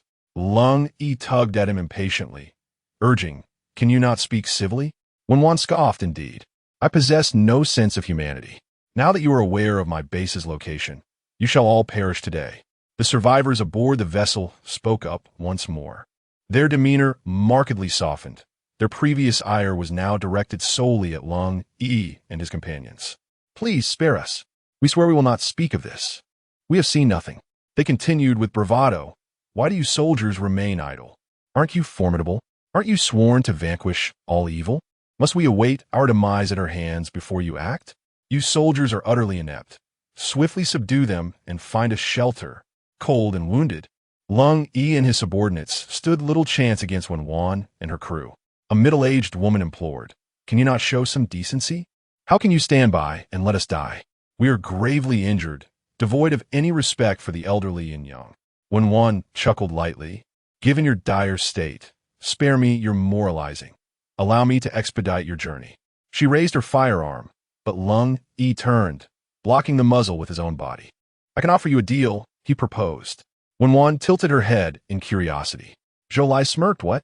Aren't assassins driven by greed? Name your price. We seek to rent your space. Are you wealthy? Besides, I'm not in need of your mere coins. Lung Yi pressed on. If money is no object, how about lifting the bounty on us? Wen found his audacity amusing. What a world we live in. Do you think I care for such matters? Taking a deep breath, Lung Yi stepped closer. I understand your skepticism. My father is the commander of the National Army. You can trust him. The world may be as it is, but surely we must find a way to survive. Wen's smile faded. If your father holds such power, why would he allow you to venture out leading a rescue operation? Zhou Lai revealed his jacket, showcasing a locator device. Do you see? This connects to our vital signs. Upon death, it will signal our location.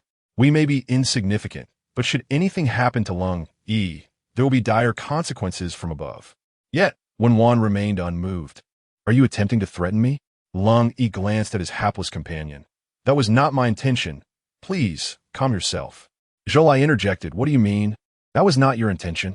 Lung Yi gestured inwardly with his chin, and the group's gaze followed to the base, landing on the petite figure beside Manda. In stark contrast to the weary survivors, she appeared pristine, her wide eyes innocent and naive, with twin braids adorning her head. Clad in a lovely, clean nightgown and clutching a Kuromi doll, she resembled a princess dwelling in an ivory tower. Chapter 146. The monster arrives upon witnessing the increasingly adorable Nuobao. Zhou Lai's anger diminished by threefold. Manda swiftly picked her up, exclaiming, why aren't you wearing shoes? Be careful not to catch a chill. In comparison to Manda's tall and robust physique, Nuobao appeared even smaller and undeniably endearing. Nuobao's gaze remained fixed on Lung Yi, and a smile finally graced her small face. Uncle Lung, you're still alive? The soft, tender voice did not offend Lung Yi. Rather, it elicited a chuckle from him. He waved his hand toward Nuobao, reassuring her, I'm fine. Lung Yi continued to softly counsel Wenshan, even if not for yourself, you should consider your child. Even in the apocalypse, the country remains a reliable bastion. Wenshan's eyes were devoid of warmth. The country has never sheltered people like us. Now, we do not need the nation as a crutch. For my daughter's sake, I will spare you today, but the others. Mei Xin, Su Yilan, and Zhang Mingshan emerged from the base, each wielding a firearm.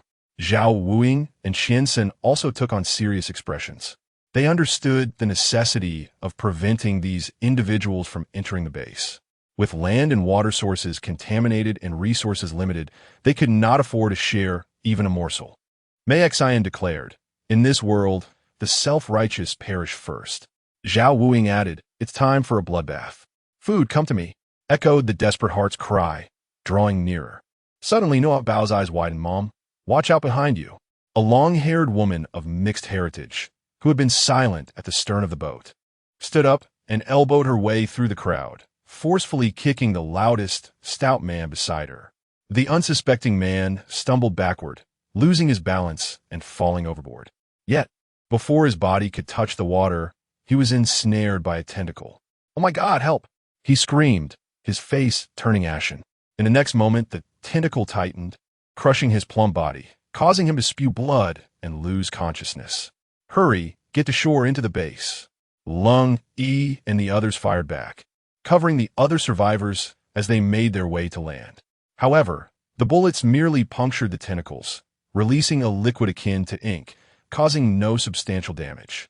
When Sean and the others stood at the base's entrance, firing at the survivors, "Get out of here!" Driven by fear, they became reckless, disregarding the danger of gunfire. Just then, the ground nearby collapsed with a thunderous roar.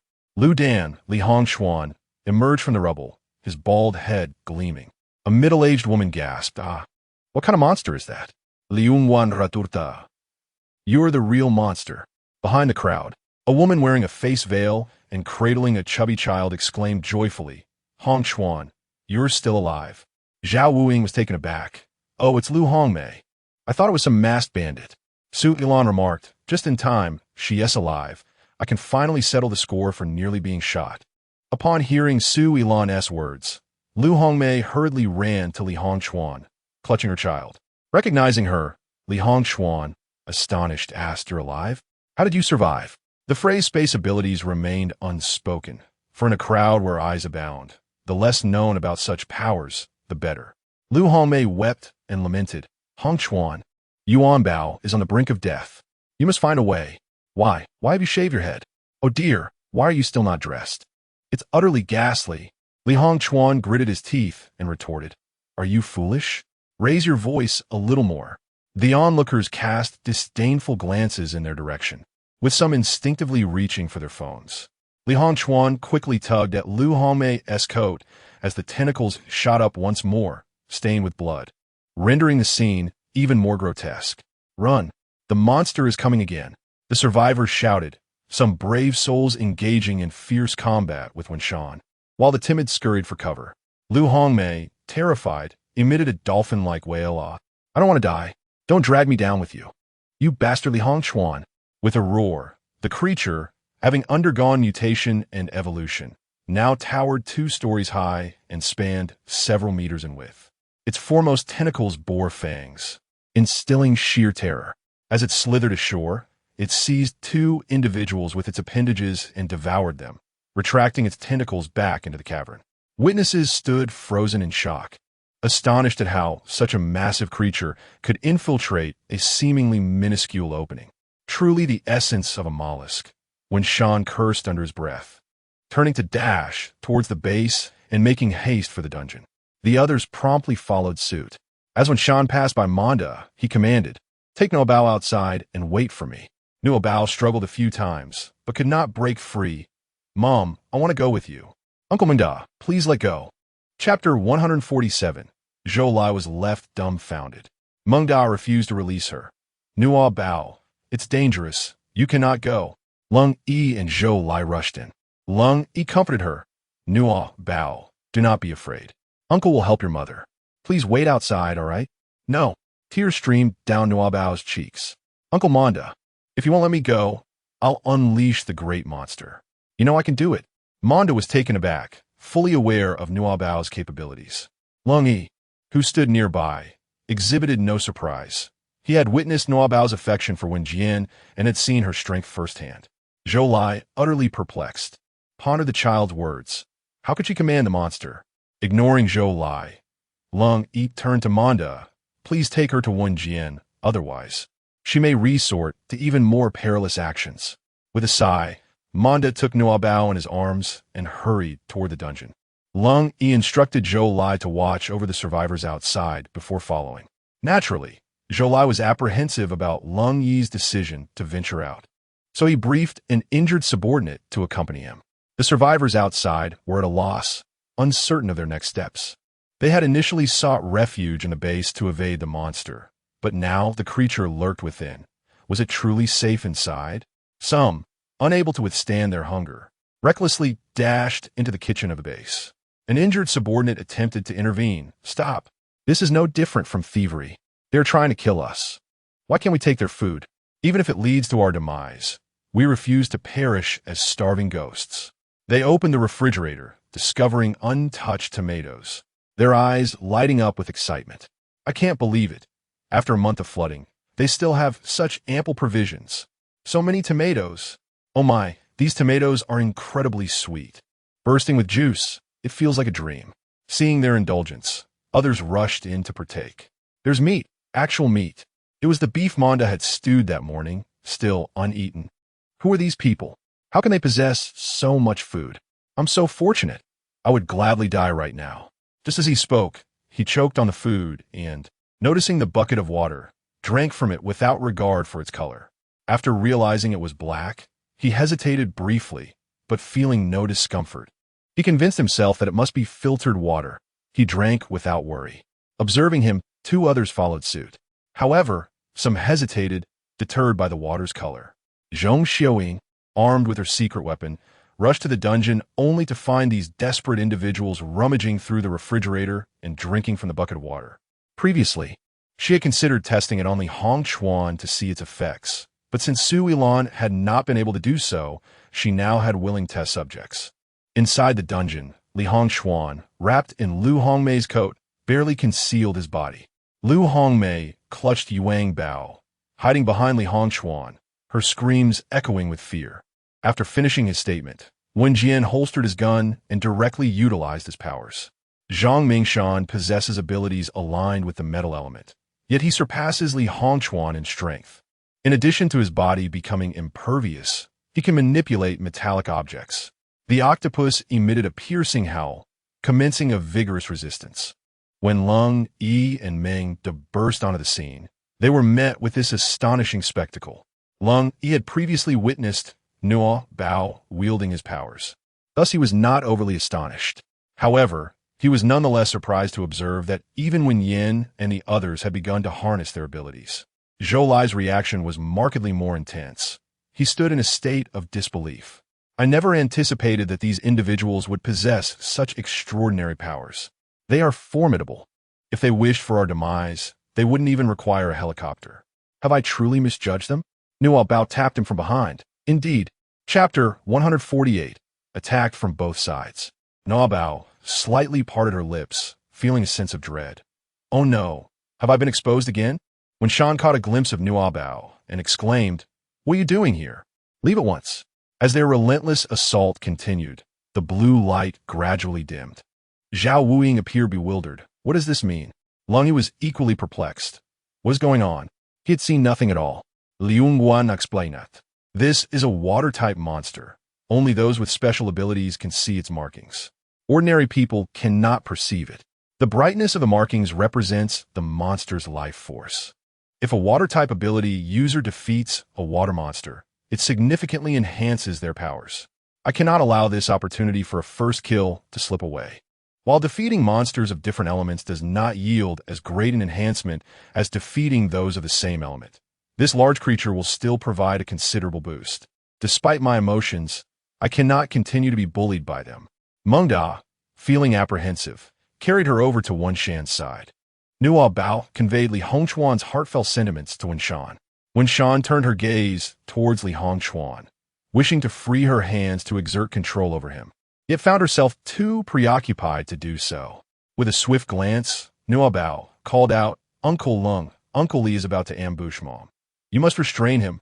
Without hesitation, Lung Yi fixed his gaze upon Li Hongchuan and sprang into action.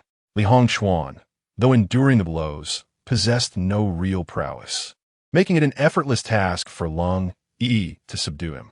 In a desperate plea for mercy, Li Hongchuan exclaimed, "Wait, Captain Lung, I'm here to help. Look, I have special abilities. Do you know what that means?" Zhou Lai pondered momentarily. "Is that what you call special abilities?" Ignoring his rhetoric, Lung Yi retorted, "I know not what you define as special abilities, but I'm not blind. Aside from being resilient to harm, you are utterly ineffectual. It would be wise for you to remain here." Li Hongchuan fell silent. The creature retaliated with increasing ferocity, a tentacle breaking free from Wen Shan and Mei Xian's grasp. Sweeping toward them, everyone exerted their utmost effort, unable to afford any distraction. I recognized Lung Yi's strength, yet I was astonished by its magnitude. He had not even awakened any special abilities. No wonder Nuobao is fond of him. She possesses remarkable discernment. Zhao Wuying cast a furtive glance his way, remarking, "Jealousy fuels strength."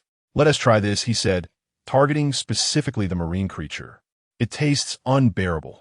I feel I'm perishing. It hurts so much. The glow on its forehead dimmed significantly, nearing extinguishment. Nuobao's eyes sparkled with excitement. Grandma, you are truly remarkable. This is indeed effective. Zhong Xiaoying smiled at her. Of course, just look at who I am. At that moment, Nuobao once again heard the familiar voice within her heart. Food, oh food. Survivors who had ingested contaminated water began to mutate. In the kitchen, members of the rescue team, who were attempting to prevent a fracas over the food, sensed something amiss.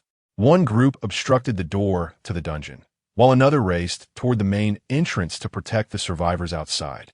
Unexpectedly, a woman of mixed heritage suddenly stood in front of the door and reached out to close it. Now, even if they are powerful, they cannot escape. Hey, why are you closing the door? Let them out first, she exclaimed in panic to the men behind her. Quick, help me hold the door. They are about to turn into zombies. If we don't let them out, none of us will survive. Coupled with her delicate beauty, how could any man resist her plea for assistance? Together, they tugged at the iron door, preventing those inside from opening it. Initially, the rescue team inside tried to force the door open, but as zombies lunged at them, and with injuries mounting and ammunition spent during their earlier escape, they could only struggle in vain until they were ultimately devoured. Seeing their comrades being bitten, the rescuers at the dungeon door hastily rushed to assist, only to meet the same grim fate. Listening to the desperate cries of those around her, Nuobao's expression changed dramatically. Mother, there are zombies. When Shan turned her gaze toward the dungeon door, where the sounds of screams and the growls of the undead echoed ominously, caught between a rock and a hard place. This is troublesome. Lung Yi rushed to confront the approaching zombies, only to discover that they were, in fact, his own brethren. Overcome with compassion, he found himself unable to pull the trigger. How could this happen to them? Zhou Lai was equally astonished, his eyes glistening with unshed tears. How could this be? We haven't seen zombies since the tsunami. Why have they turned into zombies? Chapter 149. How heart-wrenching. Zhong Xiaoying glanced over and, upon seeing those who were surreptitiously consuming food, confirmed her suspicions. They have been stealing our provisions and drinking contaminated water. Zhou Lai countered, that's impossible. Our people would never touch someone else's belongings without permission. Nuobao pointed at the survivors behind him and said, It is not the rescue team's uncles who are sneaking food. It is those people who are stealing. They wish to save others, yet they ended up being bitten. Zhou Lai felt a sense of comfort. I knew it all along. Now, Zhou Lai understood the zombie's weaknesses. He glanced around and went to help brace the door. Pondering, without a fire extinguisher and no cooling machines, what shall we do? Lung Yi gritted his teeth. We must hold on a little longer. Zhou Lai peered through the crack of the door at his former brothers, wiping away a tear. Yi, our brothers are all gone. Lung Yi fell into silence. Seeing the increasingly dire situation, Meng Da set Nuobao down. Wait here for me. Do not run off. Meng Da's fists were formidable, and with the enhancement of his wind abilities, their power was overwhelming. Li Hongchuan felt a pang of sympathy from the sidelines. Zhao Wuing noticed Su Yilan standing idly by and called out to her, What are you doing? Lost in thought. Su Yilan shrugged helplessly. I exhausted my abilities to aid Li Hongchuan. I have no strength left now. When Zhan shot a sidelong glance at the two, Zhao Wuing stopped provoking her. Zhao Wuing looked at Su Yilan, his mind blank. For a moment, he was at a loss for words to provoke her, or perhaps deep down, he no longer wished to upset her. When Zhan urged hurry, Zhao Wuing instinctively reached out, gripping the back of Su Yilan's neck, leaning in closer. Su Yilan's eyes widened. Zhao Wuing appeared equally bewildered. After a moment of startled eye contact, he released her, feigning composure. The boss told me to. Zhao Wuing. You certainly know how to strike a nerve, don't you? Nuobao stifled a giggle from behind. It was only then that Meng Da realized the recent scene was inappropriate for children. She quickly took 2 steps back, freeing one hand to cover her eyes. Nuobao. Uncle Meng Da, does covering my eyes still serve purpose? I can see everything. Meng Da, you too should be mindful of your influence. There are children present. Unfortunately, they could not hear Meng Da's silent thoughts, as Nuobao nodded in agreement. When Wei said, Everyone, stand down. Qian-san, come with me. This will enhance our water abilities. Li Hongchuan was taken aback. How did they know? The members of the base held great trust in Wenwei. When she said to halt, they promptly complied. Qian's son, however, also paused. He had no intention of sharing the benefits with Wenwei. After a moment, the blue light from him floated towards Wenwei. She felt her nearly depleted abilities suddenly replenished, and their potency intensified. It was then she noticed that no blue light had transferred to Qian's senator. Wenwei furrowed her brow. Why didn't you take action? Qian's son adjusted his glasses and replied softly, I have no strength left. My abilities have been overexerted. Wenwei clearly did not believe him. Zhao Wuying nudged Qian's son. Impressive. You've moved me, warm-hearted man. Qiansen shot him a glare. You just disgusted me. Zhao Wuying. Are you jealous? Suddenly, with a loud crash, Lung Yi and Zhou Lai could no longer withstand the iron door, which was flung open by the zombies outside. The two fell to the ground as dozens of zombies lunged at them, their bodies drenched in blood and viscous fluids, inducing nausea. Zhou Lai, however, remained calm, gazing at his brother's face and closing his eyes. Is this my final resting place? Not yet. A soft, gentle voice resonated in his ear. Zhou Lai opened his eyes to see Nuobao standing protectively in front of him and Lung Yi, her petite figure single-handedly controlling all the zombies, immobilizing them in their tracks. Chapter 150. Damn it. The next moment, a sphere of water glowing with blue light flew in from nowhere, striking the zombies with a resounding smack.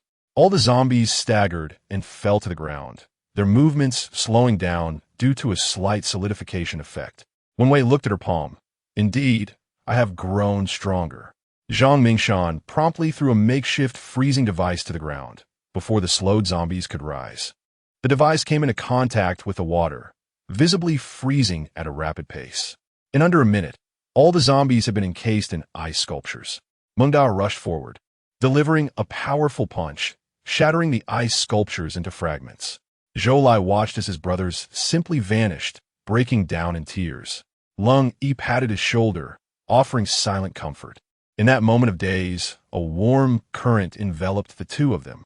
The faces of their teammates, radiant and earnest, flashed in their minds as they collectively vowed to fight for the protection of the people, dedicating ourselves until death. Yes, they had died in the service of protecting the people, a cause of immense glory. Su Yilan was utterly exhausted. She fainted before even leaving the dungeon. Zhao Wuying swiftly supported her, then, amidst the gaze of the onlookers, cleared his throat with an air of seriousness. Dr. Qian, this task falls to you.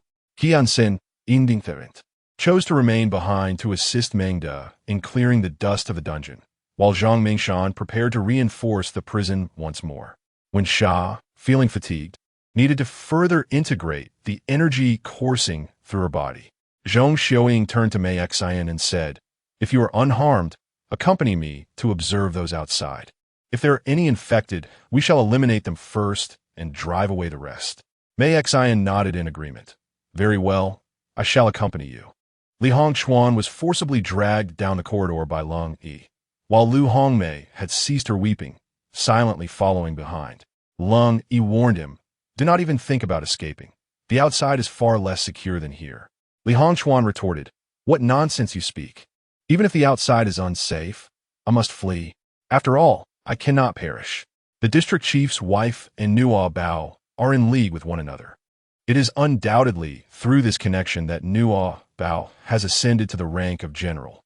I must reach the southwestern survival zone before they do and seek refuge with Zhou Zumo, lest I find myself at the mercy of Nuobao once more. With a playful smile, Nuobao declared, as long as I am here, should you manage to escape, it would be my defeat. As Lu Hongmei passed by Suilan, she noticed her in the embrace of Zhao Wuying, casting a glance at Li Hongchuan before rolling her eyes. What gives her the right to have such a handsome man and wield such formidable powers? When everyone gathered in the corridor, the long-haired, mixed-race woman had already opened the door, ushering in the remaining survivors. They audaciously took possession of several unoccupied rooms, yet fortunately, the storeroom directly opposite the kitchen was secured with a special lock that Zhao Wuying had crafted, preventing her from accessing it and avoiding significant losses. observing these individuals unharmed. She thought with disappointment, they truly have a charmed existence. Mei Xin, displeased, crossed her arms, exclaiming, "Who allowed you to enter? Get out!" The survivors, undeterred, responded defiantly. "We are already inside. What can you do about it? We face death regardless. Why not take action?" The mixed-race woman approached Lung Yi, saying, "Captain Lung, it is far too perilous outside. We cannot remain out there. We simply wish to survive. Might we implore you for assistance? I see you are quite familiar with that lady. This soldier is exceedingly bothersome. His strength is formidable, and I cannot fathom how he knows When Shan.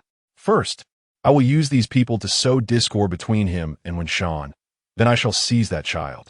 As Nuobao locked eyes with her, she became certain that the child she was determined to capture was indeed herself. She tugged at When Shan's pant leg and whispered, "Mommy, that auntie is a bad person. She wants to sow discord between you and Uncle Long and take me away." When Shan glanced at the woman. Not a member of the organization, merely a stranger, but the others, upon hearing the mixed-race woman's words, also reacted. "Oh, so you, a soldier, wish to take residence here without regard for our lives? Is that it? Do you believe we want to report you to the survival zone? We intend to stay here. If she prevents us, it's your fault. Otherwise, you must be in cahoots, intent on trampling lives." The clamor escalated among the group. Suddenly, When Shan acted decisively, encasing the mixed-race woman's head in a sphere of water, swiftly retrieving Lung Yi's gun. Bang! The woman, caught unawares, fell to the ground with unyielding eyes. Her defiance extinguished. They had taken a life. Had they wielded magic? Zhou Lai, still burdened by his emotions, instinctively prepared to retaliate upon witnessing When Shan's act. Lung Yi restrained his arm, saying, "I too sense something amiss about that woman." He seized When Shan's gun, stating, "You acted too hastily. We should have left a witness." When Shan replied coldly, "I cannot afford the risk." Lung Yi understood. They were all severely depleted and required rest. Should anyone seize the opportunity to create chaos, they could not maintain order. The underlying issue remained. Trust was scarce. Zhang Mingshan scoffed and accessed the surveillance. "This person deserves to die." In Chapter 151, "This is my mother." The footage revealed the rescue team's members splitting into two factions to protect everyone, yet she had closed the door. She claimed the rescue team had been bitten, when in truth, no one had been harmed before she shut them out. Zhou Lai, overwhelmed with despair, kicked the woman twice. "You see, your selfishness has cost my brother his life. Who will protect you now? Get out." A survivor murmured, "But you are soldiers." Zhou Lai retorted, "Does being a soldier entitle you to our sacrifice? You executioners are no different from the zombies. We protect the living, not the undead. I will report you. Go ahead. Feel free to report. I am Zhou Lai, the vice captain of Rescue Team 1. Do what you will." Mei Xin and Zhang Mingshan dragged the mixed-race woman's corpse outside, wary of discarding it in the sea for fear of mutation, and instead placed it atop a nearby hill. Upon their return, they began to usher people away. One survivor, a woman holding a beautiful little girl, approached Mei Xin, pleading, "Please, at least let my child stay. She is innocent." Mei Xin fixed her gaze on the woman, the bloodshot hues in her eyes gradually resurfacing. "Gao Nan." She glanced at the little girl, then shifted her focus to a tall man in a suit standing behind. He removed his mask and approached Mei Xin, saying, "Mei Xin, please save our child." Luo Zibin. She had previously found the two individuals familiar. Yet the multitude of crises left her little time for scrutiny. How could she have imagined they would venture to her city from abroad? To her astonishment, it truly was them. Others recognized them as well. He was Luo Zibin, a renowned artist. How had he fallen to such a plight? But what did it matter? Even Van Gogh would face the same fate in this chaos. Luo Zibin lowered his head, feeling a sense of shame. "Mag Xin sneered. What makes you think I would take her in?" Gownan grasped her hand, pleading, "Mei Xin, your child is gone. You may harbor hatred towards us, but you have already set our home ablaze, forcing us to flee the country. My child is innocent. She wasn't even born at that time. Can you not regard her as your own? After all, she is also Zibin's child, and you claim to love him dearly." Gaonan's daughter began to cry in fright. "Mommy, I'm scared. I only want you as my mother. I don't want anyone else." Luo Zibin turned to face Mei Xian with his daughter in his grasp. Hush now, don't cry. She was meant to be your godmother. She won't harm you. Mei Xian retorted, what gives you the confidence that I would be her godmother? Who would desire a whiny child like her? I have my own daughter. Mei Xian's gaze shifted towards Nuobao. Yet before she could speak, Gaonan quietly whispered to Luo Zibin, Zibin, is Mei Xian unhinged? We cannot entrust the child to her. Her own child is clearly dead. Why does she insist she has a child? Though her voice was low, the entire base fell silent, rendering her words futile. Mei Xian glared ominously at her. Say that again. Terrified, Gaonan retreated behind Luo Zibin. From a vantage point where Luo Zibin could not see, she revealed a sinister smile.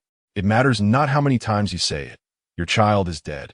I personally administered poison, intending to end your life, but instead, it merely resulted in the loss of your child. The notion of a child sacrificing themselves to protect their mother is unheard of. That child was far too abnormal. Fortunately, she never had the chance to enter this world. Thus, Luo Zibin will only cherish my daughter, and he will never discover that she is not his biological child. Nuobao. Wicked woman. Oof. She whispered a few words into Wen Sha's ear, then wriggled free from her embrace and dashed towards Mei Xian. Luo Zibin continued, Mei Xian, please do not target Gao Nin any longer. This is my decision. I am aware of the sacrifices you have made for me. Yet, matters of the heart cannot be forced. When they are gone, they're truly gone. I merely wish to maintain our friendship. You and Gao Nin had previously agreed to be the godmothers of each other's children. Little Duo shall be entrusted to your care. Once we reach the safe zone, we will expedite their rescue. As he spoke, he gently pushed the child forward. The little one, named Duo, burst into tears. I don't want this mother. I want to kill her. If she's dead, my mommy won't abandon me. With that, she fixed her gaze upon Mei Xian's gun. Nuobao paused, narrowing her eyes. Is there anyone virtuous left in this family? Gaonan, though I am reluctant to part with my daughter, the outside world is fraught with peril, is far more dangerous. Entrusting her to Meishin, at least she will, for the sake of Luo Zibin, ensure my daughter's safety. Mother, Nuobao sweetly called out and leaped beside Meishin. The entire family of three was taken aback. Nuobao stared at Xiao Duo and proclaimed, this is my mother, Nizukai. Chapter 152. Is the feeling of wearing a green hat pleasant? Mei Xian gazed at Nuobao and gently caressed her fair, round face, saying, good daughter. Thank you, Nuobao. Nuobao smiled and said, Mom, please keep the gun safe so that no ill-mannered child from elsewhere can take it away. Xiao Duo thought to herself, is she referring to me? How does she know I intend to secretly take the gun? Mei Xian put away the gun and glared at Xiao Duo. Get away.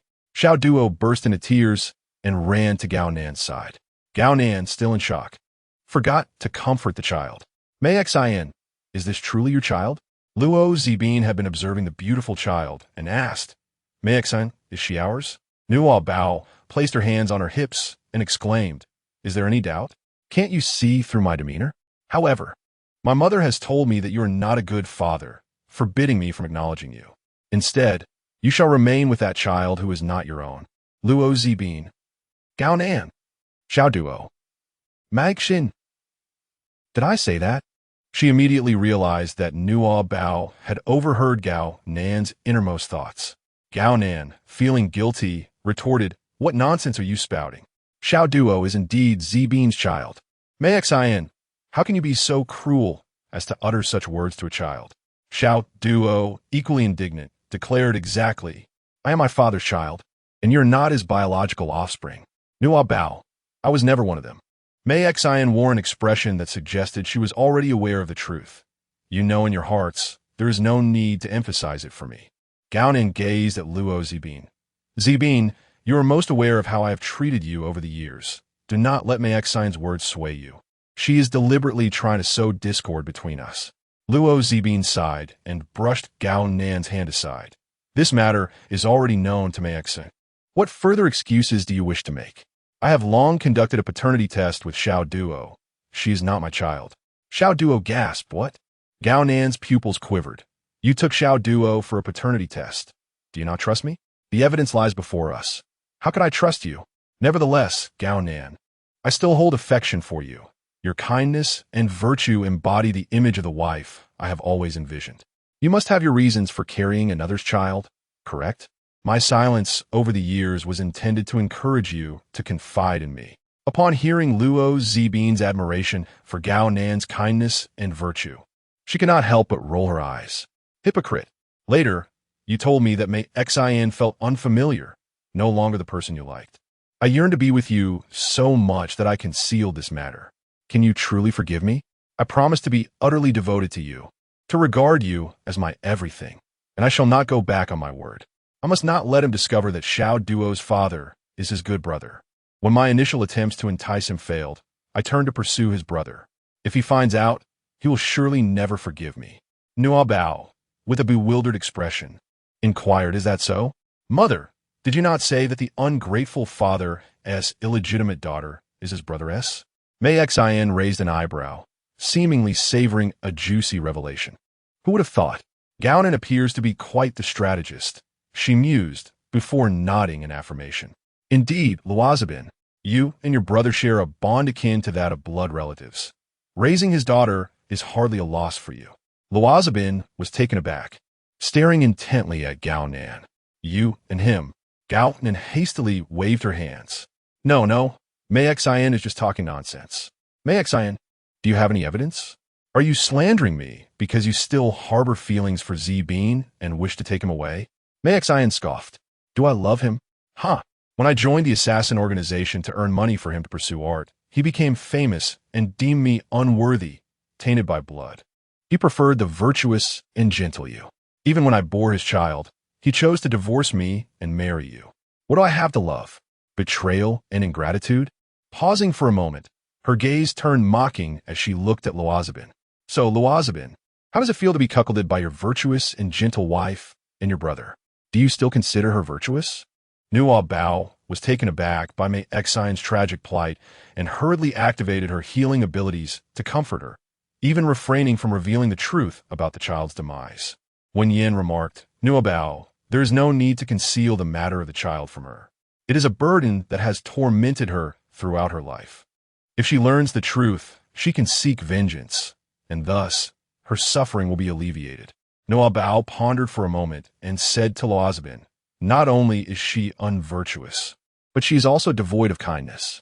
My mother once told me that in her desire to ensure your affection solely for her daughter, who is not your biological child, she poisoned her. I absorbed all the poison while in the womb, nearly losing my life and failing to be born. Had it not been for my protection of my mother, she too would have perished. Mei Xintong's pupils widened in shock as she gazed at Nuobao in disbelief. My child, save me? Nuobao tightly grasped Mei Xin's hand and confronted Luo Zibin, questioning him. What is it that you find appealing in her, given that she is neither virtuous nor kind? Why would you harm the mother who has sacrificed so much for you, as well as your own children? Me. Chapter 153. One of you must die. This time, no matter the extent of Nuobao's healing abilities, Mei Xin could not remain calm. I have suffered for years due to the death of my child. Luo Zibin does not love me and wishes to divorce. I had hoped to find solace in my child as company. Yet, unexpectedly, my child also rejected me, causing me to bleed heavily, leading to a hysterectomy, and leaving my body severely injured, nearly claiming my life. I thought my child was as heartless as Luo Zibin. It turns out I was mistaken. It must have been Gao Nan who concealed the truth about my child's death from me. Mei Xin pushed Nuobao away, directing her to Wenchuan's side and unsheathed her knife, tossing it to Luo Zibin. One of you three must die. You choose. Luo Zibin caught the knife and lowered his gaze to the blade. Mei Xin, I have always felt guilty. If that child truly was ours, I could take her to the survival zone. The district chief Zhou Zhengheng of the first survival area in the southwest has a good relationship with me, and I could provide her with a stable life. Gao Nan, puzzled, asked, You know Zhou Zhengheng, why didn't you tell me? If you could take the child there, why not take Xiao Duo? Why are you unaware? All along, she has been a thorn in my heart. Luo Zibin looked at Xiao Duo, who gazed back at him innocently. Daddy. In a sudden movement, Luo Zibin lunged forward, plunging the knife into Xiao Duo's abdomen. The onlookers were left in shock. What? Killing a child? Is he even human? Ah, Xiaoduo! Gao Nin screamed in anguish, rushing to embrace her daughter. Xiaoduo cried out, Daddy, it hurts so much. Why did you stab me? Because you're not my child. Now that I know who her father is, I feel even worse. Xiaoduo, in distress, looked at Gao Nan and closed her eyes. Mommy, you are the one who caused my death. Gao Nan was taken aback. She never anticipated her child would utter such words, leaving her tears frozen on her face.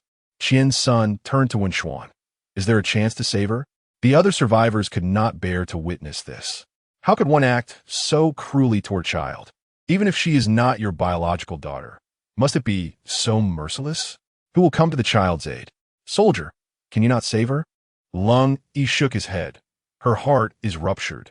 She needs surgery, but there are no surgeons or medical equipment available. She cannot be saved. Zhou Lai felt a pang of compassion, but merely scoffed.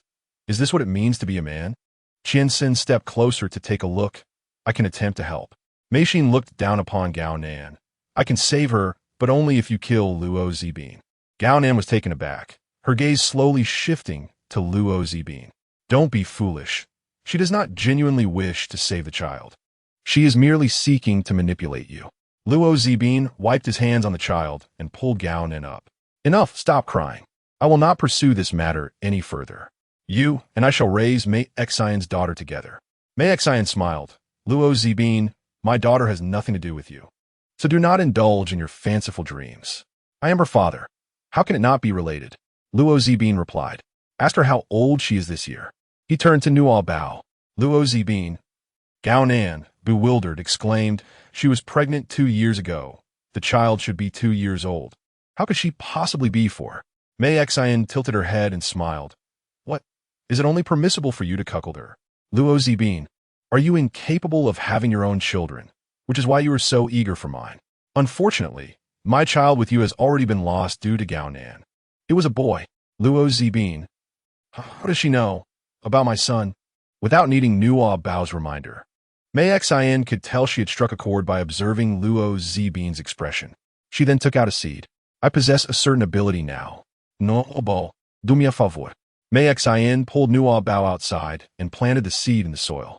Nuobao employed the power of purification to cleanse the land, while Mei Xian encouraged the seeds to sprout and flourish. As they progressed into the mid-stage, the task began to prove somewhat arduous. It was only with the discreet assistance of Zhong Xiuying that the fruits ripened, yielding fresh tomatoes. Goodness, she possesses magic. Is it possible that all these tomatoes were cultivated in such a manner? Surely, no one would ever face starvation. Oh, divine being, I apologize for any prior impertinence. If you could grant me but a morsel to eat, I would willingly serve you as a devoted servant. Li Hongchuan's eyes widened in astonishment, his surprise surpassing that of the less informed survivors. A wood-type ability user can merely foster plant growth. How could she purify the soil? What was that green light all about? Could it be that she possesses 2 distinct abilities? That is inconceivable. Throughout my previous life, I never encountered anyone with dual powers. Nuobao, have you lost your mind? Am I not the one? Chapter 154. Child, mother has avenged you. Mei Xian held a bright red tomato, breaking it in half and offering a portion to Nuobao. Purely natural and untainted, Nuobao devoured it, relishing its sweet and sour flavor. Delicious, truly delicious. The survivors watched, their mouths watering. Was it this that had transformed those individuals into zombies? I saw them consume it. It must be. Then why would she feed it to her own child? Surely her child has been vaccinated and can be immune. In any case, unable to partake, they began to slander. Zhong Xiuying kindly clarified, those individuals did not turn into zombies due to the tomato, but rather because they drank contaminated water. Mei Xian continued, indeed, the seawater has polluted the groundwater, and the land has been tainted as well. Apart from myself, no one else can cultivate fruit. Even if you reach the survival zone, it will be a dead end for you. Luo Zibin furrowed his brow tightly, while Gao Nin sensed the impending danger and quietly moved closer to Xiaoduo. The survivors exchanged glances, some believing Mei Xian was merely engaging in fear-mongering, while others began to succumb to despair. Lung Yi approached Wenxuan, and before he could speak, she stated, it is true. I know it is true. I merely wish to inquire, with the power out and no means to contact the survival zone. You must have reserves of electricity and a way to communicate with the outside world, correct? We possess a radio, but it is not for free use, she replied. He nodded. You set the terms. Wen Shan pulled Zhang Mingshan aside, requesting him to compile a list of the materials needed for the modified RV and the liquid nitrogen gun to present to Lung Yi. Just as Zhang Mingshan was finishing the list, Mei Xin presented her conditions. Only one of you three can survive. If you two commit suicide, I will spare the child. She directed her gaze at Luo Zibin. If you kill them both, I will save you. As she spoke, she extended the remaining half of the tomato to Luo Zibin. Without a moment's hesitation, he seized it and took a bite. Having gone too long without water or food, that single bite felt like a taste of paradise. This is exquisite. In this apocalypse, Mrs. Luo's standards truly need to be adjusted. He devoured the tomato in a few swift bites, then turned to seize Gao Nan. Gao Nan swiftly drew the knife from Xiao Duo's chest, aiming it at Luo Zibin. Mei Xian scooped up Nuobao, pressing her little head down. Do not look. When Shan approached and took Nuobao from her, she was beginning to falter in need of rest. Mei Xian nodded. I will handle this. When Shan departed with Nuobao, while Gao Nan trembled, looking at her bloodied hands, letting out a sinister laugh. Luo Zibin, you truly are inhuman. I have betrayed you, but have I not treated you well all these years? Xiao Duo revered and loved you, considering you her biological father. I never imagined our lives meant less to you than a morsel of food. Luo Zibin raised his head, his expression dark and foreboding. How can I possibly regard the offspring of a wild seed and a traitor with any seriousness? Gao Nan, with a fierce grip, retorted, Then may you perish. Mei Xin, save my daughter. Mei Xin sighed deeply. Gao Nan, Luo Zibin, and I grew up together. We have traversed through trials and mingled with gangs. He is not a feeble individual. Gao Nan was taken aback as a bloodied hand seized her wrist. It turned out her knife had pierced Luo Zibin's palm. With a twisted smile, Luo Zibin gripped her wrist, redirecting the blade across her neck. Her expression froze, and the knife clattered to the ground. Blood trickled down in droplets. As Gao Nan frantically attempted to staunch the flow, but the crimson liquid surged forth, escaping through her fingers. Zhao Wuying scoffed, Who will clean the mess on the floor? Mei Xin replied, Whoever made the mess shall clean it. Luo Zibin, his hands stained with blood, approached Mei Xin. I'm still not satiated. Mei Xin tilted her head to observe Gao Nan, who, driven by a fierce instinct to survive, stumbled towards the inky waters outside. She was not yet dead. One stab, two stabs. Gao Nan could not even vocalize her cries. Only a singular conviction sustained her. I shall become a zombie and feast upon you wretches. Onlookers discerned her intent. Did she wish to become a zombie? Quick, stop her. The dark waters rapidly engulfed her body, her blood mingling with the sea, taking on an eerie hue under the sun. Luo Zibin, feeling a pang of fear, stepped back, clutching the knife tightly. She may not necessarily become a zombie. It is impossible. Suddenly, a whirlpool formed within the sea.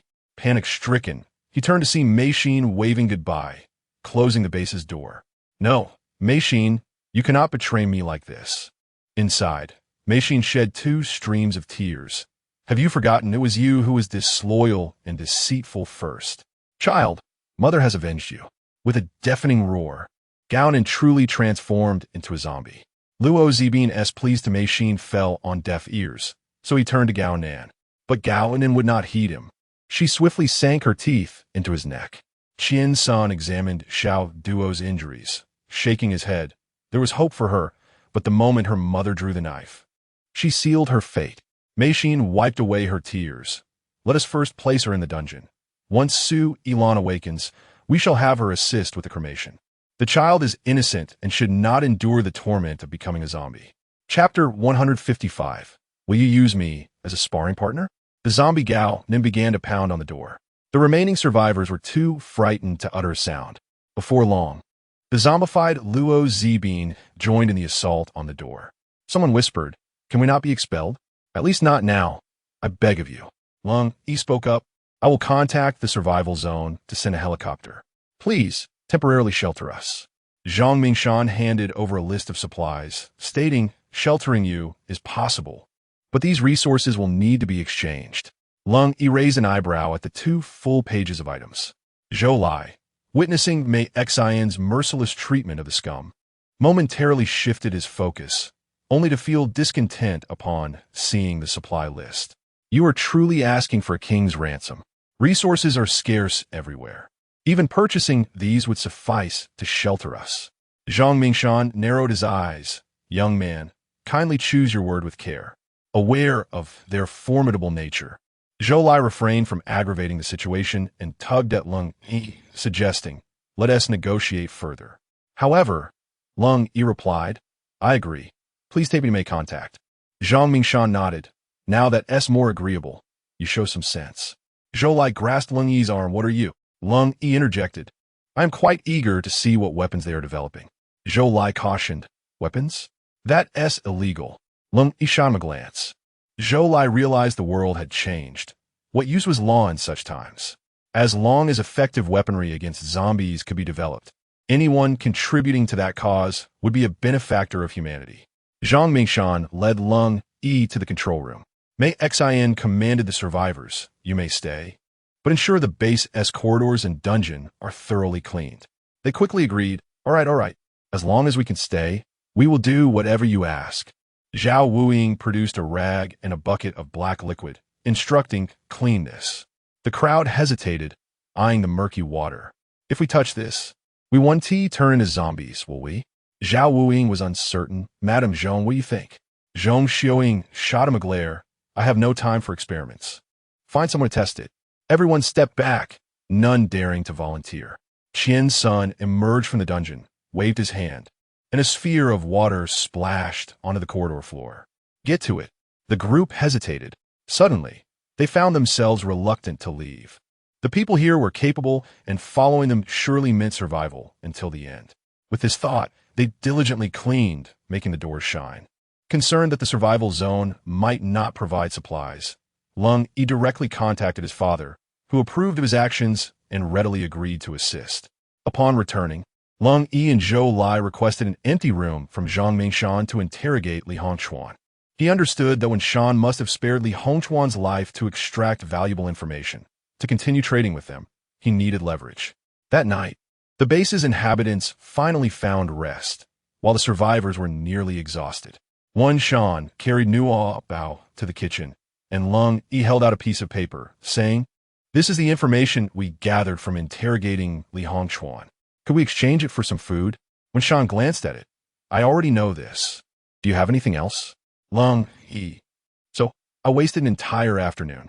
With a face full of exhaustion, unable to withstand the pressure, Li Hongchuan, half alive and collapsed to the side, murmured, "Does she know everything? How did she find out?" Nuobao suddenly inquired, "Uncle Lung, are you resilient to blows?" Lung Yi responded with confusion. When Sha swiftly covered Nuobao's mouth, admonishing, "That's not appropriate." Nuobao closed her mouth. Lung Yi took the initiative to ask, "Do you intend to use me as a sparring partner?" When Sha chuckled, "Sparring partner? Forgive my candor, but you might not be able to keep up." "Not necessarily. We can give it a try." When Sha's interest peaked, "Then let us indeed try." The two proceeded to the dungeon, where when Sha effortlessly condensed a water orb. To avoid causing any serious injury, she moderated her strength but accelerated her speed, aiming to teach the boastful individual a lesson. Zhao Wuing and the others had also arrived, eager to witness when Sha's current prowess. The survivors were prohibited from entering and could only wait above for the outcome. As soon as when Sha made her move, Zhao Wuing was left stunned. "Goodness, this speed surpasses even my wind-enhanced abilities." However, despite such swiftness, Lung Yi managed to evade the first 2 strikes, only to be struck by the third. When Sha narrowed her eyes and ceased holding back, decisively overpowering Lung Yi. Soaked, and with a resigned smile, Lung Yi admitted, "I concede." Yet, when Sha could not find joy in her victory, did I truly not crush him from the very beginning? He is indeed formidable. When will the supplies arrive? When Sha inquired. The arrival of supplies indicated their impending departure. When Sha nodded, "I can provide you with food for these 5 days. You shall train us to the best of your ability, without holding anything back. Lung Yi raised an eyebrow. Are you serious? Zhao Wuing was puzzled. Isn't that right, boss? Why let him train us? When Sha retorted, could you have evaded my last 2 strikes? Zhao Wuing fell silent. Mei Xian urged everyone. When Sha is doing this so that we can better survive after leaving the base. After all, the outside world may not be populated solely by ordinary people, but also by other formidable ability users. Zhang Mingshan and Zhong Xiaoying, having awakened their powers, found their physical abilities enhanced and were unafraid of training. With their agreement, the others naturally had nothing to say. Chapter 156. Hurry up. Nuobao is hungry when Sha confirmed to Lung Yi, I am serious, and this includes nightly patrols. It's a deal. When Sha turned to Nuobao, please provide them with instant noodles and self-heating hot pot. Oh, certainly. Nuobao stood up, casually waving her hand. And before her lay an array of over 10 barrels of instant noodles and more than 10 boxes of self-heating hot pot. Lung Yi gazed upon the sight, a hint of astonishment crossing his features. Even if they are capable of cultivating food, such provisions are scarce. Can they truly consume so much in one go? Nuobao gazed at the pile on the ground. Is it substantial? In her space, there exists an abundance more. This is merely the tip of the iceberg. Lung Yi was about to suggest that taking half would suffice when Qiansun had already opened the door. Zhou Lai awaited at the entrance. How is it? He gestured towards the instant noodles and self-heating hot pot on the floor, stating, those are for you. Hot water will be provided shortly. Zhou Lai inhaled deeply. It had been ages since he had laid eyes on instant noodles and self-heating hot pots. Ning City had been submerged for a month, and they had been confined for the entirety of that duration. Besides the supplies scavenged from their high-rise apartment, there was nothing else to eat. Each day, they had to ration their meager provisions, with a single sip of water shared among 8 individuals, a truly pitiful existence. The survivors outside were equally moved. Hastily transporting the items, they hesitated to allocate an entire bucket to each person. After deliberation, they decided to share 1 bucket between 2 and the self-heating hot pot. An even greater luxury was divided among 4.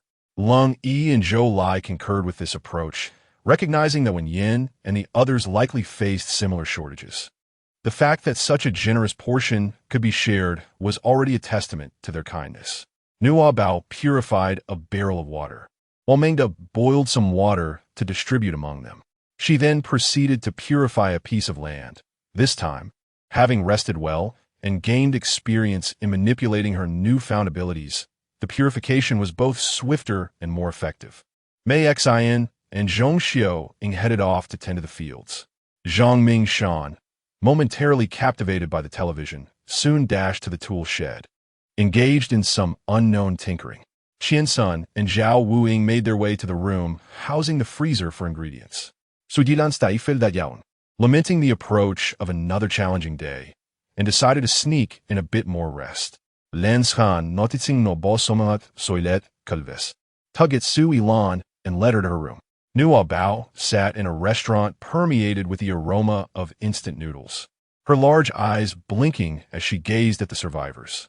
Everyone was seated, cradling their bowls of noodles, their hearts swelling with indescribable emotions as they watched the steaming, self-heating hot pot. Zhou Lai, with nothing to eat, could only sway his small chubby legs while observing Nuobao, unable to suppress the moisture gathering in his eyes. Lung Yi, I misjudged them. They are truly warm-hearted individuals despite their cold exterior. Lung Yi nodded in agreement, acknowledging they have offered us such precious resources with minimal conditions. It is indeed a timely assistance. The noodles were ready, but Zhou Lai found himself unable to eat. Nuobao, please have some first. Nuobao shook her head, stating, Mother and the uncles do not permit me to indulge in junk food. Zhou Lai responded, while the reasoning is sound, it is better to have something to eat now. You cannot simply consume tomatoes, can you? The other survivors chuckled in agreement. Dear child, when hunger strikes, one should not be picky. Let us each share a little with you. Please have a bite. Indeed, whether it be healthy or not, it is certainly preferable to starvation. Nuobao, but no malbu. Let the children eat. It is of little consequence if the adults feel a bit hungry. Zhou Lai did not allow anyone to share and instead offered his and Lung Yi's instant noodles to Nuobao. Nuobao felt a sense of overwhelming hospitality as she grasped the small fork, poised to indulge, when Qian Sun and Zhao Wuying emerged, burdened with an assortment of meat ingredients. Qian Sun exclaimed, "Nuobao, do not eat. I have told you repeatedly to refrain from consuming such junk food. It possesses no nutritional value and is detrimental to your health." In a moment of misguided goodwill, Zhou Lai interjected, "What junk food? In this apocalypse, who still cares?" His gaze fell upon the vibrant red slices of meat in Qian Sen's hands, rendering him momentarily speechless. Nuobao earnestly stated, "Uncle Zhou expressed concern that I might go hungry." Zhao Wuying approached. "How can we possibly allow you to go without food? It is one thing for them to consume such provisions, but you cannot partake." Mengdage, "Hurry, Nuobao is famished." All eyes were fixated on the meat in their hands, while the bewildered survivors could only stare in disbelief. Suddenly, Mengda dashed out from a room at the end of the corridor, carrying a small bucket. As he drew nearer, the rich aroma of milk wafted through the air. Ah, the scent of milk! What an enticing fragrance! It feels like an eternity since I last tasted fresh milk. The instant noodles in their hands suddenly lost their appeal. Mengda reassured them, "No worries, I will heat up some milk for you. I also have 2 eggs. Frying one will be quick." Nuobao wished to convey that, in truth, she was not yet hungry. However, Zhao Wuying's loud call had caught the attention of Zhong Xiaoying and Mei Xai. The two of them rushed out, cradling corn, tomatoes, and vibrant red apples. Mei Xai washed the apples, wielding a fruit knife with deft precision, swiftly slicing them into an exquisite fruit platter, which she presented before Nuobao. "Here, these are the apples we recently attempted to cultivate. I tasted one earlier, and it is even more delectable than those purchased from the market. Please indulge in some fruit." The survivors stood in astonishment. Where else could one find fruit for sale? Perhaps only in the survival zone, and even then, it would cost a fortune. Who would have thought they could cultivate it so casually? A group of survivors gazed longingly at Nuobao's apples, swallowing hard. To them, fresh apples were more precious than pigeon eggs. Chapter 157. A family starves. All in order. Mei Xin, concerned that Nuobao might display excessive generosity, reminded her, "There are only 2 apples. You should eat them yourself and not share." Nuobao nodded, aware of the wisdom in refraining from relying on the generosity of others. Zhong Xiaoying produced a juicer and suggested, "How about we enjoy some corn juice today? It's fresh." As the juicing process commenced, a plethora of corn husk pulp emerged, exuding an enticing aroma. Zhou Lai couldn't help but smack his lips in anticipation, though he felt too shy to ask for an apple. Surely the leftover pulp would suffice. As Zhong Xiaoying prepared to discard it, the hearts of all the survivors collectively sank, yearning to catch it with their mouths. Mengda interjected, "Please don't throw away the pulp. I'll feed it to Jasmine." Nuobao chewed on an apple, leisurely translating Mengda's words. "Grandma, please do not discard the juice pulp. Uncle Mengda needs it to feed Jasmine." Zhong Xiaoying paused and replied, "Very well," as she set it aside. The hearts of those present also hung in the balance. Zhou Lai quietly inquired, "Nuobao, who is Jasmine?" "Nuobao, Uncle Mengda's cow, is named Jasmine, and she has a son named Chong Sheng." Zhou Lai. The survivors. Now they understand why Nuobao refers to fast food as junk food. They have no water to drink, yet she has cows. Moreover, there are 2 of them. The cow's diet surpasses their own. Zhou Lai chuckles awkwardly. "That's wonderful. Finding live cattle is quite rare these days." Nuobao continued, "Not only do I have cows, but I also possess little flower chickens. They were once mere eggs, but they hatched into chickens. Just a few days ago, they began laying eggs for me to consume. Uncle Mengda mentioned that these eggs are exceptionally nutritious. Just look at me, I've gained weight." Li Hongchuan, weak and weary, scoffed from the side, feeling utterly dazzled by her boastfulness. What is so remarkable about having spatial powers? Is it impressive to possess wind, fire, water, or what abilities? He swallowed hard. "It is indeed impressive, but why have I only awakened a metal ability? Why am I cursed with such a useless power? One that only renders me impervious to zombie bites? I still suffer from hunger and endure bullying, just like in my past life." In his frustration, he banged his head against the wall. Yuan awakening to a delightful aroma, weakly called out, I want to eat. I'm hungry.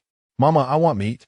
Lu Hongmei, disregarding her dignity, rushed over to Yuan, pleading, Nuobao, considering how much your auntie has cared for you in the past. Could you spare me a bite to eat? Look at Yuan. He's nearly starving. Have some compassion for us, won't you? Nuobao glanced at Yuan's arms, which were plumper than her thighs, and remarked, It's all right, auntie. He still has some flesh. He isn't just skin and bones, so he won't starve. Lu Hongmei, infuriated, retorted, At such a tender age, how can you be so cruel? Do you insist that Yuan must be reduced to skin and bones before you will spare him a morsel? You have so much. What harm is there in sharing just a bit with him? Nuobao, perplexed, inquired, Am I truly malicious? Yet these are the very words spoken by Grandma Li, words you once wholeheartedly endorsed, were they not? Lu Hongmei paused, taken aback, as memories of that incident resurfaced. Nuobao, why do I not starve to death while he does? He is clearly so overweight. Other survivors may not be aware, but Lung Yi and Zhou Lai have witnessed Nuobao's former emaciation, a stark contrast to her present state of apparent abundance. Zhou Lai scoffed, such double standards. Why do you have to demand food from Nuobao now? Mei Exine idly toyed with a fruit knife at her fingertips. I've long desired to eliminate you both. Must you compel me to take action today? Lu Hongmei was unafraid of the others, but she genuinely feared Mei Exine. Li Hongchuan secretly wished that both she and Yuan would perish, so as to avoid further complications. I have already endured enough misfortune. Why must I also contend with such a foolish woman and her gluttonous son? Nuobao, Uncle Li, did you not say that both Auntie and Yuan are your blessings? You must continue to find happiness. Mei Xian sets down the fruit knife. Indeed, let the entire family perish together, all in perfect order. Liu Wan. Nuobao believed that he was reluctant to eat and urged, Uncle, I have plenty of instant noodles. Please indulge yourself. They don't allow me to eat anyway, so it's just sitting there. Zhou Lai replied, All right, thank you. Lung Yi bowed his head to eat, possessing remarkable self-restraint, preventing himself from succumbing to temptation. However, soon he found it increasingly difficult to maintain his composure, as dishes such as braised meatballs, potato and pork stew with vermicelli, grilled lamb chops, and milk glutinous rice pudding were served. Each additional plate further eroded his resolve. Ultimately, he took a sip of the instant noodle broth and wandered off to another area to avoid further torment. Zhou Lai inquired, Is that all you're eating? Lung Yi nodded, You're injured. You should eat more. Mifine. Li Hongchuan's eyes reddened as he clenched his fists, inwardly lamenting, Heaven, if I have committed any sins, strike me down with a lightning bolt. Please spare me this torment. The sounds of their stomachs growling echoed throughout the restaurant. Audible to all. Chapter 158. Have you served in the military? Yuan could not contain himself and began to cry. I want to eat. I want to eat meat. Why can that little brat Nuobao eat while I cannot? Upon hearing Yuan's derogatory term for Nuobao, the personnel at the base and the survivors cast disapproving glances. Lu Hongmei hurriedly covered Yuan's mouth, forcing a smile. He's just a child. He doesn't understand. His grandmother always calls Nuobao that, and he picked it up. Qian-san adjusted his glasses, his gaze cold, when the upper beam is not straight. The lower beam will tilt. If you cannot manage your child, perhaps you should just cut out his tongue. Mei Xian chuckled. I think that's a good idea. The survivors shuddered at the remark, yet none felt sympathy for Yuanbao. If a child cannot be properly raised, the world outside will surely provide its own lessons. Lu Hongmei insisted, No, I can manage him. I assure you he won't speak out of turn again. Nuobao, you can't watch cartoons now, so play with this instead. Zhang Mingshan turned off the lights to showcase for Nuobao, and the ceiling illuminated with all the classic Disney animated characters. Not only the children, but even the adults were envious. Nuobao embraced the lantern and said, Thank you, Grandpa. You're welcome. Now quickly eat while it's hot, replied Zhao Wuing. He went to summon Su Ilan and Wan Sha to join them for the meal. As they approached, Su Ilan appeared, even more haggard. When Sha gazed at Nuobao with affection, saying, The bathwater is already heated. After you finish eating, we shall prepare for your bath. I have added your favorite milk bubbles. Nuobao nodded happily and said, Thank you, Mama. Su Ilan replied, "This is too much. The water heater is out of order, and I have to boil water myself, eldest."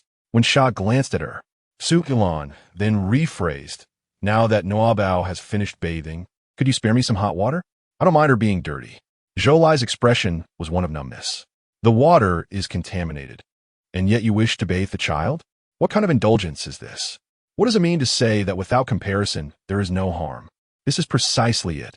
Upon looking back, the survivors echoed, "We don't mind the little darling either. Just a bit of water for a rinse is sufficient." Yuanbao gazed at Nuobao's carousel. In the past, he had everything while Nuobao had nothing. Now the roles were reversed, and he felt unwilling. "I want the carousel, Nuobao. Bring it to me, or I shall call Grandma to punish you." Rasha put down her chopsticks and remarked, "Earlier, I thought cutting tongues was too troublesome. Since Nuobao enjoys dissection, this presents a perfect specimen." Nuobao was quite delighted. "Is it permissible? May I dissect Yuanbao?" Yuanbao inquired, "What does dissection entail?" Qianxin produced a scalpel and handed it to Nuobao, adding an explanation. "It involves opening you up to examine your organs and structure. However, I suspect the majority of what we would find is merely fat, hardly worthy of study." Yuanbao was left in shock, even forgetting to cry. Li Hongchuan delivered a sharp slap to him. "Warning, speak carelessly again, and I shall end you." Yuanbao's head collided violently with the wall, causing him to lose consciousness. Lu Hongmei, fearful of offending Li Hongchuan, refrained from speaking and could only embrace Yuanbao, stifling her tears. Nuobao felt a tinge of disappointment. "Am I unable to dissect it?" When Shan replied with a smile, "It's too late today. Let's postpone it to another day." Nuobao nodded thoughtfully. After finishing their meal, when Shan, wishing to avoid having these individuals crowd in the hallway, arranged for them to temporarily occupy 2 vacant rooms. Lung Yi commences night watch while also keeping an eye on Li Hongchuan and his family. Meanwhile, when Shan convened a small meeting with Qian's son, Mei Xan, and Zhang Mingshan, while Zhong Xiuying stayed behind to accompany Nuobao. Nuobao lay on a small bed, gazing at the benevolent Zhong Xiuying, wishing fervently that she were her own grandmother. To this day, she has not dared to reveal to Zhong Xiuying that Wen Yan is not her daughter, uncertain of how she might react. "Can't you sleep? Shall I sing you a lullaby, dear?"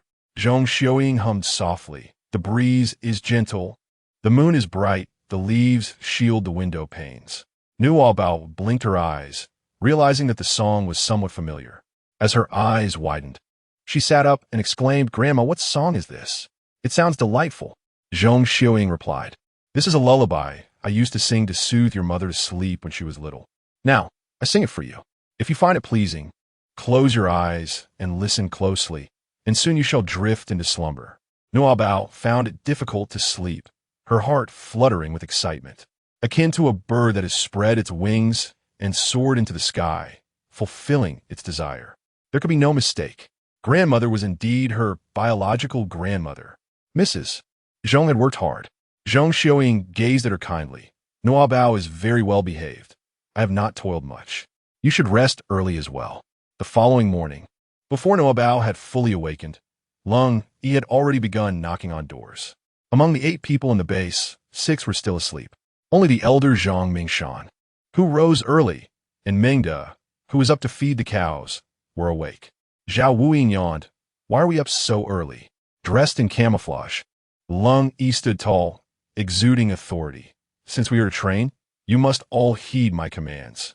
Now, shake off your drowsiness and run 10 laps around the base." Zhao Wuyin and Su Ilan exclaimed, "10 laps?" Wan had already tied her long hair back and was the first to start running, declaring, "No food for those who can't finish." The others had no choice but to comply. Lung Yi followed closely behind Wan and, observing her running form, inquired, "Have you served in the military?" Wan shot him a glance. "Do you think that's possible?" Zhou Lai joined in the run, glancing at Wan, Killer Queen. "I didn't expect your running posture to be quite standard. If one didn't know better, they might think you were a soldier." Chapter 159, "We are not saviors may Xian trail behind." I hadn't noticed before. No wonder the boss had me keep an eye on you from the start. If you were an undercover agent, you'd have given yourself away with those 2 steps. When Wan chose to ignore them, action spoke louder than words. As for her past, it was a blur and there was no need to argue about it. After completing 10 laps, when Wan, Mingda, and Mei Xian remained standing, while Qian Sun barely managed to keep upright, the rest had collapsed. Lung Yi allowed Zhang Mingshan and Zhong Xiuying to rest. Zhong Xiuying quickly interjected, "I'll watch over Nuobao. You all continue." With that, she hurried away, lest her aging limbs give out. After a brief rest, they proceeded to the training room to practice combat techniques. Lung Yi stood in the center and said, "One by one, step up and let me assess your fundamentals. I will correct each of you individually." Zhao Wuying and Su Yilan sprawled on the ground. "We'll rest a bit longer. You go first." Wen Wan was once again the first to step up. They exchanged moves for several rounds, and by the end, even the exhausted Zhao Wuying and Su Yilan were captivated. Zhao Wuying remarked, "So impressive. No wonder you are the leader." Su Yilan added, "Such excitement. It feels like watching a close-range fight." Mei Xian, stroking her chin, asked Qian Sun, "Don't you think their techniques are quite similar?" Qian Sin's dark eyes darkened, but he remained silent, stepping up to spar with Lung Yi after Wen Wan. Despite having exhausted much of his stamina, Lung Yi subdued Qian Sun by the third move. Qian Sun struggled futilely in the subsequent exchanges, ultimately conceding defeat. He was not lacking in grace. He simply minded the closeness between Wen Wan and Lung Yi. Zhao Wuying consoled him, stating, "You are quite remarkable. I might not even withstand a single move from him." Qian Sun replied, "I care about my reputation." Zhao Wuying retorted silently. Mei Xian then interjected. Against her, Lung Yi expended considerable effort. Zhao Wuying and Su Yilan were relatively easier to handle, swiftly defeating them in one move. Lying on the ground, unable to rise, Zhao Wuying declared, "Do not underestimate me. I'm the brains of this team."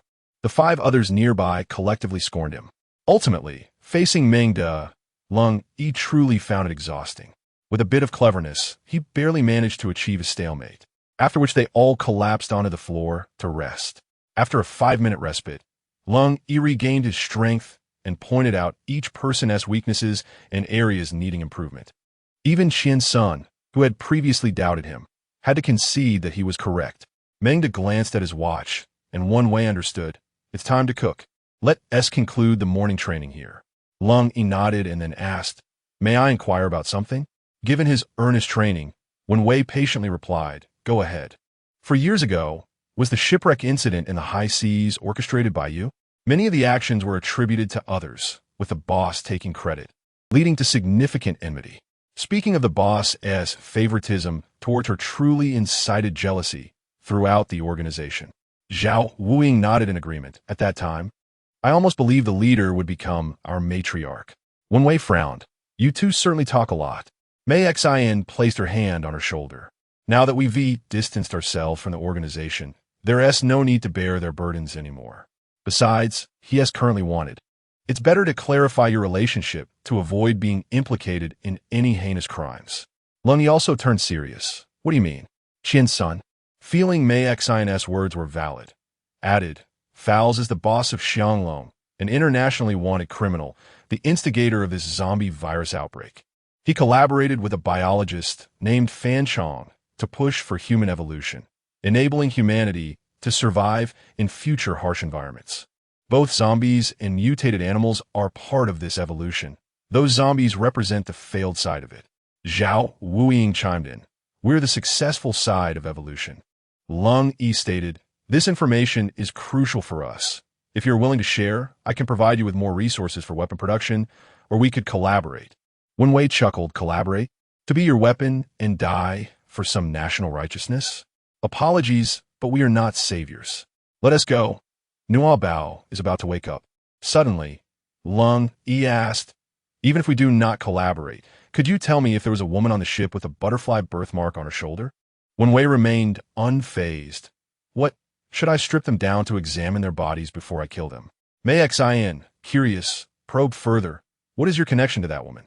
Lung Yi did not conceal the truth. She is my fiancée. Zhang Mingshan cradled the newly awakened Nuobao as he approached Wen Shan. Through the door, he overheard a conversation that left him utterly astonished. A butterfly birthmark? My daughter has a butterfly birthmark on her shoulder. A fiancé? Could it be that Lung Yi is the nefarious man who led my daughter astray, resulting in her untimely pregnancy? Nuobao, what? I just confirmed my biological grandmother and grandfather yesterday, and today I have found my father as well. My luck has truly been remarkable lately. Nuobao pushed open the door and gazed at Lung Yi. Is Uncle Lung my father? Why did he abandon us? In chapter 160, the one I seek is you. A look of desolation flickered in Lung Yi's eyes. Nuobao suddenly spoke. Mom, I have something very important to tell you. Wen Shan took her from Zhang Mingshan's embrace, saying, First, let's have a meal. Once you're satisfied, we can talk. Nuobao shook her head and declared, No, I must speak now. Mother, she's indeed my grandmother. Upon hearing this, Zhong Xiaoying was taken aback, and Zhang Mingshan stood in stunned silence. The remaining members of the group transformed into mere spectators. Zhao Wuying remarked, I had a feeling that the two of them were exceptionally kind to the leader, almost as if they were related by blood. It seems my intuition was correct. Mei Xi interjected, Nuobao, are you serious, or is this a jest? Nuobao gazed earnestly at Wen Sha. Mother, I am not jesting. The two elders were initially uncertain how to voice their thoughts, as their family held pride in high regard. However, with Nuobao's initiation of the conversation, they too adopted a serious demeanor. Zhang Mingshan stepped forward and said, Wen Sha, your birth name is Zhang Sha, and you are our daughter. We apologize for concealing this from you for so long. Wen Sha cast a glance at the tear-filled eyes of the elderly couple, sighed, and with a cold expression remarked, Nuobao, I've already told you. They must be mistaken. Are you still half asleep? Stop this nonsense. Zhong Xiaoying also approached, grasping Wen Sha's hand. No, I cannot be mistaken. I have a photograph. If you do not believe me, take a look. Zhong Xiaoying opened the locket, revealing a photograph of herself and Zhang Mingshan, with a girl in the center who bore an uncanny resemblance to Wen Sha, her smile serene and lively. With an arm around each of their shoulders, the family appeared blissfully happy. The others gathered closer to view, and Lung Yi, unable to suppress his curiosity, cast a glance as well. A fleeting image flashed through his mind, yet he could not grasp it, raising his hand to rub his brow. Wen Sha, growing impatient, said, It's merely a matter of resemblance. Su Ilan asserted confidently, It is not merely resemblance. It is an exact likeness. Mei Xian looked at her. Since you do not recall past events, how can you be so certain they are not your parents? Wen Sha crossed her arms. I have investigated. Their daughter died in a car accident, and the body was buried by Mr. Zhang himself. Zhang Mingshan explained, The moment I saw the body, I knew it was not my daughter. At that time, I noticed someone was covertly observing us.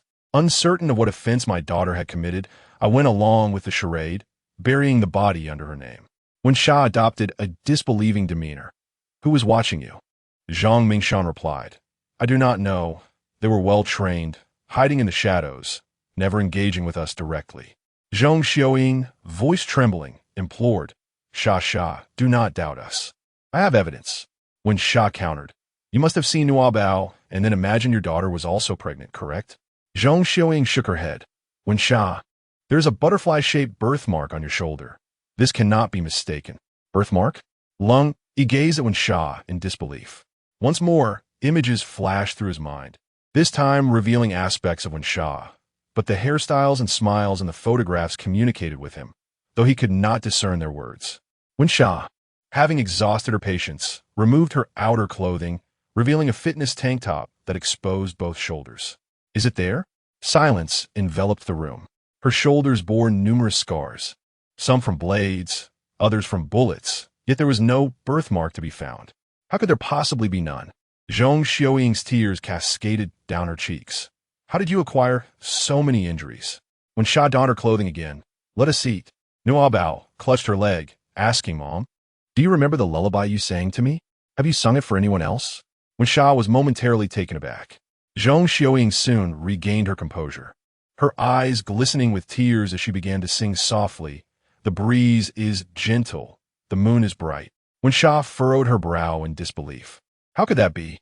Suddenly, Lung Yi stepped forward, grasping her hand firmly. The person I am searching for is you.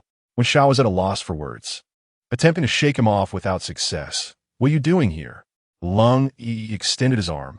I lost my memory during a mission 4 years ago due to a chronic toxin. Madame Zhong should have some knowledge in this area. If we test to see if we have been affected by the same poison, we will determine if you are the person I seek. Zhong Xiaoying regarded Lung Yi with a complex expression, glaring at him with annoyance. If it were you, I would administer 2 more toxins. Lung Yi remained silent. Thus, they all proceeded to Zhong Xiaoying's laboratory, where the truth was swiftly revealed.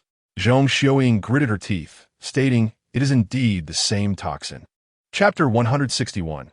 You are the undercover agent. Zhang Mingshan drew his gun, ready to charge, but Zhao Wuying and Su Yilan quickly intervened. Zhao Wuying urged, "Calm down. Old man, isn't this a joyous family reunion?" Su Yilan added, "Exactly. Why turn this comedy into a tragedy?" Zhang Mingshan pushed them aside, declaring, "I have no interest in that. You have caused my daughter to bear an illegitimate child and stray from the right path. I have lived to personally bring about your demise." Zhong Xiaoying produced 2 syringes, exclaiming, "I shall join in." He nudged Lu Hongmei's elbow. "Let me go. We must flee." Lu Hongmei remained resolute. "I will not run. There are zombies outside. I will protect you. We must swiftly reach the foremost survival zone in the southwest. We must arrive before them." The mention of a survival zone sparked Lu Hongmei's interest. "Indeed, if Zhou Zumo sees Su Yilan, my chances will be lost. I must take the initiative. Let us go." She picked up the child and, while everyone was distracted, followed Li Hongchuan away. Nuobao heard Lu Hongmei's heartfelt voice. Yet she had no time to respond, for her father was in imminent danger from her grandparents. The commotion in the laboratory grew increasingly chaotic. Lung Yi did not retreat, and was unexpectedly pricked twice by Zhong Xiaoying and kicked by Zhang Mingshan, causing blood to gush from his nose. Upon grasping the situation, Zhou Lai felt it inappropriate to interfere in family matters, and could only advise them to temper their discipline. After all, they were kin. When Shan stood to the side, clearly still struggling to come to terms with the incident, enveloped in a sense of melancholy, unsure of whom to harbor resentment towards, Qian San felt even more despondent. Seizing the opportunity to kick Lung Yi twice during the scuffle, finding a momentary satisfaction in the act, the inconspicuous Nuobao, burdened by her healing abilities, found herself ostracized by all, her distress nearly bringing her tears. Quick-witted Mei Xian swiftly scooped up the sobbing Nuobao, exclaiming, Hey, are you still going to fight? Nuobao is watching." In an instant, the furious Zhang Mingshan and Zhong Xiaoying regained their composure. Nuobao, with tears in her eyes, implored, "Grandfather, grandmother, I have finally acquired such a multitude of relatives. Could you not engage in conflict?" Zhang Mingshan and Zhong Xiaoying, feeling a pang of sorrow, gently reassured her. "All right, we shall cease our quarrel." When Sha rubbed her head and remarked, "How could that be possible?" Qian Sin, observing Veng Faesh distress, felt a twinge of compassion and suggested, "When Sha, the only plausible explanation is that you are an undercover agent." Lung Yi added, "Indeed, 5 years ago, I was involved in an undercover operation, a matter of utmost secrecy known only to myself." Qian Sun cast him a disapproving glance. "And then you lost your memory. What was the plan's content?" Lung Yi, feeling a sense of guilt, allowed blood to flow from his nose without bothering to wipe it away. "Infiltrate the most formidable international assassin organization and obtain the collaborators' information." Mei Xian stroked her chin. "If we consider this, when Sha must have approached me around that time, requesting my assistance to enter the organization. So, I was also a part of your undercover scheme? How could you, when Sha, have manipulated me?" Zhong Xiaoying, perceiving her inner turmoil, smiled gently. "You may continue to refer to me as Madame Zhong. The antidote requires some time, but based on my preliminary assessment, the toxin structure bears a striking resemblance to that crafted by Fan Chong." After a brief silence, her expression grew grave. "He has encountered you. If he was collaborating with Fars at that time, it implies he orchestrated your undercover failure and induced your amnesia. The true culprit is, indeed, me." Zhang Mingshan interrupted Zhong Xiaoying's sorrowful reflection. "That cannot be. When Sha studied biology, how did she end up as an undercover agent?" Zhong Xiaoying turned to Wen Sha.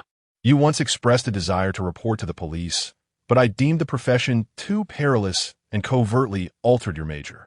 You must harbor resentment towards me for that, leading you to become an undercover agent, correct? It is all my fault. Everything you endure is because of me. When Sha opened her mouth, uncertain of what to say next, Nuobao wriggled free from Mei Xian's embrace and rushed to hug Zhong Xiaoying, saying, "Grandma, please do not be upset. Allow me to give a try."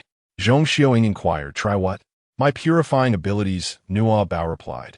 "I can purify even water. After all, isn't the human body comprised largely of water?" The crowd fell silent. While her reasoning was sound, it seemed implausible. When Shan knelt down and lifted Nuobao in her arms, encouraging her, "Give it a go.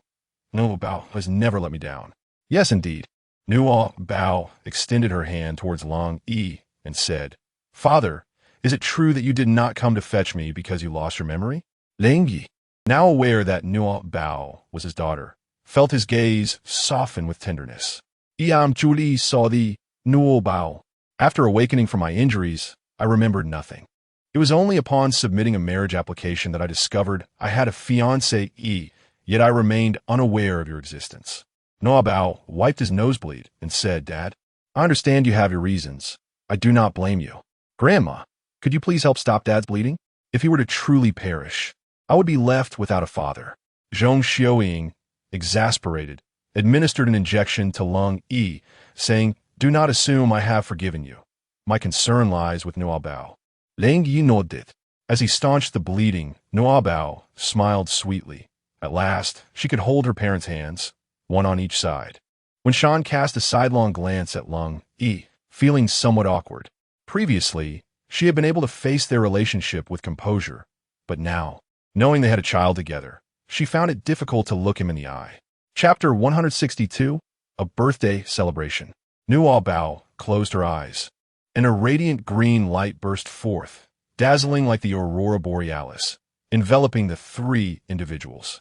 The green light penetrated their bodies, emerging with a dark red toxin. The two collapsed immediately. When Shan fell into a dream.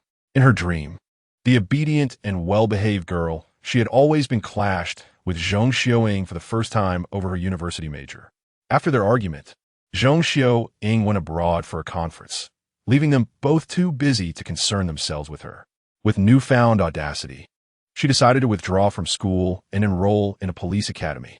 Following a physical assessment, the academy discovered she had not received an admission letter. Nevertheless, her superiors decided to grant her an exception due to an urgent need for a newcomer with good looks, quick reflexes, and a fervent spirit. When Shan qualified, Lang Yi, the head of the mission, trained when Shan one-on-one. Faced with her handsome and formidable superior, when Shan found herself unable to suppress her feelings, she concealed her heart well. Aware of the mission's significance to Lang Yi, an insider revealed that an organization was recruiting a group of scientists to conduct inhumane research, and this informant was none other than Zhong Xiaoying. When Shan recognized Fan Chong on the list, she did not inform Lang Yi of their connection and chose to undertake the mission regardless. Unexpectedly, upon entering the organization, she encountered Fan Chong, who drugged her and imprisoned her. Just as Fan Chong was about to act upon his nefarious intentions, Lang Yi stormed into the organization and rescued Wen Shan. In that moment, she could no longer contain her affection for him and initiated an intimate relationship. The mission failed, and while Lang Yi faced challenges outside, Wen Shan was hidden in his home. Before long, she discovered that she was pregnant. She revealed her impending marriage and forthcoming motherhood, but to her shock, Zhong Xiaoying erupted in fury, insisting on reporting her to the authorities regardless of Wen Shan's protests.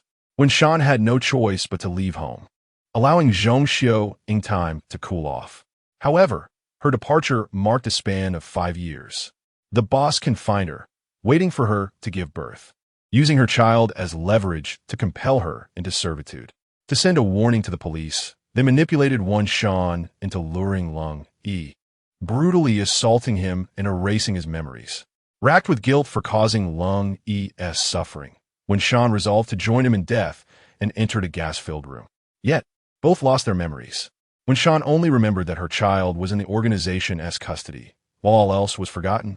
Her birthmark concealed by the boss with a bullet scar. Lung Yi only recalled that he had a woman he intended to marry. Fortunately, their fates were not yet severed. Upon awakening, they found themselves in Wen Shan's bed, with Nuobao sleeping between them. Wen Shan gazed at Lung Yi and softly uttered, "Instructor Lung, I am sorry." Lung Yi smiled and shook his head. "I should apologize for causing you suffering." Wen Shan grasped his hand, about to rush into his embrace when Nuobao stirred awake. "Mommy, Daddy, are you all right?" "We are fine," they replied in unison. "Father, how are you?" Nuobao inquired once more. Lung Yi, puzzled, responded, "I'm quite well." "Why do you ask again?" "While you were asleep, I fed you my blood." Lung Yi gazed at her injured fingertip, a pang of concern creasing his brow. "Why would you do such a thing?" "My blood can awaken supernatural abilities. Our family must all awaken our powers." When Shan added, "It's true, we owe it to Nuobao." "How do you feel? Do you have a fever? Have you tried to harness your abilities?" She opened her palm, revealing a small sphere of water. Lung Yi also spread his hand, and a crackling orb of lightning materialized, startlingly loud. He had never witnessed such powers in others. It was lightning ability. Uncle Lee had mentioned that lightning is the most formidable power in apocalyptic times. In my previous life, as a general, I awakened this very ability, and now, in this life, I have become her father, Nuobao exclaimed with excitement. Lung Yi listened, somewhat bewildered, a hint of an awkward smile gracing his handsome face. "Then I must thank Nuobao in advance." When Shan interjected, "We can't keep calling her Nuobao. It's time for a name change." How coincidental. Today happens to be Nuobao's birthday. Nuobao widened her eyes in astonishment. "Do I have a birthday? I have a birthday too?" Aunt Lee had told her that she had no mother and therefore no birthday, claiming that she was found in a trash bin, and she had never celebrated a birthday before. "Then today, we shall celebrate your birthday and also give you a name." When Sha cast a meaningful glance at Lung Yi before rising to make arrangements, Lung Yi thought to himself, "What does that gaze signify?" Nuobao teased with a hint of mystery, expressing her intention to surprise her father. "Daddy, do you like gold?" Colby, indifferent to material possessions, yet unwilling to dampen Nuobao's excitement, replied, "It's all right." "Nuobao, come here," when one called out. "Okay, Mommy." "Daddy, stay here and don't go out." Nuobao leapt from the bed and dashed outside. Moments later, as Cold E grew weary of playing lightning, Nuobao returned, presenting him with a suit. "Daddy, hurry up and wear this." Chapter 163. Uncertain Enemy. Let's lay low for now. Cold E discerned Wan's intentions and, after changing into the attire, stepped out of the room with Nuobao. The hallway was adorned in festive red, featuring red balloons, decorative characters, and promotional advertisements. At the end of the corridor stood Wan in a flowing white gown, her makeup exquisitely done. Flanking her were the assembled survivors, including Zhou Lai and members of the base. Zhang Mingshan and Zhong Xiuying occupied the seats of honor, their eyes glistening with tears. Zhang Mingshan lamented, "The little cabbage I painstakingly raised has been taken away, and they even bring back a tiny cabbage." Zhong Xiuying added, "Our daughter has truly grown up." Nuobao, acting as a charming flower girl, led Lung Yi forward. Though Lung Yi had never married, he had witnessed others tie the knot, and with a wry smile, he remarked, "Isn't it supposed to be the other way around?" Nuobao waved her hand dismissively, saying, "It's nothing to worry about. We are family, after all, as my mother always says." As Lung Yi approached, Wen Sha produced a pair of wedding rings. "We shall hold the wedding first to give my parents their due respect, then celebrate our daughter's birthday, and finally choose a name for her. Do you have any objections to this sequence?" Lung Yi replied, "Just a slight one." Accustomed to being the dominant figure, Wen Sha was not fond of being contradicted. She furrowed her brows and demanded, "Speak." Lung Yi revealed a necklace around his neck, with a diamond ring pendant dangling from it. "I have already purchased the ring. Such matters ought to be undertaken by the man." He knelt on one knee and declared, "Wen Sha." Zhang Mingshan interjected, "It's Zhang Sha." Lung Yi corrected himself, "Zhang Sha, will you marry me and become my wife?" A rare, subtle smile graced Wen Sha's lips as she responded, "I will." Zhao Wuing leaned closer, lowering his voice, "Boss, Li Hongchuan has gone missing." Maintaining her smile while watching Lung Yi slip the ring on her finger, When Sha squeezed out through clenched teeth, he is of no consequence anymore. If he's gone, let him be. Don't compel me to strike you on this joyous occasion. Understood. Zhao Wuying promptly vanished. Once the ring was placed, a few voices called out, "Kiss her." "He's here." The expressions of Zhong Xiaoying and Zhang Mingshan instantly darkened. When Sha chuckled, with children present, "We shall skip that part and move on to the cake." Mengda carefully brought forth a mousse cake. This creation was a collaborative effort between him and Su Ilan, utilizing the oven and ingredients from Nuobao's dessert shop. He handled the preparation while Su Ilan took charge of the decoration, resulting in an exquisitely princess-like appearance. When Sha raised her glass, stating, "Today marks my daughter's 5th birthday and the day of our family reunion. Soon we shall indulge in hot pot, and everyone shall partake." The survivors were filled with excitement, relishing the prospect of food and drink, their auspicious words flowing freely. When Nuobao was filled with joy, she brought out all the desserts stored in her space to share with everyone. The sight of the still fresh delicacies left everyone exclaiming in wonder. When Shan and Lung embraced Nuobao as they cut the cake, and she affectionately kissed their cheeks. Zhou Lai, laughing, suddenly found himself in tears, exclaiming, "You rascal! We promised to remain single together. Yet here you are, swiftly advancing to familial bliss." Lung clinked glasses with him, replying, "Then you better hurry up." Zhou Lai retorted, "Hurry up for what? The world outside is overrun with zombies. But there are still safe zones, right? Don't worry, opportunities will arise." Zhao Wuying chimed in, addressing Qian's son. "You two have a second chance. Tonight, I shall ensure you drink to your heart's content." Qiansun rolled his eyes at him, but raised his glass nonetheless. The hot pot was also served at the table. Mengda sliced lamb, handmade noodles, while Mei Xian and Zhong Xiaoying gathered fresh vegetables, and Su Ilan infused warmth into the meal. It was a bountiful feast.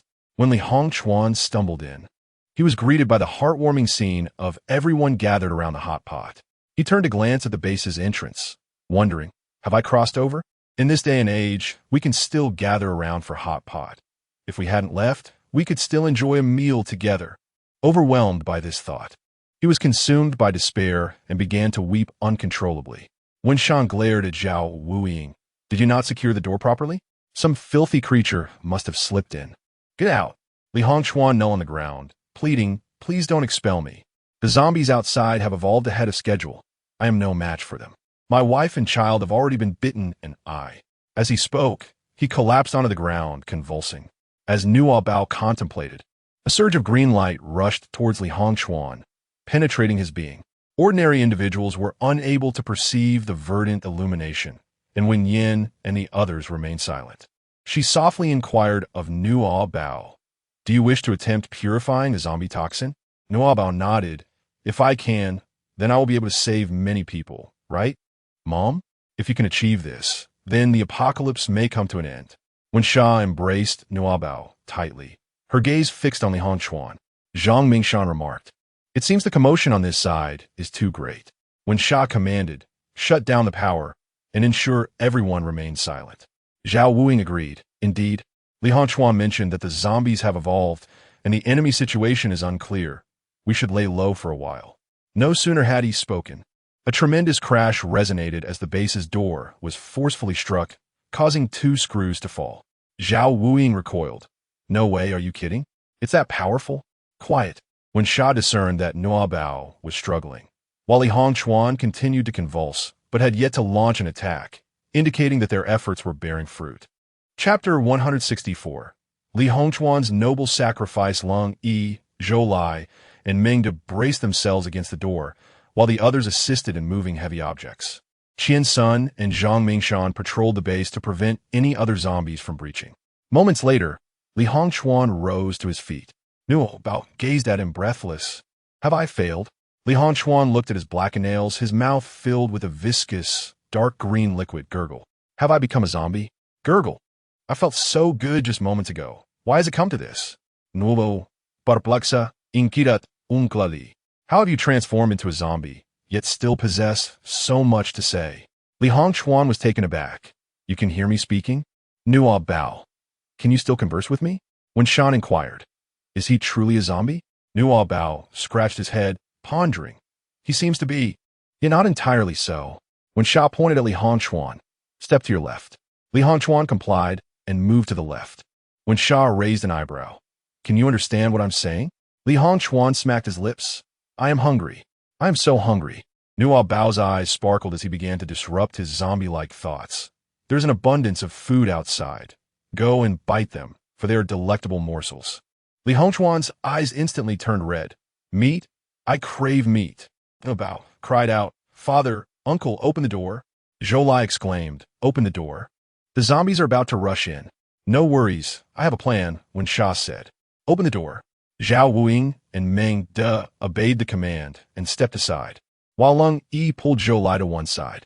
As the base door swung open, the zombies outside stood frozen in place. Li Hongchuan let out a roar and dashed outside, beginning to bite at the zombies. The others were left in shock. Zhao Wuing remarked, "What the? Liun Wan? Is he really betraying his kin?" When Sha gently ruffled Nuobao's hair, asking, "Will this be exhausting for you?" Nuobao shook his head. "I am truly formidable now. No matter how much they evolve, they cannot surpass me." Indeed, since the awakening of his extraordinary abilities, Nuobao has seemed to operate in a realm beyond the ordinary. It feels less like coincidence and more like destiny. "Close the door. Let us bestow a name upon Nuobao." When Sha picked up Nuobao and sat in the prominent seat, as everyone glanced outside at the frenzied Li Hongchuan, they quietly shut the door. Thanks to Li Hongchuan, no zombies had appeared near the base. The matter of naming consumed the group until midnight, as there were too many suggestions from those eager to contribute, making it difficult to choose the most melodious one. Ultimately, they decided to write all the names on paper and let Nuobao draw one at random. Nuobao has chosen Lung Ying. Although there is currently no way to address the household registration issue, with Lung Yi's assistance, he contacted his elderly father to explain the situation, and their family's household registration was promptly processed. On the 5th day, a military helicopter delivered the supplies needed by Zhang Mingshan, and the survivors were set to head towards the survival zone. They bid a heartfelt farewell to Wen Shan, forgetting how cold-hearted she had been on their first day of arrival. Zhou is also preparing to go to the survival zone, but Lung Yi has decided to stay. He and Wen Shan still have unfinished business. Wen Shan addressed her subordinates. "You need not follow me any longer if you wish to live in the survival zone. You may depart now." Zhang Mingshan and Zhong Xiuying would undoubtedly remain. Meng De remarked, "In the survival zone, no one can hear my voice. Wherever Nuobao is, I shall be." Qian Sun stated, "With my antisocial personality, I am better suited to stay with you." Zhao Wuing declared, "I will not leave. I am the most loyal subordinate of the boss." Mei Xian added, "How many lives do I hold in my hands? Going to the survival zone would be a dead end. I would rather follow you alongside my little Nuobao." When Shan turned to Su Ilan, "I hadn't mentioned before, but Li Hongchuan once said that in the previous life, you would marry Zhou Zumo and become the district chief's wife. You should seek out Zhou Zumo." Su Ilan shook her head. "If I were still in the red light district, perhaps I would have married him for a few sweet words. But now that I have you all, I have no desire to become the district chief's wife." Li Hongchuan squatted in the corner, having consumed a bellyful of zombie flesh, his face turning a shade of green. "May I go to the survival zone?" "Nuobao, it is not permissible. You are now a zombie." The soldier in the helicopter, upon spotting Li Hongchuan, raised his weapon and exclaimed, "There's a zombie." Li Hongchuan interjected, "Do not shoot.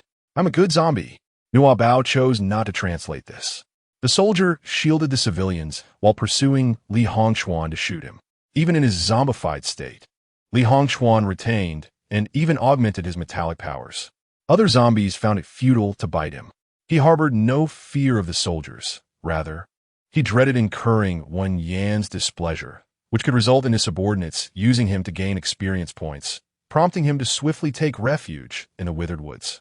After sending off the ordinary people, everyone turned their gaze towards Wen Yan, awaiting further instructions. Wen Yan commanded, "In 3 days, we shall consolidate our supplies and seek vengeance against Fan Chong and Fars." A resounding agreement echoed from the crowd. Zhang Mingshan and Lung Yi busily prepared liquid nitrogen guns and new weaponry. Zhang Mingshan was pleasantly surprised to discover that Lung He was not only brawny, but also possessed a keen intellect. He was capable of assisting himself and adeptly managing biological agents dispatched from Zhong Xiuying's side. The two men found their son-in-law increasingly agreeable. Meng De, Qian's son, and Zhao Wuying modified the RV. The RV was enlarged significantly, accommodating not only their living space, but also providing room for Mo Li, Chong Sheng, and the little flower chicks.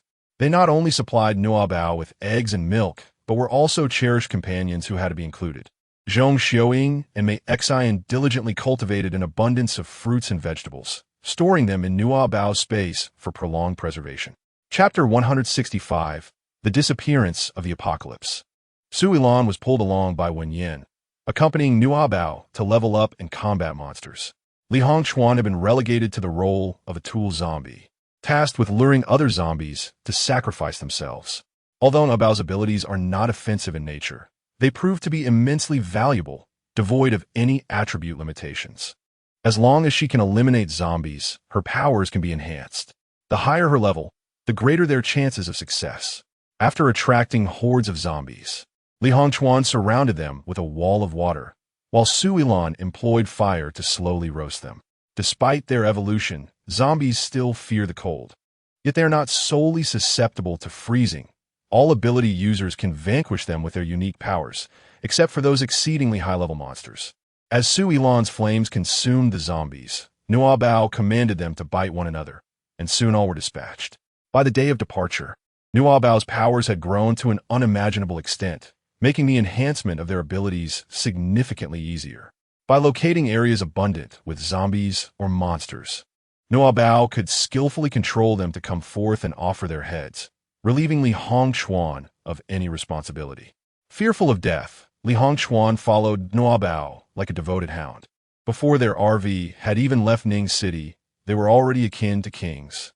Through military tracking, they learned that Fan Chong had taken refuge in Antarctica. Zhong Xiuying remarked, Antarctica harbors the largest freshwater resources in the world, as well as unexplored deep-sea mysteries. He wouldn't dare to concoct some scheme again, would he? When Zhang replied, he won't be able to flaunt his arrogance for much longer. Under Lung Yi's arrangements, the military prepared a large vessel for them. After several days of sailing, they finally reached Antarctica. Upon stepping onto the Antarctic continent, Nuobao heard a voice. Finally arrived? As if summoned, she led Wen Zhan and the others to a base. However, the base was now engulfed in dark smoke, reeking of blood. As they approached, a boy of around 10 emerged from the base, gripping Fan Chong's hair in one hand and Farz's silver locks in the other. Upon seeing Wen Zhan and the others, both began to plead for mercy. Nuobao gazed at the young boy, who smiled at her and said, You have arrived quite late. Have you discovered the solution? Nuobao tilted her head and asked, Do we know each other? Of course, we are both reincarnates. Has your considerable loss rendered you devoid of memories from your past life?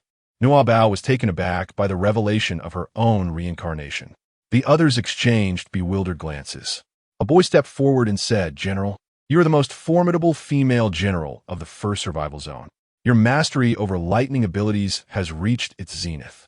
Yet, you realize that no matter how powerful the ability users are, the apocalypse remains an apocalypse.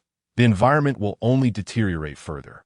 Thus, you utilized your lightning powers to forge an opportunity for rebirth, allowing us to seek a means to restore the world. Nuobao lowered his gaze to his hands. Contemplating, it seems I have found the answer. Li Hongchuan, filled with excitement, approached eagerly. Wait, am I not the chosen protagonist? Am I not the sole reincarnator? The boy, capable of perceiving Li Hongchuan's thoughts, scoffed. The general granted you a second chance merely to offer you an opportunity for repentance. Had you not treated the general with such cruelty, the future she embodies would not exist. It appears you have once again squandered your chance. Li Hongchuan retorted, That is not the case. I am indeed the only reincarnator, the sovereign of this apocalyptic realm. With a flick of his wrist, the boy unleashed a fire dragon that engulfed Li Hongchuan, reducing him to ashes. Fan Chong and Farz fell to their knees, pleading for mercy. Spare us our lives. We shall not defy you again. We are willing to confess our sins before the international court. The boy turned to Nuobao and inquired, "General, what is your will?" Nuobao replied calmly, "Let them stay for a while. Let them witness how the apocalypse they themselves have wrought vanishes." When Sha nodded, "Of course. But will you be in any danger?" Nuobao shook her head, declaring no. She closed her eyes, and a radiant green light enveloped her, ascending into the sky like the aurora, dispelling the gloom and gradually diffusing across the globe. One yin and the others infused their extraordinary energies into Nuobao, while the young boy joined in to assist. The amalgamation of various elemental powers enhanced Nuobao's abilities. The green aurora transformed into a spectrum of colors, and the survivors around the world beheld the celestial phenomenon. The monsters and zombies foraging nearby ceased their movements, gazing upward in awe. Boom! The rainbow aurora erupted like fireworks, and with the aid of wind-based powers, Nuobao's formidable purifying force blanketed the entire earth. The sea was no longer shrouded in darkness. The soil was freed from decay, and plants began to flourish anew, revitalized by the essence of nature. Nuobao heard the cheers from around the globe, as well as numerous promises to never again pollute the environment.